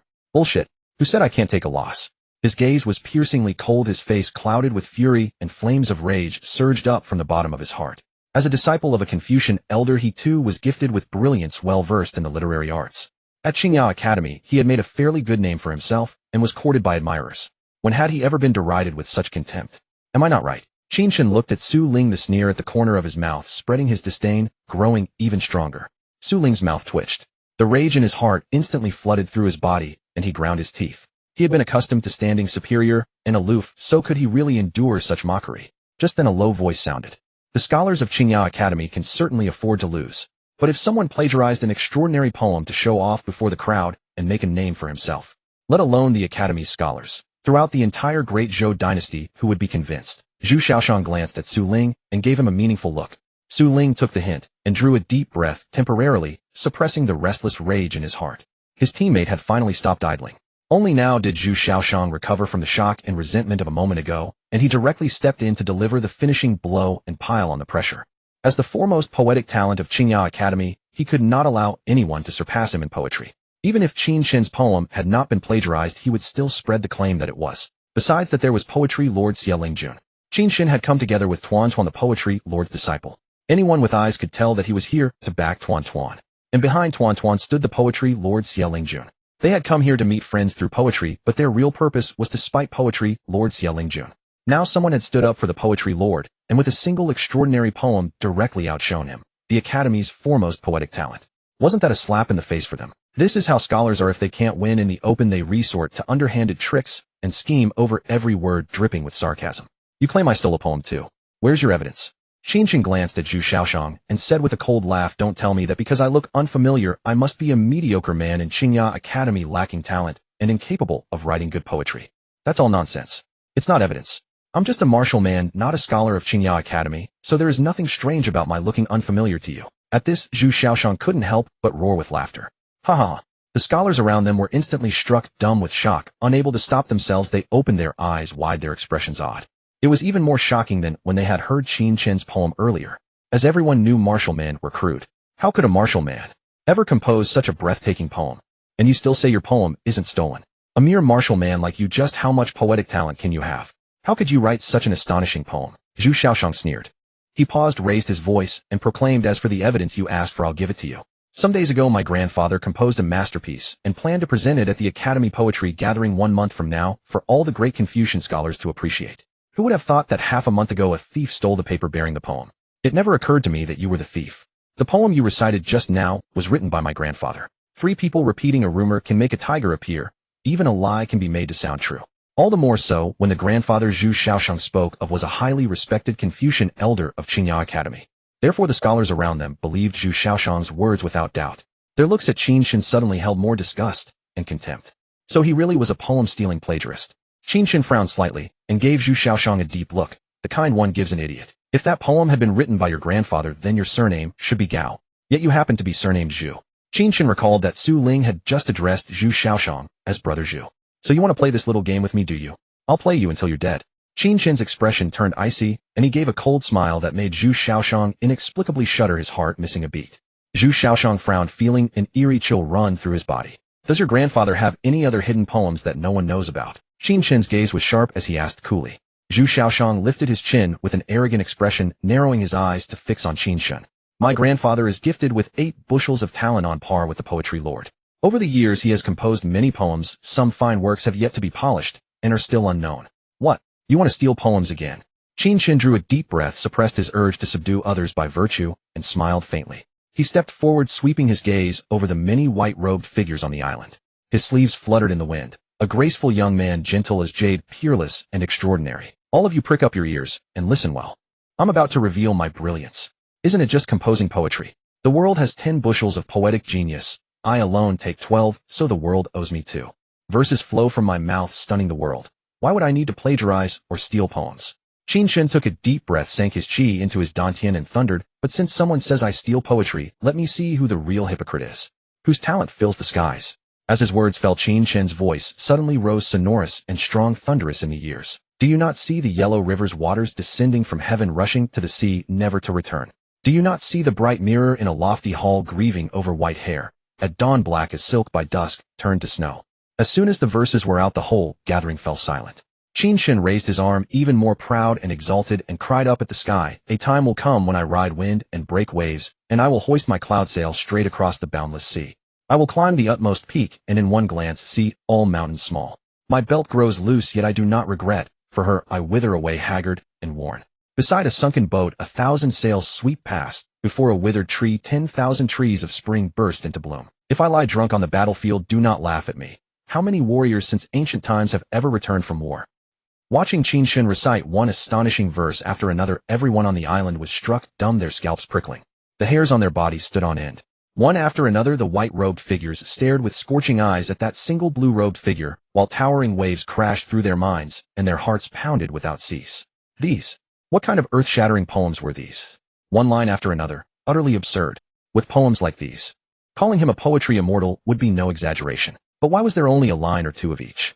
Everyone's hearts were seething with excitement, and Qin Chen's peerlessly elegant, high-spirited, and uninhibited figure was branded deeply into their minds.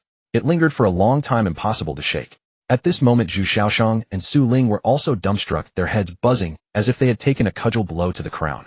The two of them frowned hard, their faces livid, looking almost beyond ugly. Inside the bamboo cottage, Xiaolingjun raised his right hand, but it hung in the air, refusing to place the stone. His expression had frozen for a moment. Do not worry that you will have no confidant on the road ahead. Who in the world does not know you? As he recalled the poem he had just heard, his heart was profoundly shaken, and he could not help but whisper softly. A faint light stirred in his cloudy eyes.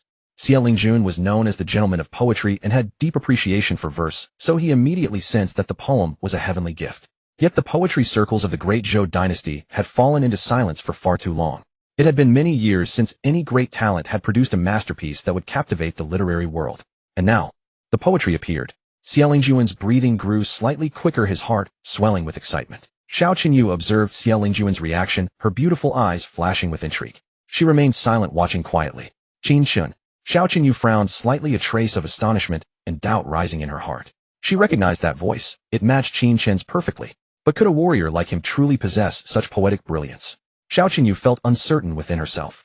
She too could sense the extraordinary quality of the poem. It was destined to be a masterpiece among farewell verses. Then one by one chanting voices drifted from outside the house, drawing nearer. Xiao Qinyu could not help but widen her eyes, her breathtakingly beautiful face beneath the veil filled with utter shock.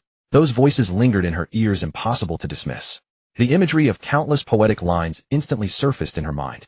Xie Lingjun's eyes also widened, his breathing growing rapid, his raised arm trembling slightly as disbelief washed over his face. Could it be that the poetry circles of the great Zhou dynasty were destined to flourish once more? Those verses, they would be remembered for millennia. He never imagined that in his lifetime he would witness such a glorious day for great Zhou's literary renaissance. Xie Lingjun's heart surged with indescribable passion and delight. On the island, the chanting fell silent all at once. Qin Chen had recited 30 or 40 timeless verses in succession, as though the poet immortal himself had walked among mortals, peerless and unmatched. Graceful yet unrestrained, wild and defiant, solitary and proud. Each line struck like rolling thunder from the heavens, shaking the minds of everyone on the island, sending their spirits into turmoil as they stood in dazed astonishment. They remained immersed in the profound imagery of each verse, unable to snap out of it for a long while. What had just occurred was far too staggering, so overwhelming that no one could believe it was real, as if dreaming. Tuan tilted her round head upward, eyes wide fixed on Qin Chen, with unblinking stare, her mouth opening and closing. Yet she could not find her voice for a long moment. Though still young, even she felt utterly overwhelmed. This big brother, he was simply too extraordinary. After a brief pause, slowly the islanders came back to their senses, yet none spoke. All bowed their heads, deeply feeling shamefully exposed. Their faces grew warm with embarrassment. Just moments ago they had scorned Qin Chen as a plagiarist and thief of verses. But now he had revealed his trump card, and each poem struck them like a stinging slap across their faces. A plagiarist and thief. Where could one possibly steal so many earth-shattering poems from? Then there was only one possibility. None dared to dwell on it, their hearts trembling violently. Qin Chen turned his gaze toward Zhu Xiaoshang, whose face had grown ashen with stunned helplessness, and a cold sneer touched his lips. These surely aren't the unpublished poems your grandfather wrote, are they? Zhu Xiaoshang furrowed his brows and clenched his fists tightly, frustration churning within him. He was losing face, badly desperate to disappear into some hidden crevice to escape the burning scrutiny. He desperately wanted to claim those poems were his grandfather's work as well, but he only possessed a line or two. If he admitted it, he would be forced to produce the remaining verses. Either way, he would be completely trapped. If he denied it, he would be lying about the poem just recited. No matter what he said, he would walk into a dead end. Zhu Xiaoshang pressed his lips together, momentarily at a loss for words. Beside him, Su Ling wore a similarly grim expression, silent, his gaze cold and intimidating. Qin Chen watched with amusement the trapped Zhu Xiaoshang, knowing his strategy all along. To recite only 1 or 2 verses initially, preventing Zhu Xiaoshang from accusing him of plagiarism again. Zhu Xiaoshang kept his head bowed in silence, each passing thought fueling his frustration, further the fire in his chest burning hotter and more intense. Suddenly Zhu Xiaoshang snapped his head up, a vicious sneer twisting his features as his eyes blazed with hatred.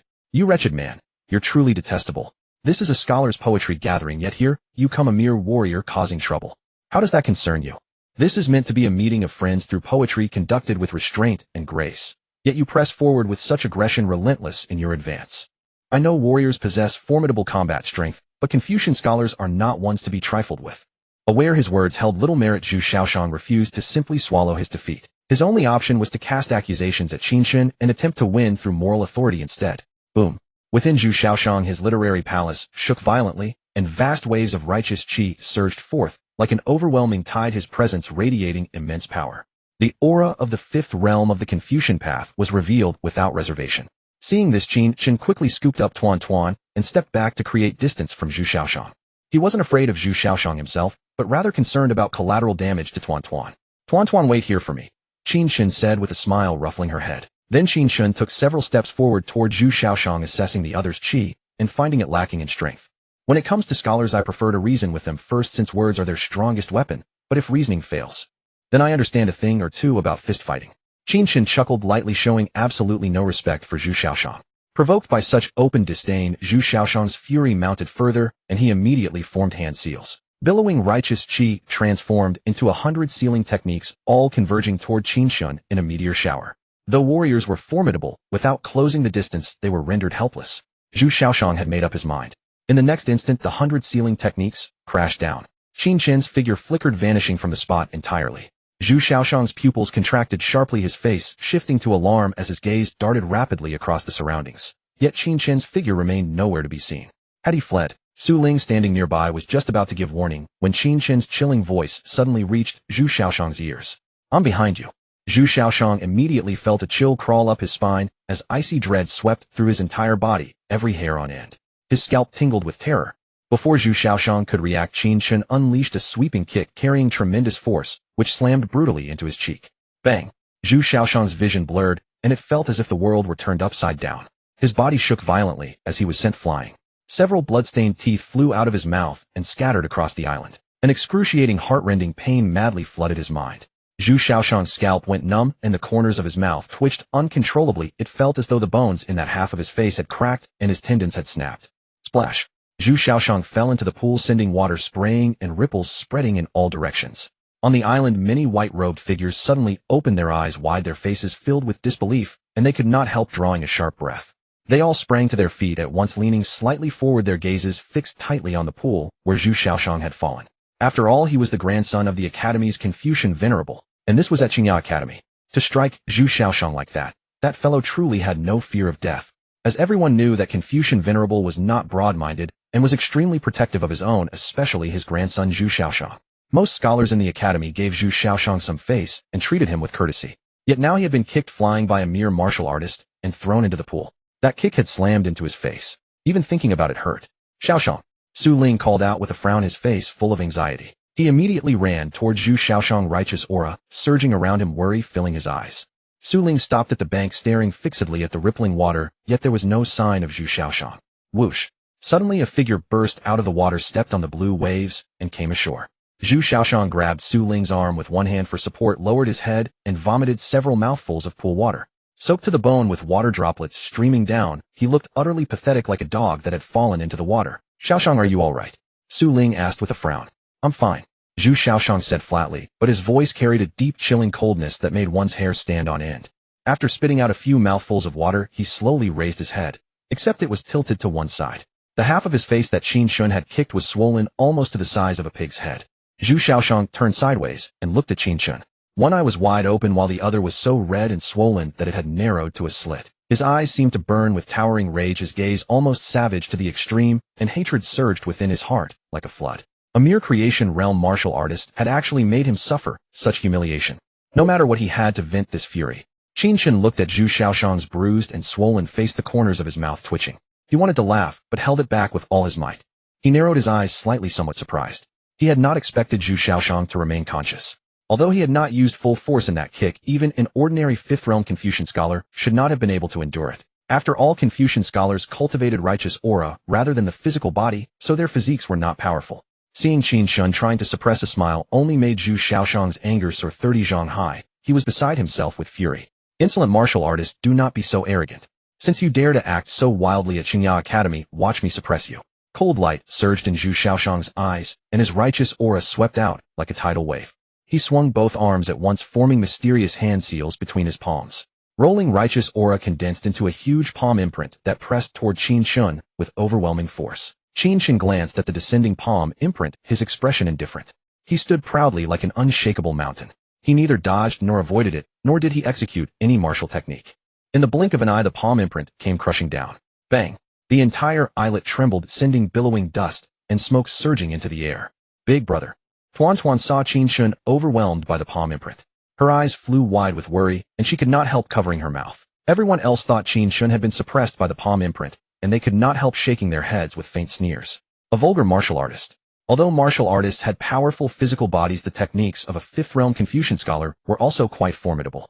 Just then a cold, eerie voice reached the ears of everyone on the island, alarming them deeply. Too slow.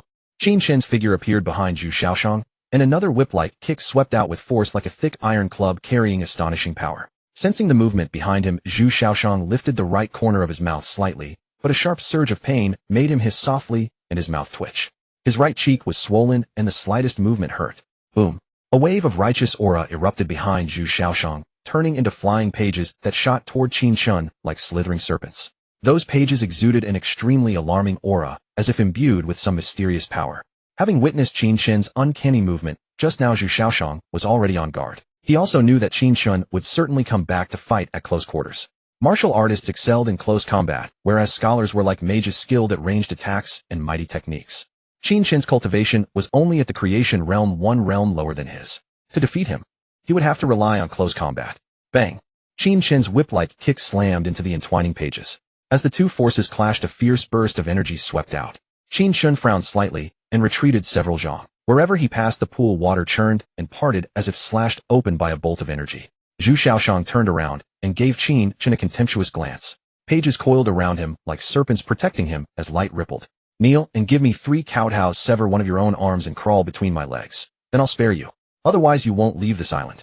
Zhu Xiaoshang raised his chin, his expression cold, and his tone arrogant, exuding an overbearing pressure that brooked no defiance. The full force of his fifth-realm Confucian cultivation erupted outward, bearing down on Qin Chen like a mountain. If it had been an ordinary creation realm martial artist, he would have had no choice but to lower his head and back down. But unfortunately, this was Qin Chen. A cold smile curled at the corner of Qin Chen's mouth. He clenched his fingers tightly into a fist, bent his legs slightly, and in a flash shot toward Zhu Xiaoshang like lightning. A trail of torn energy was left through the air. In an instant, Qin Chen was in front of Zhu Xiaoshang, throwing a punch, with fist light surging on his knuckles, heavy and mighty. You overestimate yourself. The pages coiled around Zhu Xiaoshang instantly surged out to meet Qin Chen's fist. Bang! A thunderous sound reverberated. Qin Chen's figure did not retreat as before. His expression turned icy, fierce glints flashing in his eyes as he coldly shouted, break. In an instant, the phantom of a flood dragon python appeared behind Qin Chen, roaring skyward. A sky-reaching, baleful aura spread over Qin Chen's fist. Fist light blazed brilliantly. Overbearing and ferocious fist force erupted madly, sweeping away everything in its path. The next instant, those pages shattered inch by inch and collapsed. What overwhelming power! Zhu Xiaoshang's eyes flew wide, his face filled with disbelief, and his heart and mind trembled violently. An intense sense of crisis made a terrifying chill rise abruptly from the depths of his heart and spread through his entire body in an instant. Dodge! Dodge quickly! Zhu Xiaoshang had just wanted to pull back and evade, but it was already too late. After breaking through the pages, Qin Chen's fist did not lose momentum and drove straight at Zhu Xiaoshang's chest. Bang! A dull thud. The fist struck the center of his chest. Crack! Zhu Xiaoshang's chest caved in, bones snapping with a crisp sound. Blood sprayed from his mouth, his body convulsed violently, and he flew backward. Like a bird with broken wings, he fell into the pool once more. Water splashed in all directions as ripples spread. Xiaoshang! Su Ling's heart clenched at the sight. His face turned deathly pale, cold sweat broke out on his forehead, and every hair on his body stood on end. That fellow was far too ferocious. It was just one punch. One punch had broken through Zhu Xiaoshang's technique. Su Ling's heart was pounding with fear, but this was no time to be shocked by that. Without any hesitation, he went straight after Zhu Xiaoshang and plunged into the pool. At the same time, he was also getting away from that fierce brute Qin Chen. If even Zhu Xiaoshang could not match him, how could he? Qin Chen watched the surging waves in the pool and walked over slowly, his expression calm. He clearly did not intend to let the matter rest. Looking at this, the white-robed scholars around could not help but shudder, deep wariness and shock rising in their eyes. A creation realm martial artist could actually be this powerful. Qin Chen stood not far from the bank, calmly watching the rippling pool water. After a moment, Su Ling dragged Zhu Xiaoshang onto the shore. Zhu Xiaoshang lay at the pool's edge, his face deathly pale, his eyes hollow as he stared at the sky. As Su Ling pressed down on his chest, water kept flowing from Zhu Xiaoshang's mouth, making his already severely wounded chest even worse. Qin Chen cast an indifferent glance at Zhu Xiaoshang, a cold smile curling at his lips. When it comes to poetry, you are no match for me. When it comes to being a man, you are still no match for me. When it comes to fighting, you are even less of a match for me. You really are nothing but trash. Qin Chen's words were utterly devastating. They cut straight to the heart. Zhu Xiaoshang's chest felt tight and stifled. Seized by rage, he spat out another mouthful of old blood, his aura growing even weaker. Just then a streak of light tore through the air and descended upon this place. Boom. An overwhelming might fell from the heavens, shrouding the entire pool like a divine mountain, 10,000 zhang tall pressing down. That was the aura of the Confucian venerable realm. Qin Chen suddenly felt his shoulders grow heavy as though a mountain had been placed upon them, pressing down so fiercely that he could barely breathe, his body trembling slightly. He clenched his fists, struggling desperately to maintain his footing, and forced his head upward, gazing into the sky with an icy, unyielding stare. Before him stood an elderly figure draped in black robes, treading upon the void itself. His emaciated face was utterly expressionless, his gaze shrouded in gloom, while his garments billowed fiercely as though stirred by the raging fury within. Such formidable aura. Another powerhouse at the St. Palace realm. Qin Chen's pupils contracted slightly, his eyes locked onto the robed figure without an ounce of fear. He was unfamiliar with the Confucian venerate realm within the Confucian cultivation system, but understood the martial artist's St. Palace realm. Both occupied the same hierarchical tier. Despite the man's imposing arrival, Qin Chen remained composed within, entirely unfazed. Should the worst unfold, he could unleash a single immortal tribulation sword qi to send the intruder into the underworld. Though it caused him considerable pain, the 3 immortal tribulation sword qis had already depleted 2 of them, leaving Qin Chen genuinely reluctant to waste the final one. After all, it served as his trump card for survival. Master! Su Ling's heart swelled with elation, his eyes blazing with intensity as he urgently called out. Xiao Shang has suffered grievous injuries. If I hadn't thrown myself into the pool at that critical moment to rescue him, he would surely have drowned in these waters. I beg my master to seek justice for Xiao Shang. It was that man who wounded Xiao Shang. As he spoke, Su Ling pointed toward Qin Chen, his eyes brimming with malicious energy and rising wrath. With the Confucian venerate realm master backing him, Su Ling suddenly found his courage no longer harboring any fear of Qin Chen. After all, a cultivator of such stature could dispatch a creation realm martial artist with nothing more than a gesture. Now Su Ling's mind conjured the gruesome image of Qin Chen on his knees begging for mercy, both arms severed, his body drenched in blood. It had been Su Ling who had originally proposed that Qin Chen copy the poetry, setting everything in motion. Su Ling feared Qin Chen would hold a grudge and launch a vicious attack, so he resolved to have his master suppress Qin Chen directly. The robed figure gazed downward at his grandson, Zhu Xiaoshang, lying on the shore, his cloudy eyes trembling violently. He could immediately see that Zhu Xiaoshang had sustained severe injuries. The extent of his sunken chest indicated at least 7 or 8 broken ribs, and such overwhelming force had likely damaged his internal organs as well. The robed figure's breathing grew increasingly ragged, his chest heaving as flames of rage consumed him from within, forcing his fists to clench with restrained violence. Zhu Xiaoshang wore a soul jade given to him by the elder, which had alerted him when he sensed the boy's aura had grown unstable. He had rushed to their location immediately, never expecting the severity of the injuries. As the elder's icy gaze fell upon Qin Chen, an unbearable weight pressed down on his shoulders, once more his knees buckling slightly, as his entire frame groaned under the crushing force, as though a single mountain had become 2. His feet sank into the grass. Qin Chen felt his life force surging chaotically within him, his meridians in disarray, his spiritual energy showing signs of reversing its natural flow. In short, his internal condition was dire. A metallic tang rose to his throat. Qin Chen's expression tightened as he forcefully swallowed it back. He frantically mobilized his vital energy, pushing his Imperial Dao physique to its absolute limit, barely holding himself together. A powerhouse from Qingyao Academy. Is this truly how they intend to act against a mere junior? Qin Chen glared at the robed figure with a ferocity bordering on madness, his voice ringing out across the grounds, bullying the weak through sheer strength. Tell me, is this the code of Qingyao Academy? Qingyao Academy is regarded as the holy land of scholars, yet the teachings of the sages amount to nothing more than this. All they know is how to prey upon those weaker than themselves. When disputes arise between juniors, the elders feel compelled to insert themselves. How absurd. Truly laughable. The scholars of Qingyao Academy were not like the merciless killers of Hidden Dragon Hall. The former valued propriety and reputation. At least that was how they appeared on the surface. Over 100 academy students remained on the island. Under such scrutiny, if the robed figure struck against Qin Chen, unfavorable whispers would undoubtedly spread throughout the academy. A master of the Confucian venerate realm was a revered and respected figure within the academy.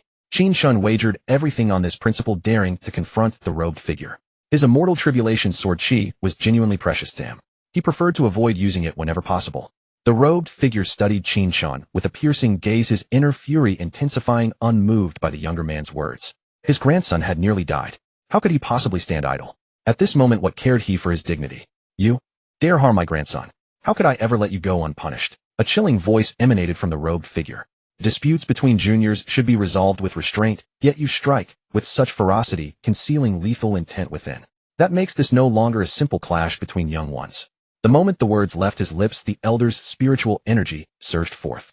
Boundless righteous Qi manifested as a colossal hand blotting out the sky and descending upon the entire island. Qin Chen's gaze sharpened, his mind steeling. This old wretch. It seemed he had no choice but to deploy the immortal tribulation sword Qi. Suddenly a sword's resonant cry rang out. Sword intent permeated the void. A cold, clear voice drifted from the nearby bamboo grove. Zhu Wenshan, if you so much as harm a single hair upon his head, I will slaughter your entire clan. A myriad of sword intents swelled to the sky. A single sword beam streaked across the heavens. In an instant, the colossal hand phantom that had blotted out the sun in the void was pierced through by the sword light. The overwhelming sword intent spread, causing the giant hand phantom to shatter inch by inch and explode with a thunderous roar. The terrifying pressure emanating from Zhu Wenshan was also neutralized by the surging sword intent. Qin Chen immediately felt a weight lift from his shoulders. He exhaled a turbid breath as if relieved of a great burden. Turning his head, he glanced at the bamboo grove and looked toward the bamboo cottage. Amid the verdant, slender bamboos, a graceful figure approached slowly, each step as if blooming with lotus flowers. Clad in a moon-white palace dress that fluttered in the wind, she possessed an otherworldly elegance, floating like a celestial being. A light veil concealed her face, hiding her breathtakingly peerless beauty. However, her narrow phoenix-like eyes shimmered with nothing but icy aloofness, as if veiled in the frost of deep autumn. The eldest princess. Zhu Wenshan's gaze fell upon that peerlessly beautiful figure, and he couldn't help but frown, his heart sinking. Why is she at Qingya Academy? And it seems she has some connection with that brat. Zhu Wenshan's eyes narrowed, a hint of wariness surfacing. As a Confucian venerable of Qingya Academy, Zhu Wenshan was certainly no stranger to the fearsome reputation of eldest princess Xiao Qinyu. Xiao Qinyu was not only of noble status, but also possessed formidable martial arts skills. Even among Sacred Palace realm experts, Xiao Qinyu was a standout. I was unaware of your highness the eldest princess's arrival and failed to greet you. Please forgive me. Zhu Wenshan looked at Xiao Qinyu with an expressionless face and spoke slowly. I am here to seek justice for my grandson. I humbly request that your highness not interfere. Xiao Qinyu stood by the pond's edge, her figure graceful. Her eyes swept over Zhu Wenshan, but she said nothing. Her silence was her answer. If you so much as touch a hair on Qin Chen's head, I will annihilate your entire clan. The same words. Xiao Qinyu had no intention of repeating them. It was up to Zhu Wenshan to see if he was wise enough. If not, Qingya Academy would be one Confucian venerable short. Zhu Wenshan's frown deepened as he perceived Xiao Qinyu's unyielding stance. Though she remained silent, he could still feel a formidable aura radiating from her. If it were merely a conflict between the young Xiao Qinyu, would not intervene.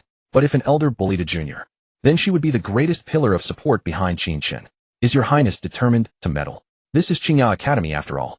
Zhu Wenshan spoke again, a hint of threat creeping into his tone. He directly invoked Qingya Academy, hoping to overpower Xiao Qinyu with its authority. After all, Qingya Academy housed not only a Confucian venerable, but also a great Confucian whose strength rivaled that of the Tao-severing realm. Though Xiao Qinyu was formidable, she could not possibly stand against Qingya Academy.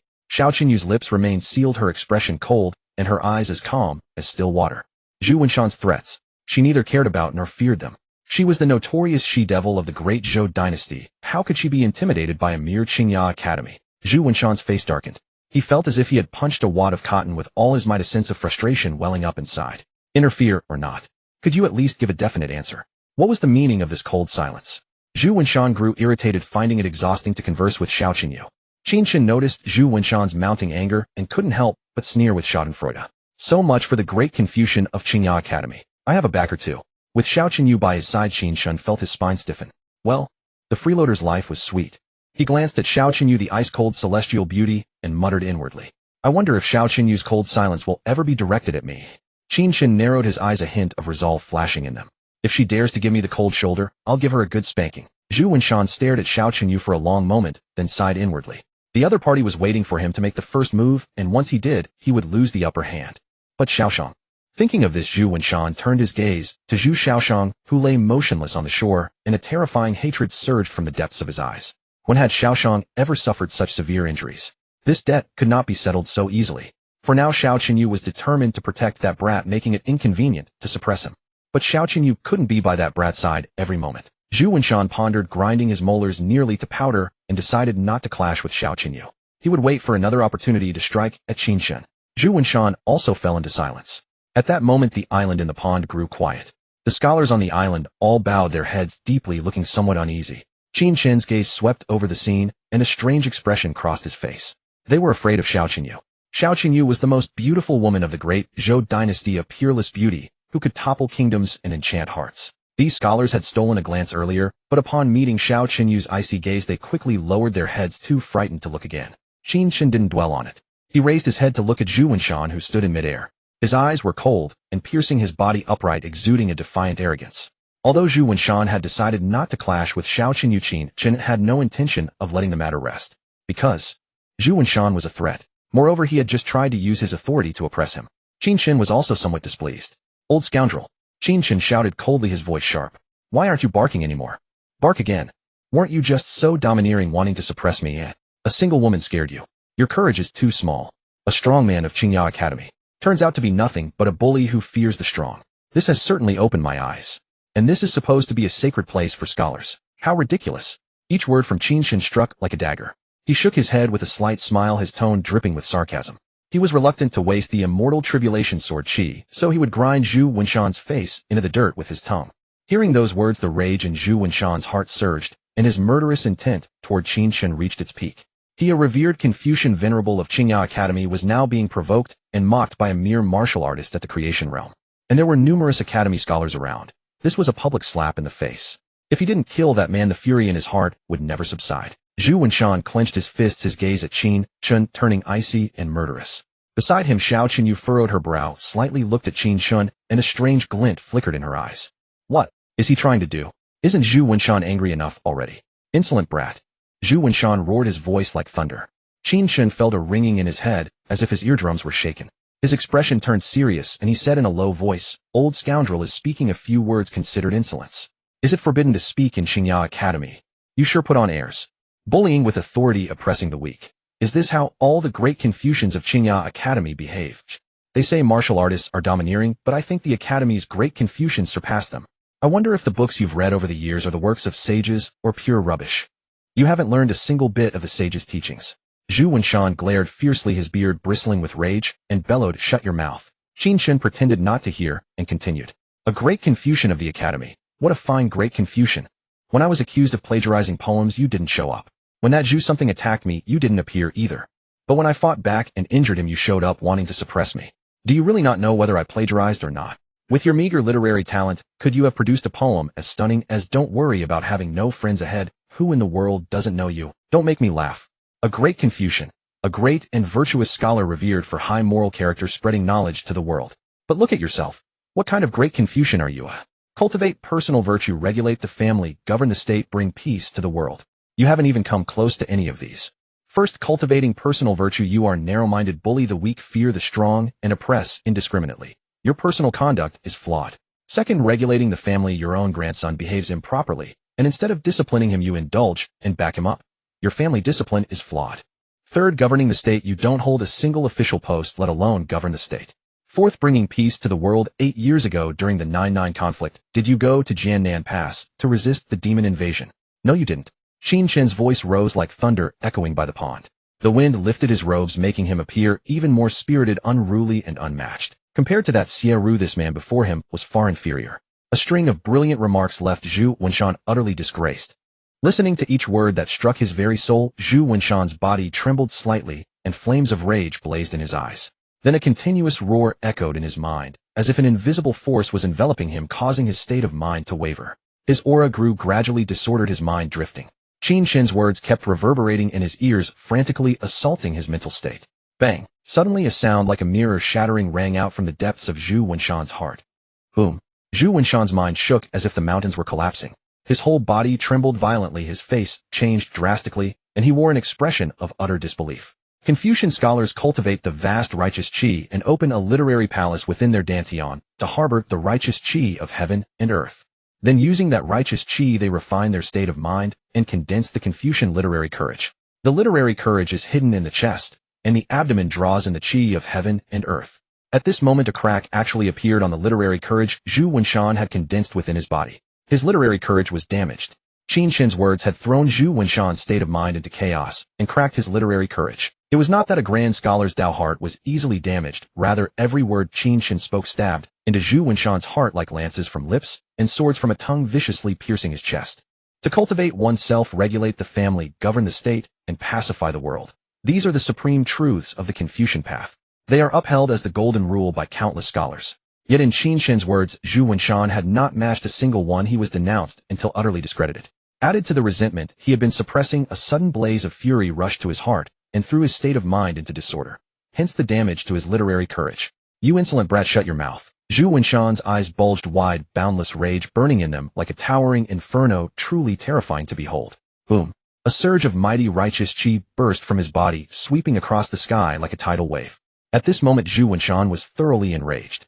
Facing the furious Zhu Wenshan, Qin Chen remained cold and stern, standing straight-backed, neither humble nor arrogant, with not a trace of fear in his eyes.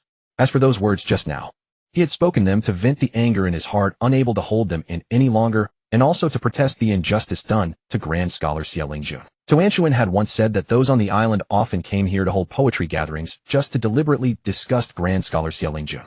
Back then Scholar Xie had fought the Demon Emperor for the sake of countless living beings, and only as a result had he lost his cultivation. Yet the young scholars of the academy, instead of showing respect, came to disgust Scholar Xie. Was that right? Moreover, judging from the reactions of Zhu Xiaoshang and Su Ling, Qin Chen guessed that the person backing and instigating them behind the scenes was most likely Zhu Wenshan. As for the others on the island, they were stunned, dumbfounded, staring blankly at Qin Chen with terror in their eyes. That was a grand scholar of the Confucian Venerable Realm, a powerhouse comparable to the Sacred Palace realm. To provoke him, how could a mere martial artist of the Creation realm dare to do such a thing? Even with the eldest princess backing you, if Scholar Zhu in a rage disregards the princess and strikes with overwhelming force, then you would be dead for sure. The crowd's hearts shook violently, cold sweat pouring down their foreheads. They never dreamed that a martial artist of the Creation realm would dare to ruthlessly denounce a grand scholar of the Confucian Venerable Realm. Had it been them, they would not have dared to raise their heads before the overwhelming might of a Confucian Venerable Grand Scholar. If studying books merely means using power to bully others and oppressing the weak, then all your years of study have been wasted. Then this reading is not worth doing at all. Qin Chen sneered and shook his head. His words were meant not only for Zhu Wenshan, but also for the many scholars on the island. The islanders frowned and remained silent, Qin Chen's words echoing in their minds. "I told you to shut up. Are you deaf?" Zhu Wenshan roared. The fury in his heart instantly spread through his entire body and drowned his mind. An overwhelming aura radiated from every inch of his body. He raised his hand and pressed downward. The surging righteous chi condensed into a colossal hand that descended on Qin Chen like a falling mountain with overwhelming might. Seeing this, Qin Chen merely turned his head toward Xiao Qinyu beside him, a warm smile curling at the corner of his mouth. Xiao Qinyu frowned slightly, a hint of displeasure rising in her eyes, and she gave a huff inwardly. Is this fellow taking me for his hired thug? Even though she thought so, Xiao Qinyu still raised her hand and waved it lightly. In an instant, sword intent surged. In the void above Qin Chen, streaks of sword light burst forth straight and true, interweaving with incomparable sharpness, and actually sliced that giant hand into pieces. With the giant hand severed, Zhu Wenshan's gaze darkened, and the murderous intent in his heart grew even stronger. He did not stop there. Instead, he formed seals with both hands, frantically mobilizing all the righteous chi around him, his eyes utterly ruthless. A page from a scroll slowly emerged, radiating dazzling white light. Runes flowed across the page as if containing an incredibly mysterious power. Xiao Qinyu's eyes turned slightly cold as she called out sharply, "Zhu Wenshan, you have gone too far." The instant her words fell, a sword light suddenly appeared, streaking across the sky as if dragging along a river of sword intent. Nothing could withstand its edge. In an instant, heaven and earth seemed to transform into an ocean of sword intent. Xiao Qinyu's sword path was extraordinary, exquisite beyond compare, and charged with immense killing intent. Bang! The sword light struck that page of the scroll. Endless sword intent and righteous chi clashed madly, whipping up fierce gales in the void that swept out in all directions. The bamboo sea below swayed, and the bamboo leaves rustled. Several columns of water burst up from the pool, splashing everywhere. Moments later, the light on the scroll dimmed. Rip! In the next instant, that page of the scroll was slashed apart by the sword light, torn to pieces. After breaking through the scroll, the sword light, undiminished in momentum, shot toward Zhu Wenshan like lightning, and passed straight through his body. Zhu Wenshan violently coughed up a mouthful of blood, his body shuddering as he plummeted from midair. Watching Zhu Wenshan stagger to the ground, Qin Chen furrowed his brow and sighed softly, inwardly lamenting that it was rather a pity. One sword thrust, and that old wretch still isn't dead. Xiao Qinyu, you still need practice. Zhu Wenshan clutched his chest, his black robes stained crimson with blood. The lingering sword chi ravaged his wound, rending flesh and blood, leaving his breathing ragged and disordered. The vivid red spread across his robe. He looked utterly bedraggled. Gone was the forceful, arrogant bearing he had worn moments before. He seemed like a man drenched by a basin of ice-cold water chilled straight through. Zhu Wenshan stared at his chest for a long moment, then slowly lifted his head.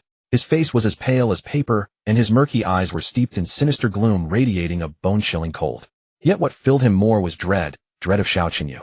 Zhu Wenshan looked at the breathtakingly beautiful figure standing on the shore saying not a word, but his back teeth were nearly ground to dust. Xiao Qinyu's strength was above his. Were they to continue fighting, he would only suffer greater losses.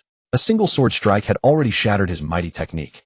Zhu Wenshan gave a cold snort inwardly, then turned his gaze toward Qin Chen. There before him stood a young man in blue robes braving the wind with his sleeves fluttering, a faint, elusive smile playing over his handsome features. Zhu Wenshan's mouth couldn't help but twitch. His brows knitted as he thought to himself, that boy is young in years, yet his heart is vicious indeed, deliberately provoking me into action so he could use Xiao Qinyu's sword to kill me. Just who is that boy? For his sake, Xiao Qinyu is willing to make an enemy of the Qingya Academy. That boy's martial cultivation is only mediocre. He merely has a handsome face. At that thought, Zhu Wenshan's pupils abruptly constricted as he gave Qin Chen a deep penetrating look. Could he be Xiao Qinyu's newly chosen consort? Some time ago, word of Xiao Qinyu taking a new consort had spread like wildfire through the capital, and even the Qingya Academy had caught wind of it. Yet no one knew who the new consort truly was. Still want to fight? Qin Chen asked with a genial smile, looking at Zhu Wenshan. At the sound of his voice, Zhu Wenshan shot him a ferocious glare, his eyes so cold and sinister that it made one's flesh creep. He said nothing, his liver aching with rage. If a glare could kill, Qin Chen would have died dozens of times over. Seeing Zhu Wenshan remain silent, Qin Chen shook his head, finding the affair rather dull and uninteresting. Clearly Zhu Wenshan had been cowed by Xiao Qinyu's single sword and no longer dared to act. Qin Chen was a little surprised that Xiao Qinyu hadn't slain Zhu Wenshan in one strike, yet it was also within his expectations. After all, Zhu Wenshan was a grand scholar of the Qingya Academy. To kill him in full view of everyone would be no different from trampling the Academy's face into the ground and grinding it underfoot. If that happened, the Qingya Academy and Xiao Qinyu would utterly rupture their relations, igniting an all-out war. Even though Xiao Qinyu was the eldest princess of the great Zhou dynasty, exalted in status, the grand scholars of the Qingya Academy would steel themselves and act regardless, demanding justice. Were a Confucian venerable to be killed, and the Qingya Academy to stand idly by, without lifting a finger, every scholar within the academy would be disheartened. Qin Chen gave a soft sigh and turned to walk toward Tuanshuan. Tuanshuan stared at Qin Chen with wide round eyes, her gaze shimmering with boundless adoration. Big brother. Qin Chen smiled and tousled Tuanshuan's head, then took hold of her plump little hand. Tuanshuan, let's return to the bamboo hut. Tuanshuan gave a soft sound of agreement, her eyes shining brightly. Qin Chen glanced at the bamboo hut nestled in the grove, a sharp gleam flashing in his eyes. He then turned to Zhu Wenshan, whose face was livid and somber, and spoke with the air of a seasoned elder. A grand scholar ought to live up to the virtues of a grand scholar. Though your cultivation realm has reached the mark, your state of mind still falls far short. To cultivate the Confucian path, one must first cultivate the heart. Allow me to leave you with this question: for what purpose should a scholar pursue learning? It's for... Never mind. I won't tell you. Even if I did, you wouldn't understand. As he finished speaking, Qin Chen stepped forward slowly and led Tuanshuan off the island. Zhu Wenshan's eye twitched, a choking sensation rising in his chest, and he couldn't stop himself from clenching his fists. A moment later, a coppery sweetness surged into his throat, but he forced it back down with all his might. Replaying Qin Chen's words in his mind, Zhu Wenshan couldn't help but feel a trace of curiosity. For what purpose should a scholar pursue learning? Wasn't it only for rank, wealth, and glory? What else could there possibly be? And yet Qin Chen had stopped halfway through his words, his voice cutting off abruptly. Qin Chen stepped onto the stone bridge and suddenly halted. Turning his head, he glanced at Zhu Xiaoshang, who lay on the ground nearby, barely breathing. Tuanshuan paused, as well, lifting her head to look at Qin Chen with a puzzled expression on her chubby face. Qin Chen withdrew his gaze and raised his hand, waving it once. In an instant, a surge of spiritual energy coalesced into a 2-foot sword blade that descended from the sky, its light fierce and piercing, plunging straight into Zhu Xiaoshang's lower abdomen. Out! A shriek of utter agony tore from Zhu Xiaoshang's mouth like the squeal of a slaughtered pig. His entire body convulsed and trembled, his mouth twitched, his eyes bulged wide, and his face contorted into a hideous grimace. He was nearly at the absolute limits of torment. Xiaoshang! Hearing Zhu Xiaoshang scream, Zhu Wenshan's form flickered as he rushed over, in an instant, his heart blazing with anxiety. Bearing the pain of his own injuries, Zhu Wenshan sent a wisp of vast righteous qi flying into Zhu Xiaoshang's body to suppress his wounds. Zhu Xiaoshang coughed up another mouthful of blood, darkness swallowed his vision, and he lost consciousness, sinking into a deep coma. Gazing at his comatose grandson, Zhu Wenshan's heart plunged to the depths. His face turned deathly pale, and his body quivered faintly, as if he could hardly accept what lay before him. The literary palace within Xiaoshang's dantian has shattered. Zhu Wenshan murmured feebly, his voice drained of strength. Su Ling, hearing this, couldn't help but open his eyes wide, his face full of disbelief as he fell into silence. A moment later, Zhu Wenshan raised his head and fixed his gaze upon Qin Chen on the stone bridge, his eyes frigid with boundless hatred. He had never dreamed that Qin Chen would dare to strike a killing blow at Zhu Xiaoshang right before his very eyes. It was simply a lapse of vigilance on his part. He had failed to stop it in time. As if sensing Zhu Wenshan's gaze, Qin Chen smiled with an air of calm detachment. I am not one to go looking for trouble, but neither am I afraid of it. Do not provoke me. Otherwise, you will end up dead or crippled. Qin Chen's voice echoed across this heaven and earth, lingering long after, carrying the menacing might of a demonic overlord. Zhu Wenshan's gaze was fixed deathly upon Qin Chen's figure, wordless, his thoughts unknowable. With Xiao Qinyu standing guard over Qin Chen, he could only grind his broken teeth and swallow them into his belly. Meanwhile, the 100-odd young scholars on the island could not help but suck in cold breaths. Xiao Qinyu watched Qin Chen approaching at a leisurely pace, and a flicker of surprise actually flashed through her beautiful eyes. What surprised her was not that Qin Chen had delivered a finishing strike against Zhu Xiaoshang, but rather his methods. With merely creation realm cultivation, he already possesses such mastery over spiritual energy that he can employ the technique of manifesting it into tangible form. Xiao Qinyu was secretly astonished. Manifesting spiritual energy into tangible form was as a rule only attainable at the heavenly star realm. Yet Qin Chen, eldest princess, that sword strike of yours was every bit the equal of a sword immortal's. Qin Chen walked up to Xiao Qinyu and said with a beaming smile. Xiao Qinyu glanced sidelong at Qin Chen, gave a light humph, then extended a fair jade-like hand, whiter than frost, purer than snow, took Tuanshuan's chubby little hand, and strode away. Qin Chen frowned slightly as he watched the two disappear into the bamboo grove, when Xiao Qinyu's soft water-like voice drifted to his ears. Tuanshuan, that fellow is rotten to the core. Keep your distance from him, or he'll lead you astray. Qin Chen, is she having a tantrum? It's not as if I did anything more than let her play the role of a hired thug for once. Was there any need for that? Qin Chen was at a loss for words. He shook his head with a wry chuckle and followed after them. When the three returned to the small bamboo courtyard, only Tuanshuan kept chattering away endlessly. Qin Chen and Xiao Qinyu, in contrast, remained tight-lipped and silent. Xie Lingjun stood at the doorway of the bamboo hut, the verses Qin Chen had recited echoing in his mind. He had been intending to discuss the subtleties of poetry with Qin Chen, but seeing that the couple seemed to be in a huff, he did not find it suitable to intrude, and likewise chose silence. An hour later, Qin Chen and Xiao Qinyu bade farewell to Xie Lingjun, boarded the carriage, and departed the bamboo courtyard. Within the carriage, the two had nothing to say to each other. Only after passing beyond the mountain gate of the Qingya Academy did Qin Chen glance at Xiao Qinyu and finally speak, unable to hold back. Eldest princess, that Zhu Wenshan's Confucian cultivation is profound, comparable to an expert of the St. Palace realm. To me, he is a hidden threat. If you were to make a move and finish him off, I imagine it wouldn't be too difficult, would it? Xiao Qinyu kept her eyes lowered in serene composure, her gaze calm, as though she had not heard a single word. Seeing Xiao Qinyu remain silent, Qin Chen blinked and said with a coaxing smile, Eldest princess, you wouldn't want me to die, would you? Xiao Qinyu shot Qin Chen a sidelong glare, her eyes frigid. Qin Chen frowned, hastily switching his approach, and said with a grin, Eldest princess, you wouldn't want to be poisoned to death, would you? Xiao Qinyu knitted her brows, her gaze fixed and thoughtful. Qin Chen glanced at her, then averted his eyes, explaining, Zhu Wenshan has taken one of your sword strikes. He fears your formidable cultivation, so he won't dare retaliate against you. Instead, he can only vent his wrath on me. And I destroyed his grandson's literary palace as well. By all accounts, that is a death feud. To Zhu Wenshan, I am a nail in his eye and a thorn in his flesh, someone he must kill at all costs. And if I were killed by Zhu Wenshan, no one would be left to rid your body of the poison. Xiao Qinyu blinked, her beautiful eyes gave a soft snort, and curled her lips. Weren't you feeling awfully grand just now? You gave Zhu Wenshan a thorough tongue lashing, and right in front of him, you shattered his grandson's literary palace. And now you've turned coward. A mere martial artist of the creation realm daring to challenge a mighty figure of the Confucian venerable realm. What on earth were you thinking? Qin Chen paid no heed to Xiao Qinyu's sarcasm and continued with the scheme in his heart. I know Qingya Academy has deep foundations. Just now, in front of so many eyes, had I directly slain Zhu Wenshan and his grandson, Qingya Academy would certainly not have let the matter rest. But if overt methods won't do, I'll strike in secret.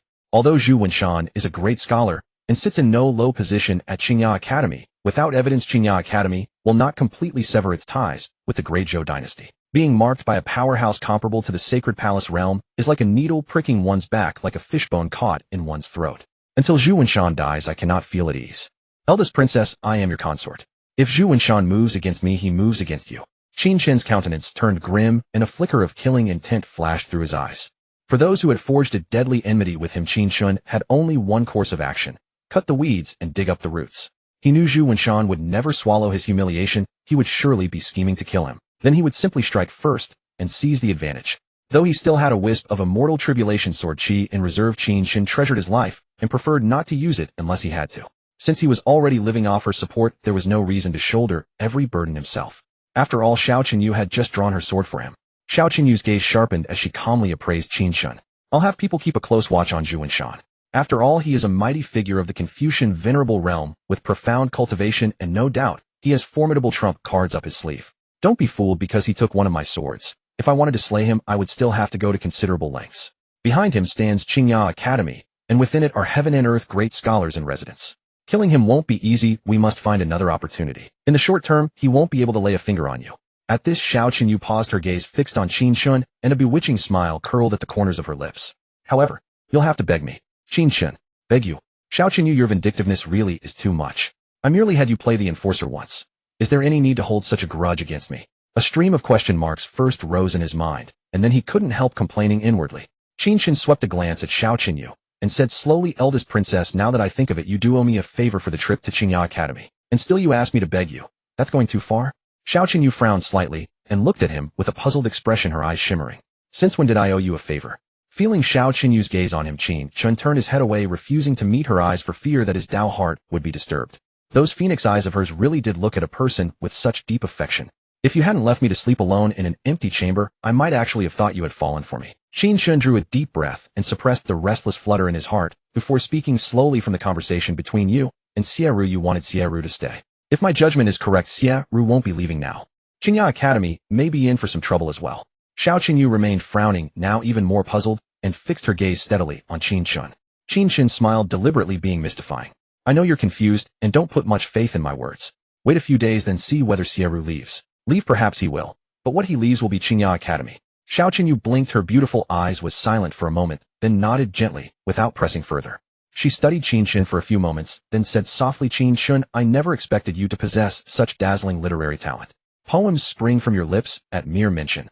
Those poems of yours would be enough to stun the entire poetry world of the great Zhou.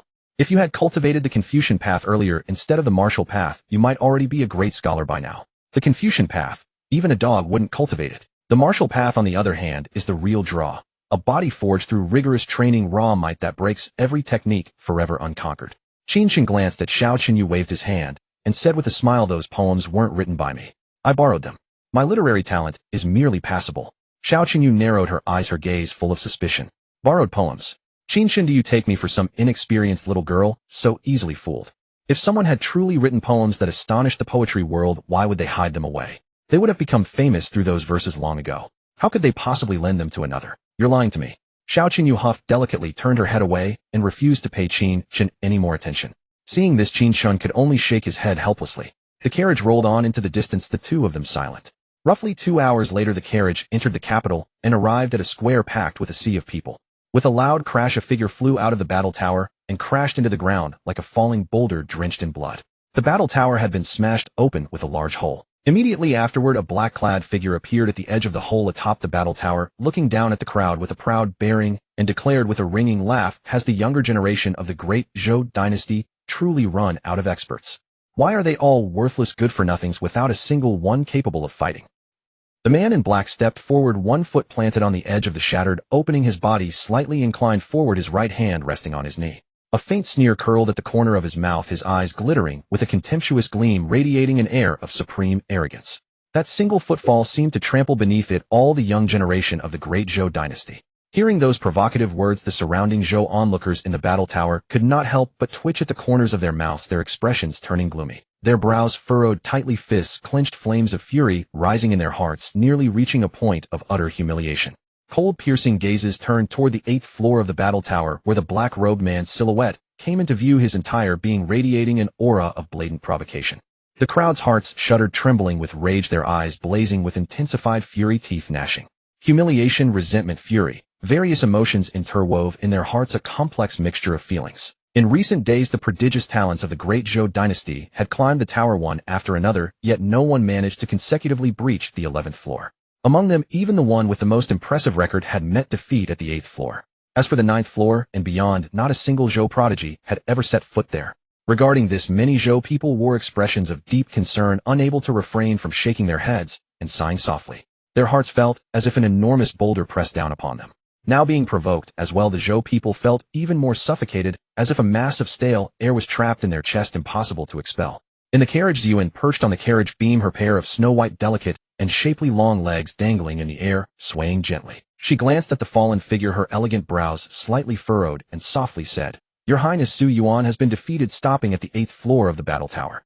Su Yuan was a martial prodigy of the Great Zhou Academy, ranked 22nd on the divine talent list. His fist intent was incomparably domineering, and his combat prowess was truly formidable. Upon hearing these words, Xiao Qinyu's delicate brows furrowed slightly, and a trace of surprise flickered in her narrow, beautiful eyes. She had never expected Su Yuan to be stopped at the 8th floor without even encountering a single saint son from the 3 great sacred lands. Xiao Qinyu fell silent for a moment, her gaze slightly narrowing as she calmly glanced at Qin Chen. Sensing Xiao Qinyu's gaze, Qin Chen turned his face away directly, his eyes fixed on his own nose and heart, deliberately avoiding her stare. He felt that Xiao Qinyu's gaze carried some ill intent. Xiao Qinyu blinked her phoenix eyes and discerned Qin Chen's intention to remain uninvolved.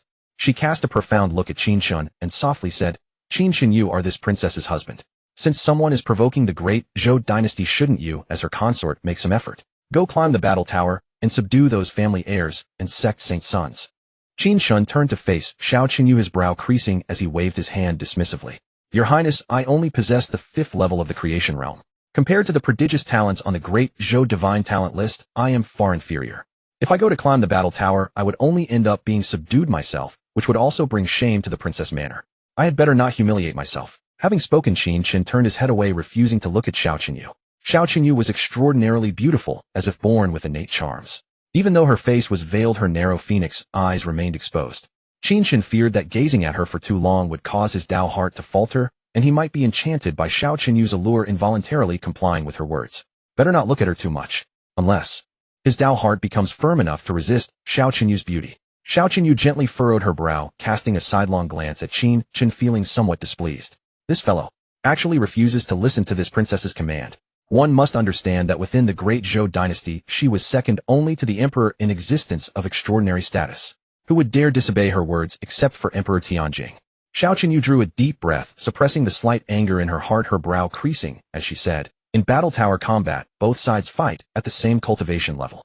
Even if those family heirs have cultivation above yours, they must suppress their realm. You won't suffer any disadvantage in cultivation. Moreover, your attainment in the way of poison is not shallow. Even if you cannot defeat those fellows, you can still poison them into defeat. The prodigious talents of the great Zhou dynasty have been climbing the tower and suffering defeat after defeat. We've nearly lost all face. We absolutely cannot suffer another defeat. You are also a person of great Zhou, and more importantly, of the younger generation. Now that someone is provoking the young generation of great Zhou, I imagine you feel suffocated as well. Feeling suffocated? Then climb the tower and vent your frustrations with your fists." Previously at Qingya Academy, Zhu Xiaoshang of the 5th realm of Confucianism was defeated by Qin Chen's hands. Xiao Qinyu could see at a glance that Qin Chen's combat prowess was extraordinary. Relying merely on the 5th level of the creation realm, he could materialize spiritual energy into forms. This demonstrated that Qin Chen's martial foundation was profoundly deep. Even if those family heirs and sect saint sons possessed formidable combat prowess in a same realm battle, Qin Chen would not suffer any disadvantage in cultivation. Moreover, he also had poison. If you can't defeat them, use poison. This was also what Xiao Qinyu had in mind. "I am not suffocated." Qin Chen shook his head, his voice calm. Upon hearing this, Xiao Qinyu's eyes turned cold, her expression frosty. "Qin Chen." Xiao Qinyu stared at Qin Chen coldly, so enraged that her delicate fists clenched tightly. Her jade peaks rose and fell, outlining bewitching curves. This princess has spoken to this extent, yet Qin Chen remains unmoved. How infuriating. "No." Qin Chen presented a sharply chiseled side profile, still refusing, undaunted by Xiao Qinyu's might. In any case, Xiao Qinyu's weakness was in his hands, wanting the horse to run, yet not giving the horse any grass. Qin Chen gazed at the carriage's front curtain, speaking unhurriedly, as if there were hidden implications. Previously, when detoxifying the Duke of Innate, had been agreed that he would stay overnight at the princess's residence. Yet what happened? Xiao Qinyu's gaze intensified, fixing Qin Chen with a profound stare, her face cold as she said, "Whatever conditions you have, feel free to propose them. If you can breach the battle tower and restore face for the great Zhou dynasty, this princess will certainly not treat you unfairly." Qin Chen smiled lightly, casting a meaningful glance at Xiao Qinyu, and said, "Princess, I proposed a condition previously, yet what happened? What have I obtained? Let us first fulfill that condition before discussing anything else. After staying overnight at the princess's residence, I will climb the tower." One person piercing through the entire battle tower. Upon hearing this, Xiao Qinyu gently furrowed her brow, pressing her lips together in silence. This fellow still harbored thoughts of staying overnight at the princess's residence, his lecherous ambition undying. She fell silent, remaining speechless for a long while. The carriage slowly departed, traveling along the spacious street, moving away from the South City Square. At the same time, From within the crowd, a tall and straight figure stepped forward, dressed in a white robe, garments fluttering as he strode toward the battle tower with burning eyes. That person had delicate features, a face with distinct contours, rather handsome indeed. However, his head was completely bald. The surrounding people, upon seeing that bald head, immediately brightened their eyes, their spirits instantly rising, their gazes burning with excitement. The bald man stroked his smooth head, a cold smile appearing at the corner of his lips, provoking that great Zhou has no one. Then let you all witness the truly unparalleled prodigy of the great Zhou dynasty. You who behold me, behold the heavens. The moment the words fell, a formation suddenly illuminated beneath the bald man's feet. The formation's light blazed brilliantly, and his figure vanished in an instant. A flash of light streaked across the sky, and an array materialized. The bald man tumbled out from the formation, plummeting straight down into the lush, verdant mountains below. He twisted his body and landed on a massive tree, his feet bracing against a branch as he gazed up at the spotless azure heavens. Deafening beast roars echoed in his ears. Heavy footsteps drew nearer, carrying a formidable momentum. Master, release me. The bald man shouted toward the sky, his face etched with bitterness. I must teach those audacious fools a lesson. A majestic voice descended from the heavens. In half a month I shall release you from the secret realm. The great demons within grow increasingly restless. For these 15 days you shall slay them here and crush their arrogance. The bald man's brow furrowed tightly as he bellowed. Master, release me first. It won't take long. After I've crippled those wretches in the battle tower, I'll come to the secret realm to slaughter demons. After that commanding voice spoke, silence followed. Master, master. The bald man called out several more times, yet still no response came. Roar. At that moment, a thunderous beast roar reverberated through the mountains. A black tiger demon lunged viciously toward the bald man, its vertical pupils seething with ferocious energy, truly horrifying to witness. The black tiger demon gazed at the bald man, its tiger eyes burning with hunger, tongue flicking across its chops, as if starved for ages. Seeking death. The bald man cast a cold glance at the black tiger demon, his expression frigid. He was already disgruntled, and now this black tiger demon had come looking for trouble, clearly seeking to add to his misfortunes. Spiritual energy erupted from the bald man's body as an overwhelming aura swept across the mountainous wilderness. He spun through the air and delivered a sweeping kick. Crash. The black tiger demon's body shuddered violently, releasing a miserable shriek as it was hurled hundreds of zhang away, crashing into a mountain peak and demolishing it. The bald man's gaze turned frigid and sinister. His form blurred as he pursued directly. Meanwhile, great demons that had caught the scent of a human presence were racing toward him from all directions. Soon a fierce battle erupted within the secret realm. Qin Chen and Xiao Qinyu returned to the princess's residence. Since their failed negotiation, neither had spoken throughout the journey. Is she angry again? Could she have come to Qilong these past few days? I should keep my distance from her for now, avoid provoking her. Walking along the corridor, Qin Chen watched Xiao Qinyu's retreating figure fade away. He couldn't help but shake his head, muttering inwardly. Then he returned to his chambers alone. The next morning, Qin Chen ended his brief respite and boarded a carriage to the Tianbing platform office. Upon arriving, he took out his identity token to register attendance, then proceeded directly to the 9th Squad's courtyard. He entered the courtyard, which was deserted and utterly silent. Lu Qianjiang and Su Pai hadn't arrived yet. Qin Chen sighed softly and shook his head. As their captain, he was nearly always the first to arrive, while his subordinates were far too lazy. Qin Chen walked into the room, retrieved the reclining chair and other items, and set them up beneath the large tree in the courtyard. He then lay down upon it, enjoying a leisurely rest. Soon footsteps approached from afar. Lu Qianjiang and 5 others appeared at the courtyard entrance, their steps suddenly faltering as they spotted Qin Chen in the reclining chair. Captain. The 6 entered the courtyard, calling out in unison. The astonishing strength Qin Chen had displayed during the night hunt of demons had impressed them all profoundly. Moreover, Qin Chen had essentially saved their lives. They no longer harbored their previous disregard, leaving only deepest respect in their hearts. After all, Qin Chen had resorted to secret techniques to briefly enhance his cultivation, sacrificing his martial path to slay those 2 demons. This was Lu Qianjiang's speculation. Qin Chen heard their greetings, but didn't open his eyes, merely waving his hand lightly. Su Pai, take the others to the side hall. Lu Qianjiang glanced at Su Pai and the others, speaking calmly. With that, he walked toward Qin Chen, while Su Pai and the other 5 headed to the side hall. Captain, the reward for slaying the Wind Cloud twins has been distributed. Lu Qianjiang stood beside Qin Chen, drawing a fist-sized shell from his chest. This was clearly a mountain river shell. Qin Chen's eyes snapped open, a gleam of anticipation flickering within as a smile spread across his lips. Lu Qianjiang handed the mountain river shell to Qin Chen, saying, the office awarded 5,000 taels of silver and 100 medium-grade spirit stones, all stored within. Simply drip blood to establish your mark, and you shall control the mountain river shell. There are also 3 grade B heavenly merits which can be exchanged for martial techniques or spiritual elixirs at the treasure pavilion. Grasping the mountain river shell, Qin Chen examined it closely, his smile growing broader. 5,000 taels of silver, and 100 medium-grade spirit stones. This was quite a substantial reward. For cultivators, wealth is secondary as spirit stones are what matter most. Spirit stones can be used for cultivation and serve as currency. Some treasures can only be purchased with spirit stones. Mere gold and silver won't suffice. 1 medium-grade spirit stone equals 100 lower-grade spirit stones. And 1 lower-grade spirit stone is worth 1,000 taels of silver. As for Grade B heavenly merits, these constitute the merit system established by the Tianbing Platform Office. Ranked from highest to lowest, they are divided into 3 tiers: Grade A, Grade B, and Grade C heavenly merits.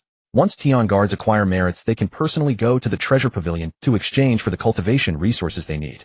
After all, the office cannot know exactly what cultivation resources each Tian guard truly lacks, so they let them choose for themselves. This is a rather humane mechanism. Captain, those 3 Grade B heavenly merits are registered under my name.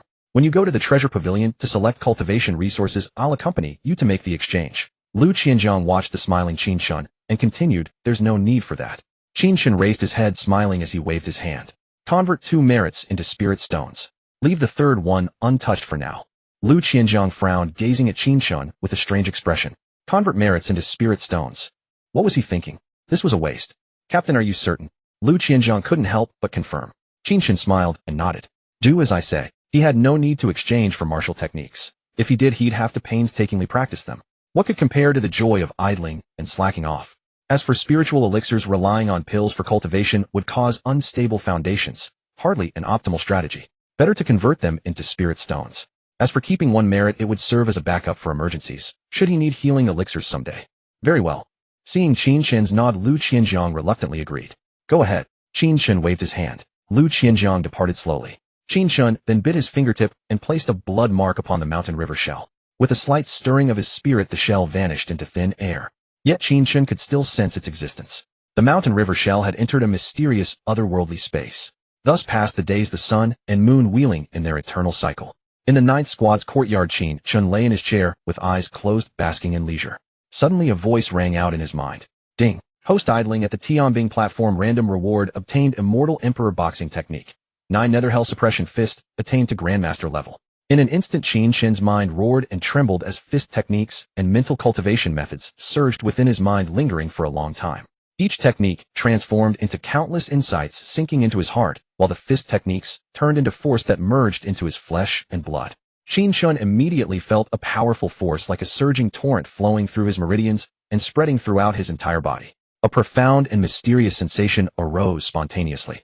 In his bright, clear eyes, sharp light flickered with the essence of fist techniques rippling within, as if a force of 10,000 June was hidden in his gaze.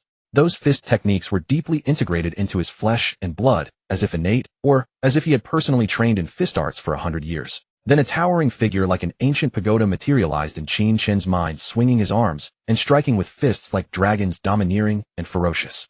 Every move and stance carried a myriad of imposing aura, with faint traces of Tao rhythm flowing on the fists.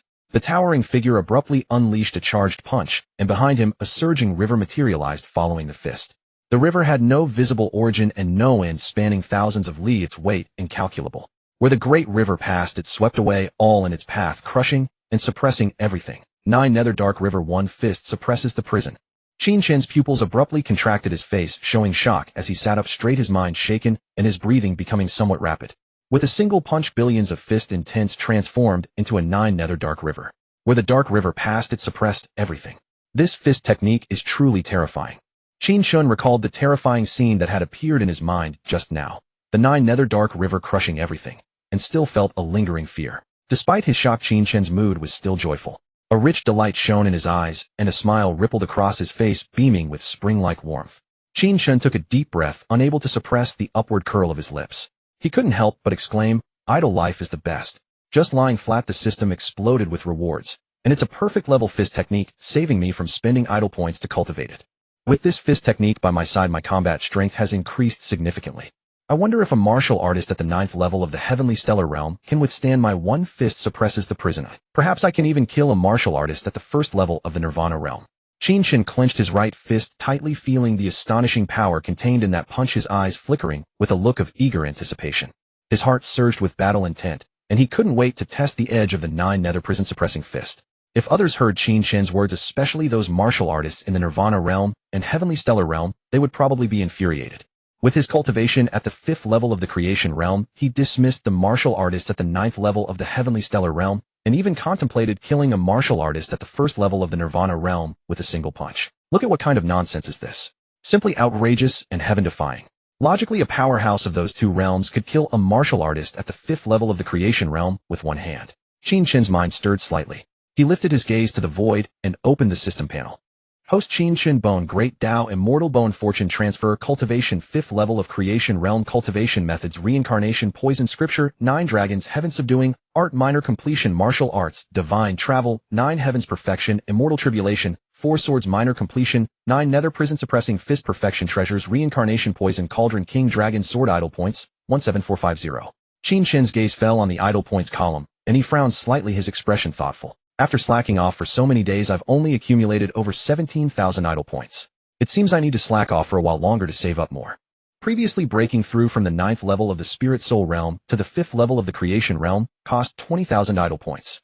And from the Creation realm to the Heavenly Stellar realm is another threshold requiring even more idle points. Without at least 30 to 50,000 idle points, I'm afraid I can't reach the Heavenly Stellar realm. Qin Chen mused silently. Then he closed the system panel, stopped thinking, and lay back on the reclining chair, his expression languid. Whatever. Resist internal competition. Lying flat is the way. After all, the idle points increase every day, and occasionally there will be a reward explosion. It's all about enjoyment. Qin Chen hadn't been lying down for long when Lu Qianzhong walked over and plopped down on the grass beside the reclining chair. Captain. Lu Qianzhong lifted his eyes slightly, gazing into the distant sky, hugging his knees with a hint of confusion on his face, hesitating to speak. Something on your mind, Oi? Qin Chen asked without opening his eyes. Captain, why are you lying in the courtyard every day? You don't even take missions to accumulate heavenly merits. Aren't you interested in the precious pills and mystical arts in the treasure pavilion? Everyone who enters the Tianbing platform has two purposes. One is to slay demons and refine martial arts, and the other is to obtain the cultivation resources from the government office. Su Pai and I are exceptions.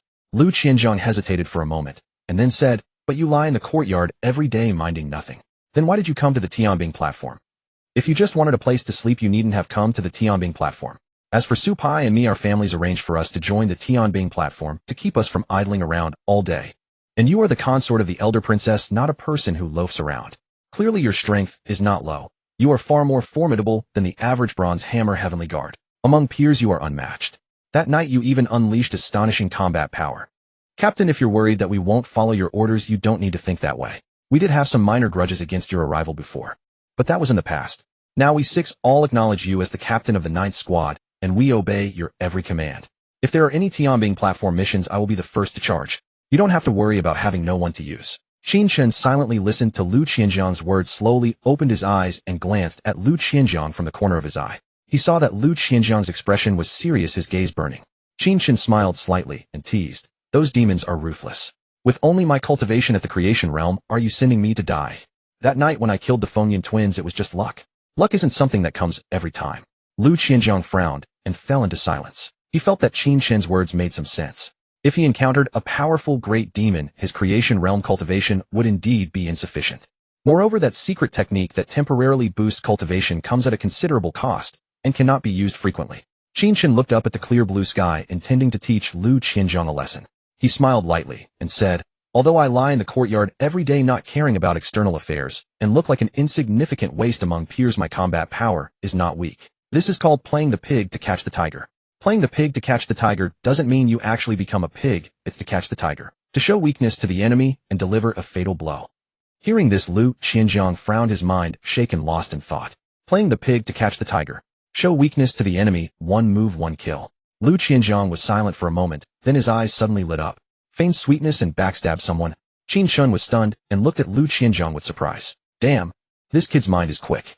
Truly teachable, worthy of the young duke of the Ingguo mansion. Qin Chen nodded with a smile and said, handle the Tianbing platform missions on your own, don't bother asking me. Lu Qianzhong frowned, but you are the captain of the 9th squad. Qin Chen pretended to sigh lightly and said, you know I am the consort of the elder princess. You must have heard what happened to the previous consorts. I don't have much time left. I just live each day as it comes. How can I have the heart to think about slaying demons?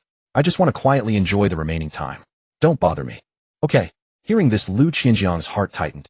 He thought of Qin Chen's identity. Not one of the elder princess's dozen or so consorts had a good end, all of them died. That Qin Chen. He still hasn't repaid the life-saving debt. How could he die? Lu Qianjiang furrowed his brow in contemplation, then said earnestly to Qin Chen, Captain, I have some influence with the princess. Let me speak on your behalf and intercede with her highness for you. Qin Chen narrowed his eyes, his expression filled with suspicion. At Qin Chen's dubious gaze, Lu Qianjiang's face flushed crimson, and he felt even more uncertain inside. Scratching his head awkwardly, he forced a laugh and said, I don't have that much influence myself, but if my sister speaks up, the princess would still give some face to her.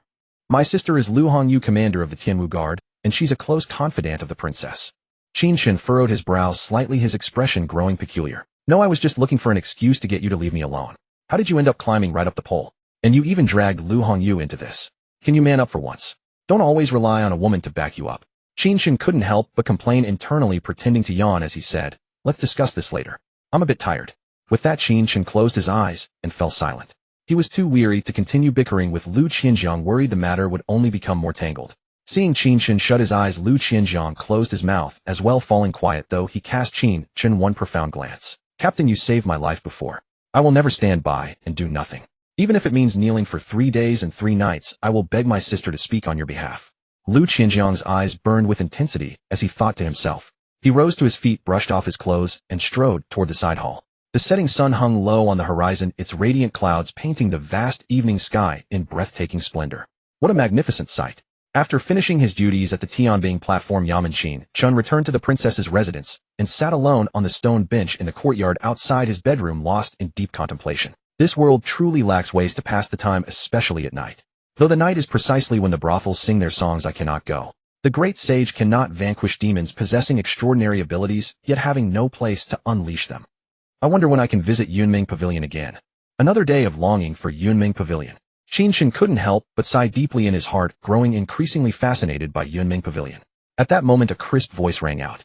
My husband, I've brought your evening meal. Dressed in an elegant attire, Qingming walked over with a graceful figure and a gentle smile, carrying a food box. She set the food box on the stone table beside Qin Chen, opened the lid, and took out several dishes and a bowl of rice. There were braised beef brisket, kung pao chicken, 8 treasure duck, steamed red-tail fish, spicy and sour shredded potatoes, and cordyceps pigeon soup. My husband, does this evening meal suit your taste? Qingming asked with a smile. Qin Chen gripped his chopsticks, nodded lightly, picked up a piece of beef brisket, and chewed it slowly. By the way, my husband's sister Ziyuan told me that the princess has ordered you to sleep in the princess's residence tonight.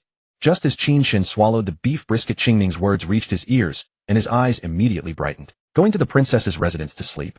Has Xiaoqinyu finally come around? Qin Chen's heart stirred with excitement, his smile spreading across his face, his eyes filled with anticipation.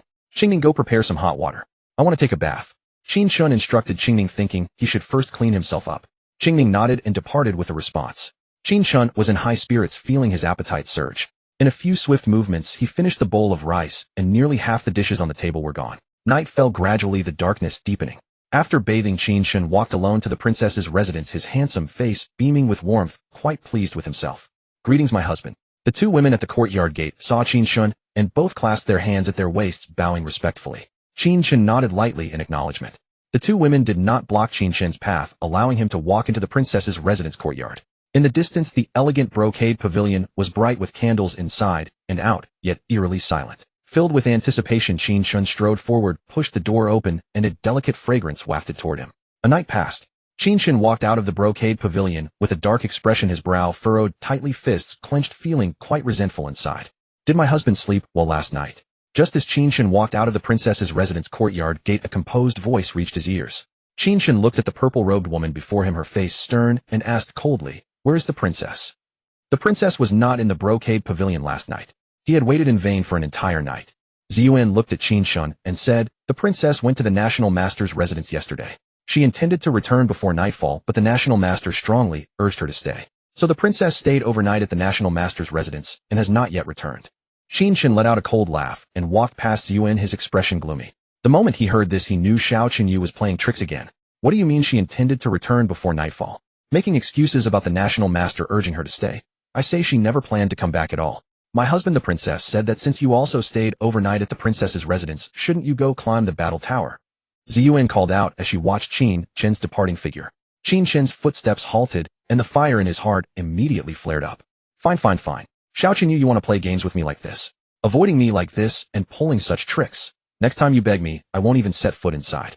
Qin Chen took a deep breath, suppressing the fire in his heart. I keep my word, unlike certain people who resort to tricks. I'll go climb the battle tower as promised. However, I can't guarantee victory. After all, whatever shame is lost falls on the princess's residence. Qin Chen left these words behind and strode away with great momentum. Speaking of which, Xiao Qinyu also exploited a loophole in the wording. He said he would stay overnight at the princess's residence, and indeed, he did sleep there for a night. It's just that Xiao Qinyu was not at the princess's residence. He never said Xiao Qinyu had to be at the princess's residence, sharing the same bed with him for a romantic night. Thinking this through, Qin Chen simply accepted it. As for climbing the battle tower, his heart burned with anger, wanting to vent the fire inside him. Right now my heart is burning with fury. Hopefully those fellows at the battle tower can take a beating. Qin Chen's eyes blazed with battle intent, his heart roaring. Outside the battle tower, the streets bustled with carriages and pedestrians, yet few stopped to observe the tower. A stark contrast to the fervor of days past. A suffocating gloom hung heavy in the atmosphere, as if an immense boulder pressed upon everyone's heart, casting their spirits into deep melancholy. After all these days, the battle tower still stands resolute as a mountain, unshakable. The top 3 floors have yet to see a single visitor. The prodigies of Great Zhou have suffered repeated defeats upon ascending the tower, and those aristocratic descendants grow ever more arrogant, mocking that Great Zhou harbors no talents. It's infuriating. What's happened to the top 20 prodigies on the divine elegance rankings? Those aristocratic descendants have practically stepped on their faces, yet they've made no appearance to climb the tower. Could it be that the prodigies of Great Zhou truly fear those aristocratic descendants? The crowd outside murmured ceaselessly, gazing upon the nearby battle tower, their brows furrowed, eyes dim and lifeless, tinged with a profound unwillingness. Each face wore a somber expression, spirits heavy. Occasional soft sighs escaped their lips, intermingled with a deep sense of helplessness. Such a vast dynasty with territories stretching 10,000 li, blessed with heavenly treasures and talented individuals, even bearing the visage of a flourishing age. Yet the prodigies of Great Zhou were consecutively subdued by the aristocratic descendants atop the battle tower. These past 2 days no one had even attempted to ascend and challenge. It seemed they had grown afraid of those aristocratic descendants. Such news would be a laughingstock. These Great Zhou observers harbored a pent-up resentment in their hearts, unable to release it. A thorn lodged deep within, piercing ever deeper. In the preceding days, the aristocratic descendants atop the battle tower, in hopes of provoking greater fury from the Great Zhou prodigies, had acted ruthlessly against those who ascended to challenge. Every defeated Great Zhou prodigy suffered broken bones and severe injuries. Some had even witnessed their arms torn clean off, blood staining the ground. A truly harrowing sight. Having witnessed the aristocratic descendants' merciless methods, the Great Zhou prodigies who had yet to climb the tower, though indignant, began to feel apprehension. After all, even the prodigy ranked 21st on the divine elegance rankings had fallen. Even if they were to ascend and fight, the outcome would surely be defeat, or worse, severe injury. Thus no Great Zhou prodigy had climbed the battle tower these past 2 days. Sigh. Those aristocratic descendants possess formidable cultivation and ruthless hearts. Perhaps the Great Zhou prodigies have lost their nerve. No wonder we haven't seen any prodigies climb in 2 days. It seems we won't witness any Great Zhou prodigy demolish the battle tower. Best to disperse. A middle-aged man sighed heavily, waved his hand, and turned to leave. He walked with his head bowed, unhurried steps, his silhouette desolate and forlorn. The aristocratic clans have inherited their power for thousands or tens of thousands of years, their accumulated foundation beyond measure. Great Zhou dynasty has existed merely over a millennium. Its foundation ultimately pales in comparison. An elderly man with hair as white as frost, his eyes clouded and murky, gazed at the nearby battle tower. He shook his head gently and could not help but sigh deeply. Leaning on his cane, he turned slowly and shuffled away with a hunched frame. Witnessing the two depart, those around felt a tightening in their chests and could not help but heave sighs of their own. The crowd's expressions drooped with dejection as they turned to leave, like defeated soldiers lacking any vigor, unable to muster even a shred of spirit. If the Great Zhou prodigies had lost their nerve, what was there left to observe? The crowd began to walk away in unison. Yet a singular upright figure moved against the tide, his expression cold and resolute, his spirit soaring. His eyes burned with fierce battle intent. He passed by the departing crowd. The newcomer was none other than Qin Chen. The people spotted Qin Chen and instinctively slowed their pace, their expressions shifting to bewilderment. Surprised and doubtful gazes fell upon him simultaneously. They craned their necks, their eyes following Qin Chen's figure. Qin Chen walked at an unhurried pace. As the battle tower, resembling a majestic mountain, drew ever closer, his gaze remained unruffled. Suddenly, a resonant voice burst from Qin Chen's lips, shaking the void. "A warrior of Great Zhou comes to ascend the tower." The words had barely fallen. Qin Chen's feet erupted with power. A sharp crack echoed as the stone beneath him shattered. His figure launched forward like a released arrow, streaking toward the entrance of the battle tower's first floor. The crowd heard the cry and froze mid-step, their pupils dilating with shock. They hastily turned, eyes lifted toward the battle tower. Their gazes burned with fervor, fists clenching involuntarily. There were still young ones in Great Zhou whose blood boiled with passion. Qin Chen arrived at the first floor of the battle tower where a lean figure stood erect. A faint sneer played at the corner of his mouth as his eyes swept over Qin Chen from head to toe. The surroundings were utterly bare. No tables, no chairs, merely an empty floor. Or rather a combat arena on the first level. Beyond the lean figure lay the staircase leading to the second floor. After 2 days without a challenger, I thought the prodigies of Great Zhou had all become turtle decks, fearing us aristocratic descendants. It seems there are still some hard bones. But crushing hard bones is precisely my specialty. Song Qing gazed at Qin Chen, his eyes filled with disdain. He spoke with a smiling, seemingly harmless expression. Though Song Qing's face bore a smile, it concealed knives, causing all who witnessed it to feel an involuntary chill. I am at the 5th stage of the creation realm. Qin Chen fixed his gaze directly upon Song Qing, his expression impassive. He could not be bothered with Song Qing's drivel. His fists would speak for him. A few exchanges would reveal his ferocity. Qin Chen was also aware of the battle tower's rules: combat within the same realm, stopping at the appropriate moment without taking lives. Since his cultivation was at the 5th stage of the creation realm, his opponent would have to suppress their power to the same level. Ha ha ha. Upon learning Qin Chen possessed only the 5th stage of the creation realm, Song Qing burst into laughter several times, his contempt deepening. Even a 5th stage creation realm warrior dares to ascend the tower. Has the younger generation of Great Zhou truly run out of talent? What courage do you possess? With your meager cultivation you dare to climb the battle tower. Are you unaware that the Great Zhou prodigy ranked 21st on the Divine Elegance rankings has been defeated? Song Qing said with a cold sneer. Qin Chen remained silent, his expression unchanged, his gaze fixed steadily upon Song Qing. Seeing this, Song Qing shook his head dismissively. Since you've come seeking a beating, I'll oblige. Boom. A formidable aura erupted from Song Qing's body, sweeping through the entire first floor. That was the aura of the Nirvana realm. The chi blast struck Qin Chen's face, carrying considerable pressure. Yet Qin Chen remained composed, unmoved. A 5th stage creation realm warrior wishes to compete with a Nirvana realm powerhouse. It's like an ant trying to shake a tree. Song Qing's eyes flashed with disdain. He chuckled, but I'm in a good mood today. I'll humor you. He took a deep breath, instantly suppressing his Nirvana realm aura, constraining his cultivation to the 5th stage of the creation realm. Qin Chen had been watching Song Qing intently. The moment Song Qing suppressed his cultivation, Qin Chen moved. His figure blurred, launching directly towards Song Qing at near maximum speed. Within his body, chi and blood surged like mighty rivers. His 5 fingers formed a fist, a faint glow flickering along the blade of his fist, imbued with devastating power. Before Song Qing could react, he felt his chest cave inward, bones snapping and tendons tearing.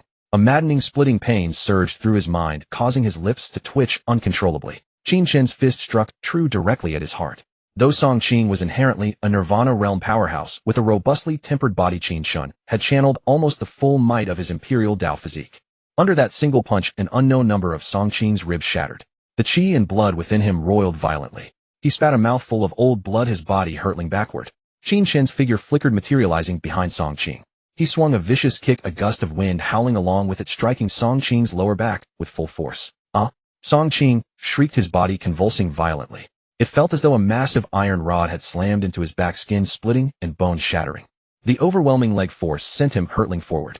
Qin Chen's figure flickered once more, appearing above Song Qing. His body dropped like a meteor descending from the heavens. He threw out a fist, massive, heavy, seemingly imbued with world-shaking force, slamming squarely into Song Qing's lower abdomen. Song Qing's waist buckled, his limbs twitching as his body bent into a bow shape before crashing to the ground. Boom. The stone floor cracked and spread like a spider's web, actually collapsing into a small pit. Song Qing lay in the crater, his face deathly pale, eyes hollow and vacant. Blood gushed unceasingly from his nose and mouth. His body trembled slightly. His limbs hung limp, unable to muster even a sliver of strength, clearly grievously injured. Within his mind, however, massive waves churned. His spirit was shaken, filled with utter shock and disbelief. How could a 5th stage creation realm warrior possibly be this powerful?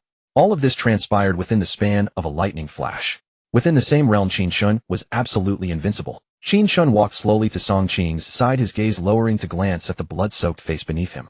Then he raised his foot. Get lost. Qin Chen kicked Song Qing's head. Song Qing felt his mind spin, his vision swirling in all directions. Boom. Song Qing smashed through a hole in the battle tower, flying outward. He crashed to the ground like a dead dog. His vision faded to black as he lost consciousness. Qin Chen glanced at Song Qing outside the hole, his expression cold, and shook his head slightly, murmuring, I thought a scion of a noble house could be somewhat powerful. In the end, he is nothing but a clay chicken and a straw dog, utterly unable to withstand even one blow. Qin Chen withdrew his gaze, turned toward the staircase nearby, and walked over with slow steps. He followed the stairs up to the 2nd floor. Yo, another one is here. Seeing Qin Chen come up, Qi Yao, who had been sitting cross-legged on the ground, slowly rose, staring at Qin Chen with a cold smile. He crossed his arms, holding a war blade against his chest. Although the blade was hidden in its sheath, a faint blade intent seeped out from the sheath's mouth, swirling around Qi Yao, making him appear lethally sharp. Qin Chen gave Qi Yao a deep look and instinctively felt a surging murderous aura rushing toward him. He could tell that the person before him was far stronger than the one on the first floor.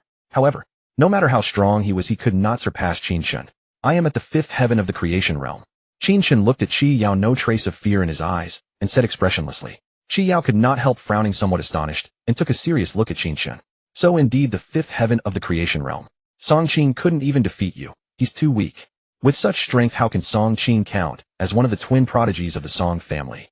Qi Yao could not help but complain. Although the outstanding juniors of the 8 great clans had all come to the capital, they were also rivals to one another, secretly competing. Generally speaking, even if one suppressed one's cultivation, one's fighting ability would still far exceed that of others at the same realm. After all, only the realm was suppressed while the physical body remained as powerful as before. Although Song Qin had suppressed his cultivation to the fifth heaven of the creation realm, his physical body was comparable to a martial artist of the heavenly firmament realm. His physical power was not weak, yet he still lost. How utterly disgraceful. Song Qin's strength was actually not weak. First, he underestimated his opponent. Second, Qin Chen's divine soaring 9 heavens movement art was too fast, and his physical power was equally formidable. Before he could make a move, Qin Chen had already disposed of him in a few swift moves. I am a blade cultivator. Where is your weapon? Seeing Qin Chen's empty hands, Qi Yao asked.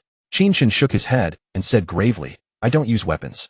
Fists are enough. In a battle of the same realm, if he still used the King Dragon sword, it would be too bullying. A pair of fists alone would not lose to the opponent's blade. With only the fifth heaven of the creation realm, who could withstand the suppression of a 9 abyssal dark river? Qi Yao narrowed his eyes, stared at Qin Chen for a while, and frowned. You mean? You intend to use your fists to meet my blade? Qin Chen nodded gently. A mocking smile involuntarily appeared at the corner of Qi Yao's mouth. He shook his head and sneered. Using your fists to meet my blade, and only at the fifth heaven of the creation realm. You truly don't know your place. Are all martial artists of the great Zhou dynasty so arrogant? Even as he spoke, there had been no sound transmission from Song Qin to his ear, but he did not care. With just the fifth heaven of the creation realm, he could hardly turn the heavens upside down. Are we fighting or not? Qin Chen asked coldly. Do all scions of great families talk this much? Hearing this, Qi Yao sneered, and said indifferently, since you use fists, then I won't use a blade. Even if I win, it would be dishonorable. Ending his words, Qi Yao hurled the war blade in his hand. The blade flew through the air and embedded itself into a vermilion lacquered pillar. I will use my fists to crush your arrogance. Qi Yao clenched his fists, battle intent rising in his eyes, as if 2 blades were clashing within them, sharp aura overflowing. He took a deep breath, and his nirvana realm cultivation was instantly suppressed to the fifth heaven of the creation realm. Whoosh. Just then Qin Chen's figure flickered, shooting off like an arrow from a bow. Qi Yao only saw a blur of light flash by, and then a sandbag-sized fist rapidly expanded in his field of vision. A violent sense of crisis surged in his mind, sending a chill down his spine. Bang! Before Qi Yao could react, Qin Chen's heavy, powerful punch landed squarely on his chest. Crack! The sound of bones breaking was clear. Qi Yao's body shook violently, blasted backward by the surging fist force, blood spilling from his mouth. Qin Chen's gaze turned sharp, and he pursued. In the blink of an eye, he appeared behind Qi Yao, 5 fingers clenched into a fist. His punch was like a dragon. Spiritual energy surged around Qin Chen, and a phantom python dragon image appeared behind him, emitting fierce might. Sensing the movement behind him, Qi Yao did not hesitate and frantically mobilized the spiritual energy in his creation spirit palace. Azure light art. The moment before Qin Chen's fist landed on his back, a dazzling azure light burst from Qi Yao's body. The azure light was like an impenetrable wall, unexpectedly blocking Qin Chen's punch. Qin Chen frowned slightly. The phantom python dragon behind him charged out, ferocious aura overwhelming. His fist power surged. In that instant, the azure light shattered. Bang! Qin Chen's punch hit Qi Yao directly in the back. The python dragon phantom howled as it passed through Qi Yao. The fist force entered his body. Blood mist exploded from Qi Yao's chest, and he let out a miserable scream, shooting away through the air like a cannonball. He smashed through a hole and flew out of the battle tower. His strength is nothing much, but his tone is quite big. Qin Chen watched Qi Yao fly out of the battle tower, shook his head slightly, and felt a little disappointed. He couldn't even take 2 punches. That guy on the first floor managed to endure 3 moves.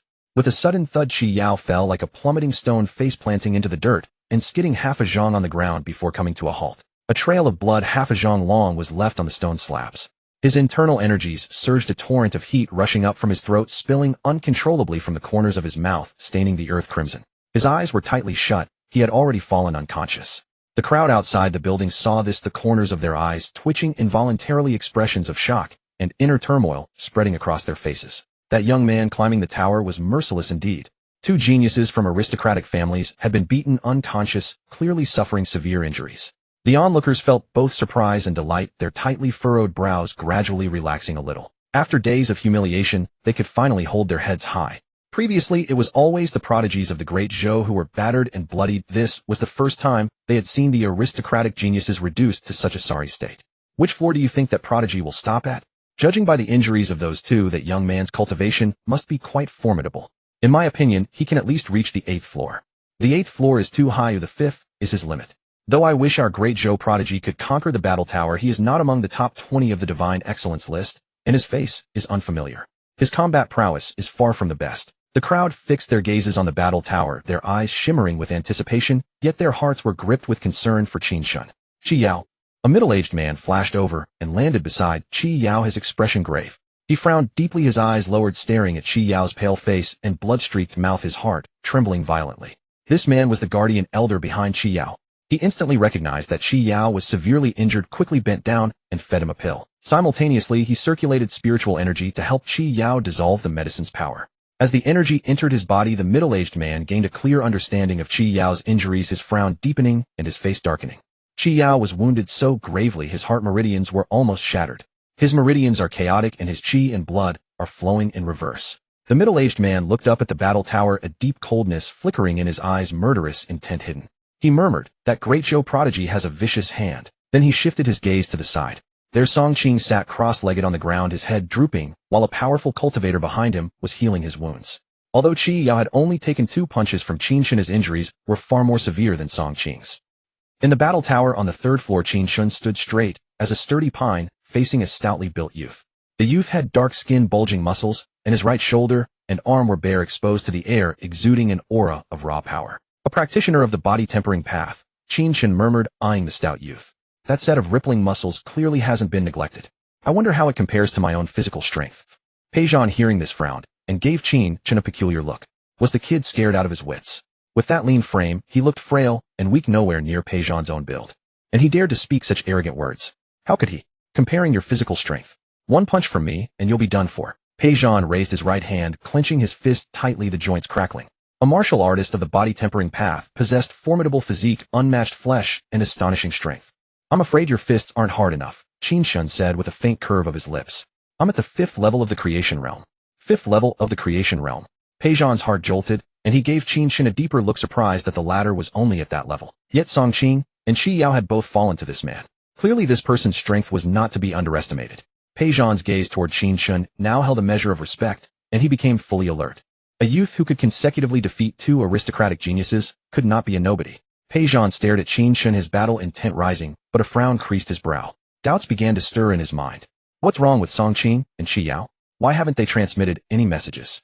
I have no knowledge of this person's strength or weaknesses. The battle tower challenges were a scheme devised by the 8 great families and the 3 holy lands. When a great Zhou prodigy ascended and fought a family genius, their strength would be exposed, possibly revealing vulnerabilities. Even if a family genius lost, they could use secret techniques to transmit information about the opponent's power and weaknesses to the geniuses above. Knowing oneself and the enemy ensures victory in every battle. Moreover, fighting floor by floor consumed significant spiritual energy. Thus, the guardian geniuses in the tower could remain unbeatable, repelling all ascending great Zhou prodigies, and trampling the dignity of the great Zhou dynasty. What is your rank on the divine excellence list? Pei Zhao asked Qin Chen, intending to gauge his strength based on the list. I am not on the divine excellence list. Qin Chen shook his head, his voice calm. Pei Zhao frowned, a hint of surprise flickering in his eyes. Are we fighting or not? I'm in a hurry. Qin Chen stared at Pei Zhao, his voice firm. There are people waiting for me upstairs. Pei Zhao sneered coldly. You won't reach the 4th floor, you'll stop right here. With that, Pei Zhao circulated his spiritual energy, suppressing his nirvana realm cultivation to the 5th level of the creation realm. With a whoosh, Qin Chen shot forward, clenched his fist, and struck at Pei Zhao with the force of 1,000 pounds, like a fierce tiger descending a mountain, overwhelmingly aggressive.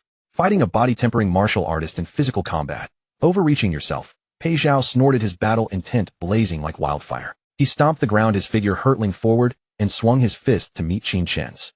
Bang! Their fists collided, producing a deafening roar. Pei Zhao felt a surging wave of force rushing toward him, shaking his body violently, and causing his chi and blood to react. His fist felt as if it had struck an iron wall. His heart sank, and he retreated over a dozen steps before crashing into a vermilion pillar to stop. He raised his head, his eyes filled with intense shock, his face a mask of disbelief. He had never imagined that a martial artist at the creation realm could possess such formidable physical strength, even surpassing him. Though he had suppressed his cultivation, his physical power remained formidable. Even with just the 5th level of the creation realm, his physical strength could easily overpower a martial artist below the 3rd level of the celestial realm. Yet he had found himself at a disadvantage in this exchange. His mind was a tempest of shock. Have you also cultivated a body tempering technique? Pei Zhao gritted his teeth, his gaze fierce, forcing out the words. Qin Chen shook his head, saying calmly, your physical body is not weak. Among those of the same realm, few can take a direct punch from me. You are only slightly inferior to me. And, though your body is strong, you are too slow. What he cultivated was the Imperial Dao body, not some mere physical technique. As the words fell, Qin Chen's figure flickered, vanishing from Pei Zhao's sight, causing panic in the latter's eyes. The next moment, Pei Zhao suddenly felt a chill at his back, every hair on his body standing on end, his scalp tingling. Qin Chen materialized behind Pei Zhao, his legs sweeping out with the force of 10,000 Jun, leaving no room for hesitation. In an instant, the kick landed on his back, heavy and powerful. Up! Pei Zhao let out a howl, his body violently shuddering, as he flew forward, crashing through 3 vermilion pillars in succession.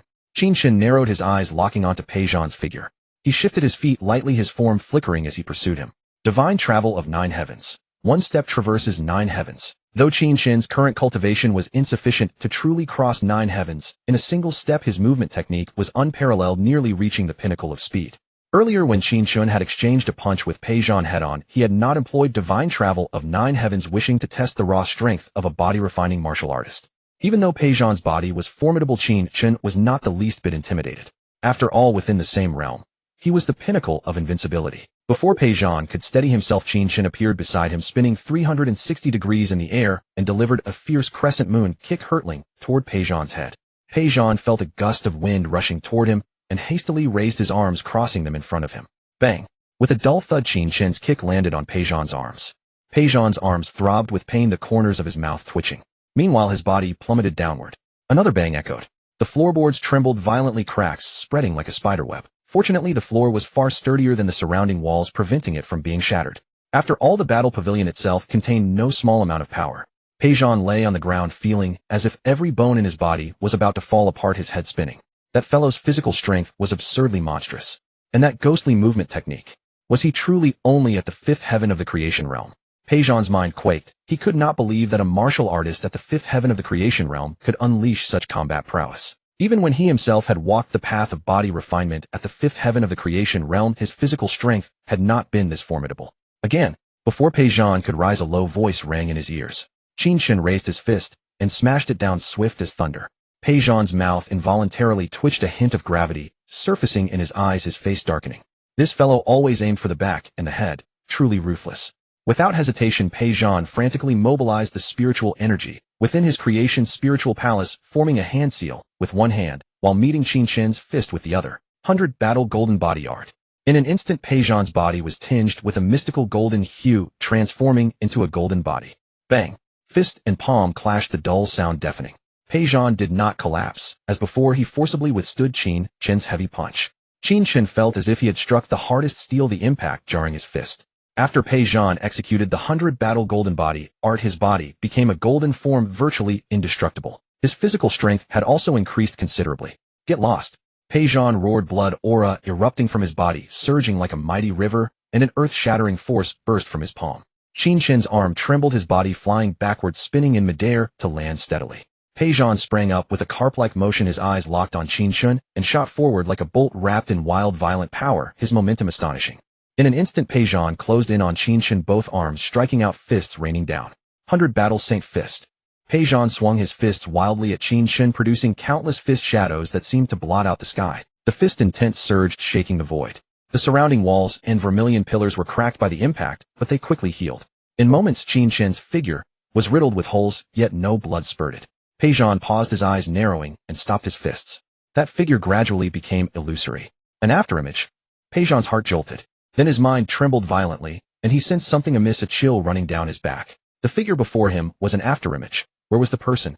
At that moment, Qin Chen's form appeared behind Pei Zhao, and that heavy punch landed squarely on Pei Zhao's back.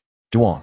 Qin Chen's fist struck as if hitting a copper wall. A tremendous counterforce surged back, sending Qin Chen staggering several meters away. Pei Zhan, however, stumbled forward a few steps uninjured. The 100-battle golden body had blocked Qin Chen's fist force. Qin Chen steadied himself, glanced deeply at Pei Zhan, and couldn't help muttering, "That golden body is like a turtle shell. Hard as hell." Pei Zhan slowly turned a cold smirk curling at the corner of his mouth, arrogance in his eyes. "Your physical strength is formidable, and your movement is swift as the wind, but before my 100-battle golden body, it's all useless. Now I understand how Song Qing and Qi Yao were defeated. With your speed and physical power, those two probably hadn't even reacted before your fist landed on them. But meeting me on the 3rd floor, you'll stop here." Pei Zhan sneered, his tone brimming with absolute confidence. "It's just a golden body. I'll smash it."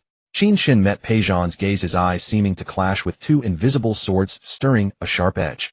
He said in a low voice, "Within the same realm, I am invincible."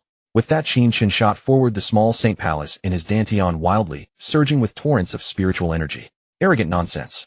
Battle intent surged in Pei Zhan's eyes as he swung his fist to meet Qin Chen. Behind Qin Chen, apparitions of swallowing heaven mystic pythons materialized, exuding a terrifying murderous aura. His 5 fingers clenched tightly into a fist. Mystic pythons swallowing heaven fist. Qin Chen roared, his aura exploding.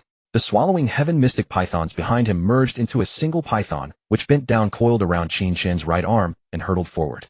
The python's mouth gaped wide, its fangs gleaming with venom. Boom. Their fists collided, a surging wave of force erupting like 2 rivers of fist intent clashing. The swallowing heaven mystic python smashed into Pei Zhan, carrying immense, overwhelming power. The golden light on Pei Zhan's body began to dim, his arm trembling, his brow furrowed, his face twisted in extreme gravity. Cracks appeared on his golden body, as if torn apart by the baleful qi wrapped around the python. The next moment, Pei Zhan's right arm exploded, blood and flesh splattering across the floor. The scent of blood immediately filled the air. Out. Pei Zhan's body convulsed, his golden body shattered, and with a scream, he flew straight out of the battle pavilion. Qin Chen took a deep breath, calming himself. Then, expressionless, he ascended to the 4th floor. He pushed upwards, sweeping away every prodigy in his path. The 5th floor, the 6th floor. Before long, Qin Chen reached the 8th floor. But instead of any seated clan prodigy, he saw only a large black stone coffin. Why is there only a stone coffin? Where are the people? Qin Chen frowned, his expression one of bewilderment.